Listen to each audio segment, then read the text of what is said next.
I can comprehend all kinds of superpowers just by watching a movie. But what I comprehend are all criminal skills. Watching God of Gamblers triggers an extraordinary understanding ability. The king of cheaters always wins in gambling. The king of cheaters. What are you still hesitating about? Go all in. Watching Breaking Bad. I comprehend the art of making drugs. I become a drug-making master and infiltrate underground organizations. Watch carefully. Learn well. This is what chemistry is all about. I'll only teach it once. Watching All In. I comprehend 1,000 doors and 8 generals. I become a success guru, infiltrate scam organizations, and give $1 million to those who betray me. For those loyal to me, that's worth billions. Hear the applause. Facing the adoring gazes of countless criminals, I smirked and said, "See that? That's what you call professionalism. I am just a rookie police officer who has just started working. On my first day, with no work assignments yet, I was bored in watching the movie New World that I had just downloaded yesterday. Suddenly, a system prompt appeared in front of me. Ding. Congratulations, host, on your extraordinary insight. The viewing system has been activated, and the host can gain abilities by watching movies and TV shows. Reading 10,000 books and traveling 10,000 miles are not as good as watching countless movies. Please watch more movies, host, while others may only watch movies for entertainment. I can truly comprehend superpowers from the movies I watch. Ding, host watched New World, triggered extraordinary insight, comprehended the elevator war god,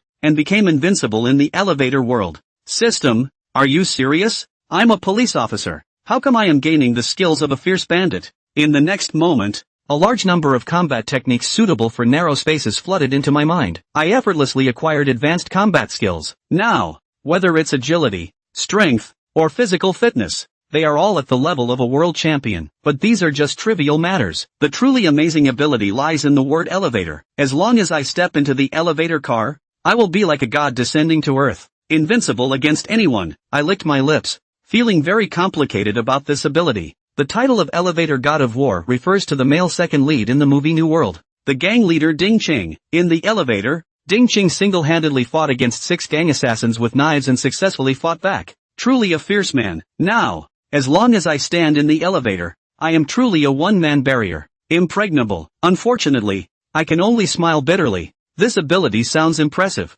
but I can't use it myself. I am a law-abiding police officer. I have never done anything wrong since I was a child, let alone fought with others. How could I pick a fight and deliberately get into an elevator? Besides, is it worthy of the uniform I am wearing? But then I thought, since there is already a viewing system now, I should watch some other movies next time and try to awaken some abilities that I can use. The system can't always reward skills that only violent criminals would use, right? Just as I was complaining about the skills given by the system, Deputy Director Tang Jianjun suddenly pushed the door open. Looking serious, everyone, assemble urgently. A serious incident has occurred on Dongshan Road. A large-scale armed conflict has taken place in an underground casino, causing multiple injuries on the scene. The nearby police station is unable to cope and is requesting backup. With the Deputy Director's command, clatter. In an instant, all the police officers in the office moved, orderly putting on their uniforms, grabbing their equipment, getting on the vehicle one by one, and setting off to the scene of the mission. When Captain Chanli passed by me,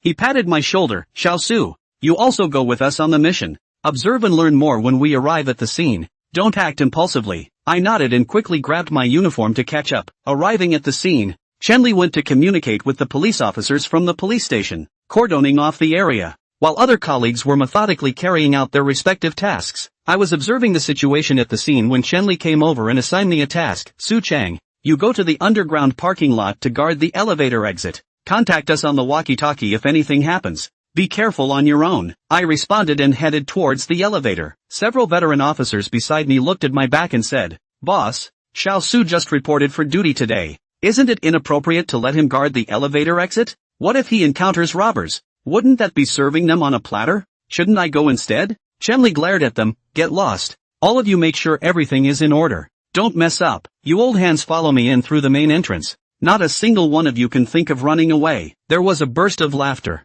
as they confirmed that all equipment was in order, waiting for the captain's next instructions. Actually, everyone knows in their hearts that among all the positions present, the underground parking garage elevator entrance guarded by me is the safest. Any smart criminals wouldn't take the elevator up, as they would be caught like fish in a barrel by the police. It would be better for them to surrender directly. Those who break through the main entrance are the ones facing the greatest danger, having to deal with the criminals' desperate counterattacks. If they were to really let me, this inexperienced kid, join the team for a frontal assault, they would definitely be the first to object. After all, they are not afraid of opponents like gods, but of teammates like pigs. Although I did well in the police academy, the actual missions are completely different from what was taught in the academy. Over the years, they have seen many excellent graduates from the police academy who, when carrying out missions, were so scared that their legs went weak, couldn't move, and even almost harmed their teammates. While they were sneaking into the casino following the combat sequence, I had already entered the underground parking lot,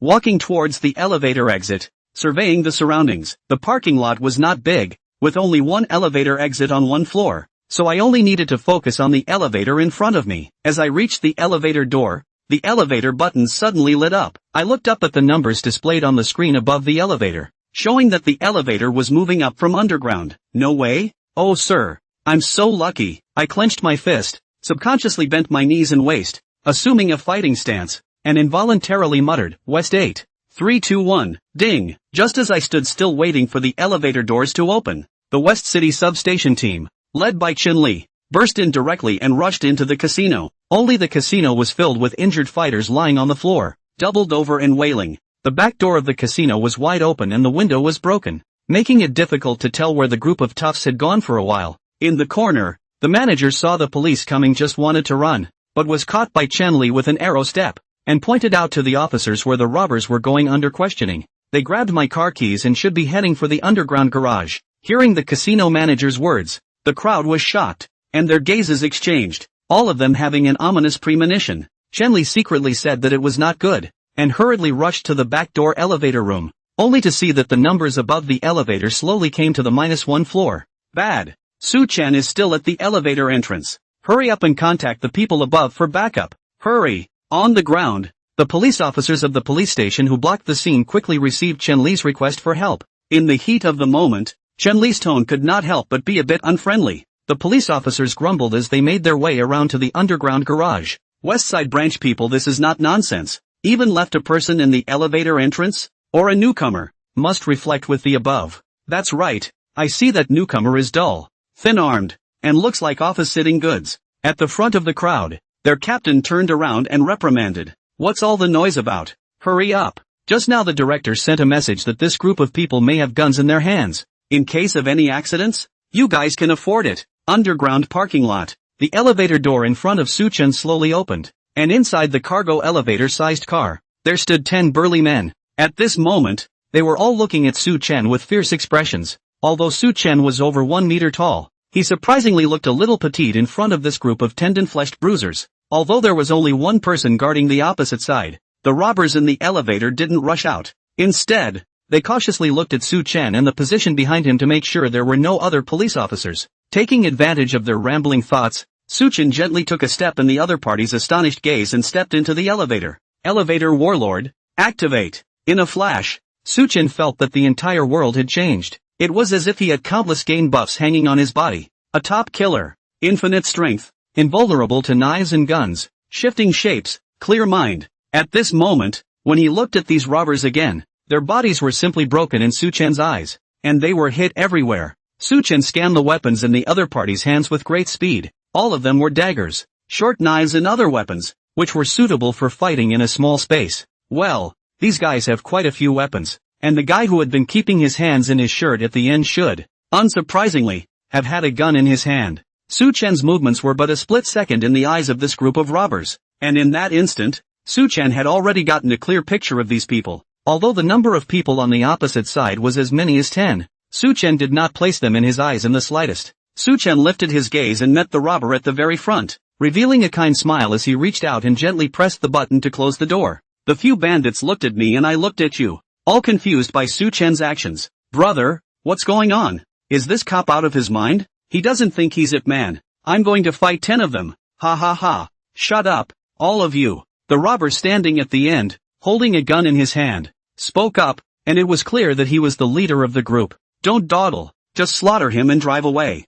It's too late to leave. Saying that, the bandit at the forefront had already swung his knife towards Su-chan. Su-chan's neck gently retracted backward, dodging the blade by a hair's breadth. Then he grabbed the joints on the other's arm, gently twisted it, and directly used the bandit's knife to open an opening in the other's waist, disliking the stomach. Then with a pick on his foot, he wrestled the bandit to the ground, and the knife in his hand was directly rooted in his stomach, and the bandit didn't move on the spot. Only a slight gasp remained. Suchin shook off the blood on his hands and looked up at the remaining humans with an evil smile on his face, due to the fact that his back was facing the camera. At this time, the surveillance was unable to capture Suchen's expression, and he could only see his back as if he were dying. Crap! Suchen simply solved the first person. The venomous means directly shocked all the bandits in the elevator, and for a while it actually scared them. Brother, is this guy really a cop? Bullshit. You've never seen a cop hit so hard. He's definitely a casino killer. Cut the fucking crap and get it together. The bandits swung their knives one after another.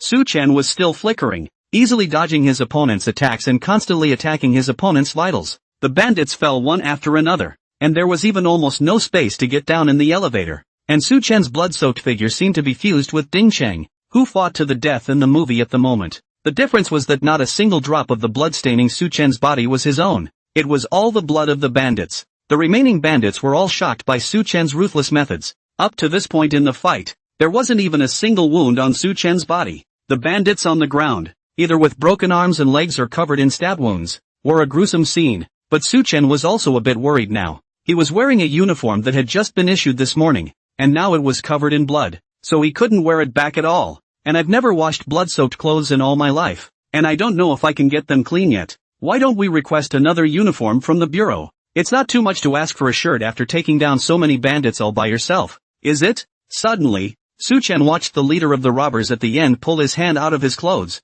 His heart gave birth to a burst of warning for no reason, and his body instinctively dodged to the right. Bang! The sedan chair on Suchen's left side actually had a hole in it at this time. On the opposite side, the only 4 remaining bandits watched Suchen easily dodging the bullets, completely scared out of their wits, and couldn't even hold the knives in their hands. Suchen just gently probed a step forward, and the knives in the gang's hands dropped with a bang. Is this fucking human? There's a ghost. Aha! Bang! Bang! Bang! Click! The boss on the opposite side had completely lost his mind, rushing at Suchen and firing several shots, directly emptying the magazine, but still easily dodged by him. None of the hits, and a few more bullet holes appeared on the sedan chair. Finished fighting? Then it's my turn. Suchen wiped the blood from his face, and with a sardonic smile, attacked the remaining bandits. Underground parking lot. Backup civilian police and the West Side team that arrived were guarding the elevator door. Hearing the gunshots, Chen Li was alarmed. Suchen didn't have a gun,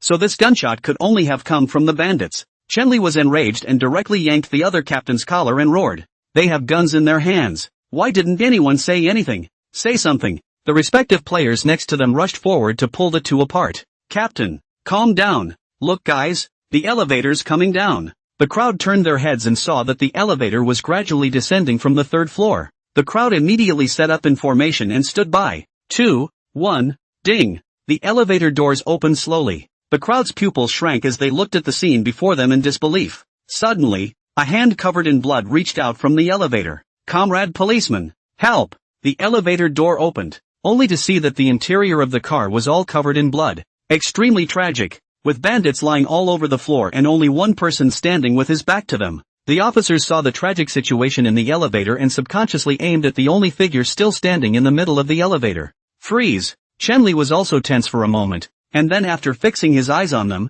he hurriedly shouted loudly and reached out to stop them. One of our own. Don't shoot! He's Su Chen. From the precinct. Hearing the commotion outside, Su Chen carried the fainted bandit leader and slowly turned around to look at the officers outside. Seeing Su Chen's proper face, the police officers on guard outside the elevator were jolted, shocked by the sternness on Su Chen's face. What the hell is this grandson Chen Li talking about? This blood-covered tough guy, one of his own fucking people. A cop? Fuck that shit. This guy is a cop. He's still the director of public security himself. Whoever of the veteran cops present hadn't dealt with a few homicides had never seen such a murderous scene. Even if the behind-the-scenes boss of the casino was here, when he saw Su Chen like this, he would have to respectfully address him as Big Brother. At this point, the bandit who had just reached out to his police uncle for help had flung himself into the lap of the police station captain, crying with a snotty nose and a tear. Comrade policeman, do something for us. This man is a gangster. It's a killer sent by the casino. For a while, the other bandits who could still barely move were dragging their mangled bodies and scrambling to move out, hugging the police officer's thighs, their eyes filled with terror. Uncle policeman, help! I'm calling the police. He's a bad guy. Arrest him quickly. At this moment, All the police officers present surprisingly didn't feel the slightest problem with what these robbers said. Compared to the robbers' miserable appearance, Suchin seemed to be the tough guy that the police wanted to catch, especially with the half-dead bandit leader in his hand. He looked even less like a good guy. Call him a gangster. They throw up their hands, but say he's a cop. Who'd believe him? I really don't know how this kid became a police officer. Has the precinct been infiltrated by dark forces to such an extent? Even triad killers can come to the police station as undercover agents. For a while, the crowd had begun to worry about the safety of the precinct. At this time, Su Chen also came back to his senses and carried the chief out of the elevator, carefully stepping on the only place in the elevator where he could put his feet down along the way. Wherever Su Chen went, the bandits on the ground all subconsciously ducked back. After leaving the elevator god of war's ability subsided,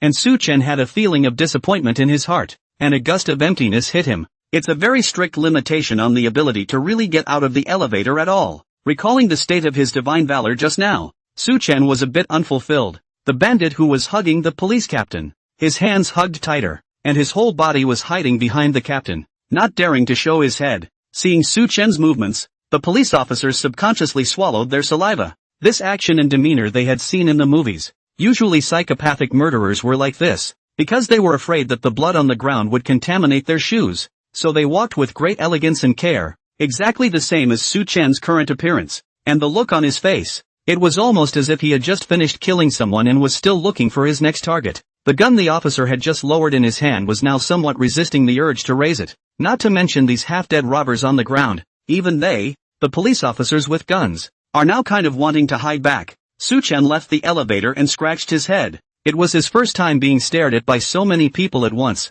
Then he came straight to Chen Li. Captain. Fortunately, none of the robbers escaped. Chen Li sniffed and winced, almost subconsciously taking a step back as he hurriedly sent someone to receive the robber in Su Chen's hand. He wanted to go up and pat Su Chen, but Su Chen was covered in blood and had no way to do so for a moment. It took half a day to get 3 words out of his mouth. Good. With his hands behind his back, he complimented Su Chen. You reported for duty on your first day today and caught the robber. I'll report it up properly when I get back and give you a big credit. But you have to remember to guard against arrogance and continue to work hard in the future. The police captain next to him heard Chen Li's words and looked at him with wide eyes, unable to believe what he was hearing. You're the one who took down 10 robbers with knives, and you're the one who has to report it for credit? And to tell him to quit his pride and get on with it? You're fucking sick. If he keeps trying so hard, I'm afraid there won't be enough beds in Shanghai City Hospital. At this time, the police station officers who had previously complained about the West Side precinct sending newcomers to guard the elevator entrance also reacted and looked at the wailing robbers on the ground in shock.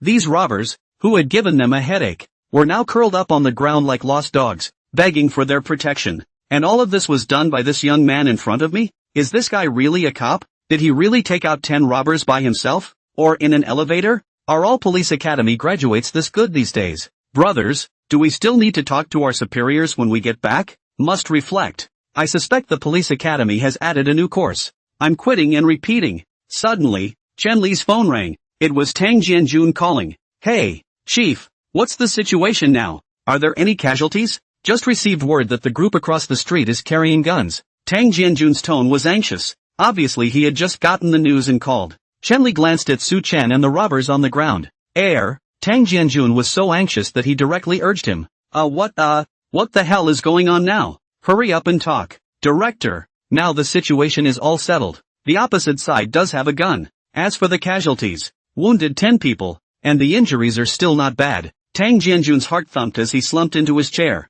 It's bad. Something's really wrong this time. Chen Li saw that he didn't move and continued. There are a total of 10 robbers across the street. All of them are seriously injured. Quite seriously. So I guess they have to be sent to the hospital first. Tang Jianjun sat up with a pang. Wait, 10 casualties? You say, all robbers? Right. None of our men were hurt, and no one in the crowd was hurt? They're all unharmed. Before we could see the robbers, they were all taken care of by Su Chen. Tang Jianjun finally breathed a sigh of relief, feeling that the name was a bit familiar. Su Chen? Who is Su Chen? Someone from another precinct too? Chen Li, it's the newcomer from our precinct. Just reported to work today. You forgot? In the morning also just met it. Tang Jianjun was confused and began to doubt his ears. Ha? A newcomer? Just the kid who watched a movie all morning this morning? He took out 10 robbers by himself? Tang Jianjun was shocked by Chen Li's words and urged him to hurry back when things were done. With such a fierce general under Chen Li's command, he was also shaking his head and was full of complacency.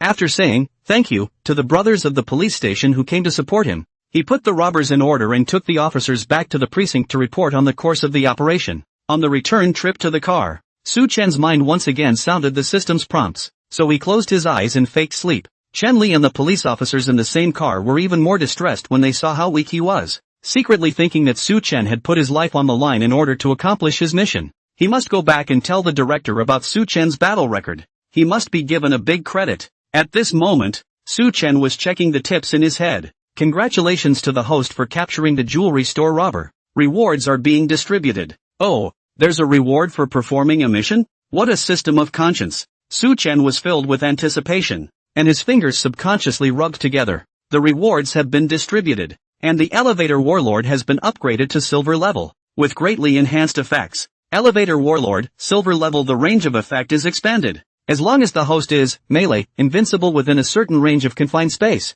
Su Chen scrutinized the upgraded ability and was satisfied. After the skill upgrade, he wouldn't have to be in the elevator to activate the skill. The effect of the skill can be triggered as long as it is in a confined space within a certain range, which enables it to be applied in many more occasions and is much more cost-effective. Places like containers, cold storage, secret rooms, and even closets can trigger this skill. The melee invulnerability in the back is even better. And while it's just melee and doesn't include firearms, the ability to ignore size and weapons is more than enough for him to handle the majority of cases. The first operation was a complete success and his skills were upgraded. Su Chen was in an extremely good mood at this time. Back at the police station, as soon as Su Chen got out of the car, the bloodstains all over his body directly attracted everyone's attention. The older woman who came to call the police looked back and was so shocked that she almost thought someone had come to attack the police station. The people on the chairs in the waiting area waiting to report the crime were also talking to Su Chen. "Oh yo police comrades, you work here quite hard. Are injured like this still come to work?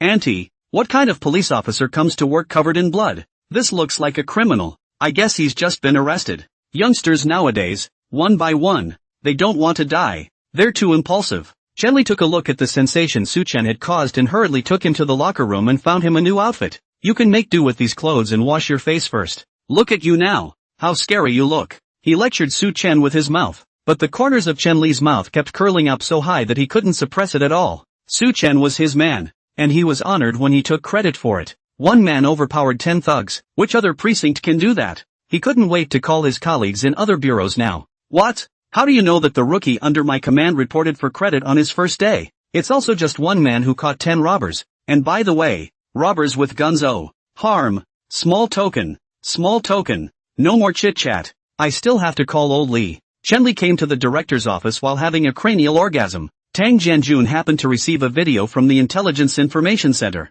pulled from the security footage of the elevators in the parking lot. Both of them were curious about how Su Chen actually did it, so they got together to check the surveillance video. 10 robbers appeared on the screen, all with menacing faces. Just now, the robbers were half crippled by Su Chen, and it was completely impossible to see how ferocious they were. And Chen Li even suspected that the colleague who arrived first had deliberately exaggerated their threat. Right now he was also seeing these 10 people originally for the first time. Tang Jianjun frowned. "These guys are definitely veterans. You'll send someone to check it out later. I figure there must be another case on them. I'm afraid Su Chen's merit this time is not small." Chen Li also said thoughtfully, "This kid Su Chen, how on earth did he subdue them? Even I'm scared when these guys stand in front of me, let alone a newcomer like him. It's not like the robbers imploded and let him pick up the slack, is it?" As a result, before they could finish their discussion, the robbers in the elevator were put down by Su Chen one after another. Chen Li even rewound the video back and turned on 0.5x speed to see Su Chen's movements.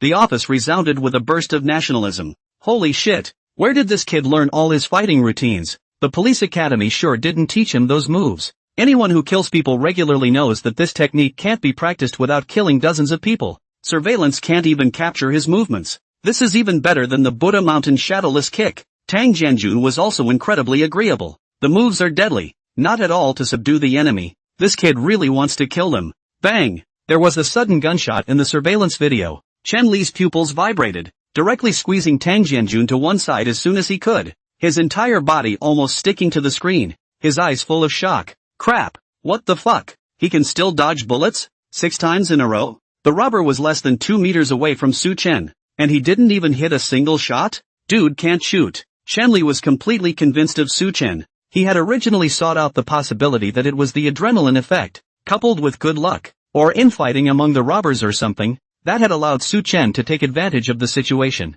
I didn't realize this kid really took the robber hard. Good lord, that's a plot even the movies wouldn't dare to make. Lu Zixin came and had to call out the bull. If it wasn't for the presence of the CCTV footage, just relying on Su Chen's own words, they would definitely not believe it 10,000 times, even if it was written up and submitted as a report. I'm afraid the leaders above would look at the two of them as fools. Tang Jianjun leaned toward the stool and looked at Su Chen's back on the screen, his eyes erupting with refined light. Our precinct. We've picked up a treasure this time. The police force office. Su Chen had just become the big star of the West Side precinct. On the first day of reporting for duty, he subdued 10 tough guys with his bare hands and directly solved a criminal gang that had given so many police officers a headache. That's a pretty impressive record even for a veteran police officer, let alone a rookie like him. Even police officers from other sections came over to hear him tell how he subdued the thugs. Su Chen accepted the compliments from the crowd with a shy face. Colleagues from the squadron next door didn't go to the scene, and they were skeptical when they saw Su Chen's appearance.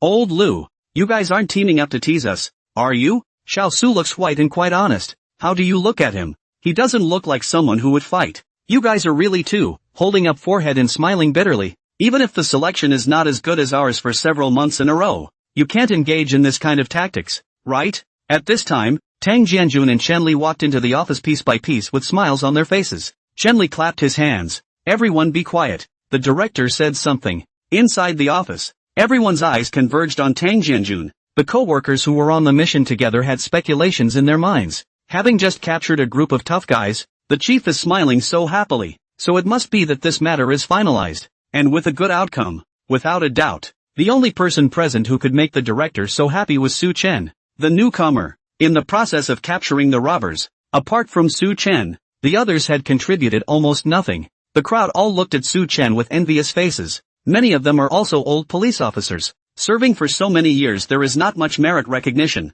Su Chen just joined today to do such a big thing. Made a big achievement. Really powerful. However, envy was envy, but they didn't have much else to think about. After all, they really couldn't learn from Su Chen's hand. If they were in Su Chen's situation, I'm afraid they would just hide and avoid the robbers. How could they rush towards the elevator? This credit was something Su Chen had literally exchanged for his own life. Tang Jianjun picked up his thermos. After taking a sip of tea, he spoke slowly. Unsurprisingly, he announced to the crowd what had just happened in this arrest operation, emphasizing Su Chen's credit, and even said that he would personally help him write a report to submit. Everyone's gazes flicked to Su Chen. Don Bureau personally helped him write the report. This kid has too much luck. Police work is high risk, and there are credits that one must strive for. If someone else were to write it, the level of the report would definitely not be as high as the director's, and after handing it in it wouldn't necessarily be able to have the desired effect. So it seems that Bureau Tang really values this kid. The thing is,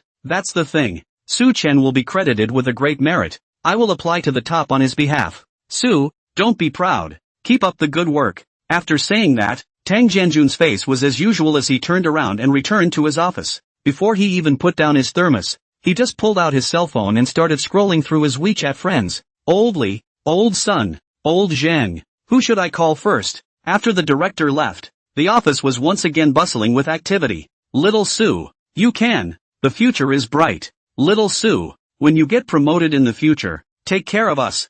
Su, where did you learn fighting arts? Push the instructor on me. Su Chen's teammates expressed their congratulations, and the police officers from the other teams next to him saw that they had no one to talk to, and they ran away in gray. Chenli came up and waved them away. Go, go, go, go, all back to work. Su Chen, congratulations. The director thinks highly of you and is ready to give you a heavy responsibility. I'll set you up with a partner in the meantime. She's got a case that happens to be relevant to our operation today. Let her tell you the specifics. Chenli led Su Chen to his new workstation, across from which was his new partner, Westside Precinct Police Flower, Yi Luhan. Su Chen stood in front of her, and only then did he notice that there was this one person in the office. Everyone was just watching the fun. She was the only one who didn't come over and kept her head buried in her work. Xia Ye, I've brought you the person you asked for. Su Chen, who just joined today, just arrested 10 robbers at the underground casino on Dong'an Road. The one you're checking out. You guys work together to make sure the boss behind the casino is uncovered early. Chenli left after saying that. When Yi Yuhan heard his words, She looked up at Su Chen and frowned, not very satisfied with Chen Li's arrangement. She requested with her leadership last week to be assigned another person to assist in organizing case information. Although she didn't expect her new partner to be of much help, she also didn't expect Chen Li to set him up with a newcomer. A co-worker at the next workstation peered over and muttered in a low voice, "I go. Isn't that our police flower Yi Yuhan? This kid Su Chen is also too lucky to be partnered with a great beauty just after reporting for duty." "That's right. I remember last time there were several old men applying to join Yuhan's case, but the captain didn't agree. I'm so envious." "Envious of what? Her hands of the case cannot be as simple as you think. That the boss of the underground casino never showed his face in front of his men, who do not know his identity. I estimate this case 80% to yellow. I don't care. Even if I get scolded for not being able to finish the case, I'm still going to stick it to Yuhan." Su Chen was also surprised to hear his co-worker's comments. His first partner was a high-strung policewoman? Team Chan's setup is really good. "Hey." Yi Yuhan on the opposite side suddenly opened her mouth. "I hear you're a good fighter? Well, it's okay. How's the gambling?" Su Chen froze. Yi Yuhan put down the pen in her hand and raised her head to look at him. "Ever played Texas? Blackjack? Baccarat? Guessing singles and doubles? Comparing sizes? Or slots?" Su Chen's brain raced. "What do you mean? Is this a scam? Joke? How can I, a police academy graduate with the right roots, be involved in gambling?" Su Chen shook his head proudly. "No, never touched it. The teachers at the police academy have always taught us to reject pornography, gambling and drugs." Yi Yuhan sighed. As she expected, the newcomer knew nothing about gambling and had never been exposed to it at all. In her opinion, force is secondary to experience and judgment when it comes to police solving crimes. For this case in her hands, having the experience and ability to gamble instead gives her more access to the people in the underground casinos, which in turn leads to more clues. She had been in charge of this case for a long time, and even with daily overtime she had not been able to find out the identity of the casino owner, and she had not even been able to find out the location of a few other underground casinos, and she was at a loss at the moment. "Take the next 2 days to learn about the plays I just mentioned." "Nothing, you can't help much." After arranging a job for Su Chen, Yi Yuhan never spoke to him again. At 5 o'clock in the afternoon, Su Chen left work on time, and the opposite side was still burying his head in the sand, and it looked like he was going to continue to work overtime. In the evening, Su Chen lay in bed, thinking about Yi Yuhan's question in the afternoon and fretting a bit. He really doesn't understand this gambling thing. "I don't know anything about it except for the god of gamblers and the saint of sparrows or whatever I saw when I was a kid." Thinking of the god of gamblers, Su Chen's eyes lit up. How about revisiting the old movie? It just so happens that the way Chow Yun Fat plays their gambling in the movie is the pokies mentioned by Yi Yuhan. There's also the gambler, king of thousands and so on. Isn't this all ready-made teaching material? Su Chen sat up, took out his cell phone and searched for half a day, ready to watch from the god of gamblers first. Before I knew it, it was midnight and the final scene of The Gambler was playing on my cell phone. Andy Lau and Stephen Chow stood face to face. "Your money is my money and my money is your money. Gee, I'm rich. The movie is over." Suddenly, the system's voice reappeared in Su Chen's mind. Ding! The host watched the God of Gamblers movie series, triggering a perceptive reversal and gaining the ability King of Hustlers. Whenever you gamble, you'll win. The King of Swindlers. Stud.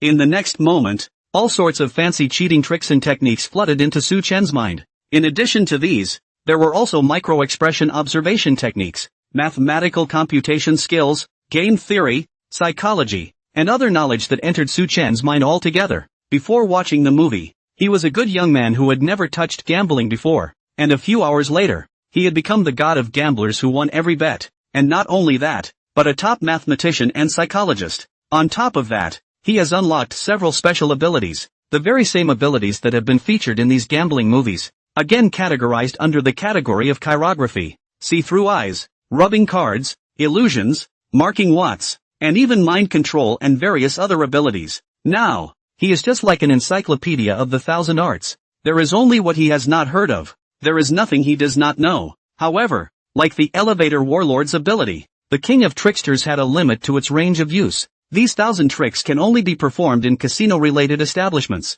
but the knowledge about psychology, mathematics, game theory, and so on, had been completely transformed into Su Chen's own mastery of the ability, turning it into a passive skill that wasn't limited by the place where the spell was cast. After Su Chen had completely absorbed all of his abilities, he began to feel uncomfortable all over his body, like there were countless ants crawling on his body. It was fine if he didn't know how to gamble before. He had never had much interest in these pitiful things, and going was a loss. But it's different now. He's the king of hustlers. Who can win against him? Not to mention in Shanghai City, even if he went to call over the god of gamblers, the saint of gamblers, and the gambler, he would not be able to gamble with the current Su Chen. With many thousand techniques in hand, Su Chen couldn't wait to rush to the casino immediately and experience the joy of winning every bet. And it shouldn't be considered gambling. It has to be considered a business trip, right? Day 2. Yi Yuhan asked Su Chen as soon as she saw him, "How is it? Do you understand all the casino games?" Su Chen nodded and suddenly saw that the innerwear underneath her black uniform was not quite the same as usual. Underneath Yi Yuhan's uniform jacket, surprisingly, it wasn't a uniform blue shirt, but a sexy little halter. I didn't realize that Yi Yuhan, who usually looked quite high and cold, originally liked this set? No, why should she be able to be undisciplined and wear her own clothes? Su Chen's puzzled line of sight gradually moved upward, skimming over a hidden gully, meeting Yi Yuhan's gaze, and suddenly reacting. Blushing oddly, he coughed sheepishly. Slightly, I read some study material last night. Well, it's all gambling movies, so there's nothing wrong with it being sort of a study material. Yi Yuhan didn't care about his dissimilarity and said, "Just sitting around the station won't lead to anything. You and I will go out later and line up places where underground casinos might exist. Let's investigate the case in plain clothes, so go ahead and change into your own clothes." After saying that, Yi Yuhan took off her uniform jacket and replaced it with a sports jacket of her own. Su Chen came to a sudden realization. No wonder they're not in uniform. They're out in the field searching casinos today? Sounds exciting. Catching robbers on the first day and out in the field on the second? You kid is lucky. And with Yi big beautiful girl, envious to death. Ooh. The co-workers at the nearby workstations had been listening with their ears perked up, and at this moment, they were all looking at Su Chen with envious faces. Su Chen's time on the job was too short to be clear about their work status. Can join the first day to catch robbers, the next day to continue to go to the scene to investigate the case. This treatment general newcomers do not have. That is, Yi Yuhan delayed to solve the case, a little anxious, otherwise sure to let Su Chen in the pile of files for a few days, to polish his temperament, which is also all newcomers must go through the process. But it can't be helped. Cases involving underground casinos always have very few clues and are difficult to detect. In addition to the boardroom where the underground casino was found yesterday, there are many other establishments that seem to be in good health and good standing that could be where they are targeting. Underground casinos may exist in places like tea houses, activity rooms for the middle-aged and elderly, arcade game halls, luxury hotels, and even residential buildings. And the casino people would be scattered around, always on the lookout for police, tipping off the people inside. But the slightest hint of wind is immediately communicated, and the search is extremely difficult. Yi Yuhan has not been able to find any clues, and today she finally sat down and prepared to go out and search for the casino herself. It just so happened that Su Chen joined in, and she had a whole new plan in mind to make a disguise. Next to him, Chanli, who happened to be going out as well, also patted Su Chen's shoulder. "Little Su, it's been a hard time. It would do you good to learn more from Yuhan." Su Chen smiled faintly at him, and after a few seconds, suddenly asked a question. "Captain, if I go into a casino and have to participate in gambling in order to investigate a lead, will I be disciplined? You're on a case, so of course it doesn't count." Su Chen rubbed his hands together. "And can I get reimbursed for the funds I used?" Chanli laughed. "Good. If you can really find the casino and find out clues about the boss behind the scenes, even if the leaders don't approve it, I'll reimburse you directly at my own expense." 20 minutes later, Su Chen and Yi Yuhan, both dressed in civilian clothes, arrived at the first area to be examined. Wearing her own clothes, Yi Yuhan did not have the suppression of the uniform, and her good figure was visible. Despite her slender frame, she is thin where she should be and not at all fat where she should be. And it's a body full of lines from years of exercise, not the dry body that comes from starvation. The hair was also styled differently, in a simple ponytail. His body was full of energy. Even his eyes became much brighter, almost like a high school student. Su Chen, wait, let's disguise ourselves as a couple addicted to gambling. Remember the persona, don't show your face. After saying that, in Su Chen's surprised gaze, Yi Yuhan took his arm, but her movements were a bit unnatural. Su Chen was the king of hustlers. His passive skills were in effect at all times, and he saw through Yi Yuhan's heart at once. At this moment, although her actions were decisive, through Yi Yuhan's slightly stiff limbs, evasive eyes, and the tangled expression on her face, it was not difficult to see that the plan of pretending to be a couple was not a small challenge for herself. It's just that he's in the way of his predecessor's face, and he's forcing his composure. Although the two were holding hands together, their bodies were as if they were separated by a galaxy, always keeping a distance from Su Chen. Su Chen looked at her, and the corners of his mouth had an extra smile, like teasing and doting. Yi Yuhan was a bit uncomfortable by his gaze and took out the aura of a senior to counterattack. What are you looking at? You have a problem with my arrangement? Su Chen shook his head quickly. No, I think there's something wrong with our uniforms. Yi Yuhan also did not expect Su Chen to suddenly bring this up, and cocked her head with a confused expression. What's wrong with the uniform? I don't see anything wrong with it, Su Chen said in a serious tone. That's a big problem. It's a waste. You have such a great body, all covered up by your uniform, and that's okay? Now how youthful is this outfit? Looking like a high school student. How come once you put on the uniform you, talk properly? Don't do it. Yi Yuhan's small face flushed and she raised her fist to whack him, suddenly remembering his status. He could only put down his fist resentfully and glared at her viciously. Then he hurriedly reached out and pointed to the intersection ahead, changing the subject in a raw manner. Don't be poor, get on with the business. Past the intersection up ahead, that gaming hall is where we're going, and it was reported by a member of the public earlier that a casino is likely to be running here. There's probably going to be a stakeout in the neighborhood, so from now on you need to get in shape and not be exposed. Su Chen also changed to a serious expression and didn't tease her anymore. After all, he was out on a case now, and he wasn't so far gone that he could see a beautiful woman and forget about his job. The two walked arm in arm toward the intersection. Yi Yuhan was still thinking in her heart that just now Su Chen had said that she was young and energetic, just like a high school student. With a secret pleasure in his heart, he subconsciously moved closer to Su Chen and wrapped his hand more tightly around him. This little change naturally couldn't escape Su Chen's perception, but he just smiled slightly and didn't tear down this cheap leader of his.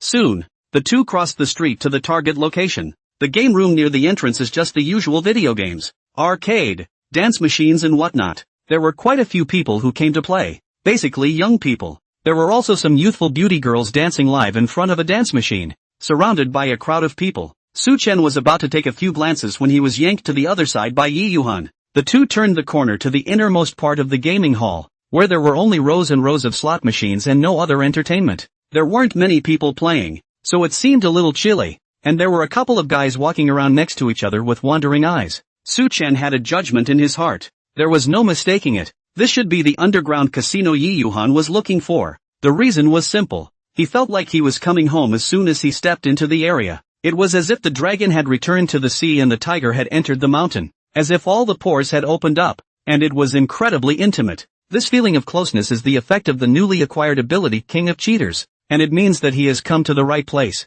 Here, there is definitely something fishy. The duo exchanged some play money at the front desk and settled right in on the slot machines. Su Chen's hand is quite good. Just cast a few coins. Put 3 consecutive jackpots. Yi Yuhan's hand is very poor. Once the jackpot are not. In a fit of pique simply give all the coins to Su Chen to use. Their own on the sidelines to watch. This is good. The more you look at it, the more alarmed you get. Su Chen's luck was a little too outrageous. This trip is to investigate a case, right? Why does he look like he's here to make money? I thought he said he'd never played before. Is there a newbie protection period for slots? While thinking about this, Yi Yuhan subconsciously reached out and patted the slot machine that Su Chen was playing, even suspecting that the machine was malfunctioning. Unfortunately, Su Chen's shot was still a set of the same pattern. Unbeknownst to them, a strange man came up behind them. Su Chen put in the last game coin and took the grand prize without a doubt, full of unfulfilled expressions. Suddenly, the strange man behind him reached out and tapped him on the shoulder.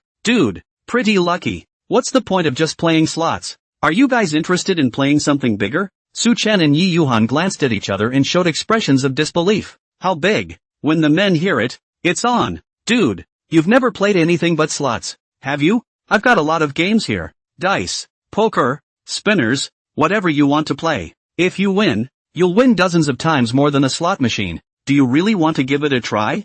I'm Tiger, by the way. Under Little Tiger's persuasion, Su Chen's expression grew more and more excited, but Yi Yuhan didn't look very moved yet. After some softening, the two finally agreed. Xiaohu flashed a smile of triumph in his plan. Come with me. The two were then led to a deep corner of the game room. There were 2 doors in the corner, looking like closet doors, and 2 burly men standing next to them. The 2 big men exchanged glances with Xiaohu, then looked Su Chen and Yi Yuhan up and down and opened the door of the room behind them. Please, Tiger held out his hand, inviting them in. Su Chen grinned, his joy overflowing as he pulled Yi Yuhan inside. Yi Yuhan's expression also became happy. She was happy from the bottom of her heart. Who would have thought that underground casinos would actually exist in the first place they had lined up today? Could Su Chen's luck really be this good? Entering the space behind the door, unsurprisingly, it was the underground casino that Yi Yuhan had been searching so hard for. The lights were dim, the smoke was thick, and the noise was loud. The venue is not too small,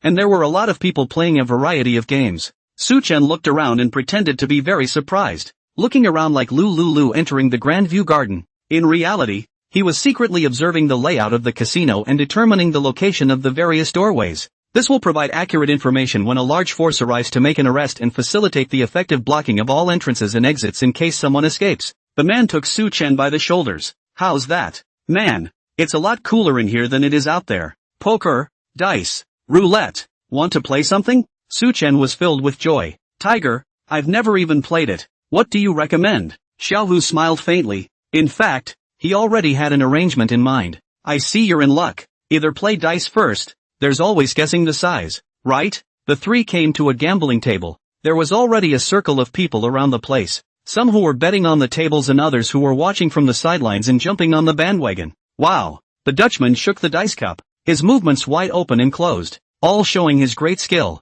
Bang! The dice cup was fastened to the table, and the Dutchman's eyes swept over the crowd of gamblers. Big, big, big, junior, junior, little. Next to the betting table, a group of spectators' shouts were deafening, and Su Chen also felt as if the blood in his body was boiling. It's a gambler's paradise, but it's also a stage that belongs to the king of the hustlers. The Dutchman slowly lifted the dice cup. Dice points do not total more than 11 points. Small. The gamblers who bet on the wrong size were cursing. Grr, small again. It's been 5 smalls in a row. I can't believe the next one is still. I'm telling you, it's called the Dragon's Breath. You have to get that out to make a change. Next game I reckon it's still small. I'd suggest you bet on small as well. On the other side, a middle-aged man who had won several rounds of guessing was calmly imparting his experience to them. Xiaohu looked at Su Chen's 2 men staring at the betting game with full attention.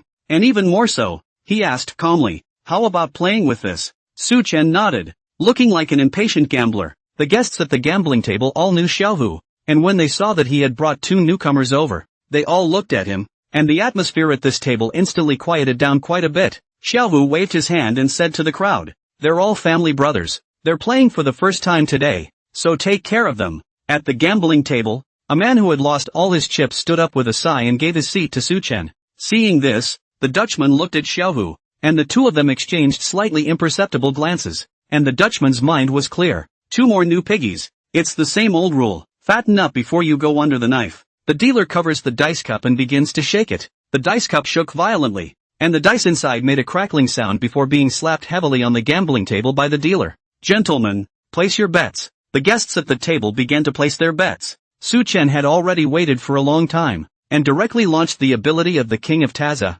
listening to the sound to recognize the dice. This is one of the skills offered by the King of Cheats, and one of the more common types of millinery. Recognizing the final number of points through the sound of the dice colliding in the dice cup requires a high degree of ear power on the part of the user. It probably sounds to most people like the sound that comes out of every shake of the dice is pretty much a crackle, but in reality, on each die, the different points, resulting in different faces and sharp corners of different qualities, make a different sound when they touch the dice cup and when they land, even though the difference is very slight and the collisions are very loud. To the experienced hustler, such subtle changes simply cannot escape their ears. Moreover, there are only 3 dice in the dice cup, which already belongs to the very simple difficulty. If there are 6 dice, the difficulty will rise straight up, and there are simply only a handful of people who are able to hear 6 dice. It is said that there was once a mainland Taza who, with his skill of recognizing dice by listening to the sound of his voice, killed the casinos of the entire island of Macau, but was unable to do anything about it. And in the end,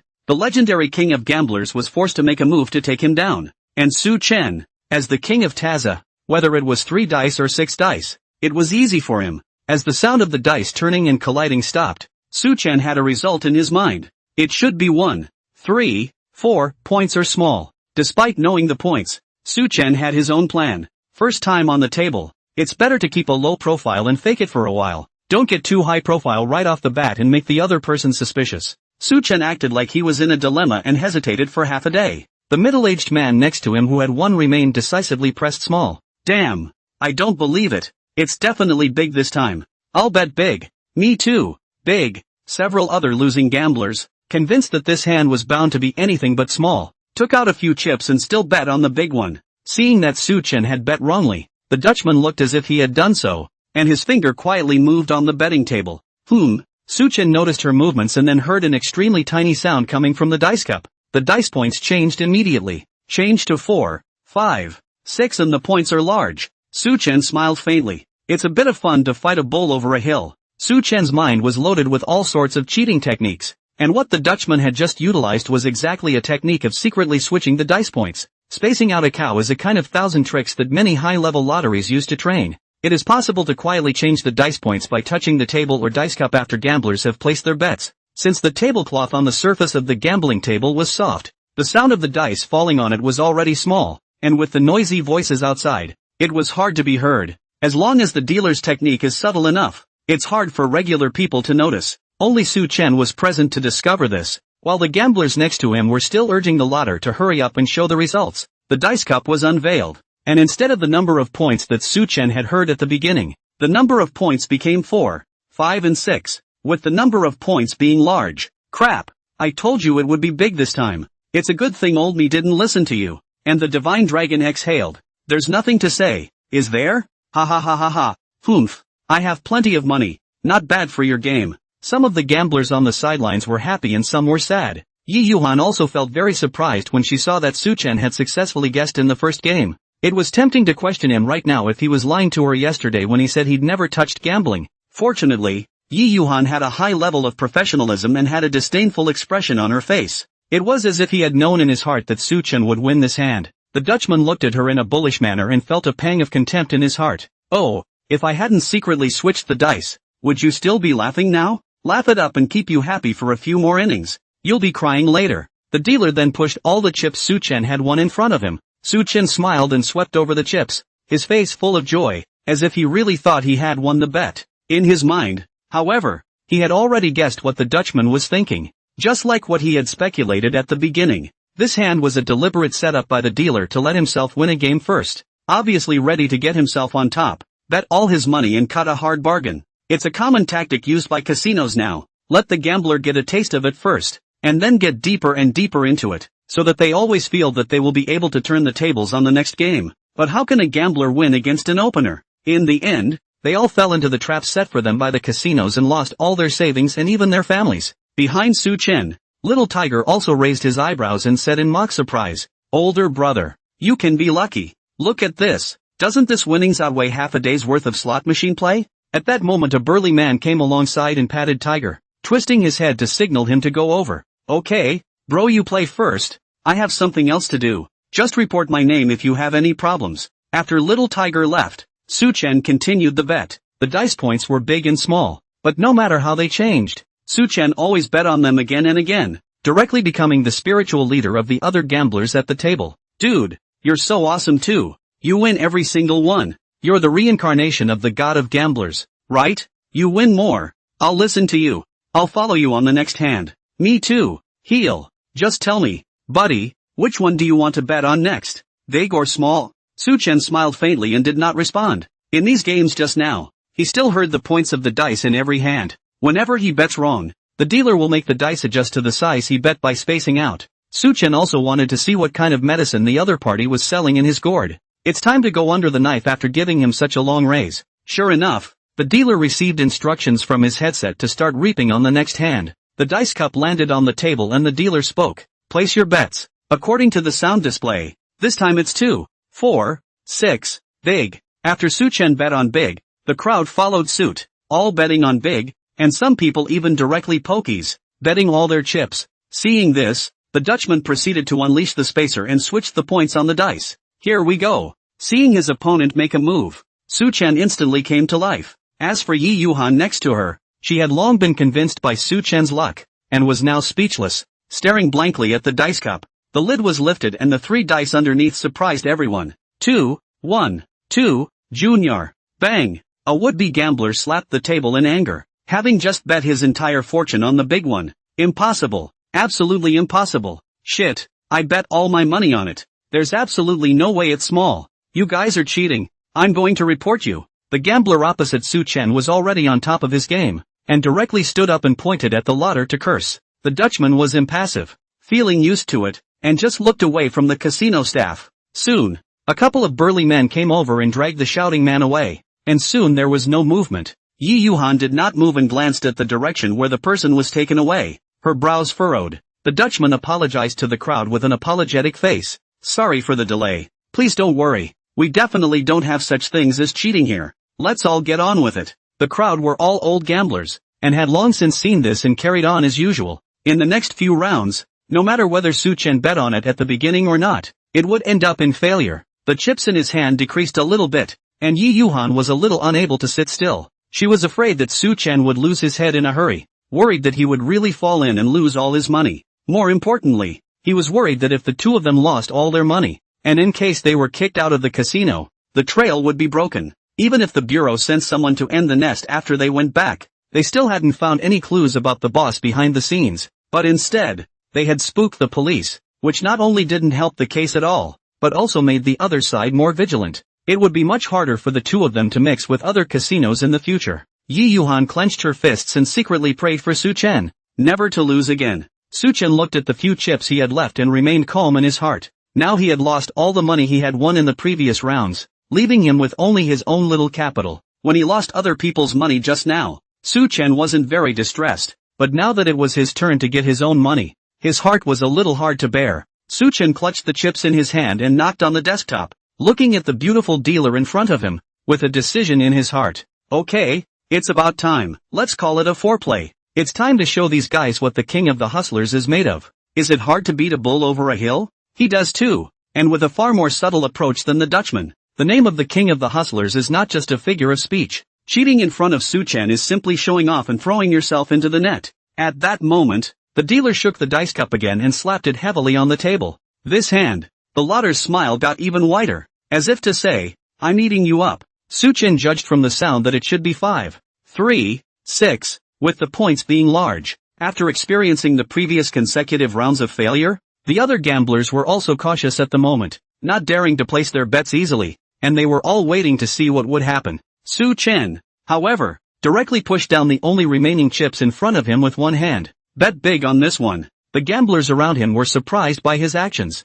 That stud? Confused. Yes, a few more games might have flipped the game. All bets at once. Then we can only wait for death.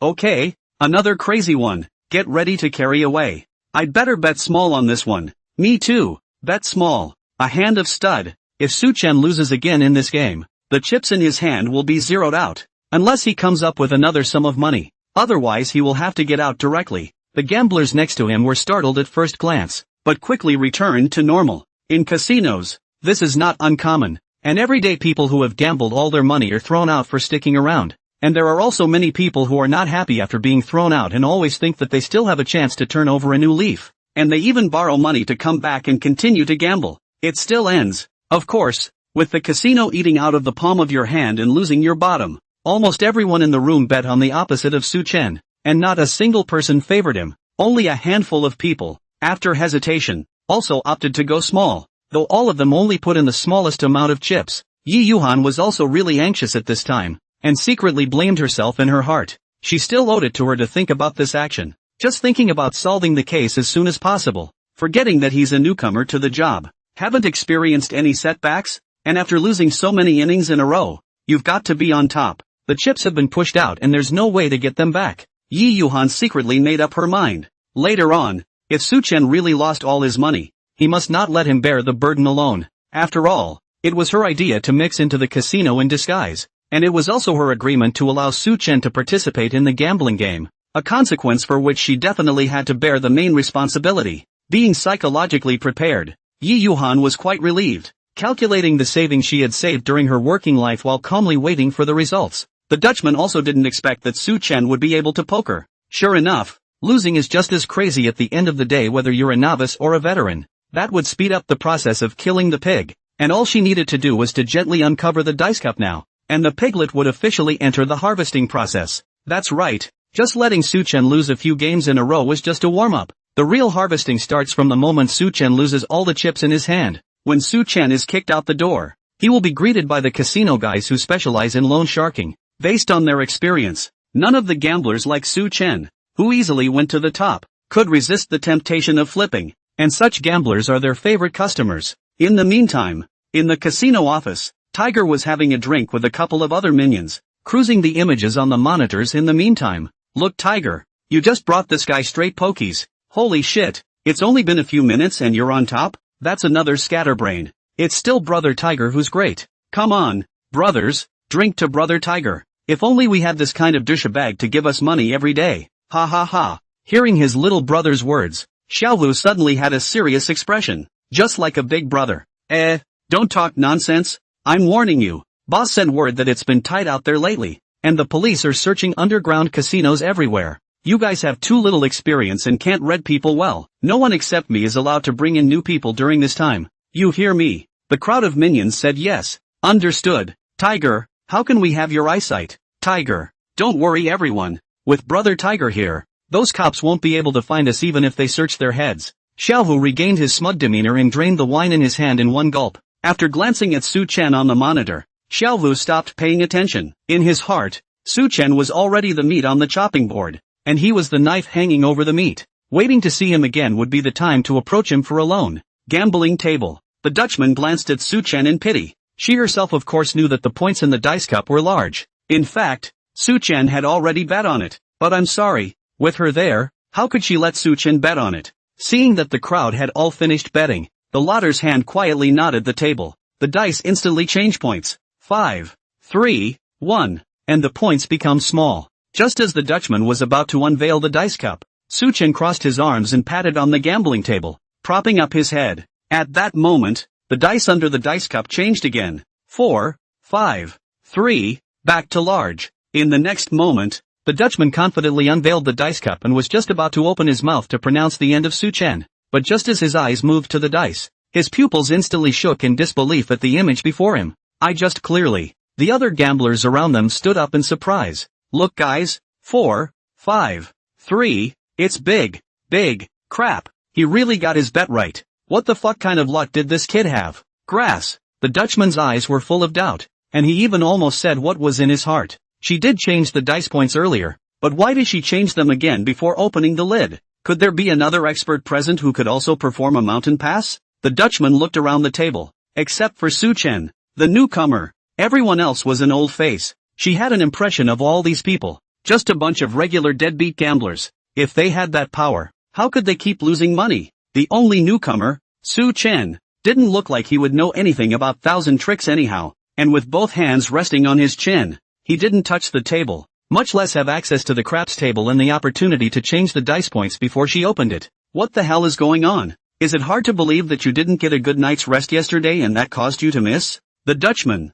puzzled, glanced at the monitor without a trace and tried to get help. Unfortunately, Tiger and the others in front of the surveillance screen were drinking and celebrating and hacking online, completely oblivious to her pleas for help. At the table, the dealer thought about it and was ready for another round to see if he surely wouldn't miss twice in a row. If there's still a problem in the next round, then someone in the room is bound to be cheating. Behind Su Chen, Yi Yuhan also took a long breath of relief. Luckily, Su Chen pulled off a win and had another large amount of chips in the bank, so it looks like he has saved his small fortune for the time being. But it wasn't a good idea to gamble like this. She'd been observing the casino for half a day now and there was nothing of value to target other than the gamblers, the dealers, and the thugs who watched the floor. The key to the clue should still be on that Xiaohu. It looks like he is the leader here, but he is not here. We have to find a way to reconnect with him. And Su Chen was thinking the same thing at this time. There was no point in always playing small. He had to show his hand properly. It was better to get the casino to notice him, and even better to have a chance to meet the boss. Otherwise, today is a wasted trip.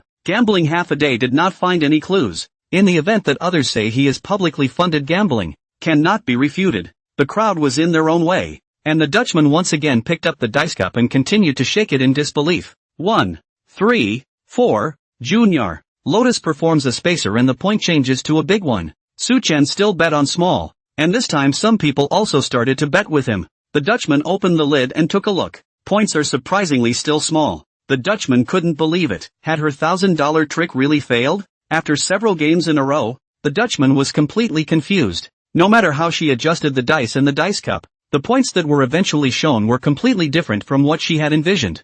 Now she could confirm 100% that there were bound to be experts present. Whenever the points of the dice were modified by her, the man would step in and rush to remodify the dice at the last minute before the cover was opened. This behavior was no longer just a slap in her face, but a naked provocation to the casino, and she even suspected that this person was sent by other venues to cause trouble. The Dutchman examined the crowd at the table several times. Many of the gamblers in the room were suspect, and almost everyone had contact with the table, either tapping the table or tapping chips. Only the new one hadn't been doing much, and by the looks of that nervousness, it shouldn't be him. The Dutchman thought about it, but was never able to determine who the person who cheated with her was, and looked at the monitor somewhat anxiously. Why is there still no movement on Tiger's side? Could it be that he is pressing on with a deeper plan? No matter what, the next hand must be taken with full force. No more mistakes. The Dutchman, with a solemn expression, as if looking at death, slowly picked up the dice cup. After some shaking, the dice cup fell onto the table,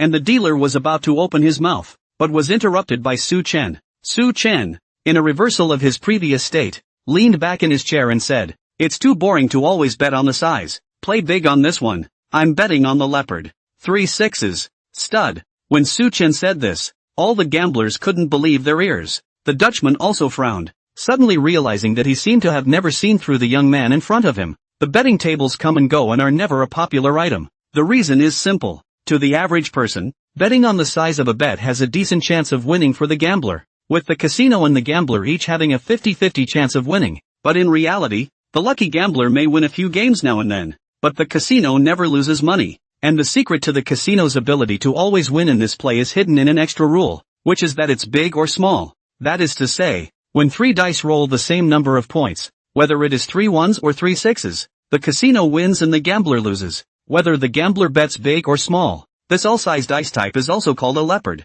The probability of each type of leopard is 1/216, and the 6 points add up to a total probability of 1/36. And it's this probability that the casinos rely on to increase the odds of winning a little bit from 50%, thus accumulating a huge advantage and creating a sense of fairness and challenge for those involved in gambling. Of course, a gambler can also bet directly on the leopard in addition to the size. And in this case, if the bet is 1, it is still a win for the gambler. Normal betting on the size pays 1-to-1, but if you bet directly on the leopard and specify the number of points directly, the odds are as high as 1-to-150. Of course, the casinos don't lose out, and the odds of 1-to-216 are only a mere 1-to-150, which is already pretty shady. The guests in front of the gambling table were also talking with a look of amusement. "No, how dare you bet on a 1/216 chance? Good man, just bet 3 sixes? The young man is really fucking Tiger. I've been playing here for days, and I've never seen anyone shake a leopard, much less a specified number of points, and he's taking too much of a risk." Another one on the top. "Ugh, break it up, break it up." Although most people were not optimistic, there were still enthusiastic viewers who were still helping Su Chen calculate how much money he could earn in case he won this hand. 150 times. How much do we have to win? And what's the count? I'm telling you, if he does win, the whole table is his for the chips. But it's not certain that I'll be able to go out with that money. The Dutchman carefully sized up Su Chen. He had seen many gamblers, and those who dared to directly bet on the leopard of a specified number of points were either losing gamblers or truly powerful experts. And right now Su Chen had an expression of certainty that he was going to win. Unless he's bluffing, this cheater is bound to be related to him or be himself. But his entire body was now leaning back in his chair, his hands clasped to his chest, all away from the table, with absolutely no chance of cheating. So what makes him brave enough to bet 3 sixes on a leopard? The Dutchman was thoughtful. This newcomer should just be a front on the stage. The real master of the 1,000 tricks is still in the dark. The two of them cooperate with each other. And the woman who came with him had been sitting in the back, much less had access to the dice, and there was no possibility of cheating. Could it be that there is a third person? Su Chen unleashed a mountainous fight, not waiting for the moment of uncovering the cover, and directly changed the dice into 3 sixes. The Dutchman was still carefully feeling the points of the dice in the dice cup, so naturally he felt the change in the dice, immediately alert, but after scanning the field, it was impossible to see who had moved. The hand fired again, not realizing that this time the dice merely wobbled slightly, not changing in the slightest. Unbelieving. The Dutchman tried a few more times, all of which ended in failure. The Dutchman gripped the tabletop tightly with both hands and subconsciously gulped. Masters, absolutely masterful, and far more powerful than him. One could not detect the other party's strikes at all, but the other party was able to suppress him to death. Between the two of them, it looked like the dice changed several times, but it was only in the space of a breath. The surrounding gamblers all looked unhappy when they saw the Dutchman staring blankly at the dice cup. "What are you thinking about, you? Hurry up and drive. Getting in the mood, are we? There can really be 3 sixes. No kidding. Harm. I almost believed it. This little girl is making me nervous. Open, open, open. Hurry up for the next round." The crowd was hyped up. No one thought there would really be 3 sixes in there. They all took it as the dealer whetting their appetites. Suchen didn't say a word and just looked at the Lotus officer flatly. But it is this calm as water gaze, but as if there is the weight of 1,000 pounds, pressed on the body of the Dutchman. No matter how, do not dare to open the dice cup. Her hands also unconsciously began to shake, and she was covered in a cold sweat. The 1,000 tricks were inferior to the other side, and now she was at her wit's end, and could only hope that there weren't 3 sixes in the dice. If she let Suchen win a leopard and sweep away all the chips on the stage, she wouldn't have a good ending either. At this moment, the Dutchman also joined the game and became a guest at this gambling table. Her right hand trembled as she pressed it against the dice cup, and with a clench of her teeth, she uncovered it, and the 3 dice on the table completely crushed what little hope remained in her heart. 6, 6, 6, leopard. Suchen bet on it. The whole room instantly boiled over. Crap, it's really a panther, isn't it? How much do we have to win this hand? Holy shit, you can even bet on this? You guys aren't in cahoots, are you? In an instant, the spittle and shouting at this gambling table attracted everyone's attention. Guests who were playing other games around them also cast their eyes. Dude, what's going on over there? What's all the ruckus about? Someone over there just placed a bet on the leopard, and it was specified as 3 sixes, and guess what? It really made him win. Crap, no more bets, no more bets, this has to be seen. For a while, the casino resounded with successive exclamations from all parts of the casino, and a large group of gamblers flocked to the table where Suchen was located, surrounding the table with water. All of them were sticking their necks forward to see what kind of god had such a good hand, to be able to make money from a casino, and a handful of leopards. This is the god of gambling, isn't it? Surrounded by the crowd and enjoying the gazes of the crowd, Suchen's face remained unchanged, still leisurely looking at the lotter. The Dutchman had to push all the chips in front of Suchen with a stiff upper lip under his gaze. The little brother watching the scene from afar saw the situation and ran straight out, pushing open the door of the room and shouting at Xiaohu. "Tiger, the god of gamblers is here." Xiaohu was already slightly drunk and didn't take his words seriously in the slightest. "What the hell? And the god of gamblers is here? Isn't our most awesome gambling god here just lying on the couch? Ha ha ha ha ha ha." The little brother turned back to the couch Tiger was talking about. A drunken man is lying on top of it. The drunken man, named Li Si, is a mysterious gambling expert who was arranged by the casino owner to hold down the fort, and on the day he first arrived, he showed them a hand straight away, convincing the crowd. But Li Si is always drunk on weekdays and doesn't socialize with other people. Every day, he just goes to his room and lies down on the sofa, so that they don't bother him if nothing happens. So it's basically a bad relationship with the casino boys, although it was very annoying. But no matter what, Li Si was sent by the boss and was able to contact the boss directly, so on weekdays even Xiaohu had to be courteous to him and turn a blind eye. After all, the minions who watched the venue could be changed at any time, but it was not easy to find experts who were good at gambling. The little brother saw that no one in the room was taking it seriously and hurriedly continued his explanation. "Tiger, that guy you brought back, just placed a bet on leopard. 3 sixes. It turned out that he really let him bet on it, and now he's directly eating all the money in the field. We're losing money." When these words came out, little Tiger and the rest of the minions instantly sobered up. Even the drunken Li Si on the sofa opened his eyes slightly. Several people rushed to look at the monitor, only to see the picture of gamblers all gathered around a table cheering. "Damn it, I'm still looking away today. Not very old, but not very bold. If you dare to smash my venue, even the god of gambling will cut you down." Under the effect of alcohol, Xiaohu instantly went to the head, ready to directly bring his little brother out to see just what kind of person would dare to come to his territory to sow their wild oats. Unexpectedly, Li Si on the sofa unexpectedly stood up directly. "Slow down. I'll meet him." Li Si rubbed his bleary eyes and stumbled outside. When he passed by Xiaohu, he suddenly turned his head to look at Xiaohu. His eyes were incredibly clear. No longer a drunkard. "Don't give the boss any trouble. It's up to you to settle things at the gambling table." Li Si stretched out his fingers and nodded his head, not hiding the color of mockery in his eyes, and took a step across the crowd to go outside. Xiaohu was laughed at by him, and even though he was very upset in his heart, he trembled at the thought of the boss in Li Si's mouth. He's going to really make a scene, piss off the cops, and cause the casino to be shut down. Even if he's lucky enough not to get caught, the boss won't give him a good time. Therefore, Xiaohu had no choice but to suppress his anger and follow him with his little brother to see what he could do to solve the problem. At the table, the gamblers who had just come over urged the dealer to start another game. They hadn't seen the duel just now, and they all wanted to see Su Chen's power again. The Dutchman stammered, and when his afterglow caught a glimpse of Li Si and Xiaohu and the others, his eyes instantly emitted a brilliant light, feeling that he had found his savior. The little brothers directly roughly pushed away the crowd surrounding behind the Lotus officer. The crowd at a glance are all backward, afraid to touch the bad luck. Just now they dared to get together because no one came to take care of it. Now that the fighters are coming over, I guess there's no more fun to be had. Not only can't you watch the fun, but judging by the way Tiger's gang is acting, the person who won the money just now probably won't have a good outcome either. The crowd secretly felt sorry for them while they each returned to their previous positions. Su Chen remained calm as usual, while behind him, Yi Yuhan's heart was already hanging in her throat. She stared intently at the beaters in front of her. As this was just an ordinary visit and investigation,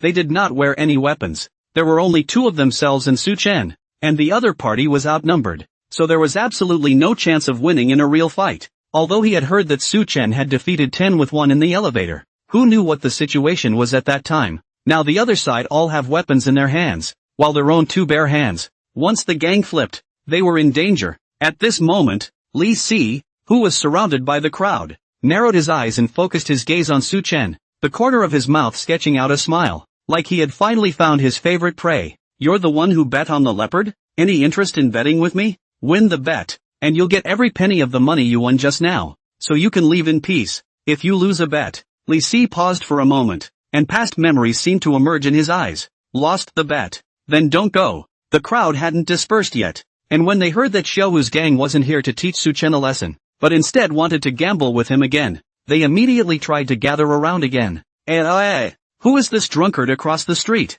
I've never seen him before. I don't know. Looks like an expert. Look, even Tiger is following him. It's a good show this time. Su Chen smiled faintly and leaned his body forward to meet Li Si's gaze. Yeah, what do you want to bet? Li Si wobbled and sat across from Su Chen and waved his hand, telling the latter to leave. Xiaohu and the others stood right behind him, their brows furrowed, wondering what trick Li Si was going to play. Li Si reached out and brought the dice cup, slowly speaking. Guessing the size is too easy for us, so why not do it ourselves? You and I will each roll the dice once, and the one with the fewest points will win. 1 game to win. You dare to bet? Su Chen was delighted in his heart. Here comes the key man. With that kind of stamina, it looks like he's the casino's master of the town. By defeating him and showing off his gambling skills, he should have access to their boss. Good. Anyway, looking at you guys, if I don't bet on this one, I'm sure I won't get out. Su Chen spread his hands and shrugged his shoulders with an indifferent look as he answered the other party's bet. Yi Yuhan was a bit flustered. Su Chen shouldn't think the other party was joking, right? If he loses, these guys are really going to hold him here. Even if she was able to leave and go back to get someone to sweep up the scene, who knew if Su Chen could still wait until the police department came? People like him who grab money from the hands of casinos never end well. Even if he did win this game, would the other side keep their promise and let him go? Yi Yuhan looked towards the only few exits in the casino. Just now she had already observed that the door here was unlocked, so as long as the two of them were able to break out to the doorway, there was an 80% probability that they would be able to rush out. But now the table was so tightly surrounded by this group of gamblers that there wasn't even half a chance to break out. Yi Yuhan's hand reached into her pocket and placed it on her cell phone. Later, if there were any accidents, she was ready to directly contact the bureau and send someone to end this place. Even if she broke this trail, it didn't matter. Unexpectedly, Su Chen's hand suddenly rested on her leg at this time and patted it a few times. Honey, when we win this game, we'll have the money for the surgery. Don't worry, you'll be fine. Yi Yuhan was confused by Su Chen's sudden attack and subconsciously tried to push her hand away. As a result, he reacted just as soon as his hand was on it, squeezing Su Chen's hand with a dark force and meeting Su Chen's gaze. Well, I believe you. Yi Yuhan's eyes were flowing, looking imploring, but in reality, her back teeth were almost clenched. Bastard. Doing this again. Let's see what I'll do to you when we get back. But this kid, he's really acting like it. The duo's conversation was uncovered and reached everyone's ears. The gamblers gathered around the table side when they heard the reason for their gambling. One could not help but sympathize with the Su Chen duo. Sentient and a man. The twine picks out the thin places to break, and bad luck finds the bitter ones. Unfortunately, they should be in a bad way with this one. Despite the fact that the crowd sympathized with them, the casino people would not hold back and would definitely use every means to make them lose their bets. Xiaohu's heart was also happy when he heard this, and his expression was much lighter. Since the other party was gambling to raise money for an operation, it was simple. It's best to hold this kind of person who was in desperate need of money. Even if he did win, it didn't matter. As long as he threw in another random bait, there was no worry that he wouldn't fall for it. Li Si's eyes narrowed, hearing the eagerness and madness that was hard to hide in Su Chen's voice. As if he saw his own shadow in Su Chen, he revealed a self-deprecating smile. Your heart is in turmoil. It's going to lose. Su Chen turned back to the table, his hands resting on the betting table, his heart bursting with joy. He himself had just unleashed the ability of the king of hustlers, and his acting skills had instantly soared, comparable to that of a movie star. Coupled with top-notch psychology, playing with people's hearts is even easier, and a bunch of gamblers in the district can't see any cracks at all. When you go out, you give yourself an identity. The gang had not the slightest suspicion at all under the weight of some of their own true feelings. Su Chen reached out and made a gesture of invitation. Cut the crap. Begin. Seeing that he couldn't wait, Li Si didn't nag and had someone bring Su Chen a dice cup as well, and took a few extra dice. This time they play with 6 dice. He wanted to see just how much strength Su Chen had. 3 dice are good to control and listen to the sound, but once you go up to 6, the difficulty increases directly and geometrically,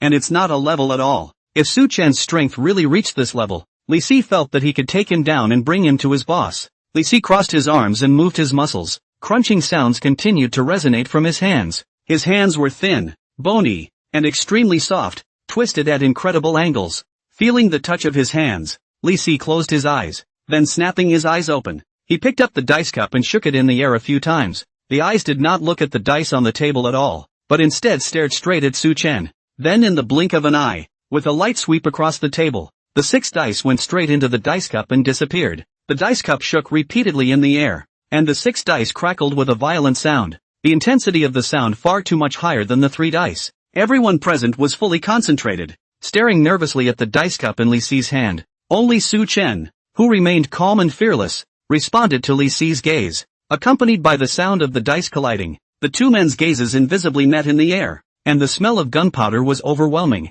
They were the only 2 on the field who knew what the other was doing at the moment. Both men were listening carefully with their ears to the sounds coming from the dice cup, judging each other's points. Su Chen's expression gradually became serious, while Li Si was showing more and more smiles. Knock! The dice cup in Li Si's hand landed heavily on the gambling table. His hand pressed against it. Su Chen raised his eyebrows and gently clapped his hands a few times to show his compliments to Li Si. Everyone was watching with bated breath, but only Su Chen's applause resounded throughout the casino. The crowd couldn't figure out what he was up to now, and why was he applauding the other guy. Li Si also laughed, because he knew that the other party had already heard the points in the dice cup. The dice cup is slowly unveiled. It was surprising to see 6 dice stacked straight up vertically, with a 1 point at the top. Li Si slowly took the dice down one by one and set them on the table. 1 point, 1 point, or 1 point. All 6 dice are 1 point. Crap, it's only 6 points total. Who's going to win this? It's already the smallest number of points. The opposite side can only be a draw at best no matter how awesome it is. Tie game Zhuang Eat. This is still betting what directly admit defeat. Li Si stunned everyone when he struck. Not only were the 6 dice stacked vertically, they were still all ones, and they vaguely remembered that when stacked in a row, even the points on the sides were exactly the same, all neat and tidy at all angles. It was the first time that Xiaohu and his men had seen Li Si go all out. When he first came here, he had only demonstrated listening to voices and fighting cows across the mountain, and had yet to show this hand. The latter Su Chen had before was taught by Li Si, the god of gamblers. This is the god of gamblers. The jaws of the junior brother who had just gone forward to report to Xiaohu were dropping. He had just said that Su Chen was the god of gambling in front of such a great god. It was really a disgrace. The onlookers of the gamblers also nodded their heads, recognizing the little brother's statement. Only an expert of this level deserves the title of god of gamblers. But no matter how much they meditated, they couldn't find any memories of Li Si and couldn't help but be puzzled. When did Shanghai City produce such an expert? Surprisingly, there was no one present who recognized him. Shouldn't a master of this caliber go to Australia or Las Vegas to make a fortune? How could you stoop to living in a tiny Shanghai city and giving a show in such a shitty place? Yi Yuhan was equally shocked in her heart, and her hand was already in her pocket clutching her cell phone in a death grip. 6 1 points is simply a sure thing. Even an expert of such a level was sitting in a small casino. How much energy should the casino owner have? Was this really a being that a petty cop like her could catch? For the first time, Yi Yuhan had doubts about her own abilities, and Su Chen, seeing that under the dice cup as he had heard, it was a column of 6 ones, suddenly felt coming to life. He was able to sense that the other party had not cheated at all, nor had he used any trickery, and had simply relied on his solid, no longer solid, fundamentals, and had shaken out this one-pillar dice pattern with a hard hand. The way is simple. Back to basics. It was also with this kind of backbone that Lee Si unveiled the dice cup without any hesitation and directly presented his points to everyone. Not ready to cheat at all, because he didn't need to, and it was clear to everyone in the room that there couldn't be anyone who could shake a smaller number of points than 6 ones, unless that person could make the dice disappear into thin air. But this is equivalent to cheating in the open. The casino naturally will not let go of cheating people, simply looking for death. After Lee Si uncovered the dice cup, it was as if he had completely released himself, and a feeling of bravado appeared in his body. Back in the day, he relied on this hand of one column to navigate through countless casinos and win large sums of money. Spend it all. Spend it all. He is as spirited and fearless now as he was when he was young. Opposite. Su Chen still wore a light smile, but his expression became extraordinarily serious. This is a state that is only revealed when facing a comparable opponent. Lee Si's strength was indeed at the ceiling level among the unusual people, and even if he looked at the whole country, he was a first-class expert. But unfortunately, he, Su Chen, was not included in the unusual people. He is the king of Taza, proficient in thousands of gambling techniques. Each school is able to stand at the peak, reaching a state of excellence. Lee Si, on the other hand, was at most an ordinary person who had a slight achievement in dice and could barely touch the tip of the peak. There is no comparison between the two. Suddenly, a soft and sticky voice came from Su Chen's ears. Honey. Yi Yuhan reached out and put her hand on Su Chen's shoulder, surprisingly taking the initiative to speak for the first time. She then nodded towards Su Chen with an extremely determined gaze. Su Chen patted her hand. Then he looked at Lee Si and said faintly, "Since my wife has given me permission, I'm not going to hide it, so I'll let you guys open your eyes. The name of the god of gamblers, he doesn't deserve it yet." Yi Yuhan froze. "What's that? I just gave you a nod of my head and you didn't get it, did you? Just now is to tell you that I am ready to call for assistance at any time to break out. You must not provoke them, and try to stall for time. Stabilize this group of people, and wait for the support to come and then do it. It's not for you to provoke them. This is good." Completely provoked the other side. "I'm afraid time is running out." Yi Yuhan's heart immediately set off a wave of shock, and even her lips began to tremble slightly. Crap, how dare this guy amplify his words? If you're blind, get it fixed. People are 6-1. Where the fuck are you going to win? What? If he's not the god of gamblers, are you? What a laugh. I think you're afraid, right? If you're afraid, then hurry up and admit defeat. Don't waste everyone's time here. Su Chen's arrogant statement instantly stirred up public anger. The surrounding gamblers were furious and laughed. All of them felt that Su Chen was bluffing, and none of them thought he could win. There were even people who directly shouted out to mock Su Chen. "If you win, I'll eat the table on the spot. Yeah, if you're younger than 6, you're my dad. Count me in. If you win, I'll recognize you directly as your father." What do you mean? As the crowd spoke, no one cared about Su Chen's result anymore. After all, the end is undoubtedly a loss. Just a matter of time. You might as well do something else with your time. Xiaohu and the others were also calm and relaxed. Even he had already started to instruct his little brother to start preparing for the follow-up process. Of all the people in the room, only Lee Si was still staring closely at Su Chen. No half-assed slights. He hadn't been able to see through the young man in front of him until now. As a proficient gambler, he is likewise highly skilled in psychology and micro-expressions. From Su Chen's calm and natural expression and body movements, he could tell that the other party definitely had something in mind and was certain that he wouldn't lose to himself. But Lee Si couldn't think of anything. How the hell can he flip it when he's already cranked out 6 ones himself? This was something that so many masters in the country couldn't do. Could it be that in this small Shanghai city, there could still be people who were even more powerful than those masters in the King of Gamblers competition? And how is that possible when you're looking at your early 20s? Under his puzzled gaze, Su Chen finally moved. He raised his right hand and gently gripped the dice cup. With the same sweep, the 6 dice instantly disappeared into the dice cup. Then he kept shaking the dice cup in the air, with movements similar to Lee Si's, even faster and with more force. A few seconds later, Su Chen exerted his strength violently, his speed suddenly becoming faster, even throwing out residual shadows. The next moment, the sound in the dice cup changed with it. However, the change was extremely small, and the people present were all unaware of it, except for Lee Si, who noticed a hint of something wrong. Lee Si's ears twitched slightly, carefully feeling the sound. A moment later his eyes widened abruptly, like he's found something bizarre.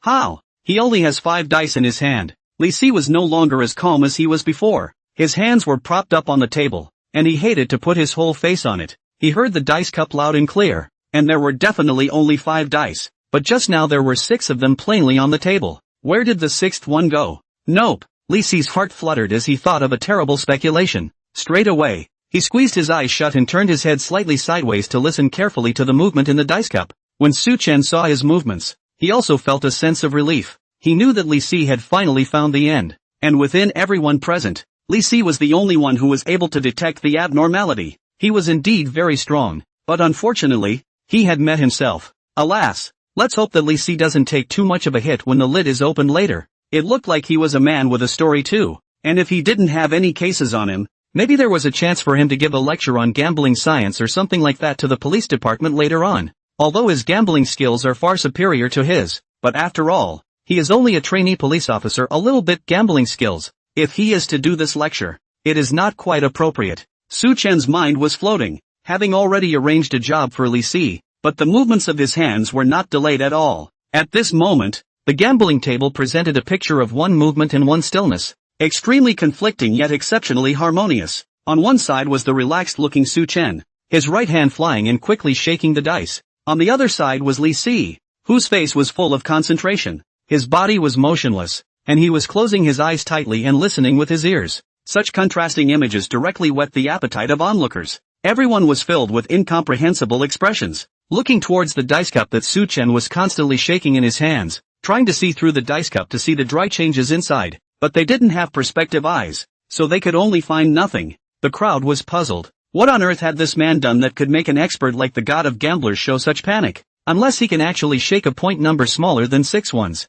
But surely that's impossible? Even if he was a top magician, he couldn't, or wouldn't dare. Not to mention the fact that the person sitting across from him was a gambling god-level expert, and he was simply making a fool of himself by doing so. Just the surveillance from all angles above the casino alone was able to make all his little maneuvers invisible. Once caught in the act by Xiaohu and the others, I'm afraid I won't be able to keep my hands. This is purely looking for death. Can't figure it out. Can't figure it out. Just as the crowd was racking their brains for a solution, Yi Yuhan relaxed at this time instead. For some reason, when she saw Su Chen shake up the dice cup, she inexplicably felt confident in him in her heart. It could be Su Chen's skillful movements, or it could be Li Si's as good as it gets. In short, a voice appeared out of nowhere in Yi Yuhan's mind for no reason. This voice was constantly telling her to believe that Su Chen would be able to win this game, and that he would be able to find clues about the casino owner. Behind Li Si, Xiaohu and the others couldn't see Li Si's expression, but it was also the first time they had seen Li Si so agile,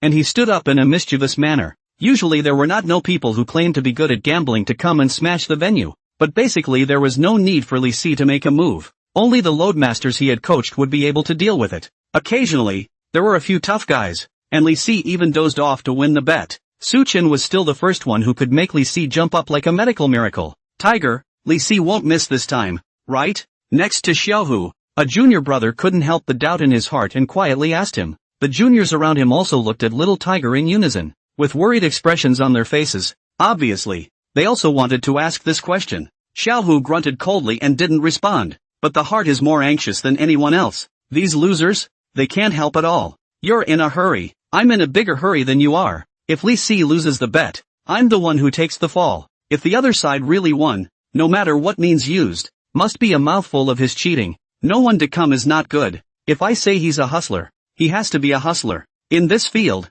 I, Tiger, am the biggest rule. Knock. A muffled sound interrupted Tiger's fantasy. Su Chen had stopped and the dice cup was fastened on the gambling table. The scene became instantly quiet. Everyone waited with bated breath for the moment when the dice cup would be unveiled. Li Si also opened his eyes at this time, and like a deflated balloon, his entire body fell back and collapsed on the chair. Opening his mouth, his lips quirked for half a day before he finally said nothing. Li Si's eyes quietly changed from confusion to relief as he pulled out his cell phone and cupped it in his hand. Quietly, he waited for Su Chen to unveil the dice cup. You're already strong. Unfortunately, 6 points is your limit, but not mine. Sorry, this round, I win. After Su Chen finished speaking, he directly uncovered the dice cup. Everyone couldn't help but crowd to the front and probe at the dice on the table. Even Yi Yuhan couldn't sit still, no longer maintaining her image and stretching her neck to look forward. With just one glance, all those who saw the dice were instantly horrified. Both began to doubt their eyes and subconsciously stretched out their fingers and began to count.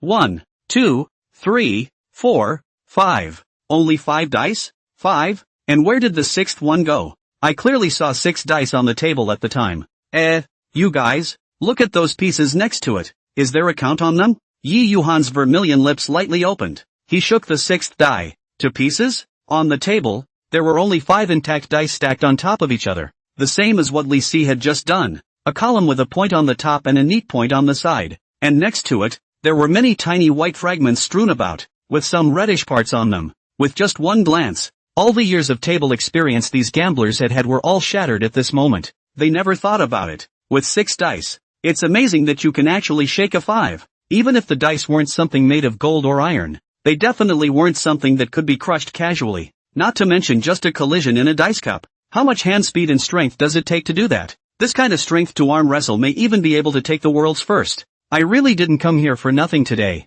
It's a big profit to see such a duel. No wonder this dude dares to amplify his words. So he's really powerful. Disrespectful. Don't get too happy, guys. Look at the look on Tiger's face. Hiss. Slipped away. Before the crowd could cheer, Tiger had made the first move. Dare to cheat in my venue. I think you don't want to live. Little Tiger's voice rang out. The little brothers around him then directly pushed aside all the onlookers of the gamblers, giving little Tiger a path that led to Su Chen. In a moment of passion, Yi Yuhan was just about to stand up when she was pressed down by Su Chen. Su Chen is betting. He knew that Li Si was definitely not an ordinary gambling expert. This casino seems to be managed by little Tiger. But the one who can really get involved with the top is inevitably Li Si. Slow down. Finally, Li Si's voice rang out. Xiaohu looked back at him and held back his anger. Li Si, don't give an inch. It's not your turn to meddle in the affairs of the casino. You just... Li Si sneered and raised his cell phone to dislike his face. Tiger's words came to an abrupt end. The moment he saw the cell phone screen, it was as if his entire body was plunged into an ice cellar. His spine was cold, and half of his anger was gone. Only the phone screen showed the call screen, on which 2 big words were clearly written. Boss. Xiaohu's eyes panicked as he ordered his little brother to watch the field. After glaring at Su Chen, he turned back towards the office. The gamblers who had gathered around were still trying to watch the fun, but they were being shooed aside by the minions in droves. Li Si walked over to Su Chen and reached out to make a gesture of invitation. Su Chen and Yi Yuhan followed behind Li Si and also came to the office. Xiaohu took the phone and said a few words respectfully. Then the other party hung up. He looked at Su Chen with an indignant face and popped out a few words through gritted teeth. The boss said that you won't lose a penny of the money you just won. But there's a request. The boss wants to see you in person. Li Si smiled quietly as he retrieved his own cell phone. Some time ago he received a message from his boss to help him search for people who were good at gambling. A few months later, in the Palace Casino on Hong Kong Island, there would be a king of gamblers competition, with stakes at a minimum number of $10 million. The participants in the tournament were all gambling kings from all over the world, and at Li Si's level today, he simply couldn't even enter the door. Even at his peak back then, it was a round robin at best. Therefore, after he discovered Su Chen, he immediately reported it to his boss. As expected, in front of the king of gamblers competition, the boss didn't care about the small amount of money that Su Chen was winning right now. It is only people at the level of Xiaohu who will be catty for this amount of money and move to fight to the death. That's the eye gap. When Su Chen heard this, he didn't agree with it as assiduously as Li Si and the others expected. Instead, he looked at the casino ponies in front of him with a skeptical face and grimaced. Boss? What's it got to do with me? And you have to see him to get the money? Who the hell is he? And you guys, don't open a fucking casino if you can't afford to play. After saying that, he took Yi Yuhan's hand and turned around, ready to leave. Yi Yuhan didn't react for a moment, and with a stamp on her feet, she looked at Su Chen suspiciously. This is a once-in-a-lifetime opportunity. What's gotten into you? Not only did they not obey each other's words, but they even dared to provoke them? Now it's just a foot away from hitching a ride on the boss's line. And once you miss it, you don't know when you'll come across such a great opportunity next time. You mustn't be a jerk at this point. Su Chen also frowned slightly when he saw that she didn't cooperate. The reason he hadn't agreed outright was that he was waiting for them to come up with a more attractive bait, and to make himself look more like he was in disguise. To agree outright would be to look a bit willful, as if everything you did today was to reach out to your boss. The two of them were still new faces to the casino, so there was no guarantee that they wouldn't be halfway suspicious and investigate the identity of the two of them. He himself was fine. After all, he was just a new trainee cop, but Yi Yuhan was different. She's already handled quite a few cases, and it's risky to think that someone might be connected to someone close to the boss. Even, he was thinking of going alone and letting Yi Yuhan stay behind and go back to ventilate the situation. A group of juniors behind him saw this and instantly blocked the doorway, eyeing Su Chen intently. You don't seem to be getting it right. Do you really think you can walk away now? Oh, after winning my money and punching me in the face, you want to leave like that? What in heaven's name? Xiaohu did not know where to pull out a butterfly knife, juggled a few times in his hand and said quietly, his words full of threats. Seeing this, Li Si on the side knew it was his turn to speak, so he reached out and greeted his little brothers to relax, while advising Su Chen. Old man, don't reject it just yet. Your wife needs money for an operation, so you'll have to gamble one game at a time until when. I'll be honest with you. The boss is now gathering people to prepare for the King of Gamblers competition in Hong Kong Island. If you can be valued by the boss and go to Hong Kong Island to participate in the competition, you will be able to earn at least several $1 million. If not for yourself, think of your wife. Su Chen's heart was delighted when he heard this. Humph, just waiting for you to say that. Now that you've said that, it would be rude of me to disagree. Immediately afterward, Su Chen revealed an extremely complicated look, as if he was doing a mental struggle. Gritting his teeth, he said to Li Si, a couple million then. Well, I can go see your boss, but only I can go alone, and you must let my wife go first. Li Si clapped his hands excitedly. Yeah, no problem. Come on, you guys, send the younger siblings out. Buddy, let's go this way. Before Yi Yuhan could object to Su Chen's words, she was invited out of the room by several horsemen, and Su Chen was pushed by Li Si, leaving the casino from another direction. Xiaohu also followed behind Li Si and Su Chen, and just after a few steps, he suddenly thought of something and turned back to call his most trusted little brother. You follow her later and see where she goes. I always felt something was off. By the way, take this cell phone with you.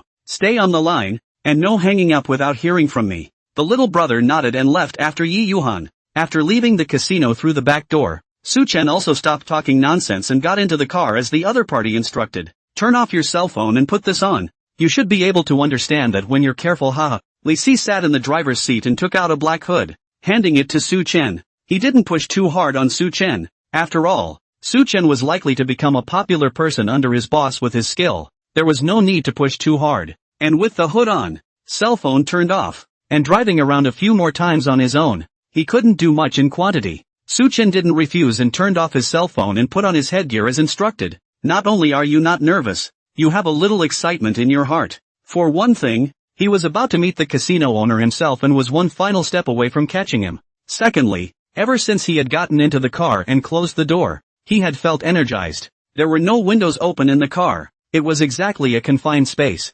completely in line with the requirements of a silver-level elevator war god. The passive skill is triggered directly. Su Chen's expression was wonderful, but unfortunately, under the cover of the headgear, the onlookers couldn't see anything. This group of casino people all thought they were their prey, not realizing that they could subdue them all in minutes if they made a move. While it's possible, it's not necessary. These people, just save them for your own colleagues to deal with later. In addition to Su Chen, Xiaohu and the others were also seeing the boss in person for the first time, and their hearts were also very excited. They brought Su Chen to the boss. The credits certainly cannot run away, may also be able to rise another level, change a big casino to do things. Along the way, the car made several detours and turns before finally heading towards its real destination. On the other hand, Yi Yuhan also left the casino safely. After coming out of the game hall, Yi Yuhan walked in the direction of returning to the precinct, while pulling out her cell phone and preparing to send a message to the bureau. Walking to the intersection, Yi Yuhan looked up at the streetlight.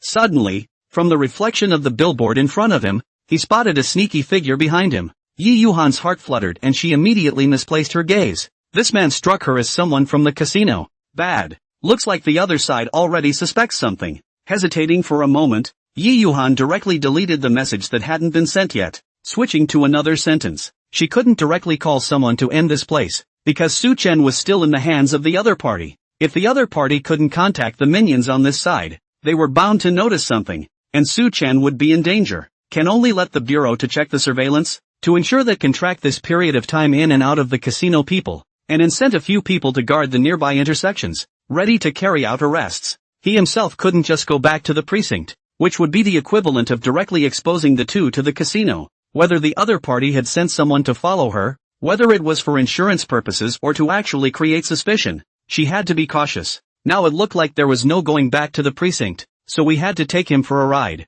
As for Su Chen, he could only rely on himself. I hope he makes it. The green light came on. and Yi Yuhan shifted her direction and walked towards the other side of the road. After some time, the car finally stopped. "Here we are. Don't move your headgear. I'll hold you up. Take it off when you get to the place." Su Chen, supported by Li Si, advanced all the way and got on an elevator halfway. "Well, it's here already. Now you can take the hood off." Su Chen took off the headgear. His eyes squinted, and it took him a while to adjust before he opened his eyes wide. The place looks like a hotel. It feels a bit old, and the decor is a far cry from the trendy hotels of today. Su Chen searched the memories in his mind and could not find any relevant clues at all. With his cell phone still in the car, he couldn't send a message out at this point. One can only take one step at a time. Li Si pushed the door open and the crowd fishtailed in. The scene inside was somewhat unexpected for Su Chen. It was a square room, with a number of gambling tables set up in a regular fashion, as well as mahjong tables.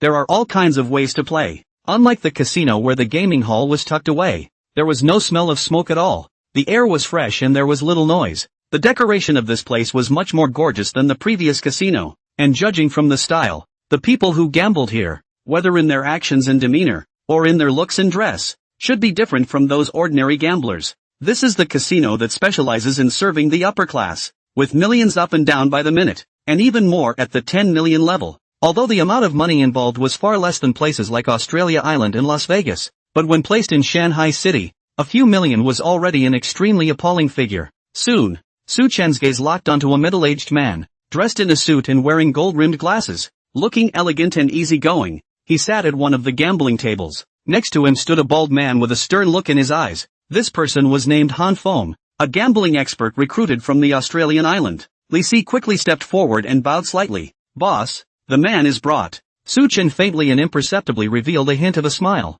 He judged correctly that the one in front of him was the very man that Yi Yuhan had longed for, and was also their ultimate goal today. The boss behind the underground casino in Shanghai City, Qin Hong. Seeing Su Chen stay where he was, Xiaohu hurriedly pushed him forward. Little Tiger himself followed behind Su Chen, nodding his head as he arrived in front of Qin Hong. Immediately after they entered, the two guards guarding the gate closed and unlocked it. Click. The moment the doors closed, the elevator warrior skill activated again. Su Chen was jolted, feeling that he had returned to his home turf. I didn't expect the other party to be so cooperative that they came up to give away their heads themselves. Not only did they not have windows in their rooms, but they closed the doors as well, literally making a coffin for themselves. But it's better to wait and see. That King of Gamblers tournament sounds interesting. Let's poke around first. How good can you be when you don't even have hair? There's no point in wasting the boss's time with this kind of person, is there? As soon as Su Chen passed, someone raised a question. It was the bald Han Feng next to Qin Hong.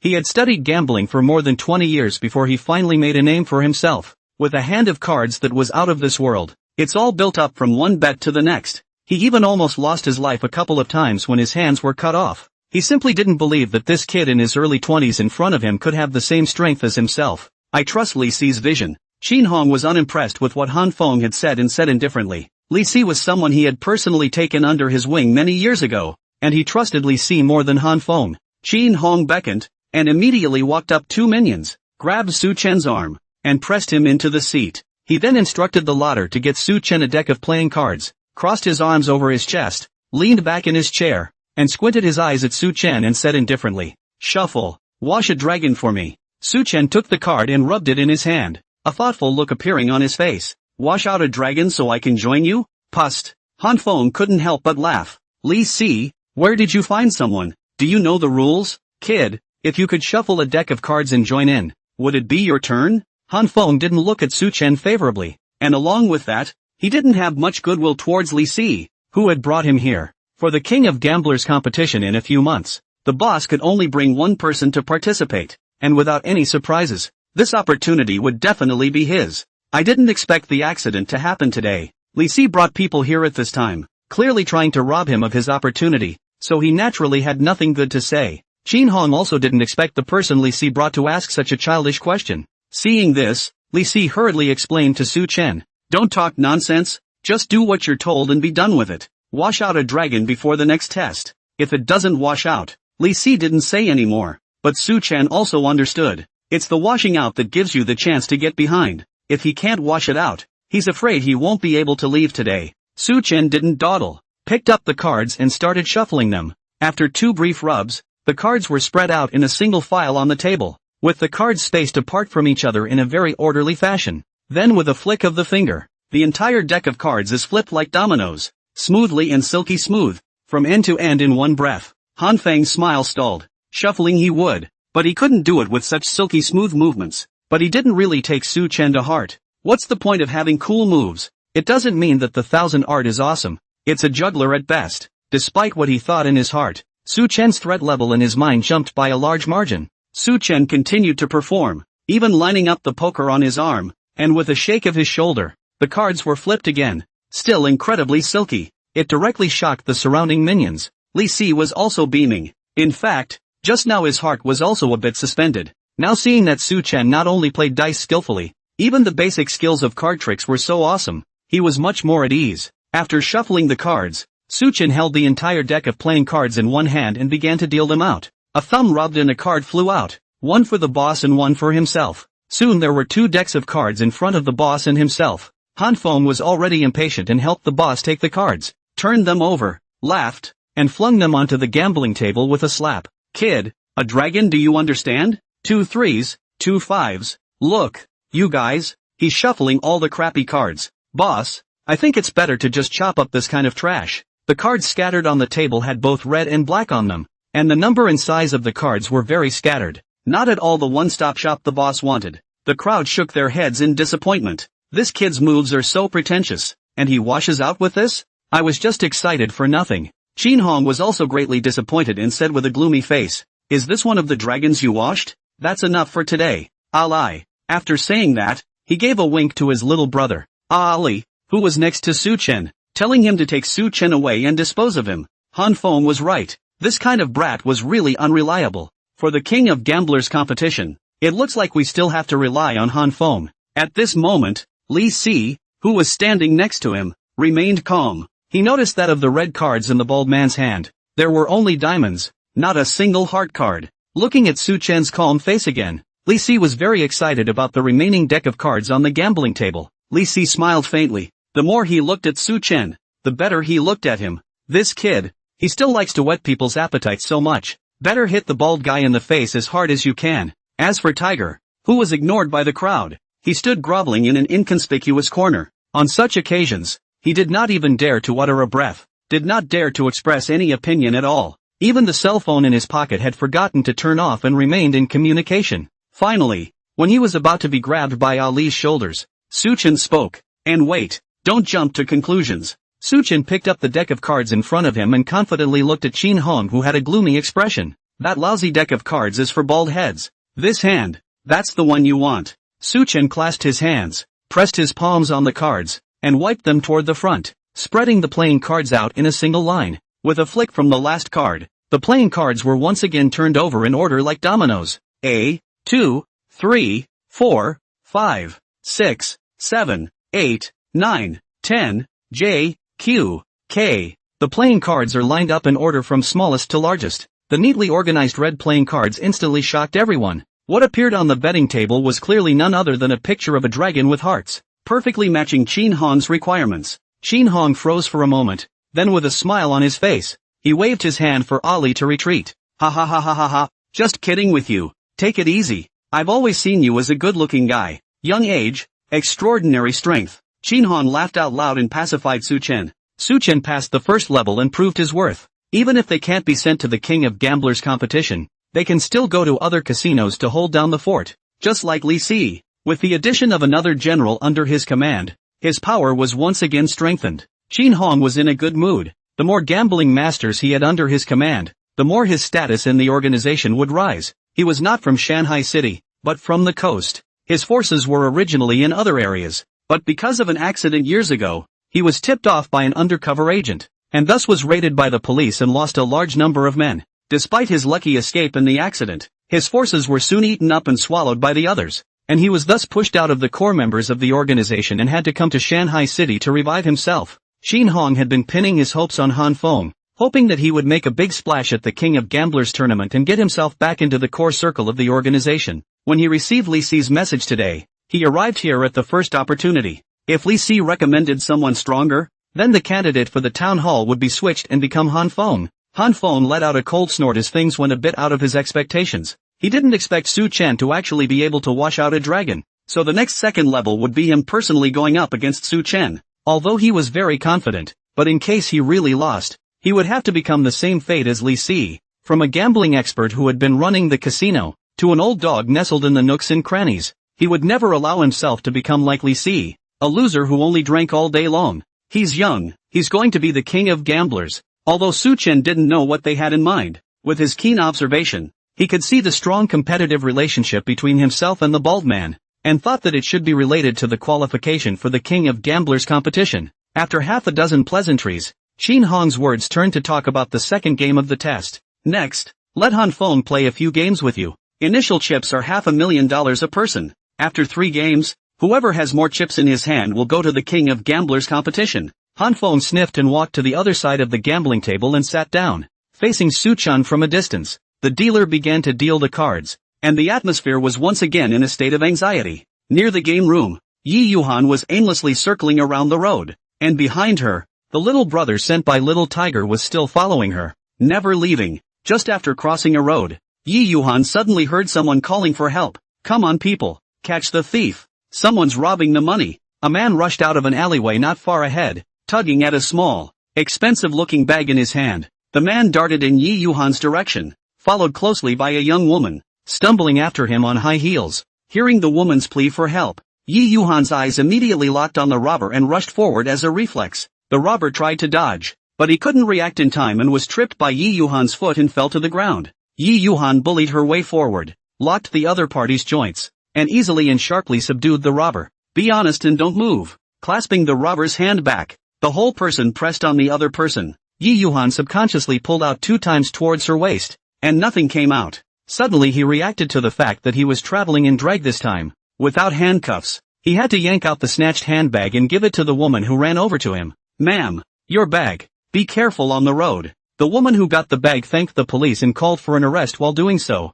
This scene all fell into the eyes of the little brother who was following Yi Yuhan behind her. My little brother immediately felt something big was wrong. In those few seconds just now, the woman's display of athleticism was a far cry from the image of the weak woman in the casino just now. There is also the final subdued thug, smooth hand over the handcuffs action, but also too skillful. She's definitely a cop. That man who came with him. At the same moment, Yi Yuhan also just remembered that she was still being followed and brushed her head back to look. The two of them looked at each other with 4 eyes, and both of them trembled. The little brother immediately reacted and turned directly to run backwards. Yi Yuhan was just about to chase after her, but the street light just turned from green to red. The traffic on the road began to move, dividing the two, and she could only watch helplessly as the other ran further and further away. The bus drove slowly by, and the next moment the little brother was out of sight on the street. Yi Yuhan's heart instantly fell to the bottom, filled with regret. Damn, how could I forget that myself? He would definitely ventilate immediately.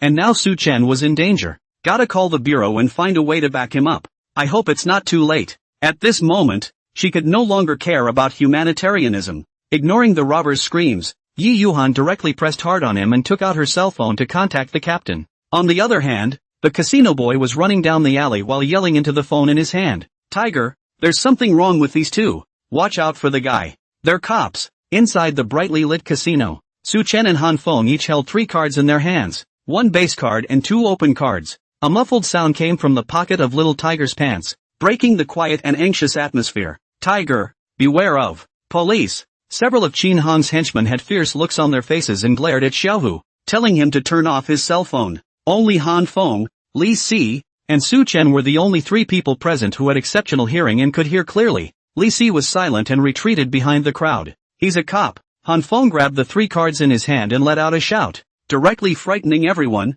all of them staring viciously at Su Chen as if they were enemies. Xiaohu also immediately pulled out his cell phone, and the clear voice resounded throughout the house. That man is a cop. Seeing this, Su Chen could only put down the cards in his hand with a helpless face. Ugh, that's a shame.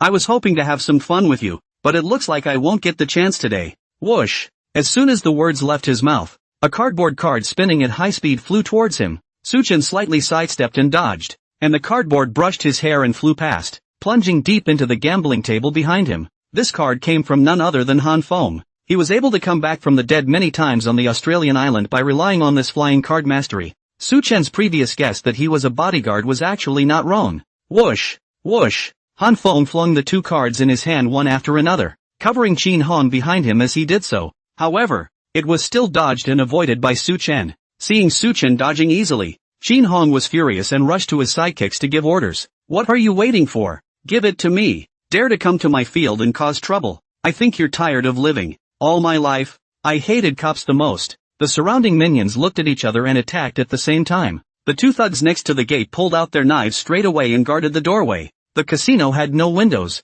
no back door. It was a completely black room, and behind them was the only entrance and exit. As long as they held the place, the cop in front of them would have nowhere to run and be at their mercy. A few beaters with clubs were waiting for an opportunity on the periphery, and a few others went straight forward to try to press Su Chen's arms and shoulders. Qin Hong carefully hid behind Han Feng, not that he was worried about being caught by Su Chen, he was just afraid of being injured by mistake. If the other party dared to come alone, they were either pure fools or naturally had something to rely on. If you can shake the dice to pieces, you must be good at it. But now the only entrances and exits to the place are blocked off. Not even a crack in the window. Together with his own 20 or so juniors, with knives and clubs, and a gun under the gambling table, this cop is bound to die today. Su Chen also launched a counterattack the moment his opponent attacked. Elevator Warlord, activate. Straight up with a back kick, kicking the chair out from underneath him and blocking the back. Ka-ching! Another overhead elbow sent the man who had rushed sideways in front of him flying out of the room. The man's chest sunk right into the ground, and with only a short, miserable scream he simply went still. After knocking the first person away, Su Chen, as if he had eyes behind him, suddenly bent his knees and crouched down, and at the same time, a bat brushed past his head with a huge force. He then smoothly turned around and stood up, delivering a palm strike to the neck of the man behind him. The man behind him instantly dropped his stick, covered his throat with both hands, and backed away. His throat was open and closed, and he could not make any sound at all, having lost the ability to speak. Just now, Su Chen's hand slash directly shattered his throat bone. Su Chen's sleeves hunted, accompanied by screams and shrieks as the sounds rose and fell. After a few attacks, Su Chen already had almost 10 people lying around him, and still on cloud 9 himself. He stepped over the bodies of the thugs and headed for the only door. Glancing at Li Si met his gaze and felt like he was being stared at by a fierce tiger. Filled with fear, and immediately crouched down in place, holding his head with both hands. At the main entrance, the nerves of the 2 knife-wielding thugs instantly tightened. Ali and Han Feng remained in front of Qin Hong. Qin Hong's face began to look a bit tense as he waved his hands one after another, greeting the remaining minions to continue on. Xiao, who originally hid in the back, saw the situation and gritted his teeth, ready to take the risk to fight in front of the boss to make a good impression. Directly rushed in the forefront. Another wave of meaningless attacks. Su Chen was a bit annoyed, grabbed 3 cards directly from the nearby gambling table at random. With a flick of the wrist, the 3 cards were inserted like darts in the blink of an eye into the attacking hitman. After that, his hands flew cards one after another as if he were a cardmaster, firing cards in all directions. For a time, no one could even come within 3 meters of him. The 3 fighters who rushed at the front and also Little Tiger, with poker stuck in their chests and limbs, lay on the ground wailing in pain. You can fly cards too. Han Feng was shocked. He was still pinching a deck of cards, ready to wait for an opportunity in the outer circle to sneak attack Su Chen.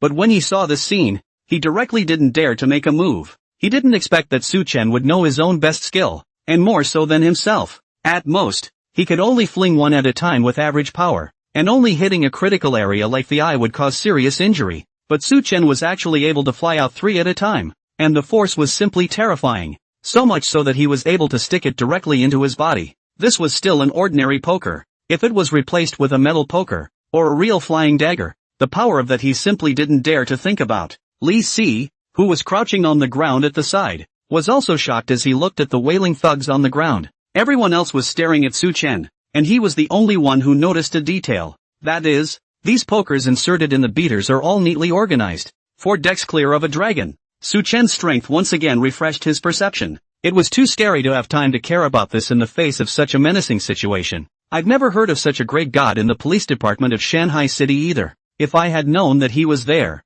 what's the point of opening a casino? Just run away. Su Chen flew an entire deck of cards, leaving only 2 large and small kings. 2 more cards flew out, sticking directly into the knife-wielding hands of the doorway fighters, embedding themselves deeply between the bones. The battering ram let out a scream, and both of his short knives fell. Wanting to pull out the cardboard in his hand, he was in too much pain to pull it at will, and looked at Su Chen with a face full of horror. Suchin bent down and picked up a baseball bat on the ground and casually flung it a few times. The heavy hard aluminum baseball bat seemed as if it was light as nothing in his hands. Turning to the two strong men guarding the door, Suchin said thoughtfully, "It's my first time using it too. You guys hold back." Dang! Dang! With two clanks, the two strong men were directly hit by Suchin with a stick each and fainted on the ground. Suchin mastered the strength. The two people just fainted to death. Otherwise, with the material of this bat, if he really swung it with all his might, he was afraid that his brains would go biao. Behind them, Ally and the few remaining juniors couldn't move a single step as if their feet were filled with lead.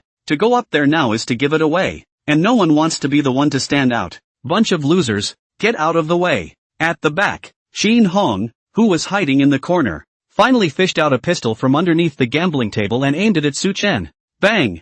Bang! Inside the game room, officers from the West Side precinct kicked in the door of the underground casino. Nobody move. Police, hands on your head. All of you, crouch down. Stop. You guys, don't run. Follow me. Heavily armed police officers fishtailed into the room, instantly taking control of the situation, suppressing all the gamblers and casino goons. Only a few of those who had their heads on straight had already escaped through the back door at the first opportunity. Yi Yuhan was also among the police officers. She searched the crowd for half a day and finally found someone she had just seen in the office. Straight up questioning. Honestly, you guys took Su, Li Si and Xiao Hu. Where the hell did they go? Speak. My little brother's head shook like a rattle. Sir officer, I really don't know. Yi Yuhan questioned several juniors in a row. All of them knew nothing about Suchin and their whereabouts. No one in the room was qualified to know these things yet. None of them had ever met the boss, much less known where he would appear. Yi Yuhan was anxiously circling in place. She was already going crazy.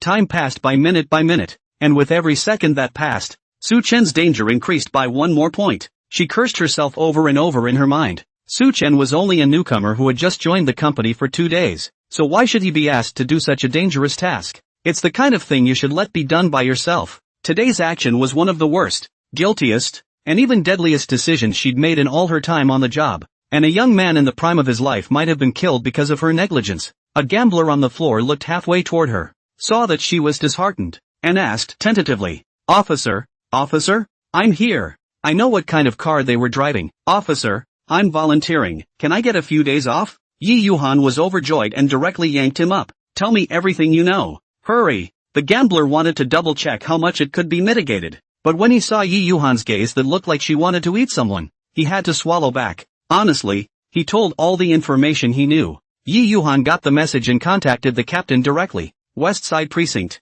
When Shenli received her message, he also immediately sent someone to check the surveillance to confirm Suchin's route and position. Captain, got their route. Suchin's current location is Southtown, the Sooner Hotel, Downwind Hotel. Bang! A loud gunshot pierced the silence in the closed casino room. The image that the crowd was expecting did not appear, only to see Suchin still standing intact at the gate, carrying the bat in his left hand, his right hand stretched out in front of his chest. Instead, a crater appeared in the wall above his head from the very shot that had just been fired. Ah-ha-ha! Simultaneously with the gunshots were the hysterical screams of Chin Hong. Chin Hong grimaced and screamed miserably, his hands covering his ears, a line of blood flowing out from his fingers, and his pistol falling to the ground. When Han Feng, who was guarding Chin Hong's side, saw his miserable condition, his legs were even softer and he was almost about to be unable to stand. Just now, when Chin Hong shouted out those words, Suchin, in a flash of lightning, pulled out a card from the table next to him, and without the slightest hesitation flew towards Chin Hong. It directly scratched Chin Hong's ear, and a large portion of it drooped down. In his haste, Suchin also didn't have the time to accurately cast his fly cards, or else it wouldn't be the way it was now. But even so, I'm afraid Chin Hong won't be able to keep this ear. Seeing his boss's hands covered in blood and screaming in misery, the remaining beaters on the field yelled, braced themselves for each other, and raised the clubs in their hands to launch a final charge. Suchin pranced and flickered on his feet. No matter how much the other party surrounded him, there was always only one enemy in front of him. Hands up and down, one kid at a time. From Li Si's point of view, this group of juniors were like Hulkas saving their grandpa, sending them up one by one, almost like middle school punks fighting on the side of the road, without any rules and regulations. Soon, only Ali was left in front of Suchin. Even though Ali had both fists clenched in a fighting stance, he couldn't help but feel his hands trembling. Without giving him time to think, Suchin moved. In the next second, Ali felt like she had been hit by a truck. He screamed miserably, spat out a mouthful of old blood, and directly flew out, rolling on the ground several times, and ruthlessly crashed into the table in a terrible state. And then Su-Chen retreated with a footstep. A sidestep dodged the knife that slashed down from the side in front of his head. It's none other than Tiger. He hardened himself against the excruciating pain in his body and picked up a knife from the ground and slashed it down. After Su-Chen dodged, a sidekick hit him squarely in the ribs, sending him flying several meters and smashing into Qin Hong's feet. Su-Chen contented himself with that leg kick. He himself had sort of helped him brush his face in front of Qin Hong, as a token of appreciation for him showing him the way today. Han Feng took a look, but after 10 minutes, other than Qin Hong and Li Si, he was the only one left who could still move. Damn it, I'll fight you. Saying that, he forcefully threw the chair beside him towards Su-Chen. Dang! Without changing his face, Su-Chen kicked the chair in the air to the side with a turning sweep. Then, without hurrying,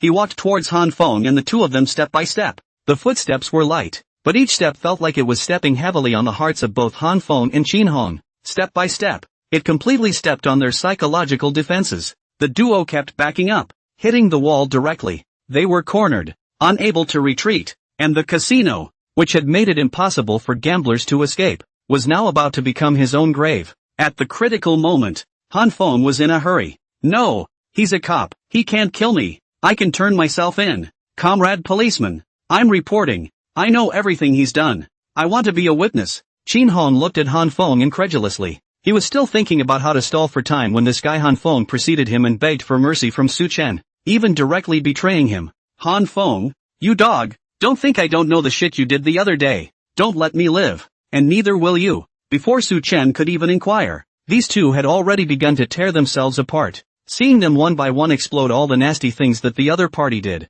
Su-Chen subconsciously pulled out his pocket, and only then remembered that his cell phone was still in the car, and his mind suddenly had an idea. Both of you, knock it off. Now here's your chance. Either of you two have a cell phone, lend it to me. There's drama. Han Feng shivered as he pulled out his cell phone and slid it from the ground to Su-Chen.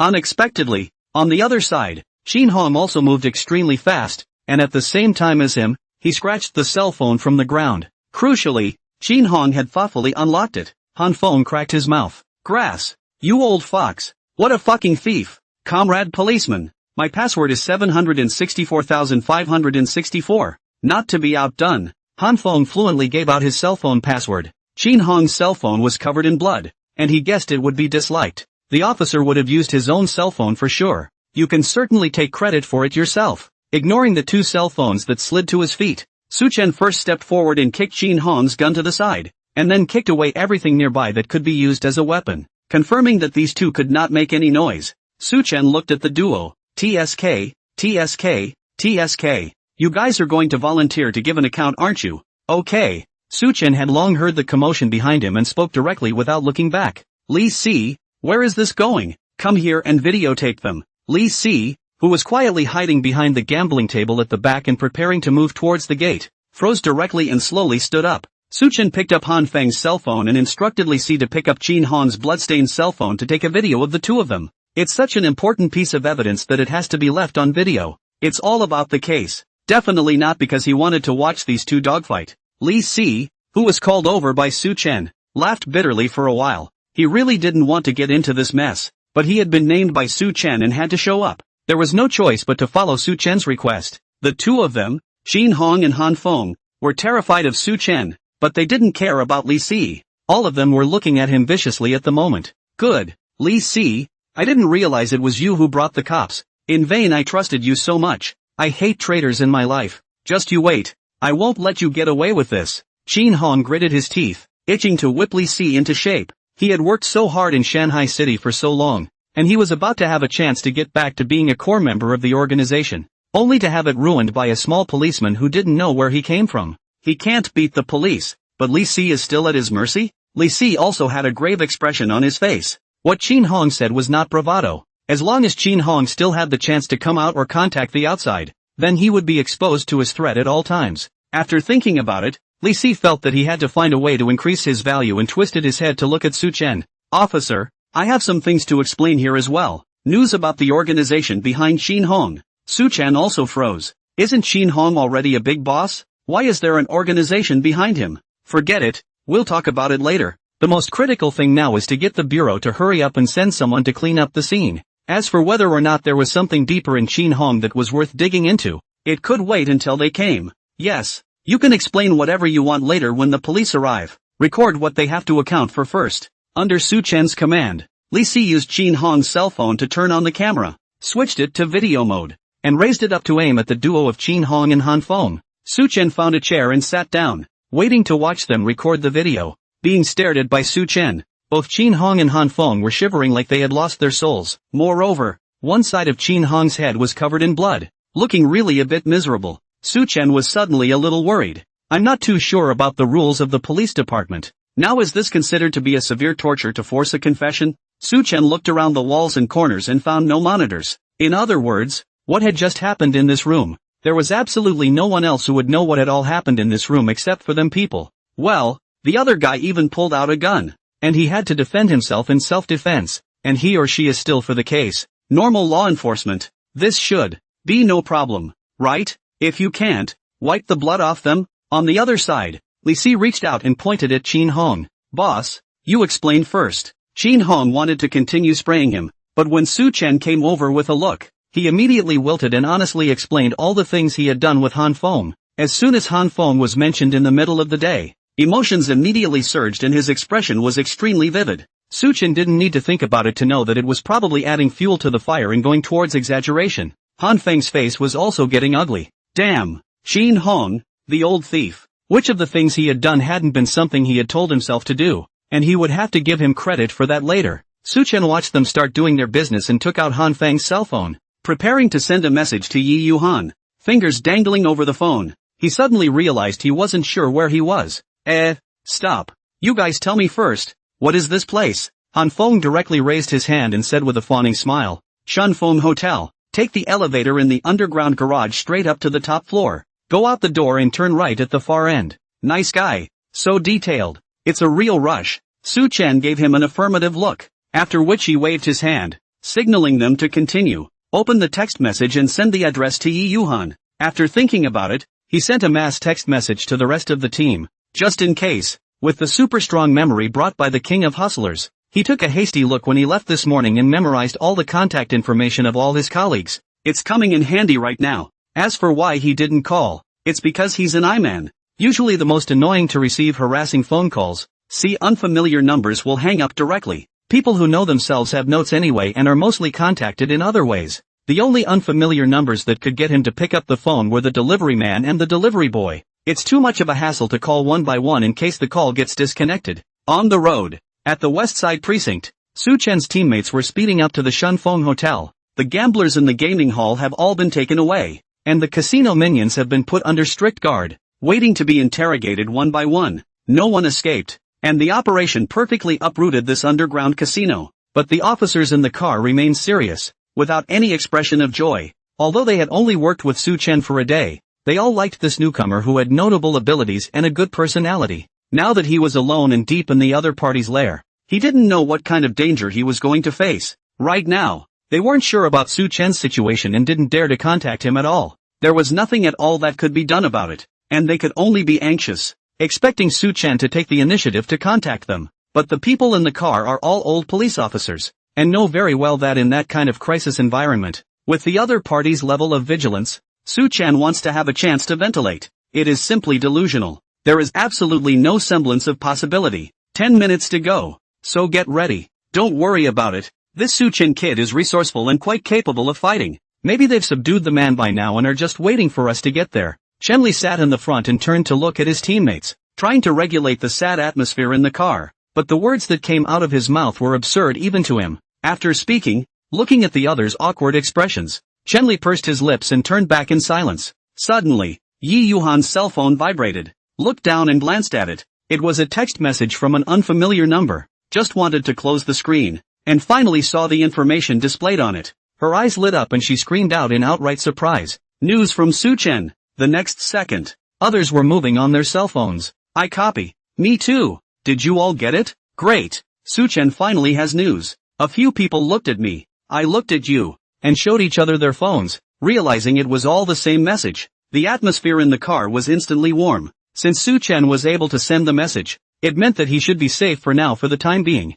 They were about to arrive. As long as the large force arrived, any danger would be resolved. Su Chen would definitely be fine. However, Chenli remained vigilant and didn't get as excited as the others, but looked at the text message in his cell phone with a puzzled expression. The address is too detailed. Even the room it's in and how to get there is clearly written. It's reasonable to say that the other party would never be so careless if they could hide in Shanghai City for so long. In order to prevent exposure, there must be some means that won't let Su Chen know where they are, right? Yi Yuhan frowned. Captain, what do you mean? You suspect something is wrong with the text message? Chenli nodded. Something's fishy. After you were exposed, the other party may have taken control of Su Chen, forcing him to reveal the contact information of all of us and then luring us in. This location is most likely a trap set by the other side, trying to come up with a jar. Chenli didn't go into detail about how the other party had forced Su Chen, but everyone understood. Being caught by these vicious outlaws, facing the interrogation will definitely not be like the police station, so rules, is likely to directly suffer all kinds of torture,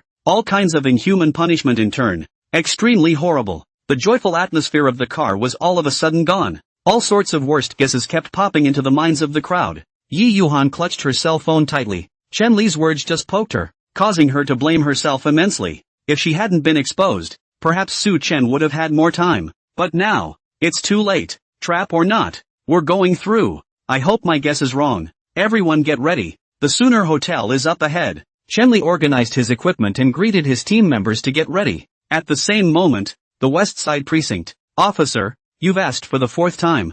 I'm just a stud. I really don't know anything. That's the same answer I'd give if you just asked me 10 more times. In the various interrogation rooms, the captured casino henchmen were like stinking stones in a sewer, half questioned, one by one. They are playing deaf and dumb, insisting that they don't know anything. Go to their boss if you have any problems. As for where the boss is, it's still the same thing. I'm just a horse's ass. So what the hell do I know? The trial was adjourned. The unproductive officers met in the corridor, hopeless looks on their faces and sighs. These guys are all veteran police officers with a lot of interrogation experience, and each of them is considered an expert. But the interrogations continue to go nowhere, and now that a wave of younger cops have replaced them, they come out for some air and to exchange progress. These guys are old and tough talking. This time it's tough. Damn. You guys are not seeing how arrogant I am here. I damn well want to kick it up. These guys are the lowest level watchmen. It's normal that they don't know anything. The casino owner must have a strong sense of counter-surveillance if he can hide for so long. Deputy Director Tang Jianjun was also very concerned about the progress of this case and came over to inquire about the progress. Looking at their sad faces, he knew that most likely there was nothing to be gained by comforting the crowd. Chenli and the others have already arrived at the other party's lair, and will soon be able to recapture another group of people. There should be a casino executive or core staff. You guys take a break. We'll be relying on you later. This is an opportunity that Su Chen traded his life for, so you must interrogate the results. Several of the older police officers sniffed and perked up. Don't worry, Chief. I'm sure I can pry their mouths open later. Definitely won't fail my brothers on the front lines. Little man, if you don't give them some color, do you really think that I've been interrogating for more than 10 years for nothing? By the way, Bureau Tang, who is this Su Chen you speak of? A newcomer? Tang Jianjun nodded. Yeah, the new guy who just checked in yesterday. Yesterday one man took down a 10-man robbery gang, and today he's also the one who sent intel to the bureau by traveling only to the casino's lair. This kid is a good one, with good hands and a good head on his shoulders. It's just that it always feels like he has an aura about him that doesn't look like he came out of the police academy, rather like a Hummer. His mouth was picking on Su Chen's faults, but the admiration in Tang Jianjun's eyes was already on the verge of overflowing. He had just received news from the front, and Su Chen had actually figured out the location under the crisis-ridden environment, even detailing it down to the door number, and take the opportunity to get the word out. It was almost not like a trainee police officer who had just joined the force, but like a top agent who had been through a lot of battles, fighting 1 against 10, going deep into the enemy camp. These are all hot-blooded scenes that only appear in movies. Anyone who has really been in the police force for a few years knows that even an arrest that only targets 1 or 2 people can have surprises. In order to evade capture and confront police officers, these outlaws will literally fight for their lives. Although the message sent by Chenli also indicated his concern, Tang Jianjun chose to believe Su Chen. He's been a cop for half his life and definitely trusts his eyes. This kid,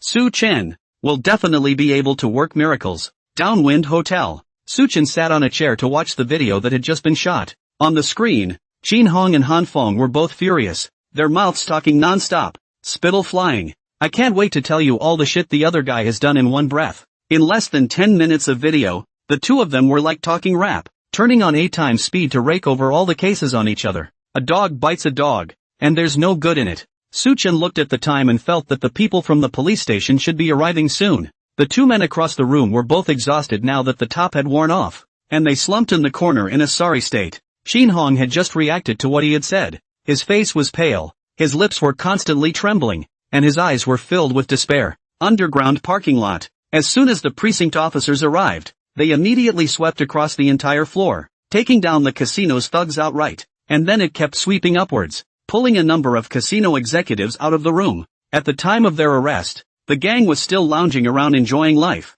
oblivious to what was happening to their boss. When he saw the police breaking into the house, he righteously issued a condemnation, claiming that he was a good citizen and that they were trespassing. The next second he was snapped to the tabletop and handcuffed. On the top floor of the hotel, the ops team arrived at the room described in the text message. Chen-li gestured toward the personnel in front of him. With a loud bang, the gate was forced right through, and the officers fished their way in. Nobody move.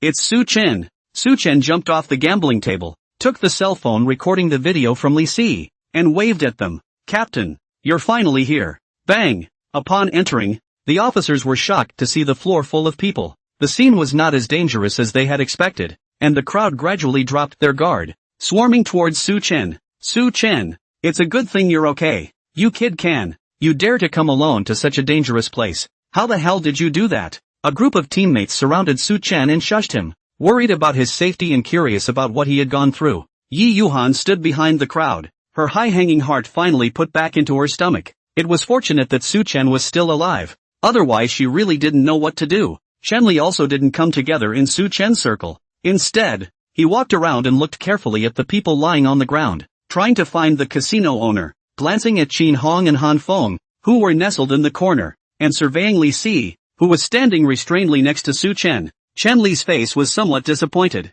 Chen-li looked around and really didn't see which one looked like the boss, so it felt like things were the same as his. Soo-chan and his duo should have exposed their identities a long time ago and been used by the other party to turn the tables on them. Luckily, Soo-chan was resourceful enough and capable enough to break their game. Unfortunately, there's still no catch. Soo-chan, did you just see the casino owner? Soo-chan subconsciously glanced at the two shivering men in the corner. Boss? See ya. It's lying right there. The one with blood coming out of his ears is. His name is Shin Hong. Next to him is his subordinate, the gambling master from the Australian island, Han Feng. Soo-chan reached out and pointed to the corner of the room to introduce the two of them to the officers. Everyone was stunned to learn that the man nestled in the corner like a wreck was the casino owner they had been investigating day and night. Especially Yi Yuhan, her eyes were wide open. She really couldn't accept this fact. The way these two were cowering in the corner just couldn't be associated with the image of the mysterious casino owner. From an underground emperor, he became an underground beggar.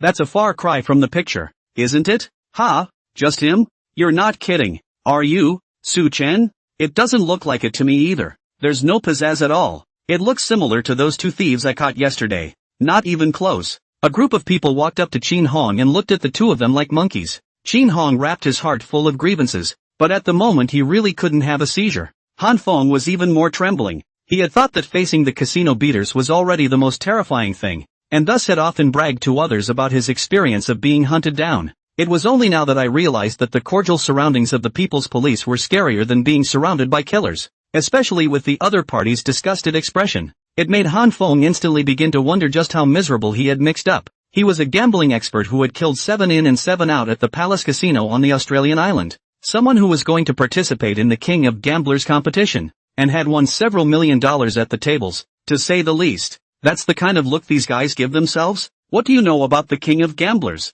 On the other side, Soo-chan continued to introduce to his colleagues. By the way, this one next to me is called Lee Si, and he's kind of done me a big favor. He's the one who brought me here. Without him, I wouldn't have been able to catch Shin Hong even if I was more powerful. He's been around Shin Hong for many years and understands a lot of things and wants to take the initiative to explain. Thanks to him this time, being introduced by Soo-chan on his own initiative, Lee Si was originally quite excited, thinking that he should be able to suffer less. But the more he listened, the more wrong he was. Soo-chan kept praising him for his help, and the more he said, the more outrageous he became, which was to put him to death. If these words get out, even if he gets out early in the future, Will he still be able to continue to work in the road? It would be nice not to be hunted down by Qin Hong's forces. Not even just Qin Hong. I'm afraid that none of the other forces would dare to want him. A man who has helped the police. Who dares to ask him to be his little brother? Isn't that too much to ask for his life? Fortunately, Su Chen also emphasized his gambling skills at the end,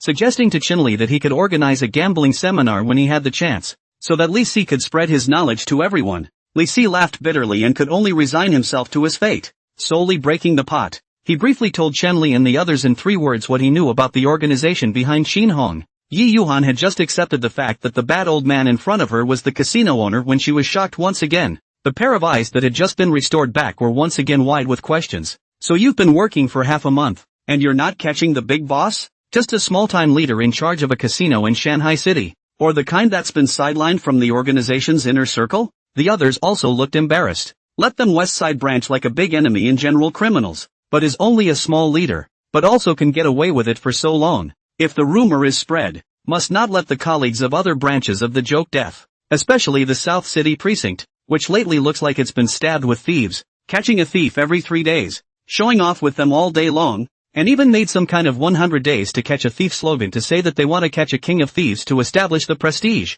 so that the thieves in the South City no longer dare to show their faces.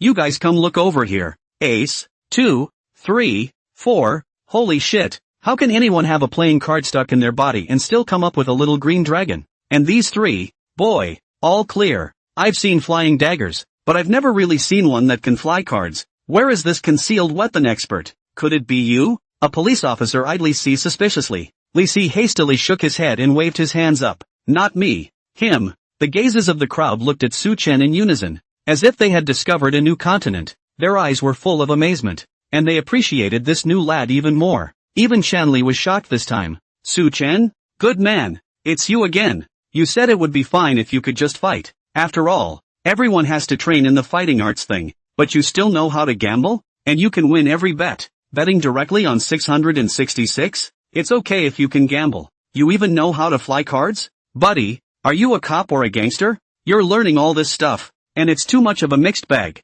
isn't it? While they chatted, fellow officers quickly cleared the scene. Without further delay, the crowd returned to the police station along with the large force of captured casino members. Su Chen returned to the police station, and after simply going through the police process, he was brought over by Chenli without stopping to inquire about the progress of the interrogation. Chenli was also authorized by Tang Jianjun to let Su Chen show his face and get acquainted with these old policemen. As soon as he saw a few acquaintances, Chenli asked directly, "Well, what did the interrogation yield?" A few of the older cops who came out for a break had just interrogated a few of the casino executives, and it was still fruitless. These sons of bitches are certain that we can't find out any crucial evidence, as long as they never let up. Just relying on that little casino in the gaming hall isn't a big deal to them at all. It's really pissing me off. A few old police officers holding a thermos cup drank a mouthful of tea, which put their attention on Su Chen next to Chenli. Looked up and down, did not care much. They are now only thinking of prying open the mouth of these people inside. Is this your new kid? Well, looking good. Chen, I said, can you guys do us a favor? How are we going to interrogate without any valuable evidence at all? That's right, we're police officers, not gods. It's hard for a clever woman to cook without rice. Su Chen smiled faintly and said to Chenli, Captain, I forgot to mention that on the way earlier, before you guys got here, I recorded a video for Qin Hong. It's in his cell phone. A few old-timers might be of use. West Side Precinct. Tang Jianjun was in his office, sipping tea in a happy mood. There was another man across the street, an old classmate and rival of his, deputy director of the South City branch, Wu Guoliang. Both were in a good mood. One has just eliminated the underground casinos that have been lurking in Shanghai City for a long time, and the other has just swept away a large number of thieves in the southern city, and also shouted the slogan 100 days to catch the thieves. Wu Guoliang did not yet know that the Xiqing branch had already captured the casino boss. He came over this afternoon, mainly because he wanted to catch up with his old classmate, and in the meantime, he gave him a slight introduction to the achievements of the South City during this period of time. The two old foxes sat on either side of each other, both with smiles on their faces. Harm, we've just been lucky in South City these past few days and caught a few petty thieves. I don't even think it's a big deal. How many were caught? Hiss, like 24. You see, with all the thieves we've caught, we're a little understaffed. Wu Guoliang talked a lot, while Tang Jianjun still smiled without saying anything. Knock knock. Enter. There was a knock on the office door and a couple of old cops huddled together walked in. Seeing Wu Guoliang beside them, they were all slightly stunned. Tang Jianjun waved his hand, signaling that they didn't need to care. Why are you guys free to come to my place? Have you gotten the results of the interrogation? At the mention of interrogation, several of the older police officers were talking. Bureau Tang, what is this Su Chen? This kid is too demonic. We've been working half the day, only to have him come back and we're straight off the clock? If we had known he had a video, what were we working on? Tang Jianjun was confused. Wait, what did Su Chen do? What video? A few people recapitulated what had just happened after Su Chen returned to Tang Jianjun again. Just after Su Chen made his suggestion, Chen Li asked someone to fetch Qin Hong's cell phone and opened it to see that there was indeed a video of the latest shooting. As the video played, Qin Hong's sins were presented before their eyes one by one, and several people fell silent. I don't think I need to interrogate myself. Why don't I get off work? What's the question? After sending someone around the interrogation room with the video, both the casino management and the casino minions were also silent. The scene shows their boss, like a lost dog, spelling out his crimes one by one. Then what are they waiting for? If we don't account for something out of this, it's not going to be worth anything at all. If he was slow to speak, all the remaining information would be snatched up by someone else. For a while, the various interrogation rooms were so busy that they didn't even need the interrogating police officers to say anything. These people just kept talking like they were plugged into a clockwork. The pressure was on the recorder at once. The interrogation progressed by leaps and bounds and was over before the police officer in charge of the interrogation could show his strength. After listening to them, Tang Jianjun finally figured out the situation. Immediately, he complained to Wu Guoliang with a helpless face. Tell me about it. Young people are too much these days. Unorganized and undisciplined. He even ran away to the casino to gamble in broad daylight. If he hadn't caught Qin Hong back, I would definitely have to punish him heavily. And also took a video of Qin Hong. Tell me, how can a police officer handle a case like this? What kind of talk is this thinking about? Whether it's for a crime or a store. Ugh, I'll have to educate him later. Tang Jianjun poured him another cup of tea. By the way, you don't recognize Qin Hong yet. Wu Guoliang really did not recognize, just wanted to answer. But unexpectedly Tang Jianjun did not care about him at all, lowered his head and poured tea, talking to himself. It's the boss of the underground casinos in Shanghai City. Oh yeah, the big boss of all the underground casinos. It's the case that you guys in South City investigated for half a year and found nothing, and finally handed it over to us here. Su Chen was just lucky to catch him, so don't take it to heart. Harm. Let's not talk about such trifles. Come, drink tea and tea. What did you say? Borrowing people, right? Okay, we have enough people here. We don't need so many. You can borrow as much as you want. Wu Guoliang's expression was odd, as if he had words stuck in his throat. A few of the older police officers were also very observant, indicating that they had business to attend to, and retreated. Just outside the door, there was a blast of nationalism in the office. On the other hand, Su Chen was sitting at his workstation, organizing the operation report. He was a bit tired after a long day of tossing and turning, and waited in peace for his shift to end. A coworker got a deck of playing cards from somewhere, and a few people got together to study it. Su Chen. Suddenly, someone called out to him, and Su Chen lifted his head to look. It was Yi Yuhan. Su Chen. I'm sorry, I was negligent today. I shouldn't have dragged you into this.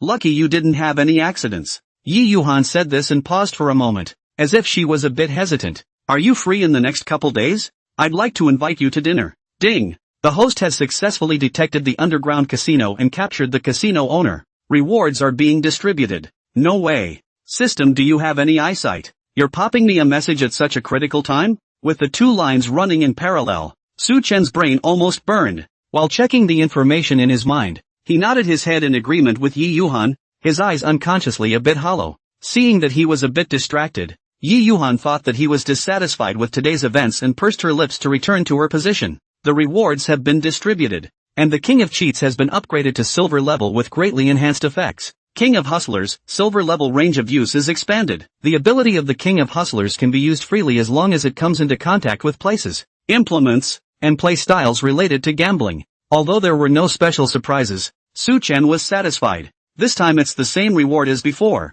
raising the quality of the ability by one level. The scope of action is expanded. Now you don't have to be in the casino. No matter where you are, as long as you are playing dice, playing poker, the King of Cheats ability can be triggered. Even betting with someone can trigger it. This was something Su Chen was a bit skeptical about. If he bets someone that he'll be a multi-millionaire tomorrow, can he really be allowed to win every bet? That's too metaphysical. No way no how. Outside, the interrogation wrap-up is all but complete. Chenli results in a piece of paper from his colleague's hand, which details the location of the underground casinos belonging to Qin Hong's charge within the entire Shanghai city. No matter how big or small, it's all documented and exhaustive. So close to having these casino guys draw up the floor plan. Su Chen, good job. You've gotten a lot of credit this time. Chenli looked at it while smiling and patting Su Chen's shoulder. With this piece of paper, they could immediately go and clear all the casinos, thus wiping out the entire Shanghai city. This is a great thing for both the West Side Precinct and the entire city of Shanghai. Su Chen, your kid just made a merit yesterday, and today you've taken care of such a complicated case. You should at least have a second-class merit. Ooh, that's $10,000. It's okay, you've earned $10,000 in only 2 days of work, rounded up to $5,000 a day. This is going to be a good meal. Yo, so lively. Near the end of the day, Tang Jianjun walked in with Wu Guoliang, who was pulling an old face, and took him to get to know Su Chen. Colleagues saw the two directors come in together and felt that something was wrong. No way. What's the chief doing here when he's off in 5 minutes? It's not going to be overtime, is it? Ah, come on. Just solved a big case. Again? The two came in and went straight to Su Chen. As soon as Wu Guoliang saw Su Chen, he immediately assumed the posture of a person who had been there before and said in an educated tone, "Young man, the police can't rely on their strength to handle cases. They have to use their brains. Trainee police officers, if you can gamble now, will you be able to rob tomorrow? And will you be able to sell drugs later? Old Don, with this kid in your place, you're not worried about messing up something big? And when the time comes, you alone will be able to give him the benefit of the doubt?" The crowd was wide-eyed, wondering what this South City chief was up to today. Even Bureau Tang hadn't said anything, so it wasn't good for them to speak first. Su Chen was also a bit puzzled. How come the chief of the South Side Precinct talks so harshly? No wonder the captain and his men don't get along with the people of South Side. You didn't do anything, and suddenly you're being educated? And you say you gamble. Isn't that still for the case? Tang Jianjun picked up the thermos and drank calmly. Without waiting for him to swallow, Wu Guoliang's old face suddenly scrunched together as brilliantly as a chrysanthemum. The tone of his voice changed, and he said cordially towards Su Chen, "Not me. I have more seniority than him, more experience than him, and more credits than him. Whatever you get into, I'll cover for you. Just what we need here. A young man like you who can fight and has a brain. We're catching the king of thieves these days. Any interest? Think about it." I didn't realize that Director Wu had laid it out for so long, but it turned out that he wanted to dig himself out. Su Chen felt a bit flattered. Although he was indeed quite interested in the king of thieves, he certainly couldn't say anything about it. "I've been inducted into the West Side branch myself, and I get along well with my co-workers. The most critical thing is that if he really showed a little interest, where would Tang's face go? And would he still want to be in the business?" Tang Jianjun also almost spat out a mouthful of water. "Good guy, after arguing with me in the office, you're just waiting here, right? Talking about borrowing a few seasoned veteran cops, and then turning around and tapping into Su Chen's corner? You old thing, the king of thieves isn't even a thief like you. Grass, you old thing, get lost, don't delay the end of the shift." Tang Jianjun immediately took Wu Guoliang away. Su Chen was his blessing. No one would be able to abduct him. Wu Guoliang didn't think it would work all at once, but it was a wide net anyway. Turning back while being pushed away, he said, "There's no rush. Think about it." After the two left, the office was back in full swing. "Alright, Su Chen, you're famous now. Bureau Wu's vision is notoriously poisonous, and there are very few people who can be seen by him. But you don't say. I kinda wanna catch the king of thieves. Su Chen, you really aren't interested?" Xiao Su is the one who has caught the king of gamblers. What's a city-level king of thieves? Chenli smiled without saying anything and watched the guys bicker, when suddenly his cell phone received a message from Tang Jianjun. "Get a reunion and watch Su Chen for me. I'm fully reimbursed for spending." As soon as he read the message, Chenli directly poofed out a laugh and waved at everyone.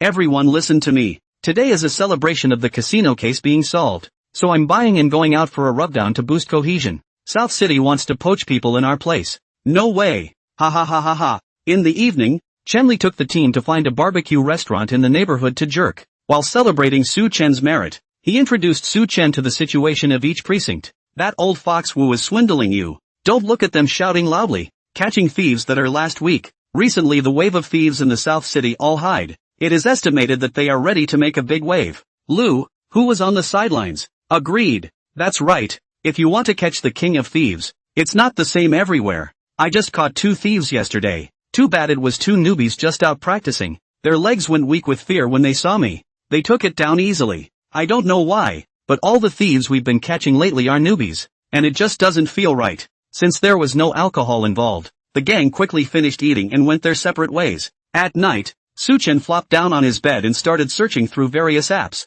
Can a cop jump ship? Do's and don'ts in the workplace. Breathless family. The first day of employment. Another department head to dig me. How do I reply? What should I say to them? After half a dozen swipes, I finally found a reply from Shandong. In the meantime, a compound in the west side located deep in an alley. 20 to 30 people were gathering in a block, and in front of them was a man in his 30s, who spoke as if he were a leader. I didn't bring everyone to the west side because I'm afraid of those south side cops. The youngest of us here is almost 30. We need to absorb fresh blood. This side of the west side is poorly guarded and best suited for newcomers. Fatty, introduce everyone to the brothers who just joined today. The man's name is Wang Dafei and he is known as Fei. It's the king of thieves that the south side precinct is trying to catch. Last week he began to move his stronghold, taking these thieves one after another to this part of the west side. For one thing, he was really intimidated by the bout of catching thieves in the south side, and for another, they did need new people to join them. Otherwise, with fewer and fewer men under him,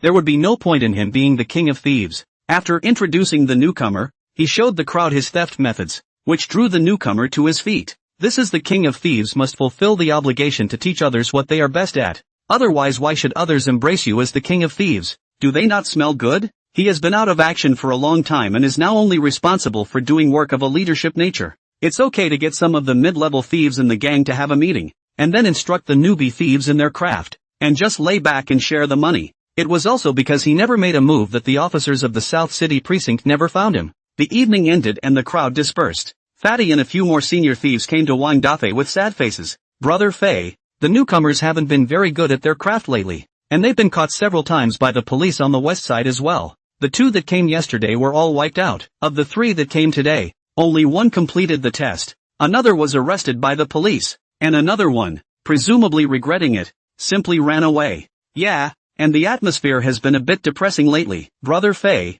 do you think you should take a shot at boosting morale yourself? Wang Dafei took the last puff of his cigarette and crushed the butt under his foot a few times. Okay, tomorrow, I'll show them my hand. The next morning, West Side Precinct. Officer, I want to report a crime. Officer, my car keys have been stolen. Officer, my bag has been scratched, and there's a lot of papers in it. Early in the morning, the West Side Precinct received a number of reports, all of which were stolen. The people who reported the thefts were basically on their way to work during the morning rush hour. Asked about the details of the crime, all said the road people come and go. A moment also cannot recall what the specific situation, to provide no useful clues. What's the situation? Why do I see you guys looking sad? As soon as Su Chen arrived at the unit, he found that his colleagues were already busy, very different from yesterday's relaxed and leisurely atmosphere. Don't mention it. We're afraid we've stirred up a den of thieves in the West End. Early in the morning the police phone is almost busted. The report is full of commuters who rush to the morning rush hour,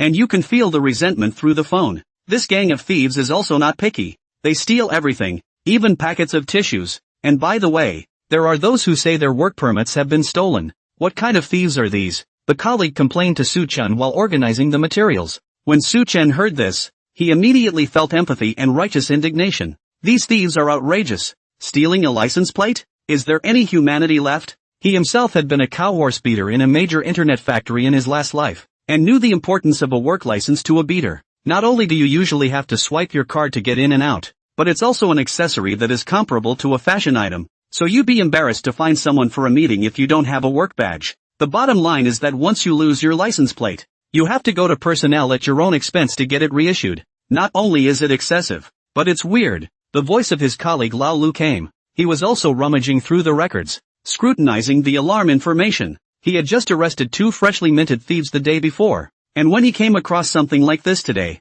he instinctively felt something was wrong. These guys steal weird stuff, nothing of value. The amounts are kept under a few $100s, and some of them aren't even worth anything at all. Judging by my experience, I don't think they're looking for money. Not for money? What else could it be about? Su Chen asked in vain. Xiao Lu was also interested in befriending him, so he explained to him. What this group is doing is more like a demonstration or a show of strength by this group of thieves. Demonstration? A demonstration of strength? Xiao Lu nodded. Yes, demonstrations. Usually when a gang arrives in a new city, or gets a new leader, they make a big splash, both to provoke the police and boost their own morale, and as a way for the king of thieves to show off his tactics, and to make the people under his hand more convinced of him. There are times when they also choose to increase the amount of items stolen to create momentum. However, the amount of theft will be strictly controlled to maintain a relatively safe status to avoid being taken seriously by the police department. According to the descriptions of the people who reported the crime, all of their valuables were not lost, and what was lost were small things placed in their pockets, and the cuts made were very large, but they were unaware of them, which indicates that the other party's hand skills are very strong. The fact that they didn't do it when they could have stolen everything shows that their purpose was not to get rich. Abandoned compound. Everyone has seen. Fei does not strike. But when he strikes, that is invincible. Only Fei does not want. There is absolutely nothing Fei cannot steal. Everyone work hard and learn more from Fei. Especially you guys. Hurry up and improve that craft of yours. Don't just eat and not work all day. In the courtyard, several tables were put together, filled with Fei's morning's battles. He'd spent the morning wandering around the area in the middle of a few nearby subway entrances and business office buildings, and the rewards were plentiful. A crowd of thieves gathered around the table, all convinced of Fei. Wang Dafei just sat on the side, holding a cigarette, and was quite flattered by their admiration. The newcomer, who just joined yesterday, also came to the table, looked it over carefully, and was amazed. He had gone through a lot of trouble yesterday to steal a toy from a couple of kids, and had thought he was going to fail the test, but to his surprise he had passed it and succeeded in joining this gang of thieves. This king of thieves Fei can steal such a large table of things in a morning's time. This hand kung fu that is quite awesome. No wonder this group of people are so convinced of him. The stuff on the table isn't really worth much, I guess, but it can't be helped that there's a lot of it. It's not easy just to carry these things on your body, let alone having to steal them from someone else unknowingly. It's worthy of being the king of thieves that runs through the South City. Brothers, we're done watching. It's time to get to work. Fatty clapped his hands and arranged for the crowd to get to work, with each person responsible for a section of the road. As for the newcomers who had just joined, they were assigned to help the veterans keep a lookout. Meanwhile, South Side Precinct. Wu Guoliang wasn't in a very good mood. The king of thieves is lost? You mean it's possible that the gang of thieves all ran off to the west side? Inside the director's office, Wu Guoliang was being debriefed. The king of thieves they had been following had been out of sight for most of the month, and was suspected to have appeared this morning.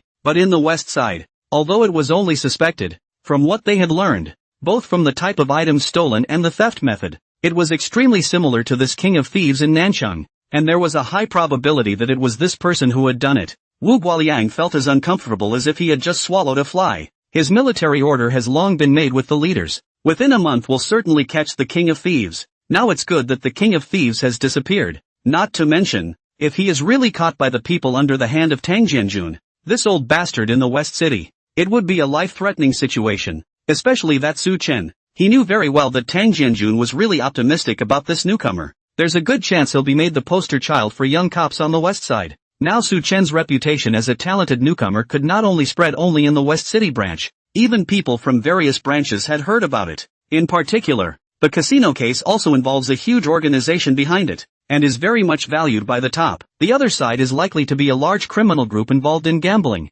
fraud, drug trafficking and a series of vicious events. I heard that even the armed police, special police and other departments have been contacted. In short, the waters behind this case are deep, but the opportunities are just as great. Under a bout of flimflam from this Tang Jianjun guy, the leaders were likely to involve Su Chen in following up on the case as well. If you can leave a good impression in front of the leaders, the future development that is not smooth and smooth and smooth? How many old cops who've been catching thieves all their lives couldn't come across such a great opportunity? When he thought of Tang Jianjun's look of indebtedness, Wu Guoliang felt uncomfortable all over. Well, I don't have much experience, and that's all I know. If you still want to know, you can find some documentaries to watch, or a movie would be fine. There's a Hong Kong movie called The Mandarin Sparrow that you can watch if you're interested. But don't go to work to see Ao. Turnaround Chen Team should scold me for bringing you down. It's not impossible to watch it during work hours. Chen Li and Tang Jiangwo stood behind the two of them at some point and said quietly. Xiao Lu was startled and exchanged glances with Su Chen,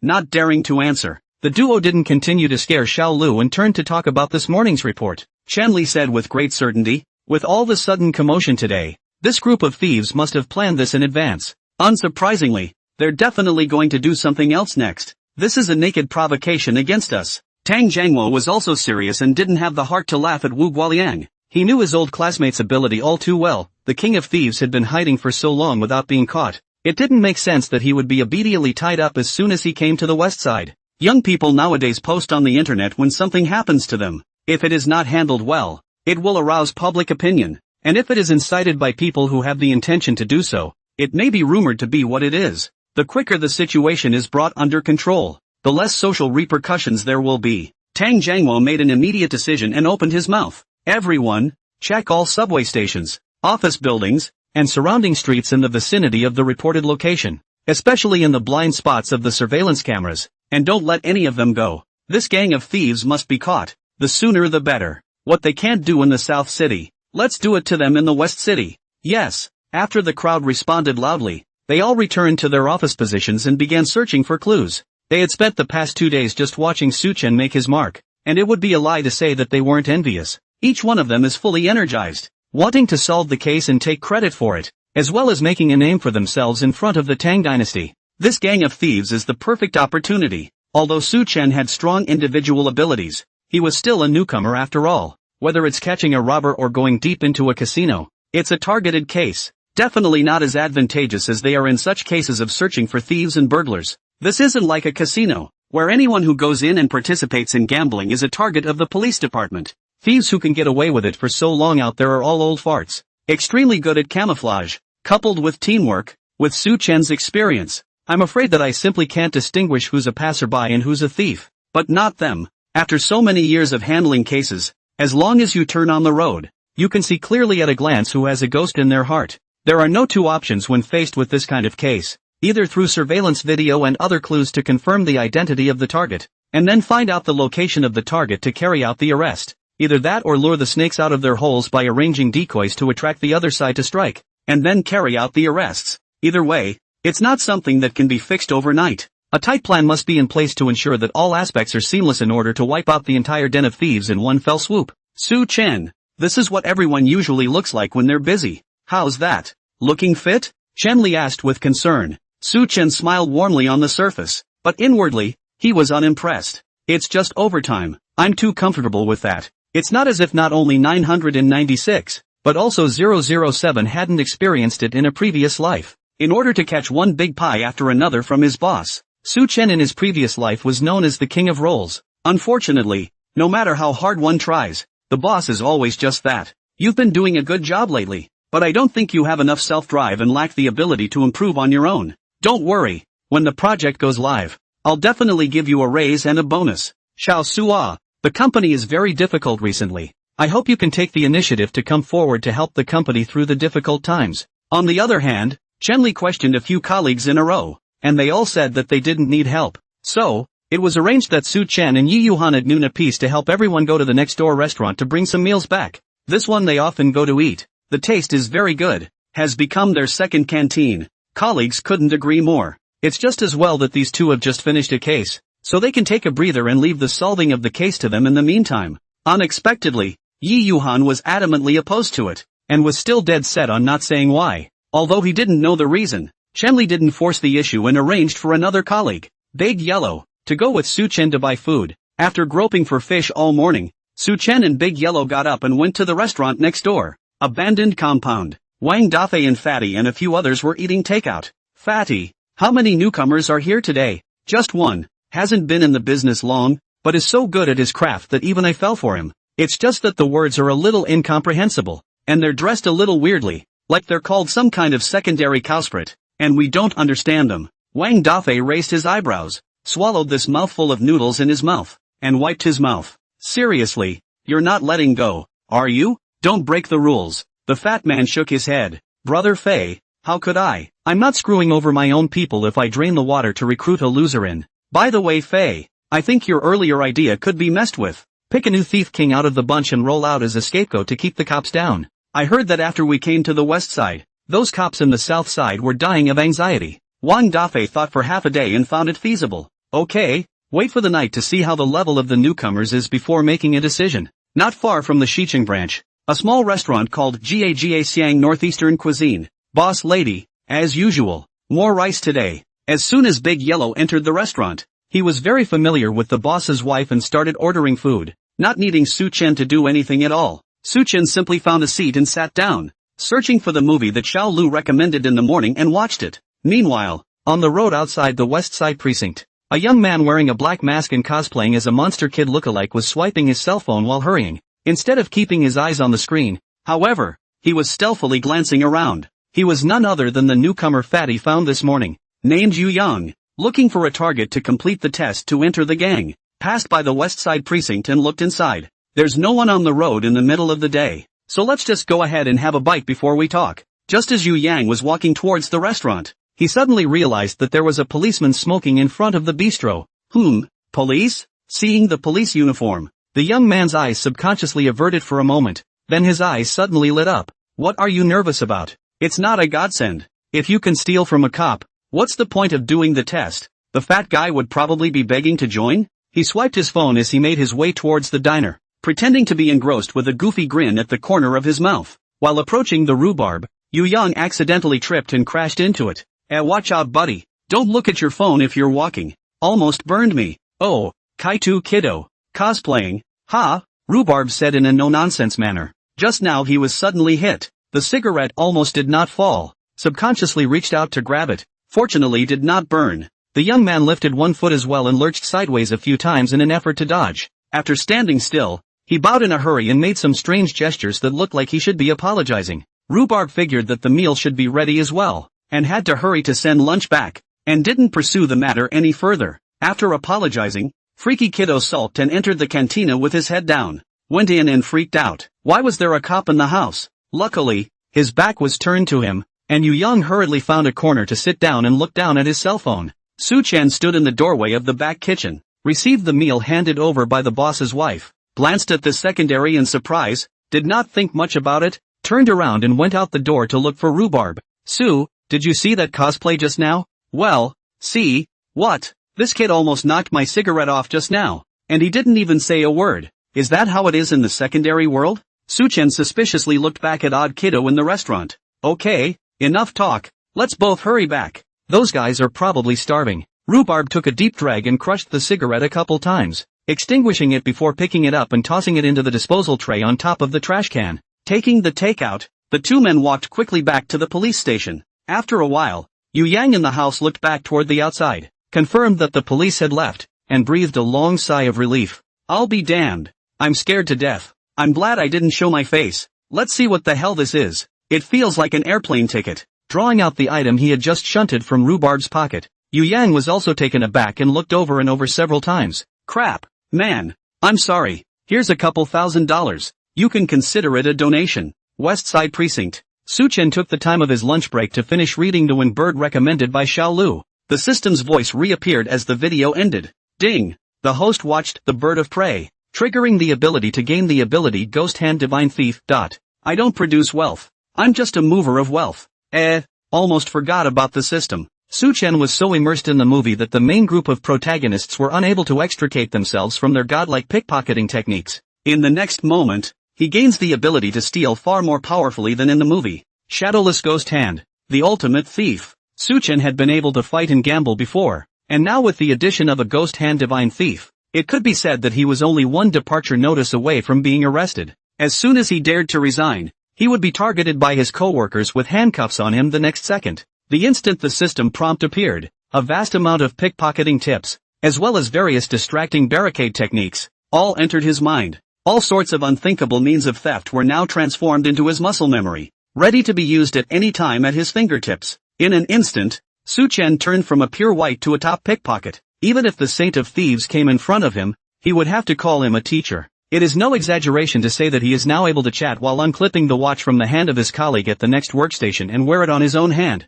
and still leave the other person unaware. That's the scary thing about top pickpockets. Completely do not need others to cooperate. Just need to constantly communicate with the other party. Attract attention. Can make the other party simply do not notice their every move. Attention throughout the whole run with their own. In addition to his regular actions, there is one of the movie's abilities that impressed him the most. A razor blade in his mouth. Anyone who regularly contains razor blades knows that this technique is no joke, and if you don't master it skillfully, you're bound to hurt your tongue and mouth. If you accidentally swallow it, Even the golden bell shield and ironcloth shirt can't save you, so you have to call 120. Su-chan looked around the table. There was no blade, only chewing gum. Solely, he ate a piece of gum and played with it in his mouth with his tongue, as if he were practicing tongue control. Xiaolu came over to get water and passed by Su-chan's workstation just in time to see the credits at the end of the movie. Ooh, you're pretty fast. That's all you've read. This movie is also outrageous enough to film a group of pickpockets as if they were martial arts masters. And they can also have razor blades in their mouths. They have become acrobats. But gangs are pretty realistic there. So be careful if you see combinations like this in the future. Diversionary, release, theft, restoration of the scene are all there. Odds are it's a gang. On the other hand, Rhubarb was messaging his girlfriend, chatting away. Excitedly, he returned to digging around in his clothes, feeling around for half a day, feeling a little off. Solely laying the dress on the table, he suddenly realized that there was an extra slit on the pocket of the dress. Reaching in and touching it, Rhubarb's face instantly changed. Crap, where are my concert tickets? What goddamned person scratched my clothes? Shit, I ran into a thief. Rhubarb let out a wail and everyone looked over in unison. All that was seen was a long cut in the pocket of the shirt he was holding, which had originally contained his concert tickets. It was a paper ticket that he and his girlfriend chose to keep as a souvenir, and he just received it by courier before work, and it was precious. I didn't realize it was just a matter of time before I went out to buy lunch. These are front row tickets to the infield that my girlfriend had a hard time snagging, and they just got stolen. What would I do if my girlfriend knew? Rhubarb sat staring blankly at his workstation, holding his head in his hands. Suddenly remembering what happened at noon, he said with great certainty, Kaito kiddo, he must have stolen it. Yeah, can't go wrong. A few people next to me laughed outright when they heard it. Rhubarb, didn't realize you were still a secondary. And Kaito kiddo, you look like Kaito kiddo to me. Don't think about it, be honest with your girlfriend. It just so happens that I have a set of knee pads here for you to take. Big Yellow didn't joke with them and ran straight to Su-chen. Do you remember that kaiju kiddo? I suspect he's the one who stole it. Damn, dare to steal from the police, really ate the bear's heart and leopard's gall. I must catch him myself. Hearing him speak with a sense of humor, the crowd immediately realized that they weren't joking. All came together to inquire about the situation. What the hell? You went to the police station to steal something? You're fucking crazy. I'm sorry, but that's too dangerous a move for you to join us. In the compound, Fatty looked at Monster Kid in front of him with an incredulous expression. The man looked quite honest. How could he do such a scary thing? If this kind of person joined them, they would get into trouble every day and draw the police straight to their door. However, Wang Dafei behind him suddenly lit up as if he had discovered a treasure. Slow down. This, freaking kid, welcome to us. You're a member from today. I admire your courage, and there's something I wonder if you'd be interested in. Yu Yang looked skeptically at Wang Dafei. What is it? Wang Dafei had a mysterious face and said in his ear, run for King of Thieves. The King of Thieves selection? What's that for? Wang Dafei saw that he was quite interested and continued to explain to him. The King of Thieves is the boss of the team. When the King of Thieves do not have to do anything, every day to sit in the town of the old home, waiting for other people to go out to work back to share the money on the line. Wang Dafei spoke eloquently for half a day, and Yu Yang was finally moved. But he was thinking about another thing. So by becoming the King of Thieves, does that mean you can designate where people go to steal, and exactly what they steal? It's okay, what's up? You already have a target? Well, it's right over there at the convention center. Yu Yang's eyes glowed as he pointed to the left, west side precinct. In the afternoon, Rhubarb watched half a day's worth of surveillance video until his eyes went dry. He thought it would be easy to find in such special clothes, but he watched the surveillance and realized that a comic book convention was actually being held in a convention center in the distance. There were crowds of people all around them, with all sorts of anime costumes, no less than a couple dozen of Monster Kiddo alone. The difficulty of the search had risen dramatically due to factors such as costumes and masks, and the man he was trying to catch had only briefly passed through here at the West Side Precinct before returning once more to the Comic-Con grounds and re-entering the sea of people, making it impossible for a moment to ascertain the full extent of his target's shenanigans. An afternoon of watching remains fruitless. Apart from Big Yellow, the other colleagues who were searching for the thief were similarly making little progress. The next day, Su-chen went to buy breakfast on his way to work, received soy milk donuts and tea eggs, slipped his cell phone into his pocket, and had a razor blade in his mouth that he'd just gotten last night. It still took him rummaging through his house to find it. Although it was a bit frightening when he first contained it in, Su-chen soon adapted to this amazing feeling in his mouth, and it was quite fun. Not far away, a hot and sweaty fat man hurriedly walked towards Su-chen. Looked like he also came to buy breakfast. Should be just out of the subway station. and Su-chin brushed against each other with a light touch. Oops. Sorry about that. The fat man nodded and apologized while keeping his steps. It's okay. Ha! Su-chin felt the difference and subconsciously twisted his waist. The fat man suddenly walked faster without looking back. Su-chin looked down to his clothes pocket, only to see that a crack had appeared on it, and the back half of the crack was obviously not cut well, exempted a big mouth. It was precisely by the time he twisted that affected. He, who had just become the ghost hand god thief, instantly understood what was happening.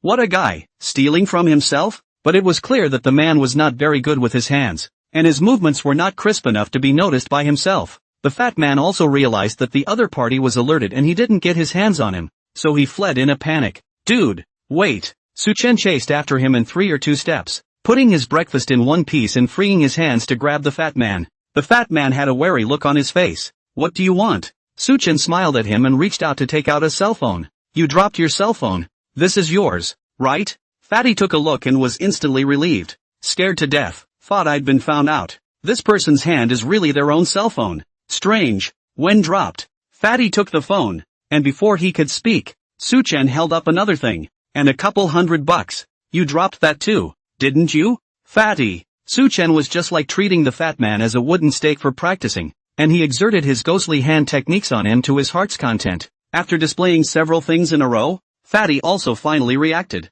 It's over. He's kicked the bucket. Damn. It's rare to come out for a day's work, and the first target hits such a great god. Although he knew that the other party had already discovered himself, Fatty was instead much more relieved. Anyway, the other guy is not a cop and won't take himself away. As for the competition between peers, that is trivial.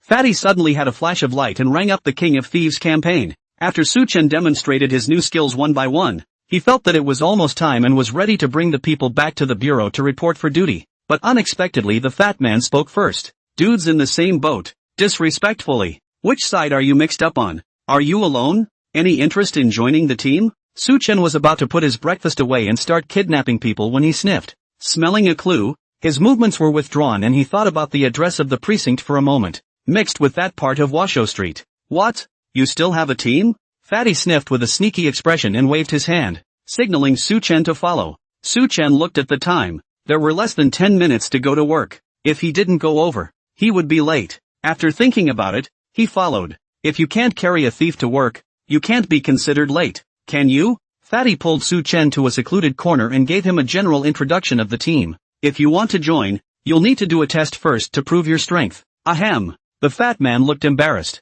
In fact, just now, Su-chin's strength had been clearly displayed, but there was always a process to be followed. A test? So troublesome. Forget it then. Su-chin pretended to be impatient and was about to leave. The fat man hastily pulled him back with one hand. There are actually other ways. You can also skip this step if you have any unique skills. Harm. After all, there are other people to convince. Otherwise how unbalanced in the heart. The fat man rubbed his hands together, also kind of expecting Su-chin to show him some stunts. Su-chin thought about it. His mouth moved, and he brought his face over. The next moment, the tongue stuck out, and there were 3 blades lying on it. Crap. The fat man was startled and took a step back extremely nimbly. Fine.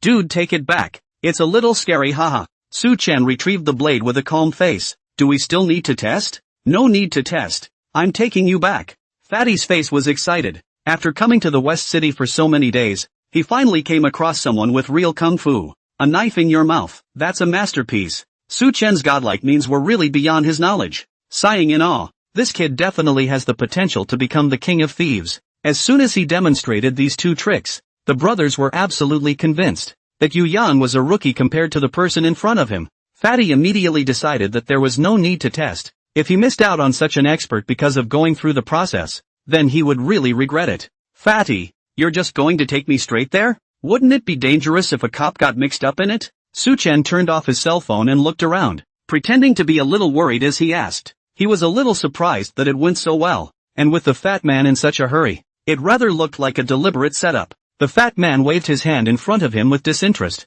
Harm, just relax. In our line of work, you can't learn the skills in your hands in 3 or 5 days, not to mention your hand. Even I couldn't spot that. What cop has nothing better to do than study that every day? If you were a cop, I'd kowtow to you straight away. Fatty really didn't have half a doubt about Su-chin, for no other reason than the god-awful pickpocketing ability he demonstrated. If such a person could be a police officer, Fatty would directly kneel down and kowtow to him. Besides, if his level of pickpocketing was second-guessed by a police officer, he'd still have the nerve to meet people. Xiao Su absolutely cannot be a police officer, but a little bit of theft Saint Air that means, feel that there should be masters behind. Getting him on board might even bring a surprise. Are you at a high level? Su Chen looked at Fatty and surveyed him with a bit of disbelief, and lifted up the pockets of the clothes that he had scratched. The fat man smiled awkwardly. Now that I'm older, my standards have dropped, but I still have my eyesight, and the previous king of thieves was my brother. Su Chen nodded at his words and proceeded to ask another question. The previous one? What about the current king of thieves? Fatty led Su Chen towards the courtyard while answering his question. The police have been paying extra attention to us lately and the team is under a lot of pressure. That's why Faye is ready to step aside and let someone more capable become the king of thieves and lead things. With your strength and my recommendation, you can definitely become the king of thieves. By the way, Faye is my brother, the last king of thieves, but he's got his eye on another kid. I'll introduce you to him, haha. Fatty rattled off the composition of the team to Su Chen, especially the secondary kid who had just joined. Su Chen could hear that he was upset with this newcomer. Hiss. Why does this feel so familiar? Is this a case of the company having too many hills and one being recruited by a junior leader to use as a gun to specifically go against the big leaders? There's also the team's stressful and difficult business situation, which is all too familiar. Is the next sentence going to be about the team getting better soon, so that you can hold on to yourself a little longer and have faith in everyone? Sure enough, the fat man began to lament. Anyway, rest assured that things are getting better for the team. More after a while when the wind passes. We'll come out and do a big job. I'll take you to eat and drink when the time comes. With that, the two came outside a bungalow at the end of the alley. Here's someone sitting in the doorway, very alert. Seeing that it was Fatty who brought the people over, he immediately got up and greeted them. Su Chen thought back on the path he had traveled and felt that this Fatty was not simple. The craft of pickpocketing can only be considered proficient, but the ability to brainwash people is quite uncomplicated. Not a moment was wasted along the way, talking about the team's peak moments from when he and Faye started with nothing, stealing millions of dollars worth of stuff in one night, then to the team's current predicament and outlook for the future to give him a boost. The journey was finished just as the fat man got to the last words of his sentence, which were so well separated that it was almost as if he was in a pyramid scheme. It is even suspected that he worked in a pyramid scheme before he became a thief. Su Chen instantly thought highly of the Fatty for a few more points. Fatty, this person. The man across the table looked hesitant. Fatty had a calm face and asked Su Chen to show his skills again. Su Chen shook the man's hand and patted the other's shoulder encouragingly. The man was confused and didn't understand what he was trying to do. In the next second, Su Chen raised his hand and shook it, holding a cell phone. The man panicked and touched his ass to find that the butt pocket was surprisingly empty. After displaying some strength, Su Chen once again gained a fan, and the man no longer had any doubts about his identity. The fat man then led Su Chen into the house next to him and left through the back door, and after circling around 7 times, he finally found an entrance. No wonder they're not worried. Just this convoluted route. Even if the police came, they wouldn't know which way to go. Su Chen shook his head. These thieves were much more cautious than he thought. So cunning. Through the narrow entrance, the inside opens up to something else. A large group of people gathered around, piling up in 2s and 3s, talking and laughing. Su Chen swept around. There could probably be about 30 people. After his arrival, Fatty told him to stay for a while and went to find Wang Dafei. Su Chen was in the corner observing the environment while waiting for this mysterious Fei to appear. Meanwhile, the office was busy with people. Hundreds more reports came in last night, all of them of thieves and lost items. And in the morning there was a steady stream of calls reporting crimes, all of which were nighttime incidents. Everyone was concentrating on their work, and for a while no one realized that Su Chen's workstation was empty. Tang Jianjun glanced past the office, saw the empty spot, and entered to inquire. Have you guys seen Su Chen this morning? He didn't come today? The crowd shook their heads. Chen Li took a look and also just realized that the person wasn't there. He didn't take a vacation from me, so I guess something came up temporarily. Tang Jianjun frowned, somewhat displeased, but thinking that Su Chen was his favorite general, he didn't snap. Chen Li, turn around and emphasize to him the discipline of having to report anything in advance. Understood. After Tang Jianjun left, another young policeman next to him who had also joined not long ago said in a conspiratorial manner, "It's only been a few days since you started, and you have the nerve to be late. Team Chen, I think you should really sharpen Su Chen's temperament. Like Wu said, in case he really causes something big one day, we'll still have to arrest him ourselves at that time." Yi Yuhan directly disliked it when she heard this. What do you mean? You're jealous of Su Chen taking credit, aren't you? Go catch it if you can. Don't be a cunt here. Didn't that thief yesterday like to strike at the morning rush hour? So maybe Su Chen is catching thieves. After saying that, he suddenly realized that his performance was a bit off,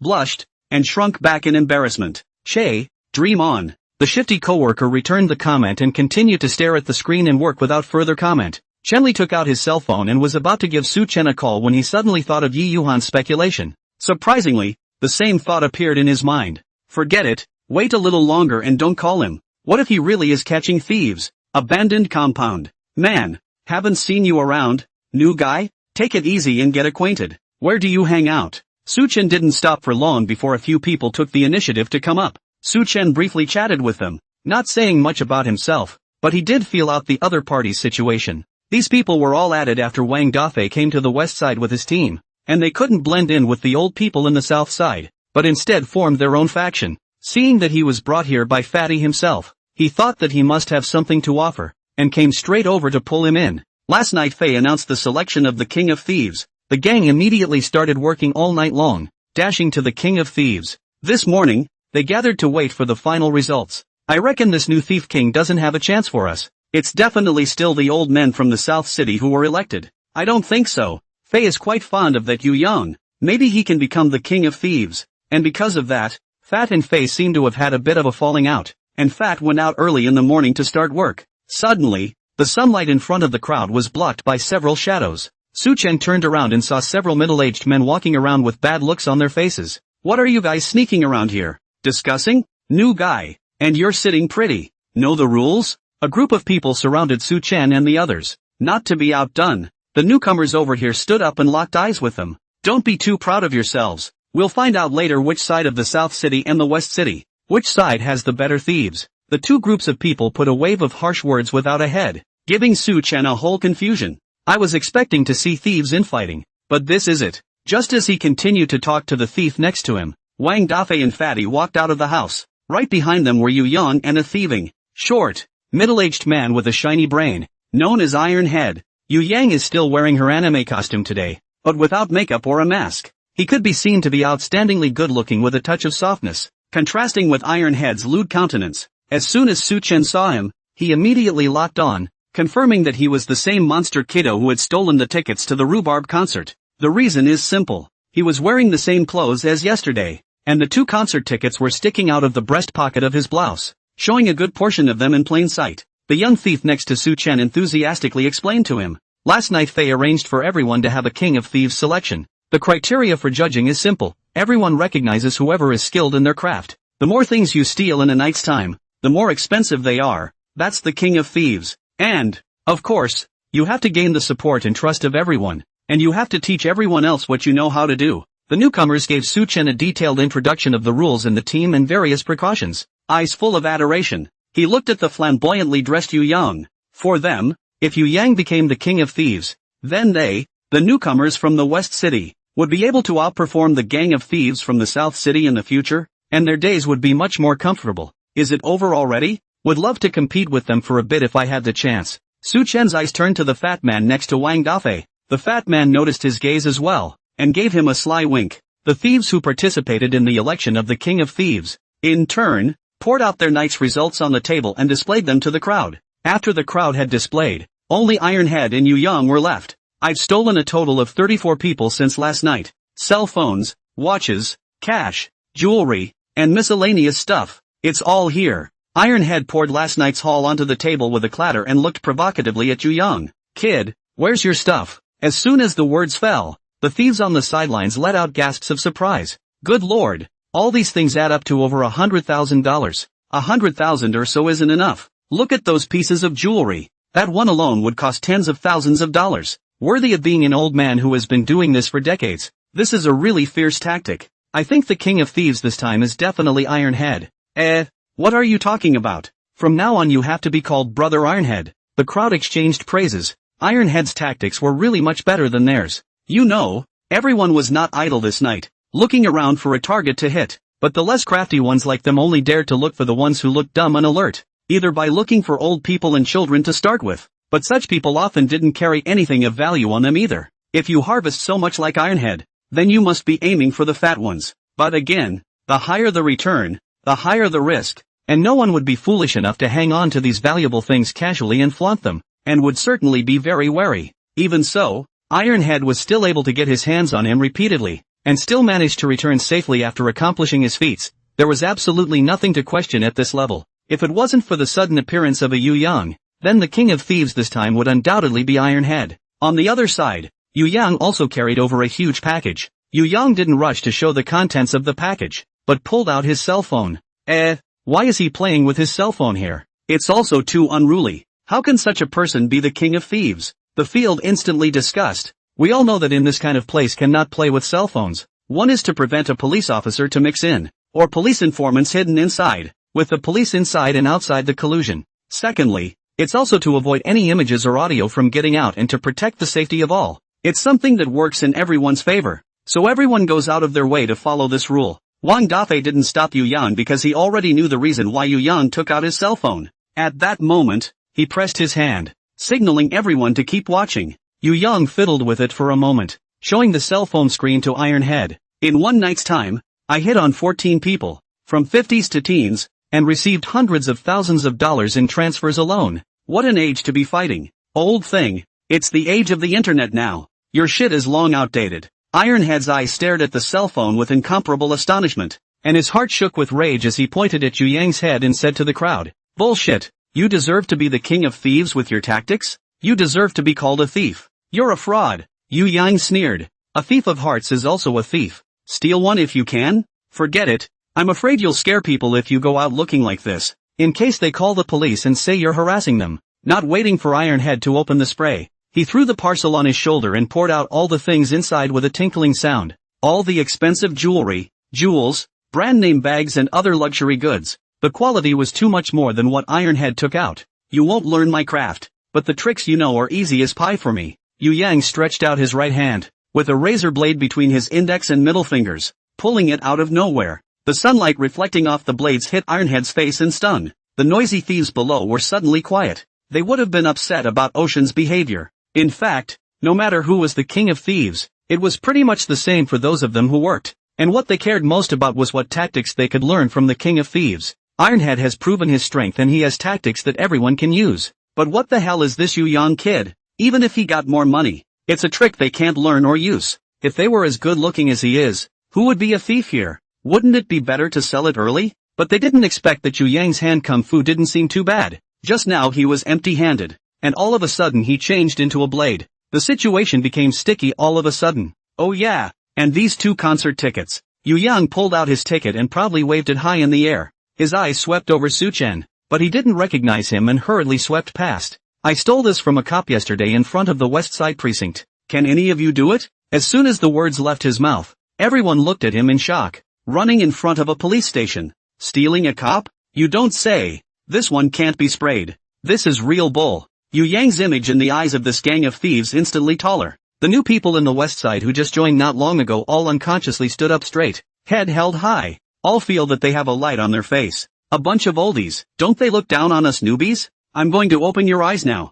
You guys nah. It's long overdue. Our boss dares to steal from the police. Does yours? Scared shitless by the South Side cops. You come to the West Side turf, and you still have the nerve to act like a pussy here? Seeing this, Ironhead decided to show off his skills as a looker. Reaching out his hand, he pulled out a blade from his pocket, placed it on his tongue and kept fiddling with it, and then held it in his mouth, not seeing any abnormality at all, and even speaking normally. Brother Ironhead is awesome. A knife in your mouth. You've all never seen that before, have you? That's a real masterpiece. Much better than relying on your face. The thieves next to him were like a sudden realization at the moment, and their hearts were once again biased in favor of Ironhead. I was almost bluffed by Yu Yang just now. What's the use of him daring to provoke the police? It's something they can't use even if they learn it. Moreover, Yu Yang's set was not practical for them. It was still the old school techniques like Ironhead that they liked better. Ironhead demonstrated before spitting the blade out and squeezing it in his hand. Yu Yang also frowned.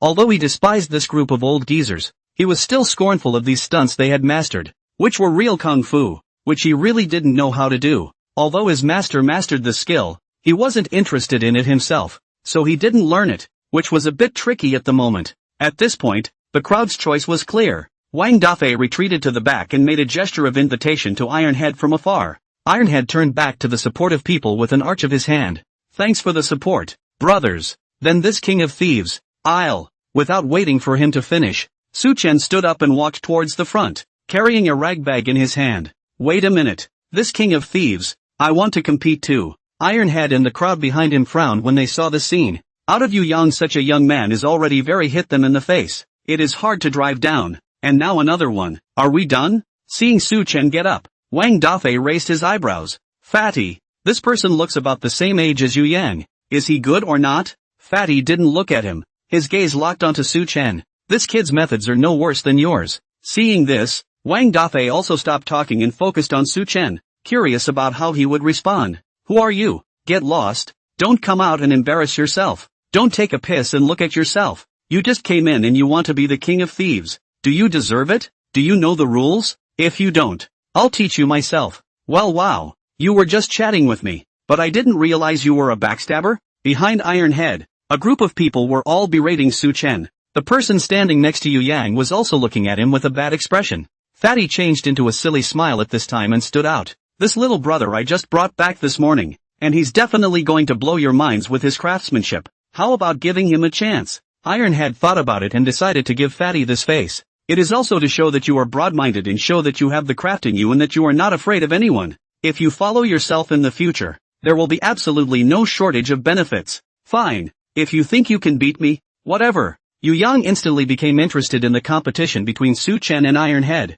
Just now, I didn't feel anything when I looked at the front face, but now, when I looked at his back, there was an inexplicable sense of familiarity. It's weird to feel like something bad is going to happen next. Su-chen picked up the white rag bag in his hand and flung it onto the tabletop. A whole bunch of stuff poured out of it, but none of it was anything expensive. Ironhead laughed at the sight. Is this what you stole? You have the nerve to show this kind of crap to the world? I don't even care if you give me this thing. Ironhead laughed dryly for half a day, realized that no one was paying attention to him, and subconsciously looked back, only to realize that the people behind him were all looking puzzled and groping at their bodies. These things on the table, they look a little familiar. An old man standing at the end of the room was guilty of muttering in his heart, reached out and touched his hand on his belt, and suddenly his face changed and he shouted, "Crap, isn't that my bag?" These words directly triggered the whole room, and everyone began to touch the baggage they were carrying, and for a while the courtyard became filled with curses. Where's my dinner stuff? Why did it all go to him?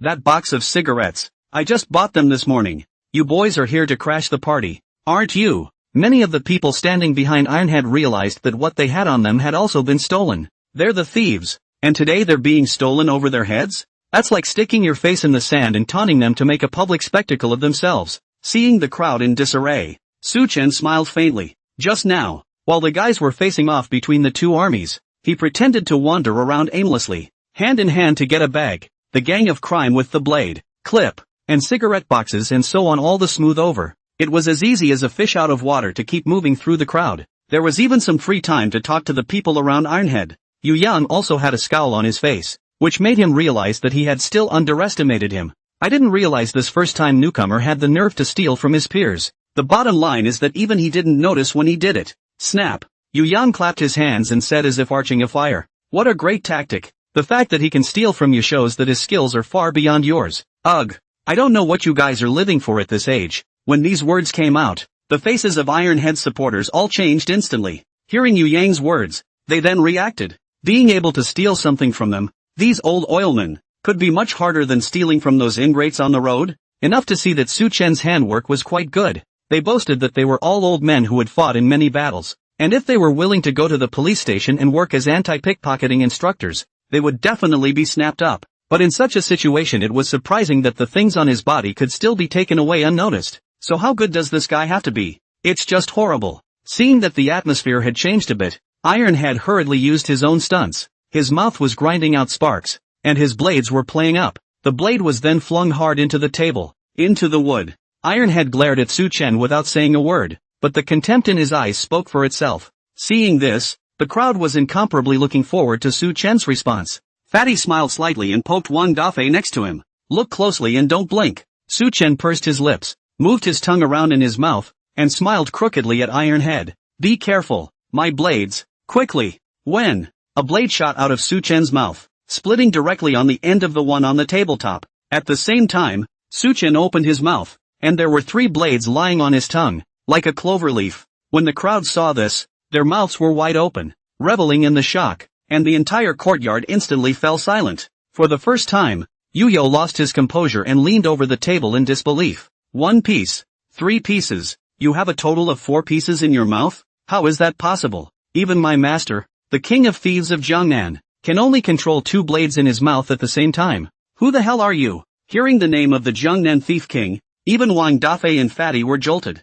So he's the disciple of the king of thieves of Jiangnan. No wonder his craftsmanship is so superb. The king of thieves of Jiangnan is not their kind of small-time, self-appointed name of king of thieves. Rather, he was a top expert who had really made a name for himself on the road and had been hunted down by a combination of police from several regions, and had not yet been caught, and no one knew his current whereabouts. It was the king of thieves recognized by all, and in their hearts it was an existence comparable to the saint of thieves. Wang Dafei was shocked, while the fat man on the side was secretly pondering and analyzing the purpose of Yu Yang, the thief king's son, coming here. There was a sound of amazement in the courtyard, and just for this level of status, the Ironhead faction had to take Yu Yang seriously. Following Yu Yang's shocked gaze, everyone looked at Su Chun in unison. Suddenly I realized that this kid was the one who was really off the wall. His ability to hold a sword in his mouth is even better than the thief king's old man? Is it the disciple of another master? What is going on in Shanghai City? How could so many experts all converge here? The crowd no longer mocked Su Chen,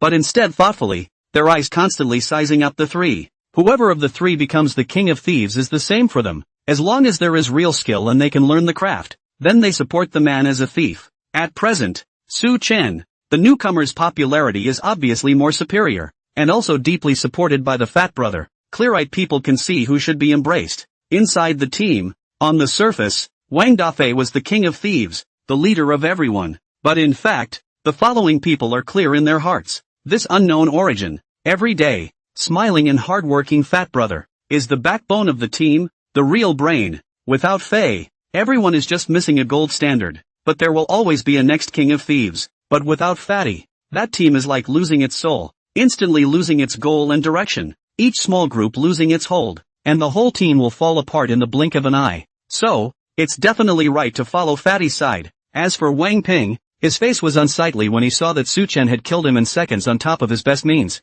But for him to just give up his position as the king of thieves, that was even more impossible. Brother Ironhead, when I become the king of thieves, I'll make sure you learn that trick too. Su Chen approached Ironhead and put himself on his shoulder. When Ironhead sniffed, his eyes rolled and looked at Su Chen. If the other side can really teach, then this king of thieves is not a must-do. After all, when the thief is the most important thing is their own skills, as long as there is a craft in, to where there is food. But what if he denies it later? After thinking about it, Ironhead also took Su Chen's shoulder and said towards the crowd, "Good, old brother Su. I, Ironhead, recognize you as the king of thieves, but well, 10 minutes ago, West Side Precinct, Big Yellow, who was still insisting on checking the surveillance with bloodshot eyes, suddenly slammed the table and shouted in excitement, "Found it!" Everyone heard the sound and immediately gathered around. "Found it? Where? Great! Catch the thief, catch the thief! I'm ready for action!" The group of officers were jumping for joy. They had been checking out this group of thieves all day, and finally they were getting somewhere. Rhubarb looked at the people gathered around him and scrunched his neck, smiling awkwardly and zooming in on the screen to show everyone. I found Su Chen. It's at the breakfast place near us. Su Chen? Yi Yuhan made an effort to squeeze over, completely losing the image of a goddess. Grab the mouse directly and drag the surveillance video. Why does it look like Su Chen took the initiative to go over there? Strange. This fat guy is Su Chen's friend? The other rookie cop saw Su Chen's behavior on the screen, and gave another shade. Su Chen is so dashing. What's this fat guy to him? So well connected that he doesn't even go to class? As the crowd looked down the surveillance, they could only see Su Chen and Fatty walking to the blind spot of the field of vision, and then the two of them disappeared from the picture. Yi Yuhan hurriedly started checking the surveillance of the nearby streets on another machine, looking for traces of Su Chen, and soon there was a discovery, and the crowd started to move directly. Su Chen took a look at Ironhead's expression and shook his head. This guy is getting impatient and wants to rack himself up in public to pull something out of his ass to convince the public. Ironhead shook his head and said, "But elder brother Su has become the king of thieves today. Doesn't he have to teach his brothers something? People say it isn't." Yeah. How the hell did you just get your dick off me?" Suddenly, the little brother who had been letting out outside came in a panic. "It's bad. The cops are coming." When these words came out, the courtyard was in chaos. and everyone fled in panic. Seeing that the crowd was about to run, Su Chen was just about to give up his disguise and start catching people, one if he could. Unexpectedly, just as he raised his hand, he was yanked by the fat man, dragging him towards the house. Follow me, there are secret passages in the house, leave the others alone. Su Chen, huh? Good man. Set aside for tunnel warfare, and secret passageways? When Fatty pulled Su Chen into the house, he then closed the door of the room against him. Su Chen swept around. Those who stayed in the house at this time should be the most crucial few in the gang. Wang Dafei, Iron Head, Yu Yang, and the others, all converged in this room as well. Fatty is still weirdly nice. Just created the opportunity for myself to control these core people up close and personal. Wang Dafei opened the closet and pushed the clothes away, revealing a small door in the most hidden position inside. Bring Yu Yang's clothes too. We'll need to disguise ourselves later. Su Chen followed behind, following the direction Wang Dafei was looking, and realized that there were still a bunch of anime costumes in the house. Right now, only Su Chen was carrying the white rag bag that he had just shunted over, so he directly stuffed the clothes into his bag. A few of the men nestled in and made their way out of the narrow aisle, and soon saw the light from outside. Su Chen through the side of the gap recognized, this is not a tunnel, is dug a hole in the wall, just leading to the hutong inside the corner aisle and so on. Nooks and crannies of the place, from the outside is simply cannot enter. Cunning. This gang of thieves is something else. And this fat guy, don't look bloated, but he's not moving slow at all. Unfortunately, with myself around, no amount of camouflage will help these guys. Su Chen weighed the clothes in his hand and estimated that this group of people should be preparing to go out and mix with the exhibition crowd to escape. It wasn't an enclosed space out there, and he couldn't subdue everyone fast enough without his own god of war possession. There were so many people inside the exhibition. After wearing this anime costume, no one would even think that they were thieves, and even if they weren't disguised, I'm afraid that they would only be taken as professional cosplayers dressed as thieves. There had to be a way to unload all the dangerous stuff from their hands so they wouldn't hurt the crowd. Su Chen handed the clothes to the others one by one, and changed into an anime character's costume himself. Yu Yang couldn't help but ask after Su Chen as he gathered his own clothes and sized up Su Chen. Who the hell did you learn blade-laden kung fu from? You're not my senior, are you? You're quite handsome. Why don't I introduce you to some resources? I have quite a few rich women here who like people like you. A rich woman? You're a nice guy. Su Chen walked over and thoughtfully helped Yu Yang organize his clothes. By the way, as he blah blah blahed, he took everything in his pockets that could do harm to a person and put it all in his own pockets. He also took back the 2 concert tickets for rhubarb from his breast pocket and put them on the inside of his shirt for safekeeping. Then in turn, as he had done, he helped each man to arrange his clothes, unload useless sharp objects, put them all away in his own pockets, and urged the crowd to hurry away. Although the guys that the other few people had hidden in their clothes had all been seized by themselves, Su Chen still didn't let his guard down. Ironhead should still have a blade in his mouth, and as for the others, they probably all had their own ways of hiding their tools, so it was still not something to be taken lightly. Fatty looked at him dryly and felt that he had found the right person this time. Highly skilled, calm and collected in matters, bold and careful, simply the best partner. Cannot help but sigh at Su Chen. I wish I had a brother like you back then. You wouldn't believe it, but I used to be in as good shape as you are. If it wasn't for me, alas, a good man is not a good man. So let's not talk about it and grab and run. Wang Dafei gave him a blank look and turned his head to look at Su Chen. Don't listen to him. He's been in this shape for as long as I've known him and has never lost weight. A person who works in a pyramid scheme can have any courage back then. Su Chen glanced at him and patted his shoulder, signaling the crowd to hurry and run. A few people looked around carefully and hurried towards the show. When crossing the street, while the crowd wasn't paying attention, Su Chen opened his cell phone, skillfully blindly entered his password, opened the chat box of his colleague's group chat, sent a message, and then turned on location sharing. A few people quickly blended inside the crowd attending the Comic-Con and disappeared into the sea of people. Abandoned compound. A large number of officers entered and the situation was quickly brought under control. The thieves were handcuffed and crouched on the ground with their hands behind their backs. Chen Li looked around and inquired, "Rhubarb, how's it going?" "Captain, the personnel are basically under control, but according to their descriptions, there should be a few more leaders, and there's no sign of these people at the moment. It should be safe to assume that Su is with them right now." Yi Yuhan was overjoyed when she heard the movement of her cell phone and took it out. "Captain, there's news from Su Chen. You guys look at the group. The convention center? How did they get there? Everyone, give chase. Yuhan, keep in contact with Su Chen and report the situation at all times." "Yes." Convention center, Comic-Con venue. Su Chen was now very headstrong. These guys looked quite normal. but did not expect to be really dishonest. You're on the verge of being chased by the police and you can't keep your hands to yourself. Ironhead, in particular, was just itching to see someone's backpack hanging behind them, always wanting to get his hands dirty. After holding back for half a day, he finally didn't hold back, and as a result, when he touched his pockets, he realized that all of his guys were gone, and looked back to the other few people in confusion. Ironhead, Sigma, Fatty, O Omega O, Yu Yang, O Omega O, Suchen, Phi, Nablo. Wang Dafei pushed him. Hurry up, don't ink. And then he himself inadvertently bumped the photographer next to him and slipped a pack of cigarettes from someone's pants pocket. It wasn't that he wasn't focused on escaping, it was really hard to hold back from doing it when he saw such a good target. It's called professionalism. No matter what. He was also the king of thieves in the South District of Shanghai City and the former king of thieves in the West District. Such a good opportunity is wasted. Called the ancestor to see is going to curse him to death. Suchen had no choice but to lag a step behind and brush past Wang Dafei, smoothly pulling out the box of cigarettes and stuffing it back into the photographer's pants pocket. Wang Dafei didn't notice in the slightest and was still staring at the asses of the people around him, looking for a suitable target. Along the way, Yu Yang seems to really think of himself as an exhibitor, walking a few steps and stopping to look. If not for the fat man stopping, it is estimated that all want to go up to take a picture. As for the two of them, Ironhead and Wang Dafei, they were not stopping with their hands, and they were taking things away one after another. Suchen had no choice but to touch them all the same and put them back. The shadowless ghost hands continued to perform on the two, and the clothes on the two gradually gained several more slits. After a while, the two finally realized something was wrong. Crap, where's that thing I just touched? Was it all a hallucination just now? Both of them glanced at a few others with a skeptical look on their faces. Fatty was still pulling Yu Yang, while Suchen was probing around with a vigilant face. Only Ironhead/Daffy moved sneakily.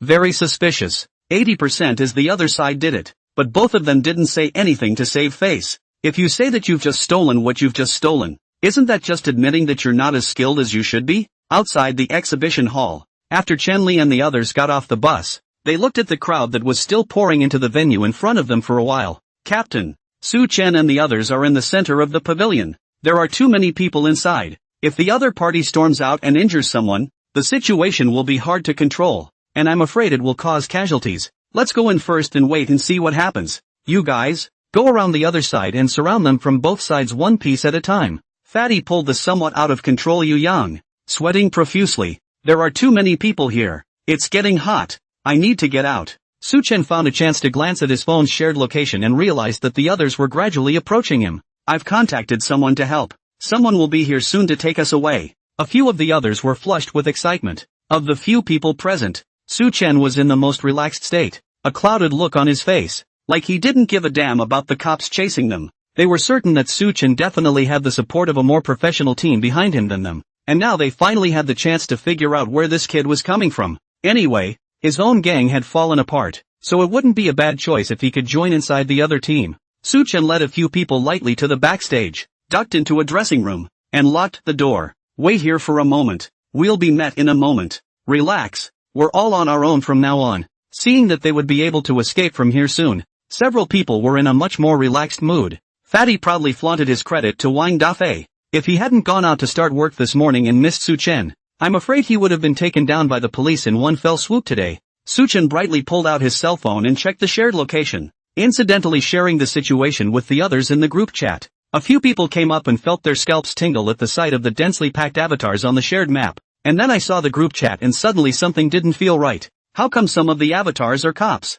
Taking another look at the name of the group chat, several people's pupils shrank as they looked at Su Chen in disbelief. Westside Public Safety? Grass. You're a fucking cop. Fuck him. What are you yelling about? All of you keep it down. It's a disguise. How can I take you away in plain sight without pretending to be a cop? If I were a cop, you wouldn't have had a chance to run here. You'd have been caught in the yard. Su Chen didn't panic and looked at the panicked few people with contempt. He dared to blatantly look at his cell phone. For one thing, because he had the backbone in a confined space and wasn't afraid of backlash from the other side. Secondly, he also wanted to see if the other side still had any hidden murder weapons, lure them to take them out and unload them directly here. Sure enough, both Tai Tu and Yu Yang still had blades hidden on their bodies, and Wang Dafei even pulled out a folding knife from his pants. The fat man stepped back quietly and picked up the trash can on the floor. The crowd raised their murder weapons and looked hesitantly at Su Chen. At that moment, the group chat on his cell phone once again sent a message, this time from Rhubarb. In position,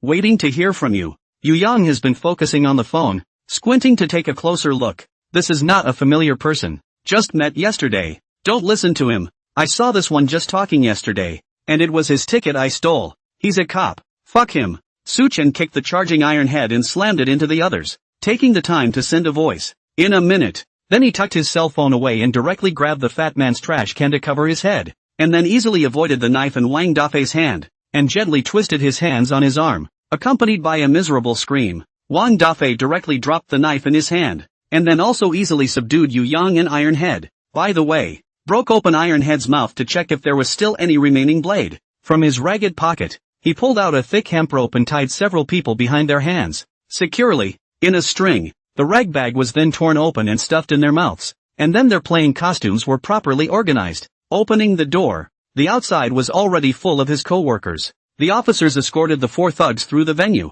attracting a ton of attention straight away. What's this new gimmick? Monster Kiddo, Monkey King, Luffy, Naruto. I want to go up there and collect stamps so bad. Don't. Look closely. It looks like the police are surrounding them. Real cops and fake cops? Ha! It's not going to be Cos, is it? Who has the guts to cosplay a cop? I think the Cos is a security guard. Just as his co-workers were accepting the onlookers, Suchen was finishing up the last thing and had just passed by the stage when Yu Yang still couldn't hold back and laid his hands on someone. Behind the Comic-Con stage, a freaky kiddo character is fretting about finding his monocle. Have either of you seen my glasses? It was obviously in my pocket the whole time. Hurry up and help me find it. It's going to be too late. Immediately on stage, if you cannot find this important accessory, is going to be the following audience sprayed to death, and then wait for the end of the event. Are embarrassed to shoot a film to promote. Just as he was bending down to fumble around on the ground, Suchen passed behind him and gently brushed against it, returning the only thing Yu Yang had just taken by the wayside. Monster Kid's monocle, back to its rightful owner. Found it. Okay. The playwright, relieved, puts on his glasses and rushes onto the stage to meet the cheers of the audience. Hello everyone. Suchen looked at it, then left to meet up with his teammates, taking a few people on the car to return to the police station. Ding! The host has successfully smashed the den of thieves and captured the core members. Rewards are being distributed. The King of Hustlers has been upgraded to silver level, gaining additional abilities. Shadowless Ghost Hand, silver level. Now you are the ancient Greek god in charge of lockpicking. You will open every door and pick every lock, with a wire in your hand. You can poke holes wherever there are any. Suchen. Okay, petty theft isn't enough. You want me to burglarize a house? That's a lot of skill to torture. In the past, the pickpockets seen in daily life were caught and generally detained, controlled and fined. Rarely does it amount to less than 3 years in prison or more. But burglary can be different. If there are other aggravating circumstances, it is likely to be more than 3 years and less than 10 years, and there is also a high probability that it will be converted into burglary, which will be more than 10 years at the very least. At this rate, sooner or later these handcuffs are going to be on your hands. Of course, even if you bring it up, you can poke it open yourself. With the knowledge of lock picking that had just flooded his mind, there was no lock he couldn't poke, unless it's a lock that doesn't have any locking eyes at all and is controlled entirely by an electronic system to stop itself. After returning to the police station, Suchen took out the concert tickets and returned them to Big Yellow. Big Yellow was so excited that he immediately said he wanted to treat Suchen to dinner to thank him for saving his life, then farted around and took pictures of the tickets and sent them to my girlfriend. After the interrogation of the captured thieves, the people realized that Suchen was actually in the field of pickpocket is also extraordinary attainments, and according to the description of some of the personnel, Suchen is likely to be the disciple of the King of Thieves in Jiangnan. Wan Yang is also a newcomer to the police department, coming in a month earlier than Suchen. Sitting right behind Suchen, he has been in charge of organizing materials and assisting the old police officer in handling cases for the past month since he joined the company. He had long been jealous of Suchen, and when he learned of this, he directly ran to Chen Li and whispered his thoughts. Team Chen, I think Suchen's background should be closely investigated. I think it's really possible that he's the disciple of the King of Thieves of Jiangnan. And which of those underhanded tactics he would use would a decent person specialize in? I'm afraid that I didn't grow up following the King of Thieves in Jiangnan to hang out in the places of the 3 religions, so I was able to master so many criminal skills. In the meantime, there was a click from the next workstation. Okay, done. Look harder. Maybe the key fell on the floor. Suchen stood up, still holding a bent wire in his hand. Xiaolu pulled out the materials from the cabinet and looked at him with a look of adoration. After locking his locker in the morning, he had forgotten where he had put the key. and it happened that the material he was looking for had been left in his locker in a hurry. Seeing this, Su-chen directly found a ball of wire and helped him poke the cabinet open after breaking it straight. His co-workers who saw the scene next to him were in awe and joked with him. "Su-chen, you're Doraemon, right? A crime tip a day? You mustn't resign, or I'm afraid the higher-ups will send me to arrest you, and I don't want to get my ass kicked." On the opposite side, Wang Yang saw that Su-chen could even pick locks, and his bottom line was even stronger. Stretching out his finger and pointing at Su-chen, his tone was extraordinarily agitated. "Spittle flying. Captain, look at him. He can even pick locks now. Who's got nothing to learn about this stuff and a serious cop? Strictly investigated. Must be strictly investigated." Before Chen Li could respond, Tang Jianjun's voice came from the doorway. "What proof do you have? We're cops. We do things with evidence. Do you realize what the accusation you just made represents? Are you questioning my judgment? Or are you questioning the ability of the public safety system?" Tang Jianjun didn't know when he appeared at the door and said sternly to Wang Yang. This was the first time Wang Yang had seen Tang Jianjun so serious. The whole person directly panicked, stuttering and unable to speak. Similarly, Su-chen also saw it for the first time and subconsciously kneaded the steel wire back together and glanced at Wang Yang. "This guy's a little reckless. What kind of public gives people shoes to wear? How can we work together in the future if we don't see each other with our heads down?" Moreover, he had just made a few big achievements and was considered a red man in front of the leader. So if he said he had problems, didn't that mean that the leader's vision was faulty? Even if you really want to report it, how can you study the leader's preferences first, then find an opportunity to stumble upon it during off-duty hours, then exchange pleasantries, and finally mention yourself inadvertently, stating that your background is a bit strange and worth checking? "Xiao Wang, you may not be too suitable for the work of the precinct. Turn around and I'll connect you to the traffic police brigade." Tang Jianjun sighed, rubbed his eyes, and left directly after speaking. Chen Li patted Wang Yang and also said nothing. The other co-workers also secretly sighed in their hearts, and then each returned to their workstations to get busy. "We just caught a whole bunch of thieves, and the interrogation is going to be busy again." It didn't take long to get information from these thieves about several other thieves' dens and where the stolen goods were being sold. They also synchronized the information from the interrogation to the South Side precinct. Both sides decided to go out overnight and use the fastest possible speed to terminate several large thieves' dens as well as dens for selling stolen goods in the South and West cities. Su-chen was also in the team, and this was the first time he had followed the team throughout. It didn't contribute much, but it was a way to finally have a normal case experience. Late at night in the office of the Western District Commissioner, thinking about the results of this operation, Tang Jianjun had a soothing look on his face. After this battle, there were only 2 or 3 kittens left of the thieves in the West and South cities. I guess it won't be a climate for a while, so they can clear the air for a while. Of course, what was even better was Wu Guolian's constipation-like face on the opposite side. This guy's 100 days of catching thieves action stalled. The afternoon was originally over to see a good show. I did not expect to just come over to see a carload of thieves were brought back, and after that it is even the king of thieves are arrested. He concluded at a glance that this king of thieves was the man he had shouted a slogan to catch. "This is great. I didn't see the good show, but I got sick of myself. Old man Tang, you're laughing your ass off." Wu Guoliang was cursing at Tang Jianjun. Although they, Nanchang, were also able to make some gains in this thief-catching operation, smashing up the thieves' den and stolen goods dens, he couldn't smile at all in front of Tang Jianjun, and a hint of envy flashed in his eyes. Seeing this, Tang Jianjun teased him with a playful face. "Old Wu, how come you guys got a collective third-class merit this time? So congratulations. This shall not be a treat?" Wu Guoliang said without a trace of humor. "Eat shit. What's a collective third class for me? You West Side made such a big splash this time. I guess I'm sure to get a second-class merit back. If you want a treat, it has to be from you." Although it can't be said that the South City has cleared out a large number of thieves in the early stages and driven Wang Dafei and the others to the West City, it can't be said that it has no effect. But fundamentally, it's the West Side officers who ultimately make the arrests. In particular, Su-chen was almost the only one who ended up arresting the core of the pickpocket gang, plus credits for interrogating a den of thieves, a den of stolen goods, and so on. The credit West Side will get this time is not comparable to a collective third-rate credit from South Side, and in the future, anyone who brings up the reasons for the lower crime rate on the South Side won't be able to get around the credit for the West Side. Not to mention the collective part of it. Su-chen's credit alone was more than enough. Originally, just by relying on the jewelry store robbery case and the underground casino case, Tang Jianjun had a high probability of being able to help Su-chen fight for his personal second-class merit and bonus. Now that the commendation has not yet come down,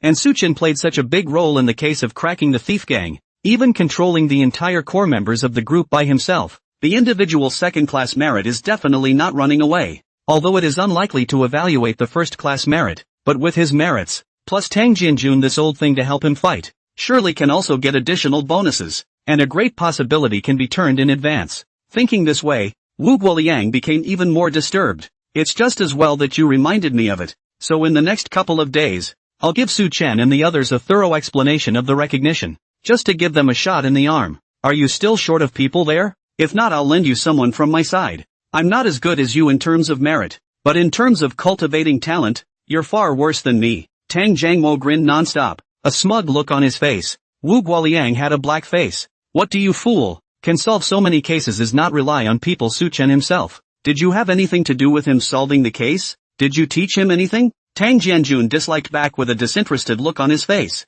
If you're capable, you can recruit a Su Chen in as well? Alas, I have such a good eye, and I can't help it if I'm just hitting on any talent. The two old rivals bicker daily and disagree with each other. Tang Jianjun's own grades had always been inferior to Wu Guoliang's, but since Su Chen had arrived, he finally had something he could take out and show off to the other party. Jingle bells. Suddenly, the phone on the table rang. Tang Jianjun picked up the phone. His face quickly became serious for a moment, hung up the phone and then showed a dejected smile to Wu Guoliang. What the hell? What are you happy about? Tang Jianjun picked up the thermos and took a sip, saying slowly, the criminal police brigade called, suspecting that one of the gang leaders caught this time is related to a pyramid scheme case from years ago. It should be that fat guy Lai Chen, one of the main criminals who has been on the run in this case. There's been no follow-up on this case since it was solved. The connection to the real crime syndicate behind it is completely broken. There's no way to pursue it, and they suspect the key lies with this man. They're sending someone over tomorrow to interrogate Sam Lai in person.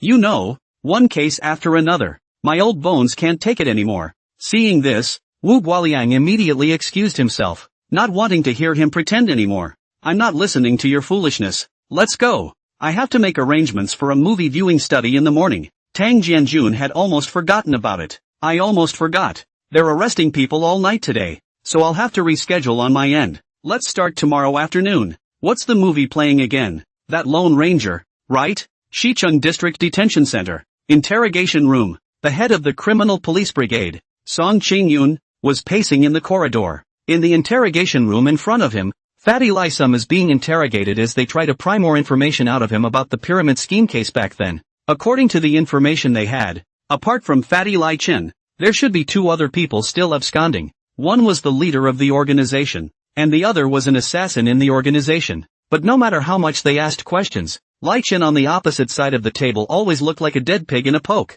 insisting that he didn't know anything. Soon enough, interrogation time arrived. The door to the room opened and out came two police officers who found nothing and shook their heads at Song Qingyun. Team Song, that fat guy Lai Chen. His mouth is as hard as a rock. He can't pry it open. Give us a few more days and we'll make sure he talks. The head of the criminal police brigade, Song Qingyun, wasn't too surprised by this. There's no hurry. He's the #1 lecturer in the pyramid scheme group. There are hundreds if not 1,000 people who have been brainwashed by him. If it was that easy to open his mouth, would he still be able to let him run until now? Take your time. Grind a little every day. You can always find his soft spot. It's been hard work. You guys go back first. After the people from the criminal police brigade left, Song Qingyun headed to the Shicheng branch alone. He had already contacted Chen Li and asked him to bring himself to meet Su Chen. According to the only bit of the fat man's statement, he was full of praise for Su Chen and secretly had the intention of pointing the finger at him. Although this rudimentary way of stirring up trouble and pouring dirt on Su Chen was quickly recognized by them,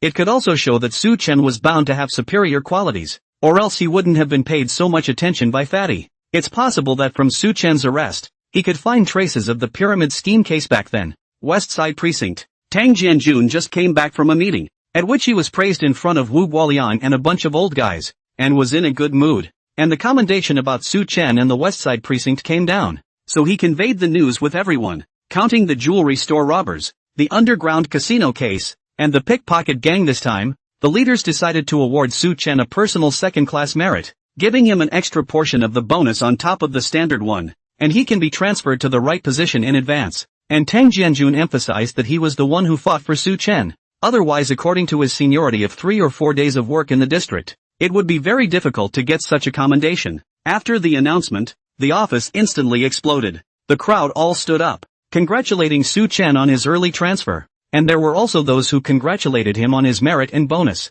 Congratulations, Su, it's going to be an early turnaround. In fact, I feel that you can get a first-class merit for these several times combined. I guess I can't give it because I see that your seniority is too shallow. I think it's hard to say. Xiaosu, these 2 times are considered to be preventive. Who does not know what was present at the time is the situation? And basically in the other side of the layer, there is no threat to the people. It is difficult to assess to the first-class merit. Unless the casino hostage-taking, pickpockets covered with explosives rushed into the crowd. This kind of. Yi Yuhan also probed and smiled sweetly at Su Chen. Su Chen, congratulations on your early transfer. You'll soon be a 3-star police superintendent with 1 bar and 1 star. You're almost catching up with me. Su Chen was not concerned about the rating of the merits, really, because these 2 arrests were as simple as eating and drinking water for him, and did not match at all with his perceived standard of first-class merit and second-class merit. Not nearly as happy as the tens of thousands of dollars that were actually handed out to him. After the crowd had celebrated, Tang Jianjun asked Su Chen to come to the office later.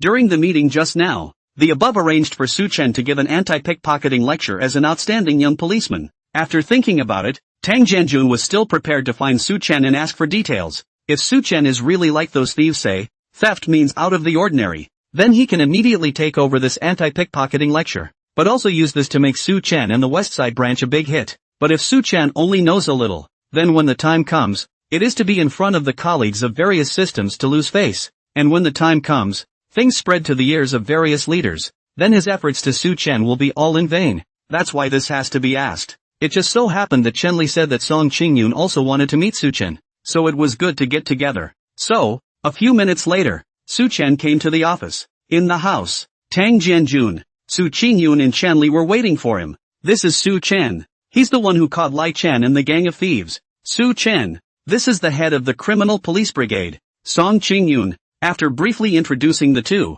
Tang Jianjun went straight to the point. To tell you the situation, the above is going to arrange for you, as the outstanding young police officer and the main contributor to this arrest, to give an anti-pickpocketing lecture to your colleagues from various systems. A synchronized live broadcast will be turned on at that time for people from all walks of life to watch, as well as to give publicity to the results of our battle this time, so that everyone will know that the police have been working hard for the harmony and stability of Shanghai City. That's why I called you here today, to make sure you know what you really know about pickpocketing tactics. After saying that, Tang Jianjun looked at Su Chen expectantly, and the other 2 also didn't say a word, their gazes revealing a color of anticipation. Su Chen nodded easily. There are so many pickpocketing tactics that he can do. Since the leader wanted to see it, he naturally wouldn't refuse. Immediately, he showed the 3 of them, and Su Chen exchanged pleasantries with them while loading the items on Tang Jianjun's table and pockets onto his own. And then he silently switched the positions of the things on the 2 of them, Chen Li and Song Qingyun.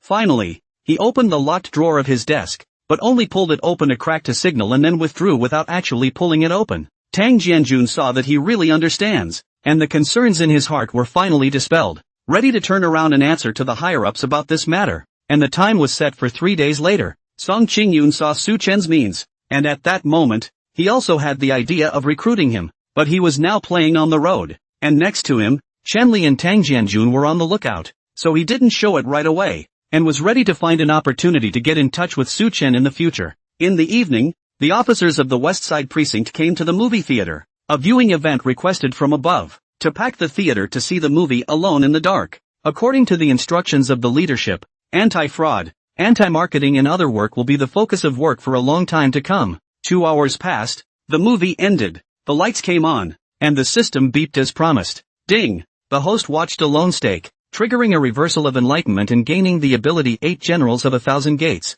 The state of 1,000 gates, the government of 8 generals. Now you, alone, are a team of frauds. I'll send $1 million to anyone who betrays me, and those who are loyal to me in the future. That's a few hundred million. Hear the applause. Su Chen got up and left the stage while pondering over his new criminal skills this time. Now he was getting close to the silver bracelet. Gaining access to the capabilities of a fraud ring at this juncture is simply a shot across the bow of the police department. According to the system's information, the 8 generals and the 8 generals of the 1,000 gates referred to the Zheng general, the Ti-gong, the Anti-gong, the takedown general, the wind general, the fire general, the removal general, and the ballad general. In the gang of liars, these 8 generals have a set of strict system, corresponding to 8 different positions, each responsible for different functions. but also secretly with the position of the gossip. A positive general is the person in charge of the main event, responsible for coordinating the layout. And the Lu manager in the movie is a positive general who serves as the head of an offshore fraud ring. And Anna Leung, a sexy Lotus player, is the general of the promotion, responsible for luring the victims into the scam through words and techniques. The counter general is to play support to the TI general, the off general is to deal with emergencies, and the win general is to pass on intelligence and act as an early warning. The fire will be responsible for getting the victim to follow orders through force and intimidation, the removal will be responsible for distributing the money and the aftermath, and the final ballot will be responsible for digging the first hole for the victim. That is, responsible for spamming the cell phone and computer, among other things. Su Chen, on the other hand, now, is for the 8 generals of the work content and various means all know like the back of his hand. It can be said that, if ignoring the manpower factor, he is now completely one person into the army, to build a huge fraud group. Even if he gets a scam call right now, he can totally make the other person cry and clean up his act, and even in turn pull out all the information about the other person's numbers, location, etc. Even if he didn't become a police officer, he would definitely be the guest of honor at major companies if he went out and became a success expert now. Of course, if he did quit, he certainly wouldn't be able to walk out of the police station, and would just leave the house with a silver bracelet. The movie ended and everyone returned to their own homes. The next day, at the West Side Detention Center, Lai Chen continued to remain silent. Song Qingyun was also a bit anxious. He wasn't afraid of a slow trial, he was afraid of no progress at all. It was purely a waste of time. Old Song, I've heard that there's an interrogation expert in the South City branch, Zhu Jianming, who is very good at interrogation and has a lot of experience. In the piece of interrogating prisoners, he is famously powerful in Shanghai City. Why don't we get him to come over? At this time, Vice Captain Wang Min gave a suggestion. Song Qingyun's eyes lit up at the words and without procrastination, he directly called Wu Guoliang. A brief account of what happened was given, and a smooth loan was made. After which, on reflection, a call was also made to the West Side, and a good man was borrowed, as a double insurance policy. Soon, the 2 people who were invited arrived. After meeting and exchanging simple pleasantries, a few people went directly to the interrogation room without further delay. Song Qingyun once again paced the corridor. This time his pace was a bit anxious and not as calm as before. After more than an hour passed, the 2 experts from the South and West cities both pursed their lips and walked out with a helpless look on their faces. Well, what's the progression? The expert from the West Side skimmed the surface of his face. Not quite. Lai Chen is a very shrewd man. Either he doesn't open his mouth, or he makes up nonsense and answers in a donkey's mouth. Who else is in his network in Shanghai City? Maybe we can start with his family. Song Qingyun shook his head. We've checked. All his relatives have passed away, and he has no wife or children. All alone. No place to start at all. According to the statements of the other thieves, Lai Chen is not good at beauty or gambling, and usually stays in the house all day, occasionally going out to steal something. In addition to this, according to these thieves, Richen will also convene the entire team a piece of the meeting twice every 3 days, presumably Richen in the marketing gangs to develop the habit. There's not much more information on anything else. Both interrogation specialists sniffed with some disappointment. No relatives, no family, this kind of person simply had no weaknesses. As for the thieves' statements, they weren't much help. We can only take one step at a time and grind it out slowly. Once again, several people returned to no avail, and the days of interrogation that followed went nowhere. On the other hand, the anti-pickpocketing lecture was about to take place, and Tang Jianjun was chatting with Chen Li and Su Chen about the do's and don'ts of live broadcasting. And for a while he chatted more about the thieves and criminals that were captured and interrogated a few days ago. I see that Song Qingyun and the others are going to suffer this time. Even the interrogation experts from both the West Side and the South Side appeared at the same time and couldn't do anything with him. It looks like as long as he can't find a breakthrough, this fatso will definitely not open his mouth. Tang Jianjun shook his head, obviously not very optimistic about this interrogation. Su Chen sniffed and recalled the scenes he had seen in the Den of Thieves,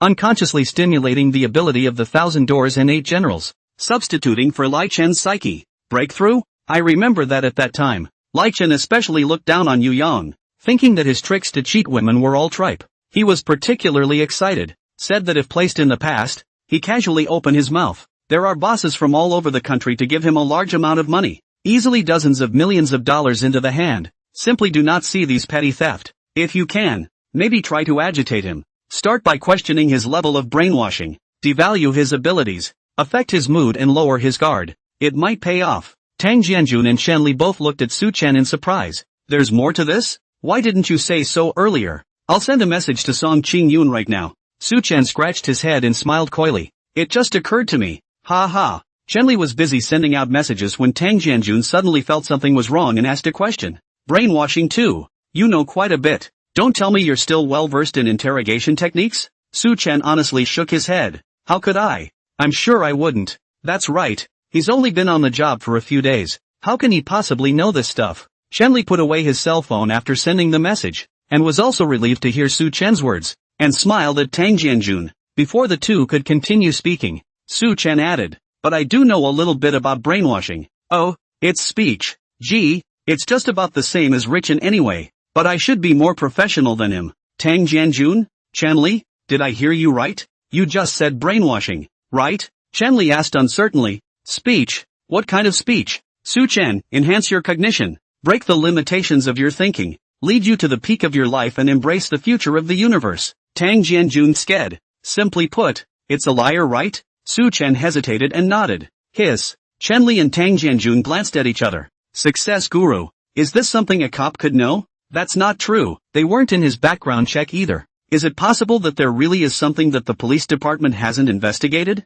Have you wronged Wang Yan? Just as the two of them continued to pursue their questions, Chenli's cell phone suddenly rang, and it was Song Qing-yoon calling. Hey, old Chen. You said something useful. But it's not exactly helpful. Anyway, why don't you bring Su Chen over here and see what other clues can help? Song Qing-yoon shared the results of the interrogation with them. After hearing that he was being questioned, Richin's mood fluctuated significantly, and just as Su Chen had said, he did care about this matter, but quickly regained his confidence and let the two interrogation specialists say whatever they wanted, without responding again. Anyway, thanks to Su Chen's intelligence this time, the interrogation will finally be able to take a step forward, and I'm going to personally thank him at the meeting later. Chenli was just about to hang up the phone when Su Chen suddenly raised his hand in a gesture. Receiving the phone, Su Chen said to Song Qing-yoon, Hello Team Song, I'm Su Chen. I have a suggestion. Gather the group of thieves we caught and put Chen in there as well. Maybe we can use them later. Oh,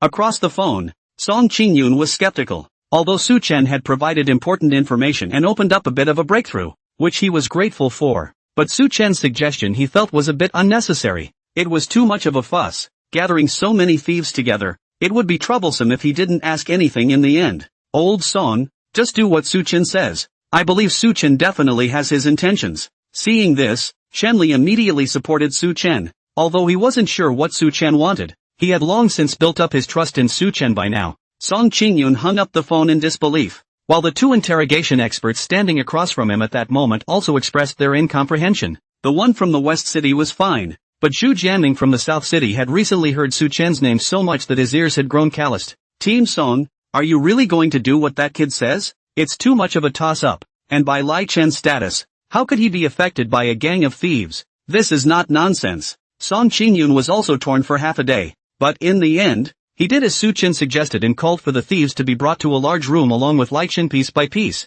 It wasn't long before Chenli and Su Chen arrived at the detention center. Just after getting off the bus, Su Chen instantly recognized the three people in front of him. The tall, country-faced man at the center of the room was inevitably Song Qing-yoon, the captain of the criminal police brigade. The man next to him from the west side he recognized as Lin Pang, also an old cop. The one on the other side, looking at himself with an impish face, was presumably the trial expert who had been brought in from the south side. After a brief greeting, Song Qing-yoon opened the door. Su Chen, I've done what you suggested. Now can you tell us exactly why you're bringing them together? Su Chen smiled faintly. Of course, but I have a request. I'll have to be the one to interrogate them later. Zhu Jianming's eyes widened and he couldn't help but snort. You're going to interrogate? What do you know about interrogation? Don't think you can even figure out interrogation just because you've gotten credit for catching a few criminals. The water here is very deep. Just by you? Definitely can't grasp it. Team Song, it's better if I go back in and talk to him again. Chenli didn't help Su Chen this time. Although he trusted Su Chen, he wasn't yet convinced that Su Chen could be better than the two interrogation experts. Song Qing-yoon also did not look too good. He originally had quite a good feeling about Su Chen, a young and promising young man, but he did not expect to be so unaware of the sky and the earth. Zhu Jianming was right. He should not have listened to Su Chen's advice and tossed half a day for nothing. Su Chen ignored Zhu Jianming's questioning and looked straight into Song Qing-yoon's eyes. Team Song, this shouldn't be the first time this expert has been interrogated. Any progress so far? Song Qing-yoon opened his mouth. but he could only silently shake his head. Su Chen continued, "Then why don't you let me give it a try? There's nothing to lose anyway, and it's just right for the two seniors to take a break." Song Qingyun still wanted to retort, but Lin Peng, who was from the western city on the side, pulled him back. "What Su said makes sense. We've both interrogated him so many times and we haven't gotten anywhere. Why don't we let the young people try it out, and consider it a dead horse?" Chenli also finally spoke up. "That's right, old Song, let Su Chen go. Like he said, there's nothing to lose anyway." Lin Peng and Chenli glanced at each other, their thoughts coinciding. Young people need to experience more to grow up. Su Chen just joined the job a few days after a succession of great achievements. High-heartedness is normal. This time to meet a little setback. For his future development is very good. He couldn't interrogate anything for a while anyway, so he might as well make use of this opportunity to sharpen Su Chen, the future star from the West Side Precinct. Song Qingyun thought about it and agreed to Su Chen's suggestion, and according to his request, the personal information of these thieves was summarized into a pile and handed over to Su Chen. Su Chen briefly skimmed through it before striding into the interrogation room. Looking at Su Chen's back, Lin Peng still instructed Song Qingyun, "Team Song, he's young. It's likely that he was irritated by Rich and causing him to lose control of his emotions, and I'm going to have to ask for your help in looking after it so that there are no accidents." Zhu Jianming snorted coldly and entered the interrogation room right after him.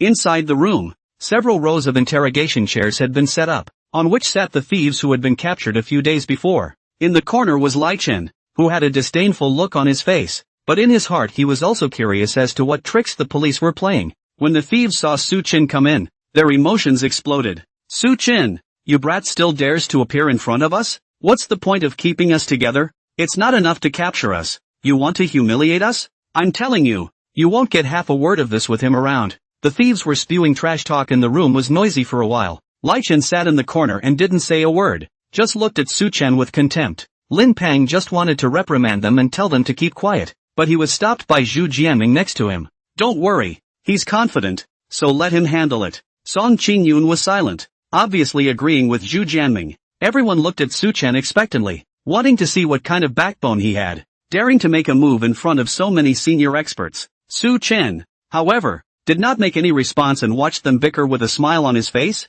from time to time straightening the folds of the clothes on his body, until the other party's voice gradually became smaller. Su Chen finally opened his mouth, and a pen appeared in his hand at an unknown time. "All finished? After that then it's my turn. I owe you guys a lesson after the last time I became the king of thieves, so I'll make it up to you today. All sit up straight and listen well, especially the one in the corner." "Thieves? Sam Lai, why did you order me?" "Song Qingyun, this kid is crazy." "Chenli, here it comes. The familiar feeling is here again." Zhu Jianming froze for a moment, then felt his pockets and rang out a gasp. "Later, why did my pen go to you?" All of the prisoners all quieted down in an instant, all staring intently at the pen in Su Chen's hand. The thieves and criminals looked complicated. There were those who did not believe, those who were surprised, those who were disdainful, and more than a few who were still vaguely expectant, wanted to see if Su Chen would really teach them to steal in front of a large group of police officers in the detention center. At this moment, Lin Peng, who had been silently and carefully observing the thieves' reactions, was bright-eyed. "Team Song, it looks like Su Chen does have something. As the saying goes, outsiders look at what's going on, but insiders look at what's going on." Lin Peng was an expert in psychology, and having done interrogation work for so many years, he was very clear about the psychology of these criminals, so he immediately saw that with a few simple words, Su Chen had easily pinned down the opposite thief, taking the initiative into his own hands. Seeing the two captains' puzzled expressions, Lin Peng explained, "Su Chen didn't get busy lecturing once he came in. Instead, he kept a smile on his face and locked eyes with the other party, and ignored the other man's taunts and straightened his own clothes. The two of you can recall if there were any of those very indebted classmates around you when you were in school, who always liked to provoke others, and at this time, if the others didn't get angry at all or pay any attention to him, but instead kept on smiling at him, generally speaking, this kind of person would soon get bored and ask for fun, and then they would keep quiet. But there is another possibility that this will anger the other person and make them feel slighted and mocked." But Su Chen's approach skillfully solved this problem again, pulling out this pen at the point in time when the other party's mood swings were the strongest and most hidden, instantly diverting the other party's attention. Lin Peng had a look of approval on his face. As long as the other party starts expecting to get feedback, then it means they've stepped into Su Chen's routine. Their guard is greatly lowered, and they're more susceptible to the influence of hints. Although he didn't know why Su Chen owed these thieves a lesson, He could be certain that Su Chen must have studied something about psychology, and it was definitely not just skin deep. Xu Jianming also made a rare move of not speaking out in mockery, maintaining the professionalism of a police officer, nodding his head in recognition of what Lin Ping had said, and quietly waiting for Su Chen's next move. Su Chen, you really gave me a big surprise. Song Qingyun looked towards Su Chen's back and muttered. Shanli was also pondering. He didn't care about the results of the interrogation anymore. Instead he began to suspect. Did the background check done on Su Chen earlier really not miss anything important? He's not really in a pyramid scheme,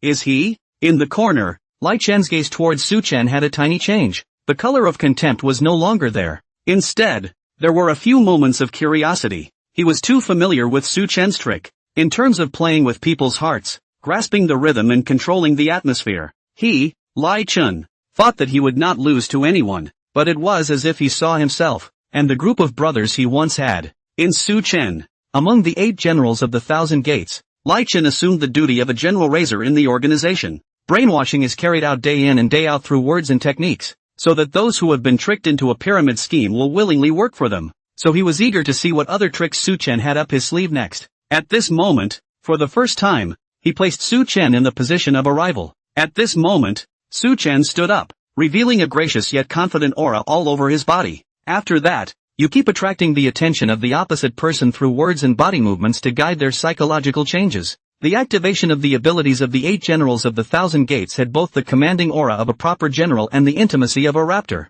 with a few hints of the contemptuous provocation of an anti-general. All the thieves' gazes firmly converged on Su Chen's hand, above the fountain pen held high in the air. Actually, I have a lot of similarities with you guys. To be precise, we are actually one of a kind. The uninitiated just think you're thieves and sewer rats. But I know that to practice pure pickpocketing, you put in no less hard work than anyone else. Shan Shi, you're so young and your body is covered in scars. I guess you didn't get caught and beaten up when you first started out. Old Huang. That morning when the king of thieves was chosen, I took the tweezers from your pocket and saw a picture inside. I guess it should be your ex-wife and daughter. Iron Head. In order to practice a hand with a razor blade in your mouth, you shouldn't have been injured much. You speak with a bit of a big tongue and spit out words indistinctly. I'm afraid that's because of this. And you, all of you. I know that people are constantly enduring torture and ridicule in order to learn a trade. And it's hundreds of times easier for those sitting in an office with air conditioning compared to you. None of the dozens of thieves and criminals present uttered a single word,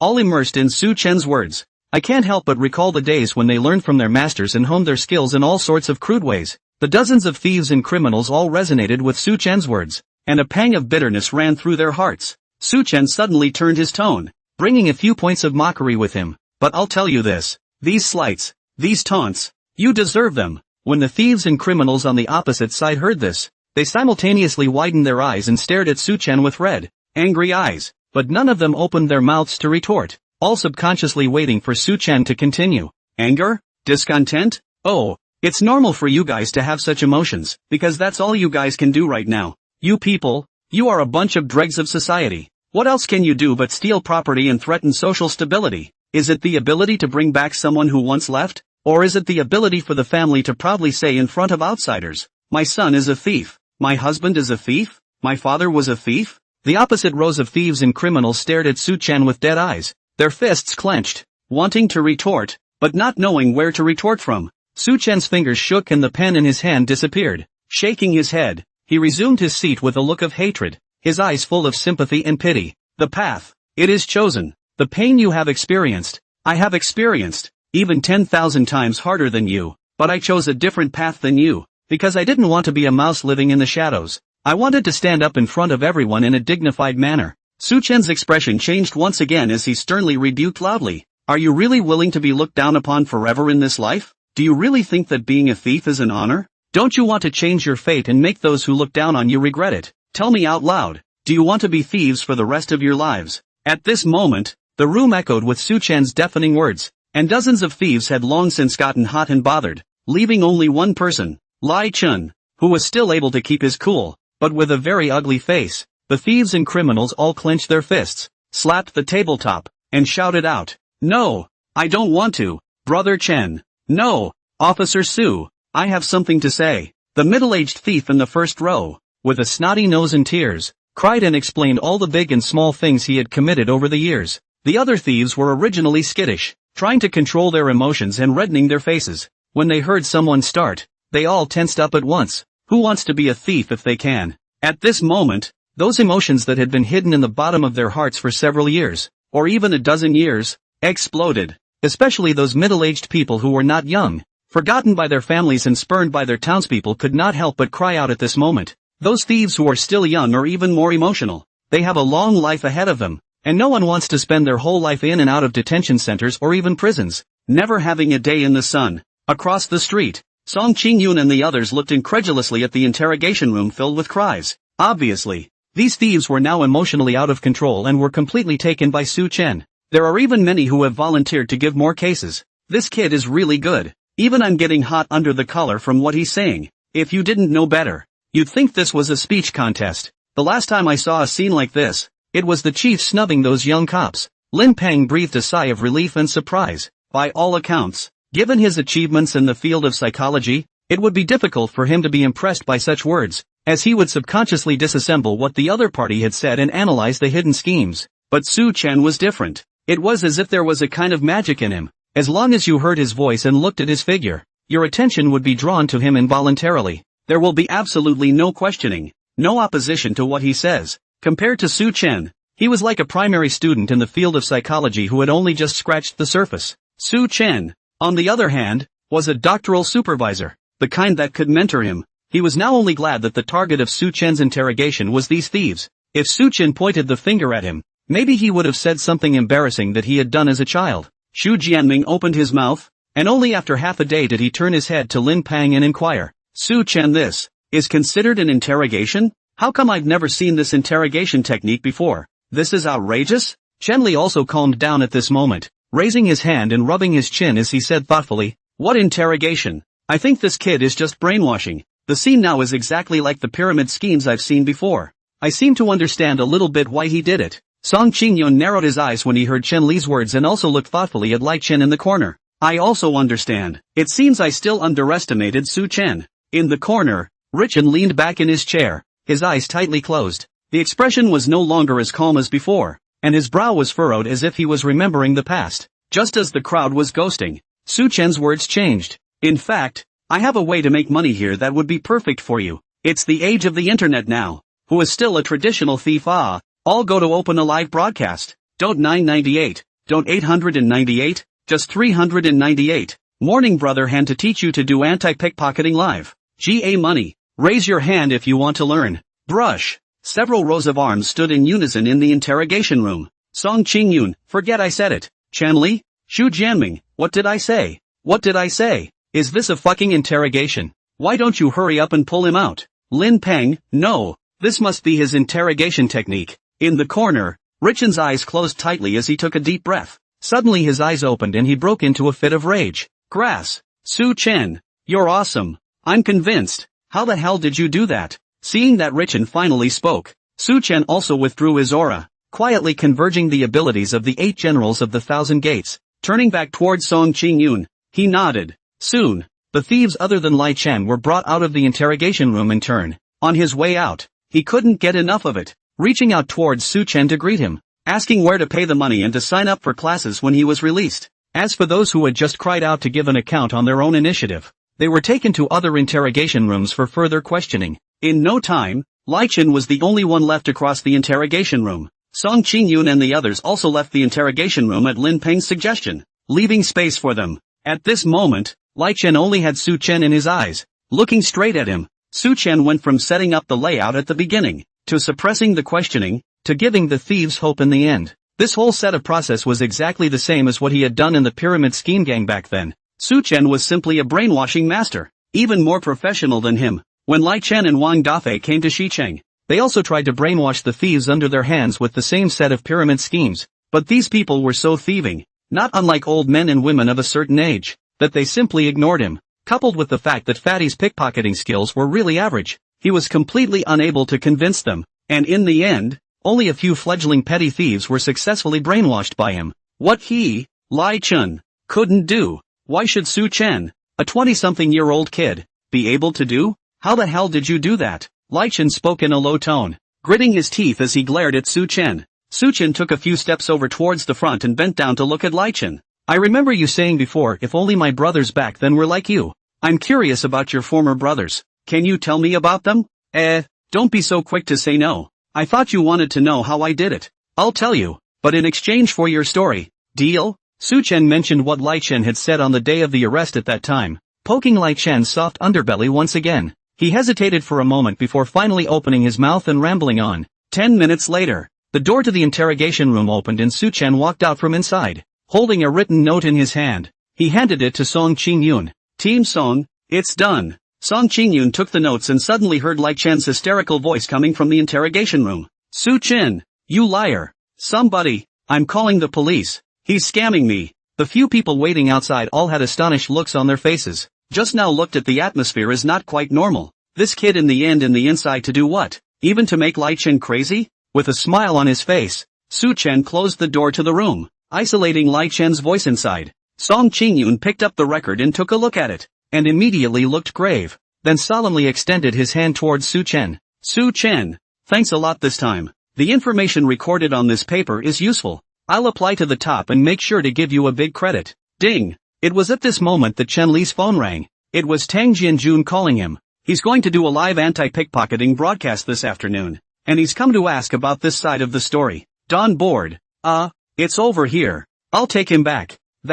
Tang Bureau there is a question. Is this lecture must be live? Tang Jianjun replied suspiciously. Nonsense. It's a fucking leadership requirement. Wait, what do you mean? It can't be something wrong with Su Chen, right? Chen Li looked at Su Chen and said in an awkward tone. Su Chen, well, it's not a problem. It's the audience that has the problem. I'm afraid they watched the live broadcast and were brainwashed by Su Chen. After returning to the precinct, Chen Li and Lin Pang couldn't help but share the scene from the interrogation just now with the others. Chen Li and Lin Pang spoke to each other, hearing everyone's eyes widen. Good lord, Su Chen is too awesome. They know a little bit about the interrogation technique of playing the emotional card, but it was the first time they had heard of a person interrogating dozens of people at the same time and still making the other person cry. And even Lin Pang, the interrogation expert, almost listened in. Is it really that amazing? At this point, Xiao Lu couldn't help but ask a question. Captain, how exactly did Su Chen interrogate you? Teach us too. Chen Li sniffed and immediately rebuffed.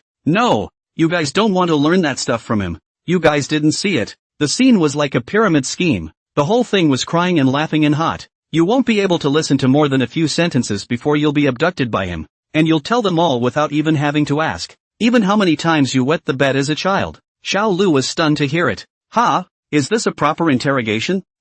You're being overly concerned. Chief, I'm sure it's a proper interrogation. If it's not an interrogation, could it really be brainwashing? In the director's office, Tang Jianjun was instructing Su Chen on the do's and don'ts of live broadcasting. He wanted to take this opportunity to confirm with Su Chen what the brainwashing that Chen Li had just mentioned was all about. This time it's a live broadcast, an anti-pickpocketing lecture for a national audience. If this activity really crashed from the anti-pickpocketing lecture into a pyramid scheme conference, then Tang Jianjun should carry his head to meet the leadership. The reputation of the West Side precinct was also going to be in tatters, so he had to be a bit cautious. Hearing Su Chen's reply, Tang Jianjun let out a sigh of relief. Tell him to go back to work first and then head to the event in a unified manner when the time comes. 2 hours later, the Shanghai City Television Studio Hall. Tang Jianjun brought Chen Li, Su Chen and Yi Yuhan to the event. Originally, Su Chen was the only one who appeared on camera, but Tang Jianjun proposed that Yi Yuhan also come, firstly,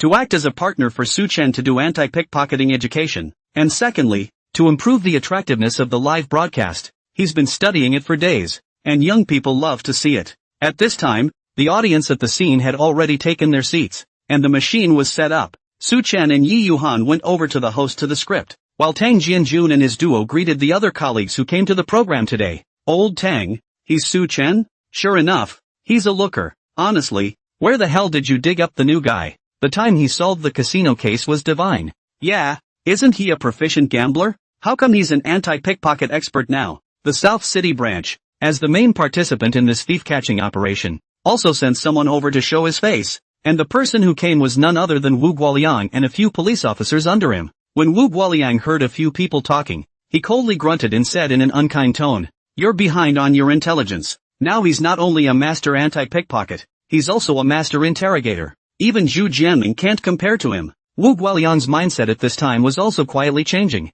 Facing a group of old colleagues who knew nothing about Su Chen, he suddenly had a sense of superiority. As soon as Zhu Jianming came back just now, he reported to him about the interrogation, hating Su Chen's performance with a passion, and a hint of envy couldn't help but show in his words. Although Zhu Jianming disdained the means used by Su Chen and thought he was a wildcard, it was undeniably really good. He and Lin Peng hadn't been able to scrutinize half of it for days, and Su Chen took care of it as soon as he went there. The name of this trial expert is a bit ridiculous. Bureau Tang. This newcomer, Su Chen, is he really so divine? Colleagues sniffing from other precincts nearby couldn't help but ask. Tang Jianjun smiled awkwardly at his words. Harm. Exaggerated. Su Chen is a wildcard, and is definitely no match for an interrogation expert like Zhu Jianming. I reckon it's because he's infiltrated the den of thieves before to get acquainted with them, plus the young man's nimble brain and quick reflexes. That's why he asked for something. That's right, isn't it, Chanli? Tang Jianjun hadn't inquired about the on-site interrogation yet, and at the moment he felt that Wu Guoliang must be trying to cuddle Su Chen, and couldn't wait to give him an electric cannon on the spot. Chenli hesitated for a few seconds and nodded with an awkward smile. Yeah, the wild way. He just knows how to give a speech. It doesn't count as an interrogation. Chenli endeavored to follow Tang Jianjun's words and snuggle back. I'm afraid that if they know Su Chen's speech tactics and ask about it during the live broadcast, they won't be able to control the scene. After all, a speech of this intensity is not for the faint of heart. Just as the crowd was chilling and talking, all the departments were ready for the anti-pickpocketing broadcast to begin. Both of you have the process memorized. The host finally confirmed the program segment with Su Chen and Yi Yuhan, who nodded. With a command from the director, the music started and the broadcast officially began. Shanghai TV's first brother, the host Shaolin, stood on the stage to say the opening speech to the audience here and in front of the screen to introduce the content of this live broadcast, as well as the Shanghai City Police Department's recent anti-pickpocketing operations to achieve results. Standing next to me are Officer Su and Officer Yi from the West Side Precinct. Don't look at Officer Su's young age, but he is an anti-pickpocketing expert and played a key role in this operation. And this one on my right is once a night even stole 28 households. The amount of money involved up to more than 500,000. The Jianghu known as the Southwest God Thief Jiang Yuming, Mr. Jiang. But don't worry, now Mr. Kong has become an anti-pickpocketing consultant, carrying out anti-pickpocketing and anti-stealing activities all over the country, and his dream nowadays is that the world will be free of thieves. Let's have the three of you show us what's next. According to the leaders of the beginning of the plan, this lecture is Su Chen as the protagonist. In accordance with the previous process, to talk about anti-pickpocket small knowledge is enough, but to increase the impact and spread the word, the southwestern thief was invited back on board, turning him into the main character. Although Tang Jianjun was not quite satisfied with this temporary arrangement, after all, it was a request from above and he could only accept it, and this way Su Chen had much less risk of making a mistake, which was not a bad thing. Su Chen and Jiang Yuming stood in the middle of the stage, and Yi Yuhan stood on the other side of Su Chen. According to the program's arrangement, the next step should be for the divine thief Jiang Yuming to invite the audience present and show the common means used by thieves, while Su Chen is more of a companion, as well as reminding everyone from time to time that this behavior is illegal. Jiang Yuming swept his eyes over Su Chen, only treating him as a decoration that served the same purpose as those notaries in talent shows, then opened his mouth and addressed the audience. To avoid any suspicion that we're colluding, I now need to randomly invite two of my friends in the audience. How about this? I'll let a couple of the leaders help me pick. Director Tang, would you please help me choose two audience members to come up here? At Jiang Yuming's invitation, Tang Jianjun randomly selected two audience members to go on stage and cooperate with the demonstration by throwing things. At this time, the number of people in the live broadcast room also began to gradually increase, but the pop-up screen was still cold. After the two audience members came on stage, Jiang Yuming climbed up with the two men while directing them to adjust their standing position, put the jewelry on their hands into their pockets, and put a watch on the wrist of one of the audience members. Mr. Li, please tie me and remember to give me back my watch when you get off the stage later. While speaking, Jiang Yuming's hand inadvertently traced over the other party's body. Mr. Li nodded his head, not noticing anything strange, and Mr. Ma, another audience member on stage, did not react either. Su Chen's gaze narrowed, and he keenly caught the small movements of Jiang Yuming's hands. Nice work. The Southwest thief does live up to his name. Although the other party's maneuver was hidden and difficult to be detected by ordinary people, in front of Su Chen's shadowless ghost hands, it was as if it was in slow motion, and every step was clearly seen by Su Chen. Su Chen knew everything about every word Jiang Yuming had said and every action he had done in terms of what exactly it did, and there were no secrets to speak of in his eyes. Su Chen didn't reveal him, just curved the corners of his mouth to keep a smile on his face and see what he was going to do next. After talking to Mr. Lee, Jiang Yuming asked him to help count again, after which he started talking to Mr. Ma next to him and started checking his body pockets like a security inspector. Mr. Ma, today's presentation will require some of the things you have in your pockets, so I'd like to ask, do you have anything in your pockets today? Yes. Cell phone. Is there anything in this side of the pocket, and the other side? Mr. Ma responded a little nervously when he heard Jiang Yuming's question. Not on this side. There's a set of keys in the pocket on the other side. Kang Yuming leaned down and fumbled with the pockets of his opponent's pants while the other raised his hand behind Mr. Ma and shook it slightly for the camera. A rechargeable battery had appeared in his hand at some point, the very one he had just pulled out of Mr. Ma's pocket. Mr. Ma, on the other hand, remained oblivious and even forgot that he had a rechargeable treasure in his pocket. Okay, Mr. Ma, you can go back. Thank you for your cooperation. Mr. Ma nervously walked back to the audience, and had just taken a few steps when he was suddenly stopped by Jiang Yuming. Oh, Mr. Ma, don't forget your rechargeable batteries. Mr. Ma turned around and felt his pockets with a shocked look on his face. At this point, the audience couldn't help but cheer and applaud him excitedly. Even the public security officers sitting on the stage were surprised. They had been watching carefully, but still hadn't seen when he had moved. That was a big rechargeable treasure. Not some key. Such a large object could be stolen from under their noses unnoticed. This strength was really extraordinary. Fortunately, Jiang Yuming has now been rehabilitated and is serving the public security system. And Tang Jianjun and Shenli couldn't help but have a question in their minds. Su Chen and Jiang Yuming, who was more powerful? At this time, the pop-up screen in the live broadcast room also instantly exploded and frantically swiped the screen. Crap! Where did the rechargeables come from? Does the guide know how to shoot? You cut the camera at such a critical time? Fake, right? You can't feel something this heavy being stolen? For those who say they don't believe it above, I can only say that you are too young and have little insight. 10 years ago our place was full of thieves. This kind of thing has long been left over from their games. People who steal things often know that this kind of technique is just considered basic.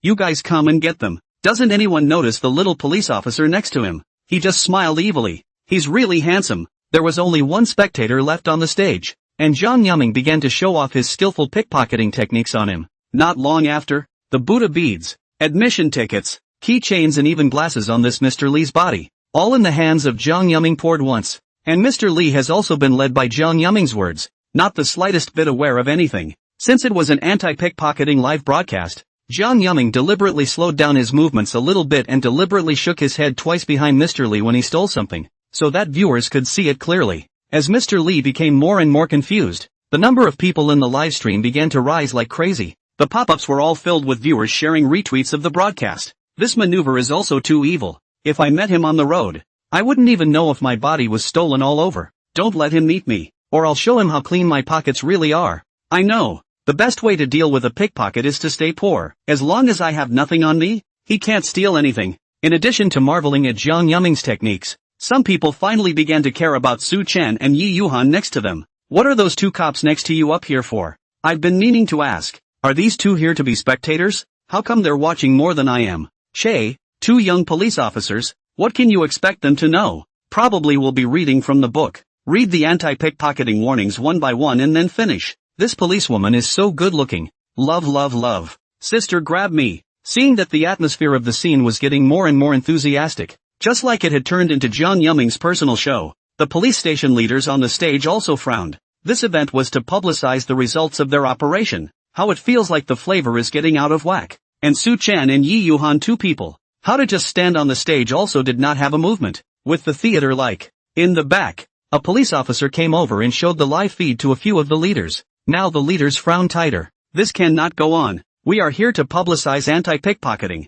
Publicize positive energy. Now what is this called? Look at that. There are people on the pop-up saying they want to worship him and learn how to steal. That's outrageous. Sitting next to Tang Jianjun, one of the most senior directors, Lu Mingyi, looked unhappy and his tone was dissatisfied. He had not been in favor of making this propaganda a live broadcast, believing that it might have a bad effect on the masses. Now that he looked at it, it was just as he expected. Just as the leaders were discussing with each other how to adjust the program arrangements, Jiang Yuming on the stage suddenly asked Su Chen, "Officer Su, what did you think of the maneuver I just demonstrated? I heard from the host that you are a master of anti-pickpocketing and have just participated in the capture of a gang of thieves, so I'm sure you have some tips for dealing with pickpockets that you can share with us." I'm going to ask Officer Su to cooperate with me. I steal from Officer Su. And Officer Su uses anti-pickpocketing techniques to protect what's on her body. What do we say? Me? Su Chen was slightly stunned and pointed at himself. Yes, please, Officer Su. Step forward. Snap. Encouraged by the applause of the audience,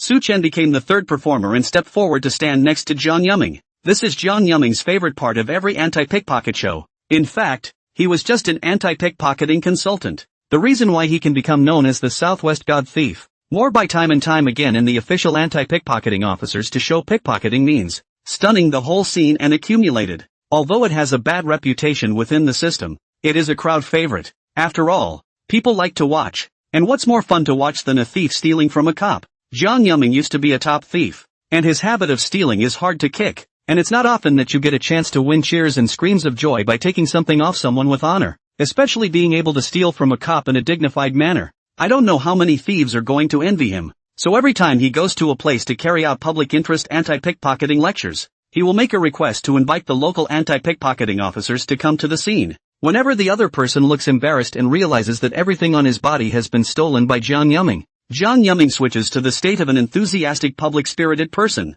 saying that nowadays people's vigilance is very weak, and thieves can easily make a move. And they pretend to teach some irrelevant anti-pickpocketing tips. Stay alert, don't talk to strangers, etc. A young police officer like Su Chen, who was in his 20s and spirited, was his favorite demo subject. You can show off your fabulous pickpocketing skills while enjoying the skeptical look on your opponent's face. Off stage, Chen Li and Tang Jianjun both sweated over John Yumming. They were the only two in the entire room who had seen Su Chen's pickpocketing methods with their own eyes. Although they didn't know how to judge the level of the two. But they always felt that John Yumming was going to roll over. The other leaders were also relieved. Lu Mingyi shook his head and said, "Not bad, looks like the man has some sense of proportion. If we keep this up, aren't we teaching people to be thieves? Little Chen, this Su Chen of yours, should know some anti-pickpocketing tactics as well, right? Chan Li." Slightly. Lu Mingyi shook his head and said in a serious tone, "It's been emphasized to you many times to focus on the development of new people. A little knowledge is not good. Must be proficient, so as to better protect the social security. You know." Chen Li nodded and thought to himself, I don't know if Su Chen knows how to fight pickpocketing, but at least he's more than just proficient in pickpocket kung fu. Stage. John Yumming was up to his old tricks, chatting with Su Chen while groping around his body. Su Chen put his hands behind his back and conversed with him with ease. Just now, as soon as he took a look at John Yumming's eyes, through the sharp intuition brought by the 8 generals of the Thousand Gates and the king of the cheaters, he understood that he wasn't thinking of anything good in his head. I'm afraid I'm going to have to step on myself to show my means. Who do you think you're looking for but me? Well, I'll just have to give you a little credit. Officer Su, what's that in your pocket? No, I don't have anything in my pockets. John Yumming hemmed and hawed. Really? As he spoke, his hand was already in Su Chen's pocket, pulling out a badge that he was about to raise to his back to show the camera. Suddenly, Su Chen spoke out and asked, Mr. Kong, your clothes are quite nice today. John Yumming was slightly stunned, and his hand movements paused for a moment. It was okay. Ha ha. Officer Su, what do you see here? Su Chen looked back at John Yumming's empty palms and asked suspiciously. Nothing. What did you show me? John Yumming grabbed the empty palm of his hand a few times. There was really nothing inside, and he panicked at once. What? What's going on? I had it just now. How come it's gone in the blink of an eye? At this time, Su Chen suddenly called out. Oops, I just forgot. There's a badge in my pocket. A souvenir from the program just now. After saying that, Su Chen pulled out the badge from his pocket and displayed it to the camera, and purposely waved it in front of John Yumming's eyes. John Yumming drifted off for a few seconds and hastily snorted to muddle through. Unbelievingly, he continued to play the same trick. It was just an accident. I'm sure I'll get it next time. He himself was a Southwest God thief, and he would never miss twice in a row. John Yumming tried one after another, and as a result, he was never able to steal any of them, and whenever he felt like he was going to succeed, the next thing would somehow disappear and return to its original position. His heart was pounding, and for the first time he felt nervous on stage. Seeing him panic like this, Su Chen felt that it was almost time.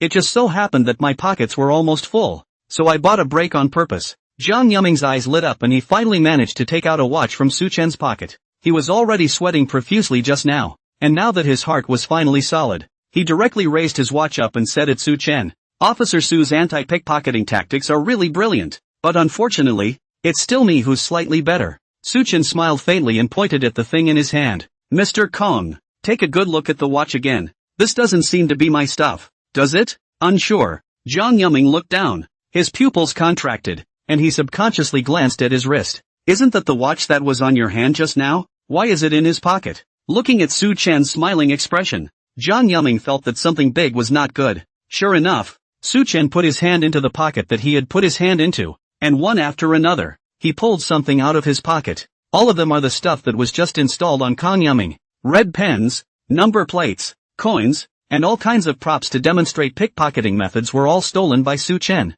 Now Jiang Yuming can be said to have a clean slate on him. Every time Su Chen pulled out something, it triggered a shock in the audience. Getting the last one, the applause was thunderous and the whole room cheered. Only Jiang Yuming was confused. What's going on? Did I invite a thief? No, man, you're not in the anti-pickpocketing business, are you? Which one of us is the thief? At this time, the pop-ups in the live broadcast also instantly exploded, and the number of viewers soared. Bull. Jiang Yuming's expression is killing me with laughter. This cop is too good. Why do I feel like he's the thief? Isn't Jiang Yuming a divine thief? How come he can't protect his own things? Don't believe me. Acting? Seeing this, the host rushed forward to round up the crowd. Thank you Officer Su and Mr. Kong for your wonderful anti-pickpocketing performance. Hearing the host's words, a screen full of question marks instantly appeared on the pop-up screen. You call this anti-pickpocketing? It means to pick the thief clean in turn, doesn't it? That looks like a fucking pickpocket technique to me. Is there a sign-up link? I want to learn. To learn +1. Without blushing, the host continues to move the program forward. Let's move on to the second segment. Meanwhile, the background switches on the big screen. The picture shows Jiang Yuming holding up a security door lock with a caption next to it. The locks in your house. Are they really burglar-proof? Off stage, the leaders were also confused by Su Chen's actions. They thought that Su Chen would have been fine as long as he didn't get treated like a monkey on stage like those two audience members just now, and didn't lose face as a public security officer. I didn't expect it to be far beyond their expectations, but it came to a reverse Big Dipper. From a victim to a thief. Old Don, what's the deal with this new guy of yours? Used to be in the gangs too? You didn't just wash your hands of it, did you? Facing the inquiries of a group of big brothers, Tang Jianjun was in a cold sweat as he turned his head to look at Chanli. Chanli, tell me, what's the situation with Xiao Su? Chanli was startled. They're asking you, what the fuck are you asking me for? How would I know where the Su Chen kid learned these netherworld skills? Besides, weren't you the one who opened the door for Su Chen to come to the anti-pickpocketing seminar? Now it's good that the audience knows that Officer Su of the West City branch of Shanghai City inverted the Big Dipper in front of the Southwest God Stealer and stole everything from the God Stealer's body. Originally, he just wanted to make a splash in Shanghai City, but as a result, Su Chen was now famous nationwide. This is good. In the future, don't think of letting Su Chen go to any casino thieves' nest as an undercover. I'm afraid that as soon as he goes in, this face of his is going to be recognized. Unless he goes for plastic surgery, he's absolutely hopeless and is sure to have his identity revealed straight away. Meanwhile, on stage, the crew pushed a cart to the center of the stage. Several different styles of door locks were placed on the cart. This is the second part of the next session, in which Jiang Yuming demonstrates the anti-theft performance of home security doors. Jiang Yuming regained his confidence once again after touching the door lock. Although it was still unclear what Su Chen had just used to steal what he had on him, he had absolute confidence in the matter of lock picking. Being a pickpocket is just his hobby, and top-notch locksmithing skills are the reason why he was known as the Southwest Thief. He easily took down the gates of dozens of homes in one night, stealing all the belongings from them, and has been famous ever since. Jiang Yuming took a deep breath and picked up the lock on the table and introduced it to the audience. The locks we have before us are the most widely circulated home security locks on the market. This lock in my hand is called A-grade lock. In the market is currently the largest percentage. According to market research data, there are up to 50% of the residents of the security doors are installed on this lock. But in reality, in the eyes of professionals like us, these A-grade locks are virtually burglar-proof, meaning that the vast majority of people's home security doors are null and void in the face of thieves. It takes me even less time to open this lock than it takes the owner of the room to open it. Upon hearing this, the entire room gasped again. The pop-ups were also scrolling through the screen at a rapid rate with questions. No way. My house is a grade A lock. I feel safe. He's bragging, isn't he? I'll believe he can pick a lock.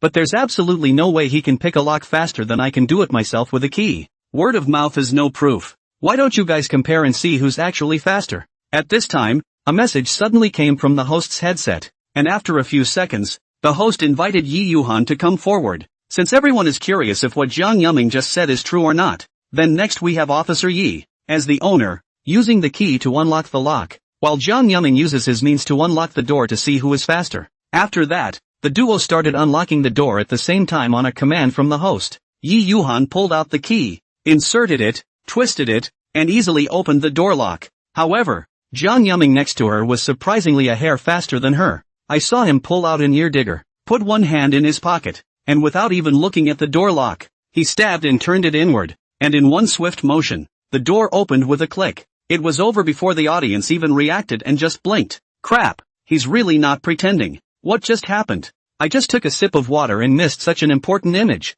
It pisses me off. Class A locks are too subpar. What about the ones next to them? They can't be opened that easily too, can they? Another swipe on the pop-up. The audience didn't expect that Jiang Yuming really didn't cheat, and that he could really unlock the door faster than he could unlock it with a key. In the midst of an exclamation, Jiang Yuming said with a smug look on his face, "But don't worry people, as time advances and technology develops, our security doors are being upgraded from generation to generation. The anti-theft properties of locks like the 3 I have on hand continue to improve, to the point where the final Class C locks are usually used by the financial industry as locks for gates or safes, etc. For the average burglar, a Super B grade lock is hard enough to open, and as for C grade, the vast majority of people who look at it will know better." And then he laid his eyes on a few people on the sidelines and said wistfully, "I've got some common lock-picking tools for everyone. The facilitator and the 2 officers can choose whatever tools you feel comfortable using to try to get these locks open. You can start with the simplest A. Click."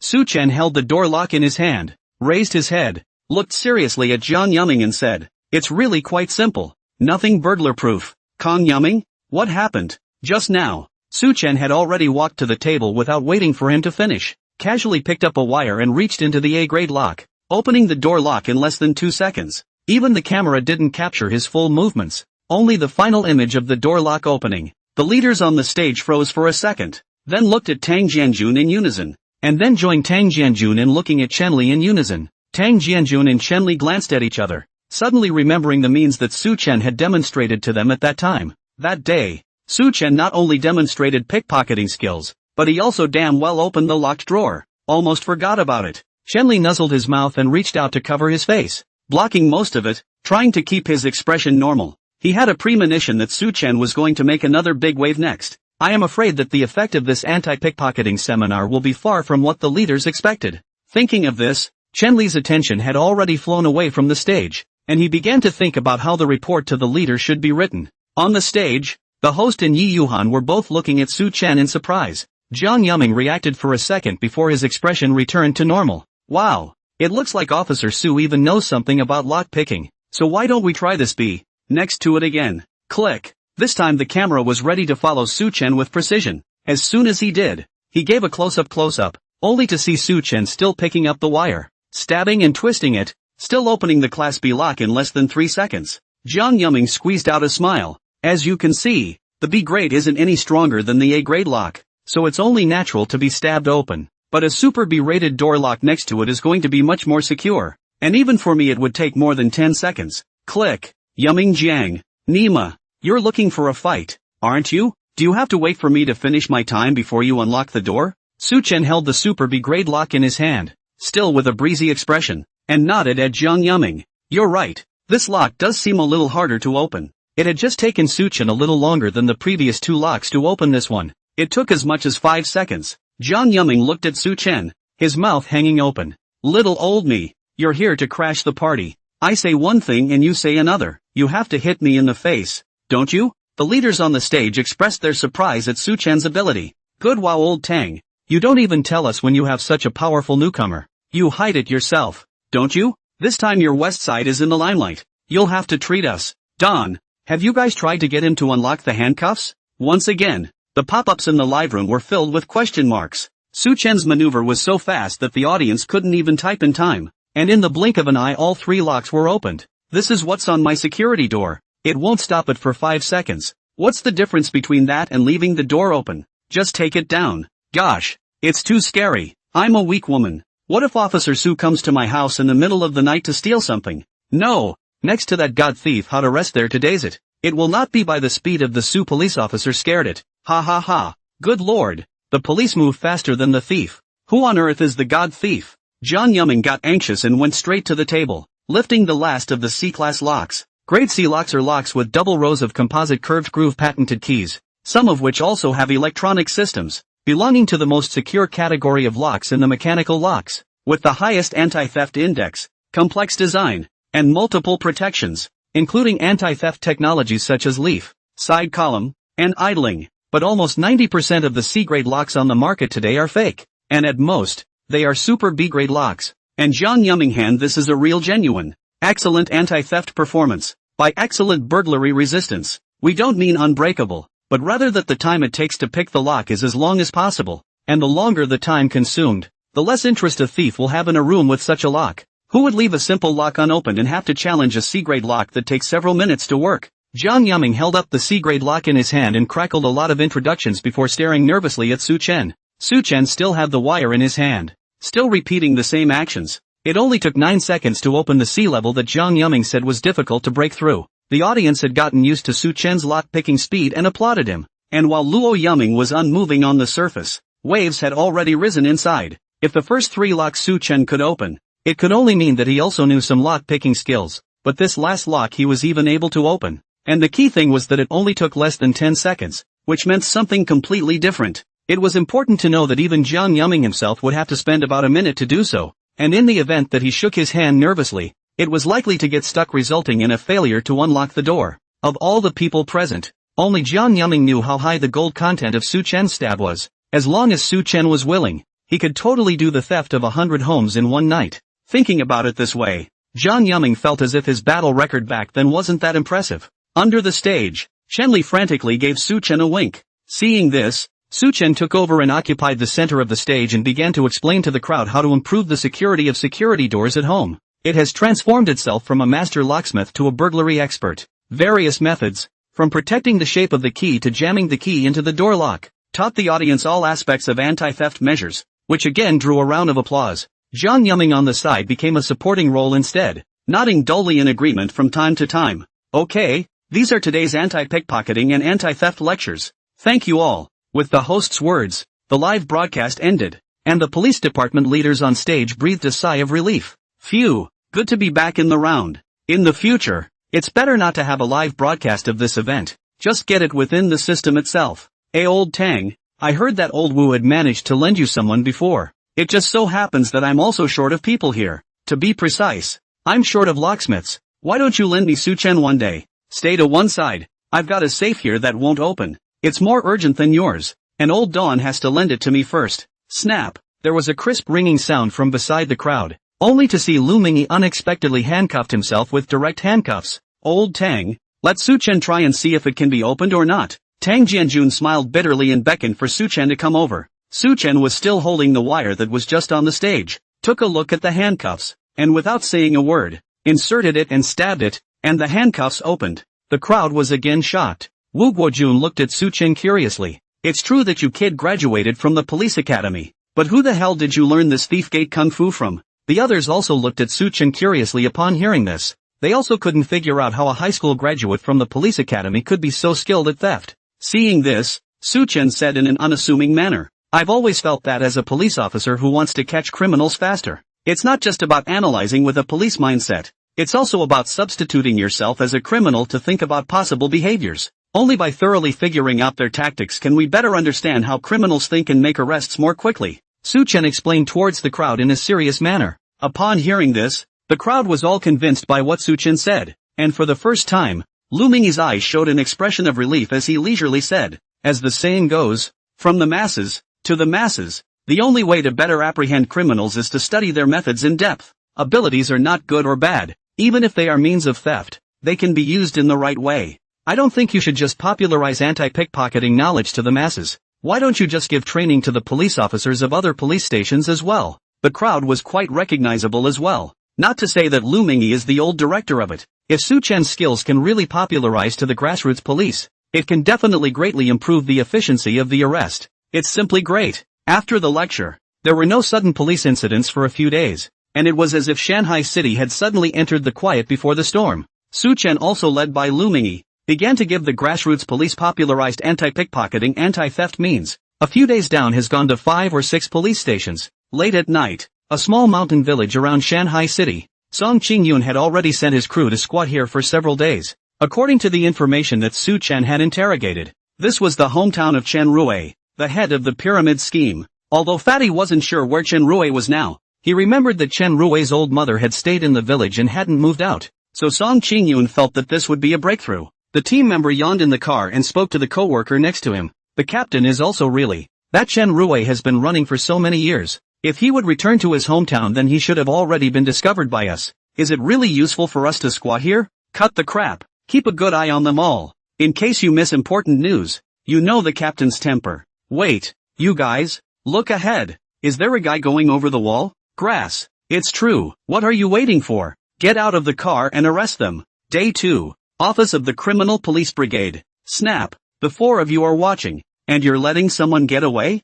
A bunch of rice buckets. Song Qingyun angrily slapped the file folder in his hand on the table, scaring everyone in the office, especially the 4 police officers who had been ordered to lurk in the village. At this moment, they were even lowering their heads and did not dare to meet Song Qingyun's eyes. Captain, that Chen Rui is familiar with the terrain after all, and no one will be able to find him once he burrows into the mountains. It's not all their fault. The person next to him opened his mouth to ease the atmosphere, but Song Qingyun heard this and in turn became even more angry. Humph. The opportunity that was so hard to wait for was just wasted, and now that he knows he's been exposed, he definitely won't show up again. This line is broken. You know. Taking a breather, Song Qingyun organized his thoughts and reissued his orders. Since it's already been exposed, there's no need to worry so much. Immediately arrange for someone to go to his home and make contact with his mother to see if they can ask for any information, and all the other homes in the village. Visit them too. No one should be left behind. Not yet. Yes. In the meantime, Su Chen is working with Xiao Lu and Yi Yuhan to go deeper into the precincts for door-to-door visits, understanding public sentiment and soliciting opinions, while informing the public about the prevention of telecommunication fraud, pension fraud and other related knowledge. This is the Listen to the People, Solve the People's Problems campaign developed by the Xiqing branch after receiving instructions from the higher level. Here, have some water after walking all morning. Su Chen bought 3 bottles of water from the convenience store, 1 for each person. Xiao Lu took the water and gulped a few mouthfuls down. The 3 of them had been walking all morning, boarding everywhere, and were now thirsty. Yi Yuhan said after taking a shallow sip, "We'll go back to Gillen Road later and look around. There's still a couple of families there we haven't been to yet." Su Chen and Xiao Lu nodded and sat on the bench to rest. At that moment, in the park behind them, a young and beautiful woman was taking an aunt's hand and chatting enthusiastically. There's a big crowd of old men and women around. Auntie Lee, let me tell you. Our company has laid out another 300 new machines, and our advertising revenue is as high as $10 million every month. You see, these are the company's small gifts for quality customers, all kinds of nutrients to maintain the body. Don't look at him as unassuming. If you buy it online, it's over $1,000 a box. An aunt asked, stretching her neck to look over toward the pocket in her hand. Faye, do we get a share of these too? The woman known as Faye smiled at her words. Harm. Aunt Lu, look at what you're saying. Without the help of all of you, the company wouldn't have been able to lay out so many new machines. Each of you is a quality customer of the company, and with these gifts, everyone gets a share. Faye was all smiles and amused the uncles and aunts with a few words. In the food market next to the park, there was another group of people gathered around a piece, and in the center of the crowd was a man in a suit. The man's name is Chang Hai, and he's explaining the dangers of plastic waste to the elderly people next to him. This plastic bag, once it's thrown in the land, that won't decompose for hundreds of years. If no one disposes of it, it will contaminate the soil later and no more crops can be grown. The uncles and grandparents next to us are all nervous at the word, if you can't grow crops, your children won't have food to eat in the future. Ouch. You'll have to put away the plastic bags from now on. That's right. I'll turn around and give the ones at my house a good lesson in environmental protection as well. Chang Hai waved his hand. Don't worry everyone. Our company happens to be working on a project right now, specifically sending people to all over the world to deal with this white trash. Much progress has been made, and even the Americans have published our company's results in their newspapers. The second phase of crowdfunding is currently underway, and the company will hang banners with the donors' names on them at the front door of our company as a sign of appreciation for their contribution to the protection of humanity and to the cause of the environment. And it's helpful for grandchildren to get into college and civil service in the future. In addition to this, all donors receive weekly eggs, soybean oil and milk. Before the words left his mouth, the uncles and aunts next to him were already shouting enthusiastically. They have expressed their intention to contribute for the sake of environmental protection. In the afternoon, the three Su-Chen returned to the precinct after completing the day's targets. When I returned to the station, I saw that everyone else was in a hurry and the atmosphere was serious. Seeing this, Su-Chen walked next to Big Yellow. "Rhubarb, what's the situation?" Rhubarb stared at the screen without looking up. Unattended suitcases, all looking exactly the same, appeared at several locations this afternoon, even one in front of the city hall. The bomb squad has been busy all afternoon, and luckily almost all the suitcases were filled with miscellaneous items, except for the one in front of the city hall, which contained a piece of paper with words of warning to the Interpol brigade. I guess it's that guy that Team Song is checking out demonstrating against the police. Pretty arrogant. As he spoke, Rhubarb suddenly looked up. "By the way, all of you look at the document that was posted in the group. Bureau Tang has asked everyone to understand how to handle bomb-related emergencies." Su-Chen's trio hurriedly returned to their workstations, opened the file and began to study. Evening. Back at home, Su-Chen had nothing to do and once again opened the document to take a look. It's only about how to evacuate the crowd, maintain order, and work with the bomb squad. There is no mention at all of how to recognize a bomb, defuse it, or anything like that. Su-Chen skimmed his mouth. This stuff is almost fun. Might as well find a way to learn about bomb disposal on your own. At least know a little bit about the types of bombs, the strength of the explosions and so on. When the time comes, we won't be in the dark and have to watch and worry. Defuse the bomb. Su-Chen typed in the word bomb disposal to search on the video platform and clicked on the first result that popped up. The Hurt Locker. Hong Kong Cross Harbor Tunnel in Hung Hom. To the Hong Kong Airport. IFC. Sing Ma Bridge. In the movie we're all bombed all over. Even so the protagonist was not blown up. To save people, cats, to save themselves, it is simply a heavenly show. It's decided that it's you. Su-Chen may fly a few times on the bed, found the most comfortable position and began to look. An hour or so later, as the protagonist cuts the bomb's fuse, it detonates the entire tunnel with a bang. A system prompt once again appeared in Su-Chen's mind. Ding! The host watched the bomb disposal expert, triggering an epiphany against the heavens, gaining the ability demolition expert. The highest-end bombs often require only the plainest materials. When you bloom with enthusiasm, the whole world smiles back at you. When the asteroid hits the Earth, you, the last hope of mankind. Su-Chen looked at the system prompts with a calm face. He was completely used to it. Even though he was watching the Hurt Locker himself, the abilities given by the system were halfway related to bomb disposal. Instead, it made Su-Chen a top-notch bomb-making expert. The mind is loaded with the requirements, steps and precautions for making the various bombs in the world today. There were even some bombs that Su-Chen had never heard of, especially the last one, which wasn't even meant for a war on Earth, but was completely tailor-made for an asteroid. Good lord, if these recipes were to get out, I don't know how many countries would have to fight to the death over them. It's not out of the realm of possibility to just start a third season.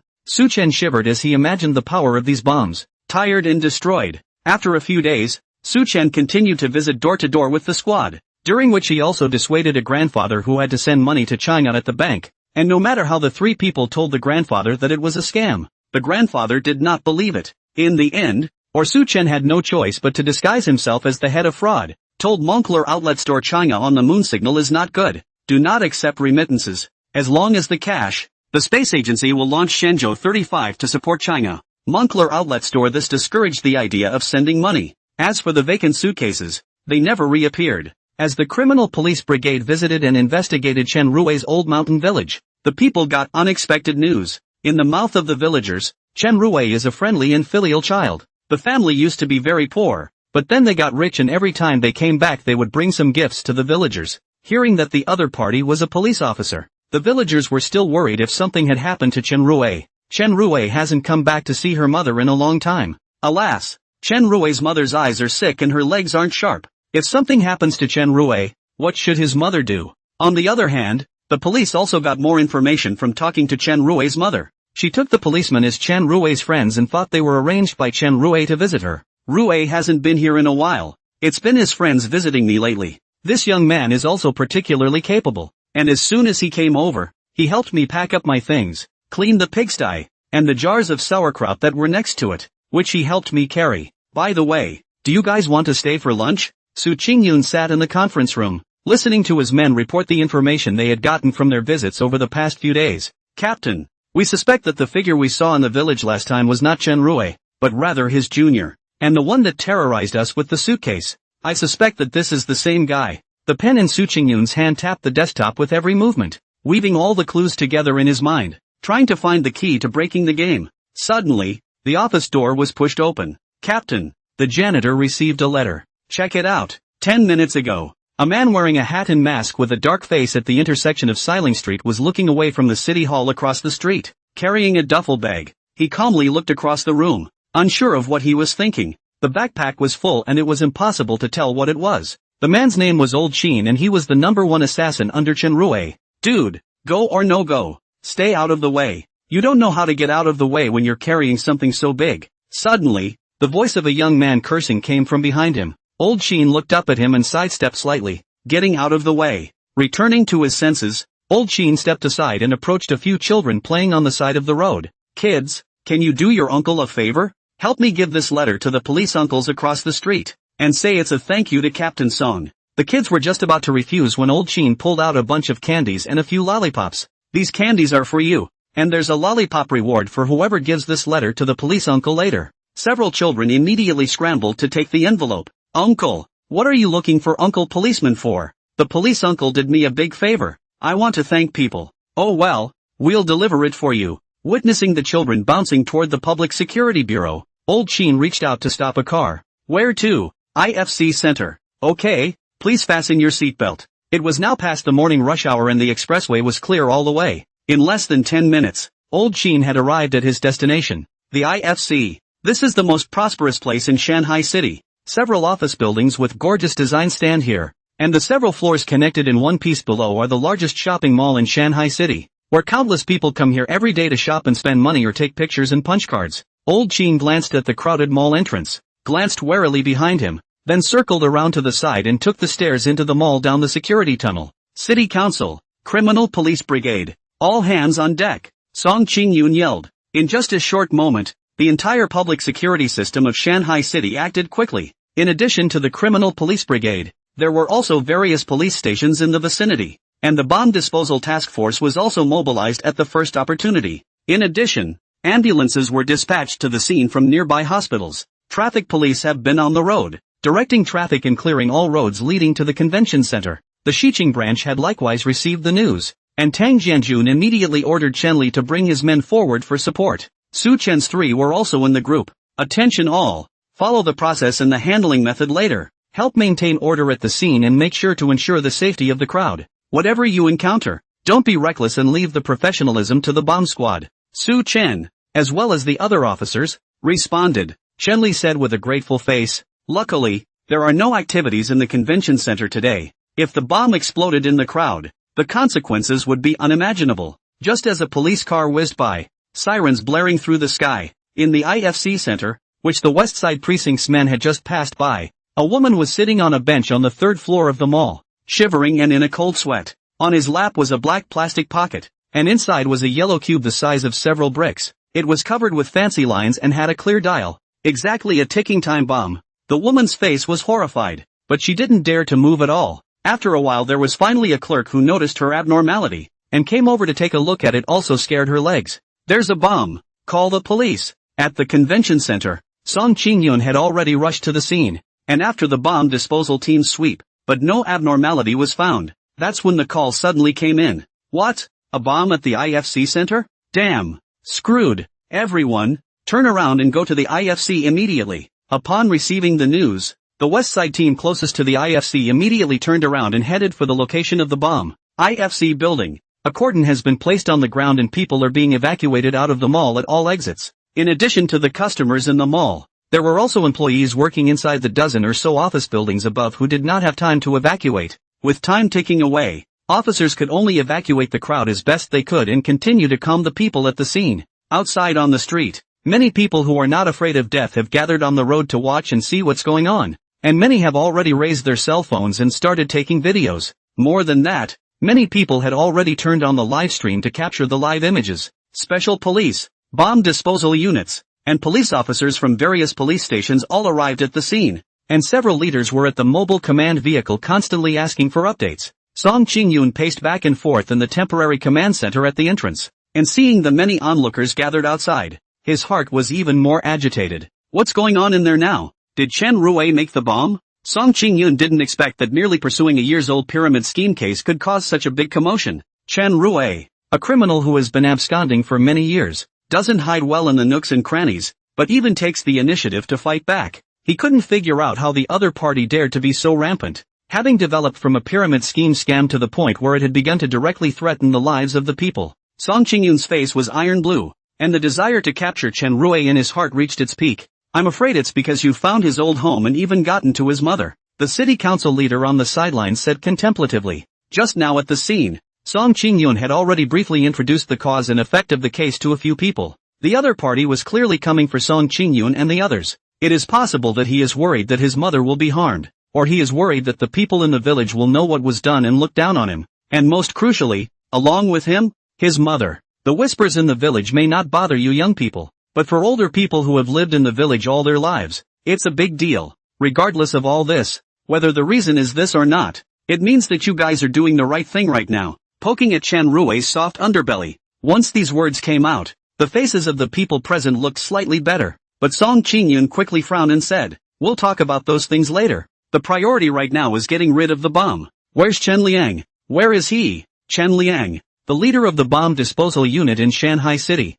is experienced and has handled countless bomb incidents. They've arrived and should be preparing to organize the bomb disposal. By this time, the technician next to him had set up temporary surveillance equipment, connected to a camera on the officer's body, to show the scene. Okay, now you can view the live feed. The crowd immediately gathered around the screen, nervously watching them all. The bomb disposal action team is moving forward in an orderly fashion to the woman on the bench to study the structure of the bomb. Song Qingyun saw that they had surrounded them for half a day without further action, and his heart was incomparably agitated. What's going on? Why isn't it torn down yet? Got a problem? Song Qingyun was now under incomparably great pressure. This matter was extremely probable that it was triggered because of the case in his hands. Tracing back the roots, if it really detonated, the consequences would be unimaginable. Because of the negligence that led to the people's lives and property safety suffered great losses, I'm afraid that the entire public security system of Shanghai City will be punished. On the side, the officer of the bomb disposal unit who stayed in the center of the command post and was in charge of contacting both sides comforted. Don't worry, Team Song, the brothers in the group are all battle-hardened and experienced. A civilian dirt bomb shouldn't be a problem. They're probably taking their time right now because they're thinking about the emotions of the people who are being held hostage. Song Qingyun nodded at his words, the anxiety in his heart easing slightly. The bomb disposal team led by Chen Liang had made many great achievements and received many commendations, and Song Qingyun still had faith in their abilities. At this time, Tang Jianjun also rushed to the scene. Chen Li and the others should already be at the mall. If you need any help. The bomb squad officer shook his head. No need. Just help evacuate the crowd. The more people there are, the more it will affect the efficiency of the bomb disposal instead. Tang Jianjun nodded, also staring carefully at the screen, waiting for the results. At the same time, Lao Qin has long changed into a cleaning uniform and entered the monitoring room. On the floor were two old security guards that he had knocked out and tied together. Old Qin reached over and grabbed a handful of peanuts from a nearby plate and stuffed them in his mouth and chewed on them while staring at the bomb squad's actions on the surveillance screen. This explosive is Chen Rui from the special channel to get great power, and the structure is extremely subtle. The real way of detonation is hidden in the many blindfolds below. He is confident that this group of police officers absolutely cannot find a way to dismantle. As for the fancy fuses, those are total traps. What age do you really think you can disarm explosives by cutting the right fuse? That's all a lie. As soon as the person defusing the bomb dares to move, the explosives will go off, no matter which wire is cut. Even if he managed to avoid the trap of the fuse, he still had the last resort, and that was what made the bomb truly terrifying. Dare to investigate Rui's head. You're asking for it. Nothing can happen to Rui now. Not enough time. Old Chen leaned against the cabinet behind him, pulled a cropped photo from the lining of his shirt, rubbed it and mumbled. The photo is of a family of three with big smiles and a park in the background. Old Chen's looks, however, were completely different from any of the faces in the photo. Third floor of the mall. First scene. Officers from the West End were the first to arrive on the scene and have been around the perimeter of the bomb site, tasked with evacuating the crowd and clearing the area. At this point, the bomb disposal team was surrounding the woman carrying the bomb, calming her down while observing the bomb. Captain, the bomb. It's a little complicated. Several experienced bomb disposal experts surrounded the bomb and carefully explored it for half a day. Their faces were ugly. Chen Liang picked up the walkie-talkie and said to the command center very urgently, the bomb situation is complex and should only be an emulsified explosive itself. but whoever made the bomb messed around with a lot of blinders, timers, columns of mercury, lines that are too jumbled to determine the method of detonation. But there's only 5.5 minutes left. Chen Liang and a few of his men looked at each other and shook their heads. The urgent voice of the city council leader came over the intercom. What's the result? I want results. Chen Liang paused and said with difficulty, we'll do our best to remove it, but the likelihood of demolition is slim. The other side. In the remote control command vehicle, several leaders heard this, and the atmosphere in the vehicle instantly froze. Even the most experienced handling teams say it's highly unlikely, and frankly, it's just not a sure thing. The current attempt is just a last-ditch struggle. Fortunately, the building has been largely evacuated, and the most problematic thing at the moment is the hostages next to the bomb. The officers left in the command center by the bomb disposal unit also looked serious. He could understand, better than anyone else, the powerlessness in Chen Liang's words. At this moment, Su Chen and the other officers from the West Side Precinct were scattered around the various stairways surrounding the bomb, helping to evacuate the last group of people in the office building. Field Center. Surrounded by a group of heavily armed bomb disposal officers, the woman's face was full of tears, but she didn't dare move a muscle. The bomb disposal crew was slow to act, and even a fool could see that it was not well handled. Officer, help me. I don't want to die. The woman cried out loudly as she spoke, her body unable to stop trembling. On the dynamite, the column of mercury also began to produce a slight wobble. Several people rushed to hold the bomb box and comfort the woman.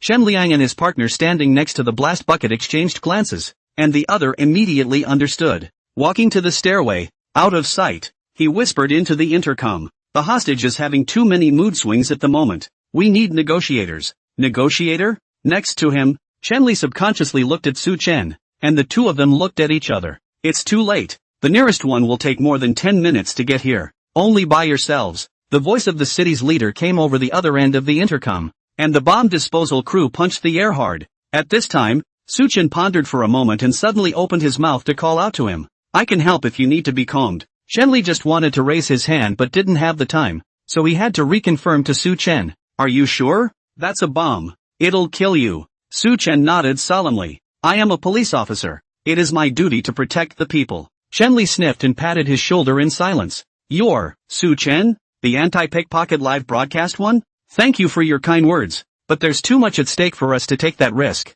Instead, the bomb disposal crew shook their heads and politely declined Su Chen's offer. At this time, voices came from the walkie-talkie again, respectively Tang Jianjun and Song Qingyun. There's a police officer from the West Side Precinct who's also in there, named Su Chen. Who can help? Well, I'll contact them right away. No need. He's right next to me. The bomb disposal team member pressed off the intercom and looked at Su Chen suspiciously, unable to believe that the two leaders were pinning their hopes on the young police officer in front of them. If that's what they're saying, okay, you put on the blast suit first. Su Chen, however, shook his head. No, I just took a look at that bomb. Blast suits are of little use for explosions of this power. Meanwhile, outside the command center, the leaders of the city council were also shocked by the words of Song Qingyun's duo. Ridiculous, it's a bomb. People will die. Hurry up and stop them and get your men back. It's not true that Su Chen is capable, but the current situation concerns the lives of many people. It's definitely not child's play.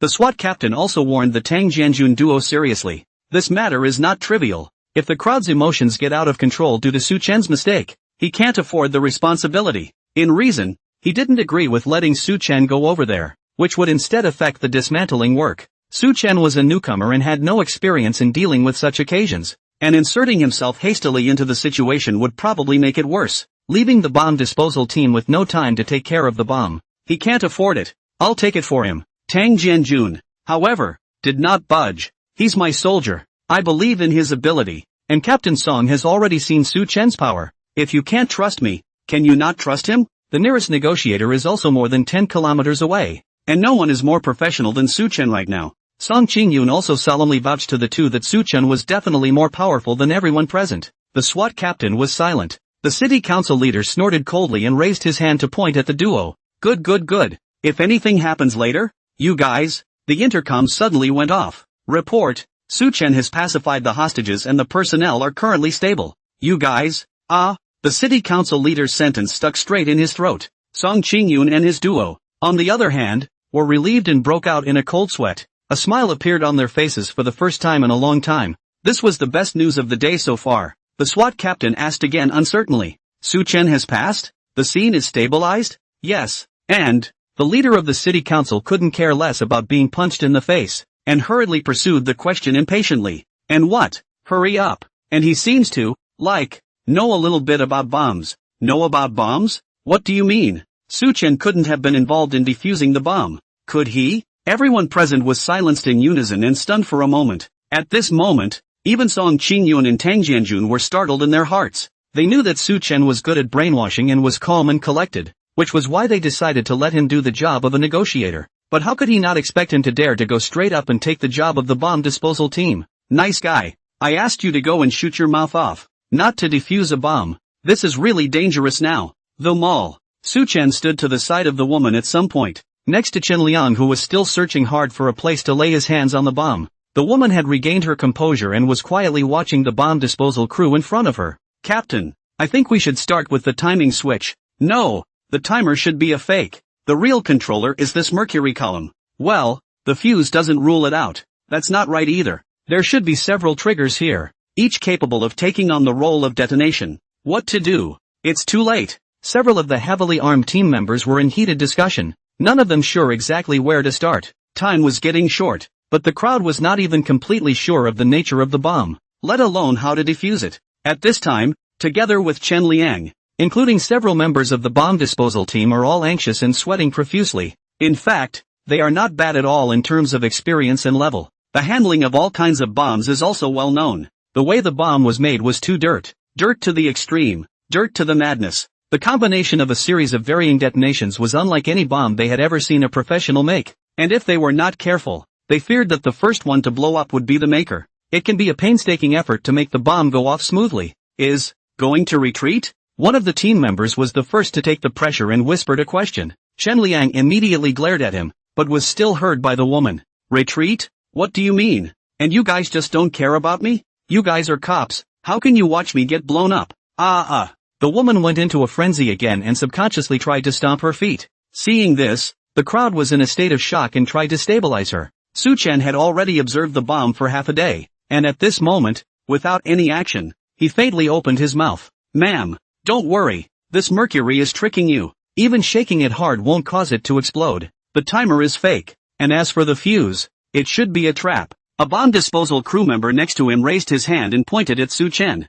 What do? Do your own work. If you don't know, don't talk nonsense and interfere with our judgment. Chen Liang, however, jerked his head up, and an inexplicable gleam flashed in his eyes. What did you say? These are all fake. The leads are traps? Su Chen broke the mystery of the bomb with a single word, which not only made the surrounding bomb disposal team members incredulous, but also made Old Chin's face in the monitoring room change drastically. How does he know that these are blindfolds and that the fuse is the ultimate trap? How is that possible after just one look? Old Chin couldn't care less about the peanuts in his mouth, so he sprayed them all out in a few puffs. Hands crouched on the operating table, staring intently at Su Chen to see what he was going to do next. But his eyes swept to the woman sitting next to him, remembering his last insurance policy, and his eyes regained their composure once more. To be able to see through the design of the bomb at a glance shows that the young man is somewhat advanced. But that's about it. After all, he had one last resort on that bomb. While thinking about this, Old Chin shook down the peanut crumbs that had fallen from his body and regained his relaxed and easy state.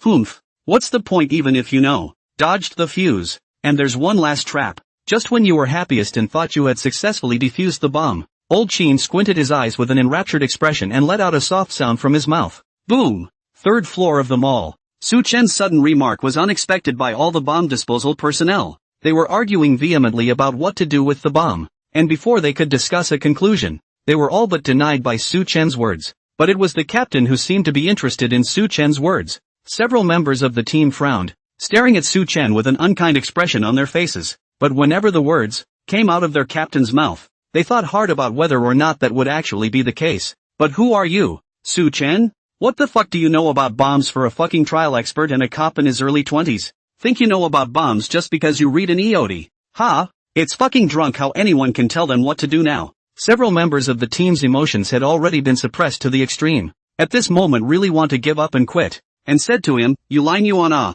nah, it's no joke. What's in front of them is a bomb that's about to explode with 1 minute to go on the countdown. No one wants to put their fate in the hands of a brat. still have to find a way to disarm the bomb's detonator. On the ground, several leaders in the command center also heard Su Chen's judgment through the camera shots. Their expressions were as questioning as several of the players. This brat Su Chen, I'm going to bring him back now. Tang Jianjun was a bit regretful. He shouldn't have let Su Chen near the bomb in the first place. He now hated to immediately tell Su Chen to shut up and leave the building. A few other people also had bad looks on their faces. Only the expert from the bomb disposal team did not make a sound, nor did he pay attention to Su Chen. Instead, he keenly saw Chen Liang's expression. Take it easy guys, keep looking. Su Chen directly ignored the gaze of several bomb disposal team members that was as sharp as a knife blade, squatted down and picked up the tools from the ground, and said calmly to Chen Liang, this outer layer is all fake. It's what's encased inside that makes the bomb go off. You guys were so nervous just now that you completely missed the very basics. Look here. Su Chen pointed at the mercury glass tube on the bomb with his screwdriver. It is well known that mercury bombs are detonated on the principle that contact between the mercury and the copper wire causes the explosion. This bomb was carefully worked on the mercury mechanism, but a detail was overlooked. The final copper wire was not really connected to the explosive, but came to an abrupt end at the wire bundle. This part of the tangle of wires is very messy, especially since there are also these colored wires used to attract attention, and it's normal to be momentarily bluffed by the mercury device. And the timer, it's the same thing. Both of those things are just an ornament to scare you. They have nothing to do with how the real detonation works. Su Chen explained the structure of the bomb to the crowd in a cloudy manner, as if this bomb was just a teaching tool used to teach these bomb disposal team members a lesson. A glint of light flashed in Chen Liang's eyes, nodding his head continuously as Su Chen spoke, becoming more and more determined to the idea in his head. Su Chen's thoughts coincided with his, and he had just been staying out of the discussion to scrutinize the wires. He realized that the maker of the bomb had gone to great lengths with these lead pieces. These disorganized black wires were more tangled than the wires in his computer case, nestled at the very bottom of the bomb. It was hard to identify when mixed with the black plastic bag, and the most obvious red, yellow, blue, and green wires were purposely arranged at the very top of the device to attract attention, as well as to put pressure on them with an ever-shortening countdown timer. If it wasn't for Su Chen's tone of incomparable certainty, even he would have doubted his own eyes. The other members of the team who had been skeptical next to them saw that their boss hadn't even retorted, but instead nodded frequently. All of them looked at the duo incredulously, their gazes moving back and forth. These few team members have not seen that anti-pickpocketing live broadcast, and do not understand Su Chen's ability, only know that he was arranged to appease the hostages' emotions, and at this moment, their hearts are full of doubts. Did the sniveling kid really get it right? What we couldn't see even when we were this close, he saw after a few glances from almost 2 meters away? It can't be. The team member who had just asked the command center for help was not too surprised at this point. He had watched the live broadcast and knew about Su Chen's fabulous pickpocketing and lockpicking techniques. It didn't seem surprising that someone who could defeat the southwestern god thief would have such extraordinary powers of observation that he would be able to discover the true purpose of the timer and the mercury device. But he was still curious. How did Su Chen dare to conclude that there was something wrong with these colored wires? Chen Liang, who was squatting on the ground, did not dwell on it and directly opened his mouth to ask a question. What makes you say these colored wires are traps? Su Chen remained calm, poking aside the messy wires and showing the crowd these colorful wires carefully. When the crowd clearly saw the complete origin of these colored wires, it instantly dawned on them. The fuses are self-contained and unrelated to the outer layer of the bomb's mechanism, and can be viewed as an alternative mercury device. And cutting the fuse, like pulling the trigger, is the key operation that sets off the bomb. Under Su Chen's cocooning analysis, the crowd felt as if the bomb in front of them was completely different from a few minutes ago. All the blindfolds were recognized by Su Chen one by one. A smile finally appeared on the faces of the crowd. Now that the key to detonating the explosives has been discovered,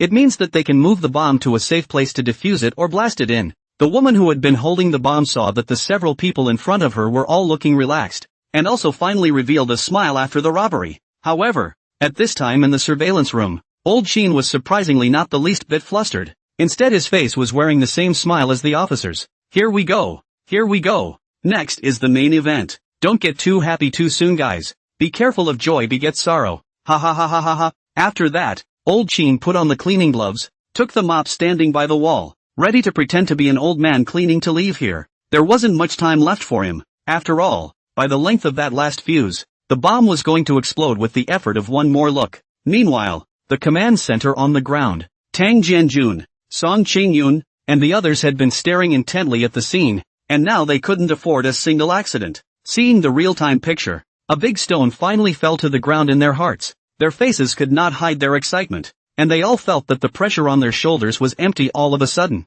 God knows how much pressure they were under inside just now. There was still a group of people in the IFC building who hadn't come out, and once it blew up, it was bound to cause a lot of casualties, including the police. And with the large crowds watching, a full complement of videos from all viewpoints is bound to make its way online. At that time, not only Shanghai City, but the entire country might be shaken by this, and a few of them can hardly be blamed. They will certainly be severely accountable, and their career in this life is expected to come to an end. But I didn't expect that the bomb that several experienced bomb disposal experts couldn't do anything about was actually taken care of by this Suchen kid. This feeling of the darkness and the aftermath of a robbery hadn't been felt by several people for a long time. At that moment, the technician next to him suddenly exclaimed, "The man who set the bomb has been found. There's surveillance video. You guys." On the computer screen in the command center, a surveillance image from a colleague at the city office appeared. It was a man wearing a hat and mask who left after placing the bomb. The video came to a screeching halt, and Tang Jianjun asked with a frown, "Where did he go? Where's the surveillance video in the back?" The police officer next to him, however, shook his head. Two of the surveillance cameras on the third floor of the mall were broken the day before yesterday, and the property owners hadn't found anyone to fix them yet. And this person just happened to walk into the area covered by the damaged surveillance cameras. Upon hearing this, Song Qingyun immediately ordered that the suspect's appearance be sent to all the officers in the building. "Attention all. He is the miscreant who planted the bomb. This person is most likely still in the building, so all beware." However, just as they put down their walkie-talkies, a sudden change occurred on the screen in front of them. The bomb disposal crew on the screen suddenly tensed up in stature once again, as if they were facing some ferocious beast. Song Qingyun asked with a hiss as he picked up the walkie-talkie again. "What a scene! Isn't the bomb in no danger?" Third floor of the mall. Although Su Chen had already seen through the bomb's mechanism, he kept his brows furrowed in a completely different expression from the others' joyful expressions. It didn't feel right how he thought about it. It felt like there was something else on this bomb that hadn't been discovered. The other party was delivering the letter and transferring the tiger, and would never do it just to pull this prank. If the only way to detonate is really by cutting the fuse, it's too good to crack. If the bomb disposal team really dared not cut the wires, then when the countdown ended they would also realize that the bomb had not exploded, and then they would be even less likely to rush in and do anything more about it. Unable to be detonated, then the bomb is meaningless. The other side must have another means of detonation, so he kept his attention tightly focused on the woman. The other side was holding this hostage, and it was by no means just to make their demolition more difficult. In all likelihood, the woman had the last means of detonation set up by the other side. Just as the woman got up, Su Chen's ears were suddenly sharp enough to hear a tearing sound. Su Chen looked at the bomb on her leg and his gaze narrowed. Electricity reached out and squeezed the woman's shoulders, pressing her back into her seat while the bomb was firmly pressed against her thighs. Su Chen suddenly came so suddenly that the other bomb disposal team members were confused.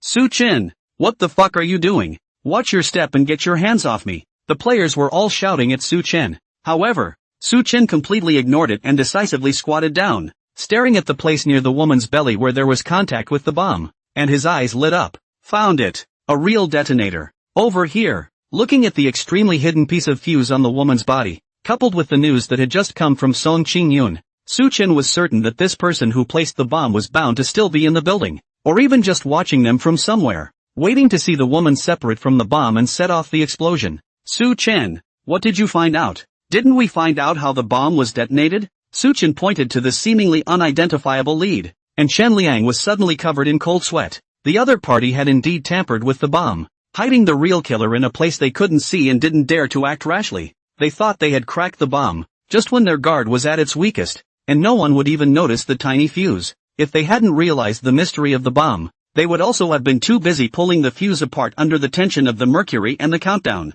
The other members of the team also finally realized the danger, and just now they were justifiably accusing Su Chen, but now they all shriveled up, and didn't dare to move a muscle for fear of pulling the lead off. It just came up just short. If only the hands of the team member who had just transferred the bomb had been a little faster, and the woman had gotten up a little more hastily, this fuse would have been pulled, and then all of them would have been blown up. Some of the team members were anxious and looked at Chen Liang for help. Now that the fuse has been triggered, the slightest mishap could set off an explosion altogether. In our current state, there's no way we can operate smoothly and disarm the detonation device. As soon as Chen Liang's words fell, all of them raised their hands, and their hands had actually trembled involuntarily. It's a big no-no for bomb disposal crews. Defusing a bomb is like a doctor performing surgery. It has to be extremely delicate and stable to do so, although each of them is 1 in 100 good hands, after all the detonation training and assessment before entering the current bomb disposal team. However, at this time, being frightened by the bomb 3 times,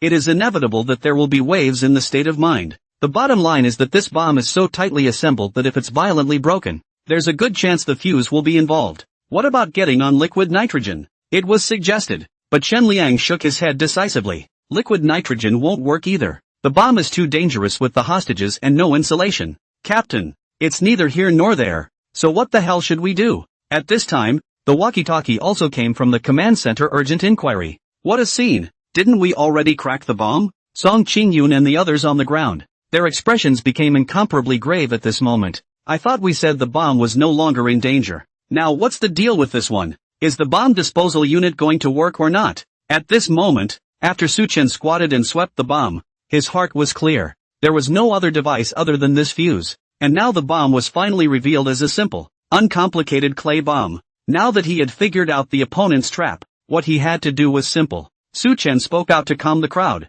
Relax. It's better now instead. What do you mean? What do you have in mind? Chen Liang asked somewhat anxiously, and the others also looked at Su Chen uneasily. Su Chen said to the crowd while looking for tools from the ground. What else is there to think about? Diffusing bombs. How the bombs were planted. Just take them apart. It's just a clay bomb with a pull fuse. You guys haven't played with it? After saying that, Su Chen took the tool and started to dismantle the bomb from the side of the bomb. Not defusing the detonator, but literally dismantling it, breaking the bomb back down into parts. The crowd's ears still echoed with Su Chen's question just now. Dirt bombs they certainly have dealt with, and many times. Although the crowd didn't take the bomb seriously at first, they had long since ruled out the bomb in front of them as a dirt bomb now. Despite the straightforward manner of detonation, the ring of traps is well beyond the level of civilian homemade bombs. Watching Su Chen's movements, several people were afraid to let out their breath for fear of affecting Su Chen's movements. Some even had a few inquisitive glances. When they dismantle bombs on a regular basis,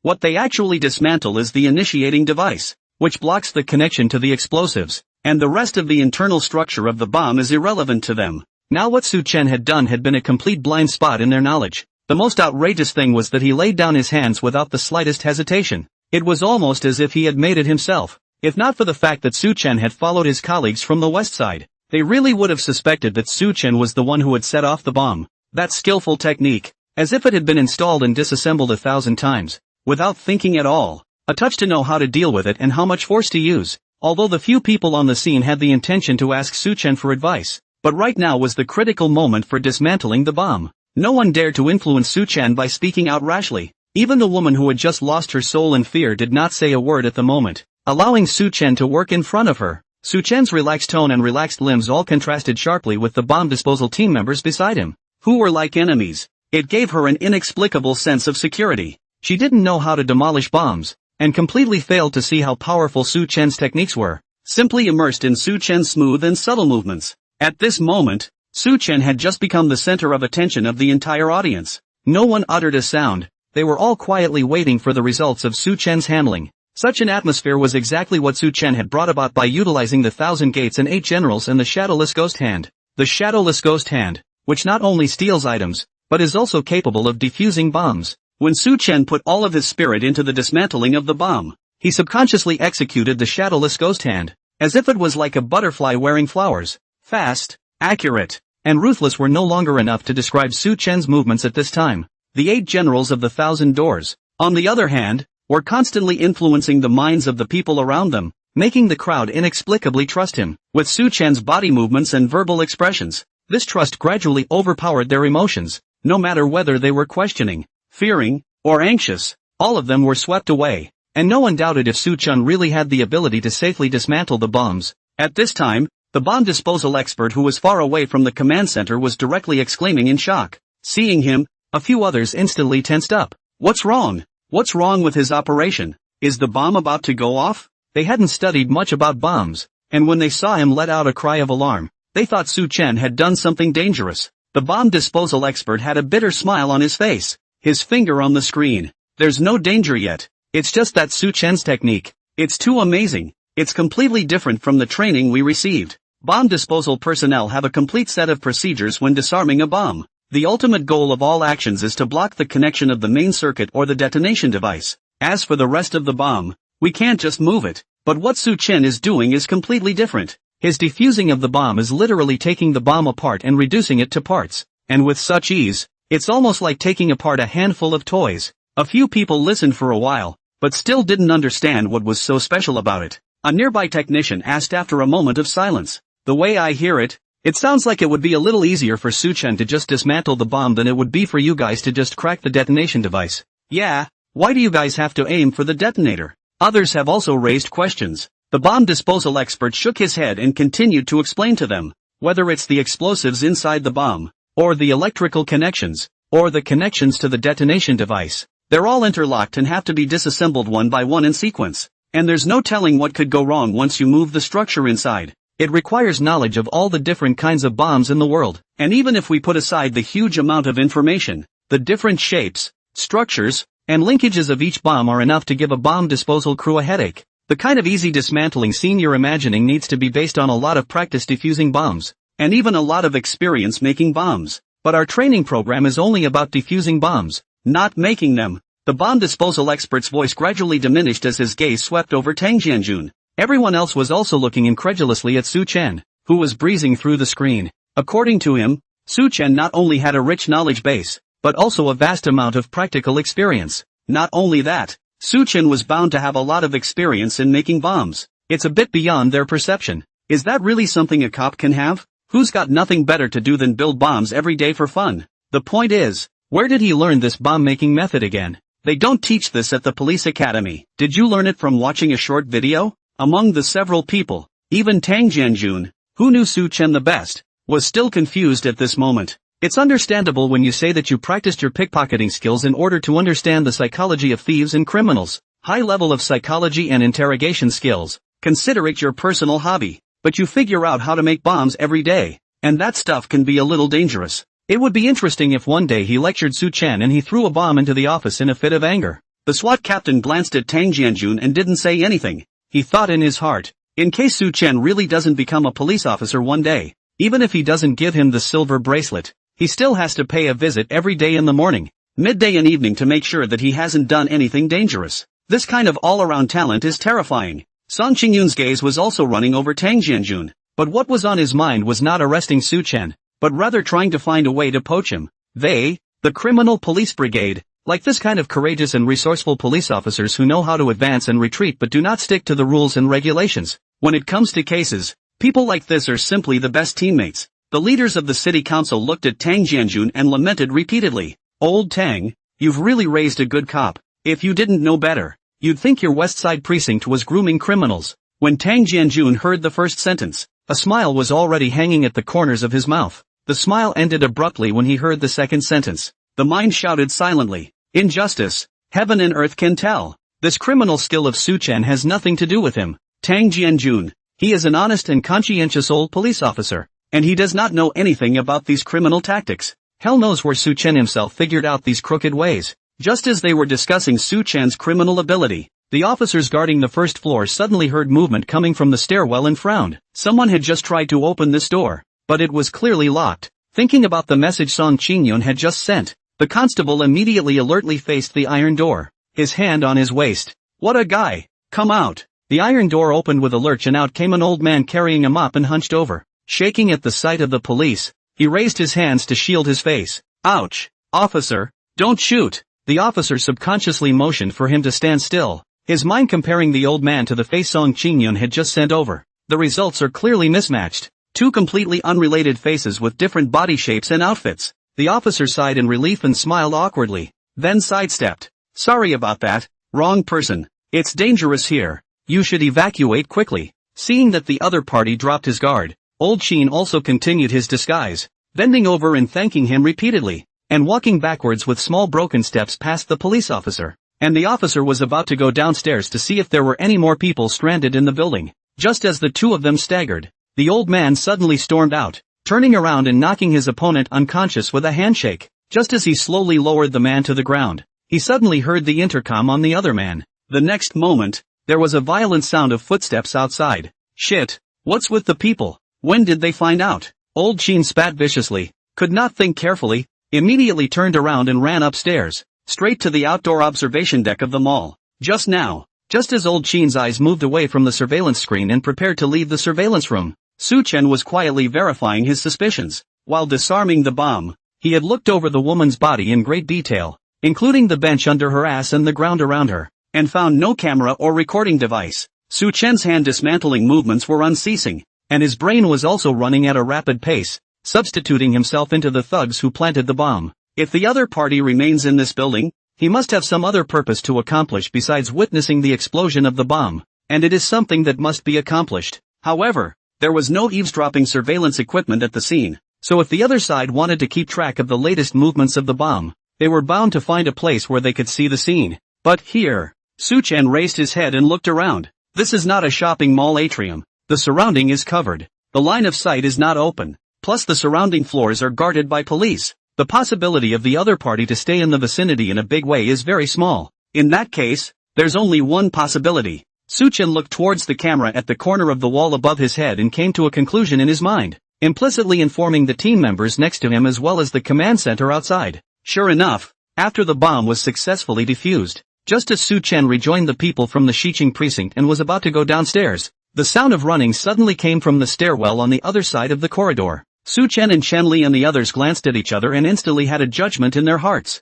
After them, command center. The leaders anxiously awaiting the results have also just received word from the officers on the first floor that a knocked-out police officer has been found. And in the basement, they found a janitor and 2 security guards, all old men, stripped of their outer clothing. Luckily, a few of them were only fainted, and their lives were not in danger. Targets headed upstairs. Snipers are ready and waiting for orders. Seal off all entrances and exits. Definitely don't let him get away. As the commander-in-chief of the scene conveyed one order after another, the SWAT team that came to support them also began to enter the mall in batches, heading straight for the open-air platform. And upstairs across the mall, snipers are rushing to their vantage points. As the scene had been well evacuated from the crowd, the police force had only a few tens of seconds to completely cordon off the entire building and surround it securely. The dragnet had been laid, and the other party was bound to be unable to escape. So the city council leaders at the moment is also in a good mood. The name of Su Chen also changed. Old Tang, your little Su not only solved the bomb this time, but also forced out the criminals. But it's a great achievement. Although Tang Jianjun had already smiled crookedly long ago, he still waved his hand modestly, waiting for that from the leader. Su Chen had risked his life this time, going straight to the first line of bomb disposal, rescuing hostages and defusing an explosion crisis. At the very least, it's a personal second-class honor. And in the end, the success of catching the thugs, which likewise had Su Chen's credit. If Su Chen hadn't shared the information in time, it was unlikely that the other party would have just managed to take advantage of this to escape. If anyone dared to deny Su Chen's credit, he, Tang Jianjun, would have to nag him. If Su Chen had taken credit, it would be the same as Westside taking credit. This time it was a hard time to get out in front of the other systems. That feels like one word. Cool. What are you laughing at? The man hasn't been caught yet. Song Qingyun couldn't look away and said with a contemptuous face, but in his heart, he was envious to death. When he thought back to a few of the idiots he had under his command a while back, he was annoyed that one of the 4 arrests had allowed someone to escape. Su Chen should come to our criminal police brigade if he has such strong abilities. On their west side, alas, pity, Song Qingyun offhandedly exclaimed to the leader next to him. Tang Jianjun was unconcerned, still looking at Song Qingyun with a smile on his face. What's the use of you talking here? If you're capable, go ask Su Chen and see if he's willing to go to your place. The leader, seeing the 2 people talking in unison, also smiled and opened his mouth. Okay, you both stop. Su Chen's credit is obvious to everyone. You guys don't need to point me at this point. It's better to wait until we catch someone to celebrate. Song Qingyun and Tang Jianjun also grinned when they heard this, and the atmosphere was very relaxed. However, the atmosphere on the mall rooftop was very different from the command center. Old Qin had been cornered on the rooftop, hiding behind the elevator equipment room, surrounded by dense pipes and equipment. Listen up front, you're surrounded. Drop your weapons and surrender immediately. The SWAT teams had their guns trained on where he was hiding, their feet moving slowly forward. Bang! Suddenly from the front came a gunshot, and the crowd immediately stopped in their tracks. The loud popping sound instantly made the atmosphere in the command center serious. A few of the men curbed their smiles and looked up nervously. The city council leader cupped his walkie-talkie and shouted urgently, "Control the tempo. Don't provoke him. The situation must not be expanded, and the impact of this incident must be minimized." Song Qingyun said towards the intercom as he ran wildly towards the mall. He's got a very important clue in his hand. It's best to take them alive if you can. On the rooftop, receiving the news from the ground, the crowd all looked at each other. Catching a live one is easier said than done. The other side is holding a gun. Why don't you do it? On the building in the distance, the sniper heard the command and also put his finger back on the trigger guard. There was no need for him to make a move until the last moment. Just as the crowd was in a dilemma, the SWAT captain who had just arrived called Su Chen to his side. I'm the SWAT team leader, Chang Lin. We all saw what just happened. You did a great job. Song Qingyun said he wanted to catch him alive. I looked around and you're the only one with a good mouth here. Do you have any ideas? If you don't have one either, then we won't hang him. We'll just force it. Su Chen pondered for a moment, recalling his skills, and suddenly had a flash of insight and shouted to the front. Listen up front. Dare you make a bet with me? I win. You walk out. If I lose, I'll let you go. The crowd all looked at Su Chen in surprise. Chang Lin, however, immediately made a gesture, signaling them not to interfere with Su Chen. A moment later, a wild voice came from across the room. Ha ha ha ha. Yes, I'll bet you. And at the moment when the other party answered the bet, Su Chen's heart suddenly gave birth to a strong sense of confidence, and his entire state was brand new. The silver-level king of cheats quietly activates. Gambling, the test is not only the gambler's luck, but also the game between two gamblers. If you wanted to convince old Qin to surrender,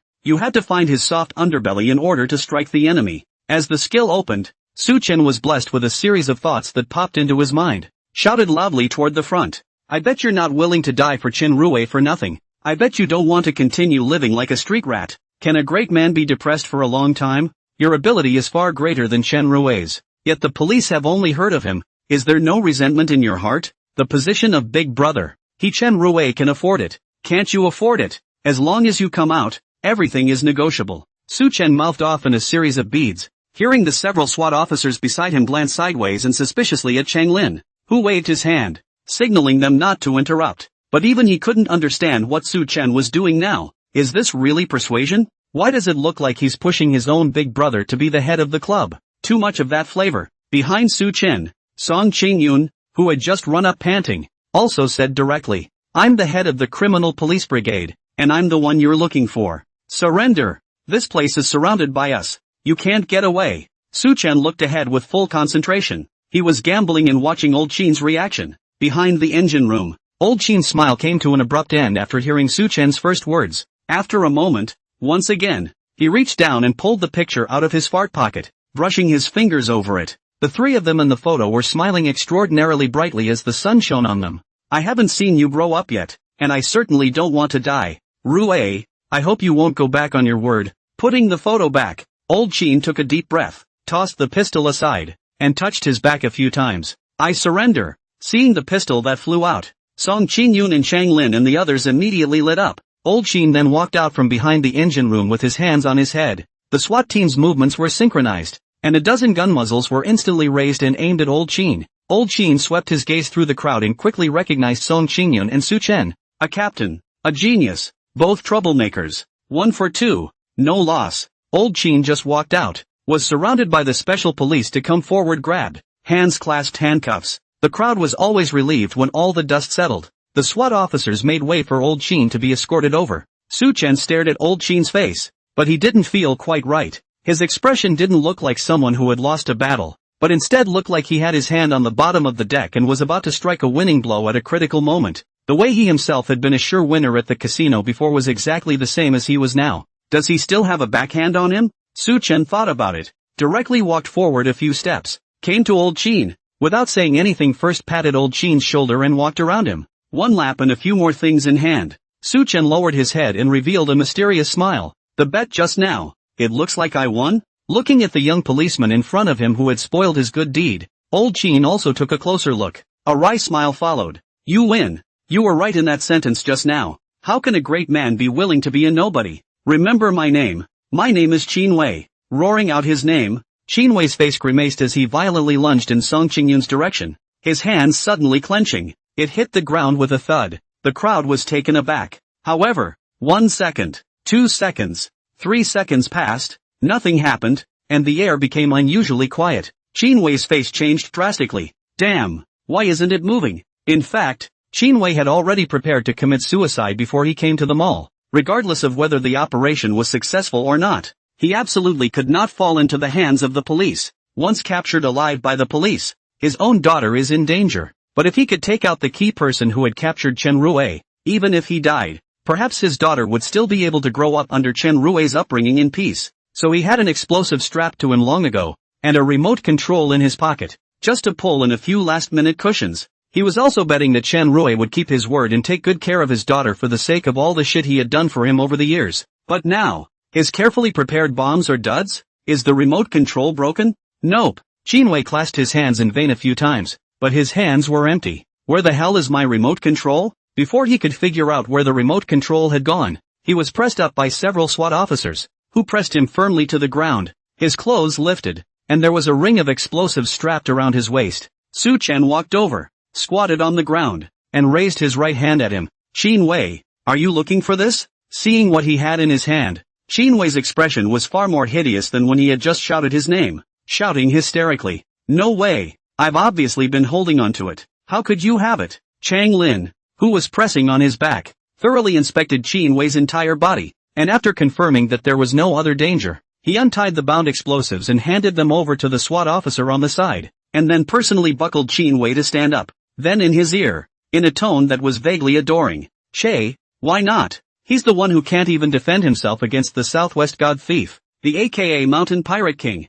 Wouldn't that be easy to steal from you? Qin Wei looked at Su Chen incredulously, feeling like he was out of his mind, or this cop was out of his mind. The Southwest Thief? What Southwest Thief? Are you fucking kidding me? He's a bomb disposal expert. How did he become a thief? Why do they take everyone on the police force these days? And at this moment, Su Chen opened his left hand with a photo in it and handed it to Song Qingyun. Seeing that Su Chen had actually stolen all of his most precious things, Qin Wei let out a wildly unwilling roar. Give me back the picture. Give it back. The SWAT officers on both sides added a few points of force to their hands, firmly suppressing the hysterical Qin Wei and bringing him down. 5 minutes later, everyone evacuated the building and the scene began to wind down. Qin Wei was also taken to the car and temporarily sent to the detention center to await interrogation. Su Chen came to the command center, stood straight and saluted the leaders. After some pleasantries, the personnel dispersed separately, and Su Chen followed the team from the West Side precinct back to the bureau. On the way back, the system's voice once again appeared in Su Chen's mind, so he closed his eyes and began to fake sleep. The mind was secretly looking forward to the changes in this skill upgrade. Ding! The host has successfully defused the mall bomb and captured a robber. Rewards are being distributed. The rewards have been distributed, and the demolition expert has been upgraded to silver level, with greatly enhanced effects. Demolition expert, silver level now. You can accurately determine the strength of a bomb and the number of bombs needed to blow up any one object. After Su Chen absorbed all the added information in his mind, he carefully scrutinized the front windshield of the police car, and several sets of numbers subconsciously popped up in his mind. Separately, the weights of explosives of different compositions are used to try to break this piece of glass. Hiss. This boost feels criminal. Ha, but this has widened the path. With this ability, it was equivalent to all objects bringing a blood bar in his eyes. As long as it can be destroyed, it's just a matter of how many bombs. No matter what kind of bronze wall or trap you have, as long as he takes a look, he can know how much explosives he has to use to blow it up and it won't affect even a centimeter away.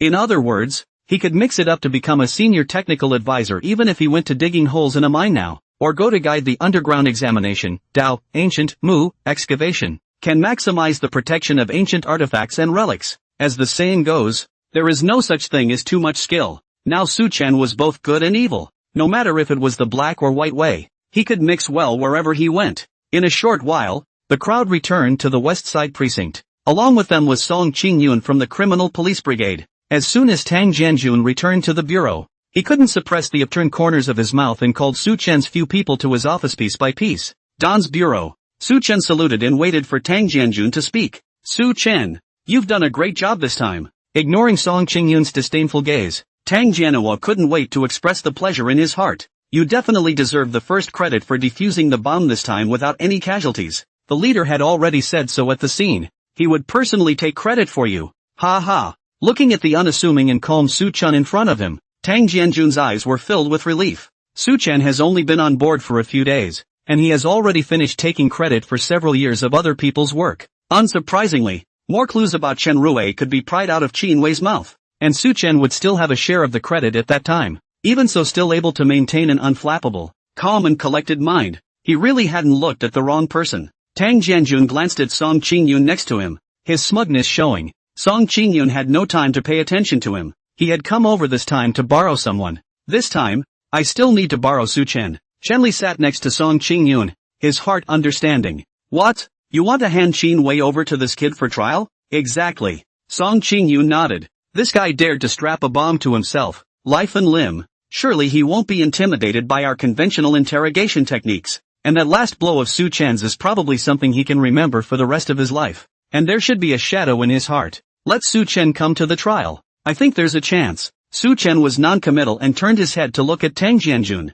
Anyway, he was a newcomer, moving wherever he needed to, and had no opinion on the matter, following the leader's orders. Such a good opportunity for credit. Of course, Tang Jianjun will not let go. Immediately said that Su Chen followed Song Qingyun a few days, dealing with Chen Rui's case, and strive to make early progress, for the city of Shanghai to clear the gloom. And, of course, another feather in the cap for the West Side. Just as there was laughter in the office, the woman who had survived the robbery in an old residential building returned home. Her name is Xiaomei and she lives here with her boyfriend. The two of them had a fight earlier, so she ran alone to the mall next door to take a break. But she was coincidentally taken hostage by Qin Wei. At that moment, she was sitting on the bed, her hands gripping the sheets, her body desperately leaning back, looking at her boyfriend in front of her with a face full of horror, her expression even more terrified than when she was facing a bomb. Her boyfriend, named Sun Xing, who was by now bleary-eyed and delirious, pointed to the video swiped on his cell phone and said to Xiaomei, "Got your wings? Ha? Can't even say a few words about you, and you're out hooking up with a cop. Ha? How come you didn't get killed by a bomb?" Sun Xing slapped Xiaomei's face hard with his cell phone, then picked up an empty wine bottle from the table and raised his hand to hit it. Suddenly he stumbled, his legs gave out, and he fell back a few steps to sit on the floor. "I'll spare you for today. Hurry up and cook for me." Xiaomei wiped the tears of fright from her face and silently walked to the kitchen, drawing out her kitchen knife. She has just been through a kidnapping and a bomb, but when she comes home her boyfriend not only doesn't care about her in the slightest, but instead scolds her as usual and calls her like a servant. How long will it be like this? She really couldn't stand it anymore. Pick up the chopper. Dang, dang, dang. Hands rose and fell, slash after slash. The hard bones broke in response. Xiaomei shed silent tears, letting her emotions out. "Keep it down. It's noisy." Sun Xing's impatient voice came from the living room. Xiaomei wiped her tears and soaked the chopped ribs in a basin to rinse them. Sun Xing was introduced to her by Xiaomei's father, and since the two of them got together, through Sun Xing's family's connections, her father soon had a decent job and her younger brother had money for college. She'd thought about breaking up, but soon her dad would come to Shanghai City on a train and give her a piece of his mind, and her mom would bombard her with phone calls every day. What scared her the most was Sun Xing. No matter where she ran to, Sun Xing could always find her trail. It was almost like a ghost. There was no escape, and in time, she resigned herself to her fate. At this time, Sun Xing in the living room probed and looked at the kitchen, and in a daze, he rummaged through his body and pulled out a Ziploc bag, which was full of white powder. Day 2. Several police officers came to the room across the hall from Xiaomei, and Su Chen was among them. Because Song Qingyun decided to hang Qin Wei out to dry first, he didn't invite Su Chen over to help for the time being. That's why he's working with his colleagues today to deal with an unexpected police situation, and he just happened to come over to deal with it after receiving a report. "Comrade policeman, you guys quickly persuade my mom. She had to transfer all the money from her card to the scammer, saying that people were going to take them to make money. She's transferred almost $100,000 in the first 2 days." Inside the house, a man in his 30s was asking the police for help, his eyes full of anxiety. Behind him, his mother looked warily at a couple of police officers and retorted to his son, "Who says they are scammers? They are really able to take people to make money. Look inside this group. Many people have made money." The old lady opened the group chat and proudly showed it to the crowd. "You've invested all of $100,000 and made a dime?" The old man was stunned for a moment, then looked impatient. "What do you know? Faye told us all at the dance the other day that the project has just been launched and will be in operation for a while yet. The more I put in while this is going on, the more I'll make later. Besides, look, you guys, these eggs, rice, flour, food and oil, they're all from people, so how can you say they're liars?" "Dancing? Faye?" Several of the police officers frowned. Su Chen bent down and said cordially, "Auntie, where do you usually dance? I want to make money too. Auntie, can you take me?" Auntie is still keeping a wary eye on Su Chen. What are you doing? You don't want to keep us from making money. Su Chen smiled faintly and quietly opened the 1,000 gates and 8 generals, dissolving the other party's doubts and successfully extracting the news about Little Fei. People's Park? Su Chen thought back. Isn't this the same place where we bought water and rested with Yuhan and the others the other day? Good lord. A scam right next to the cops. These guys are arrogant. Aren't you afraid of being reported? Su Chen then asked for some more details and learned that Xiao Fei had previously notified in the group that she would go to the park this Saturday afternoon and distribute small VIP gifts to everyone. After Su Chen's bitter persuasion, the old man finally dispelled the idea of remitting money today. As promised, we'll go together on Saturday, and I'll say you referred me. When the time comes, all the money I put in will be on you. Su Chen gave a final exhortation, and then retreated with a few colleagues. The old man was also in a state of bliss and wanted to come out to see off this wealth-giving boy. Su Chen waved his hand to indicate his stay, while turning around to leave. Walking to the stairway, Su Chen's afterglow swept behind the window of the house next to him, and there was a woman looking at herself. That looks familiar. Didn't see it. Look again. When he stopped and looked back, a man suddenly appeared behind the window and pulled her away from it. With a hurried glance, Su Chen finally remembered. Isn't that the girl who hugged the bomb at the mall, and the one next to her is her boyfriend? It didn't feel like the expression was quite right. Never mind. I guess I'll have to make another trip tomorrow to confirm the old man's condition. So I'll check it out then, and I'll just come over to talk to her about psychological counseling. It's easy for an unusual person to be left with a psychological shadow when they encounter an unexpected situation like a bomb attack or kidnapping, and it's a big problem if you don't deal with it properly. According to the process, there should have been someone to work on her psychological issues. Su Chen pondered, ready to return to the bureau later to inquire about it. So he followed his colleagues downstairs and left from the neighborhood. After they left, Xiaomei was again severely beaten by Sun Xing, leaving her body bruised and purple. Sun Xing was tired of fighting and was paralyzed to the side. Xiaomei noticed the bag with white powder remaining next to it,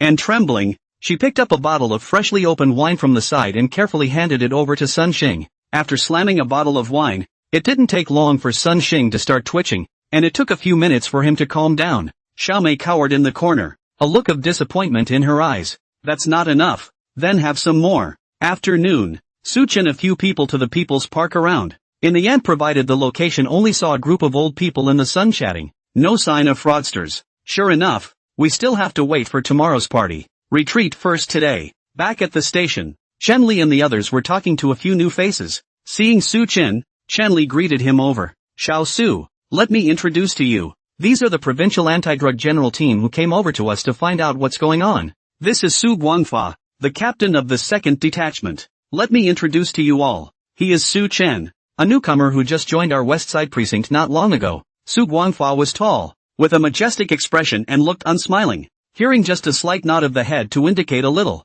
not very concerned about Su Chen. Next to a few people is not even slanting their eyes, only looking at Chen Li. Su Guangfa clamped his bag and said solemnly, that's the general situation. According to the clues we have, this group of drug dealers has probably infiltrated Shanghai City, hiding in corners we can't see to spread drugs and jeopardize the entire Shanghai City. That's why the province sent us here, and we also hope that you can fully cooperate with us. Okay, we'll be going then. We still have to make a trip over to the south side of town, so stay back. After that, a few people waved their hands and left. After they left, the office all started whispering, curious about this drug case. Anything related to drugs has always been the focus of national attention. This time, there is a trace of drugs in Shanghai City, and even the province has sent people over, so it is estimated that the matter is not small, and it is estimated that the city leaders are extraordinarily concerned. Chen Li tapped the file in his hand and said to the crowd, this case is bigger than you think. It's estimated to involve a drug ring of hundreds of people.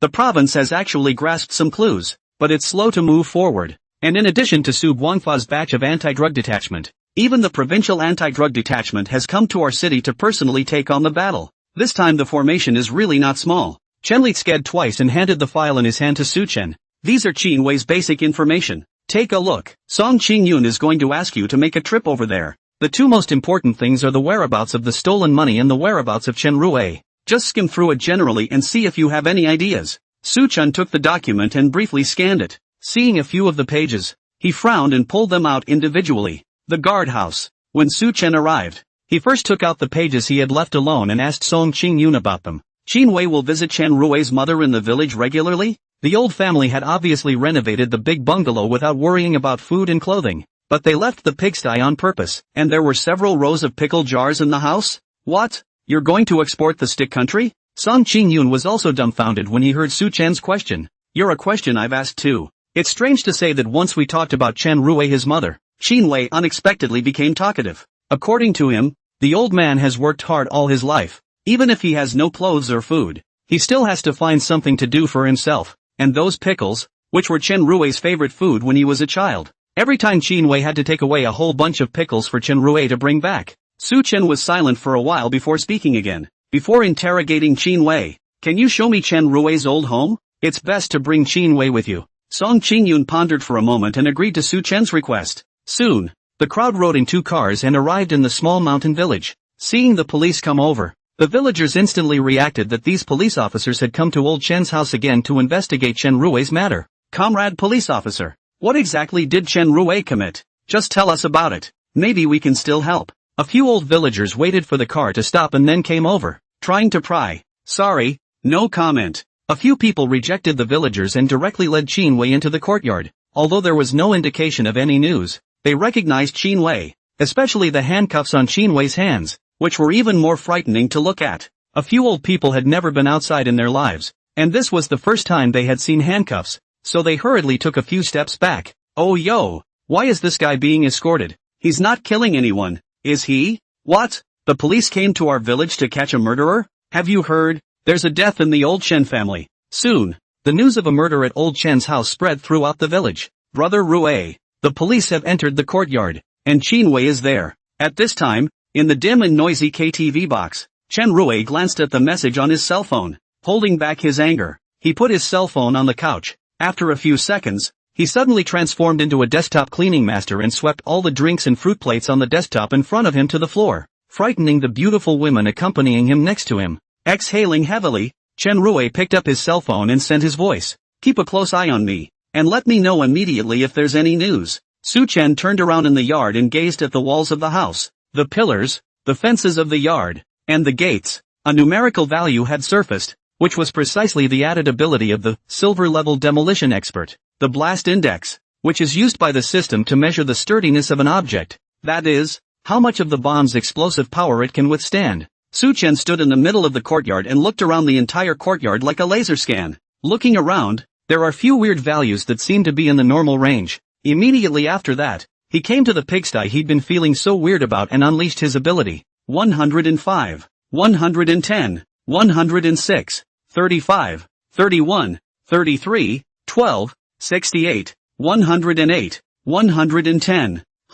Su Chen's eyes converged on the ground at the center of the pig pen. The blasting index here is very different from the location next to it, and a precipitous drop occurs. If the location next to it required C4 explosives to blow it up, this one would only need the power of a couple of grenades to take care of it. Song Qingyun smiled faintly when he saw Su Chen still staring at the piggy bank. You suspect the piggy bank, don't you? Ha ha, we suspected it before. We even helped her mom clean out the pigsty and found nothing. The floor was all concrete and knocking on it made no difference. What Qin Wei said should be true. Chen Rui repaired this pigsty just to find something for his old mom to do. Next to him, Qin Wei also snorted coldly, but his expression was a bit unnatural. Su Chen shook his head, still staring at the ground. There's really no problem on the surface, but I'm afraid there's a hidden agenda underneath. Is there an axe, hammer, shovel or something I need to try? Hearing that Su Chen was going to take the tools, it was as if he wouldn't stop until he dug a hole out. Qin Wei's expression tensed for a moment and he gulped, but quickly covered it up.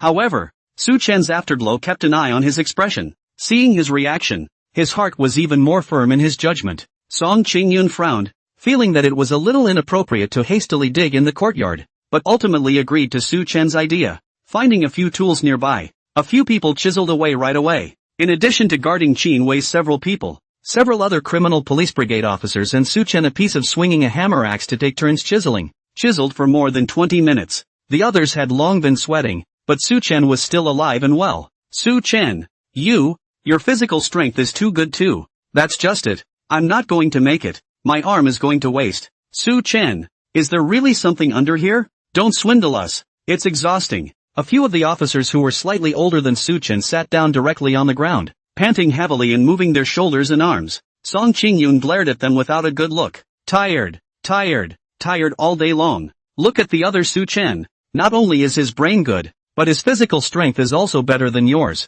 Alas, you guys are worrying me to death. Su Chen wiped the sweat from his head, and in his heart, he kept spitting. If it wasn't for the inconvenience of this place, one would have wanted to get a bomb out and just blow it up and be done with it. It's a bit of a pain in the ass to chisel hammer after hammer here now. If it wasn't for the fact that he had been strengthened by the elevator god of war, he would probably be exhausted to a dog by now. But just now, while he was smashing the ground, he paid attention to Qinwei's expression. Ever since they started chiseling the ground, he had been keeping a close eye on this side, and to say that there was nothing down here was absolutely impossible. After a break, several people joined the chiseling again. It didn't take long for the crowd to finally pry open a large gap in the concrete layer. Beneath the concrete floor, there were indeed voids. It was hard to imagine how much time Chen Rui's gang had spent on digging this hole in the ground in the first place. A few of the others saw that they had finally gotten results, and suddenly their backs weren't sore and their legs didn't hurt, and they were able to chisel for another hour. However, since it had been confirmed that there was indeed something here,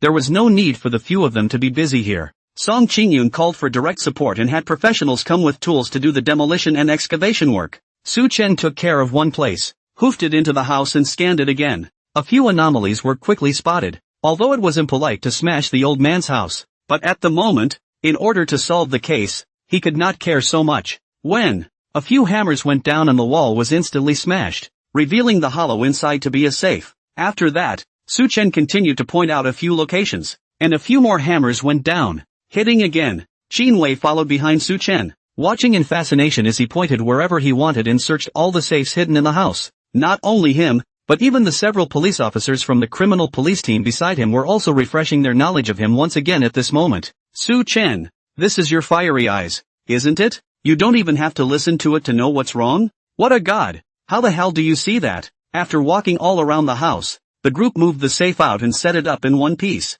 Very silently, he took a step back and looked at Qinwei. Qinwei immediately understood what they were thinking, and his expression directly changed to tug. I don't know the combination to the safe. If you want to open it, you're on your own. But, ha ha ha ha ha ha ha, aha, what are these people laughing at? Contrary to what he expected, surprisingly none of them opened their mouths to let him reveal the safe deposit box password. Instead, they all covered their mouths and laughed out. What do you mean? Don't want to open the safe? Excuse me. Su Chen pushed him aside and walked out from behind him, crouching in front of the safe. Click. Qinwei's eyes widened in disbelief as he looked at Su Chen's back, as well as the several open safes next to Su Chen. Crap. Rui got ripped off? Didn't he? Didn't the seller say the safe was the highest level of security? How is it different from what was promised? Seeing the shocked look on his face, Song Qingyun scared twice. Told you so, king of the mountain thieves. Picks locks faster than a goddamn thief. A mere safe is too difficult for him?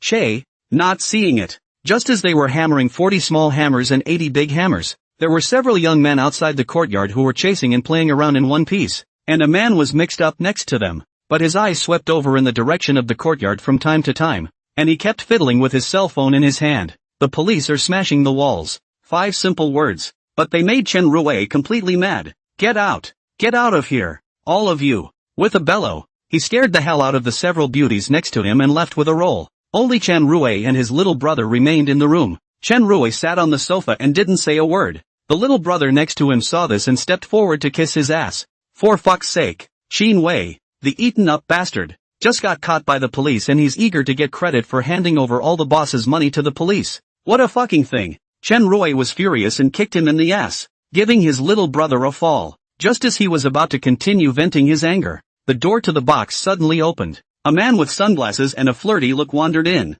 sitting directly next to Chen Rui. He pulled down his sunglasses and asked at Chen Rui, Mr. Chen, what's going on? What's going on? Relax, look what I brought in today, it's good. When Chen Rui saw the visitor, he squeezed out a smile that was worse than crying. Brother Tian, I've heard a lot about you. The flirtatious man was named Hong Tian, from Hong Kong Island, and beside him, besides a group of minions, there were 2 bodyguards dressed in equally flirtatious clothes. A lanky man with golden glasses. His expression was so arrogant, even a bit maniacal, that Chen Rui's men couldn't help but stay away from him. The other was a little leaner, with a sharp gaze, and stood silent in a racing suit. Hong Tian swept over Chen Rui and introduced him to the minions standing next to him. Call Rui. Rui. The 2 groups greeted each other and started talking business. Hong Tian and the others had come to make a deal with Chen Rui, and the drugs that had flowed into Shanghai City in recent days had come from their hands. Hong family old man Hong Rishing is preparing to participate in the King of Gamblers competition.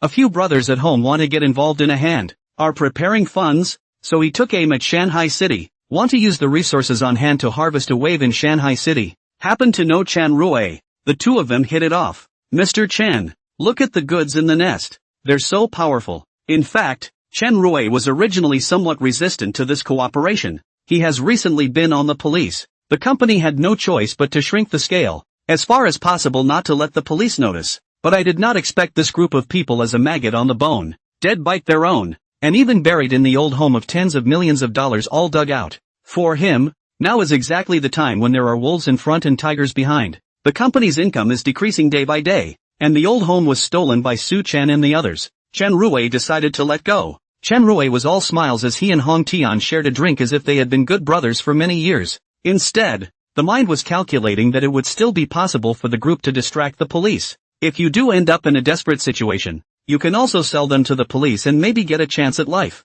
Especially the criminal police chief who stole his old home and some genius cop Su Chen. It would be best to pit them against the forces of Hong Kong Island, so he could reap the benefits. The two chatted freely for a long time until late at night. On his way out, Hong Tian took off his sunglasses and reached out to gesture towards the girl next to Chen Rui with a lewd smile on his face. Mr. Chen has good taste. The girl panicked and hurriedly lowered her head, not daring to look at him. Hong Tian laughed and waved his hand at Chen Rui before walking out of the box. Behind him, the maniacal-looking bodyguard also glared viciously at the girl before wobbling and walking out at an arrogant pace. Chen Rui looked at the backs of several people. His gaze narrowed. His smile instantly disappeared and was replaced with a cold expression as he patted the shoulder of the girl next to him. Tong Tong, don't be afraid. The girl named Tong Tong looked up with tears in her eyes. Uncle Chen, can you help my dad? Small mountain village, Chen family mansion. Under the collaboration of professionals, all the deep pits dug by Chen Rui and others were soon turned upside down, and a total of tens of millions of dollars of stolen money was found.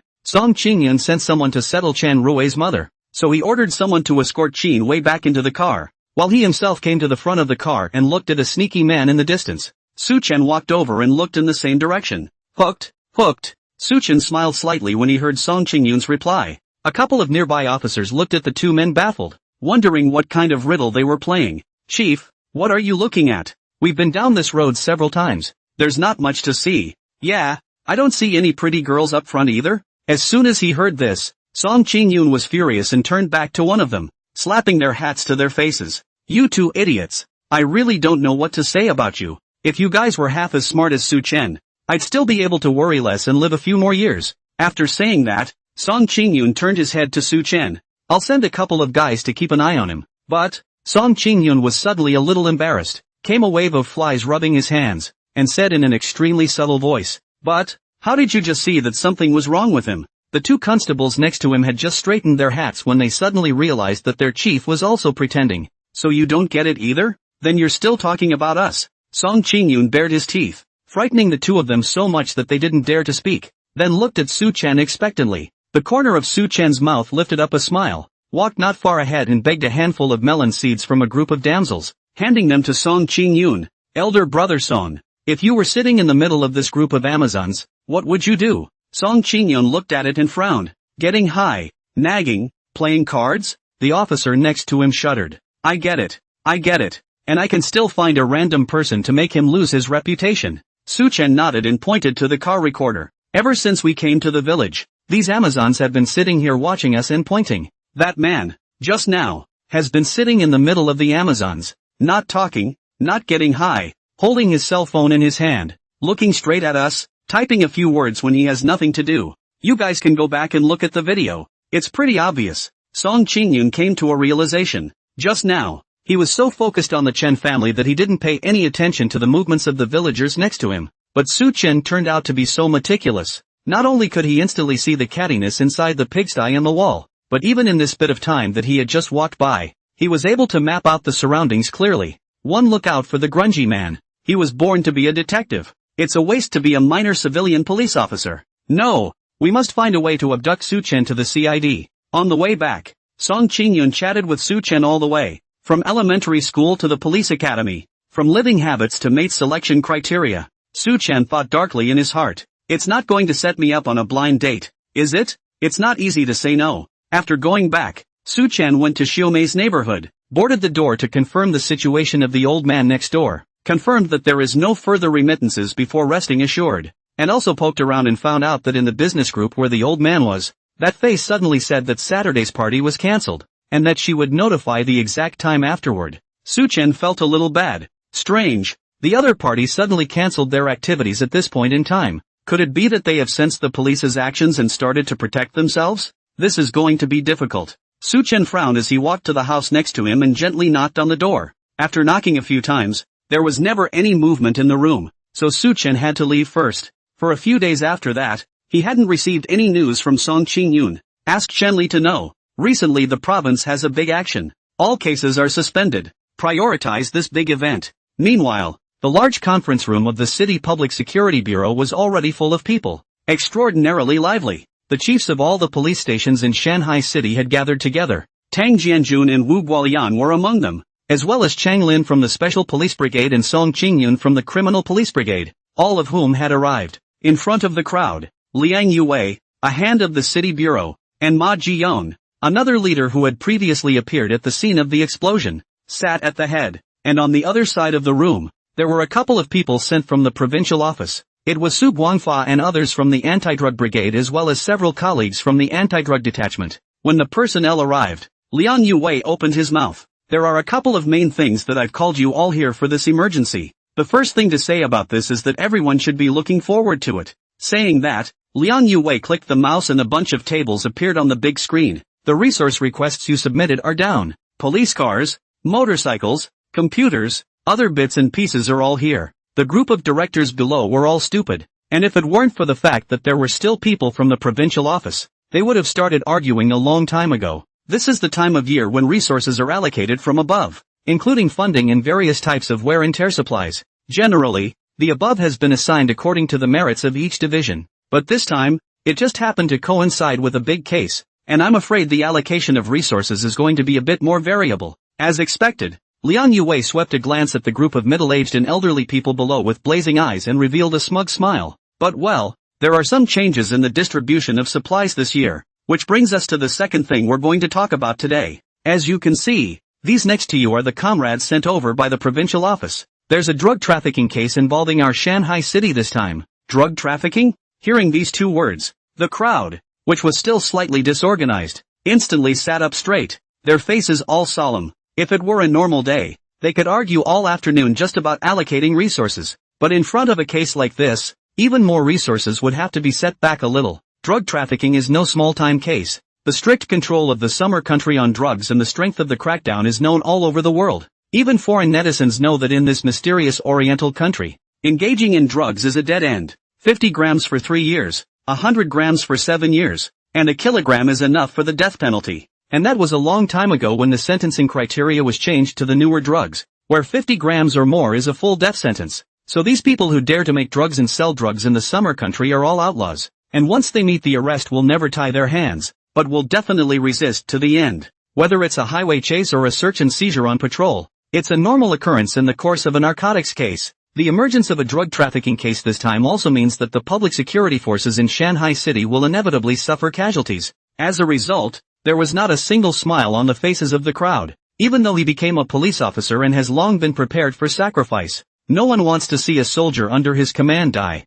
Liang Yue paused for a moment and said, on the matter of the case, let's have a presentation from our colleagues in the anti-drug brigade. Su Guangfa's face was grave. According to the information we have, the source of this batch of drugs comes from Hong Kong Island, and the core of the team should be Hong Kong Island gang hongmen, with no connection to the local forces in this province. It is unclear for what reason the other party chose Shanghai City as the location for drug trafficking, but what is certain is that right now, there is an extremely large quantity of drugs that are hidden in Shanghai City, and trafficking has already begun. The moment these words came out, the crowd all looked at me and couldn't help but murmur. Hong Kong Island's family factions are complex. There are many societies and mountains, and the Hong Kong sect is one of the strongest few forces among them. Whatever the reason for coming to Shanghai City, it was not a good thing. Even Tang Jianjun had curbed his smug smile. He had thought that this meeting should start with announcing the summary of this year's work, allocating resources, and finally talking about other things. He was also prepared to show off a wave of Su Chen's credits at the meeting, fiercely giving Westside a chance to win. For this meeting, he had been using Chenli as target practice in his office for quite a while, just waiting for today. I didn't expect Leon to come up with a blow to the head. After a few words, all the people below were no longer in the mood to fight for resources, and their hearts were secretly analyzing. Unsurprisingly, a citywide manhunt will begin in the next few days. Otherwise, once a large amount of drugs continue to proliferate in the underground market of Shanghai City, it would inevitably cause extremely horrifying effects. A whole year, or even years, of effort by the entire city's public security system would be wiped out by this drug shipment. Shanghai City will also become pandemonium again. Questions were raised. Bureau Liang, comrades from the provincial office. Regarding this group of drug trafficking gangs, can you determine from what route they entered Shanghai City? Without a clue. This is like looking for a needle in a haystack. And also with regard to the drugs that have been trafficked, whether or not they've got a handle on where the drugs are going. Liang Guangfa sniffed and shared more information he had. After saying that, Ma Jiyon, who was sitting next to Bureau Liang, also took over his words and said, "You should all be aware of the bomb case some time ago, which involved a female member of the public who was held hostage. Yesterday she called the police to report her boyfriend, Sun Xing, for drug use, and when the police arrived, they found him dead. The cause of death is still being confirmed, but speculation based on the scene suggests that the death was most likely due to a mixture of alcohol and drugs. We have been investigating Sun Xing's personal relationships and daily trajectory and will have results soon." And, saying this, Ma Jiyang suddenly paused for a moment, his eyes looking towards Liang Guangfa. Next to him, Liang Guangfa saw this and directly took over the conversation. "Actually, we've got something on the horizon, but we need more accurate intel. So, after discussing with Bureau Liang, we decided to select a police officer as an undercover agent to infiltrate the drug cartel." Undercover? The directors below were shocked, and then their faces were grave. Undercover agents are not selected casually. Those who can become undercover agents either come out of the police academy and are sent directly to be undercover agents, or they themselves are not that clean. Otherwise, I'm afraid that it is difficult to go through the past just because of their identity and background, coupled with the need to stay with criminals every day. It is an extremely high requirement for undercover agents to be able to improvise, and the slightest mishap will expose them. Is such an impromptu undercover plan really reliable? Below, Wu Guoliang bumped Tang Jianjun beside him and raised his eyebrows. "Don't you have Su Chen? Such a good chance to get credit. No ideas?" Tang Jianjun froze, then immediately reacted and subconsciously blurted out, "Want Su Chen to be an undercover agent? Not even a door. He's been on the air and you want him to fucking die?" Tang Jianjun's voice resounded through the conference room. Wu Guoliang only wanted to make a joke, did not expect Tang Jianjun to react so much, so he could only smile. The others nodded their heads in agreement with Tang Jianjun's words after understanding each other about Su Chen's situation. A cop who has shown his face in public is never going to go undercover. Only Song Qingyun rubbed his beard. He suddenly thought of the two very different faces that Qin Wei had displayed in the surveillance, and said thoughtfully, "The current Su Chen definitely can't, but wouldn't it be okay if I could change my face?" With an expression of seeing a madman, Tang Jianjun directly stood up and pointed at Song Qingyun. "Song Qingyun, you're out of your mind, aren't you? You're damn well going to let Su Chen get plastic surgery? Song Qingyun, what the fuck is wrong with you? I'm asking him to disguise himself." Disguise himself? Song Qingyun's sentence directly exasperated Tang Jianjun. Transfiguration? You've read too many martial arts novels. And transfiguration? Go find someone who knows transfiguration and I'll kowtow to you. Song Qingyun also smiled sarcastically and did not mention this again, but in his heart, he has already thought about it, and will go to the detention center to meet Qin Wei in a while, in case there is a chance. In addition to Tang Jianjun's few people present, everyone else was also discussing hotly. It was indeed difficult to pick an undercover agent in such a hurry. Seeing that everyone was almost done with the discussion,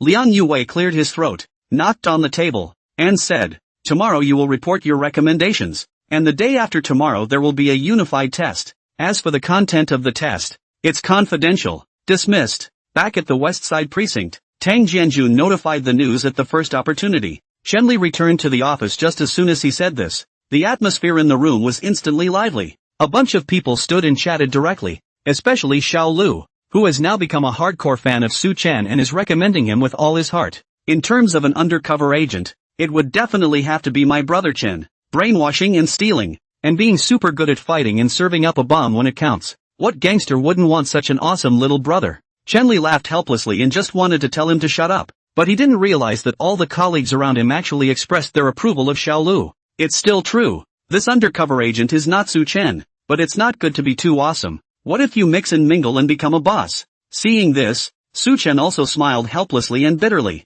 Since he had solved a few cases one after another some time ago, after the gang knew how good they were, they had come to him for help in any major or minor cases, has helped mediate several neighborhood disputes, opened the door locks several times. Other people usually want to apply for the cheapest package, but also all the phone to their own. The salesman across the street within a few words. 5 fans were taken down. And since he came to the bureau, the efficiency of solving cases has been greatly improved. They all have not worked overtime for a long time. Family life has become more and more harmonious. And many of the brothers who are married are thanking Su Chen from the bottom of their hearts. All of them wanted to introduce him to someone, which was why Su Chen, after hearing Song Qingyun's concern, thought that he wanted to introduce himself to someone as well. Chenli looked dumbfounded at the scene before him. Good, wow. Now Su Chen has become your captain, right? Okay, I'll leave then. Chenli joked with the crowd, and the others said that Chenli would always be their good captain. However, Chenli shook his head as his expression turned. It's true that Su Chen's ability is no match, but the key problem is that he has shown his face in public and the risk of exposure is high. The other side not only has Hong Kong Island forces, but also local triads. They've probably seen Su Chen's face. It's too dangerous. Alas, if only it were true that he could disguise himself like Song Qingyun said. Su Chen smiled slightly as an idea arose in his mind. 5 hours later, Su Chen was paralyzed in his bed at home. Ding! The host watched Chi Men Dun Jia, triggering a perceptual reversal, gaining the ability 1,000 faces.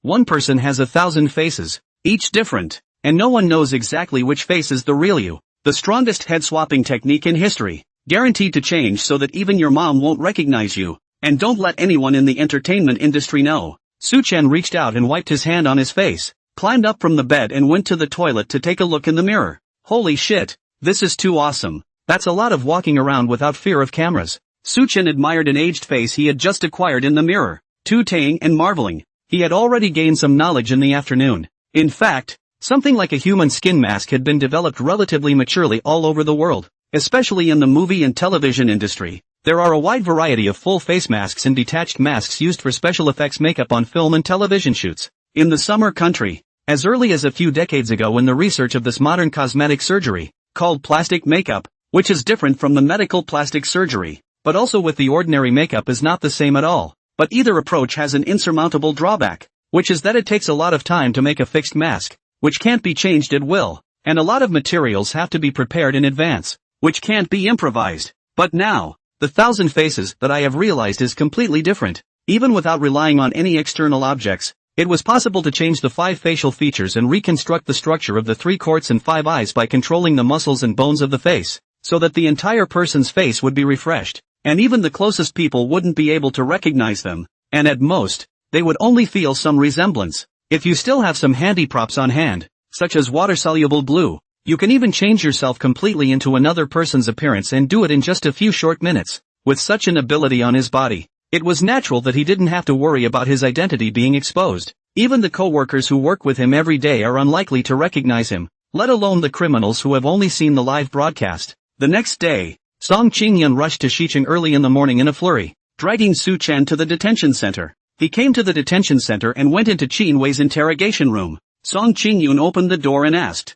Qin Wei, we didn't come here today to talk to you about Chen Rui. Where did you learn that disguise trick you pulled earlier? Transfiguration? What disguise? Qin Wei froze and thought for a moment before realizing what the other party was talking about. No, officer. Is it illegal for me to wear makeup? You guys are way out of control. Song Qingyun slapped the table. Less useless talk here. Give an honest account. Qin Wei changed his posture and said with a smug look on his face, I was first a makeup artist. I'm best at special effects makeup. I used to do a lot of makeup for those stars when I worked part-time. Satisfied? Oh, makeup artist? Su Chen suddenly thought of the showbiz gossip he had read earlier and looked up to ask, so do you like guys or girls? Qin Wei froze, then cursed furiously in anger. The old man fucking likes women. You're the fucking faggot.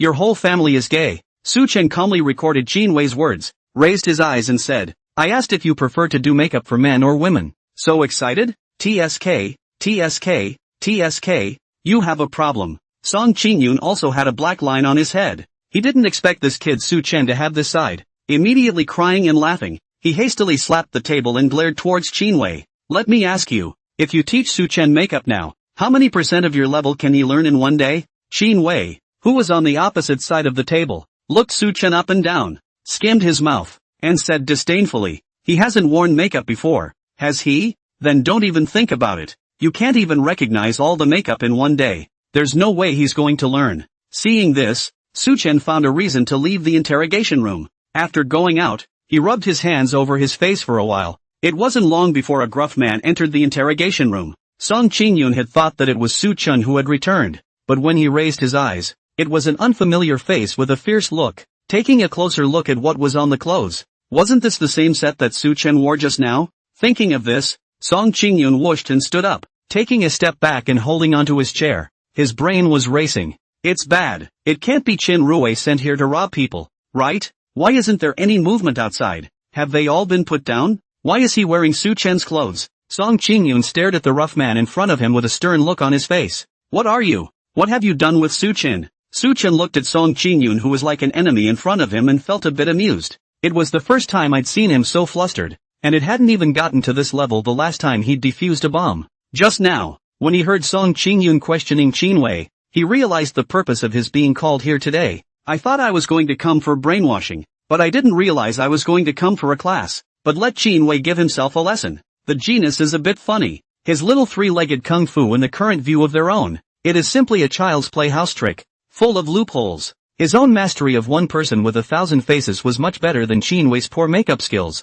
The rough Su Chen walked up a few steps and stood closest to Qin Wei with a faint smile. If I had seen your disguise before yesterday, I would have called you a bully. But in a different day, I would only say to you, brother, if you're a vegetable, you should practice more. What little you have, it's outdated. Qin Wei subconsciously tilted his body back and glanced at the disguised Su Chen in panic. Dude, what are you doing? I told you I like women. Don't give me that ow. It doesn't work. Qin Wei then tilted his head towards the nervous Song Qingyun across the room. I say just give it up. This whole makeup thing isn't as easy as you guys think. If it was really that easy to change my face, I would have long ago stopped being in Shanghai City. Speaking of this, Qin Wei suddenly remembered something sad and suddenly fell silent. Su Chen skipped around and returned to Song Qingyun, ending his voice. Team Song, it's me. I'm Su Chen. Song Qingyun, I'm bleary-eyed. Qin Wei, yo? It's kind of fun. Qin Wei instantly came to life, stretching his neck to stare carefully at Su Chen, then shook his head with certainty.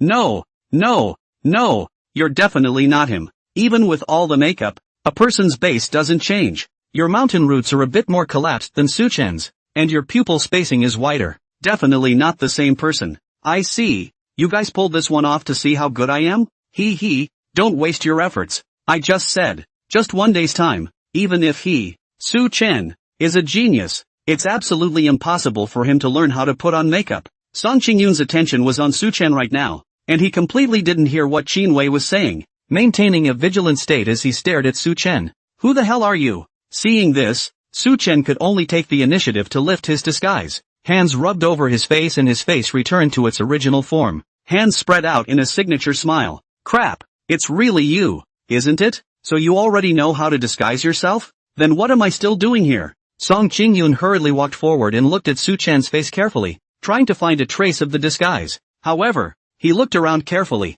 and there was no sign of any bit of mask glued on, nor any trace of makeup. Does Tang Jianjun know you still have this? Su Chen shook his head and was just about to speak when he suddenly felt an extraordinarily hot gaze beside him. Turning his head to look, it was none other than Qin Wei's gaze, and at this moment, Qin Wei's eyes were the biggest he had ever stared at. Even he couldn't wait to put his eyes on Su Chen and take a close look around. No way. That's completely impossible. How could it be you when I just clearly saw a completely different structure to the face I just saw? What kind of evil path are you on? Song Qingyun directly interrupted him. Okay, no more for you. Think about what else you haven't accounted for and I'll ask you again in a couple of days. After saying that, he took Su Chen away again in a flurry of wind. Back at the Shiqing precinct, Su Chen demonstrated his face-changing skills again in front of Tang Jianjun and Chen Li. Facial images were even taken, and no similar targets could be found in the national database. I'll go. You're simply, or you really don't want to be a cop. It feels like the mob is better for you. Chen Li made a suggestion to Su Chen from the bottom of his heart. He'd never really seen a cop who knew all these crooked tricks. Moreover, Su Chen, this kid, gave them a surprise every 2 or 3 days, never knowing what kind of stunts Su Chen was going to show the next moment. Now, Even if Su Chen did resign, it would be hard for them to arrest him, as long as Su Chen was made to disappear from sight. With a rub of both hands, he turned into a completely new person in the twinkling of an eye, and no matter how much the heavens eye searched, it would be of no help. Shenli rubbed the handcuffs in his hand, feeling that it would be too late if he didn't grab them. Tang Jianjun sized up Su Chen's disguised appearance and also felt greatly shocked. You don't have to say, this image of Su Chen right now really looks like he's on the road. No one would associate that face with a cop. Seeing this, Song Qingyun was again moved to reason. In fact, this operation is not a long-term lurking. The main goal is to find a way to lure the other party to make a deal. And when the time comes, as long as the person is caught at the scene of the deal and the stolen goods are captured,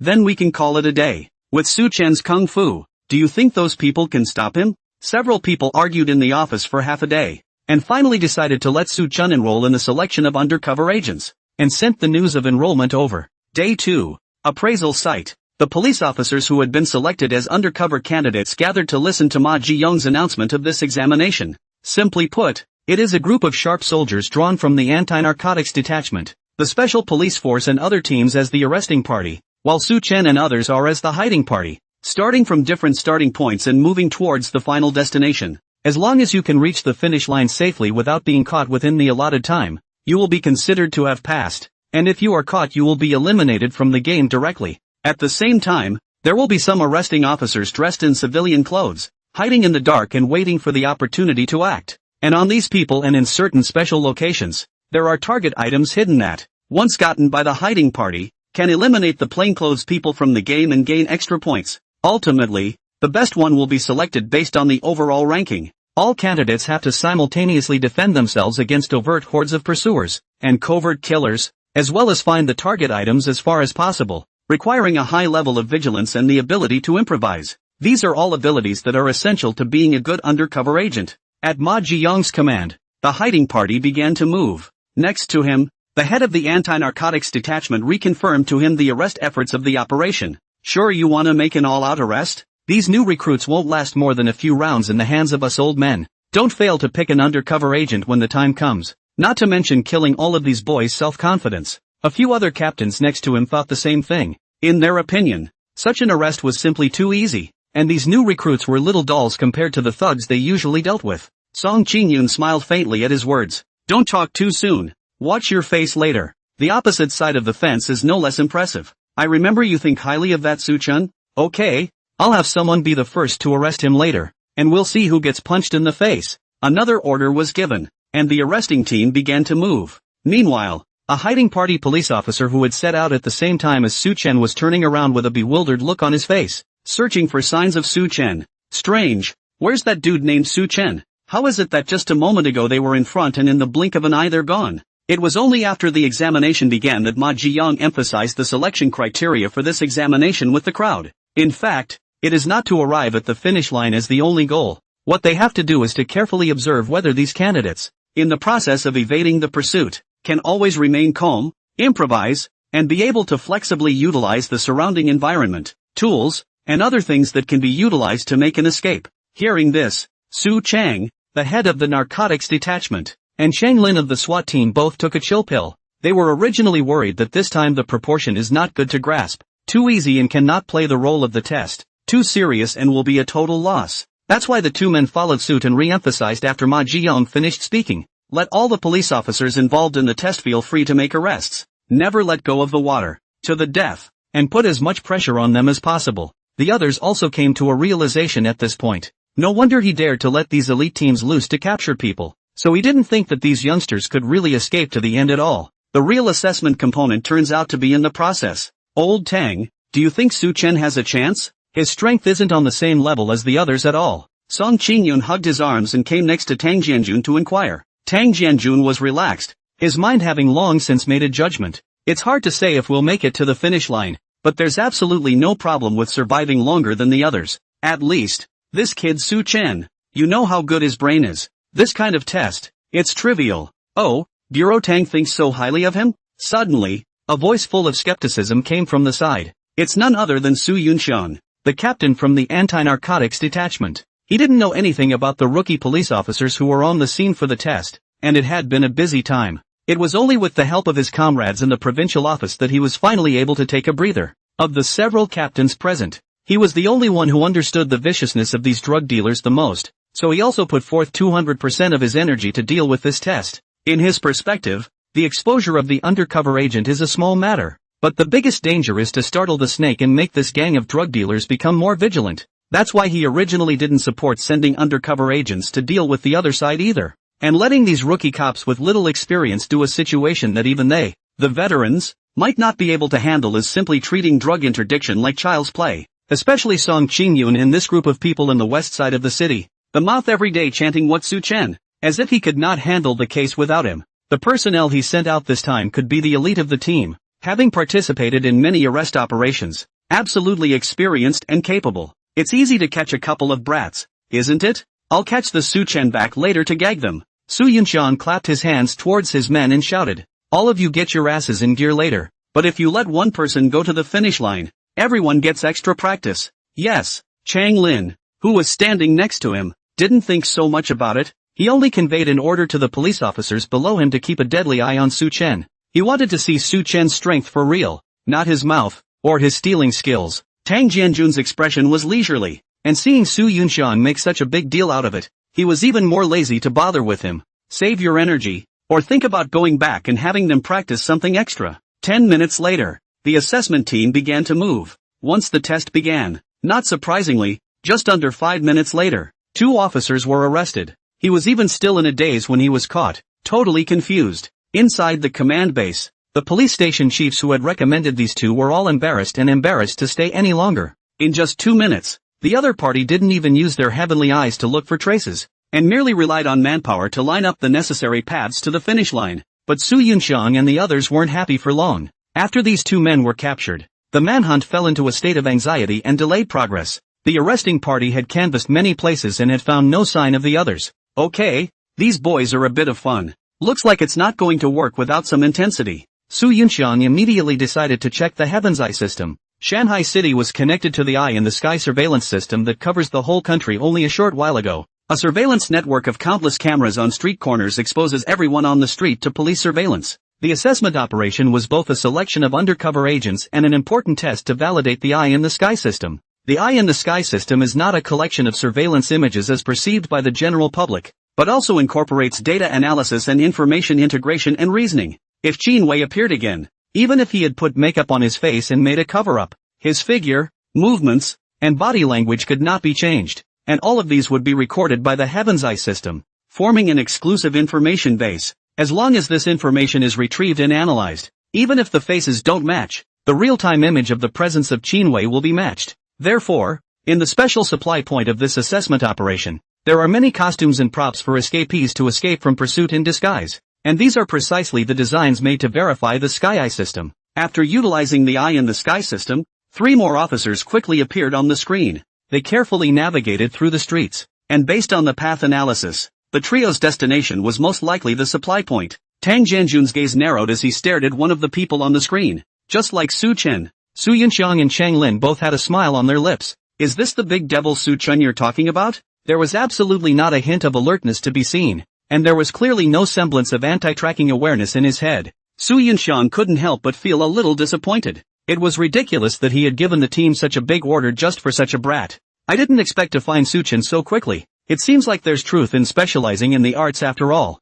In terms of negotiation, in terms of hand speed he is indeed very good, but when it comes to the ability to counter-track, Su Chen really can't. Old Tang, I'll be honest, don't you mind? Su Chen is still young. There are plenty of things to learn in the future. Chang Lin patted Old Tang and comforted him as a neutral. Song Qingyun and Tang Jianjun were both frowning, unwilling to believe that Su Chen was actually the second batch out. It was too fast, and not at all what they had imagined. Originally thought that Su Chen had mastered the art of disguise and was able to show his hand properly here, but he didn't expect that the Heaven's Eye system had long since developed to such an advanced level that it could not only memorize the face, but also record the entire person's body language and behavioral habits. Alas, it's not high-tech, not by a long shot. The duo let out a long sigh, already accepting the result of Su Chen's impending exit. Just then, Su Yunxiang gave the order to start arresting the 3 candidates. The officers under his command immediately went into action and soon blocked 2 of them in the alleyway, taking them down with ease. But there was a delay in the news of Su Chen's capture. After a moment, The intercom rang with the puzzled voice of the arresting officer. Captain, there's not even a soul here. Are you sure Su Chen is here? And, Captain, we seem to have just lost a walkie-talkie. Su Yunxiang stood up violently. What? No one in sight? A dozen of us watched Su Chen just enter Huaqing Avenue, and you're telling me you didn't see anyone? Su Yunxiang couldn't care less about the fact that the arresting team had lost their walkie-talkies, and immediately ordered the technician to search the system for Su Chen's figure from earlier. The system was flying, but the next second a prompt popped up. Target does not exist. The target doesn't exist? A dozen pairs of eyes saw people go in, and you're telling me the target doesn't exist? The technician was also confused by the question and didn't know what to answer. At this moment, everyone was dumbfounded as they stared at these 5 words on the screen. Even Tang Jianjun and Song Qingyun, who hoped the most for Su Chen's escape, couldn't believe it. They clearly saw Su Chen turn right at the intersection and enter Huaqing Avenue. How did he become a non-existent target in the next second? Tang Jianjun recalled Su Chen's small action of slightly twisting his head back before turning the corner, and suddenly had a flash of light in his head. This team's walkie-talkie, it couldn't have been taken by Su Chen, could it? Song Qingyun also thought of this possibility at the same time, a smile once again showing on his face. Oh, I told you this kid wasn't going to be caught so easily, just wait and see. I'm afraid the hunter and the prey of this test have long since changed their identities. Everyone was staring carefully at the screen, trying to find Su Chen's trail with the naked eye. Huaqing Street. As the arresting team members caught the 2 fleeing candidates in the car, Su Chen quietly appeared, but at the moment he was wearing a ragged garment, hunched over, and holding a walking stick that he had fished out of nowhere. Trembling, he passed by the car. Dear, come over here. Be careful of bumping into people. One of the officers saw Su Chen's stumbling steps and hurriedly pulled his teammates back a step for fear of knocking the old man down. After Su Chen passed by, several police officers were sighing and accusing one of them. You can give that head of yours away if you don't want it. You can even lose your walkie-talkie. Go back and see what the captain does to you. Why hasn't the captain replied? The squad leader was wondering if he hadn't received his next command yet, when he suddenly touched the location of the walkie-talkie on his person. Crap, my walkie-talkie is gone too? What are you waiting for? Look for it. And those 2 buddies, get them along to help check it out. Several people, with the 2 officers who had just been caught in the car, panicked and returned to the spot where the arrest had just taken place to look for the missing walkie-talkies. On the side of the road, Su Chen glanced back at their departing backs and disappeared into the shadows. Where are the people? Why don't you say something? Su Yunxiang shouted into the microphone for half a day, but no one ever responded. The screen was still showing the clumsy and anxious figures of the members of this arresting team, and the few directors beside them who were waiting for the results of the examination could not help but laugh out loud. Tang Jianjun took a sip of tea and comforted him in a tone of a man who had been there. It's time for Captain Su to put some intensity into your people. If you can lose your walkie-talkie today, can you lose your gun tomorrow? Su Yunxiang snorted coldly. Humph, time's not up yet. Let's see who gets the last laugh. Team 2, Team 3, chase me to the death. On the other side, the SWAT team under Chang Lin had just arrived at the supply point when news suddenly came in. Captain, the supply point is quite low on supplies, so I guess someone has already raided it.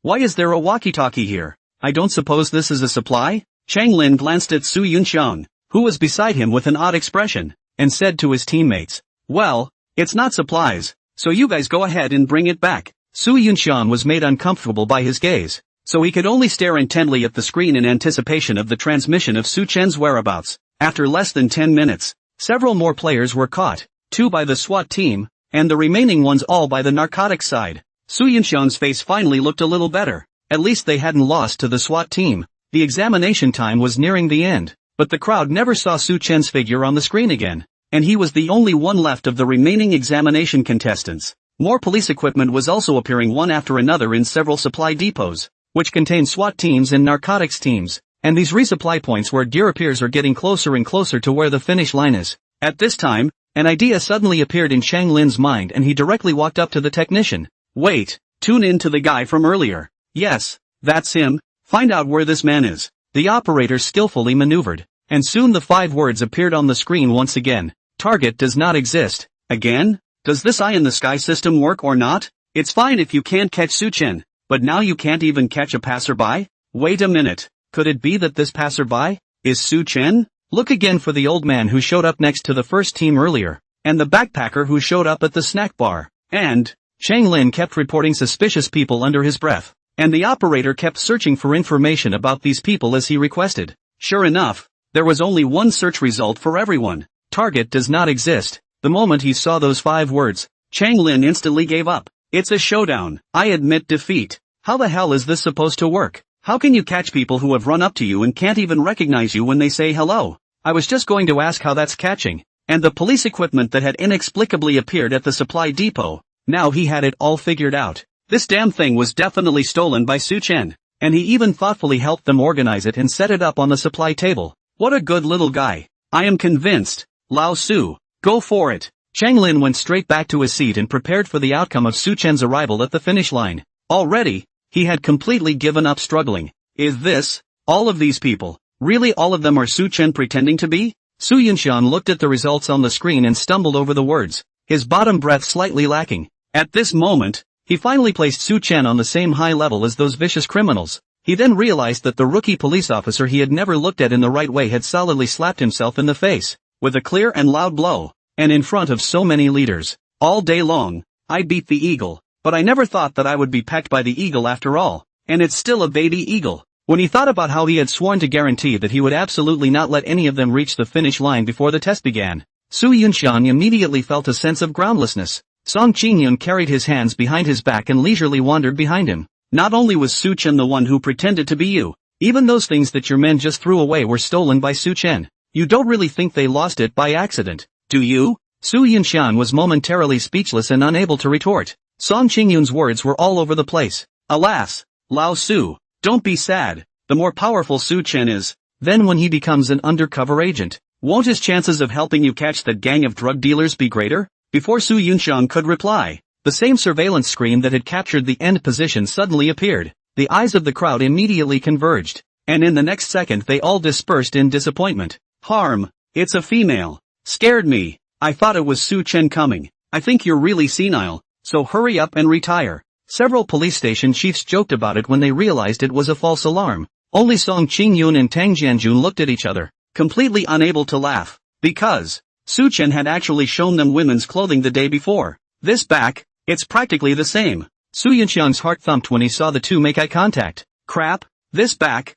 this figure, how do you look at it? You're telling me it's Su Chen? I don't believe it. At that moment, the officer in charge of preparing the supplies for the supply station lit up and pointed to this long hair on the screen. If it isn't the wig from the supply depot, with big blonde waves and a gradient color at the end, can't go wrong. It's the style my wife picked out herself. I'm impressed. Seeing that his carefully prepared supplies were really being used, the officer in charge of supplies was quite happy. In stark contrast to Su Yunshan, whose face was ashen next to him, there was only one thought left in Su Yunshan's mind other than shock. That is, he was glad that he didn't make a bet with Song Qingyun and the others in the beginning, or else he would probably be gnawing on the table by this time. Meanwhile, on the screen, the tall woman walks over to a shelf, picks up a cell phone, and dials. The cell phone in front of Ma Jiong rang at the same time. When he picked up the phone, a voice familiar to the crowd came through, reporting to the chief. I'm Su Chen. I have reached the end. Su Chen. God. Is this beauty really Su Chen? Don't look back. I beg you never to look back. Many people were attracted by the long-haired beauty's back, and after confirming that this person was really Su Chen, the first thought in their heads turned out to be that he must not turn around. It's not like the heart can take it if it gives them a head turn. With his back to the camera, Su Chen rubbed his face a few times before lifting his hair and reverting to his original appearance. Turning around, he saluted the security camera. Beautiful. Tang Jianjun subconsciously clenched his fist and swung it hard. Song Qingyun also gave Su Yunshan a provocative look before returning to his seat and leaning back, spreading his hands. Nah, it's that simple. Soon, the remaining capture teams reached the end of the line, looking at Su Chen waiting for them in a good mood. Their faces were all ashamed. The youngest of them is also dry 10 years of police, which is not many times on the front line, arrested hundreds of criminals, did not think that today was a newcomer set a line, especially since he didn't even keep the equipment he was wearing, letting Su Chen slip away. It was simply a disgrace.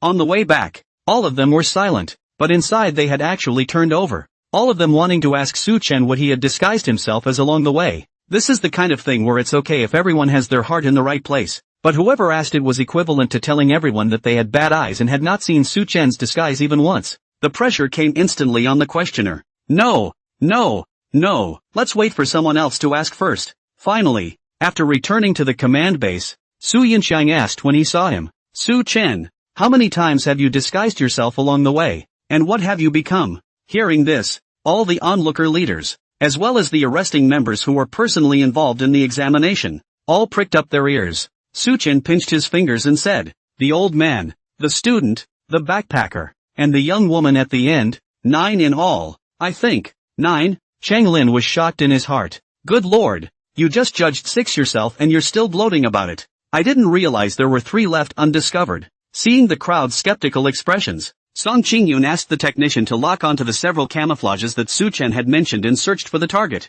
And sure enough, the result was still the same 5 big words. Target does not exist. Seeing this, even Ma Jiyon couldn't help but applaud. Soon, the arresting members on the scene were also applauding Su Chun from the bottom of their hearts. Although it was said that this examination appeared to be a waste for them, this hand of Su Chen's camouflage technique was a real eye-opener for them. If only I had the chance to get some lessons. Especially the women's costume at the end, which if you learn. Several of the arresting officers looked at each other, all of them misplacing their eyes sheepishly. It seems that there is no suspense in this examination. The only winner, Su Chen. Ma Jiyong announced the results of the examination, and the crowd didn't have the slightest comment. Su Chen was the only one who reached the finish line. Who else could the winner be if not him? Even Su Yunxiang, who couldn't look down on Su Chen, lowered his condescending head at this moment and took the initiative to walk over to shake hands with him. Subsequently, the people involved in the undercover program took Su Chen with them to the city council meeting room to start discussing my first few words.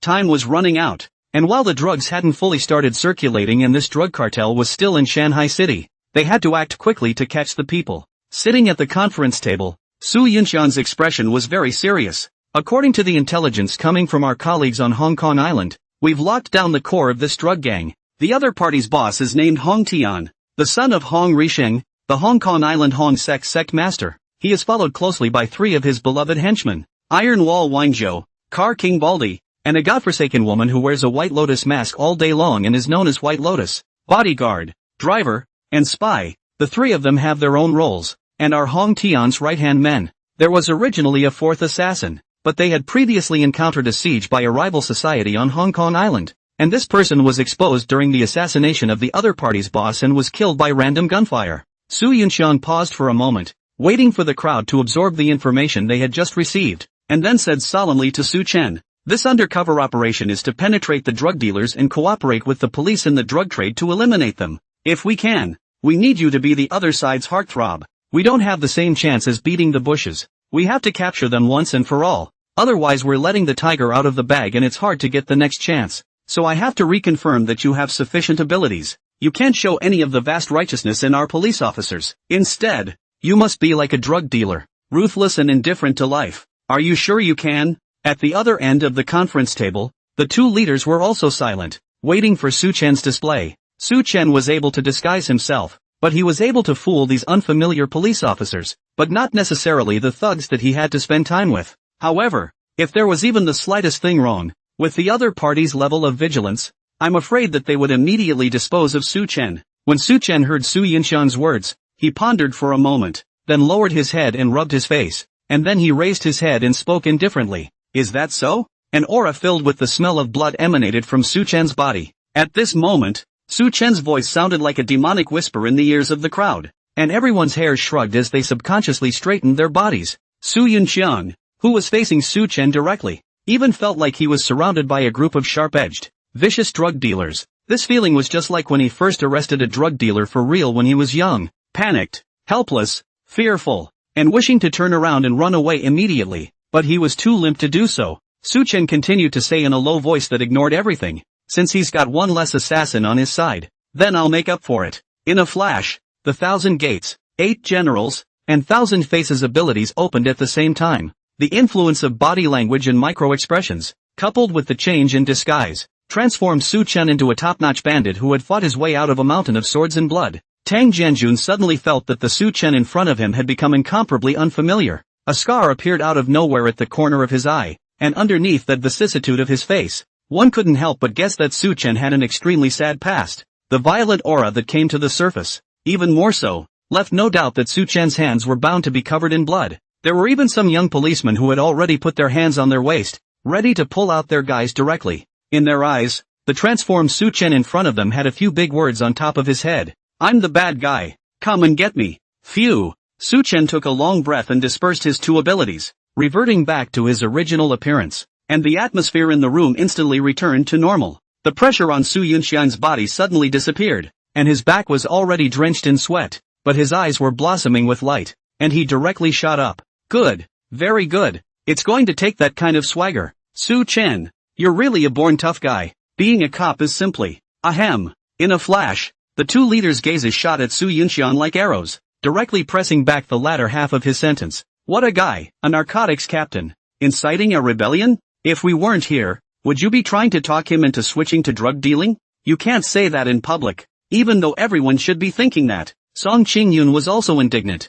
refuting Su Yunxian's words. What are you talking about? Some humongous bandit. Is this appropriate? The two leaders were in a slightly slower mood and took a sip from their teacups. You're simply insulting Su Chen. Humans are nothing. If you ask me, they're at least S-class wanted criminals. Loaded guns. The kind that can bring out the entire province's public security system all by themselves. Song Qingyun's tone was excited, almost like Xiao Lu, who had become Su Chen's fanboy. Pust. Ma Jiang spewed out a mouthful of tea, too late to wipe his mouth, and pointed his finger at the men. You guys? Ugh. The crowd laughed awkwardly and finally responded. Such a large group of old police officers who have made a lot of achievements were scared by Su Chen's aura. It's really a damn shame. Tang Jianjun, however, frowned and asked with some concern. Su Chen, like this, will he be too arrogant? What boss would want a little brother like that, and not worry about not being able to keep it down? Su Yunxiang smiled mysteriously. The average boss does look like what you said, but this Hong Tian is no ordinary person.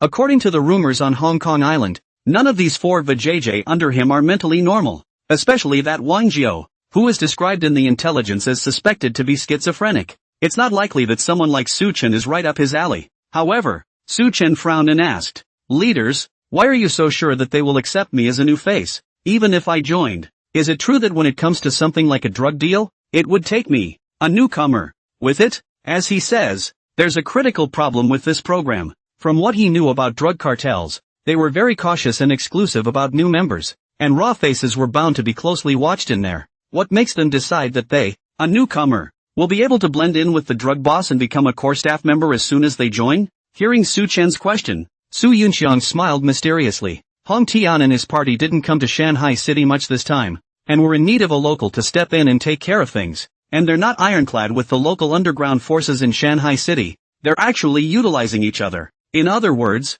your aim is not to become a core member of them, but to become a sharp knife in Hong Tian's hand inserted in Shanghai City to hold back the police and local forces. A use it or lose it knife is good enough if it's fast enough. Su Chen nodded, clearing his mind. After all the matters were arranged, the meeting ended and the people went back to their homes. Only Tang Jianjun was left behind by the two leaders. Old Tang have time to investigate Su Chen's background again. Our police academy here can't teach such awesome cops. One day later, West End Police Station. Click. Chen finally put the silver bracelet on Su Chen as he wished and looked at his men with a smug expression. He still relied on his status as the captain and overpowered the crowd to snatch this opportunity to handcuff Su Chen, causing Xiao Lu and the others to cry out that it was unfair. And even Yi Yuhan joined in the crusade against Chen Li. In just one night, under the operation of all parties, Su Chen transformed himself from a rookie police officer who had just joined the force to a hobo under administrative detention. Under the guidance of the correctional officer, Su Chen held a stack of living supplies and came to the door of the prison house.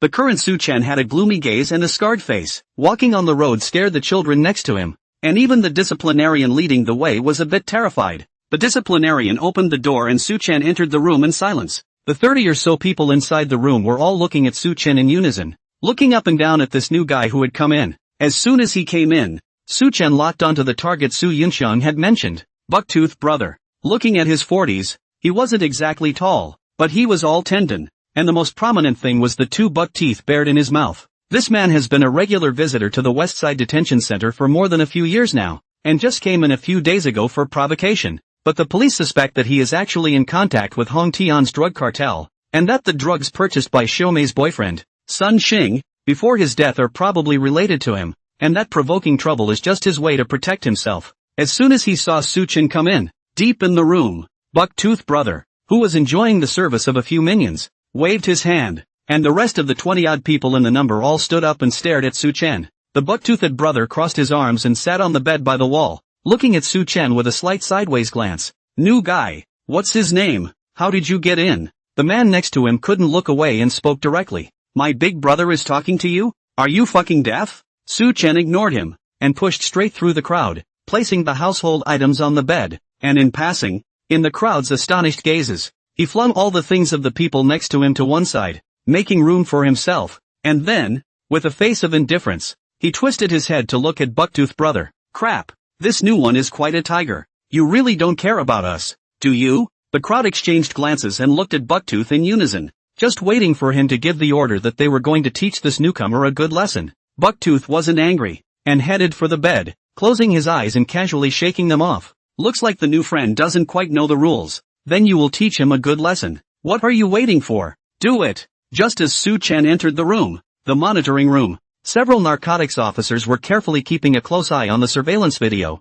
ready to press the button next to it. According to their plan, Su Chen needed to take the initiative to pick a fight after entering the room, attracting brother Bucktooth's attention and making him take the initiative. While it's true that the more a newcomer enters a room and fakes it, the worse they'll get beat up, it's equally the best way to approach a target. The more you can take a beating, the more respect you'll get from the crowd in the room, and if you can even fight back and pull a couple of cushions, you'll earn even more respect from everyone. That's why they had instructed Su Chen before sending him in that no matter what situation he encountered he must hold on and wait for the disciplinarian to bring someone to stop it. Right now, seeing that Su Chen had perfectly accomplished the task of provoking, several people knew that it was time to take the next step. Inside the room, the moment the other party swarmed the room, Su Chen also moved. The stern gaze locked onto the three people in the front row, and with a turn and back stomp, he directly kicked the person who rushed to the front out, smashing into the row of people behind him. Another throw of the clothes he just brought and wrapped around his hand and punched a little friend. The few people who were knocked out by Su Chen fell to the ground,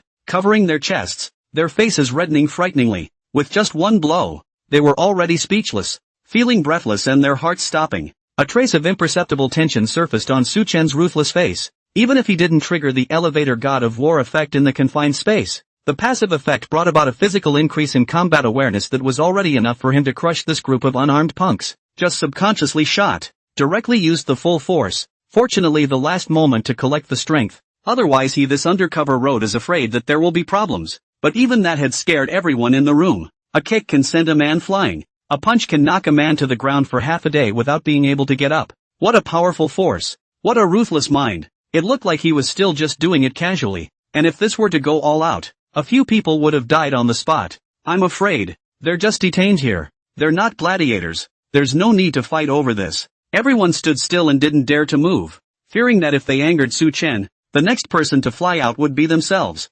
Bucktooth brother was even so scared that he directly leaped up, looking at Su Chen with a horrified expression on his face. It was the first time he'd seen such a raw newcomer in all the time he'd been in. If he were outside, he could casually call out dozens of his loyal minions and plow through to clean him up. But here, there are only 3 or 4 people who are really considered their own little brothers, and the rest of them are just succumbing to the lewdness of the fact that there are so many of them. Not to mention the fact that it was now barehanded, and these limpets were no match for this newcomer at first glance. Bucktooth regained his senses after only a few seconds of panic. Ruthless people naturally had their own way of treating them. Not to mention that out there, he was the best at dealing with such ruthless people. The expression instantly switched to a smiling face, rolling and crawling straight to Su Chen. Big brother, this way please. If there's anything you need, just ask. In the surveillance room, a series of nationalists rose and fell, and the narc's hand hung over the alarm button, hesitant to drop it. Crap groove, kicking someone away. Is this Su Chen so capable of fighting?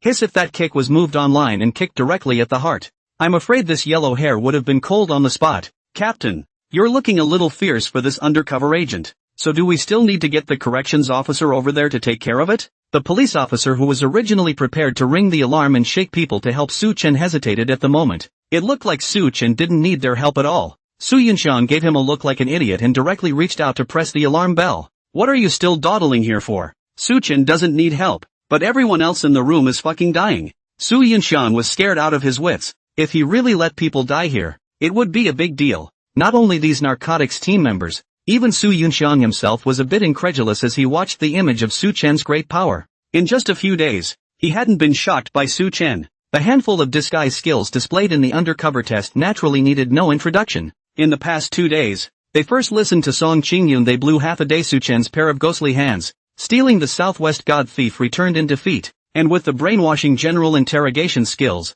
prying out case clues from the mouths of many hardcore bones one after another. And according to Chen Liang from the bomb disposal team, this kid's level of bomb disposal is only higher compared to his. So Su Yunxiang had thought that this was a high achiever with excellent learning ability and a good brain. But no one told him that this kid even fights so hard. Thinking of the question his man had just asked, Su Yunxiang replied, Su Chen, a civilian police officer from the Xiqing district branch, just joined less than a month ago. As soon as he said this, several people beside him turned around and looked at him in shock. West Side Precinct? A small civilian police? Or just joined less than a month ago? No, am I outdated? Our public security is now recruiting mob bosses? Boss, I haven't seen you for a few days. You've even become humorous and can joke around, ha ha ha ha ha. Su Yunxiang looked at a few of his men who were laughing and said without a trace of anger, people have been on the job for less than a month, and they've taken second-class personal credit for early transfer. And if it were not for the short time of entry, the merit could have been even more. He just stopped a bombing attack not too long ago, and played 3 narcotics teams in an undercover test. And you guys think I'm humoring him now? When he finished speaking, he shook his head, not paying any more attention to the shocked expressions on the faces of several people. He looked to the monitor with a solemn expression. The disciplinarian had already rushed over and took away a few of the injured and admonished Su Chen, warning against future fights. Su Chen snorted coldly and returned to his own bed. Wherever they went, the crowd gave way in unison. It can't be helped. Here, whoever can fight the most is the boss. Don't you see even Bucktooth is so pleasing to him? Bucktooth came up and asked with a fawning face, what's the name? Big Brother? Luo Chun. Then I'll call you Brother Morning from now on. Everyone listen up. From now on, Brother Chen is my boss. And what happens to Brother Chen is my business. A few of Bucktooth's minions responded in succession, while the others followed with the idea that it was better to do more than less. While the detention center was peaceful, a mahjong hall in an old factory building in Shanghai City was a hot scene. A couple of yellow-haired punks were sitting at a mahjong table, hiding a portion of drugs among the mahjong. Hong Tian sat down next to him to rest, and the bald guy came in from outside the house with a stony face. Brother Tian, this latest shipment, or are we still looking for Chen Rui's gang to make a move? The bald guy wearing a racy racing suit asked Hong Tian. Hong Tian leaned back on the sofa and smoked a cigar, sniffing and shaking his head. Chen Rui has too much on his mind to count on him alone for this line. The Shanghai City police have already made a move. We have to be more careful. This time we'll split up into smaller groups and find a few groundlings to spread out and get out. Make it clean. Baldy bowed slightly. Understood. After the bald man left, a woman in white appeared in the house out of nowhere. Brother Tian. News from Hong Kong Island. The Yi family has recruited an Easting expert this time, who is skilled in all types of gambling, and has already put out the word that he wants to win the King of Gamblers competition. The family head side has been slow to recruit an expert, so I'm afraid that when the time comes, the Yi family will seize the opportunity to threaten us. Hong Tian exhaled a smoke ring and spread his hands with a disinterested look. What can I do? Is it hard for me to turn out a gambling god for my old man in this shithole of Shanghai City? Isn't Big Brother the most filial? Let him worry about this kind of thing. Hong Tian held his cigar. His mouth said he didn't care, but his expression was full of worry. On Hong Kong Island, the competition between the brothers was very fierce, and he had once suspected that his previous accident was a covert move by a few of his own brothers, just to cut off his wings. Their fierce competition was also related to the current situation of the Hung sect. Don't look at their surface glory, but in reality,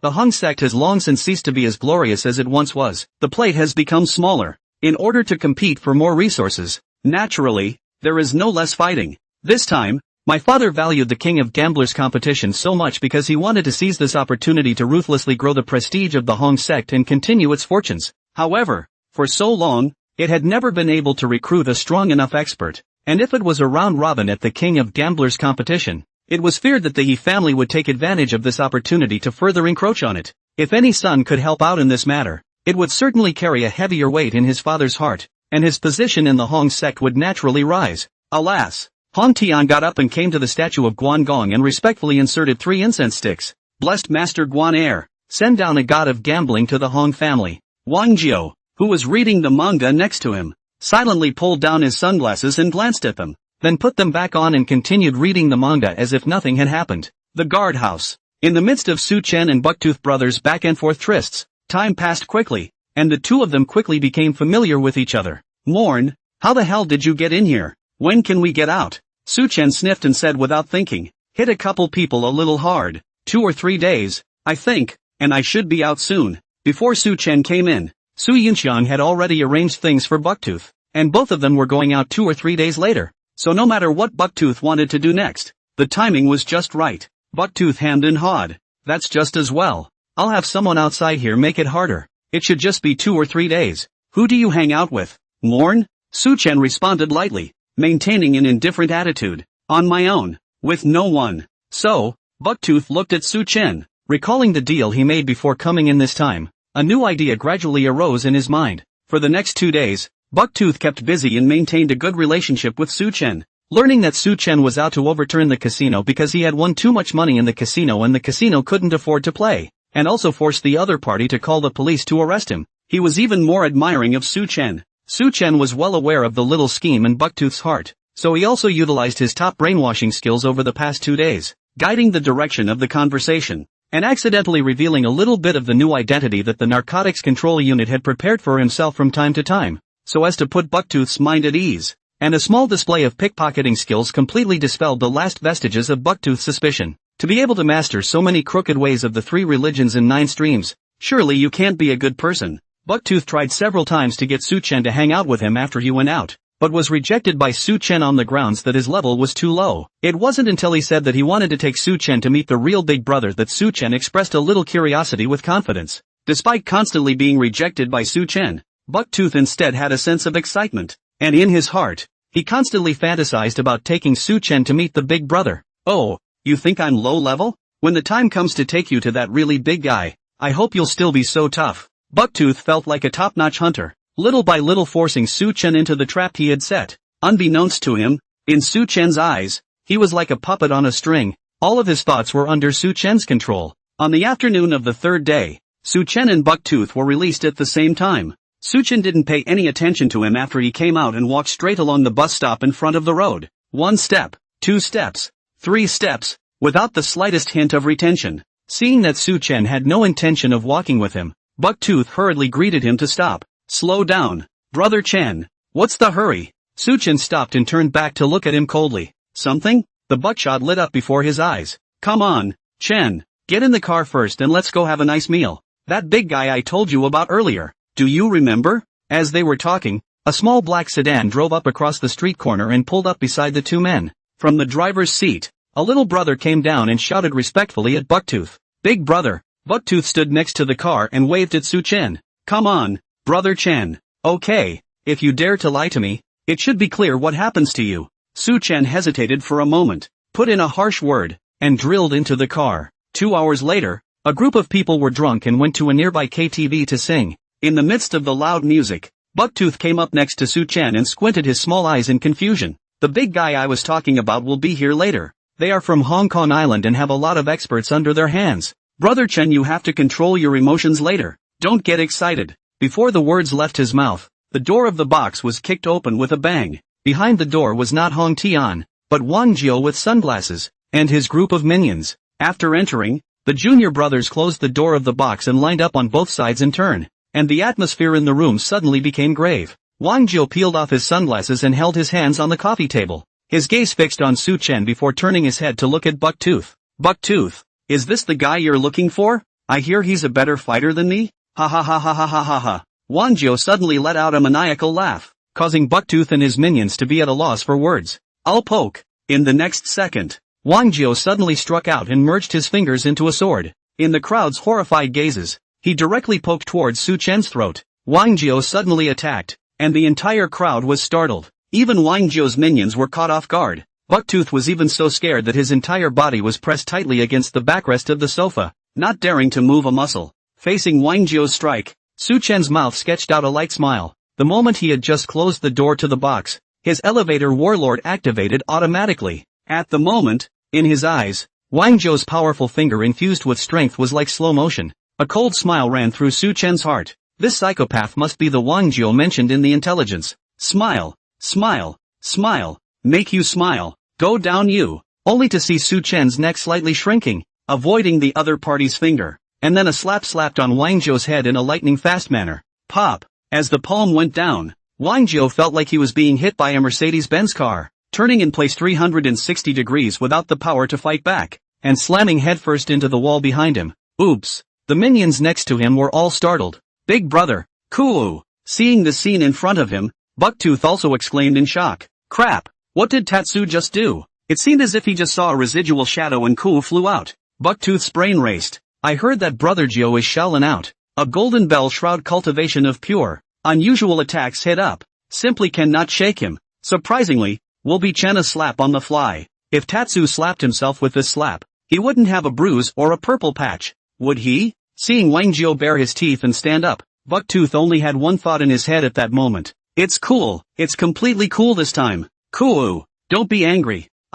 Shut up. Wang Jiao held up his glasses, ordered his junior to hold down Bucktooth and the others, and snorted coldly at Su Chen. Kind of fun. Again. Wang Jiao once again kicked up and attacked towards Su Chen, and the two of them flipped and flew in the box like butterflies. Meanwhile, the members of the narcotics team who were checking the surveillance were anxious. Damn it, why did Hong Tian send this lunatic Wang Jiao over? This is bad. Captain, they've been in there for half a day. Why is there still no movement? Is Su Chen really okay? Yes, I can hear that Wang Jiao practiced the real Shaolin Kung Fu. What Iron Head Kung Fu? Golden Bell Shroud. 18 bronze men. All the Kung Fu that can be practiced in the Tibetan scripture pavilion that can't be practiced, he learned all of them. And it was because of this that he was expelled from Shaolin. If Wang Jiao really starts to go crazy, Su Chen may not be able to fight back. Several police officers were worried, fearing that if there was really a conflict, Su Chen would be directly killed by Wang Jiao. Out of the gate, the undercover program is straight back to the drawing board. Su Yinxiang was also sweating at this moment. He just knew that Su Chen could fight, but was completely unclear about where Su Chen's limits were. And when he asked Chen Li, he also shook his head straight, stating that he was completely unclear. It said that every time he waited for the large army to arrive, Su Chen had already taken care of the scene, and no one had ever seen him strike with their own eyes. Su Yunxian pondered for a while, but decided to press on. Wait a little longer. I trust Su Chen. KTV box. Wang Jiao, just as the narcotics squad had predicted, went crazy and attacked Su Chen. No matter how he attacked, he couldn't touch Su Chen. Whenever his fist was going to touch Su Chen, the other party was always able to avoid it at a weird angle, simply as slippery as a loach. The two sides exchanged a few moves, and Wang Jiao felt his eyes suddenly brighten up. Reaching up to his face, he found the front of his eyes empty. Glasses? Where are my glasses? Looking up, his sunglasses were actually being worn on Su Chen's head at this time. And not only that, Su Chen was holding a cell phone in his hand.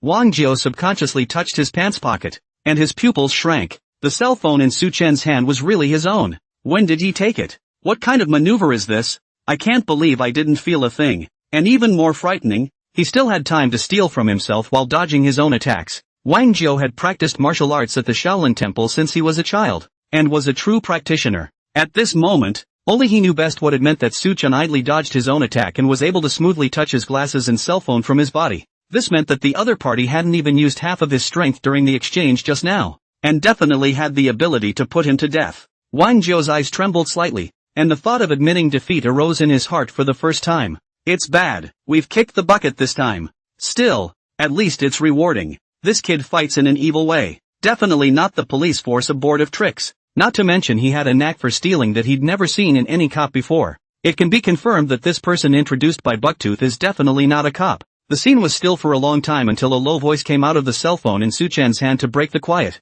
Where is the man? Wang Jiao? Is it done? The cell phone screen lit up with the call interface displayed on it. Su Chen's face was cold as he threw the phone to Wang Jiao. Wang Jiao took the cell phone and hated it. Tried that. It's not a cop. Bucktooth didn't talk big. He does fight. On the other end of the phone, Hong Tian was silent for a while and slowly opened his mouth. Bring it to the mahjong parlor and I'll see for myself. Do.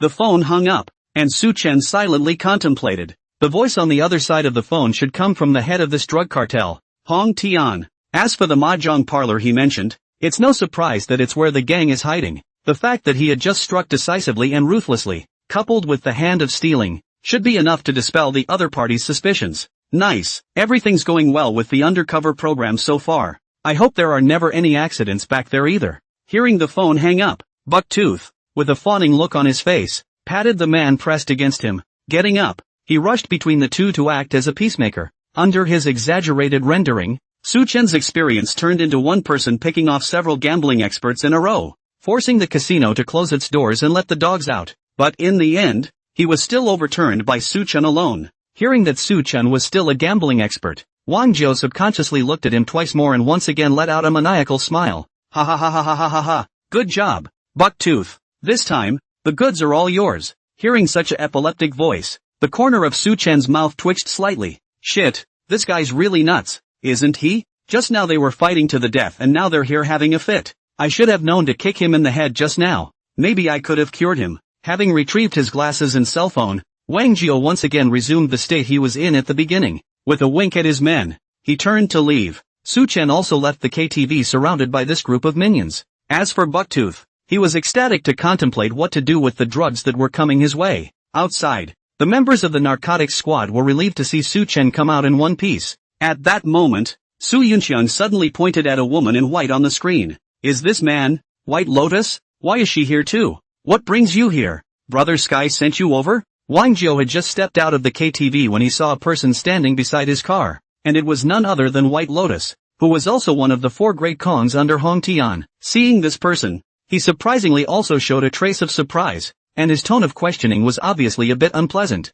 A glint flashed in the eyes of Su Chen next to him. It seems that the relationship between them is not that harmonious. Just love this situation. If a few people on the other side were a barrel of iron, then it would take a lot of effort to merge in on their own. But if there is a suspicion between them, there is an opportunity for themselves to take advantage of it. When he thought of the days to come, he would have to maneuver around this drug cartel to make a living, setting traps step by step and inviting the king into the jar. Su Chen felt his blood boiling all over his body. Just as Su Chen was looking ahead to these days, Wang Jiao patted Su Chen. Luo Chen, just met the brother. The ability is not bad. White Lotus, follow Tian as I do. Speaking of Su Chen's ability, Wang Jiao was obviously short of breath, and his voice became smaller. Seeing Wang Jiao in this state, White Lotus came to be interested, a flash of amazement in her eyes. Every one of them here knew that Wang Jiao was not afraid of the sky and the earth, except for behaving like a quail in front of Elder Hong. At other times, he had never been false to anyone.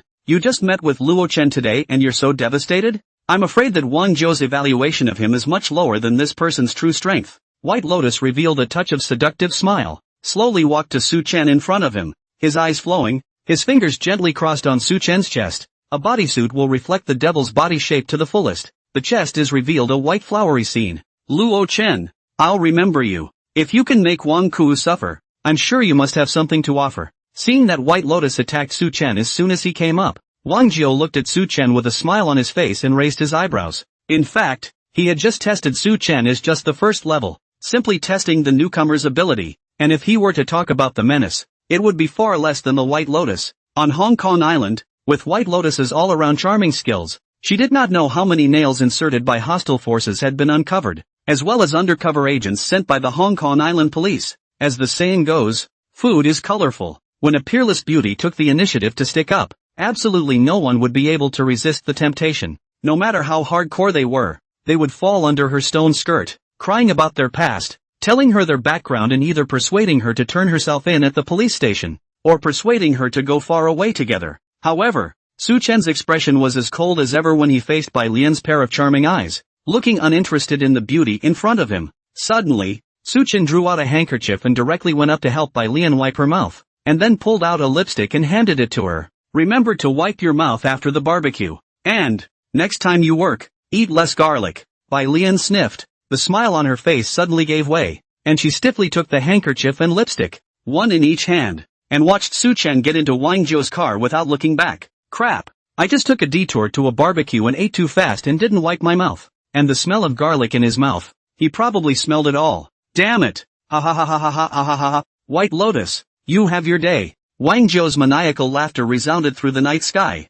followed by a whoosh into the car as well. Although he knew that White Lotus could not break his defense, but once the woman started the fire, that is not the golden bell can withstand. First to slip away. However, Bai Lian didn't care about his ridicule at all. Her eyes were firmly fixed on the handkerchief and lipstick that Su Chen handed her, and the image of Su Chen domineeringly wiping her mouth just now was still echoing in her mind. Surprisingly, in front of a group of juniors, he revealed a smirk of dementia, while the sidekicks were still in a daze. Another sidekick who had followed Hong Tian for many years hurriedly lowered his head. There are some things they can look at and some things they can't. White Lotus gently sniffed the handkerchief Su Chen handed over, and there was surprisingly her favorite perfume scent on it. What kind of man was this that he would carry around a handkerchief and lipstick? or his favorite style. No, wait. These two things, they seem to be their own. Ha! When White Lotus touched the pockets of his clothes, they were already empty. She turned back suddenly and stared at the back of Su-chan's head in the car. The color of curiosity in her eyes increased.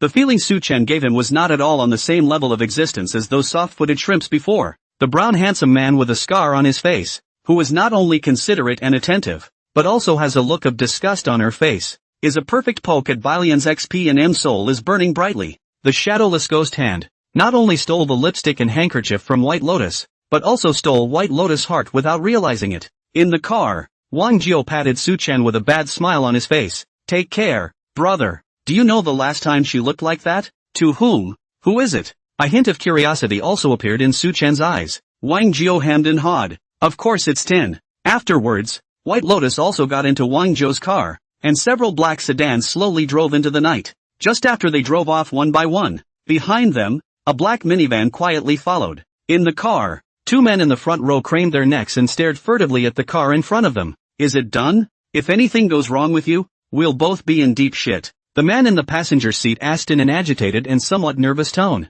Don't worry, old brother. The person I found is absolutely reliable. Let's just wait for the fireworks. The person driving the car had excitement in his eyes, carefully controlling the distance and following far behind Wang Zhou's car. Humph. These assholes from Hong Kong Island even tried to leave us out and do it themselves. Hasn't he heard that a strong dragon can't suppress a snake? This time it was his little brother who screwed up. Next time it will be him. Hong Tian. The driver's boy was also excited. We might be able to get rid of two of them at once this time. And if we succeed, we'll definitely get a lot of reward money. Hearing his words, the old co-pilot snorted coldly. Focus on driving your car and the reward money. When it's done, don't worry. As long as you do your job seriously, the reward money will definitely not be lacking. On the other side, the people from the narcotics control unit were also hurriedly arranging for people to follow the car Su-chen was traveling in. However, just a short time after leaving, tracking the car experienced narcotics police Lao Wang found anomalies, and then quickly contacted Su Yunxiang.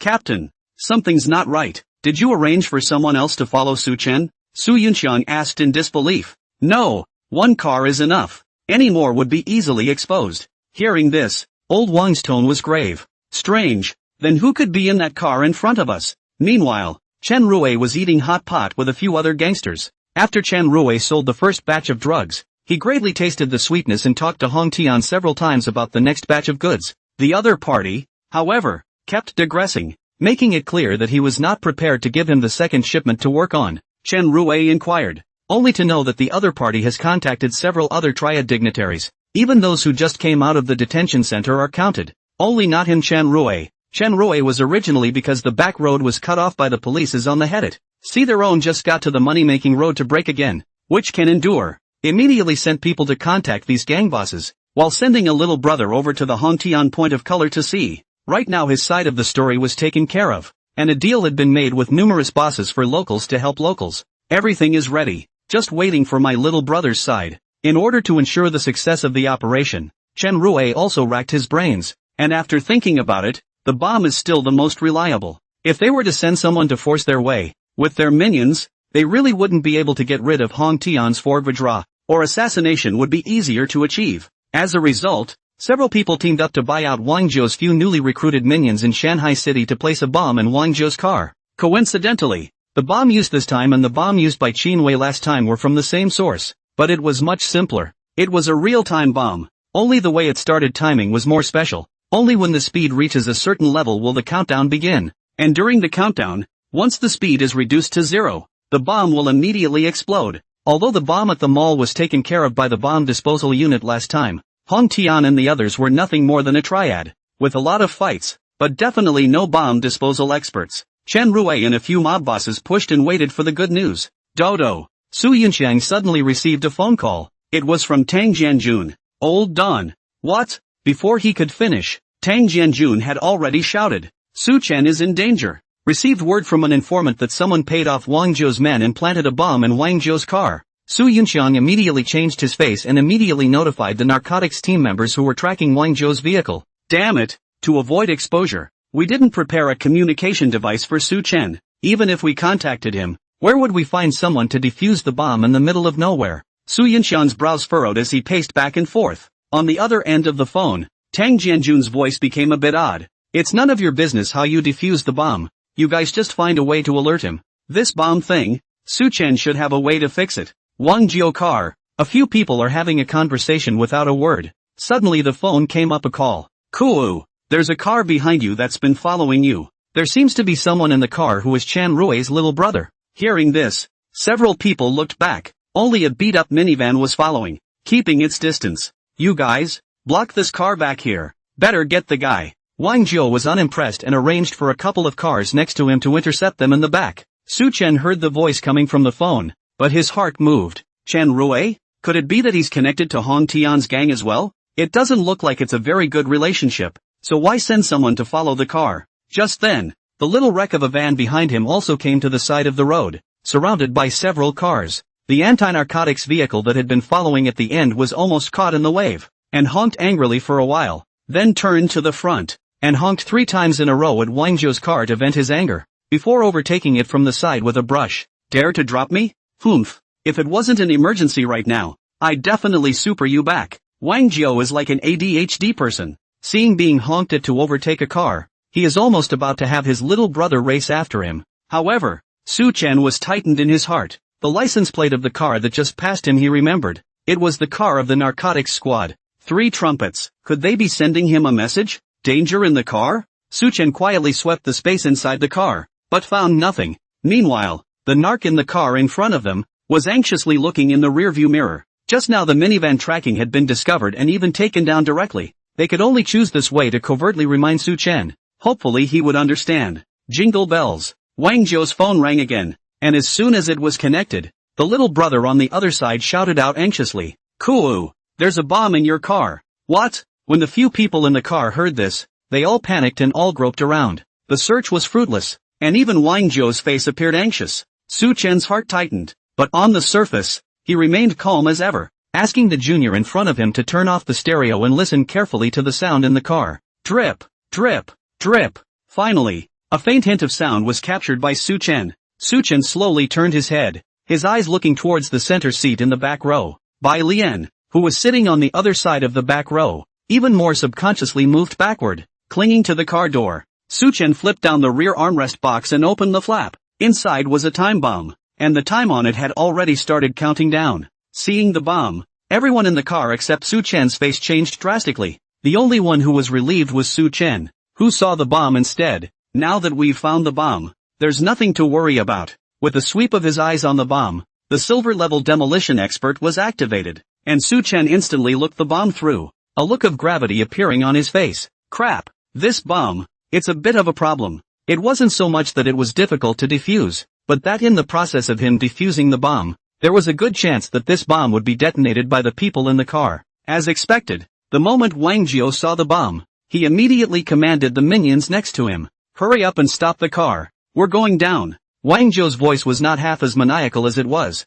but instead trembled a little. No, keep driving. You can't lose speed. The little brother glanced at Su Chen through the rearview mirror, and then hesitantly glanced at Wang Jiao. Wang Jiao angrily turned to look at Su Chen. What do you mean? You're going to get us killed, aren't you? Did you arrange the bomb? You're Chen Rui's man. Even White Lotus, who was sitting on the other side of Su Chen, was frowning as she looked at Su Chen, waiting for him to give an explanation. Su Chen held up the bomb, a teasing look appearing on his cold face for the first time. I'm just being nice and reminding you. There's speed sensing on this bomb in addition to the timing device. The moment you stop the car, the bomb will simply explode. Believe it or not, it's up to you. If you want him to explode, you can stop the car right now and try it. Speed sensing? Hearing Su Chen's words, the remaining 3 people in the car were dumbstruck and their faces changed drastically. The foot of the little brother next to him on the gas pedal started to tremble, neither stepping on it nor stopping it. Several big brothers, you guys hurry up and discuss a unified result. Don't test me here. 7. Keep driving. Hearing Wang Jiao's command, Xiaoqi breathed a sigh of relief and pressed on with a kick of the gas pedal to keep going. Su Chen, what do you mean? Wang Jiao's gaze stared viciously at Su Chen, yet the cold sweat that kept popping up on his head exposed his inner panic. It was not true that the golden bell shield he practiced could withstand attacks, but that was only effective against unusual punches and kicks, and in front of a bomb, it was no different from paper mache, so who could not panic? There were less than 2 minutes left. If he couldn't, he could still jump out of the car and escape. and with the divine power protecting his body, he would at most suffer a few traumatic injuries. While Wang Jiao was terrified, White Lotus was unusually calm at the moment. Her gaze was like water as it fell on Su Chen. Compared to the bomb, it was still Su Chen who was more attractive. Moreover, she believed that Su Chen must have a way to fix the bomb to be so calm. Thinking about it, that way made Su Chen even more attractive. Su Chen held up the bomb and spoke slowly. Whoever planted the bomb went to a lot of trouble to blow you up. If I'm right, you can't even jump out of a car right now. Wang Jiao sniffed and immediately got on and tried to open the car door. Sure enough, exactly as Su Chen had said, he tugged several times and the car door didn't budge. The other side must have tampered with the bomb when they set it off. On the bomb, the countdown was still ticking down by the second, and Seven and Wang Jiao were getting more and more nervous. White Lotus stared at Su Chen and slowly opened her mouth, her voice very gentle. Luo Chen, don't sell yourself short. You saw the problem with the bomb right away. You must have a solution, right? Wang Jiao was also staring nervously at Su Chen at this moment, expecting him to really have a solution in the end. However, Su Chen sighed with a grave expression on his face as he casually placed the bomb on the back seat. Frightened, Wang Jiao directly shrank towards his seat, and White Lotus' pupils also suddenly shrunk. I settle? That's easy for you to say. I'm not a bomb disposal expert. If I get it wrong, the bomb can just explode. Su Chen's brows were furrowed, and it seemed like there was really nothing he could do. However, he wouldn't really let himself be blown up by the bomb and die in the car. Although he was no longer staring at the bomb, his mind was timing in synchronization with the countdown. As a master psychologist, he knew that in such crisis situations, special emotions, dependence, trust, and even adoration could be created in the other person. This thing is like the ambiguous period of men and women go together to play haunted house, ride the roller coaster. This circle play down will somehow feel the two people become closer, as if they already like each other. I don't realize that this is just the drawbridge effect, mistaking the nervousness of being on edge for a heartbeat. Su Chen was prepared to make good use of this sense of crisis, so that these two people in the car would change their attitudes towards themselves, and when they met Hong Tian and the other four diamonds, they would be able to integrate better. Hearing Su Chen's words, even White Lotus, who had always believed in Su Chen, was scared out of her wits. I thought Su Chen had some kind of backbone, but it turns out that he really doesn't, right? So what are you pretending to be calm about here? In this instant, Wang Jiao and the little brother driving the car were cursing Su Chen in their hearts, and even White Lotus couldn't help but complain on in her heart. Being scared, I guess. There's no hurry. I'll let you all be shocked for a little while longer. Superman saves the day, always at the last minute. Seeing the remaining few people completely lose their usual calmness under the threat of the bomb, the corner of Su Chen's mouth sketched out a hidden smile. If I had just defused the bomb, wouldn't it have seemed like this whole thing was a breeze? Let's get you all panicked first. It's the only way to defuse this bomb. The more panicked I am now, the more the joy of the moment after being saved grows. Just as several people were each searching for a way to break the game, the bomb's countdown was dwindling by the second. With less than a minute left, Wang Jiao had already started looking in the drawers of the car for items to break the window. Anyhow, he is also the tip of the knife lick the blood of ruthless people. Have seen a big scene. Until the last moment will never give up the hope of survival. Dang. Without a handy weapon in his hand, Wang Jiao could only use his elbow to tap on the window in the small space. However, he had forgotten that the vehicle that several of them were traveling in had long since been specially modified, and the strength of the windows was simply not something he could break on his own. Wang Jiao, even if you did break the window, jumping out of the car at the current speed, I guess you'll be crippled if not dead. Think twice. Su Chen saw that he was anxious to break the window to escape and hurriedly stopped him. It gave both Wang Jiao and White Lotus a whole lot of speechlessness. Staying in the car is certain death. Jumping out of the car now at least has a chance of survival. What's the hesitation here? Luo Chen. At this point in time, what are you still hesitating for? Grab hold of a way to jump out of the car. Bai Lian said eagerly to Su Chen while yanking on the car door. Su Chen sniffed, pursed his lips, and picked up the bomb. The bomb, in fact, is not a complicated structure. The thing is, I can try. As soon as these words came out, both White Lotus and Wang Jiao trembled and looked straight at Su Chen.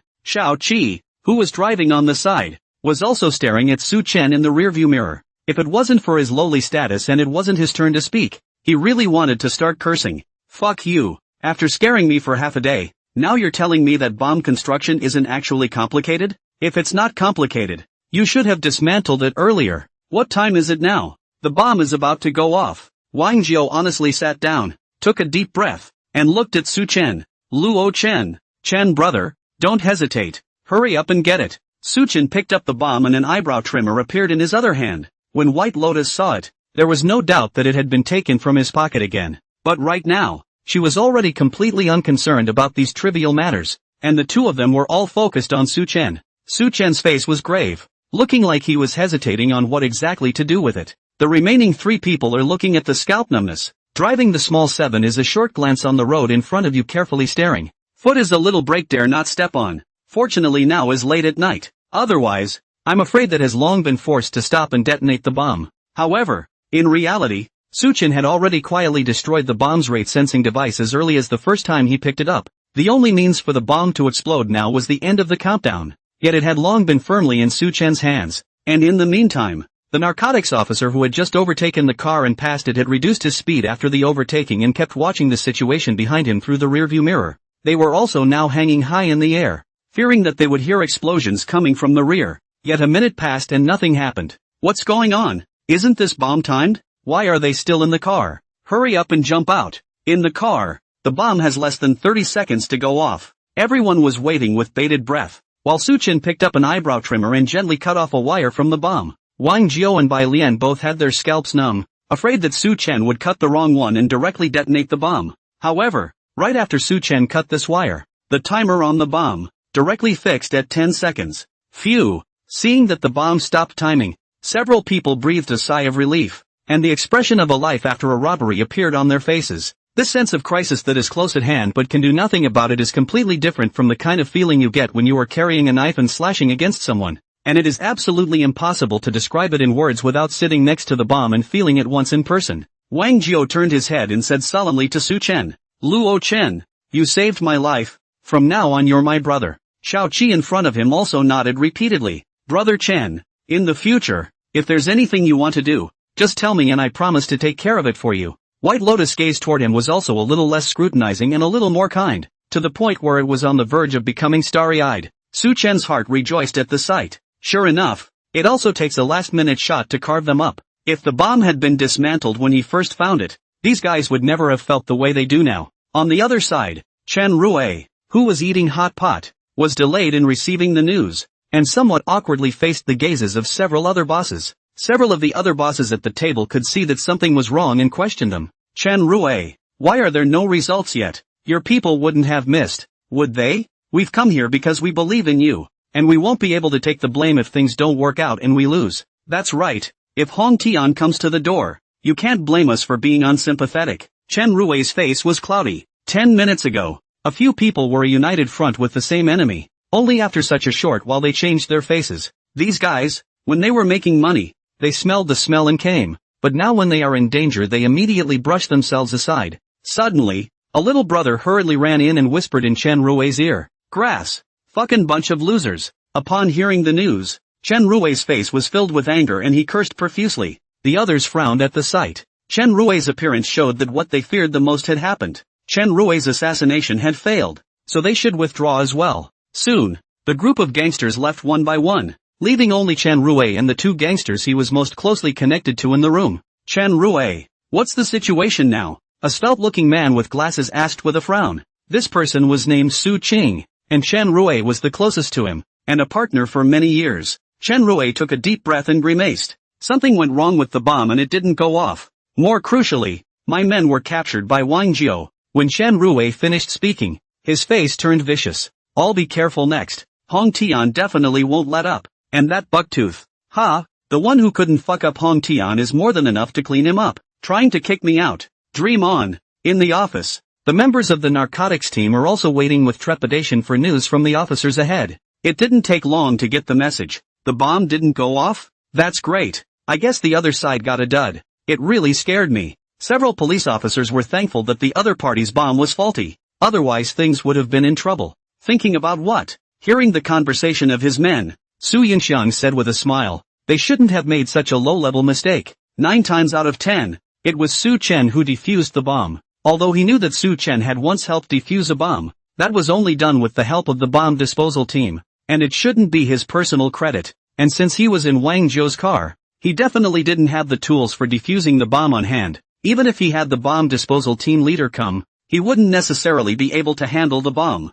I didn't expect Su Chen to be able to defuse the bomb even in such a situation. It was truly divine. No wonder Tang Jianjun wasn't worried at all just now and only told him to hurry up and inform Su Chen. Ha! Su Chen can also disarm bombs? A few of the officers next to him were dumbfounded at the news. Why isn't he in the bomb squad? He's here as an undercover agent. No. I remember boss, you said before that Su Chen is just a precinct police officer, right? And where did he learn such a niche and cold craft? Su Yinshan couldn't help but shake his head and spread his hands. I'm not his boss. So how would I know? I heard from the others that he even helped the bomb disposal unit defuse a bomb at the mall before. And even the bomb disposal unit leader, Chen Liang, was full of praise for Su Chen. And from what they said, Su Chen's bomb defusing techniques are completely different from theirs. And it's very likely that Su Chen will still be making bombs. It was also the first time he had told his crew about it. The crowd was so busy focusing on this drug cartel during this time that he didn't make a point of telling them about it. Dig fun. What other surprises does this Su Chen have that we don't know about? He can really make bombs? Why don't I believe it? Why work for a dead wage when you have this skill? Su Yunshan was not happy to hear this. What dead wages? Do you know how many bonuses people Su Chen has taken in less than a month since he joined the company? Solved several answers in less than a week of being on the job and got a merit bonus. A few of the team members were momentarily confused by what they heard. No, Captain. Su Chen just joined less than a month ago? What the fuck is this shit? When several people heard Su Yunshan's words, their first reaction was that even a 1-month rookie dared to be called in as an undercover agent? How much do the leaders trust Su Chen? However, recalling what they had heard from Su Yunshan about Su Chen's abilities, they were suddenly relieved. A master thief, a master interrogator, a master fighter, and now a master bomb diffuser and possibly even a master bomb maker. Such a well-rounded talent. The leader is willing to send out undercover. If they were the leaders, they would definitely let Su Chen follow the police force to solve the case peacefully, but also let him grow up safely and improve the efficiency of solving the case.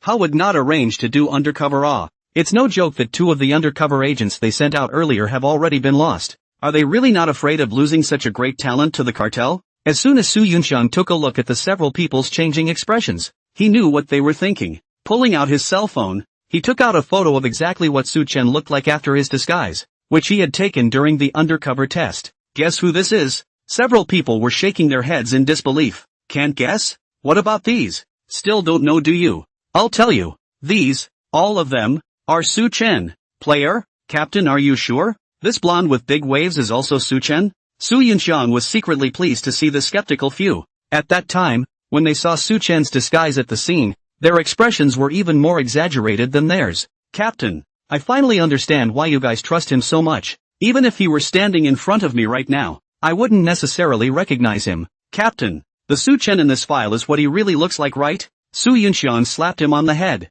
What are you thinking? How can it be fake when it's in the file? Captain, then this gambling expert setting we've arranged for him. Is it because Su Chen is even good at gambling? A few people next to him heard their companion's speculation and their eyes instantly lit up. No way. Even gambling? Where did this dude grow up? How is it something that has nothing to do with the police at all? At those words, Su Yunshan shook his head. That's not true. The reason for giving him this identity is because Hong Tian and the others happen to need a gambling expert. Su Chen is a police officer. How could he be a gambling expert? Well, Su Chen is just a rookie police officer who is a decent guy. How could he go to a place like a casino? In the car, the atmosphere was serene. After Su Chen had successfully dismantled the bomb, both Wang Jiao and White Lotus were unable to calm down for a long time. They hadn't yet regained their senses from Su Chen's subtle and nuanced maneuver just now. From time to time, he glanced up towards Su Chen, as if he had something to say. Su Chen suddenly opened his eyes and said coldly to Wang Jiao, "Say what you have to say.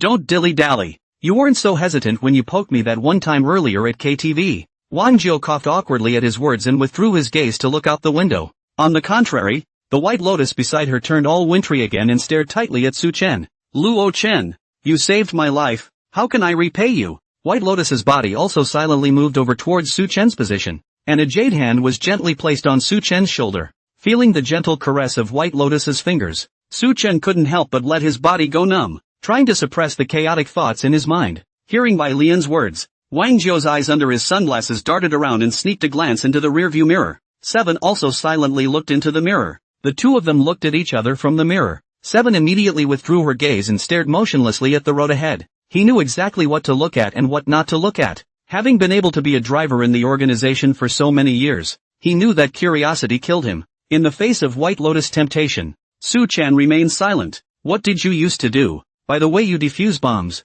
I assume you've done this before? White Lotus didn't continue to launch an attack. Instead, her words changed and she began to pry into Su Chen's origins. The expression on Su Chen's face remained cold as he turned his head to look at White Lotus. I'm a cop. Specialized. Police officers who specialize in defusing bombs. Su Chen had just finished his first sentence when the car accelerated violently and leaped forward a bit. It was Seven who was startled when she heard Su Chen's words and didn't control her strength for a moment. Wang Jiu was also instantly tense with nerves and a grave expression, but when he heard Su Chen's second sentence, he grinned once again, revealing a maniacal smile. The atmosphere was briefly silent for a second before a few soft chuckles rang out. Seven shrunk her neck. Ha ha, Brother Chen is really good at joking. If the police were as good as you, who would dare to commit crimes? Besides, if you really became a cop, wouldn't all your kung fu be wasted? White Lotus and Wang Jiu were also smiling, obviously both thinking that this was Su Chen joking with them. I didn't expect Brother Luo Chen to be quite humorous.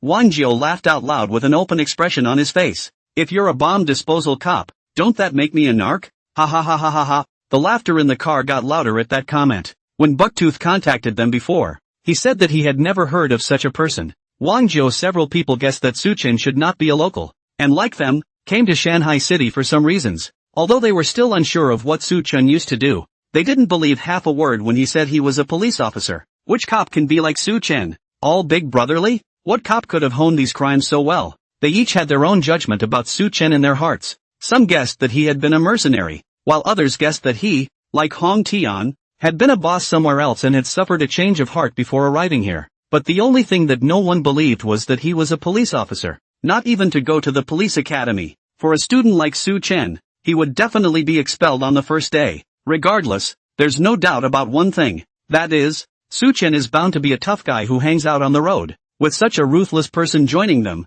their strength will definitely increase dramatically, and Brother Tian will definitely be greatly rewarded when they return. Su Chen glanced at the expressions of several people and silently smiled in his heart. Alas, the world is going downhill. Now that no one believes the truth about themselves, they'll just have to believe the background the DEA made up for them. His own false identity is a single father from the provinces. A tragic life. Since childhood was bullied. Under the crawling and fighting learned the 3 teachings of Kung Fu, and then joined the mercenaries, killing countless people. Just returned to the country not long ago. His daughter, who suffers from autism, is hidden away by Su Chen, who is out earning money for himself. Simply put, it's a fusion of Qin Wei's identity and a fabricated persona with an obvious handle. As for where this daughter he's hiding is, let them find out as much as they want. By the time they realized that it was a fake identity, it was estimated that Su Chen had already put silver bracelets on them. And before that, it was possible to use this to make Hong Tian let his guard down, thinking that he could easily pin down Su Chen. At the same time, this was indeed the reason why Qin Wei was being held to death by Chen Rui. While this was happening, Wang Jiu's phone rang, and it was Hong Tian calling. He immediately called someone to investigate after learning that Wang Jiu and the others had been assassinated by someone sent by Chen Rui, and soon got an important piece of information and immediately called to remind them. Chen Rui, this dead pouncer, just sent someone to chase you guys. He shouldn't be far from you. Never mind the others. You guys hurry back. Understood. We're on our way. Not long after Wang Jiu hung up the phone, there was suddenly a loud bang. Bang! At the intersection, a car came barreling out of the left intersection and cut right into their car. Seven hit the window with a thud with inertia and passed out straight away, her foot still on the gas. Everyone was knocked off their feet. Instead, the vehicle lurched toward the curb. Su Chen was the first to come to his senses and was shocked to see the image in front of him. Efforts were made to reach out and adjust the steering wheel, pulling the car back onto the right road. However, it was still a cure.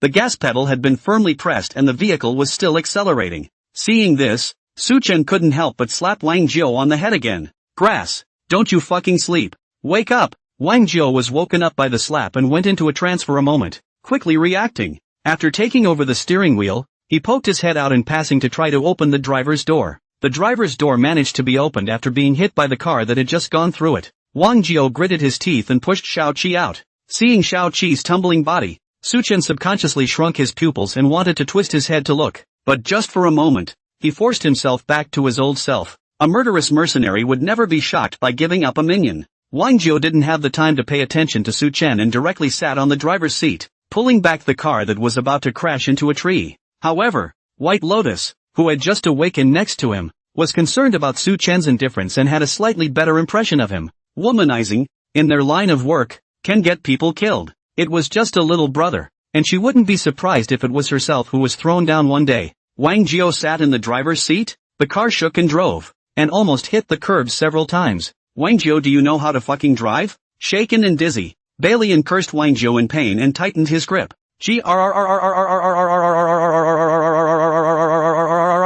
Or you can drive. Wang Jiao gripped the steering wheel tightly with both hands and disliked back without looking back. Neither of these two were much of a driver, especially since Baldy had joined them and hadn't been in the driver's seat since. Su Chen also had a grave expression on his face. Who would have thought that he would encounter so many dangers? Before he even saw Hong Tian, bombs were fine. As long as he had access to them, he could just defuse them, but he couldn't care less about those driving pursuers out there. There was also Wang Jiao who drove the car. This level of car skills was really horrible. No wonder Hong Tian wanted to specialize in finding a race car driver as a chauffeur. He was probably scared by Wang Jiao's car skills, not even mentioning whether they would be stopped by the pursuers behind them, even if they were the only vehicle on this road. He was worried that he would be driven into the ravine by Wang Jiao. I've got my own driver's license, but that was when I was a new adult. Haven't touched a steering wheel since. It's literally nothing like not having one. Su Chen secretly thought that it was time to replenish himself with the ability to drive. At the moment he was more interested in taking his life into his own hands than being a passenger in a car.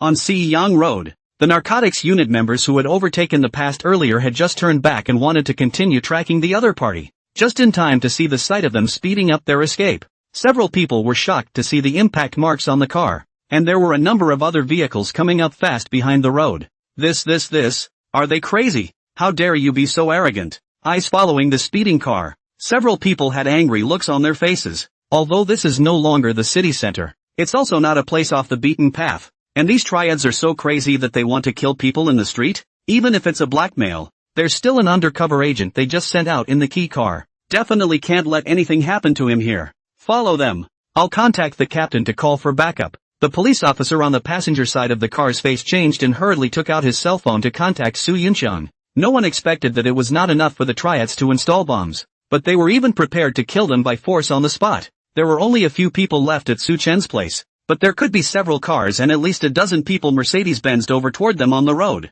in case they were surrounded and intercepted by the other side. The people in the car definitely didn't have half a chance of survival. Even if they went up, they were just going up to give away their heads. The only way to do that is to call for backup. On the other side, the car behind Su Chen and the others. Damn, that was close. All of you, give chase. The small leader under Chen Rui sat on the co-pilot, menacingly looking at Su Chen and the others who were getting farther and farther away in front of him. Don't worry, Brother Chang, with so many brothers here this time, can we still let him get away? The little brother who drove the car was confident and rushed towards the front with a kick of the gas pedal, and the several cars behind him quickly followed. If we let them go back alive today, you won't have a good time back there. Kung stared at the black car in front of him and said viciously, now that the bomb didn't go off and the stakeout was caught, they were already exposed. Moreover, they had sent out so many people and made such a great noise that they had already attracted the attention of many parties. If they really let Wang Jiao's few people return safely, then they purely and simply lost their lives and lost a lot of money. And Hong Tian would also use this opportunity to pull together a group of people to fight against them. So, although they also felt that it was dangerous to kill people in the street, but it had come to this point, and it was really difficult to end it without solving the people. Fortunately, it was not only the police who came to provide support, but also the people sent by Hong Tian. After Wang Jiao drove for a while with fear and trepidation, the people who came to meet them were finally seen in front of him, and in the car at the head of the car. The one who drove was none other than the bald guy. When he was about to get close, the bald guy made a U-turn and directly turned 180 degrees, flinging open the door of the car to let Su Chen and the few of them get on. Pang! As the two cars approached, Wang Jiao disliked them directly in the heat of the moment, tailgating Baldy's car. Several people quickly got out of the car and transferred to Baldy's car. Grass! Wang Jiao, you're fucking sick! As soon as everyone was seated and the vehicle was started, the bald guy began to angrily spray Wang Jiao. It was a new car he had just gotten, and he hadn't even driven it a few times before Wang Jiao flattened his ass.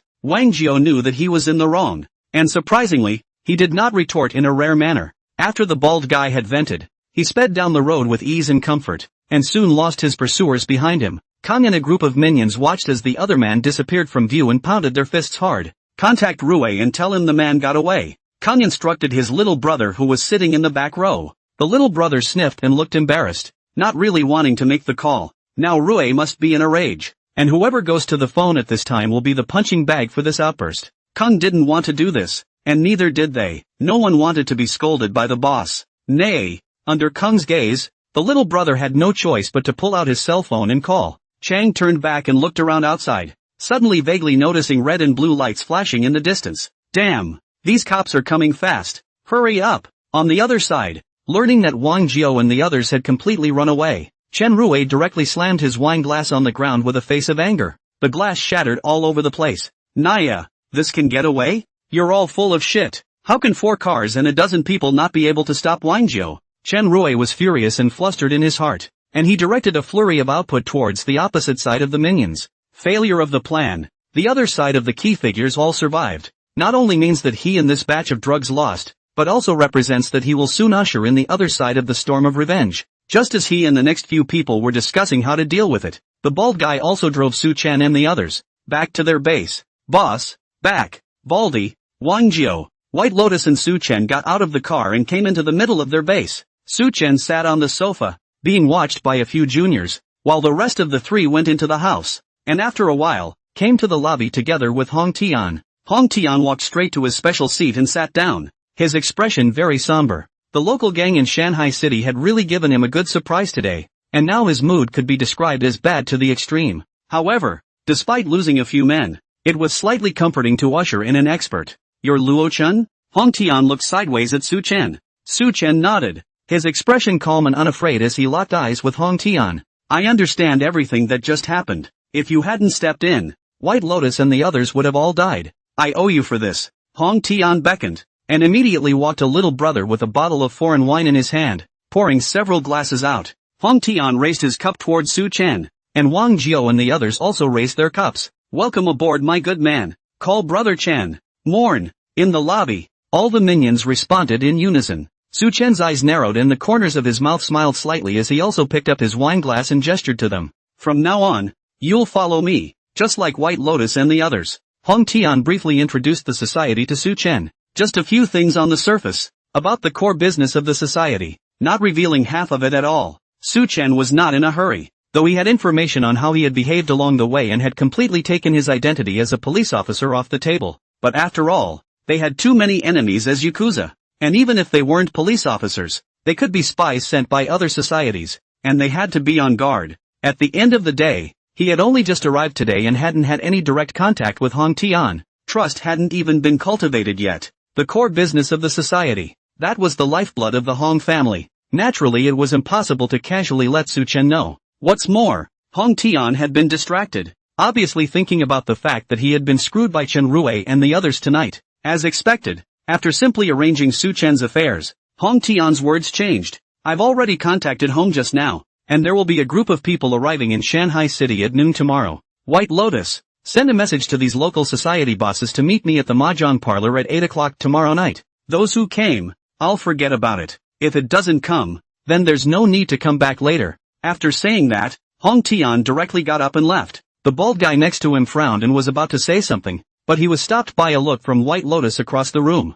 Su Chen also noticed the small movements of a few people and sat in his original position without moving. After the crowd left, the new 4 diamonds stayed in the lobby. Alas, the battle is too big this time, and it's already completely different from Tian's plan from the very beginning. At this rate, it's not going to end well if we do alert the police, and it's not peaceful over there at home right now, and the Lord would probably have ideas if he knew what was going on over here. The bald guy stifled a sigh of relief, not really agreeing with Hong Tian's loud action. They were coming from Hong Kong Island in a light vehicle with little equipment, but when Hong Tian shook people over from his home, it was definitely not just people, but more importantly, he brought all sorts of long guns and short cannons. I'm afraid we're going to have a nasty fight tomorrow. White Lotus also shook his head helplessly. Brother Tian has been under a lot of pressure lately, and these idiots can only blame their bad luck for crashing into the gun. If you dare to make Brother Tian think twice at this time, I'm afraid it's hard to protect even yourself, so just do what Brother Tian says. Both of them had a sad face,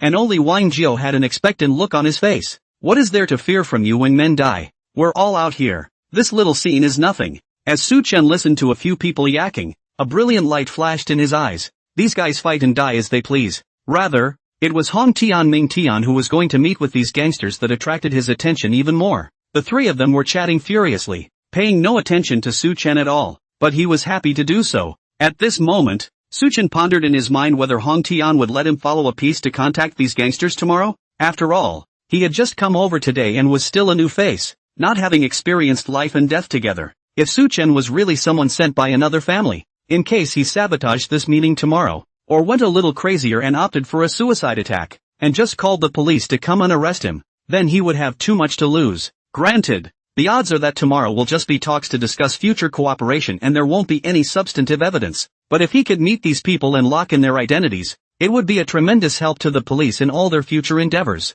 So make sure you find a way to get involved tomorrow. Suddenly, Wang Jiao slapped his thigh and looked at Su Chen. Hey, I just forgot to tell Tian that you're still an expert gambler. If I can help Master win the King of Gamblers competition, then this little problem in Shanghai City is nothing. As soon as these words came out, a brilliant light also flashed in White Lotus' eyes. Instead, Baldy frowned. All the way Su Chen had been silent, and he had been too busy driving to know much about it yet, and knew nothing about Su Chen's versatility. Wow, you didn't know? Wang Jiao suddenly came into the spirit and gave the bald guy a detailed introduction of Su Chen. Hearing that Su Chen had won too much to lose the casino, the bald guy also looked shocked, but turned his head to reveal a questioning expression. As far as I know, the casinos on this side of Shanghai City play completely differently from the King of Gamblers competition. According to the rules of this competition, there are only two events, Solitaire and Sparrow. Are you sure he can do it? And then the bald guy scrutinized Su Chen some more and said, Luo Chen, it's not that I look down on you.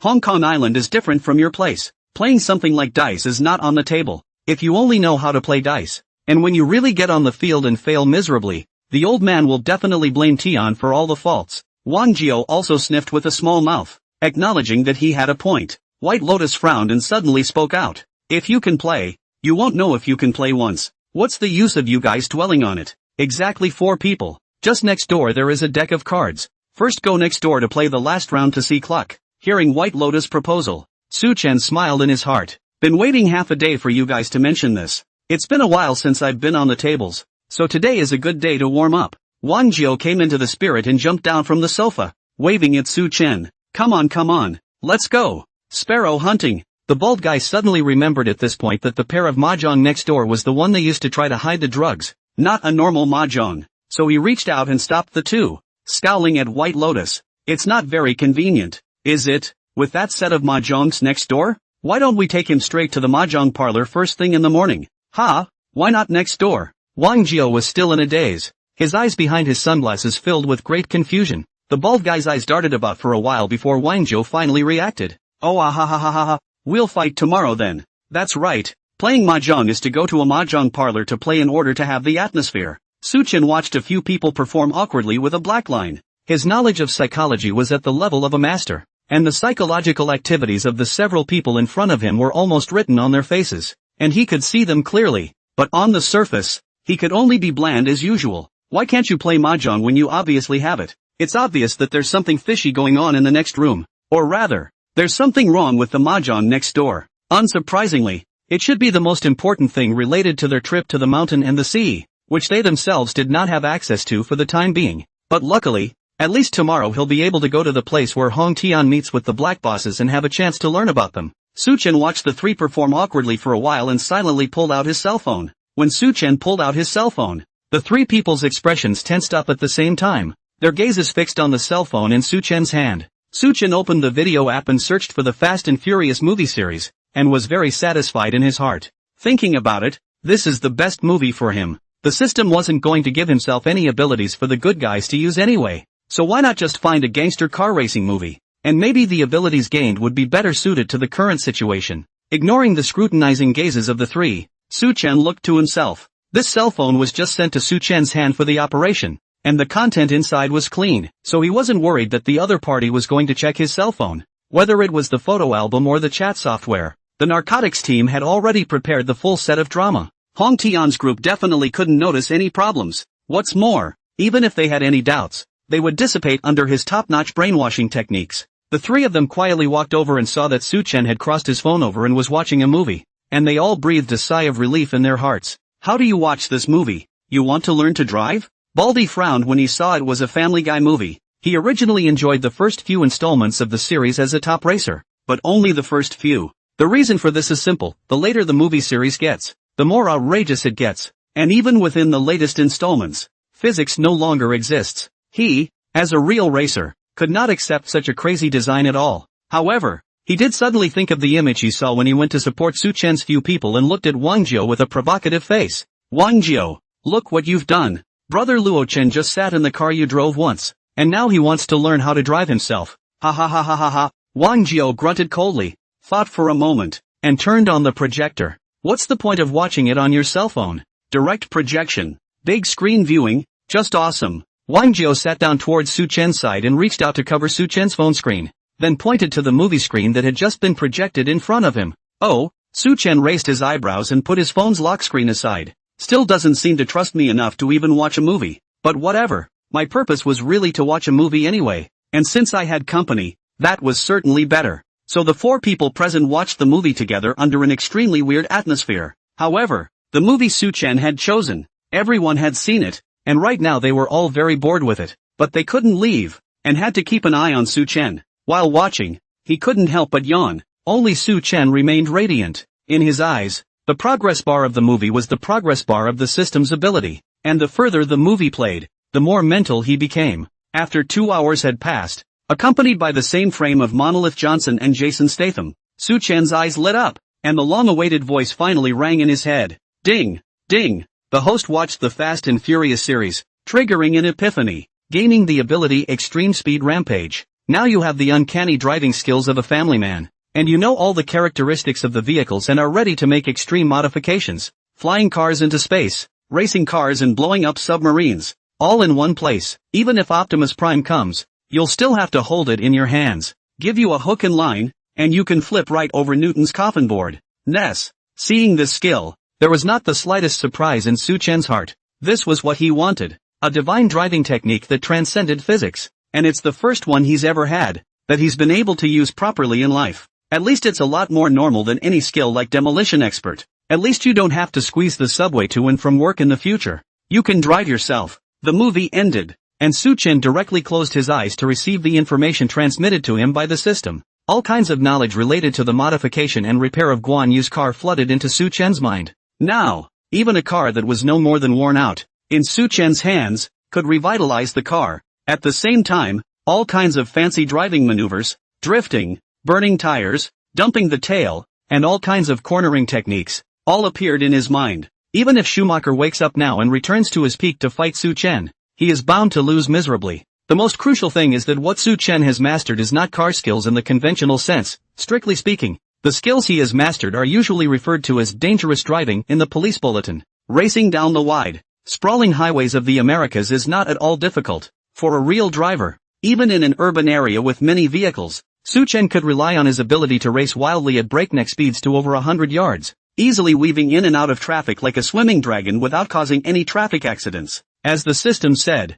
Su took advantage of the control of the vehicle has now reached a true human-vehicle unity. Thoroughly absorbing the new ability, Su Chen was secretly pleased in his heart. It's a great way to keep your destiny in your own hands, and you have a driver's license, so it's perfect. As for Wang Jiao, as long as he was there, he wouldn't be able to touch the steering wheel for a second.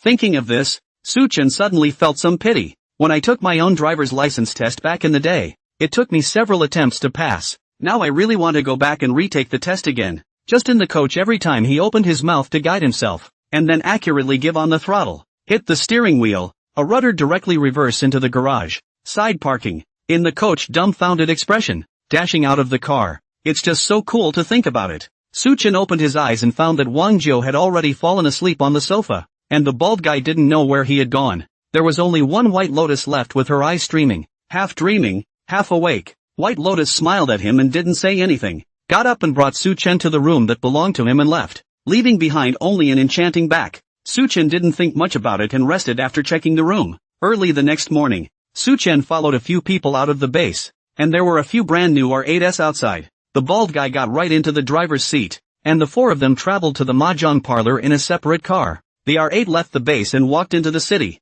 stopping and going in the morning rush hour traffic. In the face of such road conditions, even though the bald boy is the king of cars, he can only bow to the wind. However, Su Chen's hands were itching to see the bald guy's 3 steps and 1 break. The morning rush hour in Shanghai City was nothing short of a congenial road in his eyes, with countless routes to weave in and out of the traffic and speed up his progress. After walking around the corner for a while, he finally stopped behind a food court where a number of vans were unloading. From here, he walked into the alley, then turned left and right in the alley, and after another long walk, he finally came to the back door of the mahjong parlor. The bald man walked straight to the wall, reached out and pressed his hand towards it. Suddenly his fingers lurched, withdrew his hand and scratched his hair, and turned to look at the 3 people behind him. I almost forgot. We're here to play mahjong. Wang Jiao gave him a cold smile and pushed open the curtain and walked in. Su Chen was silent on the side. Will be all the details of this journey in mind, especially the bald guy last to press the place. Here the explosion index is obviously not right.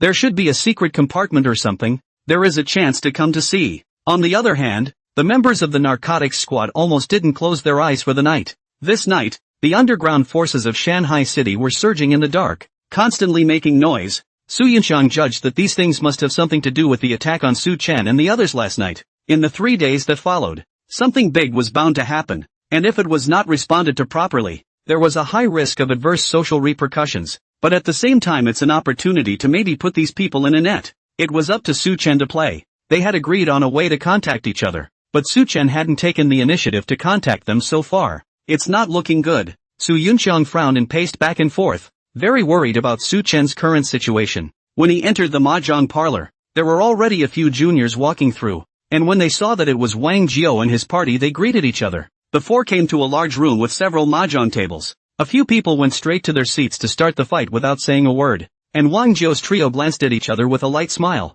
We've been 3 for 3 since your predecessor got fucked up, and now that you're here, it's finally time to fight. The 3 of them had a casual conversation while they drew cards. Su Chen looked at the 3 people's frowning expressions, and his heart was clear. It's not easy to find a big shot, so you're going to team up to win me over, right? Play it that way, then don't blame me. Su Chen fired on all cylinders, with super memory, clear 1 color, 13 youngest at your fingertips, the wrongdoer on the card table from 1 person to 3 people. After less than 40 minutes of fighting, the 3 people on the opposite side were sweating coldly and desperately making eyes at each other. Tin. The voice of a junior brother suddenly came from outside. It was Hong Tian who had returned. Wang Jiao was the first to get up and couldn't wait to run out. Brother Tian is here. Let's go over. The other 2 got up as if they were relieved to greet Tin. Su Chen smacked his lips and had to follow. These 3 are just bad enough to fight for so long and not win at all. At the main door of the mahjong hall, Hong Tian walked in with a smile on his face,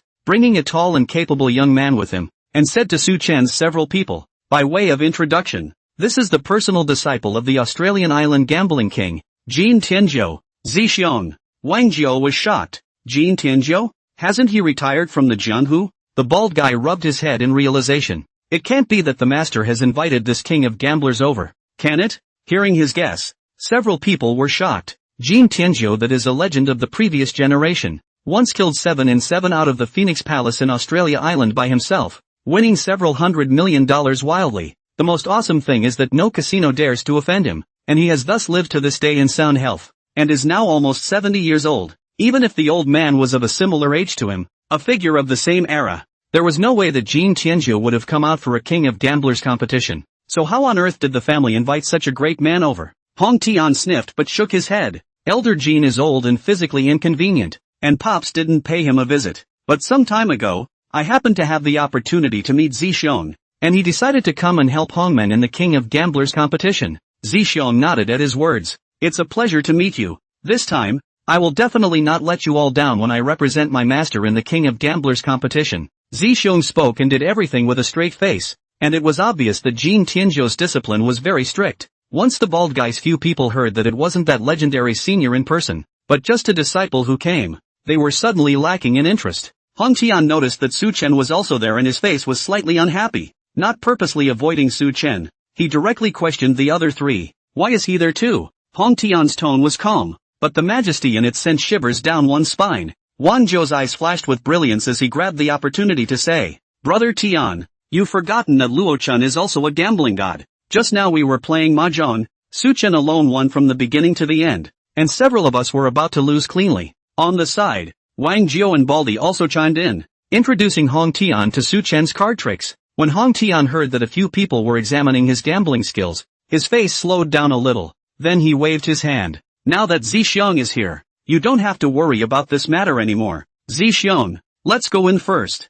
However, Zixiong, who was next to him, was looking at Su Chen with righteous indignation and said in an agitated tone, "Who are you? How dare you call yourself the god of gambling? Even my master, who has won everything in the world, doesn't dare to say he's the god of gambling. Do you know what my master is? My master. Anyway, brother Tian, I have to teach him a lesson, so that he knows what it means to be outside of people and outside of the sky." Zixiong was so eloquent that he didn't leave my master out of 3 sentences, just like he was Jin Tianzhou's #1 fan. Su Chen's eyes narrowed when he heard this and looked Zixiong up and down. It's not right. This Zixiong really worshipped the teacher to learn the art of it, between the words to give people the feeling, how like into the marketing organization was brainwashed. When Wang Jiu's few people heard this, they also had strange expressions on their faces as they looked at Tian. Brother Tin, where did you find this oddball? Haven't experienced the beatings of society, have you? Can't you see that Luo Chun is on our side? This time up to try to find him to open the knife to his own authority. The young man has a bit of recklessness in the body of the Yao. Hong Tian also frowned slightly. The last thing an organization needs is internal discord. Although Wang Jiu's trio did not see eye to eye with each other, it was only on the surface, and every time they encountered danger, they were able to work together silently, and had already experienced an unknown number of life and death crises. But Luo Chen and Zixiong look like they'll have a hard time meshing, and if they want Zixiong to stay, they'll inevitably have to give up the other one. Noticing Hong Tian's thoughts, the white-face's eyes flashed with brilliance and said in a delicate voice, "Since Zixiong has an idea, why don't we let the two of them compete? Mahjong is right next door, and there are 2 people missing. I count 1. Wang Jiu, Baldy, which one of you will go?" Hong Tian, however, directly interrupted with his words, "No, I'll do it myself." "Oh, Brother Tin is going to do it himself?" Upon hearing Hong Tian's words, Wang Jiu and Baldy immediately looked at each other with some surprise in their eyes. In fact, Hong Tian's poker skills were also very good, but usually only played with his family, usually would not participate in their poker game. Otherwise they would not be 3 short of 1 for so long. "I didn't expect that I would personally take action today, so this is going to be a good show." Zixiong was quite satisfied to see that Hong Tian was going to play around with him personally, and a smile unconsciously appeared at the corners of his mouth, as if he could already see how Hong Tian would be shocked by his own superb card skills later on. He had been practicing hard in seclusion for many years with his master, Jin Tianzhou, and every day he worked at sunrise and rested at sunset, and only after bathing and dressing, burning incense and lighting smoke could he enter the practice room to practice his card skills. Over the years, Zixiong was on the verge of wrapping up the deck of cards that Jin Tianzhou treasured the most. He just didn't believe that he had spent so much money to learn from the top sparrow sage, and had been working tirelessly as an apprentice for several years, and he could still lose to this poor boy from a poor hometown? Show these people what real card tricks mean later. When he finished his demonstration, even if he had to raise the price again, I believe Hong Tian would still bid for his help. Zixiong thought for a moment and prepared to demonstrate at the poker table later as his master had taught him. The first thing is to mark the mahjong tiles when shuffling, which is also known as marking the watu in the industry. This is also known in the industry as marking the watu, so that in the process of playing, he can easily identify the mahjong tiles that have been marked with the watu, and use this to determine what cards the other 3 players are going to play. As for the exact method of marking the flowers, some use flavor and others use a marker, and with his natural sense of smell, he chose to use flavor as a marker. Right now he carries 10 perfume samples in his shirt pocket, each finger with its own exclusive flavor. Based on the flavor of the cards, he could easily identify what cards could and could not be played. As the 3 White Lotus people watched the corners of Zixiong's mouth gradually widen into a smile, strange colors appeared on their faces. Has this kid gotten carried away learning mahjong? Why is he giggling here? The guy the boss brought in seems a little unreliable, so it looks like it's still Luo Chen who is more reliable. The 3 of them compared Luo Chen and Zixiong, and there was no doubt that Luo Chen, who was ruthless and didn't talk much, was more trustworthy. Hong Tian took the lead, came to the innermost part of the next room, and sat straight on the main seat of the mahjong table, and Su Chen and the 3 of them then took their seats in turn. The 4 of them were seated, and White Lotus was about to press the button when suddenly Zixiong beside him opened his mouth doubtfully and asked, "Where's the mahjong? How can we play without cards on the table?" White Lotus paused in her movements for a moment and glanced at the duo of Wang Jiu standing beside Hong Tian, a hint of helplessness passing through her eyes. Su Chen had long smelled the pungent flavor on Zixiong's fingers, and with a little thought, he understood the tactics that Zixiong was trying to pull off, and in the eyes of him, the king of Taza, this approach was simply not too obvious. Poor child. I don't know in which mountain nooks and crannies to retreat and cultivate for so many years. Outside the technology is so advanced. Everywhere is automatic mahjong table. Now who still use their own shuffle Standard flower has long been outdated thousand techniques. Is this the first time you've played cards with anyone but your master? Hong Tian looked at Zixiong and asked indifferently. Zixiong sat upright and nodded, confidently. It's the first time, but don't worry, even if that's the case, he's definitely no match for me. Hong Tian nodded in response, but the corners of his mouth involuntarily turned downward. White Lotus smiled slightly and continued to press the button. The mahjong table in front of the four of them dented and then rose up with a deck of cards. Seeing the neatly arranged mahjong tiles in front of him, Zixiong was dumbfounded. This is set up? Without a shuffling? Su Chen said indifferently. Yeah. What? Never seen an automatic mahjong machine? Zixiong choked up, obviously not anticipating such a scene. How can you play mahjong without shuffling? This is too advanced. The cards are all laid out. How am I supposed to mark them? Zixiong's face shifted, and he quickly calmed down. It doesn't matter if you can't make a mark. Even if you don't have to cheat, you are confident that you can win the game. Well, Master never liked the fancy stuff, so we never shuffle ourselves. Zixiong raised his head and responded proudly, revealing a hint of pride before his words. Su Chen reached for his cards and gave Zixiong a sideways glance. Hey, kid, stop chatting. It's your turn to grab a card. Zixiong looked confused and mechanically took the cards and coded them. White Lotus, who was sitting across from Su Chen, sneaked a glance at Su Chen and was struck by Su Chen's cold voice once again. So cold. Such a magnetic voice. Love it, love it. After a few minutes, Zixiong's hand is only left with 1 to 7 cards, next to the 2 decks of cards that have touched the southeast. Victory is close at hand. At this time his face also showed a faint smile. Once again, he drew a card, and it was a north wind. With a chagrined look on his face, Zixiong casually knocked north wind out. Touch! White Lotus spoke up and took the north wind. Zixiong cursed, but the next round was still not the card he wanted, but a deuce. And once again, annoyed, he played the deuce straight. Who? Su Chen pushed his cards gently,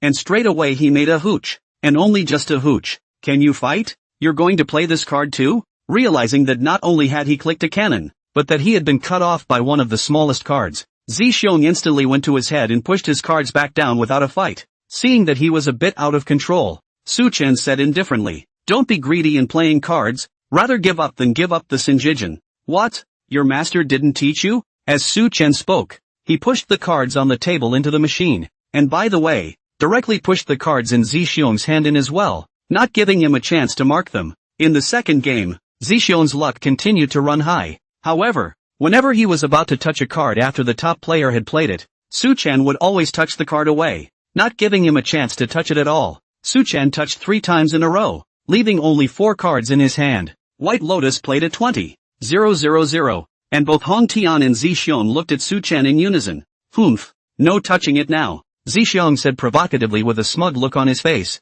Seeing Su Chen shrug his shoulders, indicating that he really didn't have any more to touch, Zixiong's face finally looked a little better. However, before he could draw his cards, Su Chen came back with another sentence. No touching this time. Who? Snap. Su Chen was nudged by White Lotus and straight huffed. Seeing that Su Chen had made another hand while he hadn't even reached a few cards, Zixiong's newly recovered face became furious again. I've never heard of people wanting me around, Su Chen said calmly as he pushed cards into the machine. However, upon hearing Su Chen's words, Zixiong suddenly felt some familiarity, and began to carefully ponder in his mind these 2 words that Su Chen had just said. I'd rather abandon the Sinjijin, but I'm not going to touch the people. Strange. Why did the 2 words this person said sound so familiar? It felt like I had heard them somewhere before. It seems as if Master had once said these catchphrases. After losing a few rounds in a row, Zixiong's face was a little hard to bear. He could already clearly sense in the eyes of the men that they were beginning to doubt his level. That's not good enough. We have to win the next round. Su Chen glanced at Zixiong, unimpressed. Dude, you want to win at this level? The fight was not even as good as Wang Zhou's. Would this kind of person really be Saint Bird's disciple? I'm afraid it's not a fraud. Is it? White Lotus pressed the button and the mahjong tiles rose up as several people continued to draw. Su Chen yards a good look at the cards. The deck of cards is scattered. All a bad card. Pursing his lips, Su Chen shook his head slightly, rubbing his fingers on the mahjong and waiting for Zixiong to play his hand. Wang Zhou, who was standing next to Su Chen, glanced at his cards and also shook his head with the corners of his mouth down. Luo Chen was unlucky this time and definitely couldn't make it to Hu.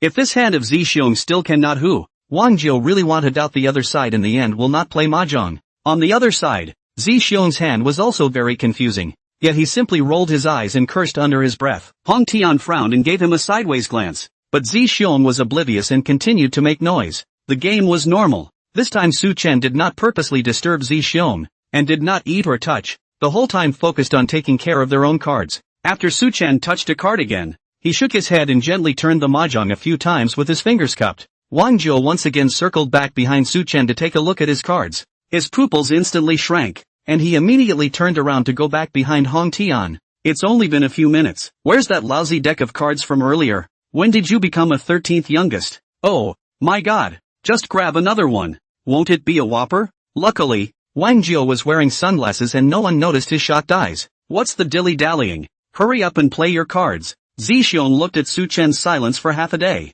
slapped the card table with both hands and said impatiently. Next to him, Hong Tian's face was as gloomy as water, trying to suppress his emotions. If it wasn't for the sake of Jin Tianzhou's face, he would have wanted to kick this person out a long time ago. Not only is the card skill not good, the card quality is also very poor. I really don't know how Jin Tianzhou could see him as a heir. Really old and stupid. Seeing Zi Xiong's exasperated appearance, Su Chen shook his head and said indifferently, a bad hand doesn't necessarily mean you'll lose, but a lowly man is sure to be rewarded. Snap! Su Chen slapped the north wind in his hand on the table, then pushed the card forward. Self-touch. 13 youngest. 13 Missy? The other three were all shocked as they looked at the mahjong tiles in front of Su Chen. And White Lotus. Wang Jiu. And Baldy had only 4 big words in their gaze. Worship the big man. Big brother bull. It looks like he wasn't even playing seriously when he played cards with the three of us just now. If you put it that way, then you have to thank Zixiong for letting them see Luo Chen's true level.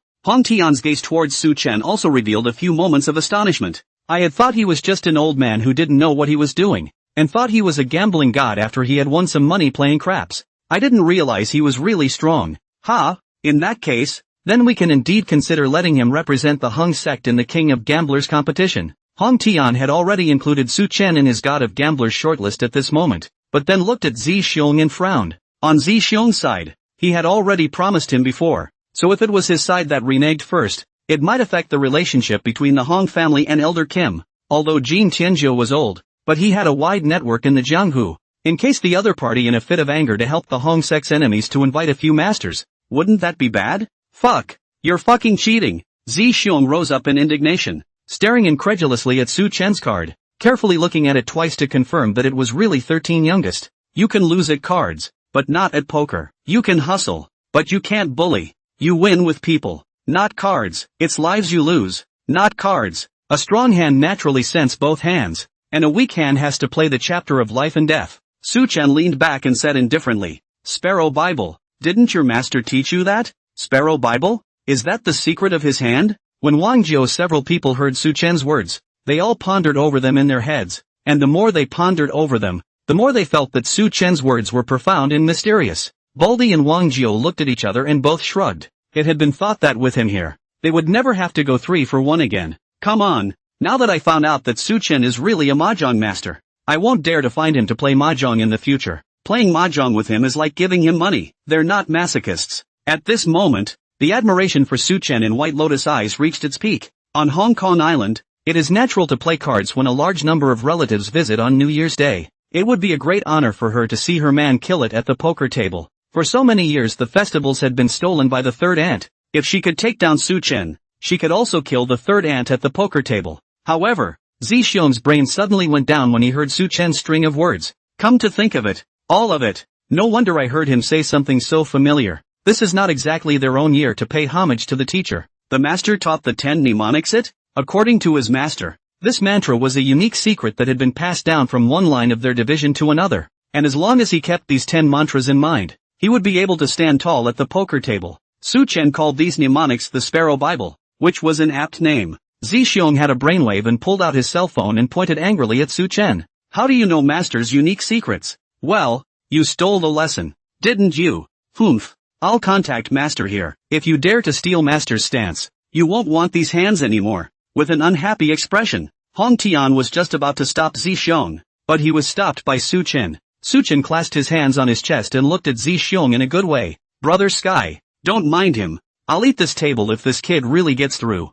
When Zixong heard this, his eyes moved slightly, and his expression instantly became a little uncomfortable. Baldy said with a puzzled sniff. What do you mean? You suspect that he's not Elder Jin's disciple? When Zixong heard this, he immediately retorted righteously. How dare you doubt my identity? Humph, is that your attitude? Looks like Master was right. I should have never gotten into this mess. Brother Tian, I'm sorry, if your people have this kind of attitude, then I don't think this cooperation is necessary. After that, he was about to get up and leave. Su Chen turned his head and gave Wang Jiao a look. Wang Jiao froze and subconsciously followed Su Chen's instructions to stop Zixong. Strange. Why did it feel like Su Chen's eyes had magic powers? Why should I listen to him? Although he felt strange in his heart, Wang Jiao still blocked in front of Zixong, not letting him leave. Hong Tian also looked at Su Chen and said seriously, Luo Chen, Zixong is indeed Jin Tianzhou's disciple. I've just sent someone to check, and there's a video to prove it. What proof do you have when you question his identity?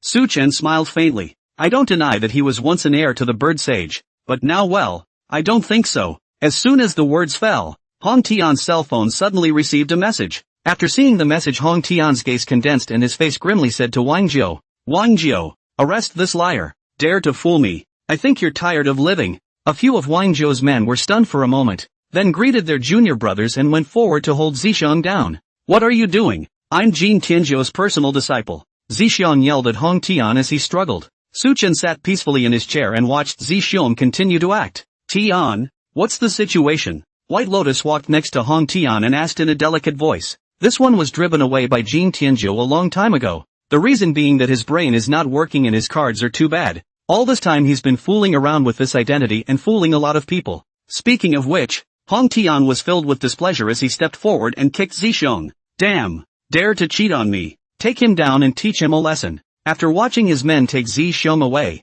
Hong Tian let out a heavy breath, then turned around and replaced it with a smiling face to look at Su Chen. It was my poor eyesight that didn't realize your strength before. If you're willing to represent Hong sect in the King of Gamblers competition, cars, houses, women, take your pick. Meanwhile, the city council. Su Yunxiang received a call from his leader inquiring about last night's series of car accidents. They received reports from a number of people last night that they had seen gangsters racing cars in a firefight, and some of the descriptions of the reporters were even more telling. The leaders agreed that the incident had seriously affected the social order and caused panic among the residents in the neighborhood. Su Yunxiang frowned tightly, his face extremely ugly as he listened to the opposite leaders scolding. Gangs chasing and crashing, this kind of thing can be big or small, but it involves this narcotics case that he is responsible for. Really want to carefully pursue up. If they didn't send Su Chen to be an undercover agent, it may not happen last night's speeding car chasing incident. The narcotics group to be held fully responsible. Although the matter may not have been caused by Su Chen, the undercover agent, in the eyes of the leaders, this is a case of your narcotics bureau not doing its job properly. The above had already been urging the arrest of drug trafficking organizations in the case. This time the occurrence of bad traffic accidents is even more disgruntled, demanding that the drug enforcement unit must be as soon as possible to solve the case. Will be arrested all the people concerned, to give the general public an explanation. Fortunately, there were no casualties at the scene and it didn't affect the public, and it was late at night, so the video captured by the witnesses wasn't really clear, or else he would have been in big trouble. Understood. This matter is our problem. I didn't catch the movements of these gang leaders in time. I will write a report and present it immediately. In any case, he is responsible for this matter. Who would not have thought that these local gangs are so rigid? The bomb attack failed to change the force to kill. Does the report work? What I want is an arrest. The drug trafficking organization, and the gang leaders, not one of them. On the other end of the phone, the angry voice of Su Yunxiang's immediate leader kept coming. I could have vouched for you in front of the leadership, patting myself on the back and saying that I was sure I could solve this case completely in a short time. I had a lot of faith in you, and this is what you give me? And what do you want me to tell my superiors? Hearing his old leader's voice, Su Yunxiang could only suffer his anger in silence. He knows that the pressure given by the provincial department side is very great. Everyone is paying attention to every move of the anti-narcotics group, expecting to give a full answer sheet, to wipe out this group of foreign forces, and use this to sweep away the drug trafficking gangs lurking in Shanghai City, to play a role of killing two birds with one stone. Su Yunxiang sighed, then solemnly said to the leader, Leader, please trust me and the comrades of the narcotics unit. Give me another week, and I will apprehend the perpetrators. The leader on the other side of the room was silent for a moment, then his voice slowed down abruptly, as if he had suddenly lost his strength. Shao Su, In fact, the higher-ups are looking for me today because they want to directly send a task force over to take charge of this case. Su Yinxiang's face suddenly changed. Send a task force? Isn't this the same as telling the world that their public security system in Shanghai City is mediocre and incompetent and can't catch criminals? Besides, he's already done a lot of preparation for this case, and letting the task force take it over now would be a lost cause. He would never allow that to happen. Before he could say anything, the opposite side continued. Hold your horses. The idea at the top was talked down by me. I've applied to the top and will give you another week. If there's still no result after a week, then there's nothing I can do. I'm not going to say much more, so get a grip and solve the case. After that, the other party hung up. Su Yinxiang held his cell phone in silence and stayed in place for half a day. In fact, he knows very well in his heart, he is now able to concentrate on this case, because the old leadership for him to carry all the pressure from above, for him to create an opportunity to solve the case without distractions. A hint of determination flared in Su Yinxiang's eyes. A week, at the most, to show the top obvious progress on this case, no matter what he or she used, and that progress can only be counted on by one person at the moment. Su Chen, I'm counting on you. You mustn't let us down. How about I give you a villa on Hong Kong Island? Any interest? Hong Tian leaned on the sofa and handed Su Chen a cigar. When Wang Jiao and the bald guy next to him heard this, they both glanced enviously at Su Chen. The price of housing on Hong Kong Island is not cheap, and I'm afraid that a villa will cost hundreds of millions of dollars. But it turned out that Hong Tian was going to give him a set without blinking an eye, and ordinary people didn't have this treatment. Of course, several of them understood that Su Chen was worth the price. If Su Chen participated in the competition and succeeded in getting the championship, the revenue brought to Hongmen could be much higher than a set of villas. However, when Su Chen heard Hong Tian's invitation, he shook his head and a rare smile appeared on his cold face. No need, no merit. Hong Tian's expression immediately tightened and his eyelids sank. Before he could say anything, Su Chen continued. The house and all that. Wait until I get the tournament championship. A mere villa won't satisfy my appetite. After saying that, Su Chen inhaled a mouthful of cigar and also leaned comfortably on the sofa just like Hong Tian. Just like a big brother. As if the villa he had just rejected was just some worthless trinket. Hong Tian saw that he remained calm in front of such a temptation and looked at him with a few more points of appreciation. He likes that kind of guy. Ambitious and disciplined people don't betray easily. Wang Jiao and the three of them were the same, which was why he had always appointed these three as his personal bodyguards. Just as Su Chen and Hong Tian were talking, a junior brother outside opened the door and came in, saying softly,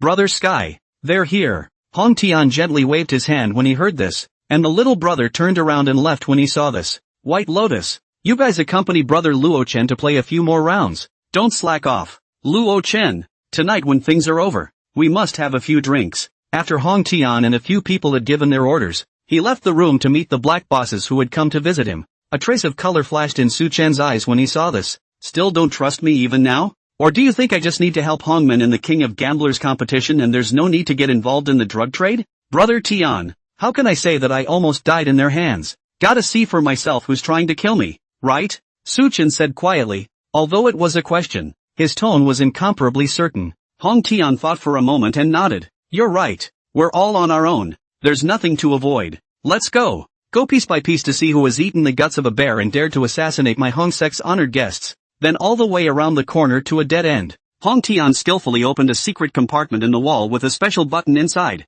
After pressing it, a piece of the wall of the corridor was suddenly dented, and Wang Jiao and the others stepped forward and pushed it, revealing a narrow passageway behind the wall. After a few more turns finally came to a secret room. At this moment, in this hidden hut, there were already 7 or 8 people waiting for a long time. Moreover, Su Qing, who had the strongest relationship with Chen Rui, also appeared here. Seeing Hong Tian appear with his little brother, several people were quick to get up and greet him. Tin. The people who had the qualifications to enter this room were all the local gangster big brothers with faces in Shanghai City. But no matter how arrogant and domineering they usually were, no matter how old they were, at this moment in this room, they could only bow their heads to Hong Tian and were incomparably restrained. Yo, a few of you came in quite a bit, been here quite a while, don't mention it. Sit, sit, sit, sit, sit, sit, sit, sit, sit, sit, sit, sit, sit, sit, sit, sit, sit, sit, with a cordial face, as if he was facing a group of old friends he hadn't seen in a long time. Hong Tian smiled and waved his hand, signaling everyone to take their seats. Su Chen sat next to Hong Tian and swept his eyes over the several black bosses in front of him, keeping their images firmly in his mind. besides Chen Rui's few people. In front of them were several of the most powerful black bosses in the entire Shanghai city, and in addition to the triads, these guys are now going to add a drug trafficking charge. The several black bosses on the opposite side of the room were silenced, and no one broke the quiet. If it hadn't been for last night, they would have opened their mouths and asked about distributing drugs. But right now, everyone was worried about Hong Tian finding them to settle the score. No one dared to open their mouths to speak. They were all secretly and quietly observing Hong Tian, as well as Su Chen, who was sitting next to Hong Tian. Although a few people didn't know who Su Chen was, but just by virtue of the aura that Su Chen exuded, a few people were able to judge that Su Chen was definitely not a guy to be messed with. What's more, to be able to sit with Hong Tian, they must be someone they couldn't afford to offend. Hong Tian took the coffee handed over by Bai Lian and took a sip to himself. Putting down his coffee, he smiled at the silent crowd and said lightly, "All silent? What's the matter? Shall I apologize to you first? I'm sorry, but my men are too hard-lived to kill." Hong Tian's tone didn't have any meaning of scolding in the slightest, but instead had a few moments of teasing. However, the threatening intent contained in his words was so oppressive that even the sound of breathing seemed extraordinarily clear at this point. No, no, no, how can I ask you to apologize? That's right, this matter is all our fault. We were all tricked by this bastard Chen Rui. This is all Chen Rui's idea alone. It has nothing to do with us. Someone spoke up, and the few remaining people immediately followed suit, talking to one another to set themselves aside from the assassination. Seeing this, Hong Tian's expression was like a smile as he glanced at the crowd. Take it easy, everyone. Whether it matters or not, we'll find out soon enough. After saying that, Hong Tian waved his hand towards the bald guy on the side, who nodded and turned to leave. Soon, a man with a terrified face was brought into the room, the same kid they had caught driving the car yesterday. As for the big brother sitting in the co-pilot, he had been beaten up long ago. That's a full house. Hong Tian stood up and personally pressed the man into his seat. Hong Tian himself stood behind the man and firmly pressed his shoulders as he addressed the crowd. Sun Erdog. I don't know if anyone here recognizes it. Sun Erdog looked at the circle of big men in front of him with trepidation. Shivering in cold sweat, he had already watched his big brother being beaten by Hong Tian's men all morning, and now Hong Tian was pressing down on him even if he merely put his hand on his shoulder. The other few black bosses present, when they saw the person in front of them, their pupils were even more seismic. Damn it, the plan failed, not to mention being captured alive. Chen Rui's men are as useless as himself. Now we can only hope that Sun Ergu has never seen them before. Among the crowd, some were confident that they had never met Sun Erdog before, while others had already started to drink water to ease their nerves. On the other hand,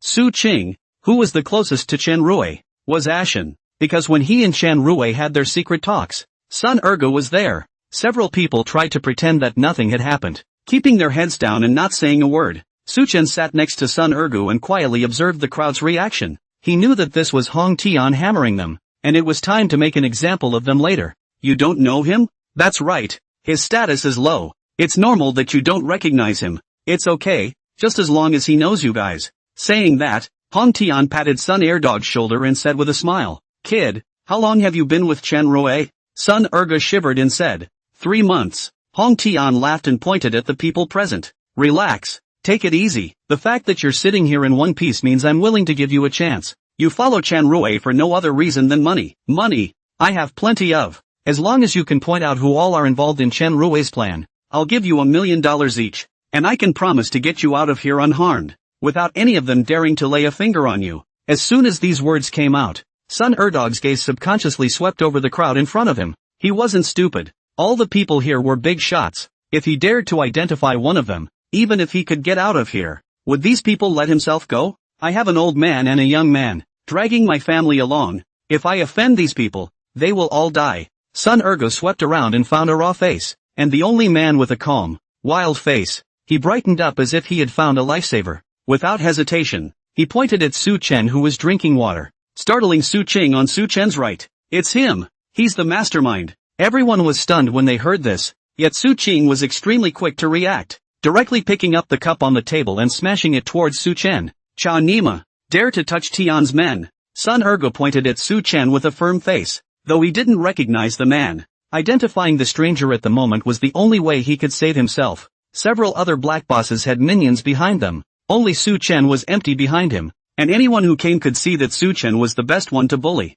If he identified the other bosses, he would surely die. Identify Su Chen, then he could still take a gamble. After Sun Ergu identified Su Chen, the scene stalled for a second. The black bosses all looked at Su Chen blankly. They didn't know when this person appeared. Can it be that it's really Chen Rui's backhanded move? Whatever. Even if he was a passerby, he had to push it out as a scapegoat now. They were worried that there was no one to bear Hong Tian's wrath for them. And now that they realized that they had most likely found the right person by mistake, they all waited to see how things would develop. The people from the Hong Tian faction were also slightly stunned, but they quickly revealed a smirking expression, and Wang Jiu even directly lowered his head. Several people had expressed silence in their hearts at Sun Erdog's choice. Who do you think you're pointing at? Don't you realize that he's the one who defused the bomb and ruined your plan? If he wanted to kill me, I'd be dead already. Su Chen also shook his head and smiled bitterly when he saw Sun Ergu's determined face. Well, you've got it coming to you. He was supposed to be watching a good show, but he turned out to be a good show himself.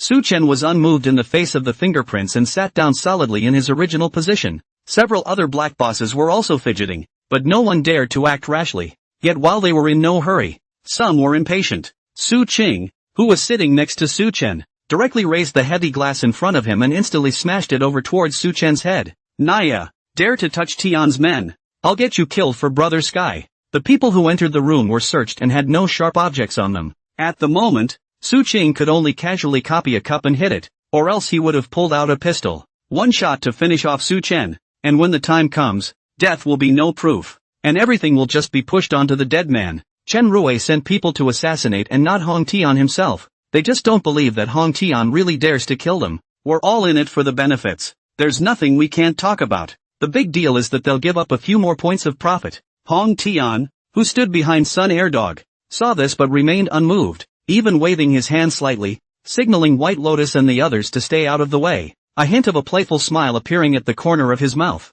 He had already heard Wang Jiu report on Su Chen's stature. Even Wang Jiu's level hadn't been able to touch Su Chen in the slightest, and he didn't believe that a brain-dead gangster in the district could do any damage to Su Chen. Su Chen was also very helpless at this time as he watched Su Qing's fanfare. He's obviously just here for the fun. So how is he attracting so much hate? You've hit the nail on the head by picking a fight with me. Don't forget, this is a secret room. Su Chen, who was in this place, was unrivaled as God blocked God and Buddha blocked Buddha. Snap, the glass shattered with a sound, and all the black bosses present instantly stood up, all of them staring at Su Chen with wide eyes in disbelief. Su Chen was still intact at this point, yet Su Qing, who had stood up, covered his head and screamed in pain as he fell into a chair. Just now, just as Su Qing was about to smash into Su Chen's arm grabbed Su Qing's arm as if it was instantaneous. The glass fell into Su Chen's left hand with the inertia, and Su Chen smashed it in a smooth manner, snapping the glass violently on Su Qing's brain, and blood flowed out at once. Su Chen remained calmly sitting on the chair, while Su Qing was completely red-eyed by this smash and raised the chair under his buttocks to smash it. Su Chen's eyes stared. His right hand casually grabbed the chair's leg and slammed the chair heavily on the ground. Su Qing's face reddened. Using all his strength but unable to stop it in the slightest, his facial veins rippled, and blood dripped from his brain onto the ground. It's over? Su Chen said indifferently. The next moment, the chair fell to the ground, and Su Chen pressed Su Qing onto the table with a slap, directly raising his own glass and smashing it against his head. Snap! The glass shattered in response, and a gash appeared on Su Qing's head once again. The other few bosses present immediately tightened their faces, rather like a rabbit dying. The boss sitting on Su Qing's right side even took several steps back, coming to his own little brother's side in an attempt to find some sense of security. The little brother behind Su Qing also finally reacted and hurriedly ran up, yanking Su Qing out to protect him, looking at Su Chen vigilantly. This was Hong Tian's field. The other party was outnumbered,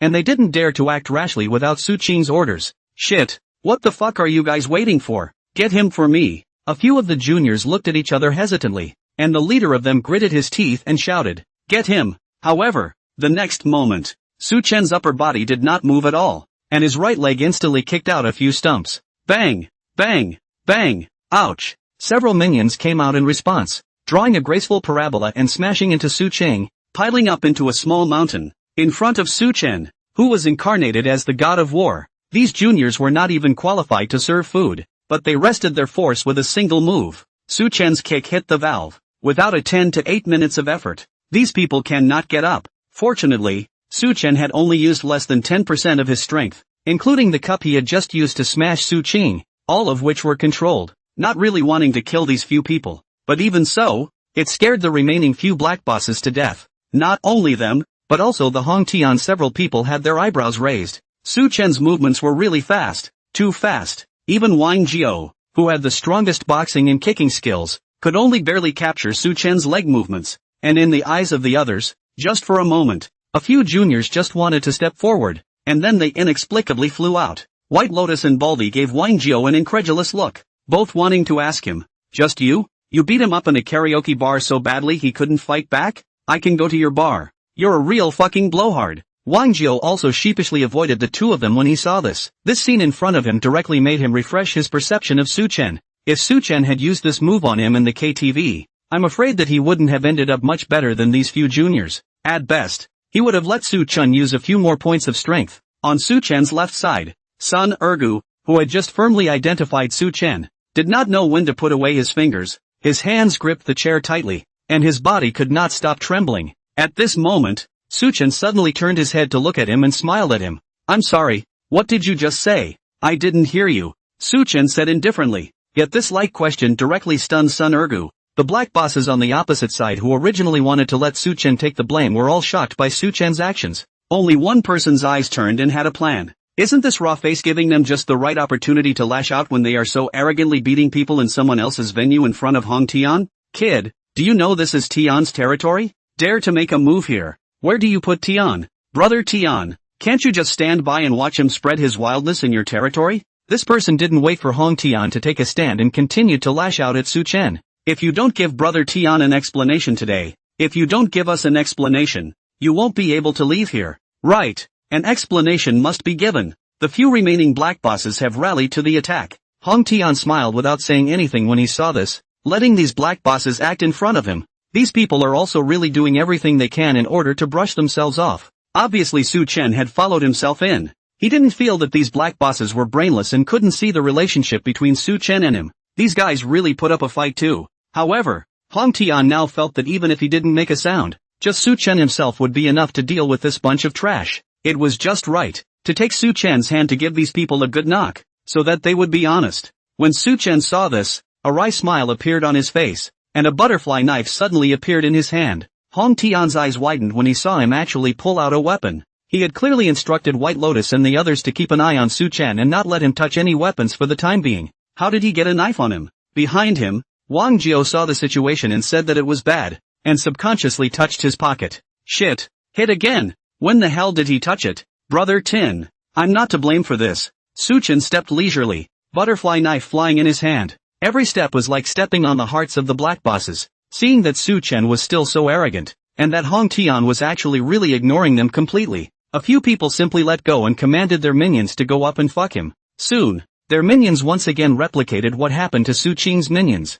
Countless silhouettes rose up in the air, landing with slash marks all over their bodies. The faces of several black bosses turned pale as they backed away, a few of them huddling together. In their eyes, at this moment, Su Chen was like a life-suppressing evil spirit walking towards them. The fear that Su Qing had just experienced, they had finally felt it. A few people changed their drawing style and opened their mouths to beg for mercy from Su Chen. Their hands were swinging out of stumps. Out of their expectation, Su Chen really stopped. Just a few of you limp-wrist shrimps. You also want to be my little brother. Ha? Are you worthy? The three simple words were full of disdain and mockery, causing the several shrinking black bosses to suddenly become groundless and red in the face. After Su Chen finished speaking, he put away the butterfly knife and casually threw it back into Wang Zhou's hands. He himself returned to his seat and sat down, craning his head to look at Hong Tian. Brother, hard work. Hong Tian came to Su Chen's side and said with a smile. Su Chen withdrew his gaze and said in a cold voice, Brother Tian is really confident in me,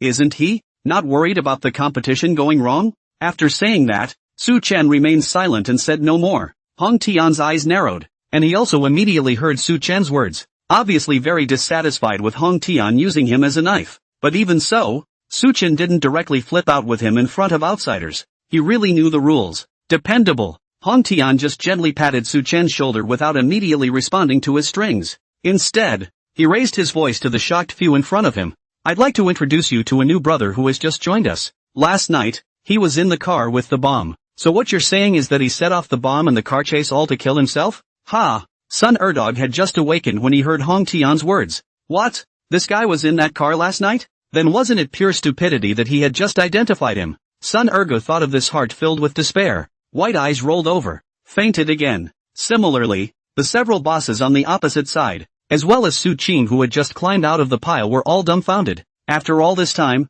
this backstabber they're looking for is the person in question from last night? Damn! Su Qing was not beaten unjustly. He falsely accused the victim. People do not beat him, who to beat? At that moment, Hong Tian's face changed, revealing a grim expression as he prepared to talk to them about business. What? Realizing you got the wrong backstabber and starting to regret it? When Su Qing's few people heard this, their faces changed drastically, hoping that Hong Tian knew everything. Then just now several people on his side were acting under people's noses. It couldn't be more stupid. No wonder Hong Tian was so calm just now. So it turned out that he had been clear about everything for a long time. Hong Tian snorted coldly and continued. I called you all here today to see if there are any smart people among you here or not. Unfortunately, none of them. Hong Tian shook his head and said to Wang Jiao, watch them. Whenever Chen Rui dies, then let them out. Unfortunately, we don't know much about Chen Rui, so we don't know when we'll be able to fix him. Hong Tian shook his head in a pretense of pity, then turned to leave. Su Chen also followed him and left the room. In the corridor, Su Chen and Hong Tian walked side by side. Su Chen looked straight ahead and said with a leathery smile, Brother Tian, you're looking for me to go play mahjong. Helping you teach these black bosses a lesson doesn't seem like something I should be doing. How could Su Chen not be clear that Hong Tian was using a knife to kill, using his hand to teach these black bosses a lesson? And by the way, he could also probe his own bottom. Just now, if he really wanted to kill these people, I was only afraid that Hong Tian would immediately stop him. These black bosses weren't too bright, but they weren't wrong about one thing. Hong Tian came to Shanghai City to get rich, and no one would have trouble with money. Really get rid of these guys, and where is he going to find someone to sell drugs to? If you can't kill them, then you can only find someone to knock them around and make them fearful, so that they won't dare to disobey his will from the bottom of their hearts. It just so happened that there was such a handy knife like Su Chen around, which perfectly served Hong Tian's purpose. However, it was Su Chen who happened to be interested in making a move to increase his weight in Hong Tian's eyes.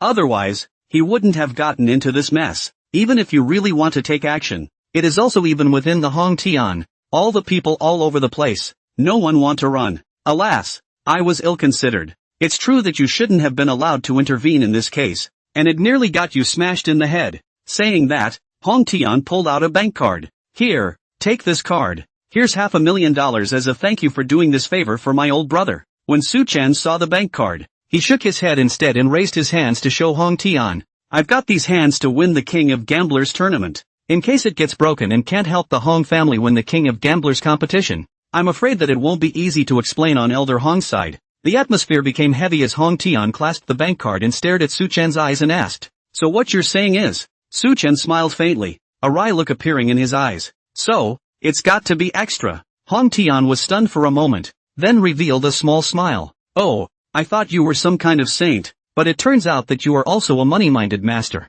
However, instead of making him resentful, Su Chen's such a love of money made him feel a little more at ease in his heart. As long as Su Chen had designs on him, he wasn't worried about Su Chen's loyalty. It would only be dangerous if he really had no desires. And at this moment, Su Chen unobtrusively swept a glance at Hong Tian's expression and also vaguely revealed a smile. As a top psychologist, it was easy as pie to pin down Hong Tian's psychology. Honestly, though, after going through so much danger in just a few days of coming undercover, he felt that the money really deserved to be his. Assassinations, car accidents, backstabbing, temptations, every minute around Hong Tian is uneasy. And even with his multi-skill proficiency, he has to be careful to deal with pressure and temptations from all sides. And up until now, he hadn't found the opportunity to convey his gains of the past 2 days to Su Yunxiang and the others. No, gotta find a chance to pull away for a bit, Hong Tian said with a light laugh. Yes, you're right. Then, this way, you take this $500,000 first.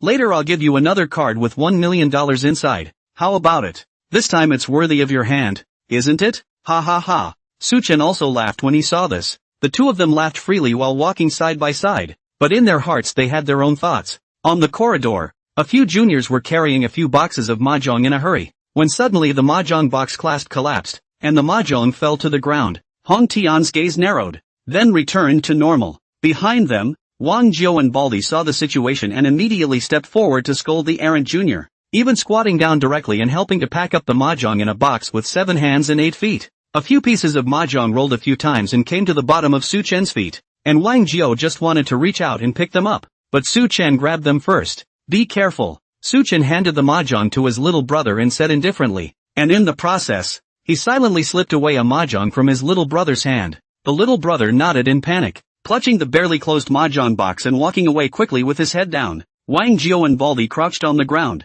looked at each other without saying anything, and stood up at the same time. A few people took care of the mahjong parlor and directly rode in Baldi's car to return to the base. After returning to the base, Hong Tian did keep his promise and gave Su Chen another $1 million card. A smile also bloomed on Su Chen's face for the first time.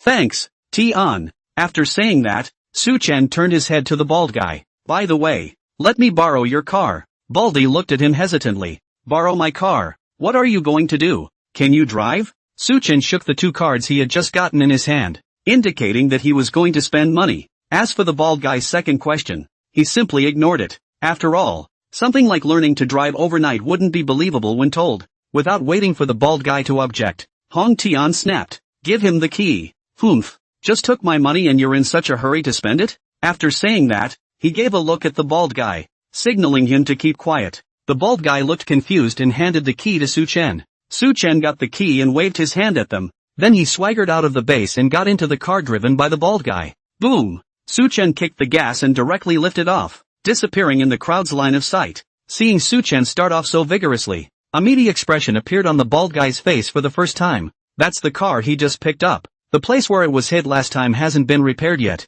and looking at Su Chen's situation, the car will definitely need to fill in a few more potholes. Inside the room, White Lotus looked at Hong Tian and asked hesitantly, "Brother Sky, no need to send someone to follow?" Hong Tian looked at the smoke and dust raised by Su Chen with a full look of confidence. "No need to. Doubtful people are not used." When Wang Jiao's few people heard Hong Tian's words, they were immediately impressed. Worthy of being the boss they recognized, this broad-mindedness and temperament alone was enough for them to learn from. "Give me a good look into Su Chen's origins. The more detailed the better. Also, there's a locator on the car he's driving. Send someone to map out his route for me. No half measures." Hong Tian lingered at the base bedside for a moment, smiled, and instructed a few people on the arrangements before turning back to his house. Several people behind him were stunned at the words, especially the bald guy. "There's a locator in the car? How, I don't know." Meanwhile, Su Chen, who had already driven a long way away, kept his face unchanged and pulled out his cell phone from his pants pocket with his left hand.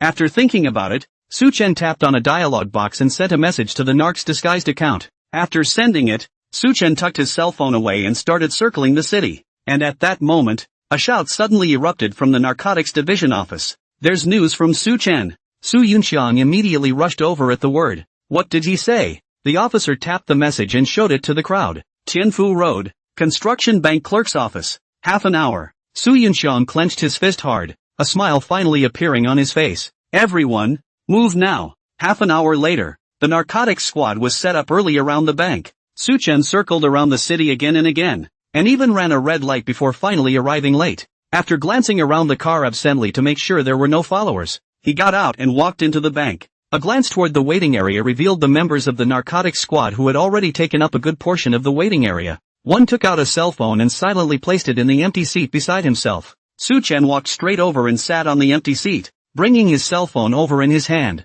Pulling out 2 bank cards, he turned his own cell phone on and displayed a memo that had been prepared long ago. The police officer next to him instantly understood his intentions and quietly took the bank card and headed to the counter. Su Chen picked up his new cell phone, opened the memo, and typed in the names of several black bosses and other information he had learned. Although he had only been undercover for a few days, he had already mapped out almost all of Hong Tian's organization, and today, he had also met with the local black bosses of Shanghai City who had a good reputation. Moreover, according to Su Chen's own judgment, there must still be a vicious battle between Chen Rui and Hong Tian's group. Hong Tian had pulled reinforcements from Hong Kong Island, and Su Chen judged that Chen Rui was bound not to be a sitting duck either, and he feared that it would be a fierce firefight. In the middle of the process, Su Chen also handed over 2 bank cards to the members of the narcotics team, asking them to follow the plan and call the money inside to the account they had prepared, leaving only $100,000 for Su Chen himself. A few officers in the outer circle looked around vigilantly to make sure Su Chen wasn't being followed. Seeing that Su Chen had lowered his head and typed for half a day, the other police officer beside him pretended to look towards Su Chen's cell phone unintentionally. Straight away, he was stunned by the dense text on his cell phone. Didn't Su Chen just go undercover for 2 or 3 days? How come he has so many things to write about? On the other side, in the base, Where is Su Chen now? Hong Tian clamped his cigar and slowly exhaled a breath, asking with a mesmerized face. The location is now at the construction bank on Tianfu Road. I suspect Su Chen went to transfer money. He drove around town a couple times, and based on the location, he was driving like he was racing at all. The bald man immediately answered when he heard Hong Tian's question, and the listening devices in the car didn't pick up any phone contact between Su Chen and anyone. The whole time I kept swiping short videos, mostly beauty videos based on the sound, with some interview videos in the middle that sounded like visits to left-behind children in the mountains. Unsurprisingly to Baldy, Hong Tian had not only installed a locator device in his car, but also a bugging device. Learning this, he could only accept it helplessly. After all, this was the car that Hong Tian himself would be traveling in, and no amount of caution could be too much. However, this also means that in the future he will have to be careful with his words when driving, or if he accidentally curses behind his boss's back and Hong Tian knows about it, he won't have a good time either. It was also Su Chen who was cautious, and despite not noticing anything strange in the car, he maintained the utmost caution and communicated using only words, and still, the amplitude of the movement was minimized as much as possible, so that on the surface it did not look strange at all. A video of a beautiful woman? Wang Jiu heard this and let out a relevant laugh. Su Chen tensed his face day after day and was not the least bit moved by White Lotus's gestures of goodwill, and thought that he was a sexually frigid person who had no desire or even was sexually impotent. It turns out that he also likes to watch videos of beautiful women when he's alone. So what kind of big tail is he pretending to be? Hong Tian, however, frowned. Went to the bank? Surprisingly, it's not to spend money.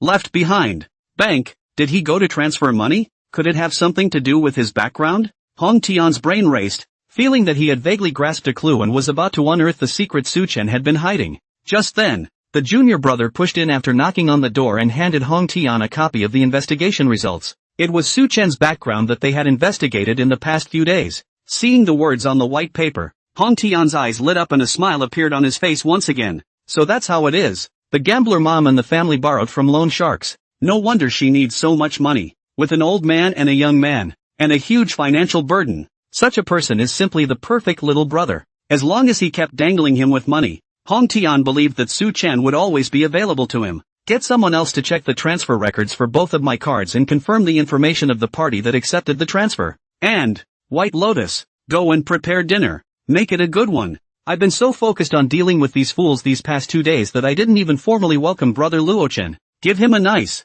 grand welcome tonight. White Lotus nodded and left to make the arrangements. Time passed quickly, the sky darkened, and just then, the roar of engines finally sounded outside the base. Su Chen came down from the car in style with a pair of newly bought sunglasses. The sunglasses were bought on a sudden whim at the eyeglass store next door after he came out of the bank. Hong Tian and Wang Jiu and a few of them were wearing sunglasses, so they bought one for themselves to look a little more together. Again, this is a psychological trick, taking the initiative to create some sort of common ground with those around you, while maintaining your own individuality, can speed up the ice-breaking of the crowd and get them to accept you completely more quickly. When Hong Tian saw him come back, he didn't say a word about where Su Chen went this afternoon. He just complimented Su Chen on the nice glasses he picked, and then asked him to quickly enter the house and get ready for dinner. When Wang Jiu saw Su Chen's sunglasses, he also praised him for his vision. Seeing this, Su Chen responded with a smile in return. Good, it looks like the trick worked. The crowd arrived in the restaurant. At this time, a large table of dishes had already been prepared in the restaurant, just waiting for Su Chen and Hong Tian several people to be seated. Oh, Tian, what's with all the bounty tonight? Su Chen asked in surprise, looking at the seats and sitting directly on the empty seat next to the main seat. Brother Luo Chen, I didn't take good care of you the other day. Old brother toasts you. We are all gathered here today to officially welcome you to the Han sect. From now on we'll all be family. On top of the banquet, the crowd gaggled, completely did not pry into half of Su Chen's origin, just nagging family life, a happy and harmonious weather. Meanwhile, Su Yunxiang and the others were working overtime to organize their work based on the intelligence provided by Su Chen. Su Chen joined the Four Diamonds on the first day he went in. Chen Rue is joining forces with some of the black bosses to take out Hong Tian. Hong Tian called in reinforcements from Hong Kong Island. Even with guns, he beat a bunch of black bosses all half-crippled in front of Hong Tian, and got $1.5 million from Hong Tian. Su Yunxiang played with one of the mahjongs that Su Chen had brought them while reading down the messages Su Chen had left one by one, his eyelids fluttering. He let out a long breath and leaned back in his chair, rubbing his eyes. Captain, Su Chen is working too efficiently, isn't he? The information he got from this one person in 2 or 3 days is simply comparable to the workload of a dozen of us for more than half a month. Is it that easy for Hong Tian's gang to trust Su Chen? How dare they let him out alone to drive around? Boy, he got $1.5 million straight up. How the hell did he do that? The other officers were also talking and using their own experience to analyze how Su Chen actually did it. As the crowd analyzed, the speculations about Su Chen became more and more outrageous. Some people even suspected that Su Chen had done it by disguising himself as a beautiful woman again after changing his face and using the beauty trick to directly take down Hong Tianyi. Hearing his men's guesses get more and more outrageous, Su Yinxian also heard his head spin. Which of the informants they had sent before, no matter if they were black or white, hadn't started out as pawns, working hard and doing countless dirty jobs before they could barely get in touch with the slightest bit of information, and had to go through a lot of trouble before it could be passed on to them.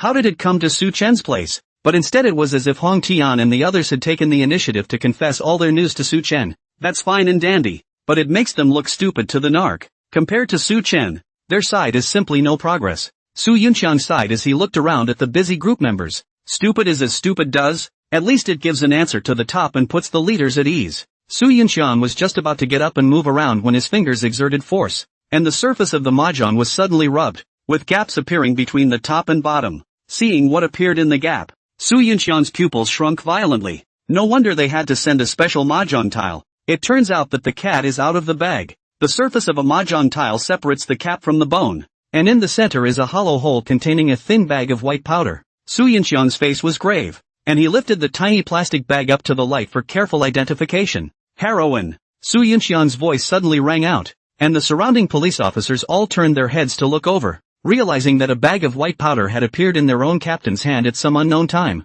They can use something as small as a mahjong to sell drugs? These drug dealers are two thieves. They are really pervasive. Mahjong to hide drugs. It's really thanks to them that they can think of it. Who would suspect mahjong for nothing? A group of people quickly came forward and surrounded Su Yunxiang, staring intently at the white powder in his hands. Heroin, the most widely abused drug in the world today and the one most closely related to drug production, smuggling and trafficking, is known as the king of the world's drugs, and is recognized by the United Nations as well as a controlled drug, and at the same time is one of the main drugs monitored and banned in the country. Generally speaking, drug abusers in areas adjacent to the Golden Triangle, a globally important drug-producing region, tend to take heroin, unlike the prevalent use of marijuana in Europe and the United States. While the crowd was watching, a nearby police officer Xiao Lu, who had not squeezed in, suddenly opened a short video on his cell phone to check his browsing record. I've been brushing up on bloggers over in Southeast Asia a lot in the past few days, and most of the videos are about playing mahjong with the locals. I heard them say that in the Golden Triangle region, our mahjong has suddenly become popular in Southeast Asia since 2 months ago. Overnight, from 80-year-olds down to children of a few years old, every household seems to have started playing mahjong. Hearing Xiao Lu's words, Su Yunxiang quickly linked the two events together. The vice captain next to him sniffed and his face changed as he hurriedly asked, "Teen Su, do you remember the name Eight-Faced Buddha?" Eight-Faced Buddha? Su Yunxiang thought carefully for a moment, somewhat impressed, but couldn't quite remember. Seeing Su Yunxiang's expression, the lieutenant took a deep breath and said, "Previously, our side and the local police conducted a joint operation and ruthlessly cracked down on the drug manufacturing and trafficking industry in the Golden Triangle region. And the Eight-Faced Buddha, as the prime target for arrest, has been out of sight for a long time. News came from above some time ago, and according to the informant's intelligence, the Eight-Faced Buddha reappeared, about 2 or 3 months ago, and this time, the people from Eight Faces Buddha have come up with a new type of drug, ready to replace the white powder that has been the main deal in the past.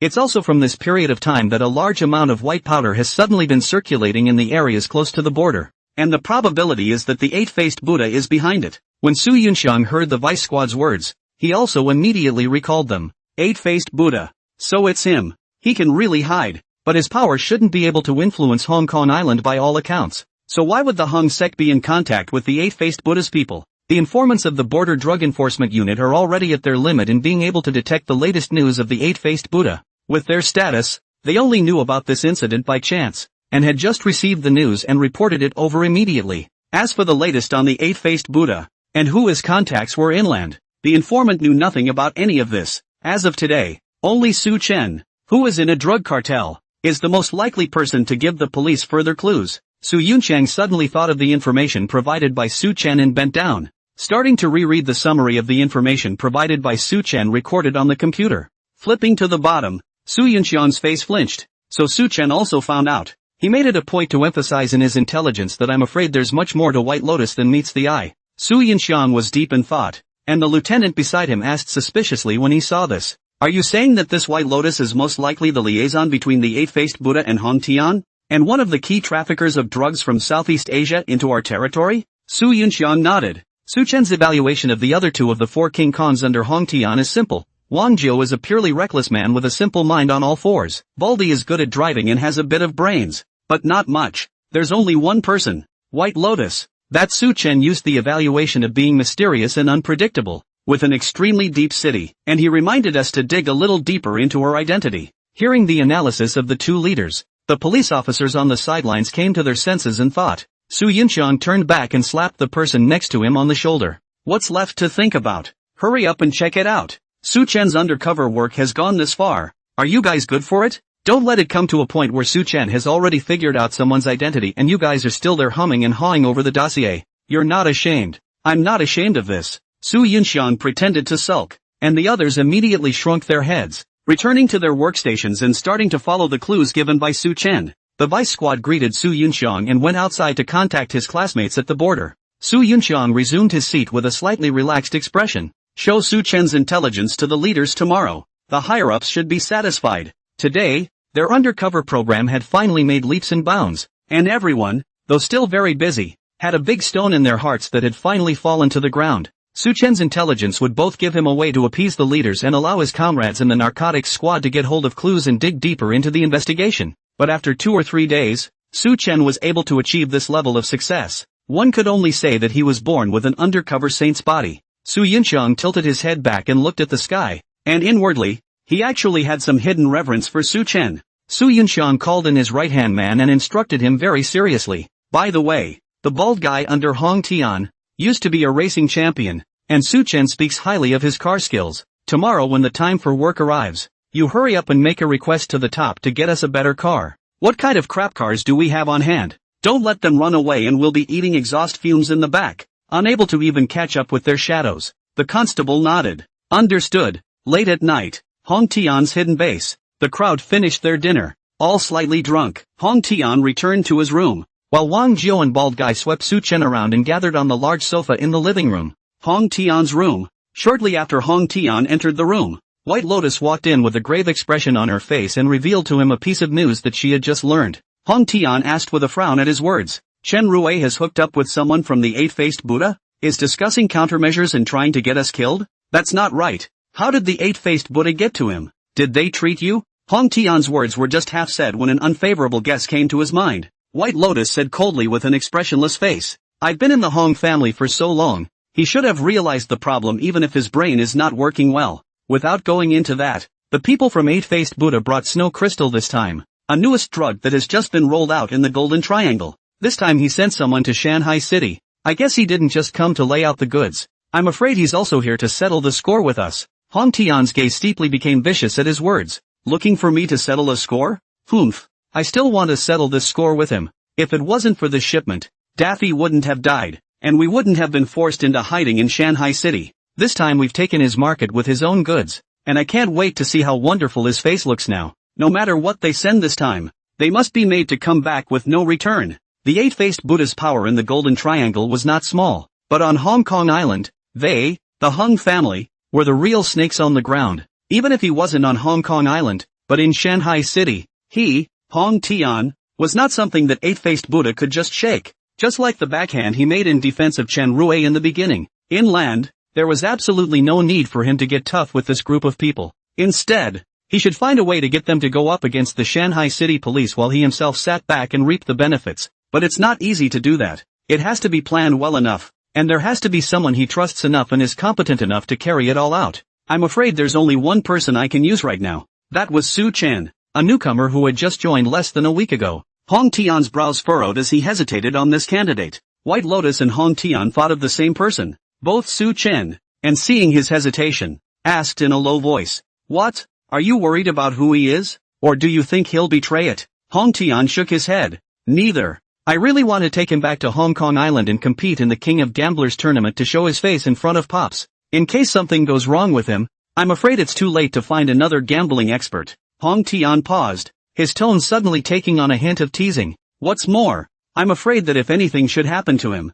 you'll simply leave me behind to save him. Hearing this, Valian's face instantly turned red. She thought she was hiding it well, but Hong Tian, after all, had spent so much time with her that he had long since discovered the heartbeat she had hidden under her cold expression. Soon, however, White Lotus shook her head with a lost look on her face. Ever since I found out the truth about that year, the eight-faced Buddha was destined to never let me go, and likewise, I will never let him go. Hearing White Lotus' words, Hong Tian also fell silent. Back then, White Lotus's father was the right-hand man of eight-faced Buddha, but he ended up being talked into being a police informant by the local police, and was soon discovered by eight-faced Buddha, who killed White Lotus's father outright, and her mother with the newborn White Lotus escaped from the Golden Triangle. The road was a middle-aged man to help her mother, which escaped the pursuit, but the newborn White Lotus was brought back by the eight-faced Buddha to bring up grown-up. This middle-aged man was none other than Hong Tian's uncle, Hong Tao, and Bai Lian's mother also died of depression not long after arriving on Hong Kong Island,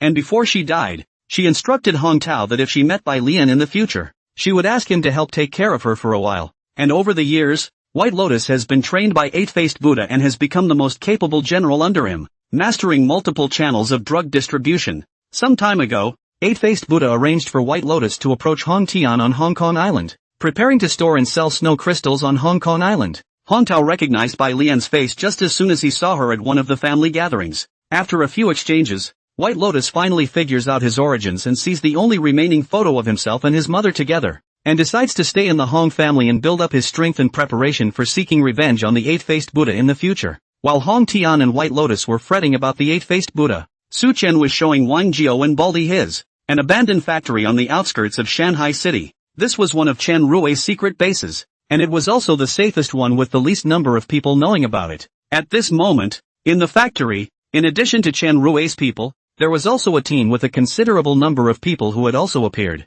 It was none other than the eight-faced Buddha's men who had just been sent to Mountain and Sea City, and they were in the middle of a heated discussion at the moment. Elder brother Paong, with your help, I am much more relieved in my heart. That son of a bitch, Hong Tian, robbed Master Buddha's goods and dared to buy into Master Buddha's territory. I've long wanted to help Master Buddha teach him a lesson. Chen Rui was at the moment mouthing off and patting the opposite man on the back with heavenly flowers. The man's name was Paong, a confidant under the hand of the eight-faced Buddha, who seldom left his old home in the Golden Triangle on weekdays, and who wouldn't have been sent out this time if it hadn't involved the White Lotus. The others in the team were all battle-hardened and good at what they did. The Golden Triangle drug gangs, that is every now and then have to be real firefights, and Shanghai City, these foxes and tigers gangs are not a class at all. Even the elites under Hong Tian were weaker in front of this team led by Paong. Paong was very receptive to Chen Rui's flattery, and when he heard him mention Hong Tian, he waved his hand in disbelief. Don't worry, this time we've come specifically to clean up Hong Tian.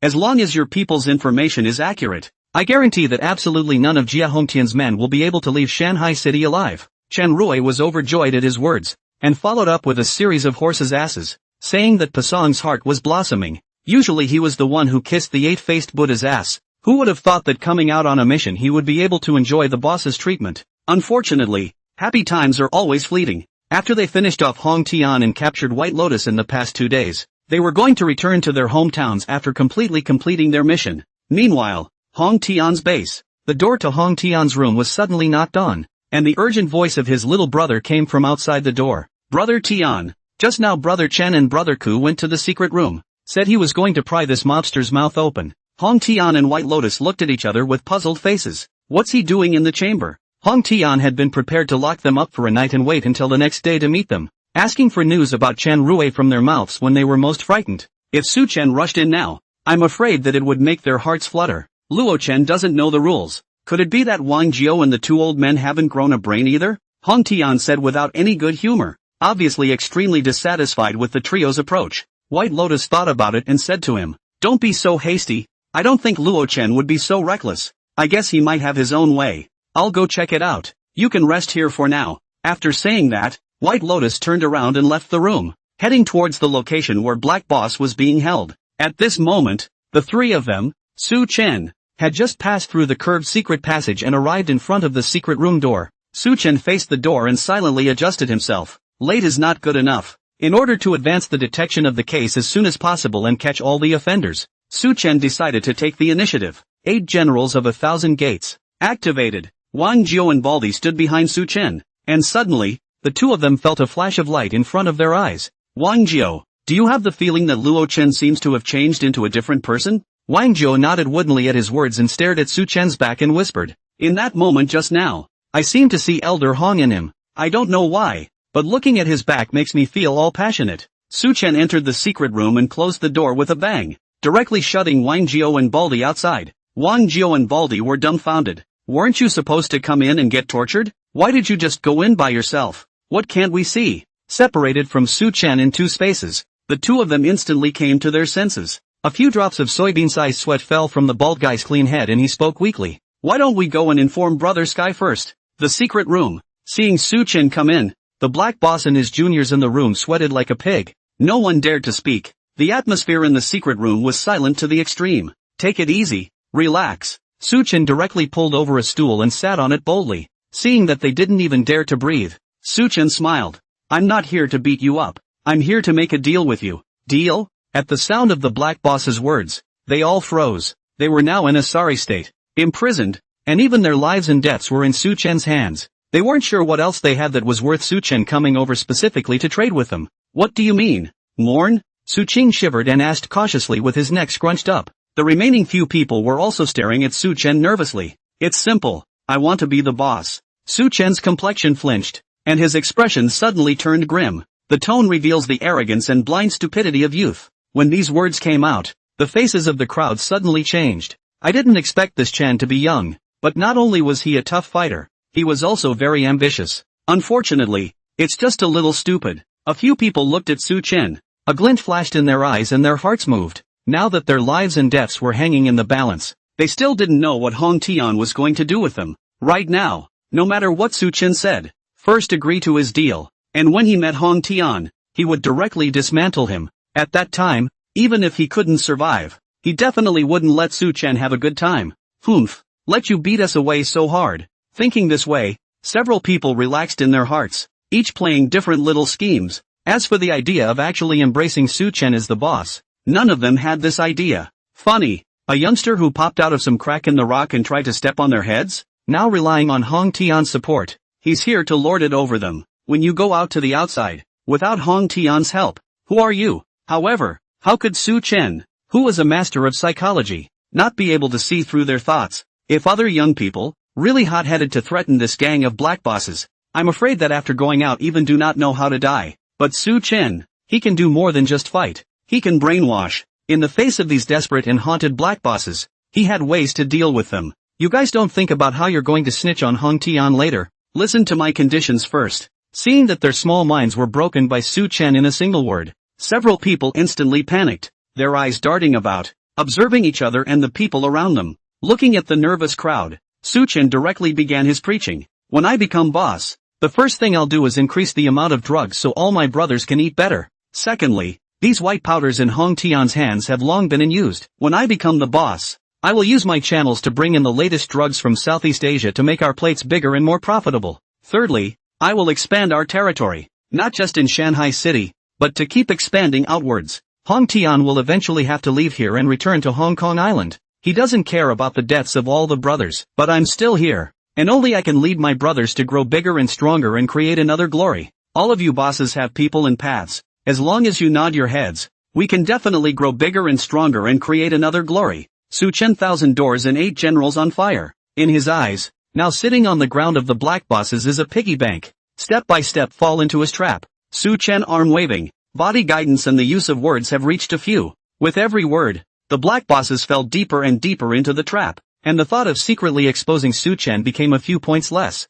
especially when Su Chen mentioned that his channels in Southeast Asia could get the latest type of drugs. It directly spoke to the heart of these black bosses. In the crowd, when Su Chen heard this, his gaze steeply changed, which was keenly captured by Su Chen. At this time, there were still people who were starting to get excited, looking at Su Chen with glowing eyes. At this time, White Lotus had also arrived at the secret room, glaring fiercely at Wang Jiao and the two of them, staying at the entrance of the secret room without forcing his way in, but was prepared to wait for Su Chen to come out before asking for clarification. In the secret room, with Su Chen's speech, the gazes of the various black bosses began to become fiery. Why should we trust you? That's right, we contribute money and effort. What if you make money and just dump us? Su Chen smiled faintly. All this worrying on your part is completely superfluous. You guys can ask around outside. Am I the type to eat alone? When I was a mercenary in Southeast Asia, I was really close to my men. Blessed are those who share in the blessings, and those who share in the hardships. Even if a brother betrays me,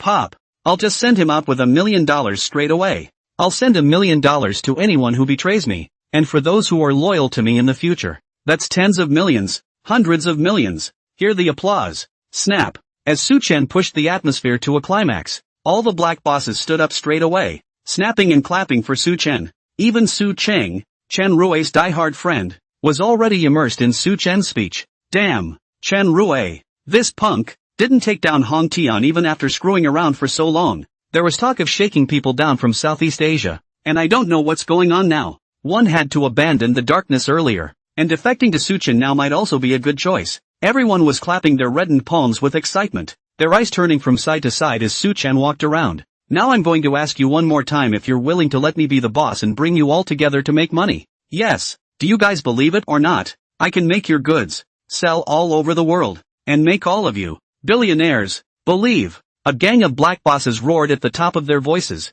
directly toppling the roof of the room, and the strong sound waves were directly transmitted to the outside. Hearing the strange cries inside like a mountainous roar, the 3 White Lotus people outside were all dumbfounded. What the hell is Su Chen doing in there? You call that torture? The more you torture, the more excited you get? He's not having a silver party with the bosses, is he? In the secret room, Su Chen, seeing that the atmosphere had reached its peak, directly jumped onto the table in one step and asked loudly, "So now, what am I to you?" Su Ching, as well as the black bosses next to him, all roared loudly in excitement. "Boss, Boss Morn, you are my god." Su Chen smiled in relief at his words. "I've been fooling around for half a day, but I've finally crippled you guys." Seeing that the time was almost up, Su Chen stopped his speech and revealed a touch of sadness. "Boss Morn, what other questions do you have? You tell us what's going on, and we'll all figure it out together." Su Ching had a keen gaze and instantly realized that something was wrong with Su Chen. Immediately stepping forward to ask in a flattering manner,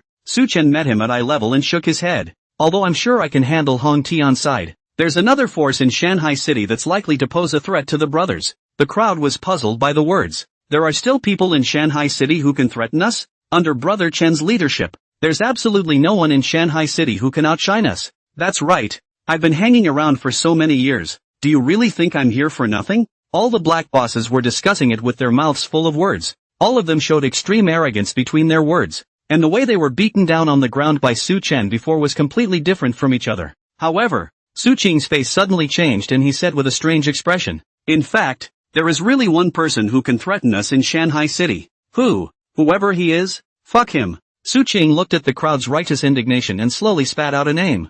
"This person is Chen Rui." Su Chen sniffed and narrowed his eyes slightly. "After talking for so long, I finally hooked you up. It's not in vain that I spent a lot of words." Su Chen waved his hand to signal the crowd to be quiet, then let Su Qing continue. Su Qing's face briefly struggled for a moment before he shivered under Su Chen's stern and somewhat ruthless gaze, and hurriedly told Chen Rui's news in full, not daring to conceal it in the slightest. According to Su Qing's description, Chen Rui had hooked up with a group of Southeast Asian gangs 4 or 5 days ago, and the other party wanted to use Chen Rui's local influence to wipe out Hong Tian's gang, while Chen Rui also wanted to obtain the distribution qualifications for the drugs in their hands. So the two groups hit it off, hence the assassination 2 nights ago. Su Qing shook out all of Chen Rui's news, and at that moment, he also did not do anything, directly informing Su Chen of Chen Rui's several hidden secret strongholds. According to Su Qing's judgment, if this group wanted Chen Rui's help to lurk in Shanghai City, it could only be in an old factory building in the suburbs. Su Chen turned around,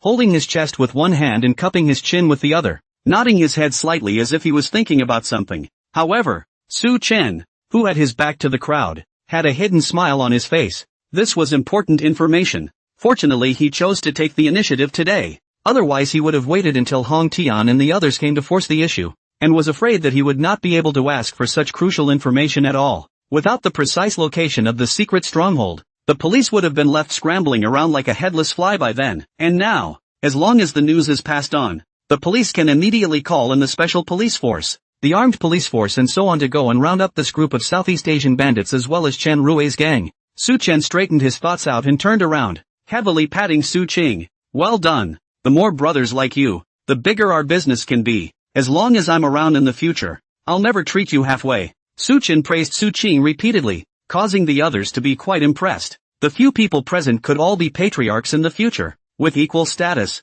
But right now, Suchen was clearly more interested in Suqing's intelligence, so Suqing could not guarantee that he would step on their heads in the future, and they would definitely not allow that to happen. But he didn't know Chen Rui well and couldn't give any information, so what could he do? The remaining black bosses were all spinning around anxiously, only hating that they had gone too far with Chen Rui. Seeing this, Suchen stealthily revealed a hint of a smile and said faintly, "By the way, I still don't know how many people are under everyone's hand and what things they're good at, and it's not easy to organize the work later, and the flow of your books. I need to know them all together as well. Since you all believe in me, I will definitely not let you all down, and will definitely let everyone find the most suitable position for themselves and shine, and we will grow bigger and stronger together, create splendor together." Suchen had another wave of small attacks, directly hitting the crowd. It is reasonable to say that the personnel roster, the running records, including the channels for distributing drugs, this is their lifeblood. Once the police get their hands on them,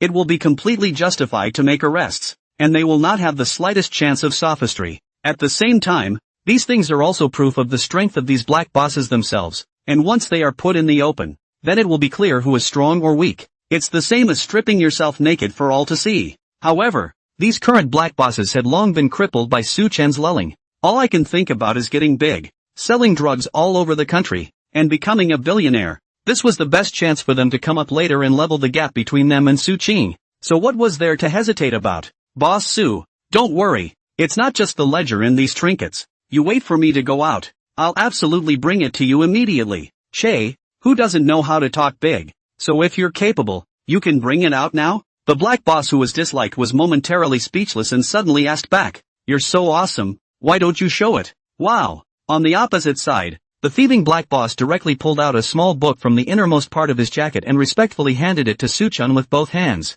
"Brother Chen, this is the list of my men and the account book. Please take a look." When Su Chen received the ledger, the black boss turned back and proudly looked at the stupefied crowd behind him. Su Chen briefly flipped through it and was delighted in his heart. As the saying goes, the most dangerous place is the safest place, and I didn't expect that someone would really carry this around with them, which was a pleasant surprise. "Brother Chen, we want to give this stuff too, but the stuff is all at home. Who puts it on their body like him?" The others saw this and opened their mouths to get a chance for themselves. Su Chen looked at the other people's anxious faces and pulled out his cell phone. "I'll give you a chance to get your people ready now. Deliver it to the east side of the Long River Road overpass, in the locker column on the far right." The others saw this and scrambled up to grab their cell phones to call their minions. They had gone through a body search when they came into the chamber earlier, otherwise they would have contacted their minions with their own cell phones. Su Chen looked at the hot scene in front of him, his fists clenched slightly, and a revitalized look appeared in his eyes. "It's all working. The list of triads in Shanghai City, Chen Rui's hideout, all taken care of. Just contact the narcotics squad and have them get the stuff so they can make the arrest." All the people finished their calls, and the last person respectfully returned the phone to Su Chen. Su Chen nodded towards the crowd and gave them an encouraging look, telling them to hold on and get out soon. Under the trusting gazes of the crowd, Su Chen unlocked the door and took a big step out. Outside, the three White Lotus were waiting at the door early. Wang Zhou's two eyes were stern, while White Lotus was looking at Su Chen with a playful expression. Bai Lian was just about to open her mouth when Su Chen's fingers were already on top of her red lips. "Shu, don't rush the questions. Go ahead and pass them on to Tin. Get everyone assembled at once and do a big job tonight." Su Chen paused, pulled out his cell phone and the trio's puzzled gazes, searched for a location on the map to show them, and slowly said, "Chen Rui, right here." Suddenly seeing Chen Rui's hiding place, the three White Lotus people all looked at Su Chen with surprised faces, not waiting for them to open their mouths to question. Su Chen continued, "The abandoned factory on the outskirts of Shanghai City, Chen Rui and a group of mercenaries from Southeast Asia are here.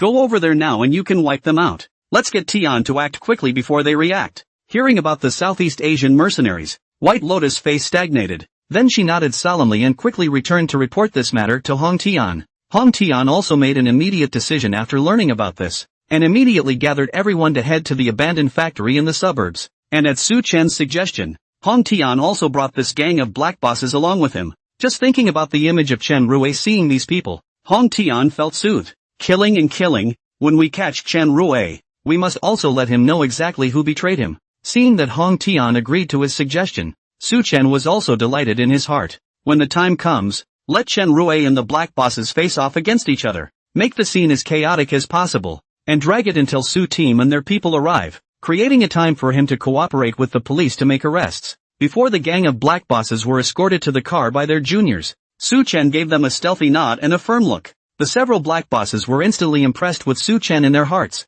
Just now, Su Chen had told them to let Hong Tian release them, and it was only less than 10 minutes ago that they were immediately released. Brother Chen really is a man of his word. A black sedan fishtailed out of the underground of the secret base and headed towards the abandoned factory on the outskirts. At the same time, a message was received by the narcotics unit far away in the city. Evidence complete. Ready to close the net. And it comes with a recording. Su Yunxiang was instantly overjoyed at the news and ordered his men to open the recording and carefully record it. The more the recording officer listened, the more odd his face became. Captain, what kind of recording is this that Chen sent out? It sounds like a pyramid scheme meeting? Su Yunxiang patted his head. Don't talk too much. Just take notes and don't spare a word. Soon, the recording ended with Su Chen's impassioned speech, and it was time for Su Qing to take credit. Suburbs, abandoned factories, and the exact location? Hearing such detailed information, the surrounding officers who had come over to listen to the recording were energized. The officers were then shocked beyond words when they heard all the black bosses scrambling to declare themselves and give out all the information in order to raise their status in Su Chen's mind. Su Chen did a great job. Su Yunxiang also scanned and marveled, feeling more and more that sending Su Chen to go undercover was simply the most resourceful decision of his life. The undercover agents they had sent before had either been exposed halfway through and escaped to retrieve their lives, or had been disposed of outright. It's either that or go undercover for a year or 3 and come up empty-handed. There had never been anything like Su Chen. In less than a week's time, directly eliminating the entire Shanghai city's gangs in one go, and by the way, also taking the 2 sets of foreign forces into his hands as well. It would be a waste for such a person to be entrusted to a small police station. When this case was over, he had to give a good mention at the Commendation meeting, and couldn't let Tang Jianjun delay Su Chen's future. Su Yunxiang collected his thoughts, his expression changed, and he said seriously, with Su Chen's intelligence, I'll contact the provincial office now and prepare to close the net. All hands, stand by. Yes. Subsequently, Su Yunxiang dialed a phone. The entire Shanghai city and even Nanjiang province's public security system all operated.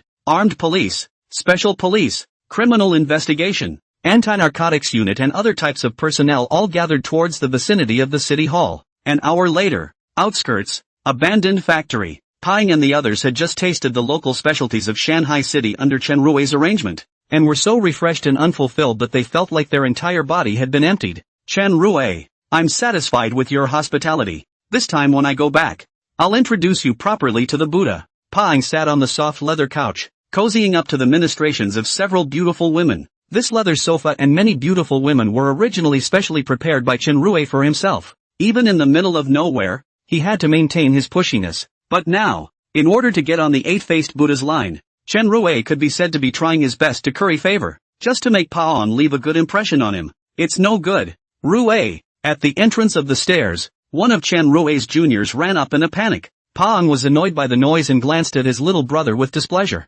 Chen Rui also frowned when he saw this. What are you screaming for? Can't you see I'm talking to Pasango about something? The little brother trembled as he was stared at by the 2 big men, but he still said stiffly, Brother Rui is in trouble. Hong Tian's men have found this place. There are other Black Boss's men that are heading our way as well. What? Chen Rui stood up violently, his brain spinning rapidly. This was his secret base, and the only person who knew about it, besides a group of beloved minions, was Su Cheng. Right now, I'm afraid that he was the only one who could reveal this news to Hong Tian. Su Yunxiang gritted his teeth and dialed Su Cheng's number. However, the phone picked up and another person's voice came from the other side. Chen Rui, long time no see. I've heard that you've even gotten the 8-faced Buddha's people to come here in order to deal with me? Hearing Hong Tian's voice, Chen Rui's face changed and he subconsciously turned his head to look at Paong. Not talking? It's okay, I'll be right there. And brought you some acquaintances. Seeing Chen Rui's delay, Hong Tian sneered and said a few words before hanging up the phone. He then handed his cell phone to Su Chen, who was sitting next to him. Thanks to you this time, or else this gang of black bosses wouldn't have been able to talk so easily. How the hell did you do that? Hong Tian looked at Su Chen with 3 parts doubt and 7 parts curiosity in his gaze. The bald guy driving in the front also quietly pricked up his ears. Even if this gang of black bosses were weak-kneed shrimps, They were the kind that wouldn't shed a tear until they were in the Yellow River. As a result, after only being locked up for a few hours, before Hong Tian and the others could use all sorts of coercion and enticement, they shook out everything. Does that make sense? Fair enough. I told them I was going to be the boss when you left, and when I threw up my arms, they responded in a cloud. Nothing wrong with that. Su Chen smiled gently and recounted what happened in the secret room in a few words, without adding fuel to the fire or any deletions. Hong Tian also narrowed his eyes at him as he sniffed. Oh, trying to overthrow me as the boss of Shanghai City? Sometimes sincere words are often said in a joking manner. Is that what you really think? As Hong Tian's words fell, the atmosphere in the car was tense for a moment. Seeing this, Su Chen said indifferently, how? I still have to go back to Hong Kong Island with Brother Tin and participate in the King of Gamblers competition. If I really wanted to be the boss, I would have called the police and arrested them by now, instead of sitting here protecting you. Hong Tian also laughed. Su Chen is right. If he really wanted to harm himself, then he should have called the police after getting this information and sit back and reap the benefits. Instead, he was still sitting peacefully in a car with himself, or else by then, even if he died, he, Su Chen, would definitely not be able to survive. For the infernal peace, Su Chen sort of played it out, convinced both sets of people with the same reasoning, whether it was Hong Tian or the black bosses being escorted, they all felt that Su Chen was on their side, waiting for the vehicle to stop as its own moment to strike back. It wasn't that their brains weren't working well, but no one had thought that Su Chen's true identity was really a police officer. After driving for nearly an hour, Chen Rui's last hiding place, the abandoned factory, finally appeared in front of everyone's eyes.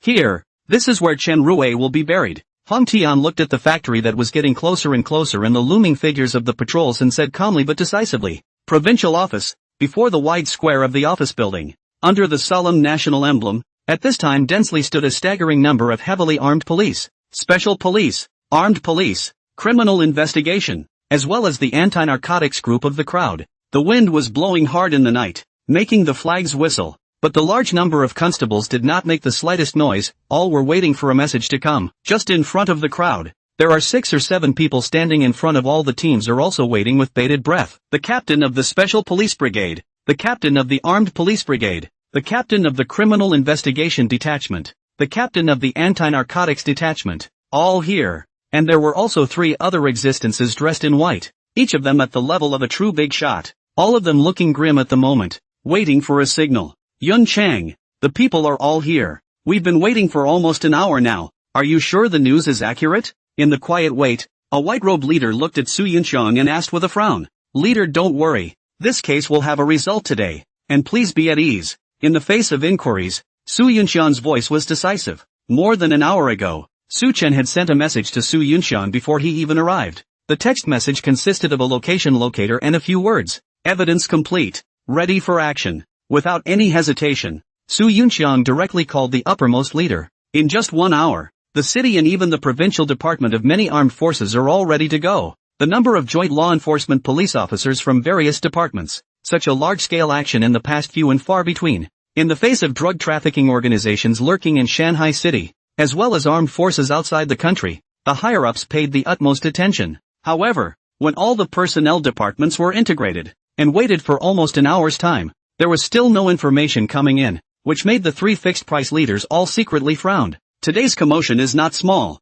If you only catch 2 or 3 kittens, the tiger's head and snake's tail end, then this joke can be a big one. If it wasn't for Su Yunxiang's vowed assurance that what he caught today was definitely a big fish in the net, they definitely wouldn't have gotten so worked up about it.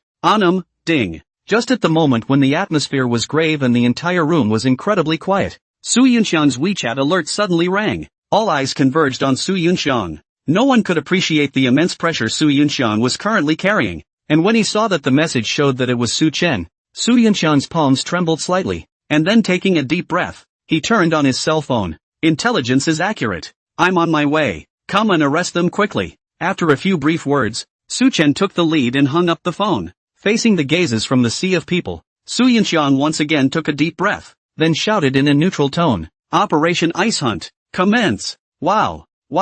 The moment Su Yunxiang's voice fell, all the police officers all moved, getting into their cars, and one police car drove out of the parking lot. Sharp, piercing sirens rang through the sky at that moment, signaling the end of the drug dealers. A large number of heavily armed police officers rushed quickly toward their destination without a word of unnecessary nonsense. And in a short period of time, all of them sprang into action. And Su Yunxiang and the captains of the Special Police Armed Police Criminal Investigation and the 3 top Oda leaders also at the same time rushed toward the intelligence location. Lurking in Shanghai City for many years of triad leaders along with the off-site drug trafficking organization fell together. No one will miss this important moment. And meanwhile, in the abandoned factory on the outskirts, Chen Rui wanted to hurry and escape, but he was stopped by Paong. They were worried that Hong Tian's group was hiding and couldn't find them, but they didn't expect the other party to take the initiative to come to their door. How could they let go of such a good opportunity? So Paong forced Chen Rui to stay here and wait for rabbits. Although Chen Rui was very flustered,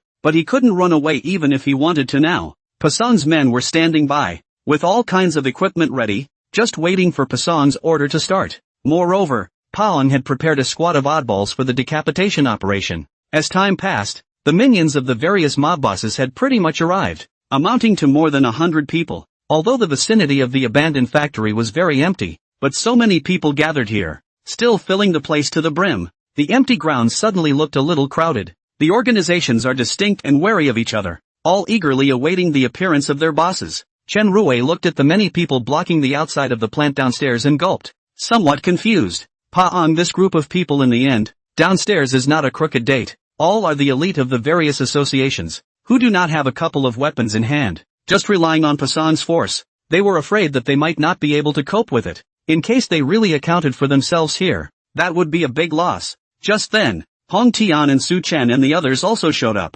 Brother Sky, I'll take care of it. Su Chen signaled to Hong Tian and got out of the car to personally release a few gangsters, and Baldy and the other 3 also got out of the car together, standing far behind Su Chen. What for? Dare to point a gun at Brother Chen. You don't want to live. Various black bosses, although the body is bruised, but at the moment there is someone behind, just out on the outbreak of the momentum. Followed by a fawning look at Su Chen, scolding their own little brother to put all the guys put away. Did you bring everything? Su Chen turned to these few black bosses and said indifferently. When several people saw Su Chen inquiring, they immediately took their own account books from their junior brothers and handed them over to Su Chen. Suddenly, on the top floor of the factory building, a menacing-looking man was carefully scanning the crowd below, when suddenly his eyes lit up, locking onto the figure of White Lotus. Finally found you. Everyone, follow me. Just then, a penetrating siren suddenly came from the distance, instantly encircling from all sides. Grass, why are the police here? Boss, what to do? What else to do? All of you hide your guns. You guys, protect Brother Chan and run with the ledger. Don't let the police catch up. Hearing the sirens surrounding the area, the nearly 100 triad members in the clearing all became numb and panicked. Even the several black bosses were in a state of panic and cold sweat at this moment. So many of them were here, with guns in their hands. And the most crucial thing was that the account books and rosters of the families were all in Su Chen's hands, so if they were caught by the police, they would definitely be dead. Many of them were so frightened that they hurriedly put their guns away and tried to act as if nothing had happened. Su Qing's few people were barely calm now. Su Qing shouted at a few of his juniors, ordering them to escort Su Chen to escape. As long as the police can't get any evidence, they can't just arrest anyone. Right now, they're nothing more than gun possession, which isn't exactly a minor offense. But it's much better compared to drug trafficking. Thinking of this, several people turned to Su Chen and said eagerly, Brother Chen, you must hide those things well. If the police find us, we're all screwed. Nowadays, the things in Su Chen's arms were their lifeblood. As long as these things weren't obtained, they still had a way to live. Su Chen waved his hand at them with a relaxed expression. Well, don't worry, it's just some cops. I'll take care of it later. Seeing Su Chen's calm and collected appearance, Hong Tian, Su Qing and the others were inexplicably relieved in their hearts. What kind of person is Brother Chen? He must have expected today's situation and must have already arranged a way to deal with the police. If he was really caught, Su Chen wouldn't be able to escape. He couldn't just throw himself into the net, could he? Thinking so, the numerous black bosses also relaxed. Hong Tian and others inside the car are also paying close attention to the surrounding movements. Today they came over, only brought guys. The goods are all in the base. Even if they are caught by the police is not a big problem. Soon the sirens were getting closer. A burst of brakes sounded, followed by the sound of dense footsteps. Freeze! A large number of police officers suddenly appeared near the factory and rushed in towards the crowd with guns raised, and on the surrounding walls and even on the roofs of the houses. Many special police and armed police with pistols and rifles, heavily armed, quickly appeared. The guns in their hands each radiated red lasers, aimed at the drug dealers below. Almost in the blink of an eye, the drug dealers, who numbered close to 100, had been surrounded by more police officers, and it was not too much to ask to pack a dragnet. This is still only on the surface. Those snipers crouching in the corners and on the roof of the building are the real existence that makes the crowd dare not resist. Nobody move. Hands on your head. Crouch down. A police officer held a gun and shouted at the drug dealers. Many of the little brothers had their hands on their heads and wanted to crouch down, but they saw that their own boss was still standing proudly, not moved in the slightest, and after thinking about it, they also stood up straight. But finally, one of the juniors couldn't take the pressure and secretly put his hand behind his back, trying to pull out a pistol. Just then, bang! A gunshot rang out from nowhere. The bullet pierced through the body of this little brother, and the man collapsed in response.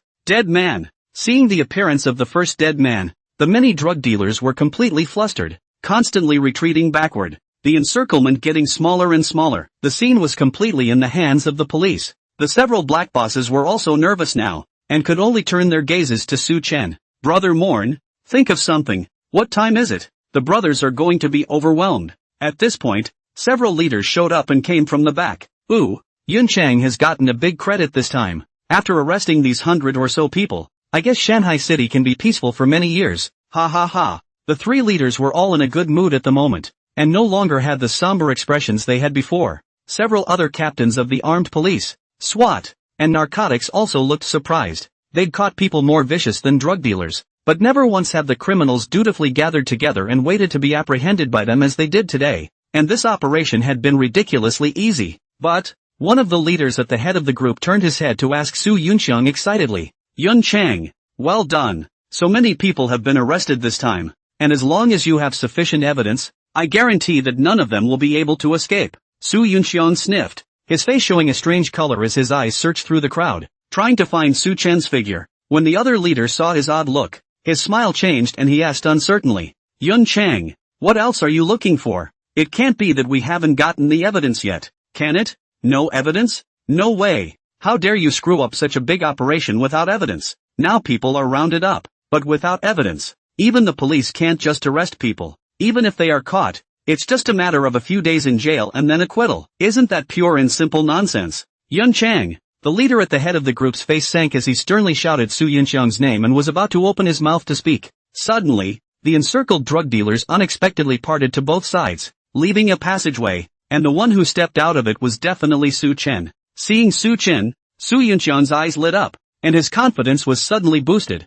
his expression restored as before, and the black bosses in the encirclement were touched. Worthy of Chen, he dared to face the police alone. Could it be that Chen is going to sacrifice himself to save them? This figure walking forward against the crowd is so cool. Morn, boss Morn. The originally tense and nervous crowd instantly stirred, shouting Su Chen's name as if they wanted to see him off. The sudden agitation of the criminals directly caused the nerves of all the police officers to tighten, and their guns were tightly aimed at Su Chen. As long as Su Chen dared to make any threatening move, they would immediately shoot. Do not move. Crouch down with your head in your hands right now. One more step and we'll have to shoot. The SWAT officer at the forefront had a serious face, without the slightest hint of a joke. They hadn't heard of Su Chen's name, and naturally, they didn't know that the man in front of them would be an undercover police officer. However, even the several captains who had once seen Su Chen's ability to disguise themselves had never seen Su Chen in this current disguise, and at this moment, they were all staring at Su Chen with cautious faces. The only people who were walking towards them that were Su Chen's were Su Yunxiang and a few of his inner circle and his squad. At the same time, Hong Tian and his group, who were sitting far away from the car and were still hesitating to force their way in, were also nervously looking at Su Chen. What's he going to do? Going up there to seek death? Even if he has practiced the golden bell shield and iron cloth shirt, he can't carry a sniper rifle. What do you know? This is a real man. Unlike the crowd, Wang Jiao licked his lips with a look of excitement. In the open space outside the car, many gang leaders were saluting Su Chen's back. Su Qing shouted even more excitedly, Brother Chen, you'll always be our boss. Wang Jiao and Baldi were both staring intently at Su Chen in the car, guessing that he might be trying to make a dangerous move to capture a thief and take down a hostage in exchange for a chance to negotiate. True to form, the man they look up to has guts. Hong Tian was also staring at Su Chen closely, but his mind was calculating how to deal with the police later. He trusts his opponent Su Chen. The four great kings are all absolutely reliable, and will never give up key evidence to the police, but the mouths of the minions under his hand were not so firm. We'll have to find a way to get out of this when the time comes. At this moment, Su Yunxiang, who was standing in the distance, finally had a smile on his face when he saw Su Chen, who was gradually walking towards him. Su Yunxiang then stepped out and raised his hand to signal the surrounding officers. "Take it easy, brothers. Don't go off. Put down all your guns." Su Yunxiang directly raised his hand, signaling everyone to control their weapons and refrain from firing. Seeing this, the many police officers looked to their respective bosses, and after receiving the approval of their own captain, they neatly moved the guns that were aimed at Su Chen away and aimed at the others. Su Chen was also relieved to see this. Fortunately, if he had been undercover for half a day and ended up not dying at the hands of a drug dealer, but was instead shot in the head by one of his own people, then who would he find to justify it? Why did the police put their guns down? I know. It must be because they don't dare to kill Brother Chen. Behind Brother Chen, I'm afraid there are still bigwigs. They wouldn't dare let anything happen to Brother Chen at all. The many gangsters were shocked to see that the police had actually moved their guns away from Su Chen. Then they realized that their Brother Chen was afraid that he had an extremely deep background that made the Shanghai City police not dare to hurt him at all. Su Chen smiled and walked over to Su Yunxiang, reaching into his clothes to pull something out while saying, "Team Su, I'll show you something good." As soon as these words came out, before Su Yunxiang could say anything, the several leaders and captains beside him tensed up first. "Don't move! Hands down! Yunchang, back off!" When several people saw Su Chen digging into his arms, they were all instantly alert, fearing that he would pull out a gun and shoot Su Yunxiang. "Come on, big credit, don't scare people. I'll take it easy, it's one of our own." "One of our own?" Hearing Su Yunxiang's words, the few people beside him all froze. "He's a cop?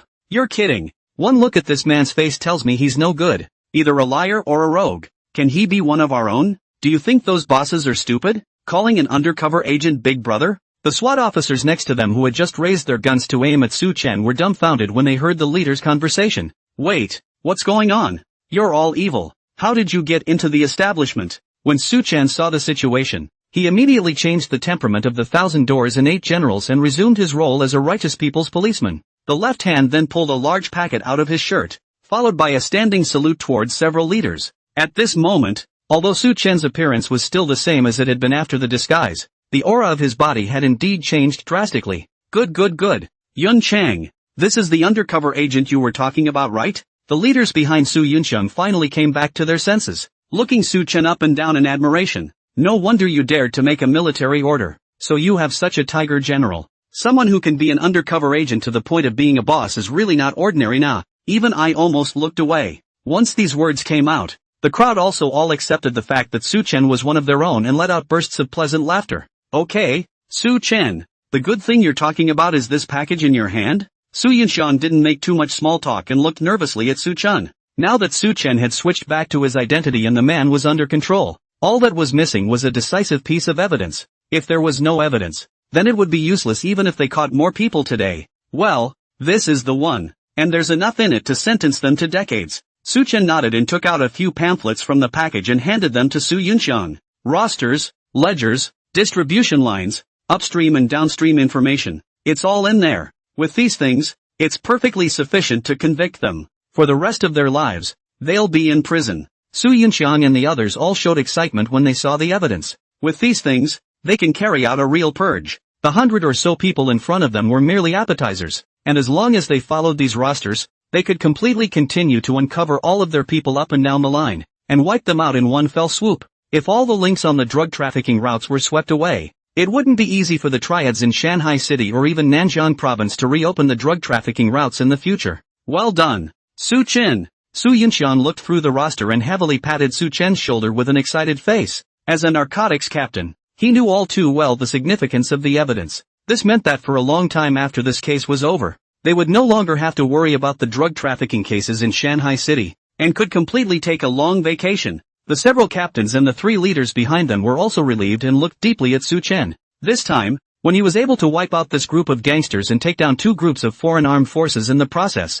Su Chen should take the first credit. Meanwhile, the black bosses in the encirclement. "Grr, what's Morn doing? No way. Why did he give the roster to the police? Holy shit, he even saluted the police." Su Chen's one action after another all deeply shook the hearts of several black bosses. Until now, they were even still wondering how Chun knew the police, and also looked familiar with the police. "Shit, don't you have any fucking brains?" In the factory, Chen Rui's brain instantly cleared as the only outsider. This man is fucking undercover. Su Qing, You gut-eating son of a bitch. You still call the police your boss. You're just stupid. And Hong Tian, being placed undercover without even realizing it. You're a fucking loser too. Chen Rui on the platform of the second floor of the factory. In and out of the dilemma. Today is no matter how it is also difficult to fly. And now has completely given up on escaping. Towards the outside of the broken mouth. Undercover? Morn is undercover? Shit. We're fucking screwed. Hong Tian the son of a bitch. Where is he? The black bosses were finally scolded by Chen Rui and woke up. Only then did they react to the fact that they had been fooled. Or by an undercover police agent. And immediately vented all their anger on Hong Tian. But when he turned his head, he found no trace of Hong Tian at all. And not even the group of Southeast Asian mercenaries could be seen. That's strange. He was here a minute ago. Where is he now? Suddenly, there was a roar of an engine from the back of the factory. Followed by a loud bang. Bang! The faces of the crowd changed and looked in the direction the voice came from. Su Chen's expression was grave. That direction is the people of Hong Tian. Chen Rui also had a strange face when he heard the voice, and suddenly reacted when he turned back to look around and realized that Pong and his squad had long since disappeared. Chopper squad, out of the way. Behind the factory, Passan's early arranged team slammed hard into Hong Tian's convoy, pulled out their guns and started shooting. Da-da-da-da. In the car at the front, Hong Tian's little brother fell down with a sound. Hong Tian, under the protection of Wang Jiu's trio,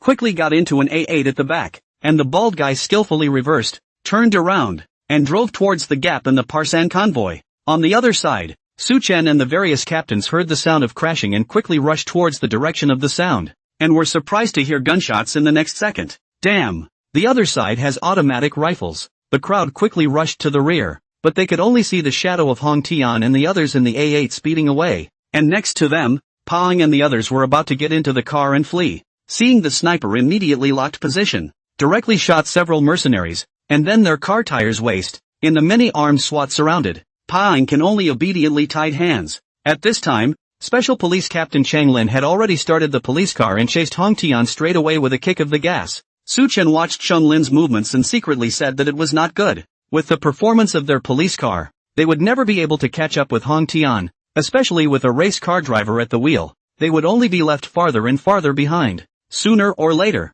we'll let Hong Tian get away like this. Su Chen looked around, trying to find a luxury car that could catch up with the other party's A8. Suddenly, a greenish-blue luxury car in the corner that was being searched caught his eye. Chen Rui, who was being detained by the officers and escorted over, also cursed bitterly when he saw Paon and the others tied up. Suddenly, an engine roar sounded, and his eyes were instantly drawn to it. Twisting his head to look, wide-eyed. Shit, I just picked up a new car. Boom! Before the words fell, a greenish-blue BMW i8 whizzed past the crowd, chasing after Hong Tian and the others. In the car, Song Qingyun was sitting in the driver's seat. He was originally searching for evidence in the car with another police officer, but it turned out that Su Chen directly scurried up to the car, to immediately go after Hong Tian. He froze for a moment when he heard Su Chen's words, and then immediately drove his car with Su Chen and a clueless junior police officer, chasing towards Hong Tian and the others. Su Chen felt the engine roar of the car underneath him. His eyes locked onto the Audi A8 in the distance,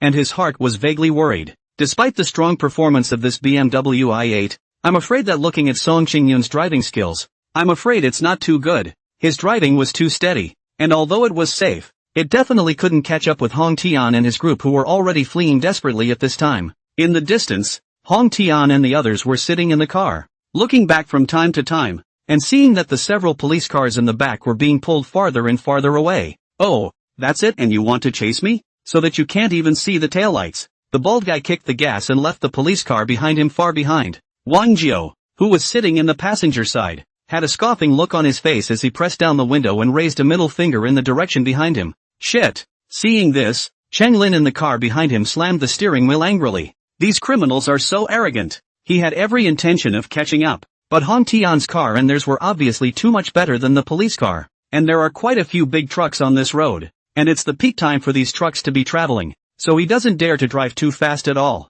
As for the other several police cars behind them, they had been thrown away a long time ago and could only barely keep up with Cheng Lin's car at the moment. It didn't take long for the bald guy to have pulled the crowd down a long way. At this time, Su Yunxiang and the others were at the command office preparing to connect to the SkyEye system and access the cameras to monitor Hong Tian and the others' location in real time. Having been police officers for so many years, they were all very familiar with the terrain of Shanghai City. Not far ahead of Hong Tian and the others was the road into the mountain. If they really let him enter the mountain, then it would be troublesome to catch him again. Shanghai City's mountain roads, even if they come to drive, it is possible to be bypassed. It is estimated that Hong Tian they are using this point decided to take a gamble. After entering the mountain everyone is based on their own skills. Good luck getting rid of the cops altogether. Su Chen frowned, looking at the target that was getting farther and farther away, and suddenly unbuckled his seatbelt in the co-pilot and said quickly, "Brother Song, stop at the intersection ahead. I'll drive."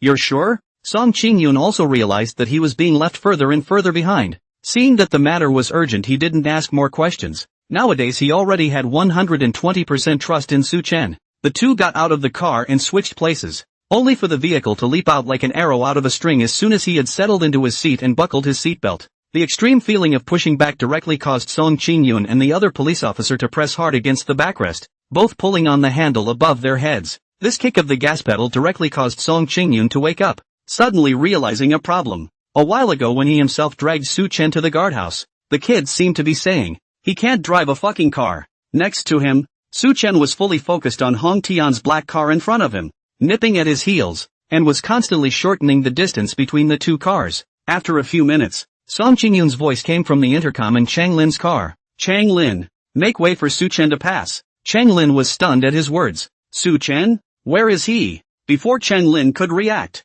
a green-blue BMW appeared beside him and whizzed past, overtaking several police cars in an instant and directly leaving the pursuing officers behind. Chang Lin was dumbfounded as Song Qingyun's trembling voice came over the intercom. "No, it's fine." Chang Lin heard that his voice was off and asked suspiciously, "Old Song, that BMW that just passed by was you guys? Was Su Chen driving? Why is your voice so shaky? Is something wrong?" Song Qingyun's voice carried a few tremors. "Yes, that's him. I was right next to him. He was sitting on Su Chen's passenger seat, gripping the armrest above him, his body pressed against the seat. In the frantically fleeing car ahead, Hong Tian and the others looked back while letting out a long sigh of relief. It's fortunate that the eight-faced Buddhist people made their move, or else we wouldn't have had the chance to break out. Thanks to Bald Head, these cops are just waiting for their farts. Wang Jiu looked through the rear windshield with a face of excitement at the police car that was getting farther and farther behind, and screamed excitedly, "Don't worry. They'll never be able to catch up with me with their broken police cars.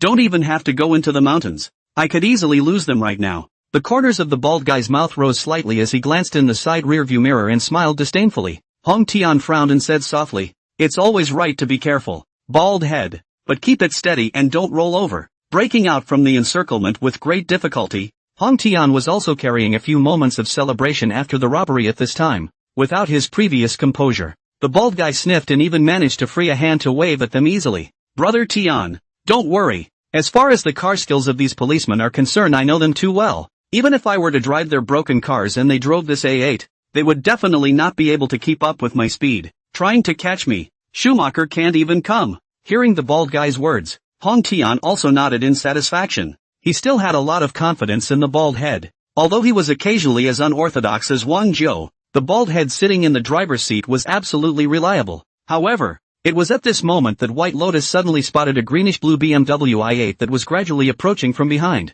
"Am I reading this right? Is this car in the back Chen Rui's BMW? I can't believe this guy didn't get caught by the police. Naya, this guy is coming for us." Hearing Bai Lian's increasingly surprised voice, Hong Tian and Wang Jiu looked behind them and were shocked to realize that a BMW had appeared behind them at some point, getting closer and closer. The bald guy also glanced quickly at the rearview mirror and affirmed decisively, "That's the car. BMW i8. Top of the line. Over $2 million. Putting it in Shanghai City, it's considered a top luxury car. I just had it on my mind at a glance, and I definitely don't misremember it." Hong Tian's face suddenly changed. "Very ugly. How can Chen Rui's driving skills be so good? It's about to catch up with us. Chen Rui is still there. So are Paong and the others behind him? Damn. What are these cops for? How did you let Chen Rui get away? I wanted to let them fight and sit back and watch the tigers fight, but now it's great. If they were caught up by Chen Rui, not to mention whether or not they could escape from Pasong's gang, just delaying their escape and letting the police catch up with them would be enough trouble. No, Chen Rui had obviously been detained by the police, so who could be in the car? An aura flashed through Baldy's mind. Su Chen. It can't be Su Chen, can it? The last time he drove out on his own, he raced the hell out of his car, too. When Hong Tian heard this, his heart that had just been put down once again hung in the air. and he couldn't wait to curse this traitor who betrayed him, and kept urging the bald head to speed up, and then speed up again. Wang Jiao slumped on the backrest of the back seat, his gaze revealing horror as he watched the BMW in front of him get closer and closer. Holy shit, he's crazy, driving that fast. The bald guy frowned when he heard Wang Jiao's fussing and shouting. All sit tight. I'm going to speed up. Yes. As the bald guy's voice fell, a foot of gas went down, and the car's speed instantly soared to over 100. After the bald guy accelerated, Su Chen also stepped on the gas pedal right after him, and his speed directly soared to 110 mph, and was even increasing. Besides, Song Qingyun was already wide-eyed. Su Chen was now acting as if he had already driven down this road 1,000 times. All the operations seemed to have been turned into physical instincts. In Su Chen's eyes, there was only one thing to do, and that was to catch up with the black Audi in front of him and catch Hong Tian. The greenish-blue BMW driven by Su Chen was like a swimming dragon that crossed the sea, quickly and freely weaving and accelerating. Ever since Su Chen started chasing after Hong Tian, he hadn't let up on the gas under his foot, and was now approaching 110 yards. Whoosh, whoosh, car after car swept past them and were left far behind. A scene that caused Song Qingyun next to them to subconsciously clutch the armrest with a death grip. Suddenly, a song rang out from the car. Lighted brilliant streets. Song Qingyun was stunned for a moment, then looked at the police officer behind him. Xiao Chen. Xiao Chen gritted his teeth, let go of one hand, pulled out the starting phone and connected it, tapped on the speakerphone, and Su Yunxiang's voice rang out from across the room. Hey, Chen, listen, the other guy is driving a retired race car driver, and old Song definitely can't catch up with him. We've linked up to the SkyEye system, which will display real-time information right away, and will keep a lock on the opponent's vehicle's whereabouts until they enter the mountainous region, providing the location to you accurately. Tell old Song to take it easy, make sure safety is the main concern. The rest of the SWAT armed police are rushing over to support them. Xiao Chen and Song Qingyun were silent for a moment when they heard Su Yunxiang's words. Then Song Qingyun directly took the phone and said, no need. Their car was right in front of us and kept biting. We don't need support here. Directly have someone set up a barrier in front to stop them, and never let Hong Tian enter the mountain. Su Yunxiang, who was far away outside the abandoned factory, was also in a trance for a moment when he heard that it was Song Qingyun who answered the phone. Old Song, you don't want to die, and I made a point of calling son. Just as Su Yunxiang angrily sprayed Song Qingyun, the technician next to him finally connected to the SkyEye system. Here it comes, there's a picture. This point of light is where Hong Tian and the others are. The speed is up to 110 mph, 110 miles? This isn't the highway. If you dare to drive so fast, do you think Hong Tian and the others want to die? Wait, there's another car behind them that's also driving dangerously, at a speed that's up to 120 mph, and it's picking up speed. Damn, why are there still those who don't want to die? Su Yunxiang looked at the screen and asked incredulously into the phone. Old Song, just now the Heaven's Eye system discovered that there's another car behind Hong Tian and the others, and it's also a desperate one. Do you know how fast they drive? Fuck. Which one of these dudes is out racing again? Su Yunxiang said angrily. It's already dangerous to chase drug dealers, but now you're involved with an innocent person, a drag racer, which is bound to kill someone if something goes wrong. On the other side of the intercom,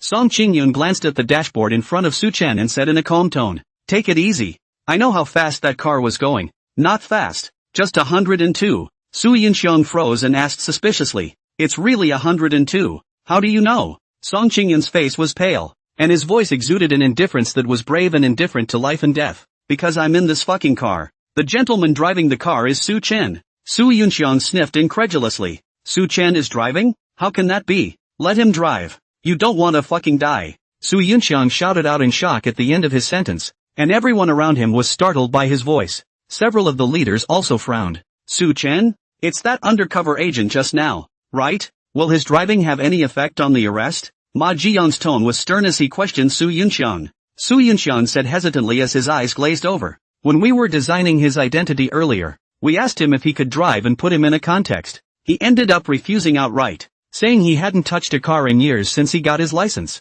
Did he even lie to me? Su Yunxiang's eyes rolled. That's not right. Even if this kid can drive, who's a good person who can drive 120 mph on this highway? He thinks he's the god of Akara's car. On the other end of the phone, Song Qingyun left a few huge beads of sweat on his brain, gently inquiring to Su Chen, his voice small as if he was afraid of disturbing Su Chen's driving. Su Chen, when was the last time you drove? Su Chen stared unblinkingly at the Audi in front of him and said calmly, 4 years ago. Or was it 5 years ago? Can't remember. Anyway, it was back in the day when I took subject 3. Hearing Su Chen's words, Song Qingyun and Xiao Sun instantly broke out in a sweat. Good guy. They saw Su Chen driving so fast and with such a natural expression. They thought he was an old driver. Maybe he was also a deep-rooted racer. I didn't realize the guy hadn't touched a car in years. Song Qingyun secretly chagrined. Just now, if he had known about this news, he would have said nothing to let Su Chen drive. It wasn't just the two of them. Even the group of bigwigs besides Su Yunxiang were shocked by his words.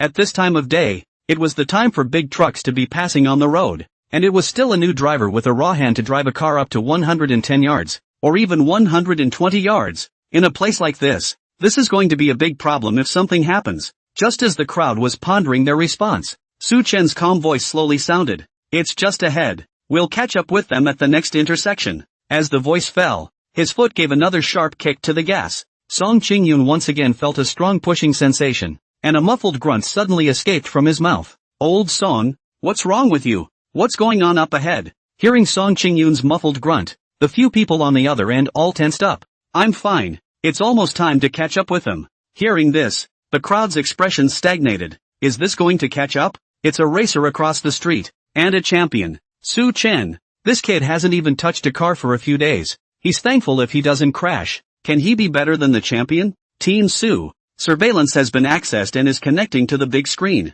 Hurry up and turn on the screen. Behind him, Ma Jiang saw the situation, and hastened to make people open the screen. Check the real-time monitoring screen. The big screen had just turned on, only to see a black residual shadow whizzing past, closely followed by a greenish-blue residual shadow, also fleetingly passing by. These two cars, with the honks of many large vehicles, carried out a furious race at breakneck speeds, fleeing and chasing at the same time. Even just looking at the big screen, the crowd couldn't help but tense up. I'm afraid it's already faster than 120 yards by the looks of it, and judging from the surveillance, the BMW in the back was actually a bit faster than the Audi in the front. Judging from the way the car nimbly weaved from side to side in the dense traffic, the person who drove it was bound to be an old driver. Definitely not a novice who hadn't touched a car for a few days. Behind the crowd, Tang Jianjun, who had been following in silence, was also in deep thought. Su Chen never said he could drive. Did you learn this technique at the police academy? 2. Old Su, you picked a good undercover agent.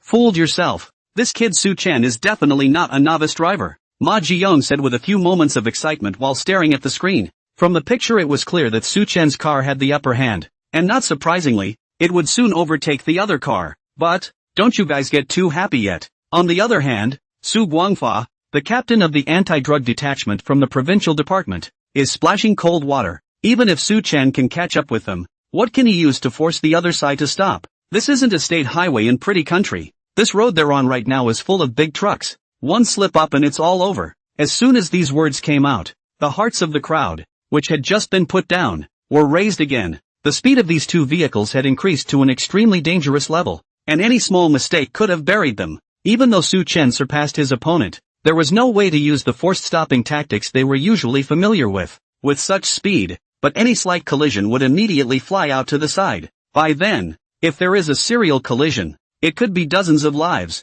As such, their only hope now is that Su Chen would be able to keep hanging firmly behind Hong Tian and the others' vehicles, neither to be left behind nor to act rashly. In this way, even if the other party entered the mountain, as long as Su Chen and the others could grasp Hong Tian's whereabouts, the crowd would still have the certainty of catching Hong Tian and the others. On the other side of the car of Hong Tian and the others, Wang Jiao, who had just been screaming, had an expression like he had seen a ghost at this moment. How dare Su Chen drive at this speed? He's crazy. Nima, you can earn a few bucks as an undercover agent. Why are you playing with your life? The bald guy also lost the confidence and calmness he had just had, and his face was hideous. Don't think that just because he's a racing champion that he can easily handle such speeds. On the track he knows all the road conditions, not to mention that all the cars around him are traveling in the same direction and all are aiming for the finish line. But now he's not at the track or on the highway, and the road conditions are completely different. Not only was the line of sight bad, but there were big trucks coming and going all around. And even for him,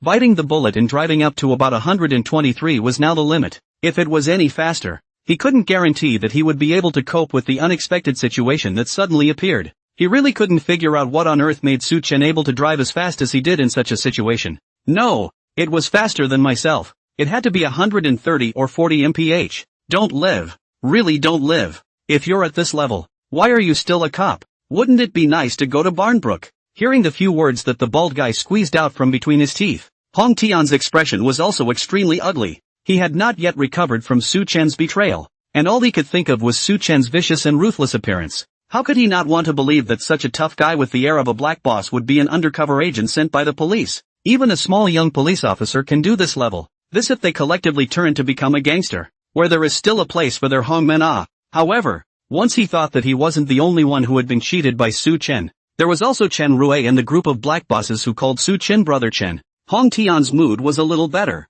At least he just wanted him to be his equal, but he didn't call him big brother. This showed that one's class was still much better than these groundlings in Shanghai City. He, who was originally full of confidence in his heart, was also showing a few moments of anxiety and uneasiness at this moment, and could only think of ways to comfort himself and stay calm. White Lotus was very calm at this time, took a closer look at the front and said, "Look, brother Tian, we're about to enter the mountains up ahead. When we get into the mountains, we'll soon lose them." Hearing this, hope was rekindled in the eyes of several people. In Su Chen's car, Song Qingyun and Xiao Sun had both calmed down at the moment after the initial shock. Although they heard Su Yunxiang say that Su Chen hadn't touched a car for a long time, seeing that Su Chen had maintained his superior driving skills, the two of them gradually felt relieved in their hearts, and were even able to separate their minds to observe Su Chen's state. It was the first time they had ever seen someone who could have this kind of driving skill just after taking the driver's license test. However, upon seeing the scene in the distance, Song Qingyun's expression changed violently.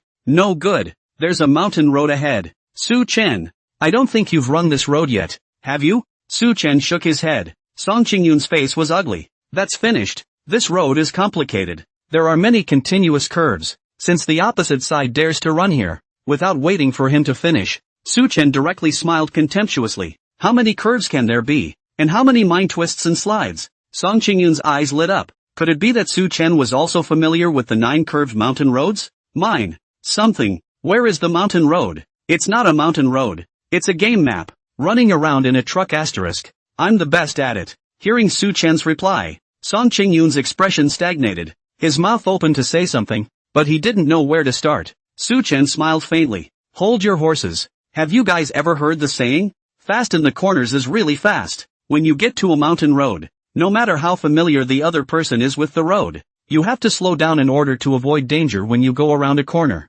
At that point, it was his own chance to force his opponent to stop. Su Chen's foot continued to step on the gas pedal. The engine rumbled non-stop, and a trace of excitement unexpectedly appeared on the faces of the two people in the car, Song Qingyun and Xiao Sun. Although the scenery outside was receding at a rapid pace, Su Chen's steady maneuvering and calm and collected expression made them feel incredibly at ease, and they even began to enjoy the sense of excitement that came with this speed. Xiao Sun, who was sitting in the back row, probed and took a look at the dashboard in front of Su Chen, and was once again shocked, only to see that the needle on it had already turned to 150 mph. Holy crap, that's the first time I've experienced that kind of speed on the road. I wonder if the instructor had a chance to scold Chen when he took his driver's license at the time. Xiao Sun in the back row came in coldly, and Song Qingyun also fell into deep thought upon hearing this. People who have taken the driving license should have experienced the feeling of being shady and pointing at the coach. And I wonder what it was like when Su Chen took the driving license. Ejection start? Or drift in? Song Qingyun glanced at the hourly speed on the dashboard and suddenly shifted his gaze and let out a cry of surprise. "It's broken. This car is really the one Chen Rui just brought up. That's how far we've driven before the gas alarm went off." Song Qingyun and Xiao Sun both changed their faces and tensed up. They've been chasing them for so long. Don't let this car fall off the wagon at a critical moment. Su Chen swept a glance at the fuel tank dial and said indifferently, "This oil, it's enough. They can't get away." Abandoned factories. Police officers around the area arresting people and processing the scene. Everything is in order. Several leaders gathered next to the big screen, nervously focusing on the movements of the two vehicles, Hong Tian and Su Chen. Seeing the speed of the hour detected in real time on the screen getting faster and faster, several people were sweating hard, both worried that Su Chen and the others couldn't catch up with Hong Tian, but also felt that Su Chen was now playing with fire and was about to cause a big mess if he wasn't careful. He's too reckless, disregarding the lives of the people in vain. Even if it's for the sake of arresting people, you can't do that.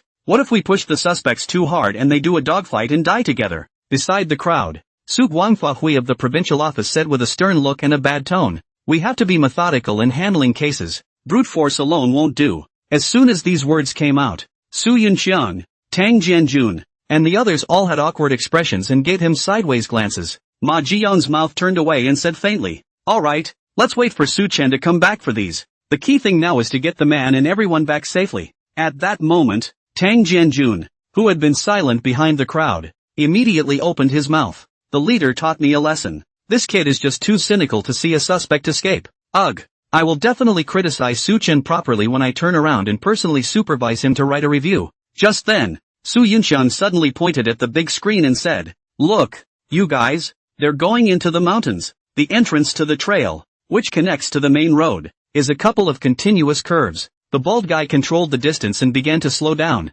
A precise drift, perfectly controlling the vehicle into the corner. Woohoo! Not bad for you. Wang Jiao felt the centrifugal force of the drift and couldn't help but sigh in admiration. Baldy is a solid racing champion. And this is all basic maneuvering. Seeing that the vehicle was about to enter the mountain, Hong Tian was also relieved and leaned his head back on the backrest, ready to take a good rest and ease his tension. But it didn't drive much further. Crap! Hong Tian was once again awakened by Wang Zhou's voice and held back his anger as he asked, "What went wrong again?" At this moment, Wang Zhou's entire body was lying on the back seat, leaving him with only an ass. He doesn't even slow down going into corners? What extreme drift! Is it hard to believe that even the identity of a police officer is a fake? His real identity is actually a race car driver as well? The bald guy was also staring wide-eyed into the rearview mirror. In the reflected image, the greenish-blue BMW behind him, with hardly any deceleration, drifted straight into the corner and even accelerated briefly, before drifting again immediately afterward to skim the next corner. With each turn, the rear of the car is almost at its limit position, and the slightest misjudgment is going to slide off. Such a scene shook the bald man. The last time I saw this kind of full-speed cornering was at an international competition. At that time, his idol was trailing far behind, through several consecutive corners, and hard not to slow down at all, pulling back the gap from one corner to another, and even the last corner directly overtook, and finally won the championship. Even the driver himself said after the race that it was the craziest thing he had ever done and that he would never try to take a corner without slowing down again. But that was the top competition in the world.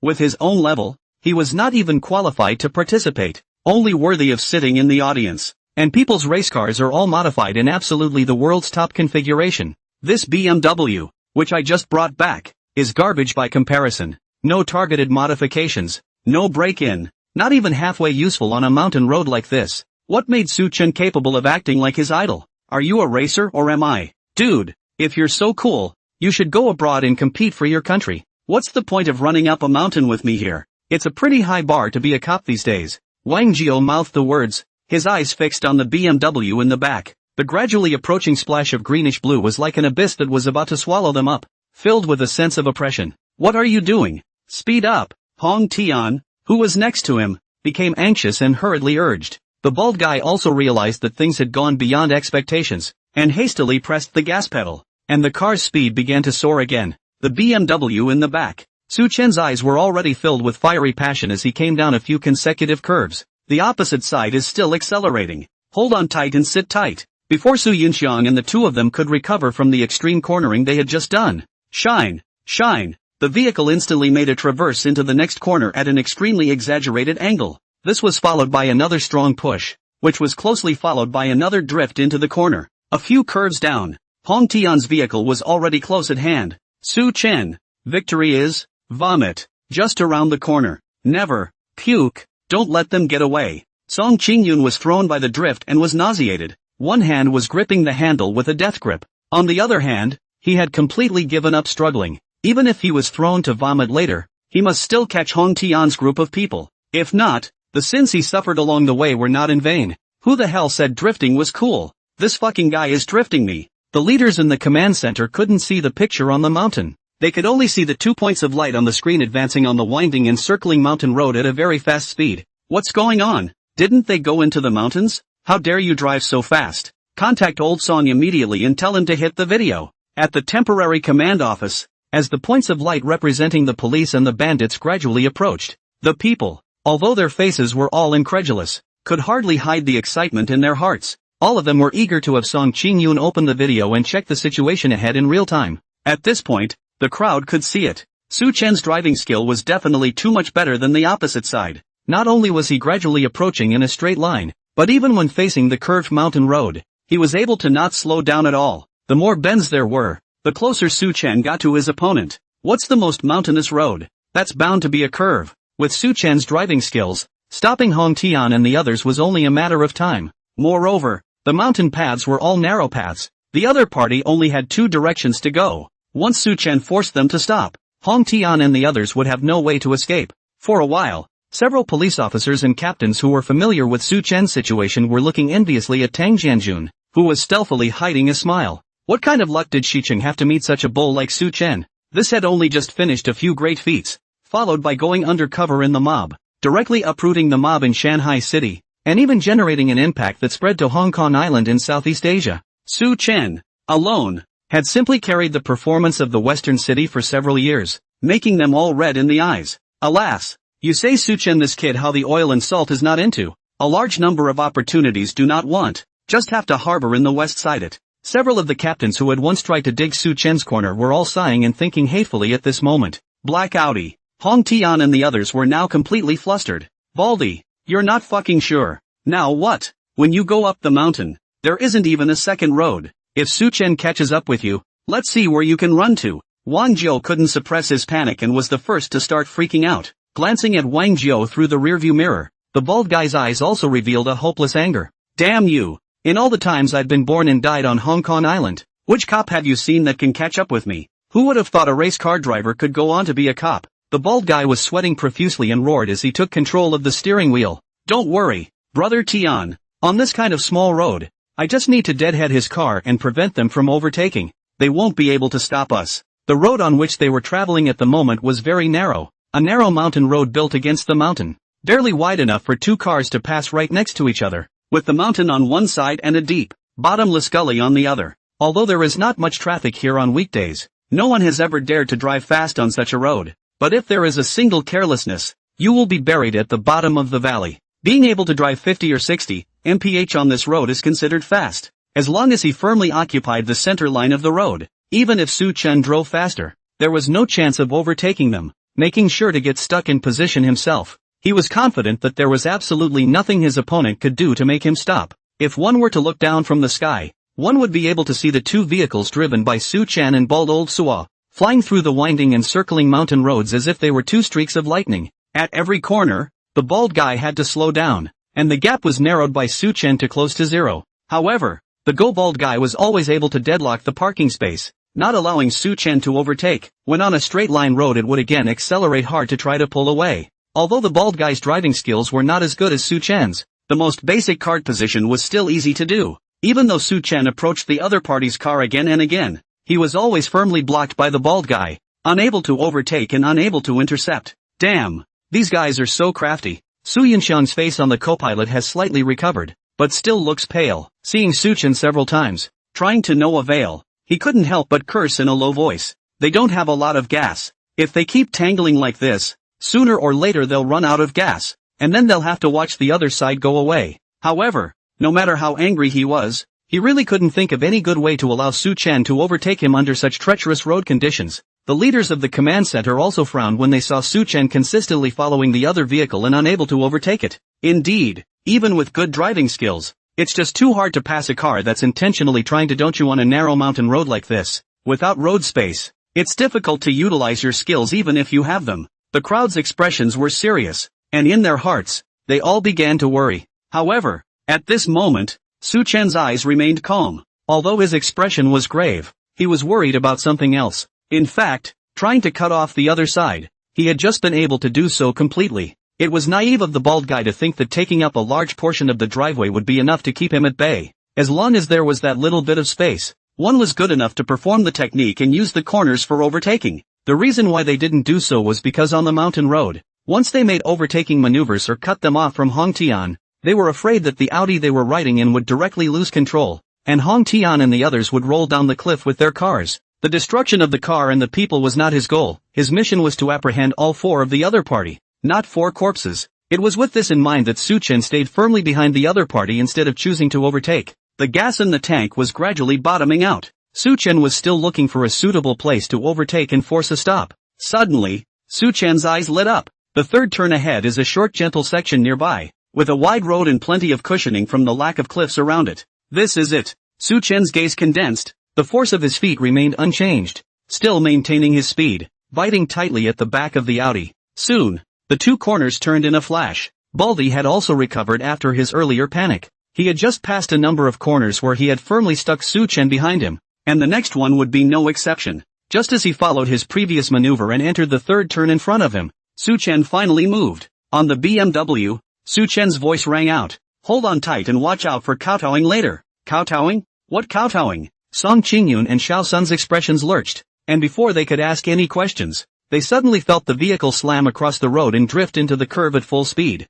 However, Su Chen was not forced to decelerate as he had been in the previous few corners, but instead twisted the steering wheel steeply. In the next second, Song Qingyun and his duo only felt the sky spinning in front of them, and the entire world suddenly rotated 60 degrees. Crap! Rollover, rollover, rollover, rollover, rollover, rollover, rollover, rollover, rollover. Su Chen, you play so big. In the command center, the anxiously waiting crowd saw the video image suddenly blur and shake, and also instantly hung their breath. Old Song, what's happening? Damn, did Su Chen flip the car? For a while, the worst guesses were made in the hearts of the people, and their faces were extremely ugly. In the BMW, in Song Qingyun, two people shouting, Su Chen will gear switch to manual gear and lower to gear, and then a foot throttle down. The vehicle as before, a beautiful drift swept through the corner. Just as the bald guy was secretly pleased with himself, the BMW was not stuck behind him as usual, but directly buckled one side of the body, relying only on the left side of the tires to contact the ground.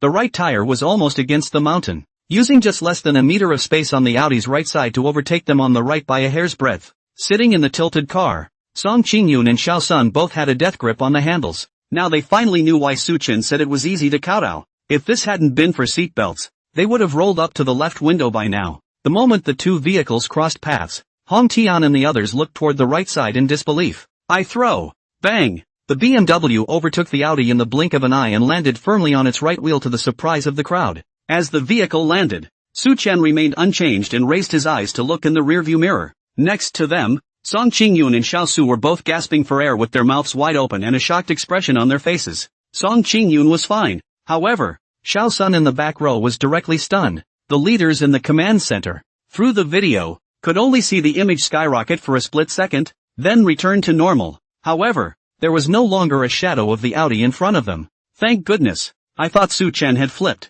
Well, what about the car in front of them? Did Hong Tian and the others flip the car too? The leaders in the rear were all scratching their heads so anxiously that they wanted to crawl into the screen and see what they were doing on the mountain roads. Suddenly, the screen turned, and the front of the Audi actually appeared in the camera, and through the front glass, the leaders were able to see the grim-faced bald guy and Hong Tian and the others. Crap, how did they hit each other head-on? In the BMW, after overtaking the other party, Su Chen violently pulled the handbrake.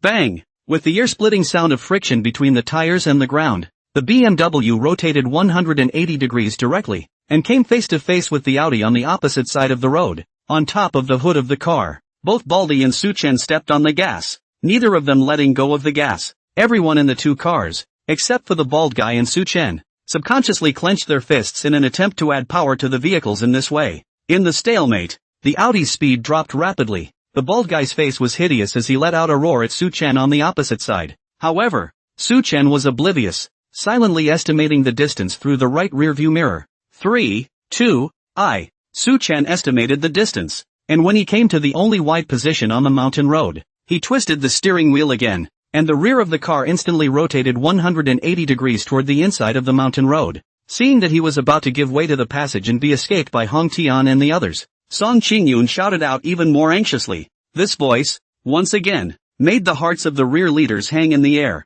Hong Tian and the others were also wide-eyed, and the bald guy seized the opportunity and immediately pressed the gas pedal to the bottom. Su Chen smiled slightly. It was now, the moment the other party was about to overtake him. The BMW suddenly changed direction slightly to the left, sticking to the door on Hong Tian's side.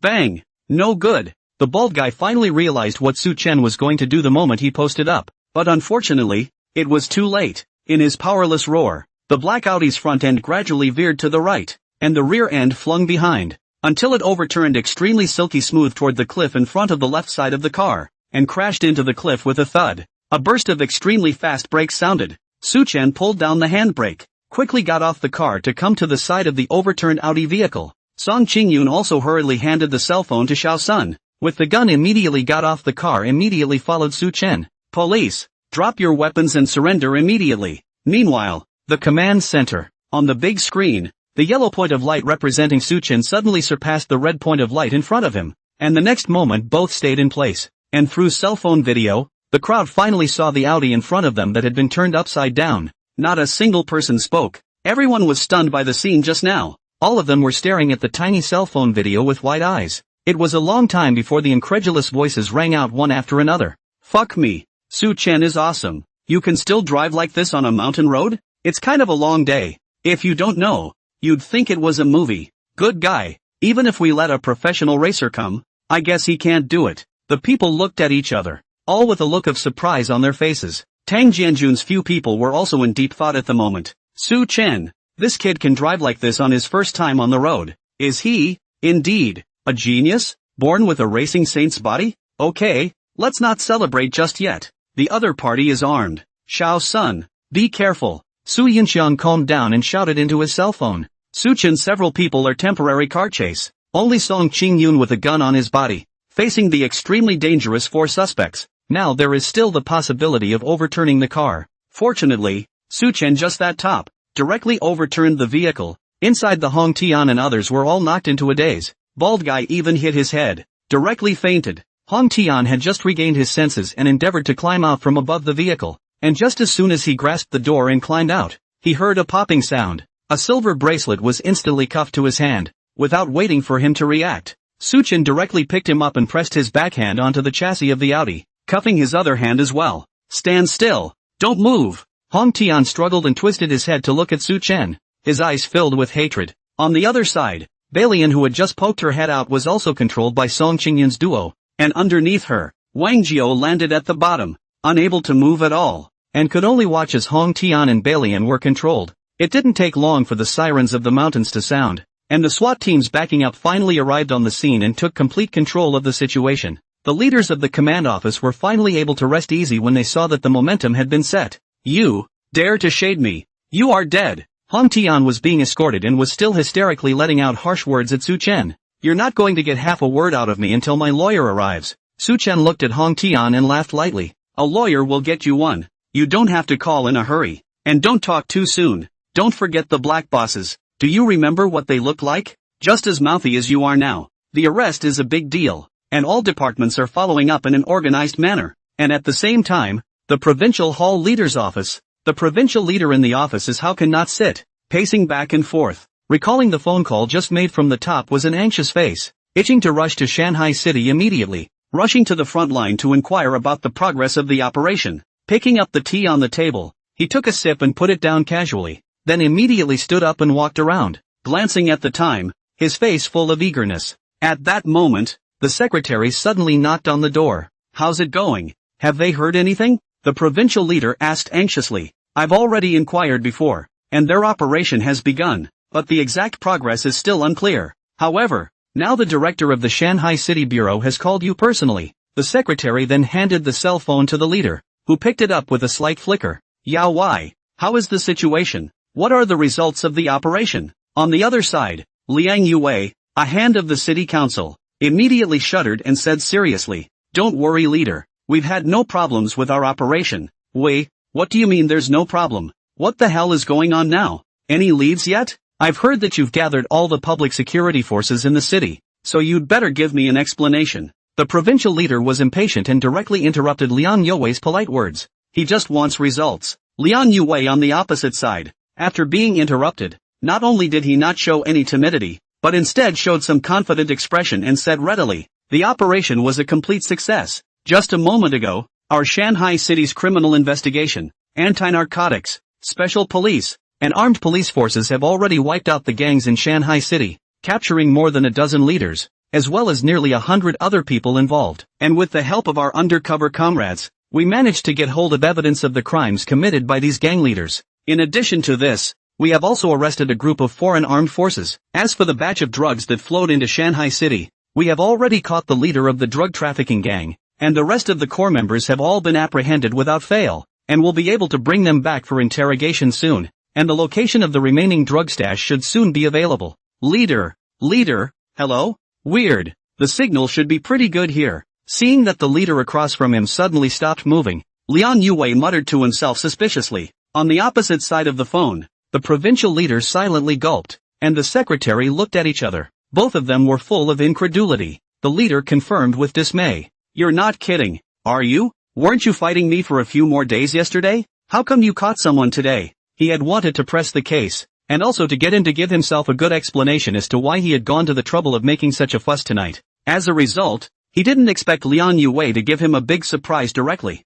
Yesterday he was managing to ask for more time. Today he just arrested all the people, took down the evidence, eliminated the drugs, and even took down the two outside forces without missing a beat. It was really a bit hard for him to believe. Leader, how dare I joke about such things? Right now, the West Side should be doing interrogation work and records overnight, after which it will all be handed over to the prosecutor's office and the court. And since the evidence is overwhelming, the public prosecution process should be quick as well. You should be hearing from your side soon. When the provincial leader heard Liang Yue's assured words, he let out a fierce sigh of relief, and his entire body instantly relaxed. It's amazing that they actually caught someone. And the key thing is that they actually got the key evidence of the triad crime. This thing is not good to take. In the eyes of the gangsters, these books, roster, that is their lifeblood. Usually even their own little brother cannot touch. Shanghai City Police in the inn how to get? By the way, Liang Yue said there was undercover help in it. Could it be that? There was a glint in the leader's eye. It seems that the undercover agent this time had unusual abilities, and must have gained trust, gotten access to the ledgers, and subsequently found a moment to steal them. Yes, it was because the theft of the ledger was discovered that they had no choice but to arrest someone overnight. They had to keep the undercover agent, and the evidence he had. Otherwise, if the undercover agent was discovered and caught by the other side, it would be all for naught. Tonight's impromptu action, the sudden arrest, it all makes sense. The leader was instantly enlightened as the reason for all the night's action was instantly discerned in his brain, then picked up the phone and asked, "So, good, very good. Tell me, how did you solve the case? The undercover agent should get a lot of the credit for you getting the key evidence this time, right?" Liang Yue sniffed and immediately felt like he had something to say. Although he wasn't directly responsible for this operation, and was mainly playing a calming role at the scene, he had also learned quite a bit of information about Su Chen from other people's debriefings, and knew a great deal about the overall operation. So said to the leader, "The biggest contributor to this drug trafficking case, as you said, is the undercover agent we sent, Su Chen. This kid, don't look at him as just a young police officer who has just reported to work for a short while. His ability to solve crimes is no worse than that of a veteran police officer, especially this time when he lurked in the drug cartel. Not only did he become the other side's boss's beloved, but he even made the black bosses in Shanghai City so pleased that they even wanted to recognize him as their big brother, as the mouthpiece of the gangsters in Shanghai City. Those ledgers were all pitches that these black bosses took the initiative to hand over to him, just to raise their status in Su Chen's mind." Among other things, talking about Su Chen's deeds, Liang Yue was gushing. Ever since Su Chen had been sent undercover by unanimous consent of the crowd, his resume had been pored over by various bigwigs. At this moment, he said it as if he were talking about it, and there was a bit of pride in his voice. The provincial leader on the other side of the phone sat up straight when he heard this. "What did you say? I can understand him being an undercover agent who can become a member of the Heartland staff,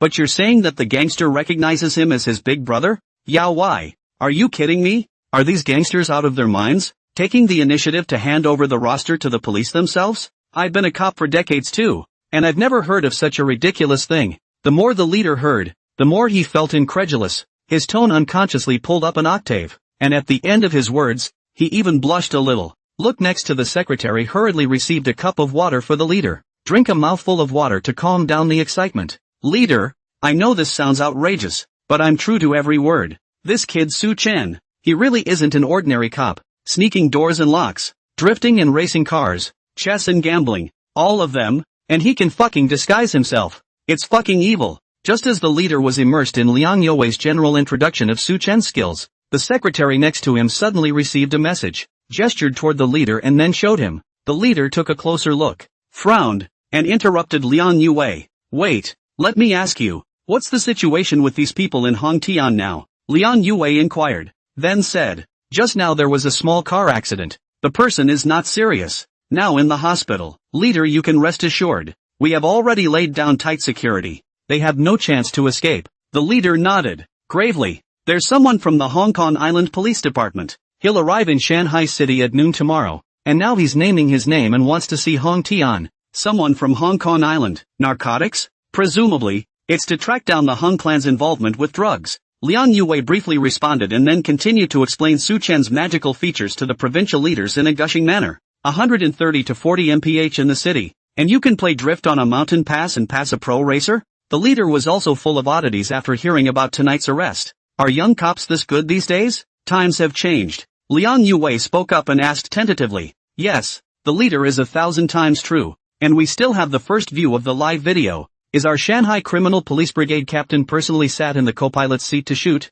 Why don't you wait for us to export the video to send you a copy of it? Upon hearing this, the leader immediately said, no need. I'm not interested in racing cars at my age. It's good that the case is solved. After that, on the Hong Kong Island side, if there is anything about Hong Tian, report it to me at the first time. This case has worked hard for everyone. It's rare for so many departments to deal with this together. So I thought you could find some time to have a celebration party to simply celebrate and for everyone to network. It just so happens that the National Public Security System Sharpshooter competition will be starting in a while, so you guys can talk and see how to form a team out for the competition. The leader then hung up the phone after instructing a few more words with Liang Yue about the great competition of pointed soldiers. After hanging up, he turned his head to the secretary next to him and coughed. Ahem, little Yi, help me pull up Su Chen's resume when you have time. I want to see just how evil this kid is. Then again, as if something had suddenly occurred to him, he said offhandedly, by the way, make me a copy of all the video footage from their scene today. Although he said on his lips that he was old, the leader still had a great curiosity about Su Chen, who was good at everything in Liang Yue's mouth. He really didn't think about it. Proficient in gambling, good at slipping doors and locks, but also brainwashing, and racing cars. How to see is not a simple guy, just by the ability in his hands. Even if he doesn't go to break the law, he can still make a lot of money. Such a person is willing to come to be a police officer. Is the current political class so effective? Soon, the next morning, Liang Yue received a call from the provincial leader. On the phone, the leader sounded a little breathless, as if he had been up all night. The province met and decided to honor Su Chen's work, so it can be implemented. Also, for this celebration banquet, a few leaders from the province will also be there, so make your arrangements. I do have some new ideas about the teams for the Pointman Grand Competition, so I'll talk to you about it in detail when we get to Shanghai. Hearing the leader's news, Liang Yue was shaken. What's going on? How is it that after one night, the provincial leader is suddenly coming to Shanghai City, and a special meeting to talk about Su Chen's recognition work? He himself hadn't even heard about it yet. I'll go. Su Chen, this is by the provincial leadership to Xia, the leadership personally to Shanghai, which is obviously very important to the performance of Su Chen. Obviously, Su Chen was the real protagonist of this celebration banquet, and the rest of the people were all dipped in Su Chen's light. He had to hurry and tell Tang Jianjun to let Su Chen perform well. Liang Yue immediately contacted his men to prepare for the celebration banquet. Meanwhile, Su Chen was in the detention center, opposite a snotty Wang Jiu. Just now, Wang Jiu finally experienced the mood of those black bosses. The whole person was like losing his soul, completely led by Su Chen. What did you do when you came to Shanghai City? Records of drug transactions, hiding places, all spit out. Immediately after, Su Chen entered Hong Tian's interrogation room. Sitting on the chair and facing Hong Tian, Su Chen was just about to ask a question when suddenly a voice that had been long gone rang in his head. Ding! The host has successfully carried out an undercover mission to capture the drug cartel. Rewards are being distributed. Su Chen's eyes lit up. These days I've been so focused on going to work and obsessed with work that I forgot that there were rewards in the system. With so many people captured this time, the system's reward should be a bit more, right? Rewards have been issued. 1,000 faces. Extreme Speed Rampage has been upgraded to silver level, and its effect has been greatly enhanced. 1,000 faces, silver level. When this skill is activated, the sense of one's own existence is reduced, and a certain range of people around one's face are rendered faceblind. Extreme Rampage, silver level. Complete proficiency in land vehicles, both motorized and non-motorized. Junior. Press F to enter the tank. Oh, giving 2 skill upgrades at once. This time the system is still quite generous. Both skills are very applicable. The first one can't fool security cameras, but it's comparable to stealth as long as you're in a place where there are no cameras. And the best part is that he can take advantage of other people's face blindness to confuse or even change their memories. It's obvious that you did something, but other people can't remember half of it. And that's when a person's brain automatically makes a rational explanation for the incident, and a brand new memory appears.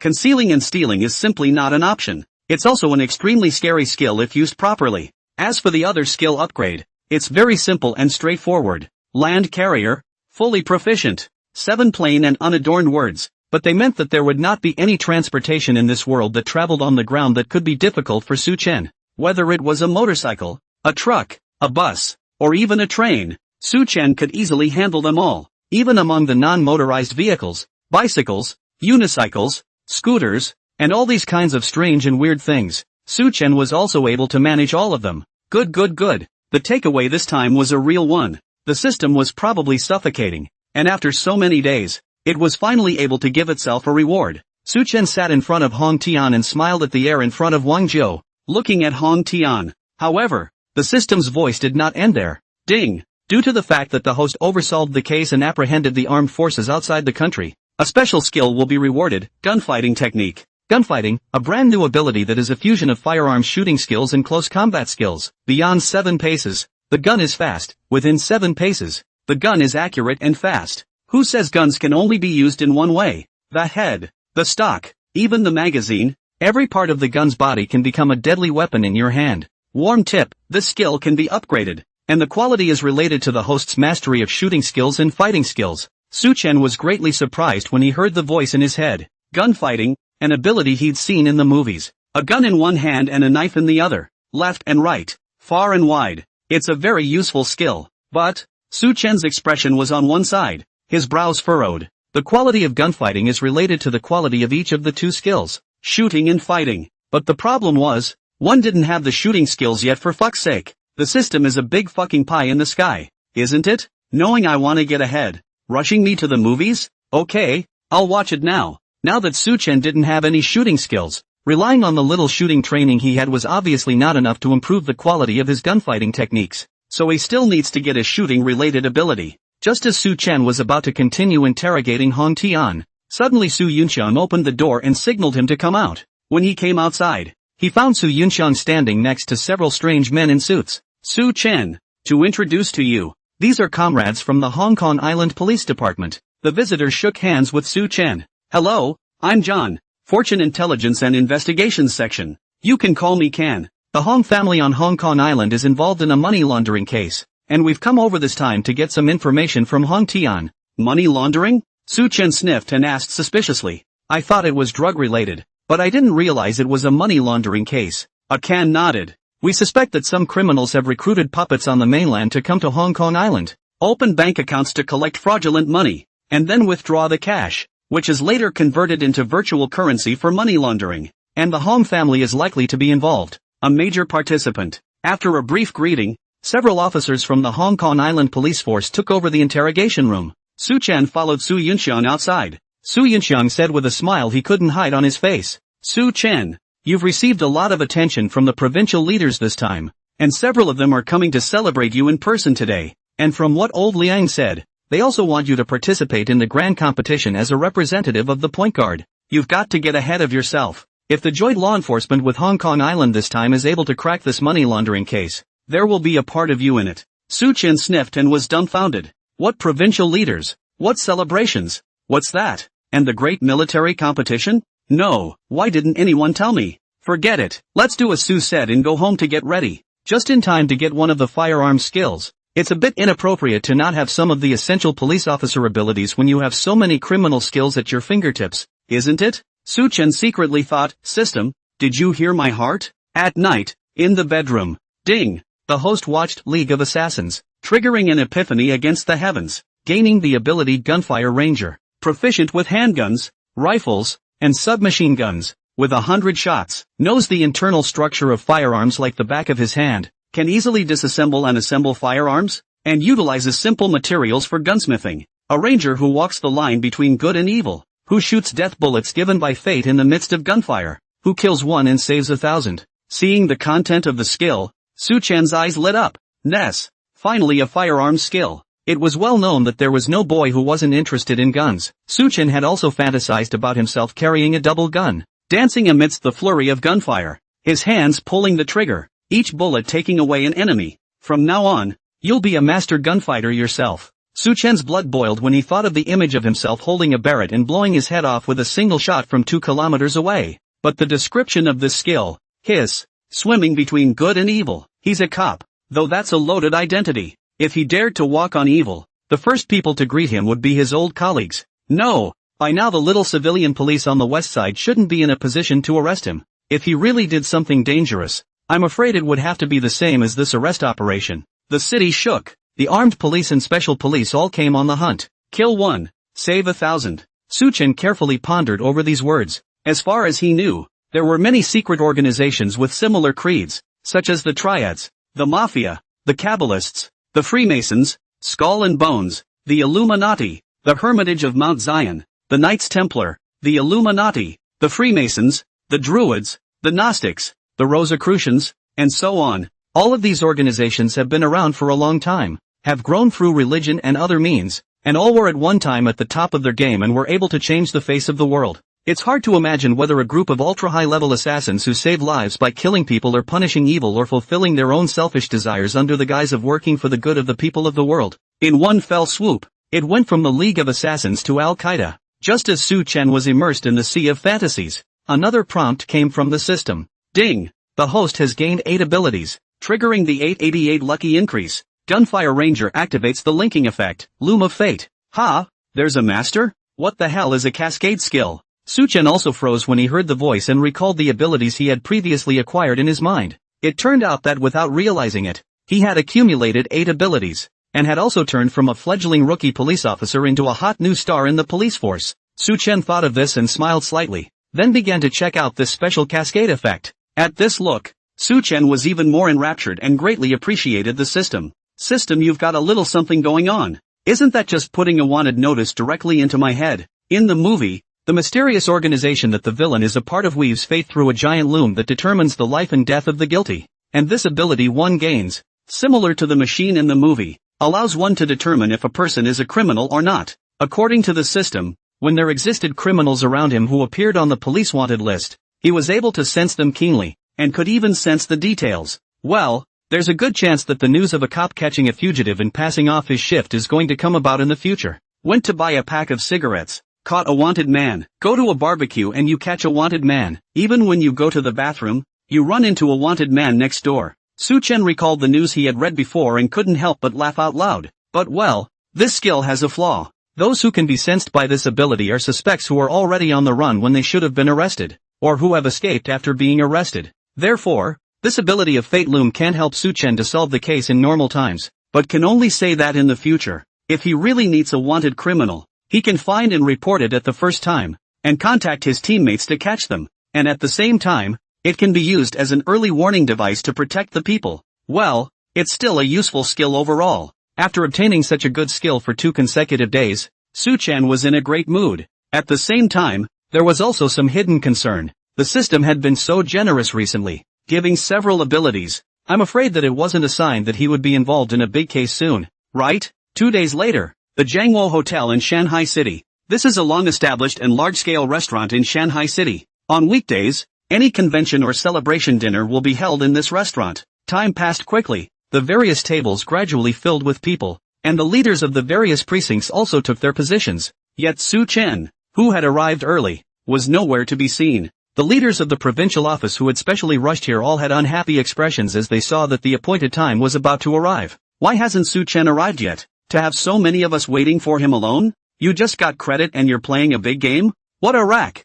When the crowd saw that the main character of this celebration was late in arriving, they were all disgruntled with Su Chen. Tang Jianjun was even in a cold sweat, nervously placating several provincial leaders who had traveled a long way. I don't think so. Isn't he already here? Where did he go? Tang Jianjun hurriedly apologized to the leaders. Leader, I'll send someone down to see what problems they should be having downstairs. Meanwhile, the hotel backroom. Su Chen was standing at the entrance of the back kitchen, chatting with a few chefs, having changed into a waiter's outfit at some point. While chatting, Su Chen's gaze locked onto a chef whose back was turned to him. When he stopped the car just now, he felt the sensation from the wanted ability just as soon as he got out of the car. After walking around a bit, he spotted this man smoking alone at the back door. After realizing he was watching, the other man hastily extinguished his cigarette and returned to the back kitchen. However, it was too late. When Su Chen locked his gaze on the chef, A wave of clarity had been born in his heart. Chen Wei, class A most wanted. Su Chen's gaze narrowed,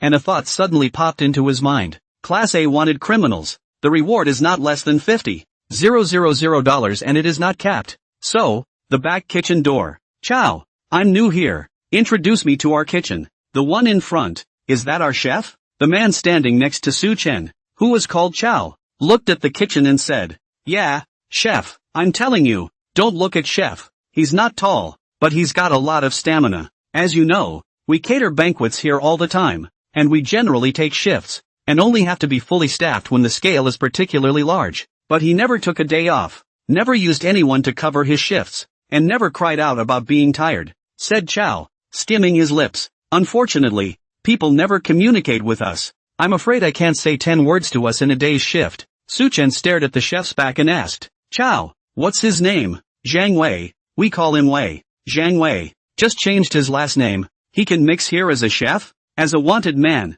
he must have a file. He can't use his ID or bank card or anything like that. So how did he get here to be a sous chef? Chow, you said he doesn't like to talk. What's going on? Chow continued to explain. Wei must have come here over a year ago, and since he's been here, every day he's just running around doing things, arranging the work, and going home by himself after work instead of hanging out with us. Do you know where he lives? Hearing Su Chen's question, Chow shook his head. I don't know. He never said, but I heard from someone that he doesn't live close by, but he walks to and from work every day, and I don't know why, but he had to have the hotel give him cash, and the bank card wouldn't accept it. But even though the people are a little weird, they're still pretty nice to us, and never intentionally upset anyone, even the apprentices. Well, the party's about to start upstairs soon, so I've got to get busy. Okay, Chow, thanks a lot. Waiting for Chow to leave, Su Chen thought darkly. Cannot use bank cards, only accept cash payment. Do not take public transportation or taxi. Walk to and from work. No communication with others. These are all obvious characteristics of a wanted man who has absconded. As fugitive criminals, after changing their names, they all try to narrow their social circles as much as possible, and some even cut them off outright. Only after years of escaping peacefully does he relax a little, but anytime he hits the slightest breeze, he tightens up again. Just then, Chamli, who had come down to look for someone, also finally saw Su Chen. Su Chen, why are you here? The leaders are here, just waiting for you. Seeing Su Chen, Chenli ran over in a hurry and was startled to see him wearing a waiter's clothes. OMG, the star of today's celebration serves us personally? Alright, hurry up and get changed and come up with me. Chenli didn't care about his clothes, thinking about hurrying up to bring Su Chen up and never be late for today's celebration. Su Chen changed his clothes and shook his head. Reaching out, he pointed to Chen Wei in the back kitchen. There's something wrong with that guy. The chef at the Jiangwo Hotel, who I suspect is a Class A wanted man, needs to contact the bureau immediately and check his file. When Chanli heard Su Chen's words, his eyes glared and he lowered his voice.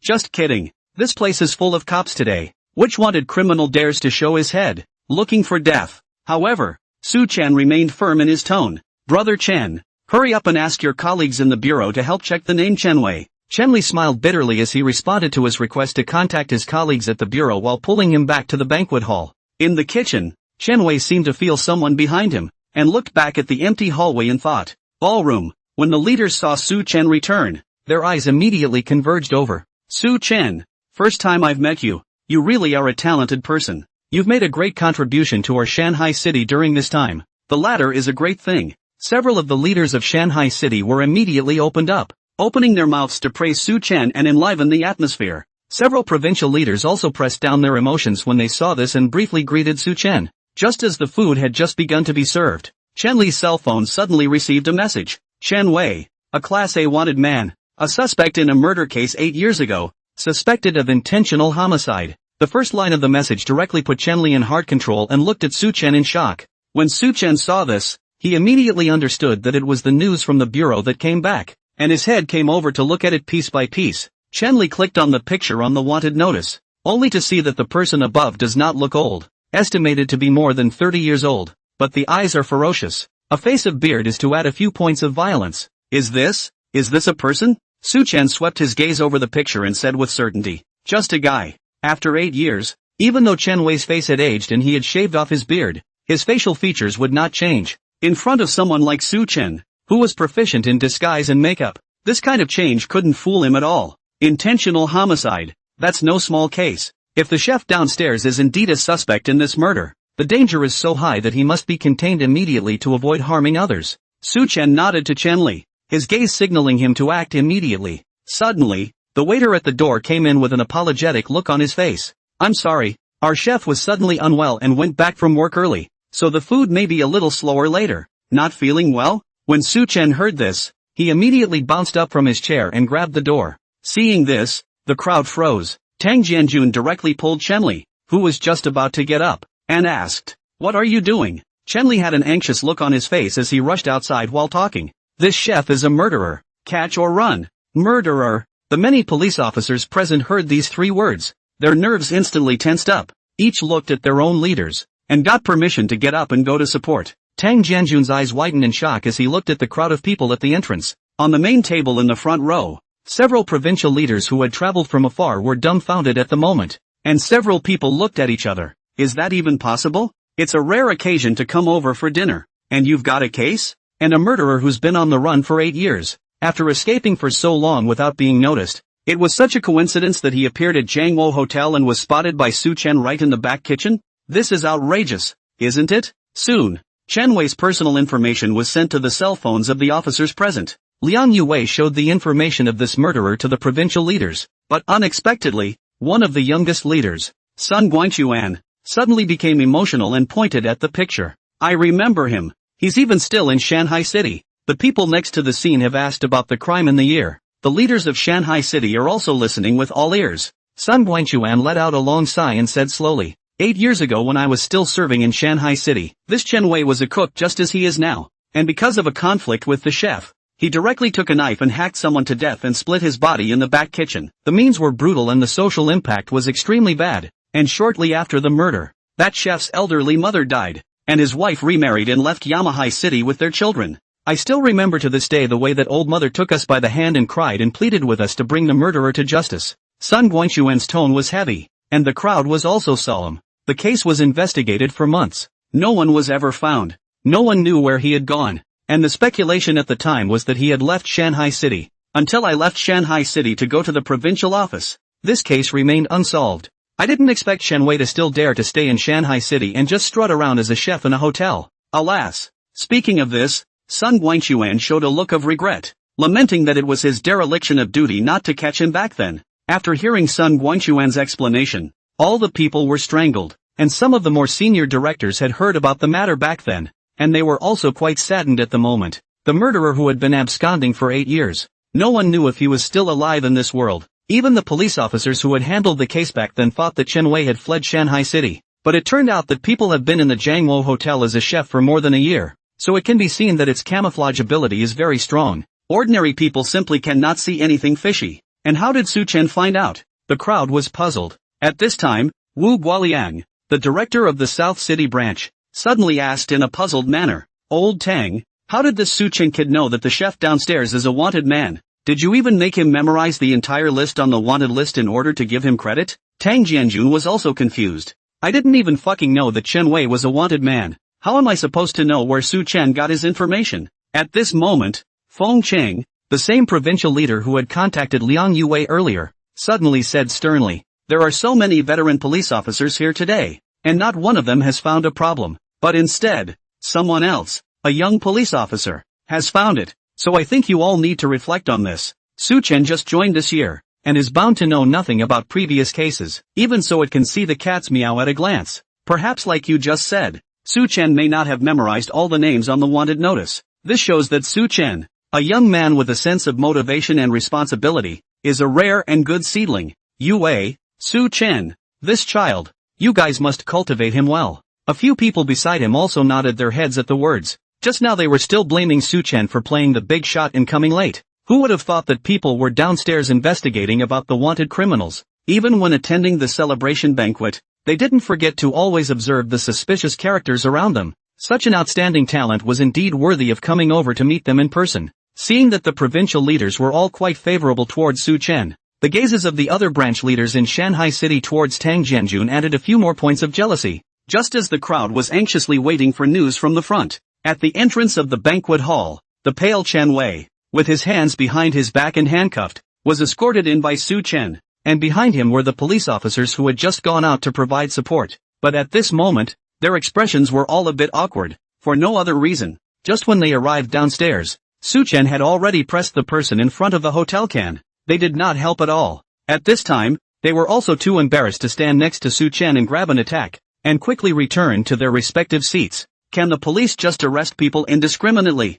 Leader, I want to complain. At this moment, Chen Wei saw a room full of police officers and began to sicken and babble. When Sun Guangfa saw the visitor, he rushed forward to scrutinize Chen Wei, contrasting the memories that had been dusty in his mind for 8 years. His face was agitated and he nodded repeatedly. Chen Wei? Right, it's you. Chen Wei. Sun Guangfa's tone was originally a bit hesitant, because the difference between the current Chen Wei and the photo from 8 years ago was too great. But seeing that the other party's eyes suddenly changed when he heard himself read out his name, Sun Guangfa's tone also became firm. Seeing that his identity was broken by the person in front of him, Chen Wei instead gave up his resistance, and his entire person instantly lost his essence, lowered his head, and fell silent. I didn't realize that after 8 years you were still working as a chef, and a sous chef at that. Aren't you worried that one day, one of your men, too, will take a knife to you? Sun Guangfa stared viciously at Chen Wei and asked as if out of breath. However, Chen Wei remained silent. He had no thoughts of justifying himself for what happened back then. No matter how badly that chef had treated himself, how oppressive he had been, it was no reason for him to kill. After so many years on the run, he'd long ago gotten tired. Now that he had been caught, he felt somewhat relieved instead. The other leaders also scrutinized Chen Wei carefully, and were puzzled. The difference between this person and how he looked 8 years ago was so much that even Sun Guangfa failed to recognize him at a glance. And what made Su-chen so sure that he was Chen Wei? The crowd all stared at Su-chen suspiciously, their curiosity about him increasing more and more. At this time, Feng Qing cleared his voice and slowly said, "All right, that's enough for today's celebration. We'll get together with everyone next time we have the chance. Su-chen, why don't you take the people back to work on the case first?" The leaders nodded. After all, the case is the main thing. Moreover, the protagonist of today's celebration was Su-chen, but as the main person who captured Chen Wei, he was bound to go back to work on the case together, and the police are going to intervene in the Jiangwo Hotel to investigate and collect evidence, so the celebration banquet will definitely not be able to go on. Su-chen sniffed and gestured to the several leaders, then took Chen Wei and the others to leave first. Looking at Su-chen's back, Feng Qing and a few provincial leaders were all showing admiration. Feng Qing suddenly turned his head and said to Liang Yue next to him, "Yao Wei, let's go straight to the city council and reconfirm the staffing arrangements for the grand tournament. I'm going to let Su-chen break the rules and join the training team." Just as Su-chen and the others returned to the bureau to deal with Chen Wei's case, Liang Yue also took Feng Qing a few people and returned to the meeting room of the city council. Feng Qing sat in the center and said in a serious tone, "Everyone should know that we didn't do very well in that SWAT challenge in Dubai last year. There is a lot of negative news on the internet that questions the real-world capabilities of our SWAT team. Therefore, the superiors are very concerned about this year's sharpshooter competition and want to select an elite team from it to represent the country in this year's UAE Special Police Challenge." Below, Liang Yue, Ma Jiyon, and the others from the city council were nodding slightly to show their understanding. After losing the last time they competed out there,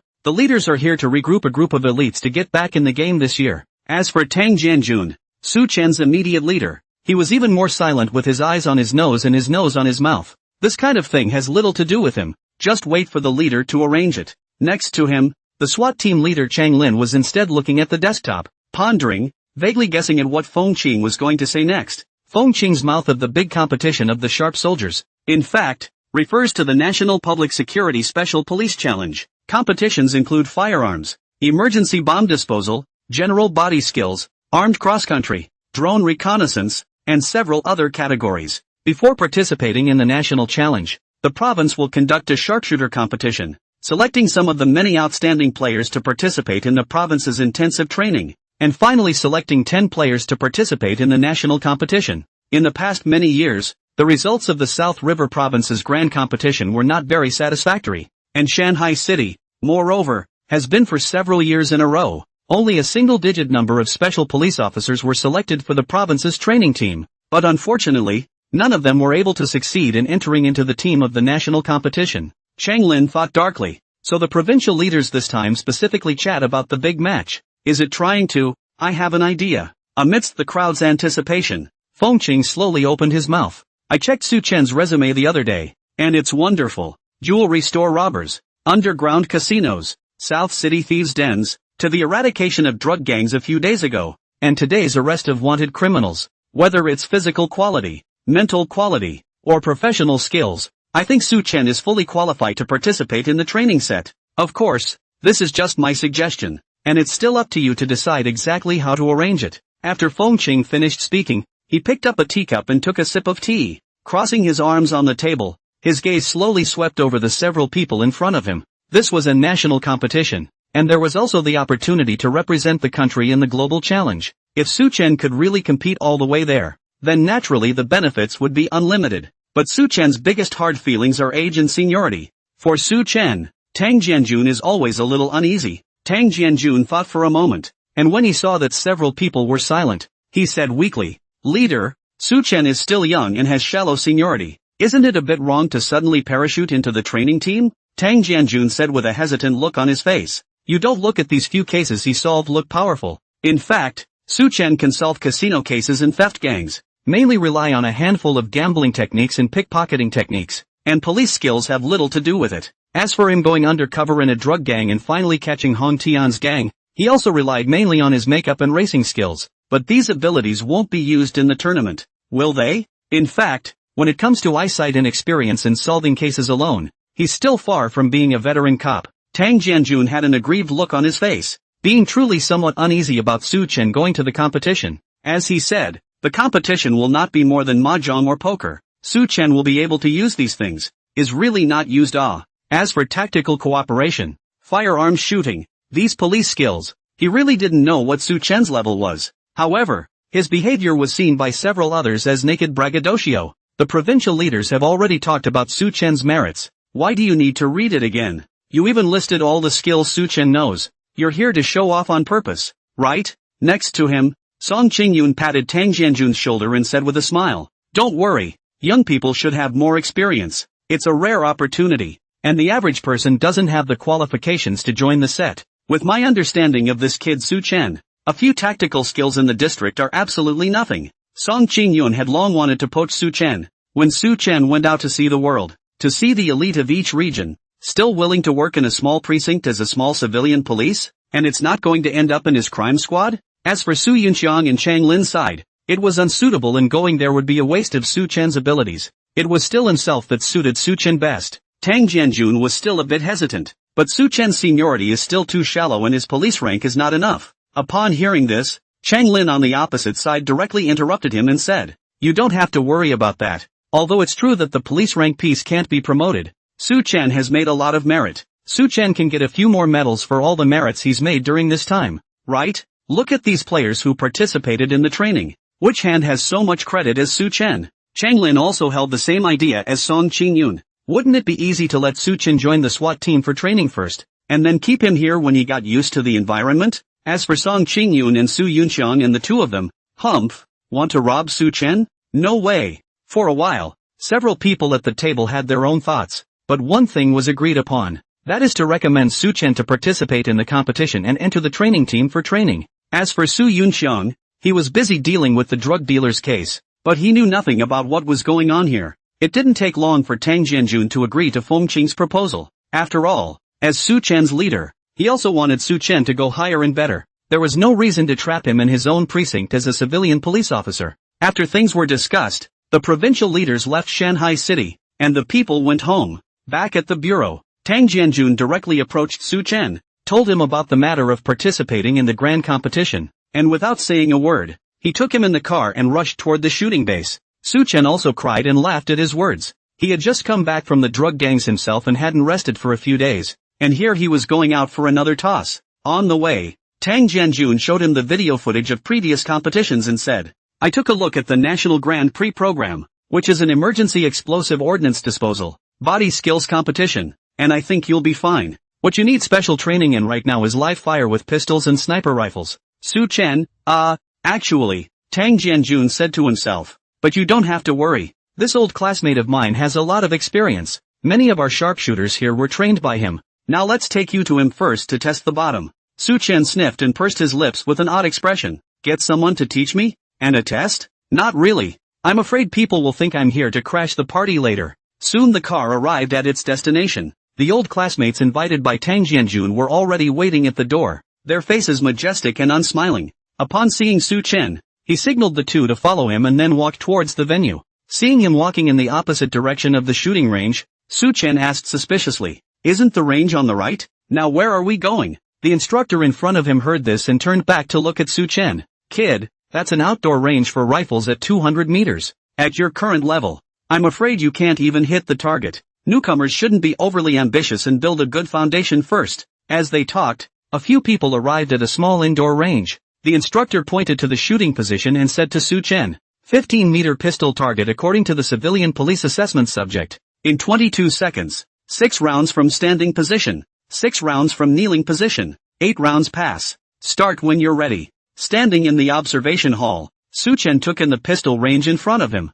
In front of the glass window is a square training range with 6 positions for shooting. Unlike the old-fashioned range envisioned by Su Chen, the targets here had been plugged into an intelligence system that no longer required checking the bullet holes, and the real-time results would be shown on the display above the targets as well as on the display on the observation hall. Li Bo, Tang Jianjun's old classmate, pointed to the 2 officers inside who were raising their guns to shoot and said to Su Chen, "Just wait, those 2 inside are doing tests. You can go in when they're done." Tang Jianjun saw that outside the glass window, there was a back figure with a straight posture standing in the observation hall, and snickered at Li Bo. "Ooh, old Li, it seems like there are quite a few people looking for you today. Introductions?" Hearing the voice behind him, the person who was large in front of the glass window also turned around and looked at Su Chen and the others. Li Bo stepped forward and introduced his identity to both parties to each other. LV Feng, leader of the SWAT commando team. Tang Jianjun, chief of the Xiqing precinct. Su Chen, police officer of the Xiqing precinct. He then introduced himself to Lu Feng. Su Chen is also a member of the set, and he came over today to test his practical shooting ability just like them. When your man is finished, let him in to test. When Lu Feng heard this, his originally kind face disappeared and his brows frowned slightly. Aren't the setters already set? Why are there changes? And isn't he a civilian police officer? How did he join the training team? Live fire? Is he any good? LV Feng asked questions like a series of firecrackers. His words filled with questions about Su Chen's ability. Seeing that the other party doubted himself, Su Chen was not amused. The other side of the questioning is in fact very reasonable. Civilian police and special police as 2 different types of police, responsible for different functions, on a variety of tactical literacy, can enter the special police team are bound to be extremely good, and the general civilian police is not a level at all. Unfortunately, one is not an ordinary civilian police officer. What's more, with the way these 2 guys in there are, they're good enough to say it's live fire? Inside the glass window, the 2 SWAT commandos were both adopting an isosceles triangle according to the gun stance, which is also the current standard shooting position for police personnel.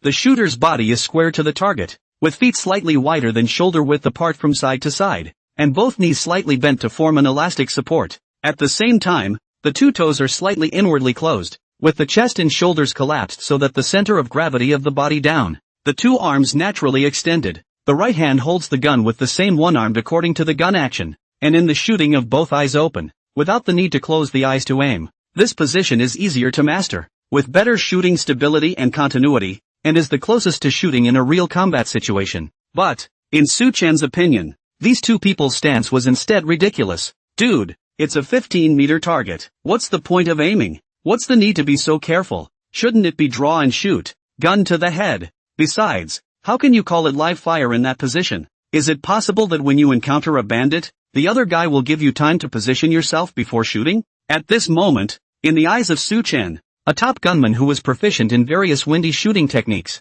the shooting positions of the 2 men in front of him were simply childish and ridiculous. The provincial leaders just decided that in the morning. So how do I know why? Li Bo spread his hands and said, with an expression that it was none of his business. As soon as Lu Feng heard that it was decided by the provincial leaders, he stiffly swallowed the words in his throat. After looking Su Chen up and down, he skimmed his lips and turned around to check the shooting of his own team members. Seeing this, Tang Jianjun came next to Su Chen and said in a low voice, "These are your opponents. How's that for pressure? Don't be nervous, they're SWAT and you're civilian police. There's no shame even if you can't beat them. They'll never beat you in at least a couple of other events. As far as practical shooting goes, just try to stay on target." Lu Feng, who had his back to them, snorted coldly when he heard Tang Jianjun's words. What a big mouth. How dare you say that you can steadily beat your own SWAT team in any event other than shooting? That's a lot of drinking. In the meantime, on the range, Two SWAT officers wearing earplugs were ready to start shooting at the same time, and a burst of gunfire rang out. A few moments later, the gunfire stopped and the two men finished firing 5 rounds each. The display was also quickly updated with the two men's numbers, 45 and 46 rings respectively. Seeing the number of rings, the corners of Lu Fang's mouth showed a hint of a smile, but then he resumed his serious expression and rushed at Li Bo. Played okay, unfortunately still nervous, a bit worse than usual, should have at least 48 or 49 rings. Li Bo sniffed and pursed his lips. If he was really that good, why would he come to his place for special training? It was obviously to put on a show and show off in front of Tang Jianjun and Su Chen. However, Li Bo didn't break it down, but explained to Su Chen, "They're not assessed on the same criteria as you are. Chest ring target 15 meters pistol, 5 rounds total, 35 pass, 35 to 45 good, 45 or more excellent." Both of those guys scored above 45 rings, which is pretty good. "They're done. You can go in now." Hearing Li Bo's words, Tang Jianjun patted Su Chen as a sign of encouragement. Su Chen looked toward the two SWAT officers walking outward in the glass window, pondered for a moment, and said, "Since it's such a coincidence today, I'll use the same standards as them. Just 5 rounds and let's see how many I can hit." After saying that, Su Chen nodded to a few people and walked towards the shooting range. Li Bo had a smile on his lips as he came to Tang Jianjun's side. "It's a bit interesting that you brought this kid, or a defiant master. No wonder the provincial leaders admired him for the competition. But you can't rely on your mouth alone. Without real skill in your hands, you're cannon fodder when you get on the field." Tang Jianjun looked like he was on cloud 9 and smiled gently. However, he was also apprehensive. "Damn, it's hard to come to look for Lao Li once. How come I bumped into the SWAT guys today?" He originally wanted to bring Su Chen to sneak test level, so that he would have a bottom in his heart to participate in the intensive training. "I didn't expect to run into the raiders. This is good. In case Su Chen shooting really cannot, then when Li Bo go back we'll certainly spread this matter throughout the commando team, one by one. When Su Chen this provincial leaders handpicked, backdoor people to participate in the training, will certainly be targeted. To see his joke, the news will be spread all over the world." On the range, Su Chen had arrived at the shooting position. Picking up the Type 92G pistol on the tabletop, he applied slight pressure to the palm of his hand, feeling the weight and texture of the pistol, and then casually raised the muzzle of the gun and aimed it at a target 15 meters away. Seeing Su Chen in such a wild position with his gun, Li Bo's expression instantly froze. Li Bo had guessed that he was an average shot and had thought that he would be off target, but I didn't realize that he really hadn't trained at all. He didn't even know the position of the gun. Even if they hadn't been trained, wouldn't they have copied the look of those two just now? LV Fong, who was exchanging words with the two SWAT officers next to him, couldn't help but laugh at this scene and said to Tang Jianjun, "No, are you sure the provincial leader named him for the grand tournament? He can't even hold a gun. He's participating in a..." Before the words fell, Su Chen moved. Bang, bang, bang, bang, bang. The extremely rhythmic sound of 5 rounds of gunfire came from the target shooting area, and both Tang Jianjun and Li Bo looked up at the display, both dumbstruck. Seeing that the two of them ignored themselves and instead stared at the monitor out of their minds, Lu Fang smiled disdainfully. "How many rings did your great masters hit? Why don't they all talk? It's not really off target, is it?" After Lu Fang had spoken for half a day, he saw that the two of them were completely ignoring him, and he was curious in his heart. What did these two see that surprised them so much? 50 rings? Did I read that right? Cripes, what a perfect score. Just then, the two SWAT officers beside him suddenly shouted out in surprise, a tremor in their tone. Lu Fang froze for a moment when he heard this number. 50 rings? Are you kidding me? Can he hit 50 rings with that movement? Lu Fang's heart was filled with curiosity as he heard his own people exclaim. With that, he looked back slightly hesitantly at the display above him, only to see a large 50 written on it. Holy shit, it's actually 50 rings. How is that possible? How does he look like he knows how to use a gun? It's not going to be a rip-off, is it? Just then, Su Chen returned to the observation hall, and just as he came in, he walked towards Li Bo with a serious face. "Brother Li, there's something wrong with this gun. Better check it." Hearing this, the SWAT officer who had used the same gun as Su Chen asked suspiciously, "Problems with the gun? It's working fine for me. Besides, you shot 50 rings. If there was something wrong with the gun, would you still have that score?" Next to him, Li Bo also frowned. "All the guns I have here are serviced on time. Nothing will go wrong. Do you have any basis for saying that?" Su Chen looked at the display above and said, "Li, you can pull up my bullet hole logs and take a look." And not surprisingly, the last round should have landed slightly more upward than the previous ones. Hearing Su Chen's words, Li Bo half-heartedly got someone to show him the bullet holes without rounds as Su Chen requested. Only 5 pictures appeared on the screen, each showing the location of the bullet holes during the 5 shots. Each bullet hole landed squarely in the center area of the 10 ring without the slightest deflection. It is important to realize that the location of the 10th ring is not a point, but the circular area. Even the 2 SWAT officers just now didn't land in the same spot with every shot, but were evenly spread out over the 10 ring range. If the area of the 10 rings was reduced to 1/2, or 1/3 of its size, then I'm afraid that both of their scores would have to be lowered by another 3 or 4 points. However, even though the 10 ring area was narrowed down to 1/10, it was unable to have any effect on Su Chen's score, which remained at 50 rings. This was because each of Su Chen's shots was firmly locked in the most central position of the entire circle, and no matter how much the area was reduced, it would not be affected. Su Chen, you're saying your landing point is offset? Where are we going to look at this? Tang Jianjun asked at Su Chen, his tone slightly accusatory. When Lu Feng heard Tang Jianjun's words, he resisted the idea of rolling his eyes. Shit, it's showtime again, isn't it? Su Chen sniffed and suggested to Li Bo, Brother Li, just overlap these 5 diagrams and zoom in to see what's going on. Li Bo ordered his men to overlap the 5 images together as Su Chen suggested, and then kept enlarging the screen to check the landing point. Sure enough, the first 4 images overlapped with little change in the landing point until the last one, where the bullet hole was slightly beyond the position towards the top, and even had to be zoomed in again to see it. Putting it on target is probably just under 0.05 millimeters. Seeing this, all of them came forward and carefully scrutinized the part that was beyond the overlapping area for half a day. Don, you call that not having touched a gun? Hurrah, I kind of get it. So you found a sharpshooter and came to me to show off. Ha! Li Bo straightened up and condemned Tang Jianjun in a bad mood. Tang Jianjun was also confused. He felt that his current mood was a bit familiar, remembering that he had felt the same way when Su Chen had demonstrated gambling techniques, pickpocketing techniques, and disguise techniques in front of it, as bewildered and helpless as ever, but with a few hidden moments of surprise and delight at the bottom of his heart. Tang Jianjun had an "I didn't lie to you" expression on his face as he explained righteously to Li Bo. No, I'm really not lying. This kid has never used a gun since he reported for duty. All the missions were carried out with bare hands, and all the weapons used were taken from the criminals, such as cards, sticks, and so on, but never a gun. The 2 SWAT officers who were watching from the side heard this and immediately looked at Su Chen with odd expressions. He's never used a gun before and got a perfect score. So what's a 45 ring from 2 of your own guys who touch guns every day? So you're saying that we're both losers?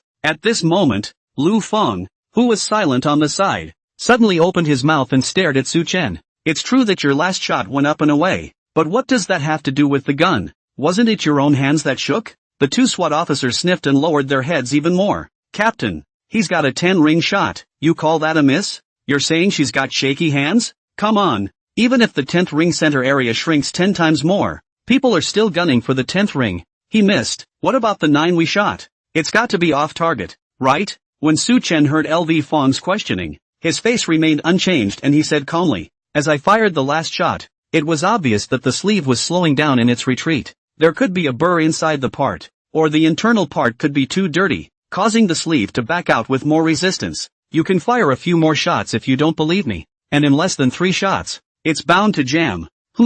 Sleeve backing out slows down? Dude, are you kidding me? The sleeve backs up in the blink of an eye and you can still feel the change in speed? That's not the way to brag. Lu Feng scoffed at Su Chen's words in his heart, and on second thought, he said with a sneer, Ha, according to you, you're saying that Rico and the others don't maintain their firearms professionally? After saying that, he turned his head to look at Li Bo, his eyes signaling. Looking at that meaning, it was obvious that he was ready to go in and try it himself to see if it was what Su Chen said or not. Li Bo also looked serious and nodded. All of these guns were recently acquired and are guaranteed to be brand new and unworn. The maintenance is also all spot on and there will never be the problems Su Chen described. The maintenance of firearms is a top priority in the daily routine of a shooting training facility. Even if Su Chen's marksmanship was divine, he couldn't slander it out of thin air. Lu Feng smiled faintly and walked at the front, with the crowd following closely behind to the target shooting area. Lu Feng personally picked up the pistol that Su Chen had just used, and after checking the bullets, he assumed an extremely standard shooting stance and glanced at Su Chen without thinking. A steady pull of the trigger followed. Bang! Bang! 2 shots in a row. Very smooth. Lu Feng was certain in his heart that Su Chen was definitely talking big and pretending on purpose. There's one last shot left. If this one doesn't jam, let's see how you can still pretend. While thinking, Lu Feng's finger pulled the trigger hard. Click.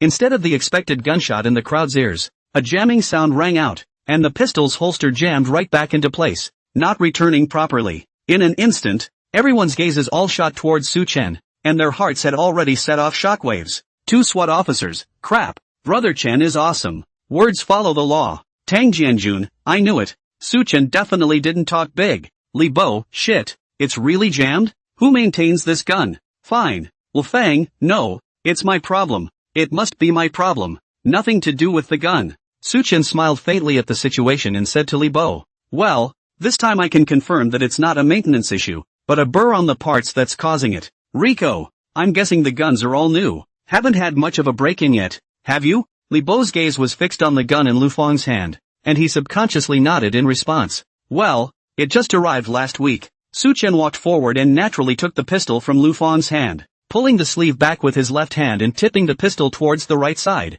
The shells inside were discharged. Amidst the astonished gazes of the crowd, the pistol was dismantled into its parts in a couple of strokes and laid out neatly on the table. Su Chen picked up one of the striking mechanisms and placed it in front of his eyes. The corner of his mouth smiled slightly as he held the part up towards Li Bo. Sure enough, it's here. Brother Li, small problem, just find a shish file and mess it up. However, the eyes of the crowd were still fixed on the neatly organized parts on the table. Lu Fang looked at the pile of parts and his right hand subconsciously tightened its grip. What's the situation? How did the gun get into his hands? Just now it was complete. How come its parts in the blink of an eye? This kid dismantles guns a little bit too fast for his own good, doesn't he? Is it really just a small police station? Among the several people, except Su Chen, they were all experienced police officers now, with a sharp eye. Just based on Su Chen's hand, they understood that Su Chen definitely knew the structure of a Type 92 pistol by heart and at his fingertips. With a maneuver like that, he was definitely a veteran. And it didn't seem outlandish to be able to hit 5-10 ringers with ease. And, as a shooting instructor, Lippo noticed something else. That was the time consumed by Su Chen to complete the 5 shots. Just less than 0.9 seconds. He remembers that previously, the Special Forces members of a northern province had challenged on the program of Young TV. 5 rounds, 10 meters of rapid response shooting, in 1.74 seconds. Su Chen, on the other hand, had only used 0.9 seconds, and even counting the time spent drawing his gun and aiming, I'm afraid it still didn't exceed 1.7 seconds. Nope, Li Bo suddenly reacted. Su Chen damn straight drew his gun and shot. There's no aiming. And what that Special Forces member did was just hitting the target. The bullet landing point was uneven, and the distance was only 10 meters, and Su Chen's achievement of 15 meters and 50 rings was completely incomparable. Could the Su Chen in front of his eyes be the next king of guns? Li Bo stiffly craned his neck and looked at Tang Jianjun with wide eyes, his lips twitching slightly. Civilian police? Just joined? Never touched a gun? That's the lie you tell your old classmates? Well, Don, if I believe your bullshit again, I'm a dog. At this moment, although Li Bo didn't say a single word, Tang Jianjun was able to feel from Li Bo's expression that he was cursing really dirty. Li Bo came back to his senses and took the part from Su Chen's hand, scrutinizing it in front of his eyes. It's kinda gross. TSK, little Su. Ah, you have a godly touch. Su Chen smiled warmly, a hint of cunning in his eyes. So, Rico, am I able to try the outdoor range? Lippo smiled brightly. Ha ha ha. Sure, go. I'd like to go and see what level your shooting rifle's at. At this time, a staff member of the shooting base suddenly came from outside, came to Li Bo's side, and whispered a few words. Li Bo suddenly reacted to the situation and gave Su Chen and the others an awkward smile. Look at my brain, I've forgotten something so important. It's like this. This base of mine has just been rated as an excellent national defense education base. Today is the first shooting open day. There will be shooting enthusiasts from all walks of life coming to visit. And the city TV station is going to come to interview. They're visiting over at the range right now, so it might not be too convenient, haha.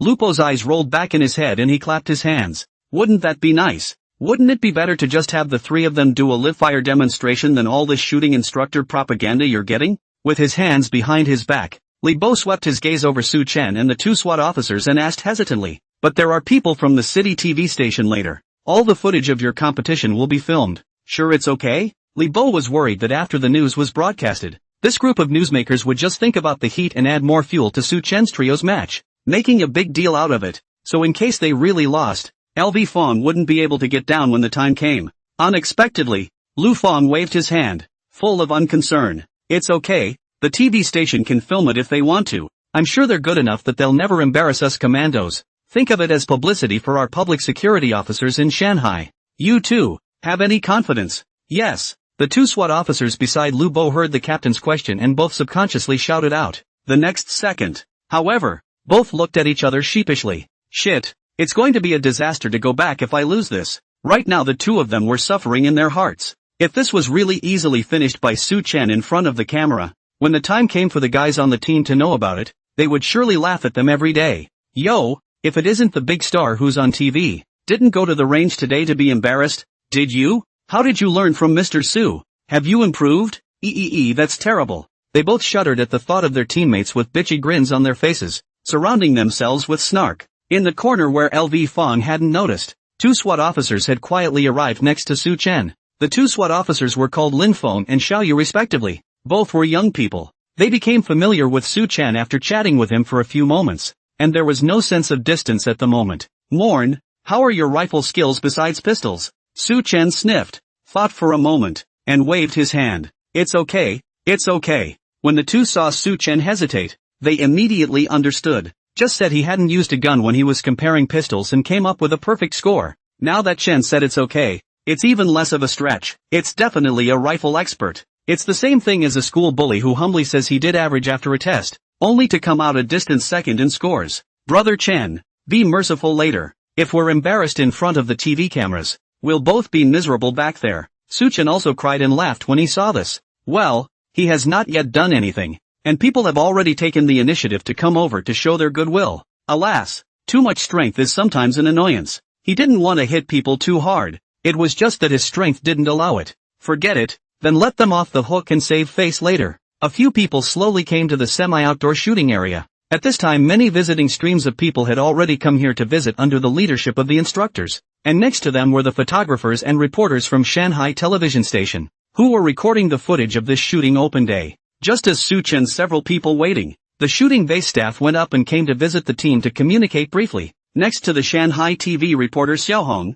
once she heard the content of the communication, instantly two eyes, said to the photographer next to him, Brother Chen, are you almost done with the visiting shots? Chen, who was carrying the camera, wiped the sweat from his head and replied, well, there's enough material. Just do some more crowd interview footage. Xiaohong excitedly pointed ahead and rushed in the direction of Su Chen's group. What's the point of filming mass interviews? Go film them. SWAT versus civilian police. Isn't that more interesting than interviewing the crowd? At the junction of indoors and outdoors is a large row of shooting positions with a variety of rifles strapped to them. Shooting enthusiasts who came to visit had cell phones in hand, shooting the firearms offered on the field. One of them, a middle-aged man, was surrounded in the center and was explaining the firearms in front of him to the people around him. One by one, these are 22 LR small caliber rifles, Ruger rifles, and over there are EM332 rifles. Oh, there is even a sniper rifle here. Let's see, this should be a Finnish T3 sniper rifle.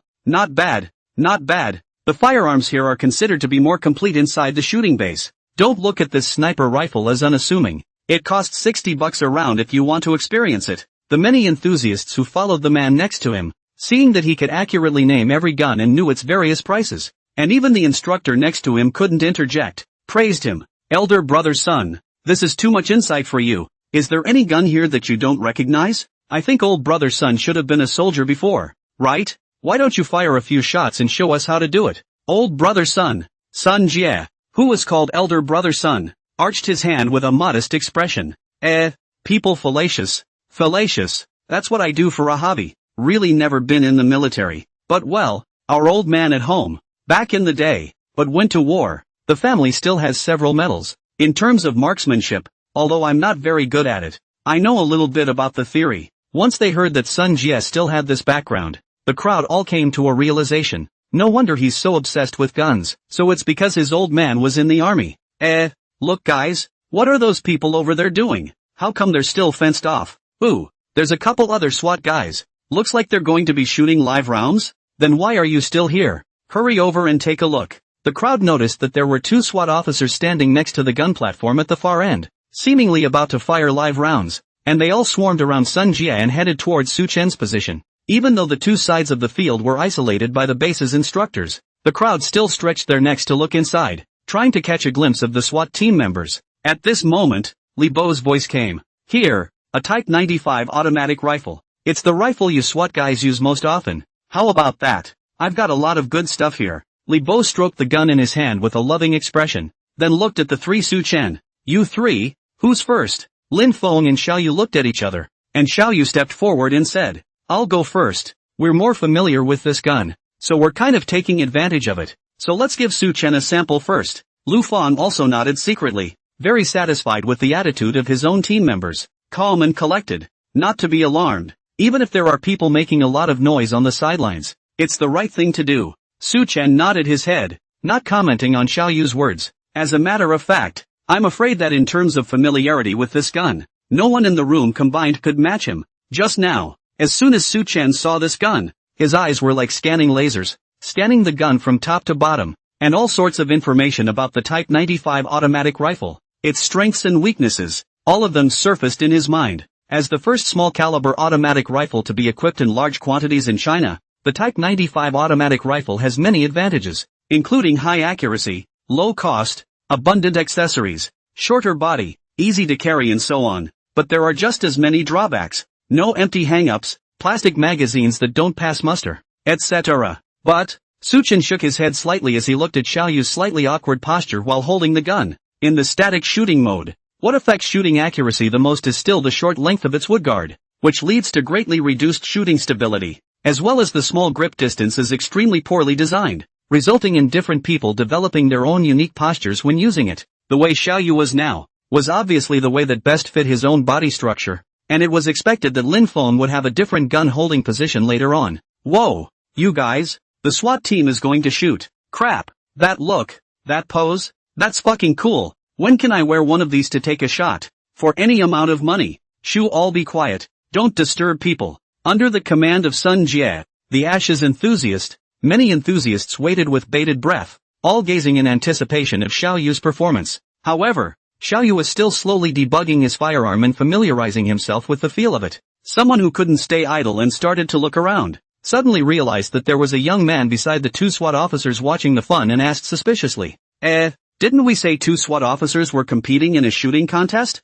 Why is there a person next to them? Is it a safety officer? Can't be. They're SWAT. What do you need a security officer for? It should be a security guard. The person next to him just couldn't listen and interrupted the two men's chat. What are you all looking at? That's not a fucking security guard. That's a civilian police officer. Oh, I didn't see it just now. What do you think the police are doing here? I don't know. Probably acting as security. Harm. That's still security. Lu Fan deliberately took a few steps in the direction of the crowd, and when he heard the crowd's comments, the corners of Lu Fan's mouth rose slightly as he glanced triumphantly at Tang Jianjun. See, that's the impact of SWAT. As long as he stood towards this, his aura instantly manifested itself. Compared to that, the Su Chen next to him was simply weak. The reporter Xiaohong on the side was also standing by, eagerly waiting for the results, ready to wait for them to finish and be the first to go up and interview the two special police officers. The cameraman, on the other hand, was carrying a machine that kept sweeping over several police officers as well as the crowd of onlookers, not missing a single nuance of expression on the faces of those present. Okay, check is complete and you may begin firing. Xiao Yu finished his inspection and signaled. Lippo nodded and said, 100 meters, 5 rounds, let's go. After that it's Lin Feng, and Su Chen is last. When Xiao Yu sniffed, he leaned down,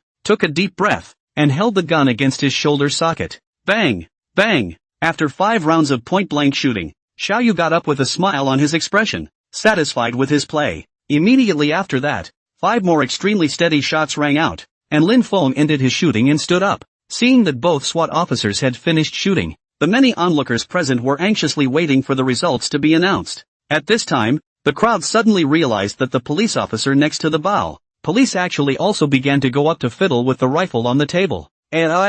What's he doing up there? Did he want to try a few shots too? Dude, they're having fun with 2 SWAT teams. Why are you going up there to make a scene? The crowd started talking all of a sudden, and the noise reached the ears of Tang Jianjun and the others. Lu Feng smiled faintly and said to Tang Jianjun and Su Chen, I didn't realize people had so much trust in our crew. And look, the eyes of the crowd are still shining. Su Chen, don't feel pressured. Just play casually. Tang Jianjun saw his pretense of generosity and skimmed his lips. Su Chen sniffed and shook his head, resting the butt of the gun against his shoulder. At the same time, the The fingers grasping the grip quietly moved, adjusting the switch of the fast and slow machine from the original single shot to the continuous shot position, and sighed silently in his heart. LOL, two little brothers, sorry about that. Was trying to save face for you guys. Since your captain wants me to play as I please, then don't blame me for being too hard on you. Amidst the questioning voices of the crowd, Su Chen's index finger slowly rested on the trigger. Wow, he's really going to shoot.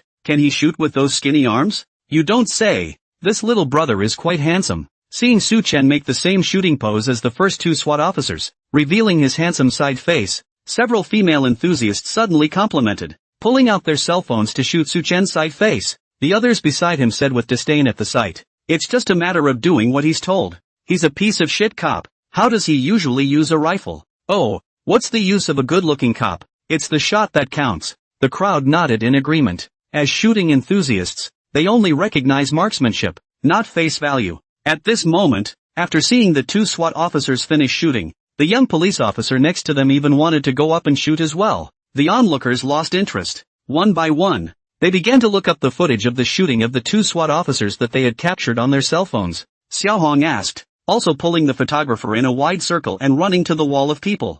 "Hello, I'm Xiaohong, a reporter from the city station. May I interview the two special police officers?" Xiao Yu and Lin Feng both blushed and were a bit overwhelmed by the camera. Next to him, Lu Feng took the initiative to step forward and spoke kindly. "Just ask me if you need anything. I'm their leader." A leader? Good for the leader. Seeing this, Xiaohong immediately shifted her target and began to interview LV Feng. LV Feng took this opportunity to publicize the SWAT commando team and said that this training was to compete in the national SWAT competition and to compete for the glory of all public security personnel in Shanghai City. Yes, not bad for a leader to say, "Go for the race. I'm watching you guys." The crowd behind them heard the interview and applauded LV Feng, just as Lu Feng wanted to show the two of them, Lin Feng and Xiao Yu. He realized that these two of them were staring at the gun in Su Chen's hand without moving. Both of them at this moment had keenly seen Su Chen's movements, and were shocked to see that he had directly switched to the continuous shooting mode. No, how did he tune into the streak? Doesn't he realize how much the accuracy of the Type 95 continuous fire has dropped? It's a 100-meter target, so I guess the trajectory is going to drift. Maybe he hasn't touched the gun much in his day, but that's good. We shouldn't be embarrassed with this one. The two chatted, both feeling steady this time. Fortunately, Su Chen hadn't touched the Type 95 much, so that the reputation of the two of them had been preserved after all. Just then, Su Chen finally moved. The finger pulled the trigger decisively. Da. 5 consecutive firing sounds interrupted Xiaohong's interview, immediately directing the camera to focus on Su Chen. Lu Feng was also startled and turned back to look at Su Chen. What's this kid doing? Oh, got it. This is knowing that you can't hit it right, so you switch to continuous shooting to make the face look good. Oh, count on you being a little smart. The onlookers behind them were also startled for a moment by the sudden sound of gunfire, followed by a helpless smile from the leader. Sun Jia, come on, this doesn't need to be looked at. Huh? Why? The girl who had been holding up her cell phone to photograph Su Chen asked suspiciously. Didn't you hear that just now it was a point-blank shot, but he turned it into a series of shots, so he must have accidentally touched it by mistake. You'll see later. Where the bullets land, they must all be flying up in the air. Xiaohong heard the chatter behind her and immediately seized the key to continue the interview. Team Lu, this little brother's shooting voice sounds completely different from the previous two. Why don't you explain it to us? Lu Feng returned to his senses and continued. Okay, the 5-round burst of gunfire that we all just heard, and the point-and-shoot method that both of our SWAT team members used to shoot earlier, should have been the result of this police comrade accidentally touching the switch on the wall for the fast and slow machines. The muzzle will be more stable with point-blank shooting, while continuous shooting will cause the muzzle to shift drastically, and later you can see the results of the 3 of them shooting. The last burst of shots was definitely a lot worse than the first 2 point-blank shots. Oh, I see. Thanks for explaining, Team Lu. Xiaohong finished her interview and waited with the crowd for the staff to retrieve the target paper. When Su Chen returned to stand beside Tang Jianjun quietly gave him a thumbs up. Next to him, Li Bo also smiled slightly and said to Tang Jianjun, "This kid, he's pretty resourceful. Knowing you're inexperienced, you switched modes on purpose. That way if you get interviewed later too, you don't go up there and get embarrassed, ha." Tang Jianjun also said proudly, "I didn't realize he wasn't very old and knew quite a bit about people." The target paper is back. Hurry up and check the results. While they were talking, the staff had trotted off to retrieve all 3 target sheets. First up is Shawuz. Only 4 rounds fell inside the circle of 9 rings where the bullet holes were located, and only one barely pressed against the edge of the 10-ring line, which counted as 10 rings as a rule, for a total score of 46 rings. Lin Feng's, on the other hand, was a little worse, with bullets landing scattered and with no bullets hitting the 10-ring, even though the same bullet barely pressed to the line and counted towards the 9-ring, for a total of 45 rings. Suchen shook his head slightly when he saw the results of the two. Although their simulation this time was a standing position practical shooting, the main one is a quick reaction. The difficulty is much higher than prone shooting, but that result wasn't their best either. The bullets landed in a scattered pattern, suggesting too much straining to aim in the middle of each round, trying to square the muzzle back up, yet it was counterproductive. For machine shooting, it relies on what is really a proficiency and feel. As long as the feeling is in place, you have to shoot. Otherwise, the more you aim, the more inaccurate you will be. Judging from the movements of the two men, they should both be skilled hands, and such a result must be a bit worse than their usual results, presumably due to the influence of the onlookers and the pressure. As expected, when Lin Feng and Xiao Yu both saw the bullet holes scattered on the target paper, their faces lost their previous smiles. Lin Feng, in particular, sighed as he held the target paper. In fact, during training, the target will have another small circle drawn in the 10-ring, which they call the 11-ring. According to the training requirements, the only way to be called elite is to land all within 10 rings, or even close to 11 rings. There was still a big gap between the level of the two compared to the elites, which was why LV Fong had brought the two to Li Bo to analyze the problem so that they could improve their level as soon as possible. What are their grades? Let's see. Up front, can you guys see the score? The crowd was buzzing, all craning their necks to see the scores on the target paper. Meanwhile, the staff member with the target paper had only Su Chen's target paper left in his hands, swept it and subconsciously said, what's going on? Only one bullet hole? There was only one bullet hole in the target paper in the hands of the staff. Hearing the staff's question, Li Bo directly took the target paper and stretched it out to look at the sunlight, and there was really only one hole on it.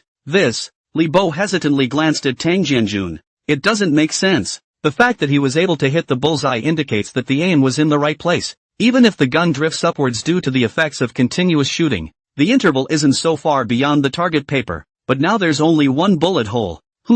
Nope. Li Bo carefully came forward and looked at the bullet holes on Su Chen's target paper, which were obviously quite a bit larger than those of Xiao Yu and Lin Feng. A possibility suddenly came to Li Bo's mind, but it was really hard to believe. The rifles and bullets used by Su Chen's trio were all consistent, and there could only be one reason for such bullet holes, and that was that there were multiple bullets that hit the same location. But this usually only happens with sniper fire, and you have to use a scope to get this effect. Moreover, Su Chen's entire target paper has only one bullet hole. It's hard not to really. Li Bo opened his mouth wide and looked at Su Chen with a surprised gaze, only to see Su Chen still wearing a bland smile. Standing aside with his hands behind his back, Li Bo turned his head to look at the target paper again, his eyes full of shock. No way. This is outrageous. Even if we let the top sharpshooters of the army come over, the most they could do was to have 2 bullets hit the same place. How could anyone possibly put 5 bullets in a row in one location? And it's not even point and shoot. It's a 5-shot barrage.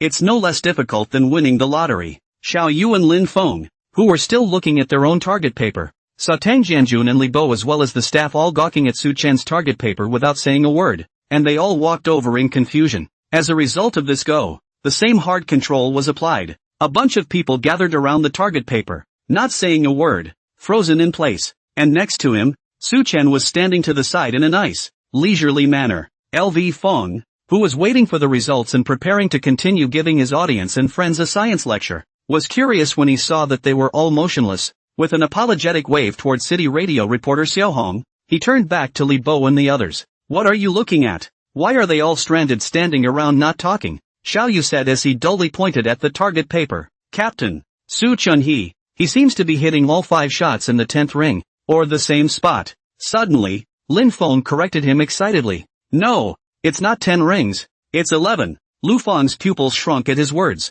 11 rings? Same position? You're getting cocky. You think I've never shot a gun? Such an outrageous thing to say. Seeing that Lu Feng didn't believe him, Li Bo drew out the target paper and handed it to him directly. Lu Feng received the target paper, and instantly, as if he had been immobilized, his eyes widened without blinking, and his face changed color for a while. Li Bo took one look at his expression and secretly rejoiced in his heart. Old Lu, this guy, must have been turning over in his mind as much as he was. unable to believe what he was seeing in front of him. At this moment, Lu Feng's heart was indeed shocked beyond measure. How could he not believe that Su Chen could hit a perfect score with 5 consecutive shots without warning, even to the top level of their internally teased 55 rings? And he had just shot so fast that he didn't even have time to aim. Even if we let the sharpshooters in the army come, not many of them can do it, right? As for inside the Shanghai City SWAT team, it was absolutely impossible to find a police officer with this level of skill. Otherwise, why would Shanghai City have no one able to break into the national competition for several years in a row? Meanwhile, Xiaohong and the crowd next to her were eagerly waiting. Instead, the 2 SWAT officers and the man next to them were staring intently at a piece of target paper. Feeling puzzled, what are they gathered around there looking at? Can you show us? It seems to be the last person's target paper, and it looks like there's something special about it. What else could be special? Either off target or low scores. I guess I'm embarrassed to show it because I see a TV station taping the program, and I'm preparing how to explain it. Right after Li Bo and the others made way and Lu Feng took the target paper, the group of shooting enthusiasts finally saw the full picture of the target paper. Crap! This dude! What did you see in front of you? Hurry up and tell me. Sun Jie, who was standing at the front, snorted and said, I can't believe there's only one bullet hole in this dude's target paper. The crowd instantly exploded at those words. Really? Just one bullet hole? I wouldn't even be that good at letting me do it. But, I fucking died laughing. No wonder I was too embarrassed to show it to us. That's a real shame. If I were this dude, I'd take my clothes off in a hurry and say I'm visiting. For a while, the crowd resounded with a lively discussion. However, Xiaohong, who was standing at the front, frowned. As an experienced, fast-running reporter, she sensed something fishy in the expressions of the officers in front of her. Why does it feel like this guy in the back is so good that it's taken them all by surprise? Brother Chen, don't worry about these visiting ones later. The camera's right on these people in front of us, and remember to get a couple close-ups. I have a feeling we could have a powerful announcement today. Just then, another staff member trotted over, panting, Brother Li, it's confirmed. According to the target video, the 5 rounds from position 3 hit the same bullet hole, and we also checked the point of impact behind the target and were able to determine that it went through the same bullet hole. Lipa raised an eyebrow. Are you sure? The staff nodded heavily. 1000% true. A few of you can look back at the target position video. The crowd was incredulous and flocked to the target indicator to witness the miracle. It's a quick response. Rifle machine sight, not a shot with an optical scope. This could all be in one bullet hole? Are you kidding? This kind of fight, you just let the snipers of the Special Operations Brigade, the king of guns over, all have to see a cold sweat. But the facts were right in front of them, and they couldn't help but believe them. Captain Lu, I wonder how the 3 of you are doing. Why don't you tell us about it? Xiaohong spoke the same question again from a distance towards LV Feng, trying to steer the flow of the interview. However, this time, when Lu Feng heard Xiaohong's question, he bristled with cold sweat. Instead of responding immediately, his brain spun rapidly, pondering what to say in reply. Right at this moment, Tang Jianjun suddenly brought Su Chen up to Xiaohong and revealed an affectionate smile to the camera. Why don't you let Captain Lu take a break and we'll do your interview? You are? Westside Precinct Chief, Tang Jianjun. The one next to me is a civilian police officer from our West City branch, Su Chen. Right after Tang Jianjun announced himself, someone in the crowd suddenly picked up a cell phone with a puzzled expression and fiddled with it. Then he held up the picture on his cell phone and compared it to Su Chen. Isn't this Su Chen who was on the live stream before? Surprisingly, it's the same person? At those words, Xiaohong's ears bristled and she looked at Su Chen with both eyes. The microphone was extended directly towards Su Chen. Hello Su Chen. I'm Xiaohong, a reporter from the city station. Just listen to the crowd next to me. You once on the Anti-Pickpocket Live, or a very hot anti-pickpocket netroots, known as Anti-Pickpocket Small Su. Is it true? Su Chen nodded at his words and graciously admitted it. It is indeed part of one's identity and there is nothing to hide. Moreover, he participated in the live broadcast into the net read Anti-Pickpocket Small Su. This matter is also the Bureau of Arrangements. There should not be any problem. The crowd heard. It turned out that Su Chen, in addition to a small civilian police, but also on television anti-pickpocketing masters, feeling Su Chen's image immediately became taller. Harm. I said what makes him compete with the SWAT team in a shooting competition. So it turns out that he's an Edison. It's so good to be an Edison. Hitting 1 in 5 rounds. This level is worthy of competing with the SWAT team in shooting. Alas, I didn't realize that our police uncles have also been poisoned by Netflix. What a world of trouble. A young girl in the crowd heard this and coughed, pretending to be superior. Ahem. Who says that anti-pickpocket internet celebrities can't come and compete in shooting matches with SWAT? To tell you the truth, I'm in the self-publishing business, and I saw this coming right away. The crowd looked to him with a puzzled look in their eyes. Tell me quickly, how? Xiaohong had wanted to continue to ask Su Chen, but at the moment, she was also attracted by half of her peers, signaling the camera to hurry up and shoot. Seeing this, Su Chen was also curious about what this woman had to say. You're in the media, not shooting. What do you know? Can't you just post a little groundhog and shoot a jitterbug and get a 10-ring shot like me? The woman cleared her throat with a scowl. I'll tell you guys, this thing called anti-fraud netroots is called a persona, and it's similar to the anti-fraud netroots from before. By the way, everyone should have heard of the anti-fraud netroots, right? There were many nods from the crowd. The woman gulped and continued. What's a persona's greatest fear? Collapsing the room. Of course. Think about it. What if this little cop gets famous, and when he gets invited to an event later on, the Golden Father wants him to show off his marksmanship, and he ends up shooting inaccurately in public? A cop who can only live stream and can't shoot is ridiculous, don't you think? Guess what people will comment on him? The crowd sniffed in realization. Anti-pickpocket webcam live shooting shocking real level. Shocking. The anti-pickpocket police are surprisingly off target. How much longer can the road of the anti-pickpocket webcam go on? Blocked. It must be blocked. With a simple thought, everyone immediately visualized the image of Su Chen being furiously scolded by internet spammers after revealing his true shooting level. Like right now. For example, as so many of us have seen, he shoots 5 rounds and gets 4 off target. If I were his leader, I'd have to sneak him in for training. 2. If you ask me, these 2 SWAT officers, they are not here to compete at all. I guess it's just a chaperone specifically for him. The woman finished, shaking her head triumphantly, looking like she'd seen it all. When the people saw this, they were even more enlightened. For Su Chen, this anti-pickpocket netroots only a little bit of filter is also broken all over the place. Half to Su Chen and a few other special police pointing. Hearing that the woman's ridiculous remarks had even gotten the approval of the crowd, Su Chen couldn't help but turn his face away and sneer. Xiao Yu and Lin Feng both also looked helpless. I just came here to test a gun. Who would have thought that I would run into such a thing? Really unlucky. Shooting couldn't spell Su Chen, not to mention that he was treated as an unwanted chaperone. Who's to blame for this? However, when the 2 leaders, Tang Jianjun and Lu Feng, heard the crowd slander and discredit them out of thin air, their expressions instantly became grim. This girl, meals can be eaten indiscriminately, but words cannot be spoken indiscriminately. As soon as Tang Jianjun opened his mouth, the director's aura revealed itself. Su Chen felt rather unfamiliar when he saw him in this state, recalling the contact with Tang Jianjun on weekdays. It seems that all of them are made to be a shock to themselves, and they can't see that they are a director at all. I didn't realize it was serious. The noisy crowd instantly quieted down after Tang Jianjun spoke. Look at this. There's a lot of pie in the sky, and no one wants to be the one to stand out. The woman who had just claimed to be a self-proclaimed media expert was a little colorful, but still said stiffly, What? Is there a problem with what I said? We all saw it. There was only one bullet hole in that target. Can it be fake? Yeah, seeing is believing. And people don't talk nonsense. Xiaohong's eyes watched the 2 sides clash, both eyes glowing, his head spinning from side to side, not missing a single detail. She had been a little upset that she had been assigned to this project of covering the shooting open house today. She had just joined a while ago, yet a few weeks had passed and she was still filming these boring interviews herself, while the newcomer, who was at the same time as her, was going to be filming for a SWAT set in a few days. You know, for the interview of the special police training set,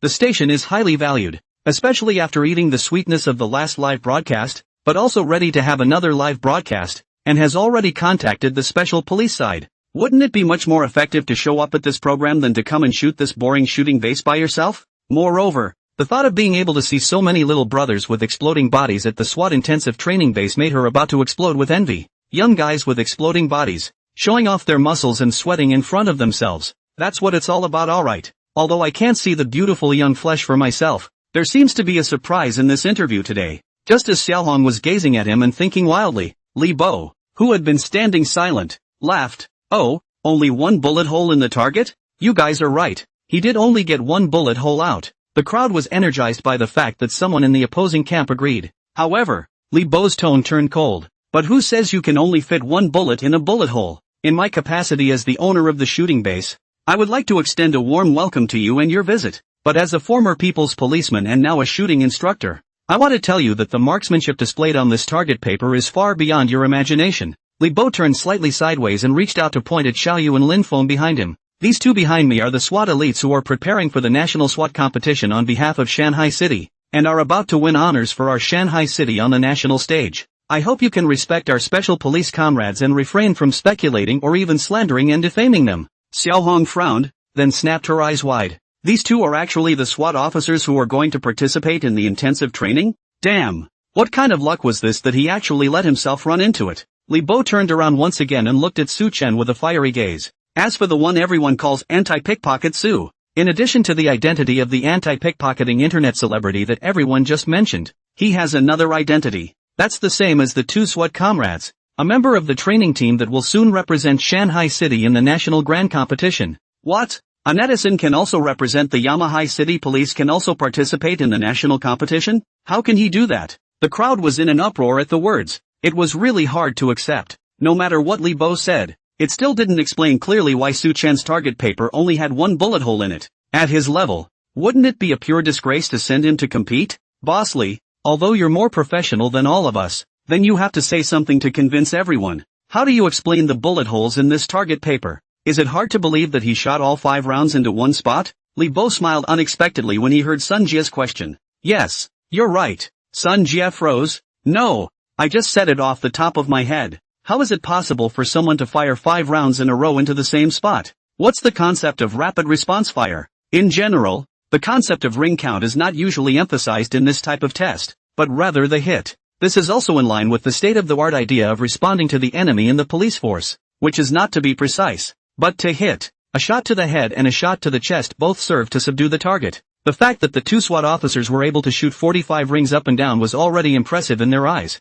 worthy of being elite SWAT officers. But Su Chen managed to score higher than them? That's a bit much to make up, isn't it? Don't they have any common sense? Just then, Lu Feng, who had remained in the corner, sighed and walked up carrying the target paper, showing it directly to the crowd. The contest just now was won by our civilian comrade, who did shoot a good 50 rings. Everyone, this bullet hole is clearly burnt around the edges, and the hole is larger than the area on either of the other 2 pieces of target paper. This just shows that there were multiple bullets passing through the same location that caused this, said the man, holding the target paper up and showing it to the camera. A bunch of enthusiasts saw this and chattered away. The words are still skeptical, and even still convinced that this is all a deliberate attempt to bring up a shooting internet sensation on their part. Just then, the video began to play on the big screen, the very same footage of the hit target recorded by the high-speed camera. Sure enough, just as LV Fong and the others had said, Su Chen really did put 5 bullets into the same spot. Crap, they really didn't cheat,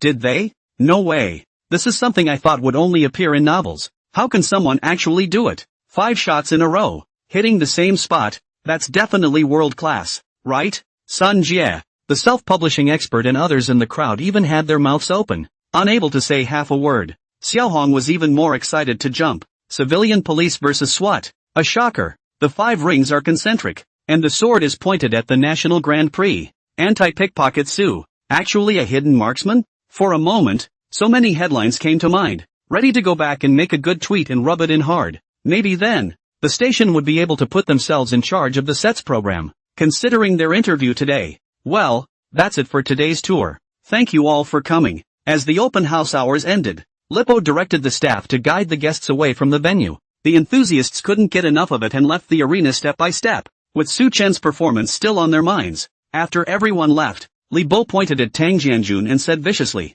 "Alright, Tang Jianjun, I'll remember this time. You waited for me." Damn. With Su Chen's shooting skills, the entire Shanghai city wouldn't necessarily be able to find a second one. No, I'm afraid I can't find it in the whole country. You brought him to me for some bullshit gun practice. Thanks to myself, I was really prepared and worried about making people make a trip for nothing. Who would have thought that they would be taught a lesson by Su Chen? 5 rounds, machine sights, 100 meters, 0 seconds of reaction time. And under those conditions, it's amazing that you can get it all into one bullet hole. What am I supposed to teach? If I were that good, I'd still be on this base. I'd be a fucking special forces officer by now. Maybe even his own file is top secret now. Xiaoyu and Lin Feng both looked at each other and laughed bitterly. This time it's really convincing. Is this the schoolboy's word for okay? If one believed what Su Chen said again, one would be a dog. Lu Feng came to Su Chen and solemnly said to him, "Su Chen, I'll call you Xiao Su. Do you mind?" Suchen smiled and shook his head. I was wrong before. You're a good shot. Very good. It just blew my mind. Alas, Lin Feng and Xiaoyu, the two of them are about the same age as you, but they have too little experience and their temperaments are not honed enough. I can tell that although you are young, you are calm and dependable, and I hope you will take care of them more when the training set starts. It's also been years since anyone from our Shanghai city has broken into the national competition. When he finished, he smiled and looked at Li Bo. When Li Bo bragged to that group of visiting people just now, he didn't say that they just might represent Shanghai City in the national competition. In addition to Shanghai City, they have competitors from several other cities in the southern province. It's still an open question as to whether or not they'll be able to stand out in the set. After saying that, Lu Feng waved his hand towards Li Bo. Alright, old Li, let's call it a day. I haven't been back to Shanghai for a long time either, and my wife at home is urging me to go back. Let's go without a ride. Seeing LV Feng leave, Tang Jianjun, blessed to the heart, took the initiative to pull on Li Bo, who was still sulking, and went to find their old classmates to get together to catch up. The leaders left in turn. In fact, intentionally creating space for these young people to be free to spend time together. So, Su Chen and Lin Feng, Xiaoyu, three people together in a piece of a plan, ready to find a barbecue restaurant to eat a late-night snack. The three of them will soon be teammates training together, so it's a good time to get acquainted and cultivate a relationship. It just so happened that the two of them, Lin Feng and Xiaoyu, were curious about Su Chen's experience.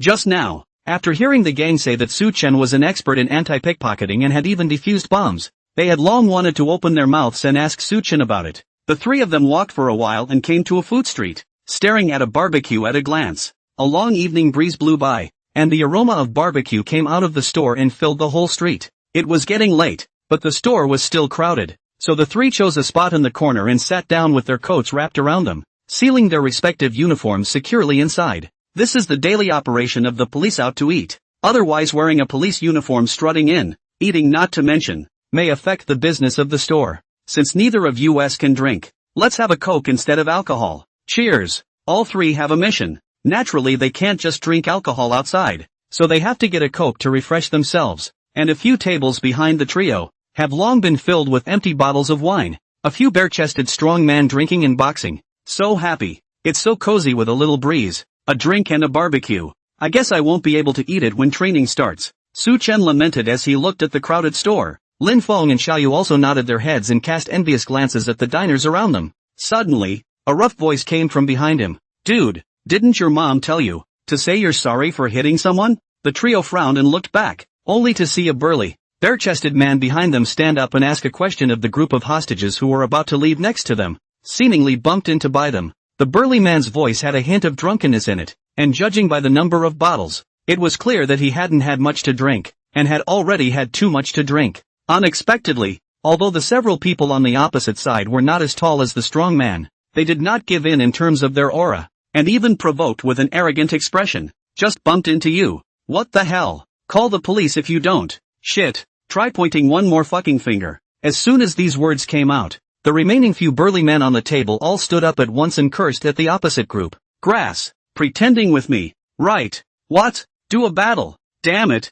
Just do it. I'm fucking scared of you? Seeing that the atmosphere was getting more and more tense, some of the guests at the surrounding tables had already quietly gotten up and were ready to leave the place of wrongdoing. The waitresses in the store also stood and watched nervously, but no one stepped forward to stop them. These guys are all big and full of booze. Who dares to go up and make a fool of themselves? Seeing this, the three of them, Su Chen, coincidentally put down the kebabs and drinks in their hands, and each drank loudly. Nobody move. Take it easy. Don't do it. Unexpectedly, the two groups of people on the opposite side of the street did not think at all, glanced at them and continued to confront each other. And there was even someone who picked up a beer bottle and pointed it at the three of them, cursing and swearing. Nothing to do with you guys, ow. Mind your own fucking business. Beep again and I'll cut you all down with me. Seeing that these two groups of people were unmoved, Su Chen's trio smiled helplessly. There was no choice but to use a big move. I didn't realize that coming out to dinner wouldn't be a bad idea. Ugh. The three got up and rushed beside the confronting parties in a single bound before the other swung his bottle and,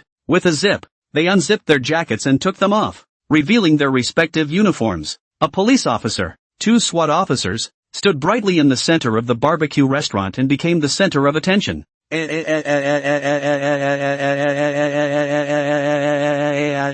They're cops? Crap, there's two more SWAT teams? these guys are in deep shit. They're in trouble with the police. Don't go. Keep eating. The diners next to the fearful diners see the three people are actually police. All rest assured to continue to eat. The waiters were also relieved. How dare you guys make trouble with a cop around? If you make a real mess, you'll be arrested immediately. After the trio revealed their identities, most of the people in the two groups brushed themselves off and sat down, smiling sardonically at Su-chan and the others. Oh yo, comrade cop. Hard work, hard work. We're all good people. Good people. We were all kidding around earlier. However, the man carrying the bottle was obviously too drunk to have sobered up, and with a confused look at their uniforms, he still unrelentingly held up the bottle at the trio. I gave you guys face, didn't I? And percent and asterisk. However, before the man could say a few words, he was immediately covered and pressed into his seat by his fellow travelers around him. I'm sorry, officer, he's got a brain problem, so be generous and don't get on his bad side. Hold your head high. Hold your head high. Seeing this, Su-chan let out a cold snort and directly launched his skill. The aura of his body changed, and his body was instantly filled with the aura of a mobster. Under Su-chan's gaze, these few bare-chested burly men all of a sudden trembled, feeling as if they were being stared at by a hungry tiger, with their bloody mouths right in front of them, and not daring to move a muscle. Dang! Gobble gobble gobble gobble. With another crunch, the bottle of wine in the man's hand fell to the ground and rolled to Su-chan's feet. The drunkard who was just carrying a bottle of wine was violently sobered up under Su-chan's gaze, and all the drunkenness instantly dissipated to nothing. Even the bottle in his hand didn't hold it and fell on the ground. Police uncle, right, sorry. A bare-chested strong man close to 1 meter 9 was like a little chicken at the moment, weakly apologizing towards Su-chan's few people. Eyes became unbelievably clear and speech became clear as if he had just dripped alcohol. Su-chan bent down and picked up the bottle, placing it heavily on the table while withdrawing his chi. Bang! At the same time Su-chan withdrew his chi, the crowd felt the pressure on their bodies suddenly lighten. The slugger who stood up at the beginning to provoke directly got up and extended his hand towards the other group, trying to shake hands and make amends. The other party also had a twinkle in his eye and immediately reached out his hand and clasped it tightly, as if they were two good brothers who hadn't seen each other for years.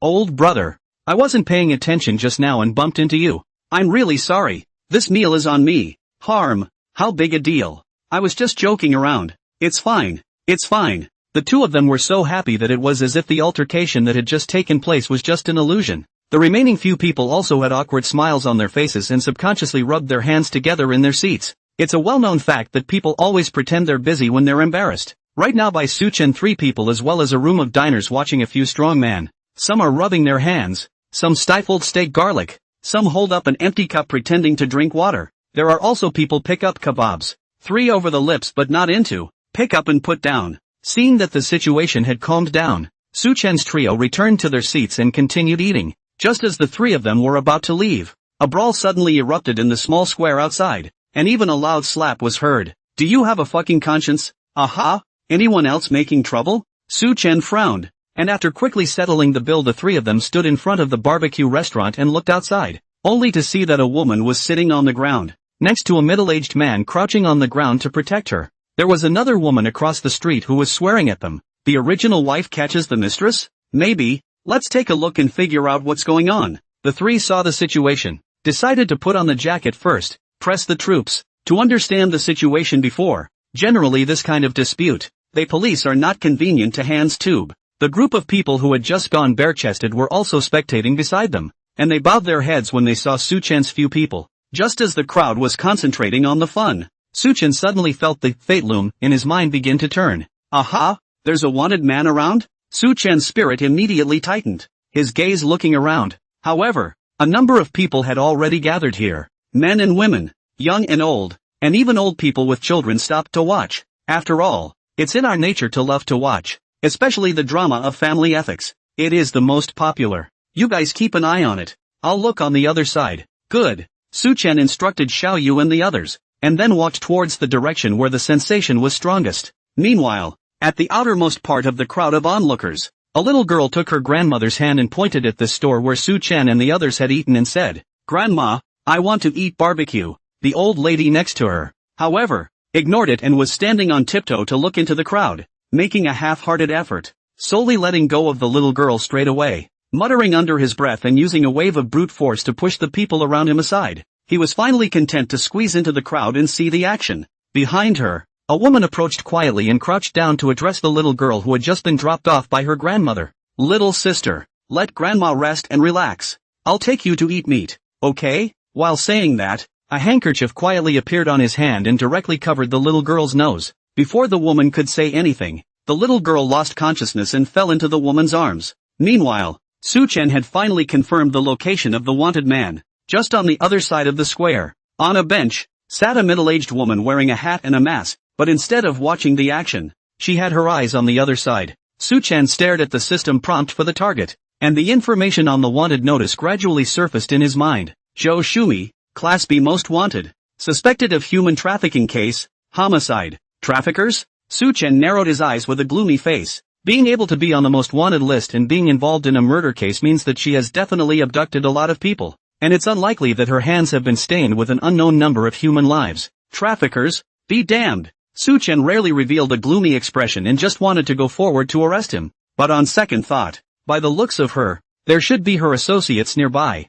Could it be that they're mixed in with the crowd? After thinking for a moment, Su-chen decided not to startle the snakes and confirm the situation around him first. Following Joe Shumi's gaze, she just happened to see the scene of the little girl being mesmerized and collapsing in the woman's arms. Shit, there really is an accomplice. Su-chen immediately made a decision after hesitating for 0.01 seconds in his head. Let's save the kid first. Su-chen took big steps. 3 steps and 2 steps directly rushed forward and directly pressed the woman to the ground, catching the fallen little girl in his hand. Misdemeanor. Help. The woman struggled a few times. Seeing that she couldn't break free from Su-chen's big hand for a while, she hurriedly shouted at the top of her voice. Su-chen sniffed and became even more furious, and his hand that was pressing down on the woman used a few more points of force. When the crowd of onlookers heard the commotion, they instantly shifted their attention and surrounded towards Su-chen's place. There are perverts. Of course. You have to see them. Xiao Yu and his duo heard the commotion and rushed over, pulling out their papers to separate the righteously indignant crowd.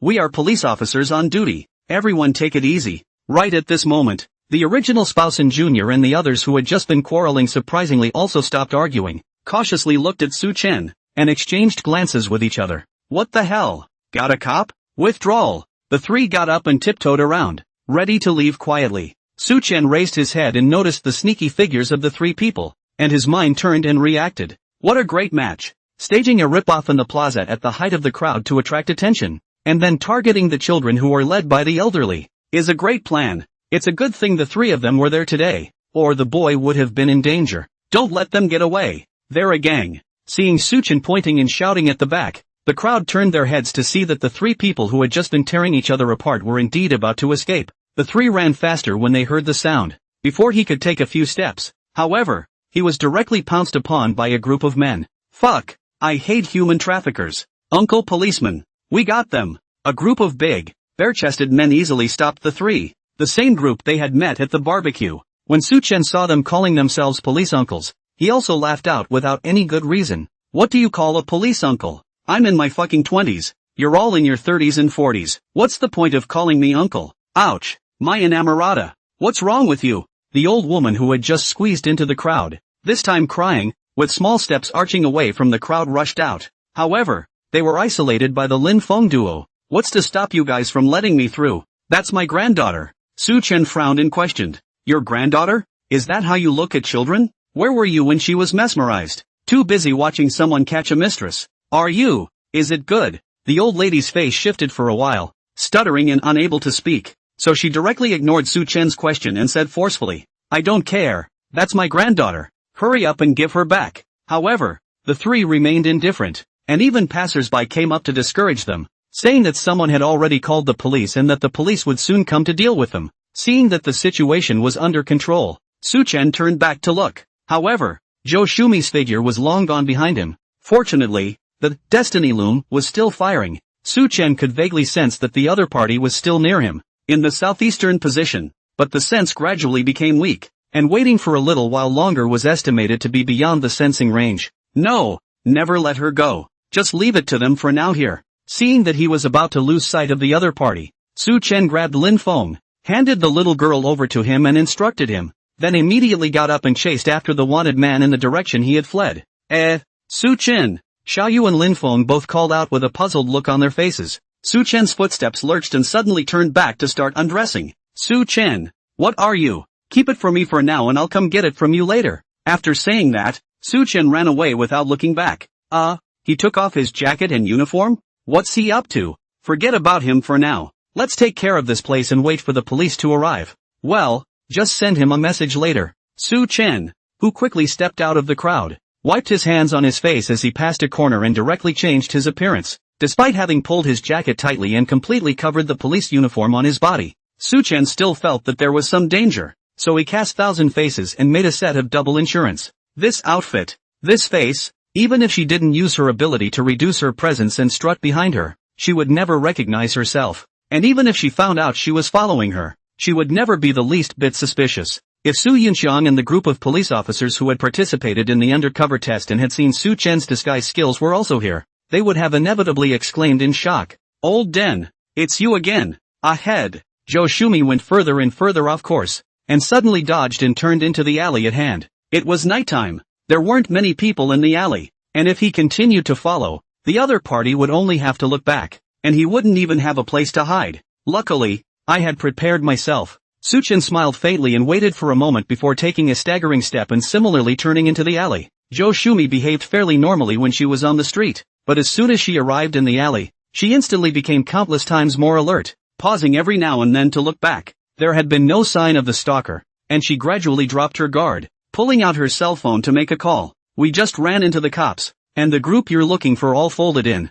"Humph, don't pretend to be a tail wolf with me. Don't I know that the third master is rushing things? Do I still need you to talk nonsense? Just take care of those 3 kids from before. I'll think of something else for the third master's order." "Okay, just heading back in." However, just as the phone call was being made while approaching the fork in the road, her afterglow suddenly noticed a shadow reflected on the wall to her right, hanging behind her, up and down, strangely oozing. Zhou Shumi's heart tightened and she subconsciously tucked her hand into her bosom. Then he turned and drew a pair of scissors, pointing and screaming at the figure behind him. "What a guy!" After recognizing the person behind her, Zhou Shumi suddenly sighed in relief, for behind her was a trembling old man who couldn't walk properly, and even nearly fell over from his own fright. "Damn old man, you scared me." Obscure. Zhou Shumi rolled her eyes at the old man in front of her, muttered in a low voice, slipped the scissors back into her pocket, and quickly walked away. The old man behind her was none other than Su Chen, who was at that moment acting out a shocked appearance in a subtle manner.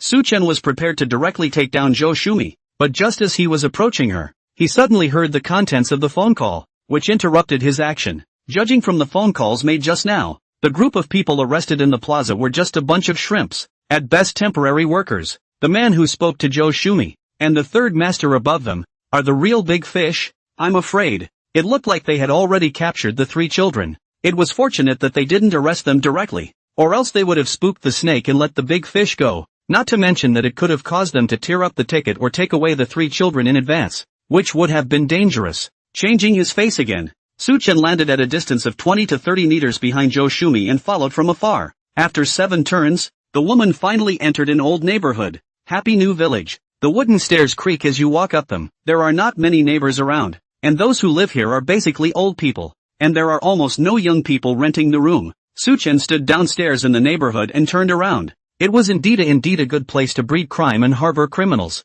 Judging by the sensing, Zhou Shumi's location stopped at the 4th floor. It seems that this is where they met. Su Chen turned the Thousand Faces skill on continuously, minimizing his presence, and then followed him up the stairs. Under his intentional control, his footsteps actually didn't make a single sound, and the only sound in the entire hallway was the faint sound of arguing from the rooms on the 4th floor. As soon as Zhou Shuyi entered, she couldn't help but fling her small bag onto the table with a huff. Across from her stood a short, thin man named Zhou Quan. Zhou Quan directly ignored Zhou Shumi's anger and asked with furrowed brows, "Lost the wind? Didn't give away your position, did you?" After that, he walked over to the window and looked out cautiously, checking to see if there were any suspicious people following him downstairs. "Oh, you think I can be like those idiots you found? Cops want to follow me. Dream on," Zhou Shumi said confidently. Then her face changed and she said with a displeased expression, "The new pier was taken out. We can't go there anymore. We need a new spot. I'll find a way to make up for the third master's lack of flowers in the next 2 days."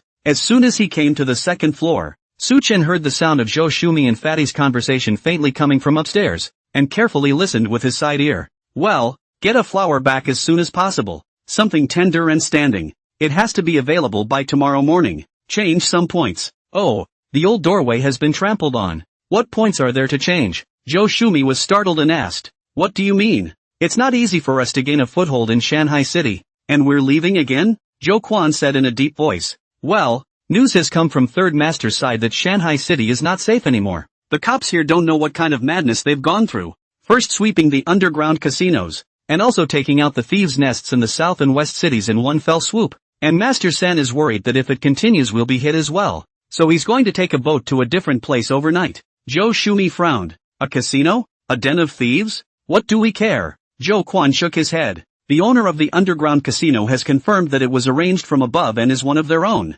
Master San is worried about exposure. It's better to change to a safer place. As for the den of thieves, Master San didn't go into detail, but I guess it's filled with his own people. The third master is holding the goods there in the warehouse now, waiting for us to go over and take a boat to the provinces to take off the goods. Joe Shumi sat on her but on the sofa and lit a cigarette. Phew! Slowly exhaling a mouthful of smoke, Joe Shumi squinted her eyes, her gaze losing focus, wondering in her mind where to get a flower plant back overnight. In the hallway, Su Chen's expression was gloomy, his brain running at a rapid pace. He had also learned a lot of the black words of the road during this time. Whether it was the black words of casinos, pickpockets or human traffickers, he knew a thing or two about them. Losing wind refers to the fact that they were caught in the middle of this child abduction. Things like new quay, old menhir, and the like, to wit, newfound strongholds and long-lived strongholds. Flower, meaning a little girl, and tender, meaning a good-looking girl, and standing up, meaning nothing physically damaged.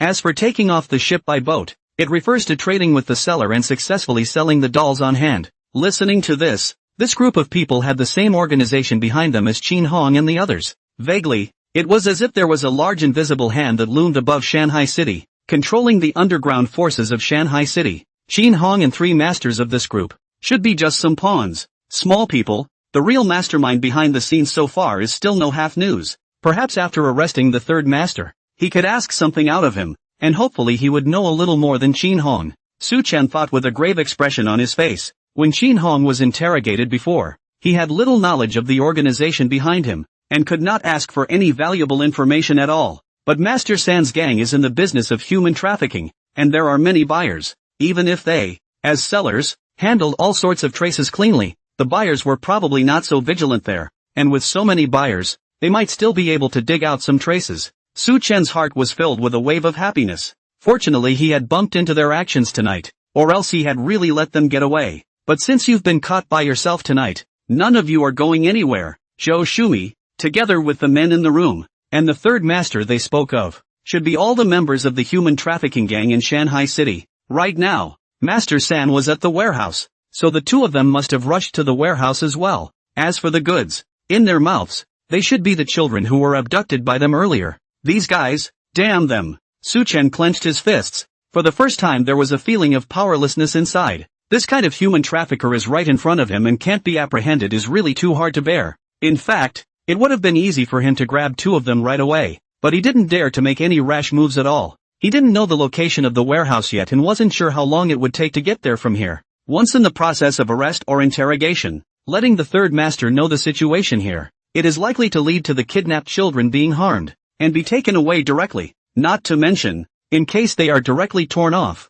it will be over. My car is almost here, so I'll go ahead and meet up with Master San, and you can hurry up and get another flower back. Su Chen frowned. It's amazing that this group has a car. Then how can you chase them on your own 2 legs? It's not enough to give me 3 legs. Should I ride the bike share next to it? Su Chen frowned. Right now the other guy has a car, which makes it a little tricky. If the other party got into the car, even if one's tracking ability was strong, one could not run on 4 wheels with just 2 legs. However, even Joe Shumi was puzzled that, you called a cab? Are you crazy? What if you're exposed? Don't you have a bike? However, Joe Quan looked mysterious and waved his hand, urging her to hurry. That perpetual is falling apart. How long will it take to ride it? I know it in my heart, so just hurry up and go. Don't keep Master San waiting too long. Shortly after Joe Shumi left, a takeaway boy was waiting for a red light at an intersection a kilometer away from the dilapidated neighborhood. 602. Building 4, Happy New Village.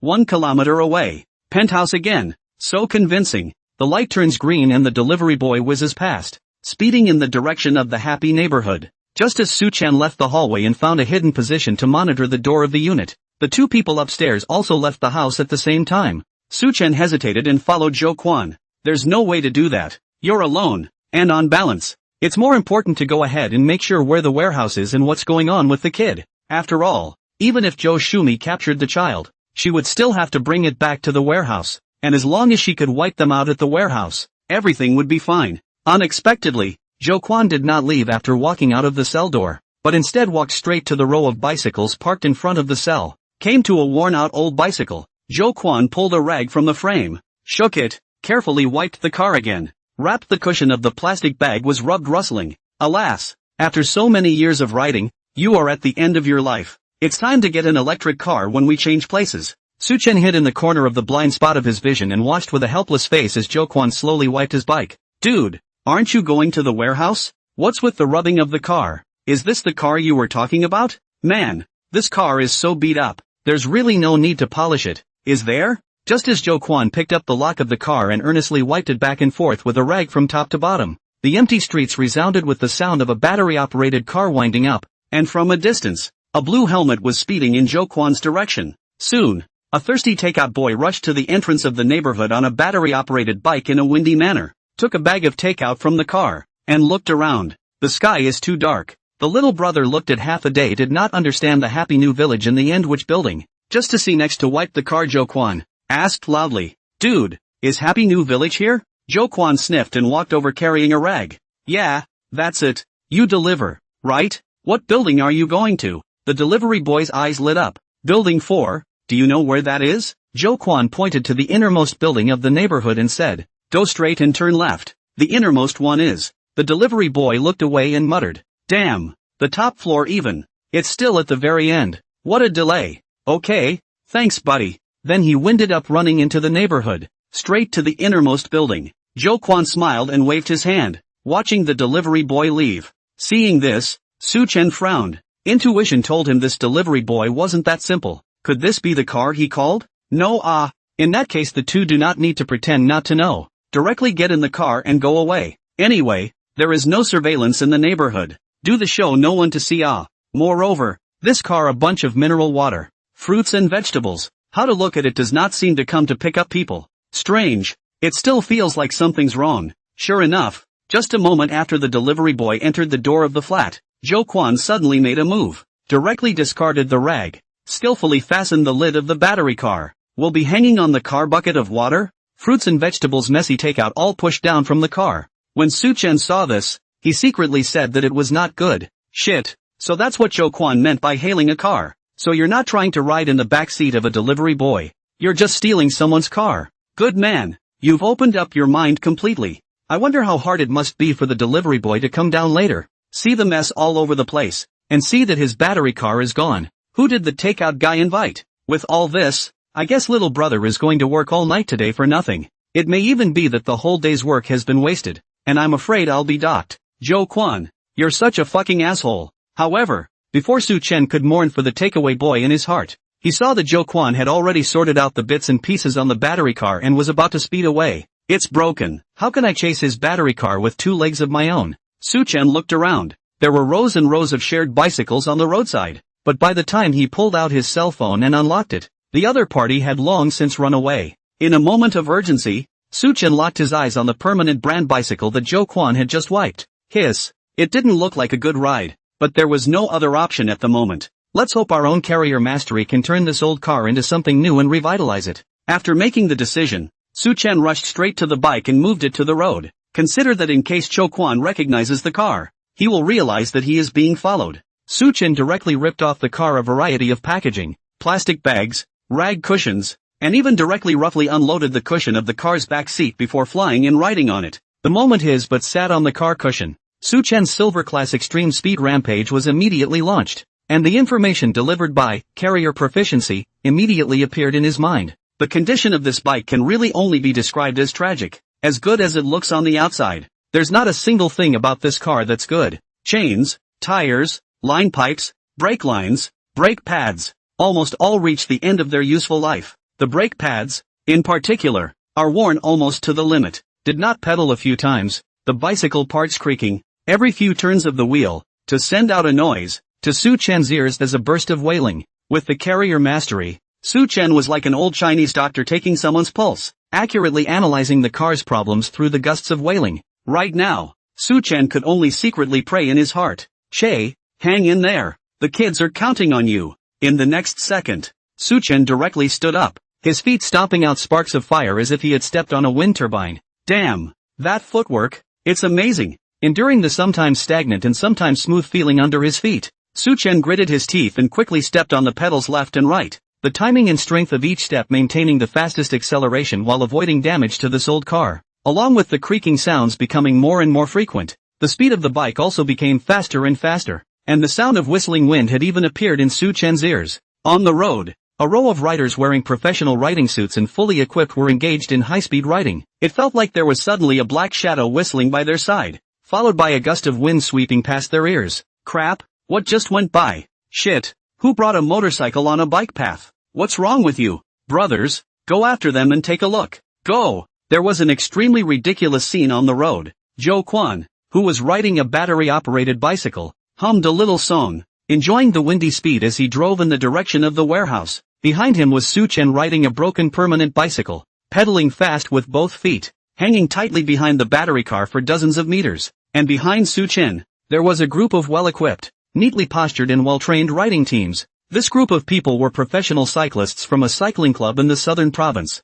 and today was a night ride organized specifically in Shanghai City. To add to the publicity, the organizers also invited a retired athlete from the former Chinese cycling team to serve as a navigator at the front of the group. Of the three echelons, Zhou Quan recklessly played with the speed of the electric bike and rode faster than the delivery boy. Su Chen hung back, not only to ensure that he could keep up with Zhou Quan, but also to strictly control the speed, not too close to Zhou Quan to prevent exposure. As for the last riding group, everyone was bending down, gritting their teeth, and exerting all their strength to barely keep up. Even the retired athlete at the front of the line is huffing and puffing at the moment. No, who the hell is this guy in front of us? It's not one of Sister Huang's former teammates, is it? Could it be that he's riding an electric bicycle? How could he not even catch up with Sister Huang? Everyone was speculating as they rode along as to where this bull in front of them, far ahead of them, was coming from. Is it possible to be a national team member too? At the front, former national team member Huang Li was pedaling at death's door while mentally calculating the identity of the man in front of her. Looking down at the car beneath her, Huang Li cursed in her mind. The cars these guys prepared were so subpar that if I had used my own car, I would have caught up with them long ago. If the Night Rider organizers heard this, they would certainly beat their chests and cry foul. The gear they came out to ride with this time was hand-picked by the organizers. Not the most expensive, only more expensive. The car for her was configured to the standards of the World Championships, which had just ended. For that champion, definitely the top-of-the-line vehicle and fitment that a riding club can get their hands on, together with the various equipment they wore. None of it was less than $1,000, and things in the large tens of thousands of dollars were even more prevalent. The owner of the club is waiting to rub a wave of the national team's heat, a wave of hard publicity, but also specifically looking for someone to shoot a video, ready to be sent to the small ground, to attract some rich and beautiful handsome men and women to join the club, and ruthlessly earn a wave of money again. However, as Su Chen got faster and faster, only the former pilot of the national team was able to keep up with him, while all the other cyclists fell farther and farther behind. Fortunately, an intersection finally appeared ahead, which happened to be a red light, and Su Chen finally stopped. It wasn't long before a row of professional cycling teams behind them finally grunted and panted to catch up. Stopping in unison behind Su Chen, the crowd gasped for air and fixed their eyes towards Su Chen, and all of them were confused at once. What the hell? Am I hallucinating? He overtook us on this thing? What? Permanently? Are you kidding me? No, man, you've got a bike that's about to be scrapped. How dare you ride it? Su Chen frowned and turned back to ask, were you guys just chasing me? The crowd was even more shocked when they saw his face. Brother, is not. Moncler Outlet Store. You're awesome. No one in the crowd expected that the one who pulled his gang off the blast was not a young lad, but an old man with gray hair. Now the crowd became even more desperate in their hearts. Even an old man on an old beat-up bike can easily lose himself. So what's the point of getting yourself such a set of professional equipment? Might as well ride a bike share. Su Chen glanced at the cyclists behind him, and there were already people starting to shake, looking at them as if they had overexerted themselves and were a bit deflated. So with a grave expression, he advised them in a serious tone. There are millions of roads, but only one life. Young man, don't ride so fast at night. It's dangerous. At those words, several people behind him were dumbfounded. It's not a grandpa, and you have the nerve to tell us to ride slower? Who are we chasing? Not after you? Don't you know how fast you are? We young people are dangerous. Are you, an old man in your 70s, safe? As soon as Su Chen's words fell, a countdown appeared on the streetlight in front of him, and the red light was about to turn green. Zhou Quan had already begun to accelerate, ready to grab a position at the front of the traffic. Su Chen saw this and turned back to his senses. All right, you guys be careful. Remember, safety first, safety first. Before the words fell, the red light turned green, and Su Chen whooshed out. Ugh! Before the ride leader had time to wave, Su Chen had already ridden away. Don't look! Hurry up and ride. If you don't go you won't even be able to see someone's ass.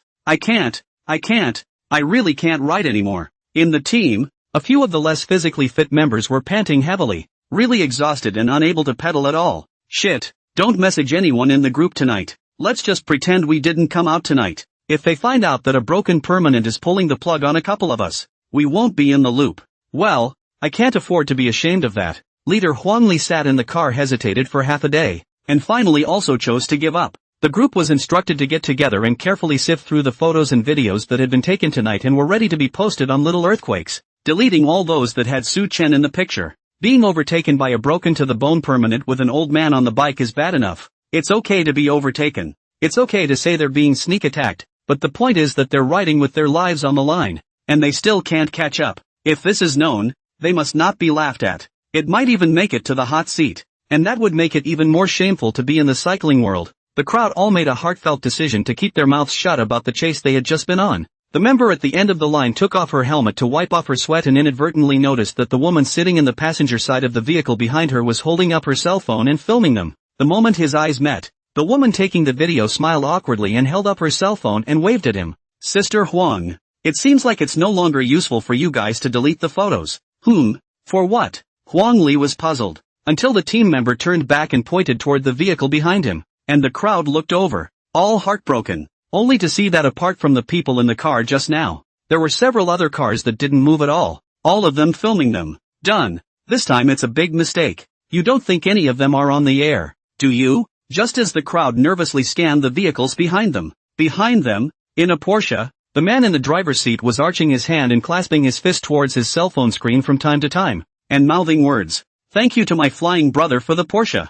Thanks Faye. Older brother will lead you after them. At this moment, in the live broadcasting room of Douyin, guys, come on wave Porsche, Fiesta, my brother will take you to race against bikes. In a Porsche, the anchor sitting on the passenger side was excitedly shouting at the live camera. Since he started following the group behind the ride live, the originally lukewarm livestream has finally come alive. Anchor, look at the legs. Upstairs I think you're hungry too. The anchor is a guy. These bikers are so rookie. How come they can't even catch up with an old man? Anchor, don't shoot these losers. Hurry up and catch up. Look at the old man in front of you. I wanted to see if you could catch up with him. After receiving a Porsche from his fan Faye, the anchor kept his promise and was ready to take his viewers on a chase to find out who the white-haired guy on the bike really was. The male anchor took one last look at the pop-up screen, then held up his cell phone and made a weak gesture at the riding team, stepped on the gas, and chased Su Chen straight away. Magic City. The lights are on in the live-streaming industrial park. Brotherly, look at the hot search. An old man on a bike pulled a bunch of pros to burst, laughed me to death. Li Jia, the company's owner and also the company's top bandwagon anchor, probed at the live stream his assistant was watching. After a few seconds of looking at it, it lit up. There's a new 628 for this year. Just bring this. Hurry up and contact the manufacturer to expedite the production of the bike. It needs to be the exact same model as this one in the video. And the clothes on this old man. Also hurry to contact the manufacturer to make an identical one out and bring the goods together. If we can get this old man to ride on the air in this outfit by then, and the group of cyclists, just riding behind the old man, the effect will be absolutely explosive. A myriad of glints flashed in Li Jia's eyes as he began to rapidly brainstorm. Beauty selling is bottlenecked. It's good to try to broaden the track. Seeing that the staff were still watching the fun, Li Jia immediately grabbed the cell phone and pointed at the noses of a few staff members and scolded them. Stop watching the broadcast and get to work. If you don't work hard now, you won't even be able to afford the goods in my live room later.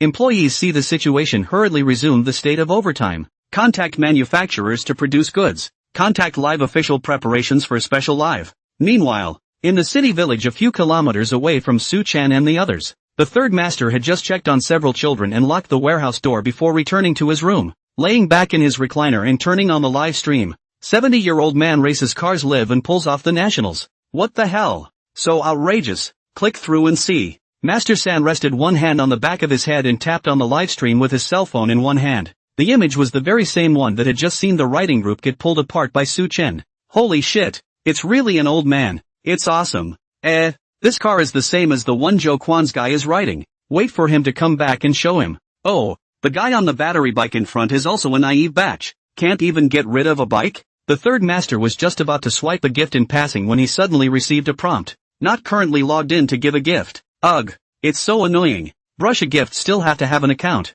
But also real name authentication. Trouble dead. Seeing that he couldn't brush the gift, Master San rolled over and changed his position to continue brushing the live stream, just to see if the bike could catch up with the douchebag on the battery bike in front of it or not. Residential building. Tang Jianjun's home. Old Tang, did Su Chen send you a message back? No. Why? Strange thing. I don't know where these boys have gone to fool around. They're not back yet and they don't answer their phone calls. I'll have to teach them a good lesson tomorrow. Okay, I won't disturb your rest. Hang up first. Tang Jianjun had just hung up LV Fong's phone when he heard his lover next to him muttering as he swiped his cell phone. Damn these traffickers. Old man, can you arrest all the traffickers and shoot them all? What trafficker? Tang Jianjun moved over to take a look. Ooh, isn't that Lin Feng and Xiaoyu? No wonder there's been no movement, so they've run into the traffickers. What kind of luck was Su Chen having? Going out for a meal could lead to arrests. That's not right. How come we haven't seen Su Chen all this time? Seeing that there was no Su Chen on the video screen,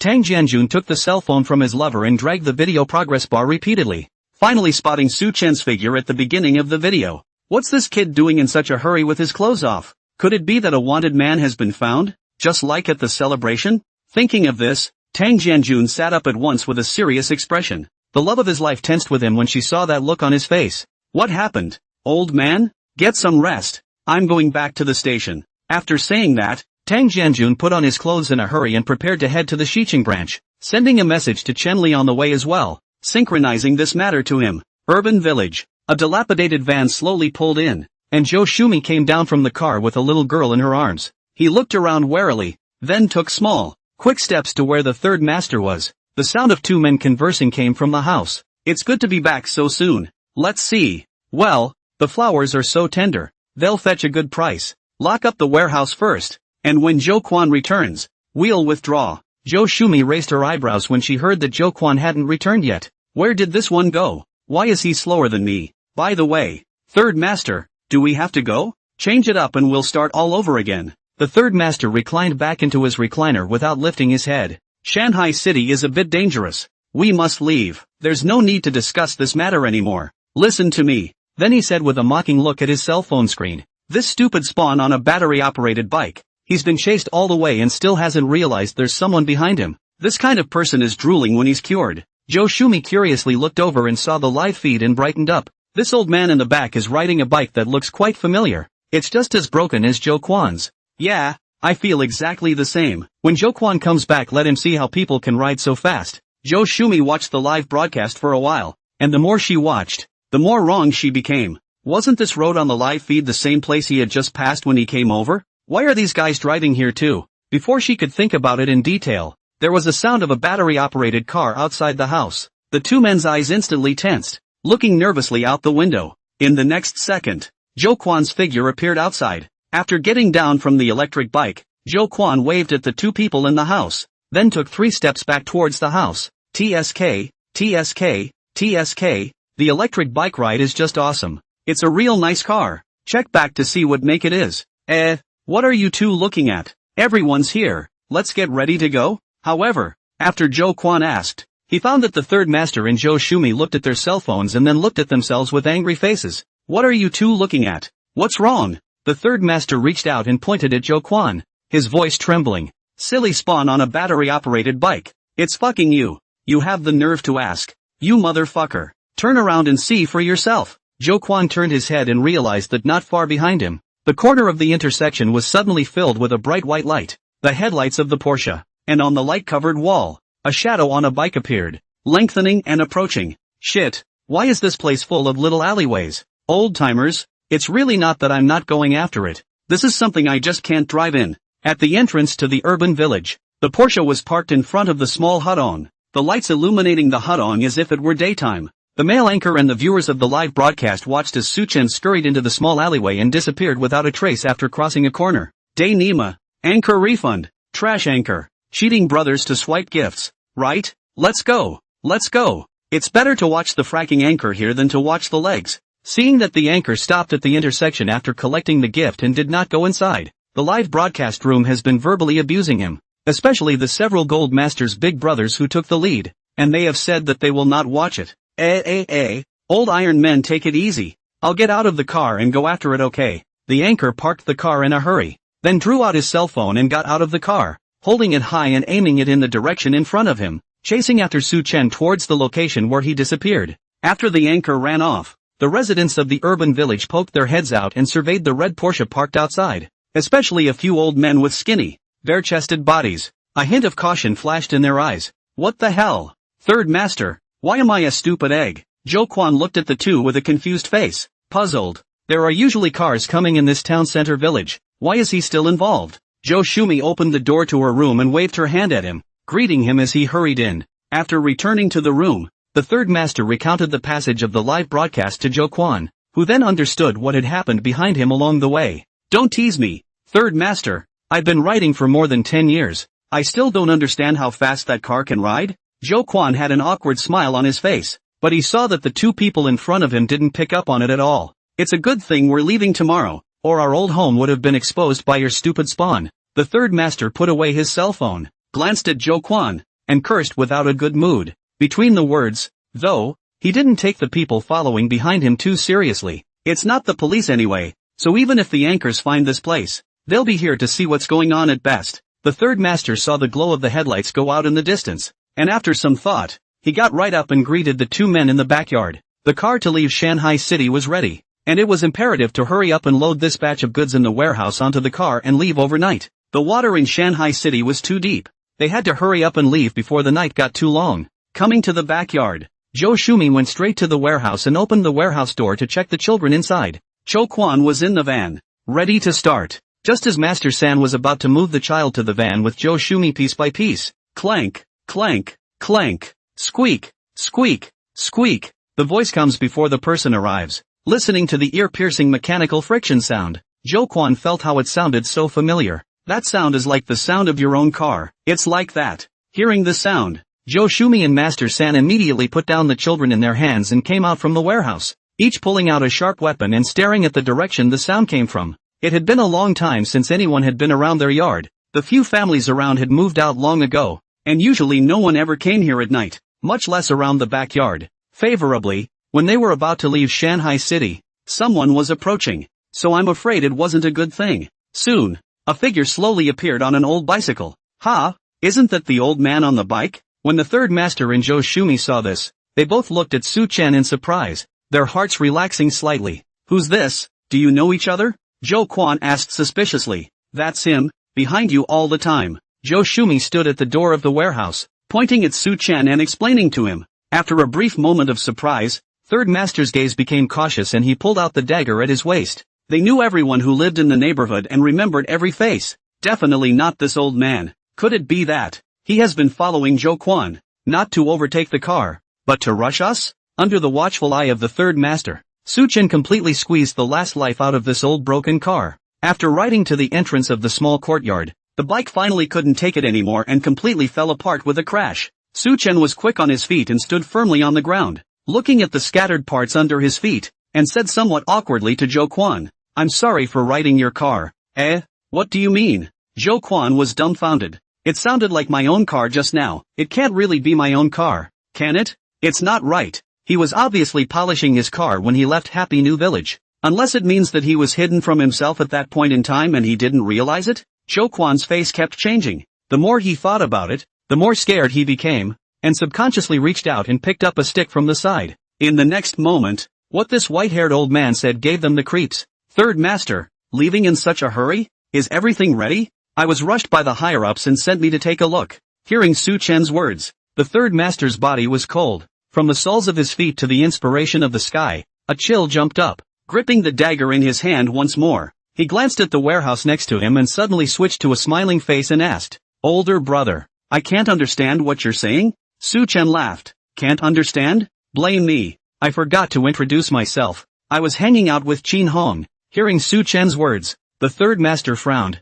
This guy is Qin Hong's little brother? When did Qin Hong even take in old men? Thinking that Qin Hong's people had obviously been wiped out by the police, Master San judged that the person in front of him must be lying. He also seemed to know a lot about the organization behind him, so if it wasn't one of his own, who else could it be? Meanwhile, on the other side of the van, Zhou Shuyi had quietly left the warehouse and used the blind spot in her vision to hide behind the van, half squatting and looking through the window at Su Chen. Scissors in hand, he tiptoed along and around sticking to the van. Don't look at Zhou Shuyi as an old woman, but sometimes, in this line of work, women have to be more ferocious than men, especially if you're like her. You've been on the road for so many years, you've long since lost any conscience. I don't care what you are, just stab it first. The third master's afterglow saw Zhou Shumi's movements and immediately decided to pacify Su Chen first. Boss Qin's people, out of respect, come to see the goods, right? Please. The third master noticed Zhou Shumi moving quietly, and his tone softened, backing up as he spoke,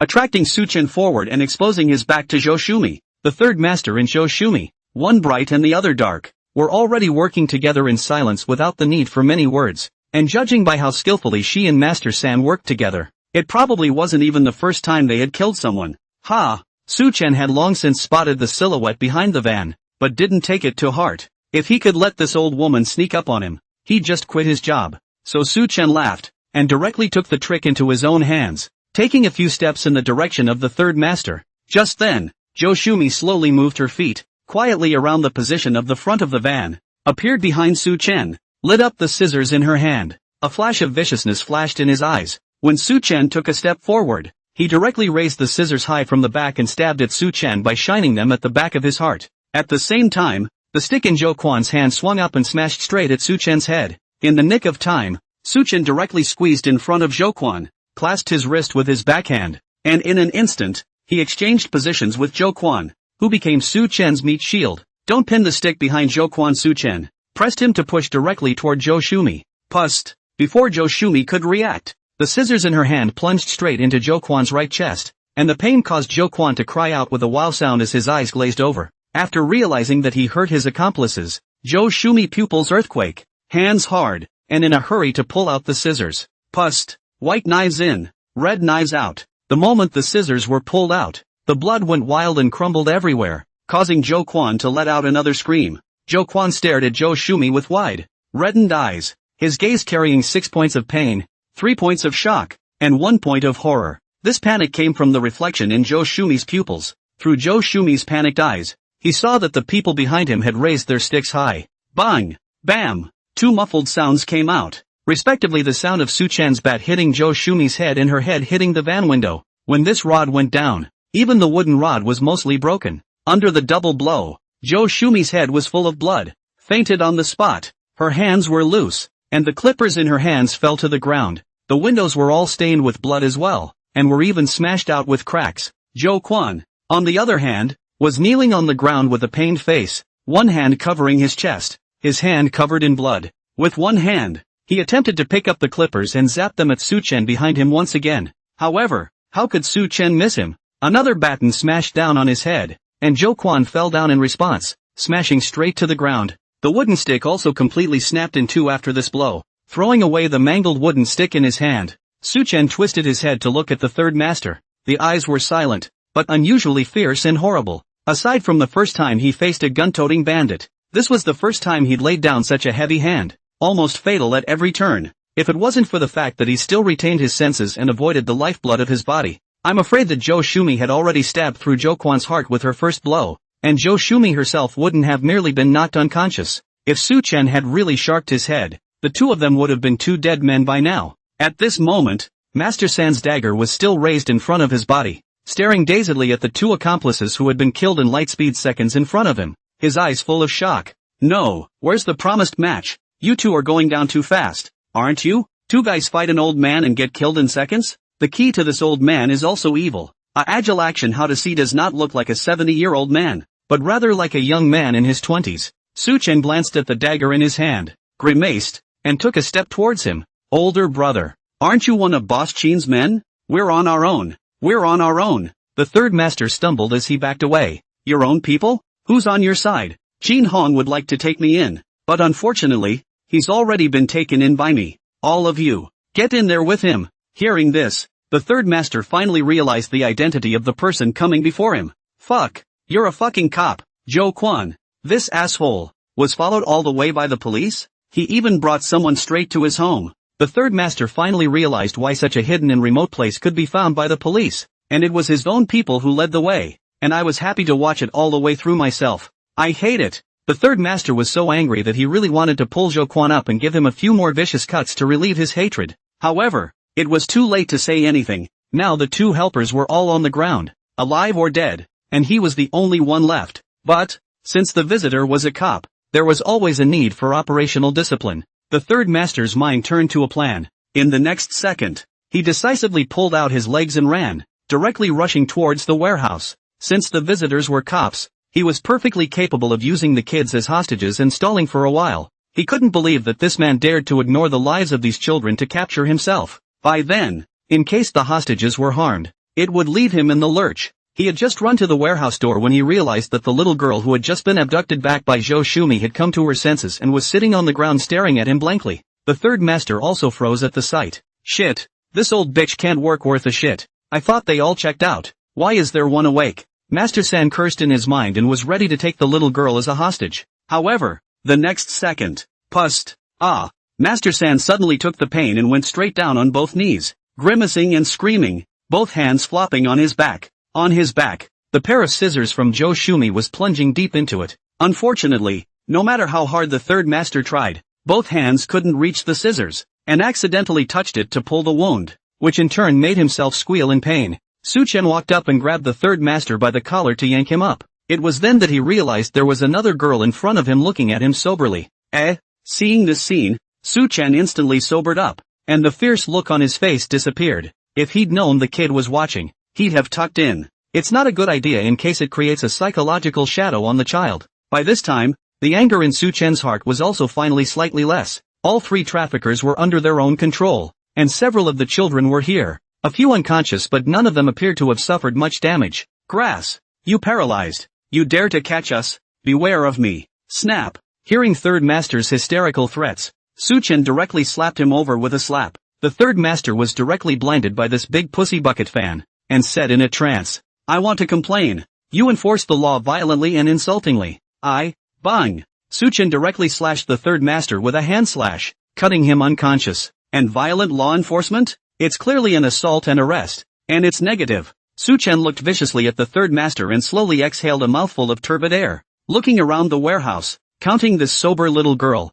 there were a total of 4 children. And all the children they had captured were here. This one, who had just been captured, would be the oldest, and there were few bruises and stains on his body. The other 3, who could tell they were dirty, should have been locked up here for a few days. Su Chen took out his cell phone and prepared to contact Tang Jianjun to deal with it, and in the meantime squatted down to pacify the little girl. However, the very moment he crouched down, the little girl cried out with a wow. Woo! Shit! Don't cry! Don't cry! Hearing the child's cries, just means ruthless and stern Su Chen seems to have suddenly messed up. Hand and foot want to coax the little girl, but do not know how to coax. Su Chen wanted to pick up the little girl and coax her, but he was afraid of scaring the child. Hands flustered in the air in a set of radio gymnastics while the little girl's cries went unabated. Oh, shit, if someone's watching, it's going to be a late night. In the meantime, not far away, the male anchor who had entered the urban village alone followed the sound all the way, gradually feeling his way to the vicinity of the courtyard where Su Chen and the others were,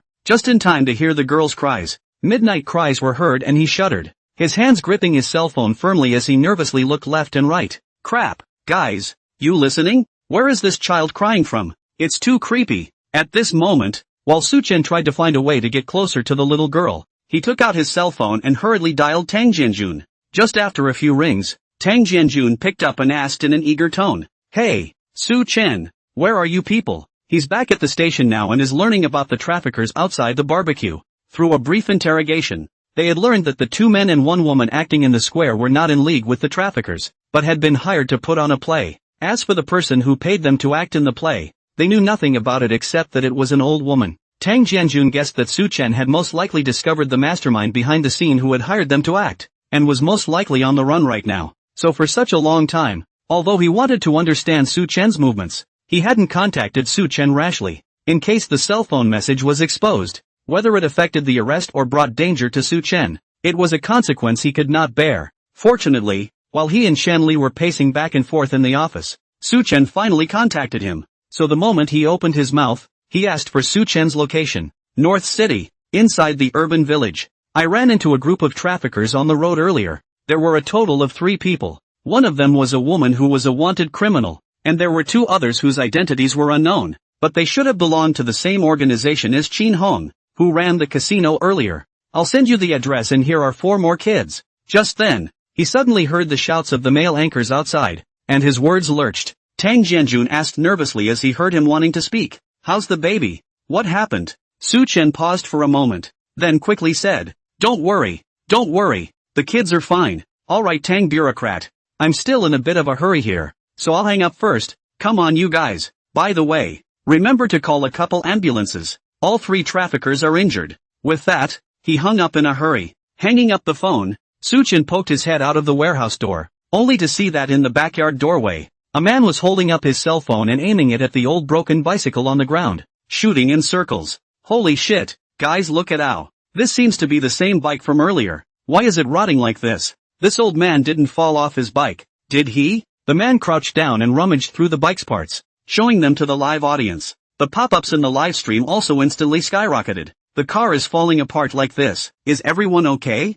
I'll order a wazoo and give my old brother a minute of silence. Accompany one. I'll accompany one. Didn't the anchor hear a child crying just now? Go and see what's going on. Meanwhile, one after another, the residents of the urban village were attracted by the men's voices and approached towards the warehouse here. Cam, this is embarrassing. Stop treating me like a human trafficker. Su Chen looked at the 2 people who were paralyzed outside next to the van, and then looked at the 3rd master on the warehouse floor and the little girl who was hiding herself in the distance. A sense of foreboding rose in his heart. That's if the crowd really thinks he's a human trafficker. He wouldn't dare fight back, and it looks like this guy outside is live streaming. So if this gets out, how can he still be a human being? Even if he could brainwash the live crowd with a mouthful of words, he couldn't go down the grid and brainwash these live viewers. What's more, this video will definitely be saved, made into a slice and put on the internet, and then edited by someone who has the heart to add oil and vinegar to it, and then he will be the one who can't wash away even if he jumps into the yellow river. A night as dark as ink, 2 men and a woman who are still alive or dead, a broken bicycle, a panicked little girl, 3 children in a coma, plus a white-haired old man who says he's a good guy but whose clothes are disheveled and his body is stained with blood. Who'd believe him if he was a good guy? This was not bad. In case the little girl ran straight out of the warehouse and chased after herself, so that the people outside could see it, they would probably pounce on themselves straight away, without even having a chance to explain. The only fortunate thing was that he was now using a face that wasn't his own, and was barely able to salvage some dignity. Right at this moment, the system's voice suddenly came to Su Chen's mind. To Su Chen's ears, it was simply heavenly music, and he had never at any time looked forward to the system's voice as much as he did now. Ding! Detected that the target is all but incapacitated, in view of the fact that the host is currently facing a crisis of social death. With a threat level of 999999+, the system is releasing the reward in advance. This reward distribution method has been adjusted so that the host can choose one of the 2 rewards to receive. Hearing the system's brand new tip, Su Chen's heart was delighted. What new trick is the system up to? Letting me choose for myself this time? It's kind of fun. Moreover, the system was very considerate this time, understanding that he was in a difficult situation. He even issued the rewards in advance. Tatsuko, write it down. Reward I. Unparalleled assassination technique. A top assassin never needs to hide himself, as long as he kills everyone. Warm tip, if you shark all the witnesses, you won't have to worry about social death. When Su Chen heard the first reward, his head was filled with black lines. I'm happy you gave me the assassination technique, but you let me shark them all. I fucking thank you. Su Chen rolled his eyes and greeted the system's entire family in his heart. You're welcome. It's my duty to help the host. Hey, you're proud of yourself. You're proud of yourself. Su Chen was speechless for a while and hurriedly asked about the second reward. Reward 2, Child King. Aha, this one's good.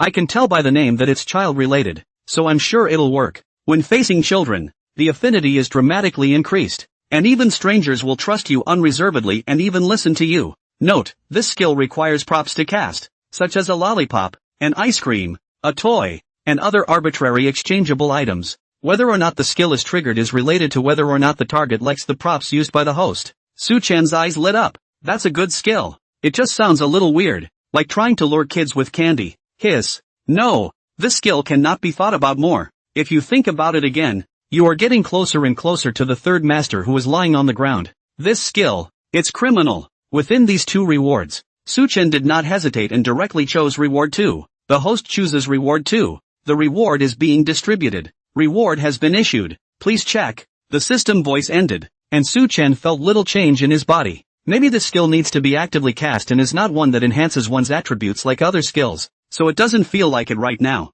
Su-chan felt the newly acquired information in his mind and then felt around on his clothes. Skills need to be cast through props, but there's nothing on myself that kids like. Su-chan was fretting when he suddenly fished out a few pieces of colorful candy from his pants pocket. Looking at these pieces of fruit candies grabbed from the front desk of the barbecue restaurant, Su-chan's eyes suddenly released a brilliant light. If you want my community to die, it's never going to happen. Little sister, come for the candy. Su-chan felt the candy in his hand and let out a long breath. It was at the barbecue place earlier. A handful of candies that he had grabbed from the tray at the front desk in passing while checking out, and he'd only eaten one, stuffing the rest all in his pants pocket. It's just right that I can now try to see if I can trigger this, Child King, skill. Su-chan pulled out the candy from his pocket, cupped his hands and squatted on the ground to ask tentatively, Little sister, sweet candy to eat or not? Brother has a lot here, all for you to eat. The next second, the little girl curled up across the room finally reacted. Raising her head, a pair of big flickering eyes looked at Su-chan. Seeing that the little girl finally stopped fearing herself and dared to look straight into her gaze, Su-chan was overjoyed in his heart and felt that he was one step farther away from social death. However, the little girl did not move forward, but kept staring at the candy in Su-chan's hand, not knowing what she was thinking. How come there's no movement again? Su-chan's heart, which had just been put down, once again hung in the air. It shouldn't be. The little girl clearly reacted when she heard about the candy, indicating that she should like it. Then how come the skill didn't work? Su-chan racked his brain, not knowing how to exchange candy with the little girl. If he rushed forward now, he would probably scare the little girl away, and he could only wait for her to come forward. Just then the little girl asked timidly, Yes, do you have orange-flavored candy? Upon hearing the little girl's question, Su-chan came to a sudden realization, crying and laughing. No wonder she didn't come over. She was picking out her flavors. You're not very young, but you've got a taste. Su-chan borrowed the faint light and carefully identified the candies in his hand, finally finding a few orange candies. After first tasting one for himself and confirming that it was indeed orange-flavored candy, he waved the candy in his hand at the little girl and said, Niini, here are orange-flavored candies, oh here you go. Sure enough, upon hearing this, the little girl's eyes instantly dilated, and Su-chan could see little stars in her eyes. The little girl finally stood up, jumped up and ran to Su-chan and took the orange-flavored candy. The moment the candy was given, Su-chan felt as if there was an extra layer of connection between himself and the little girl. The little girl's eyes widened and flickered as she looked at Su-chan, clearly able to sense that there was no more wariness from before. Su-chan stretched out his hand, and the little girl, with candy in her mouth, pulled on Su-chan's hand obediently. And at that moment, the people outside finally realized the tragic situation in the yard. Since the crowd of onlookers had gotten bigger, the male anchor got a kick out of it and started wandering around, and others followed.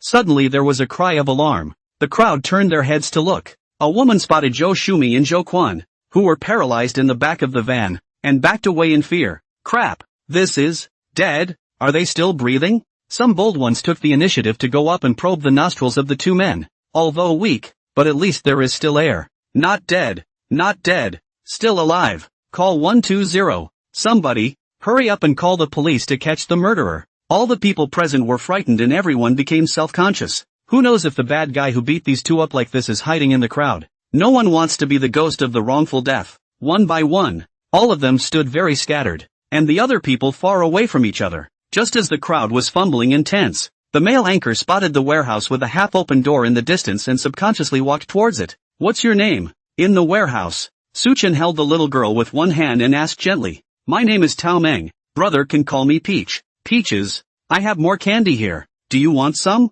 The girl hesitated and shook her head. Mom says you can only have one a day, and I've already had one today. The little girl was quite obedient. Clearly her eyes revealed longing, and it was amazing that she could hold back and honestly follow the rules set by her mom. That's so sweet. I want to raise a daughter. By the way, Do you know your mom and dad's phone numbers? The little girl shook her head. I don't know. Su Chen nodded and guessed. The little girl is still young and it's normal for her not to know the contact information. Anyway, when the police came later, they would bring them back to the police station and contact their parents. So there was no hurry to contact her parents to come over now. Su Chen held the little girl with one hand and slowly walked out from the warehouse. Just in time to bump into the male anchor. A silhouette suddenly appeared in the darkness, and the male anchor nearly fell to the ground in fear, directly returning to the vicinity of the crowd with a few backward jumps. There's someone else in the warehouse. Seeing Su Chen walk out, the crowd was staring at him nervously, and there were even a few people who had already raised the mops and wooden sticks in their hands,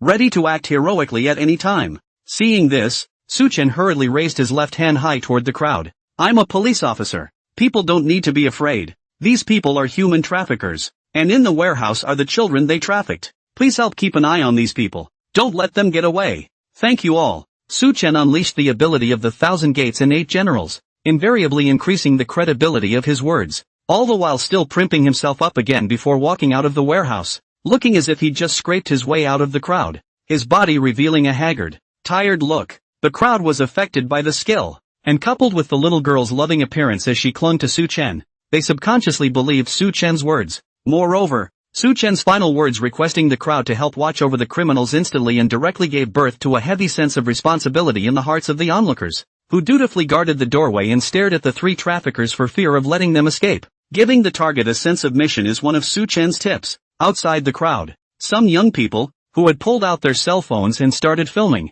and the male anchor standing at the front of the crowd, also held his cell phone motionless and aimed it at Su Chen's figure. The live broadcast room had already exploded at this time, with one sports car constantly brushing the screen, and the pop-up screen was refreshed dozens of times a second. That electric car at the door just now, is it the one Moncler outlet store you've been chasing? I'm going to go. So the reason why the big man just rode so fast was to catch the bad guys. What grandpa? This is obviously a young lad, and he's a policeman. Uncle policemen work so hard, even their hair has turned gray. When he came out just now, I thought he was a perverted copper fetishist. You're the pervert. He's obviously a hero. 1 against 3. It must be old and dangerous. Su Chen saw that the crowd did not come up to subdue the pervert intention, so he carried the little girl back to the warehouse, guarding the rest of the several unconscious children next to. Su Chen and little Miss Tao Meng hugged their knees together and sat on the ground. Tao Meng sat for a while, then couldn't sit any longer and carefully stood up to check on a few of the other kids. Su Chen, on the other hand, sat quietly on the ground, waiting for support to arrive. After a while, Tang Jianjun, with a tense face, arrived at the scene with several police cars along with Chen Li. When the police arrived, the crowd backed away. Tang Jianjun and Chen Li walked straight to the warehouse and looked at Su Chen, who was sitting inside, and sighed in relief. He also looked at the little girl blinking her big eyes next to him, and suddenly his expression softened, like too weird uncle, wanting to touch the little girl's head. Unexpectedly, the girl directly shrank back and hugged Su Chen, clinging tightly. It seemed that she was unwilling to approach anyone but Su Chen now. It was embarrassing for both Chen Li and Tang Jianjun. She's the little girl who was abducted. Tang Jianjun rubbed his hands together and immediately changed the subject, asking about these abducted children. Well, there were these 3 other kids, 4 in all abducted. A couple of them are too young for me to do anything good if I woke them up, so I'll just sit here and guard them. Su Chen pointed at the 3rd master who was lying on the ground next to him. This guy is the leader of the gang. He shouldn't be a wanted man. We need to check his identity. As for the woman outside, she should be a wanted criminal, involved in multiple human trafficking cases and even a murder. The one next to him, the situation is less clear. He doesn't look too smart. He shouldn't be in a very high position. Su Chen briefly introduced the situation to old Tang and the others, then stood up holding the little girl with one hand. The little girl wrapped her hands tightly around Su Chen's neck, her head buried in Su Chen's shoulder, only occasionally sneaking up to look at the other police uncles for a few moments, looking very scared of life. In fact, this was her original appearance, and the state she was in when facing Su Chen was entirely due to the effects of the Child King skill. As for the other 3 children, there were specialized people to take care of them, and Su Chen was not prepared to cast skills on a few of them to increase their goodwill anymore. After all, you can't fit that many small children on just 2 shoulders. Chen Li suddenly turned his head to Su Chen and asked, "You're in a hurry for money now?" "No. What?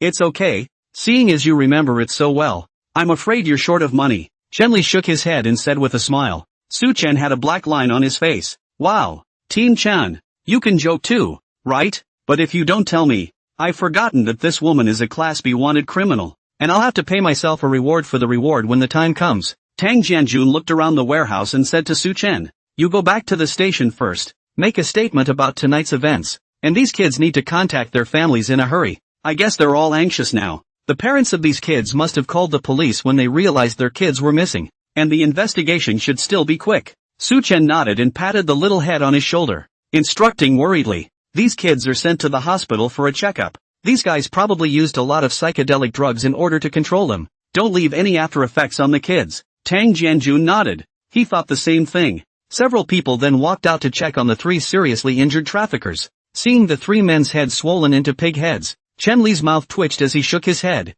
Su Wow, it's been a long time since you've come down this hard. I think the last time we got blood all over the floor was that time in the underground casino, right? Seeing that Chen Li looked like something big was going to happen, Su Chen knitted his brows together and asked weakly, is it serious? I've already collected 90% of my power if. Halfway through his speech, Su Chen himself realized that this matter might not be too good. The 3 of them, Master San, are not trained bandits and do not have weapons of mass destruction in their hands, and no one at the scene knows what really happened at the scene except for the 4 people involved. Whether it was the 3 who surrounded Su Chen or Su Chen who abused the 3, no one could say. If one were to look at the physical qualities, weapons, and other aspects of these few people, it was absolutely impossible to pose any threat to Su Chen. If it was questioned that Su Chen intended to retaliate, violently enforce the law, and over-enforce the law, it would not be a good solution. If it is really strictly pursued, there will still be some trouble. Although it can be handled, I'm afraid it will affect his participation in the upcoming SWAT competition training set.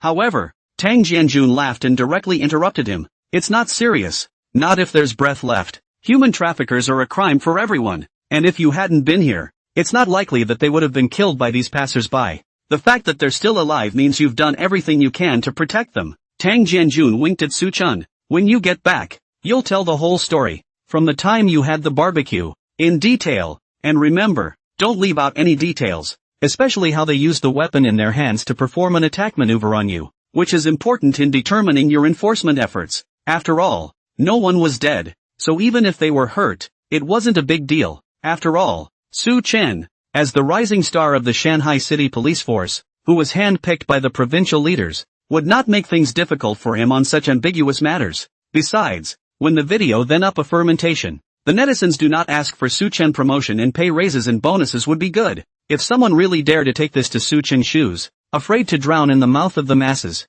More than half an hour later, the scene was processed, the 3 traffickers were carried away by ambulance, and the residents went home. The other 3 abducted children in the warehouse also woke up and were taken separately by other officers back to the station. Tao Meng, on the other hand, was firmly glued to Su Chen and had to wait to ride back to the bureau in a car with Chen Li and Tang Jianjun.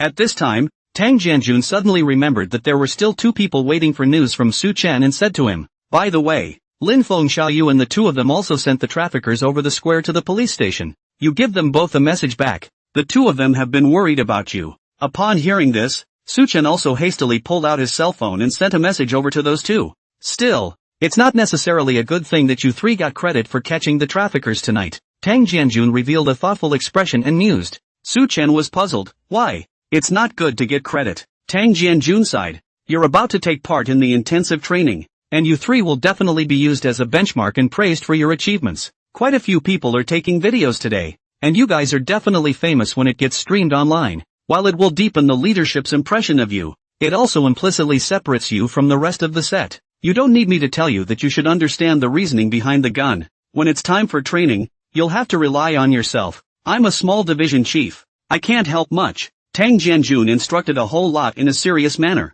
At this time, Chen Li, who had been staring at his cell phone, suddenly sked and showed them his phone. While they were surveying the scene, on the internet, the heat of a phrase titled #Shanghai City Dark Night was rising. Many citizens of Shanghai City swiped images on their cell phones of Su Chen chasing human traffickers on the road, leaving a bunch of professional writers behind, and even pulling off a blowout of a former national team member. Especially the latest video that came out. The image of Su Chen, drenched in blood and holding a little girl, walking out of the warehouse, is simply shocking. Although the video was quickly coded and controlled shortly after it was sent out, it has already attracted attention and garnered a large number of comments. Crap, this dude is awesome. Chasing a battery car on a bicycle. This brother is really something. My third aunt's child was just abducted at the age of 2 or so, and has never been found. Alas. Well done. Traffickers deserve to die. However, there are many who question it. Riding a bike that fast should be considered speeding, right? That's not going to be a demerit point?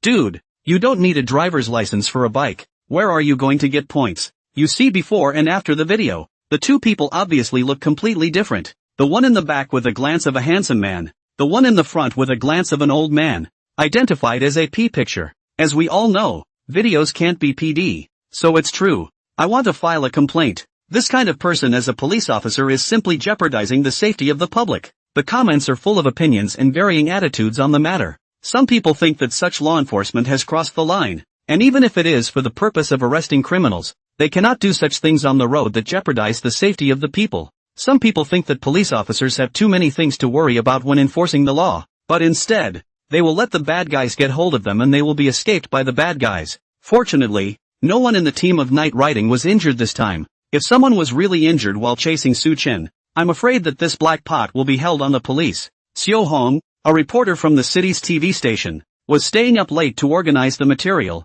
when she also swiped the Dark Knight's video, and suddenly brightened up when she saw the late police processing of the scene. If it isn't that Chief Tang, the one next to him, seems to be Su Chen. TSK, that's so handsome, and this little girl next to him is so cute. No, we need to hurry up and do another installment of Su Chen's video while the heat is on. If the numbers are good, the set interviews will definitely be their own. Originally exhausted, she immediately came to life and began to study the group of cyclists chasing Su Chen behind her, and former national team rider Huang Li received a flood of comments under her personal account. Missy, may I ask if that's you chasing the car behind you? You're on the national team. How come you can't catch up with a scrapped and broken car? You're not going to water down this championship, are you? Why don't you say anything? Don't you usually pride yourself on high-intensity surfing? As soon as Huang Li opened her phone and saw the 999 plus comments and it displayed, she was directly hit hard by the crowd and posted a dynamic. All scores are supported by video and are absolutely true.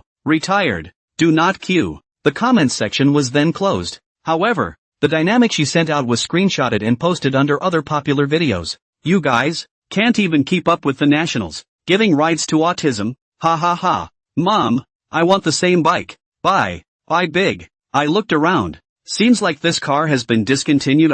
It's a pity. Or high and low have to whole one to get together. It was at this point that top bandwagon anchor Li Jia took the opportunity to post an update. This Saturday night's live broadcast temporarily adds an item. The Dark Knight same bike. An original driving experience that takes you back to the millennium in a second. Anchor, can I ride as fast as the Dark Knight when I buy one of your bikes? The quality of the Anchor bike is really good. It can be used by sensitive skin. Babies can ride it. And it has been repurchased. Same model? Seriously? I heard this car was discontinued a long time ago. Where did you find a factory? Crowds of people commented below, yet there was only one official reply. Families, live this Saturday night. Don't see you there. Warm reminder, there are only 2,000 units of the same bike. First come first served. The organizers of the night ride even filmed a self-interview video directly after seeing the word continue to explode. That's right. What about then? Our members saw the police uncle chasing the trafficker. We thought, this has to be about seeing justice and helping the police catch the bad guys.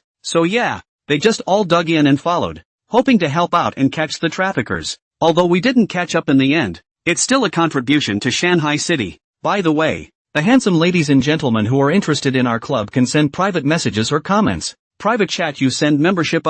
For a while, the internet was full of Su Chen's videos, and many netizens shouted at the Shanghai police to offer a heavy reward to the policeman who had risked his life to catch 3 traffickers on his own. Incidentally, some sharp-eyed people had discovered that Su Chen's figure had also appeared in the previous video outside the barbecue restaurant, and together with him, there were also 2 special police officers. Incidentally, the 2 troopers were added to the crowd's list of quips. Lin Feng and Xiao Yu were in a good mood when they saw that on the internet. The 2 of them were also praised by the people. Brother Chen is really great. I told you it's definitely right to follow Brother Chen. Indeed, it's up to Chen to take the flyer when it's time for the set. But I seem to remember that the person he was chasing in the square was a woman. So how come the guy on the electric bike in the video is a man? Silly. Look at the one lying on the ground in the last video. Isn't that the woman in the square? It's probably because the opposite side realized that Brother Chen was following and cast a blindfold. But as a result, it was still broken by Brother Chen with a single glance. That makes sense. At this time, the two also received Su Chen's message and instantly replied with a whole bunch of rainbow farts. To put it succinctly, morning brother bull. Brother morning begs to be taken. Seeing the ranking of the hot search continue to rise, both Chenli and Tang Jianjun looked at Su Chen with odd expressions. Kid, this time you're really on fire. The few times before when Su Chen had apprehended the murderer, he had been surrounded by police and no video footage had come out. The only other bombing attack was only captured on video of the police surrounding the scene, with no footage of Su Chen. Only this time, Su Chen finally became the main character of the video. Gotta. Just as well you're going to be in the set. It's also a time to hide from the self-promoters who are rubbing it in. Chenli patted Su Chen and scowled at him with an expression of watching a good show. Su big hero. Set training well whole. If you don't get good grades, these people who are praising you now are afraid they'll be chasing after you by then. In the following 2 days, Su Chen honestly stayed in the bureau, did not perform outside duties, and honestly handled the file. On the third day, Su Chen just came to the bureau in the morning and saw Chenli already waiting at the workstation early. Someone's been waiting for you for half a day. Come with me to the conference room. Su Chen put down his backpack and asked suspiciously, who is it? Parents of abducted children. Sending you a banner. On the way. Chenli suddenly said to Su Chen seriously, Comrade Su Chen. Later on, I hope you don't forget your beginnings and keep your mission in mind. Keep your feet on the ground and don't think about shortcuts. Su Chen was dumbfounded by what he heard and followed Chenli in confusion. The two of them had just left the office when a few people next to Xiao Chen started whispering. That's Lu Qingyue. Do you think Su Chen can resist the temptation? Lu Qingyue? Really? How come she's in Shanghai City? No. She even has a child? Do you guys think I can get a picture with her later? Uncle, you're here. Just after entering the office, Su Chen heard a clear and pleasant voice calling his name. Only to see that in the conference room, Tao Meng suddenly had a glint in her eyes, jumped out of her chair,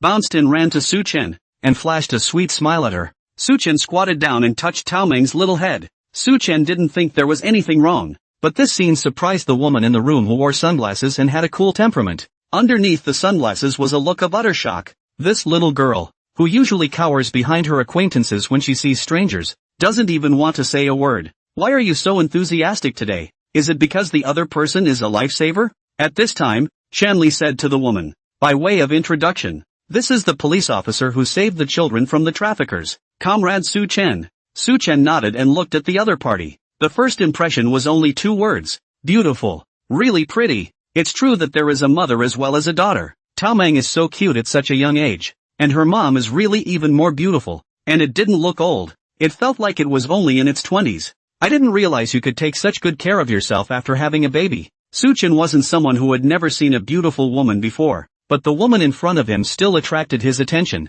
Whether it's looks, body, it's all top level. It is expected to charm a large number of men and women, both male and female. When they walked down the main road, the woman stood up, took off her glasses, and said solemnly, Hello Su Chen, I'm Tao Meng's sister-in-law. My name is Lu Qingyue. On behalf of her parents, I would like to express my heartfelt thanks to you.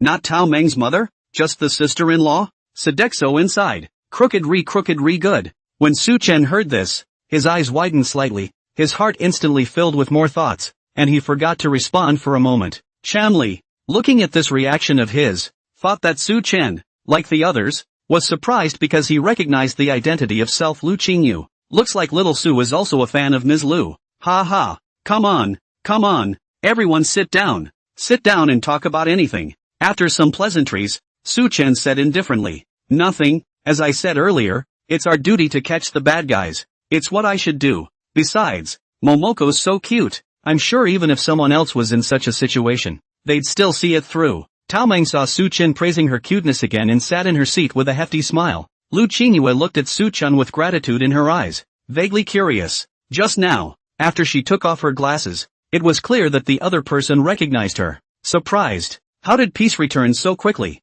You know, he had been wearing sunglasses and a hat all this way, carefully avoiding the crowds, just in case he was spotted by his fans, causing trouble for the police department, and also to avoid any bad rumors. It was only after an exchange that Su Chen understood Lu Qingyue's identity and what had happened on the night of the arrest. Lu Qingyu is the hottest female star in the past 2 years. Just debut with top face value burst out of the circle. Although it can only be said that acting, singing and other aspects can only be said to be moderate. But in this era, have this face, it is already the way to win. This time, When she came to Shanghai City, it was also because her sister, Tao Meng's mother, was hospitalized in the hospital, so Lu Qingyue came here to visit. That night, because the adults were busy talking to the doctor, no one cared about Peach. The little girl ran to the corridor on her own, and ended up in the corner by Zhou Shumi covering her mouth and nose, and directly took away, or Lu Qingyue was the first to find out, and ran out to look for it. Luckily Tao Meng was saved by Su Chen.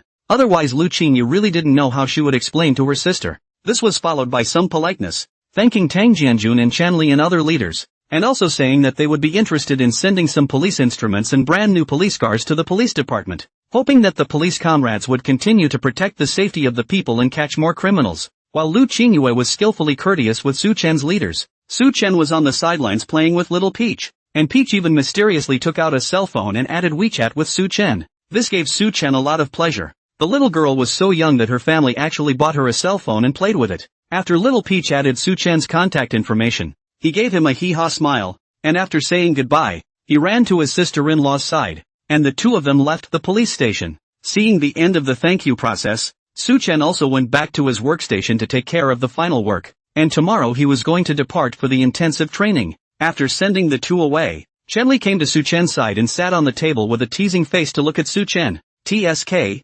TSK, TSK, you kid, your willpower is quite strong. I thought you were just like them. Unable to walk away at the sight of Lu Qingyue. Next to him, Xiao Lu and a few others immediately retorted. Captain, that's not right. We're just trying to maintain good police-community relations. We have to make the public feel our passion right. Besides, that's Lu Qingyue. Team Chen, admit it or not, a big beauty like that. You don't like it? Chenli shook his head like a rattle. Wouldn't dare like it. The one in my family has to shark me. It's better if you young people do it. The crowd was incredulous when they saw that Su Chen remained indifferent. Rhubarb suddenly guessed. Su Chen, you wouldn't have not recognized Lu Qingyue before, right? Su Chen nodded. Yeah, really never heard of it. I don't usually watch a lot of drama. Well, rarely watch the show unless it's required for work. Su Chen silently affirmed his answer in his heart. Hiss, no wonder. I said, why are you so calm in front of her? If it were me, I'd have to take a picture and sign an autograph or something. Once they heard that Su Chen really didn't know her, several young people were pounding their chests and lamenting that Su Chen had wasted a good opportunity. Okay, all back to work. Su Chen, clean up well, rest early tonight. Tomorrow we're going to train. Don't disgrace our West City owl. Chenli turned his words around and began to instruct Su Chen on the do's and don'ts of participating in the training set. At those words, a few people next to him started to coax again. Go Chen! Brother Chen is awesome. Chen team, don't worry. What strength does Chen have? Is there anyone here who doesn't know? The training goose is already sprinkled with water. The office rang with laughter. The next day, Su Chen took a bus and arrived at the training base. Just as soon as he got off the bus, he saw the two waiting Xiao Yu and Lin Feng. Chen, here. Seeing these two people, Su Chen waved his hand and jogged over. Meanwhile, far away on the podium, he's Su Chen? The one who asked was the chief instructor of the intensive training, Qin Wu. The adjutant at his side nodded.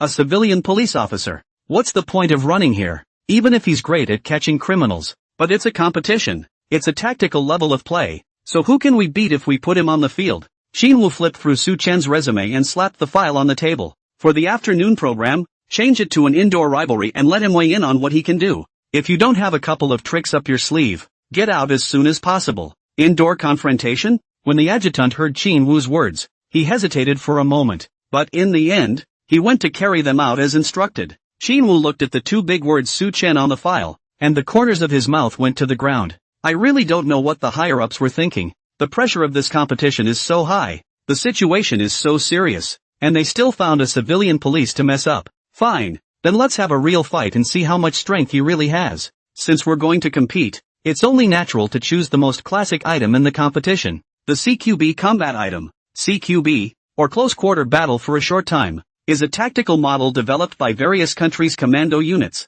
anti-terrorist special forces and other special units in conjunction with the real-world environment, and is generally used for terrorist activities in cities as well as for special operations needs. This tactic is utilized in environments such as enemy command, buildings, and alleys, for example, and that's a tactical pattern that, in general, unusual civilian police are not exposed to. If it really came to such ferocious bandits, it is not the turn of the police on the scene, has long been surrounded by special police. Commando. It just so happened that a few of the seated players had been doing several days of specialized training and were sharpening their knives, wanting to test the results of their training. Su Chen, then, was the millstone that was delivered to the door. If you can't even beat Su Chen. Ha! The corner of Chin Wu's mouth hooked slightly upwards as he thought of this. If you are not even as good as Su Chen, then don't blame yourself for being hard-hearted. All practice to the death and see who dares to say that they are tired. For this afternoon's game, let's go by the rules of hostage rescue. Don't do it too hard either.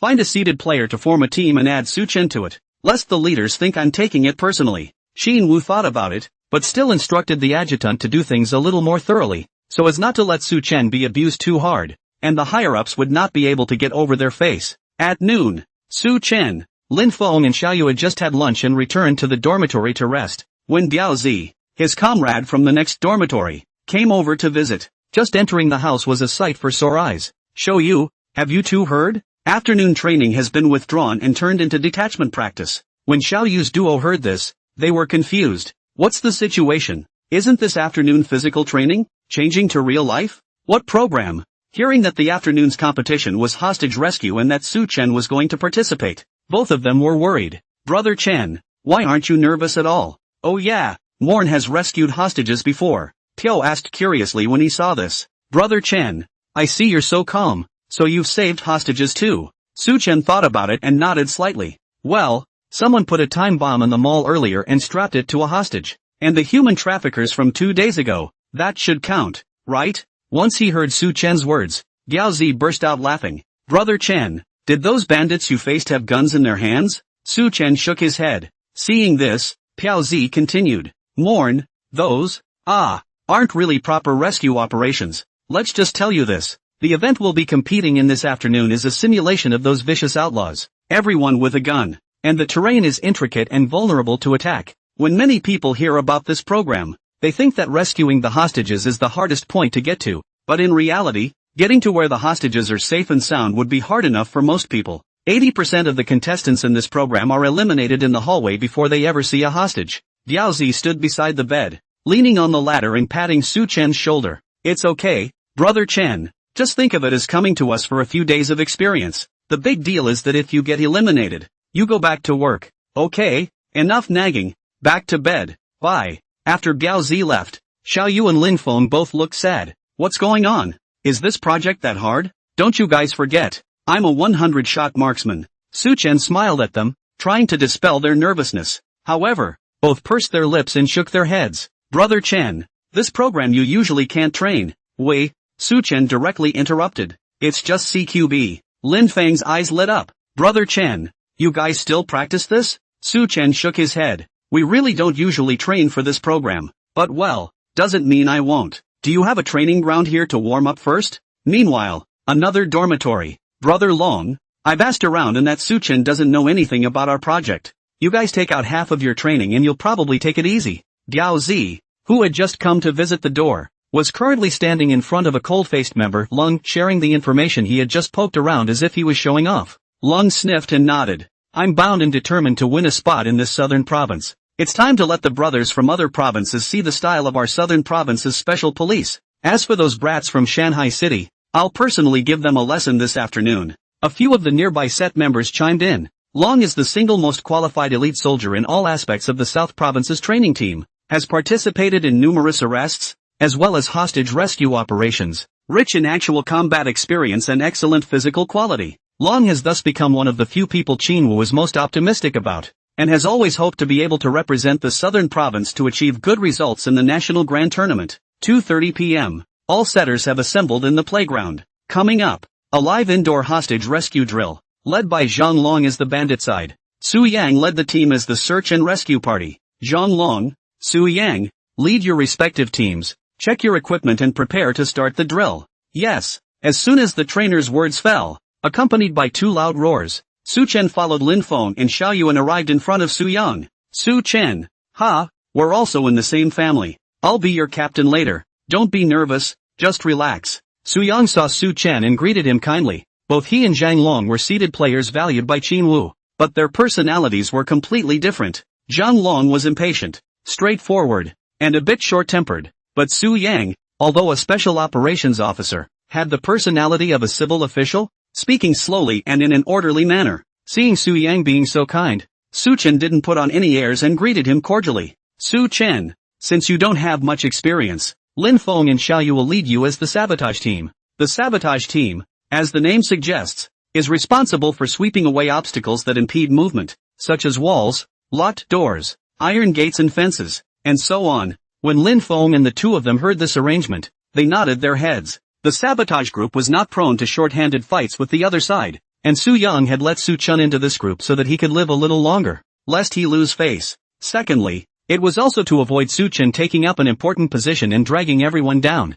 The crowd saw nothing wrong with this arrangement. Unexpectedly, Zhang Long walked over at that moment. Su Chen, I heard you're a good shot. Why did you run the sabotage unit? Oh, I see. Su Yang, it's not that you're jealous of Su Chen being valued by the leaders and purposely not giving him a chance to play, right?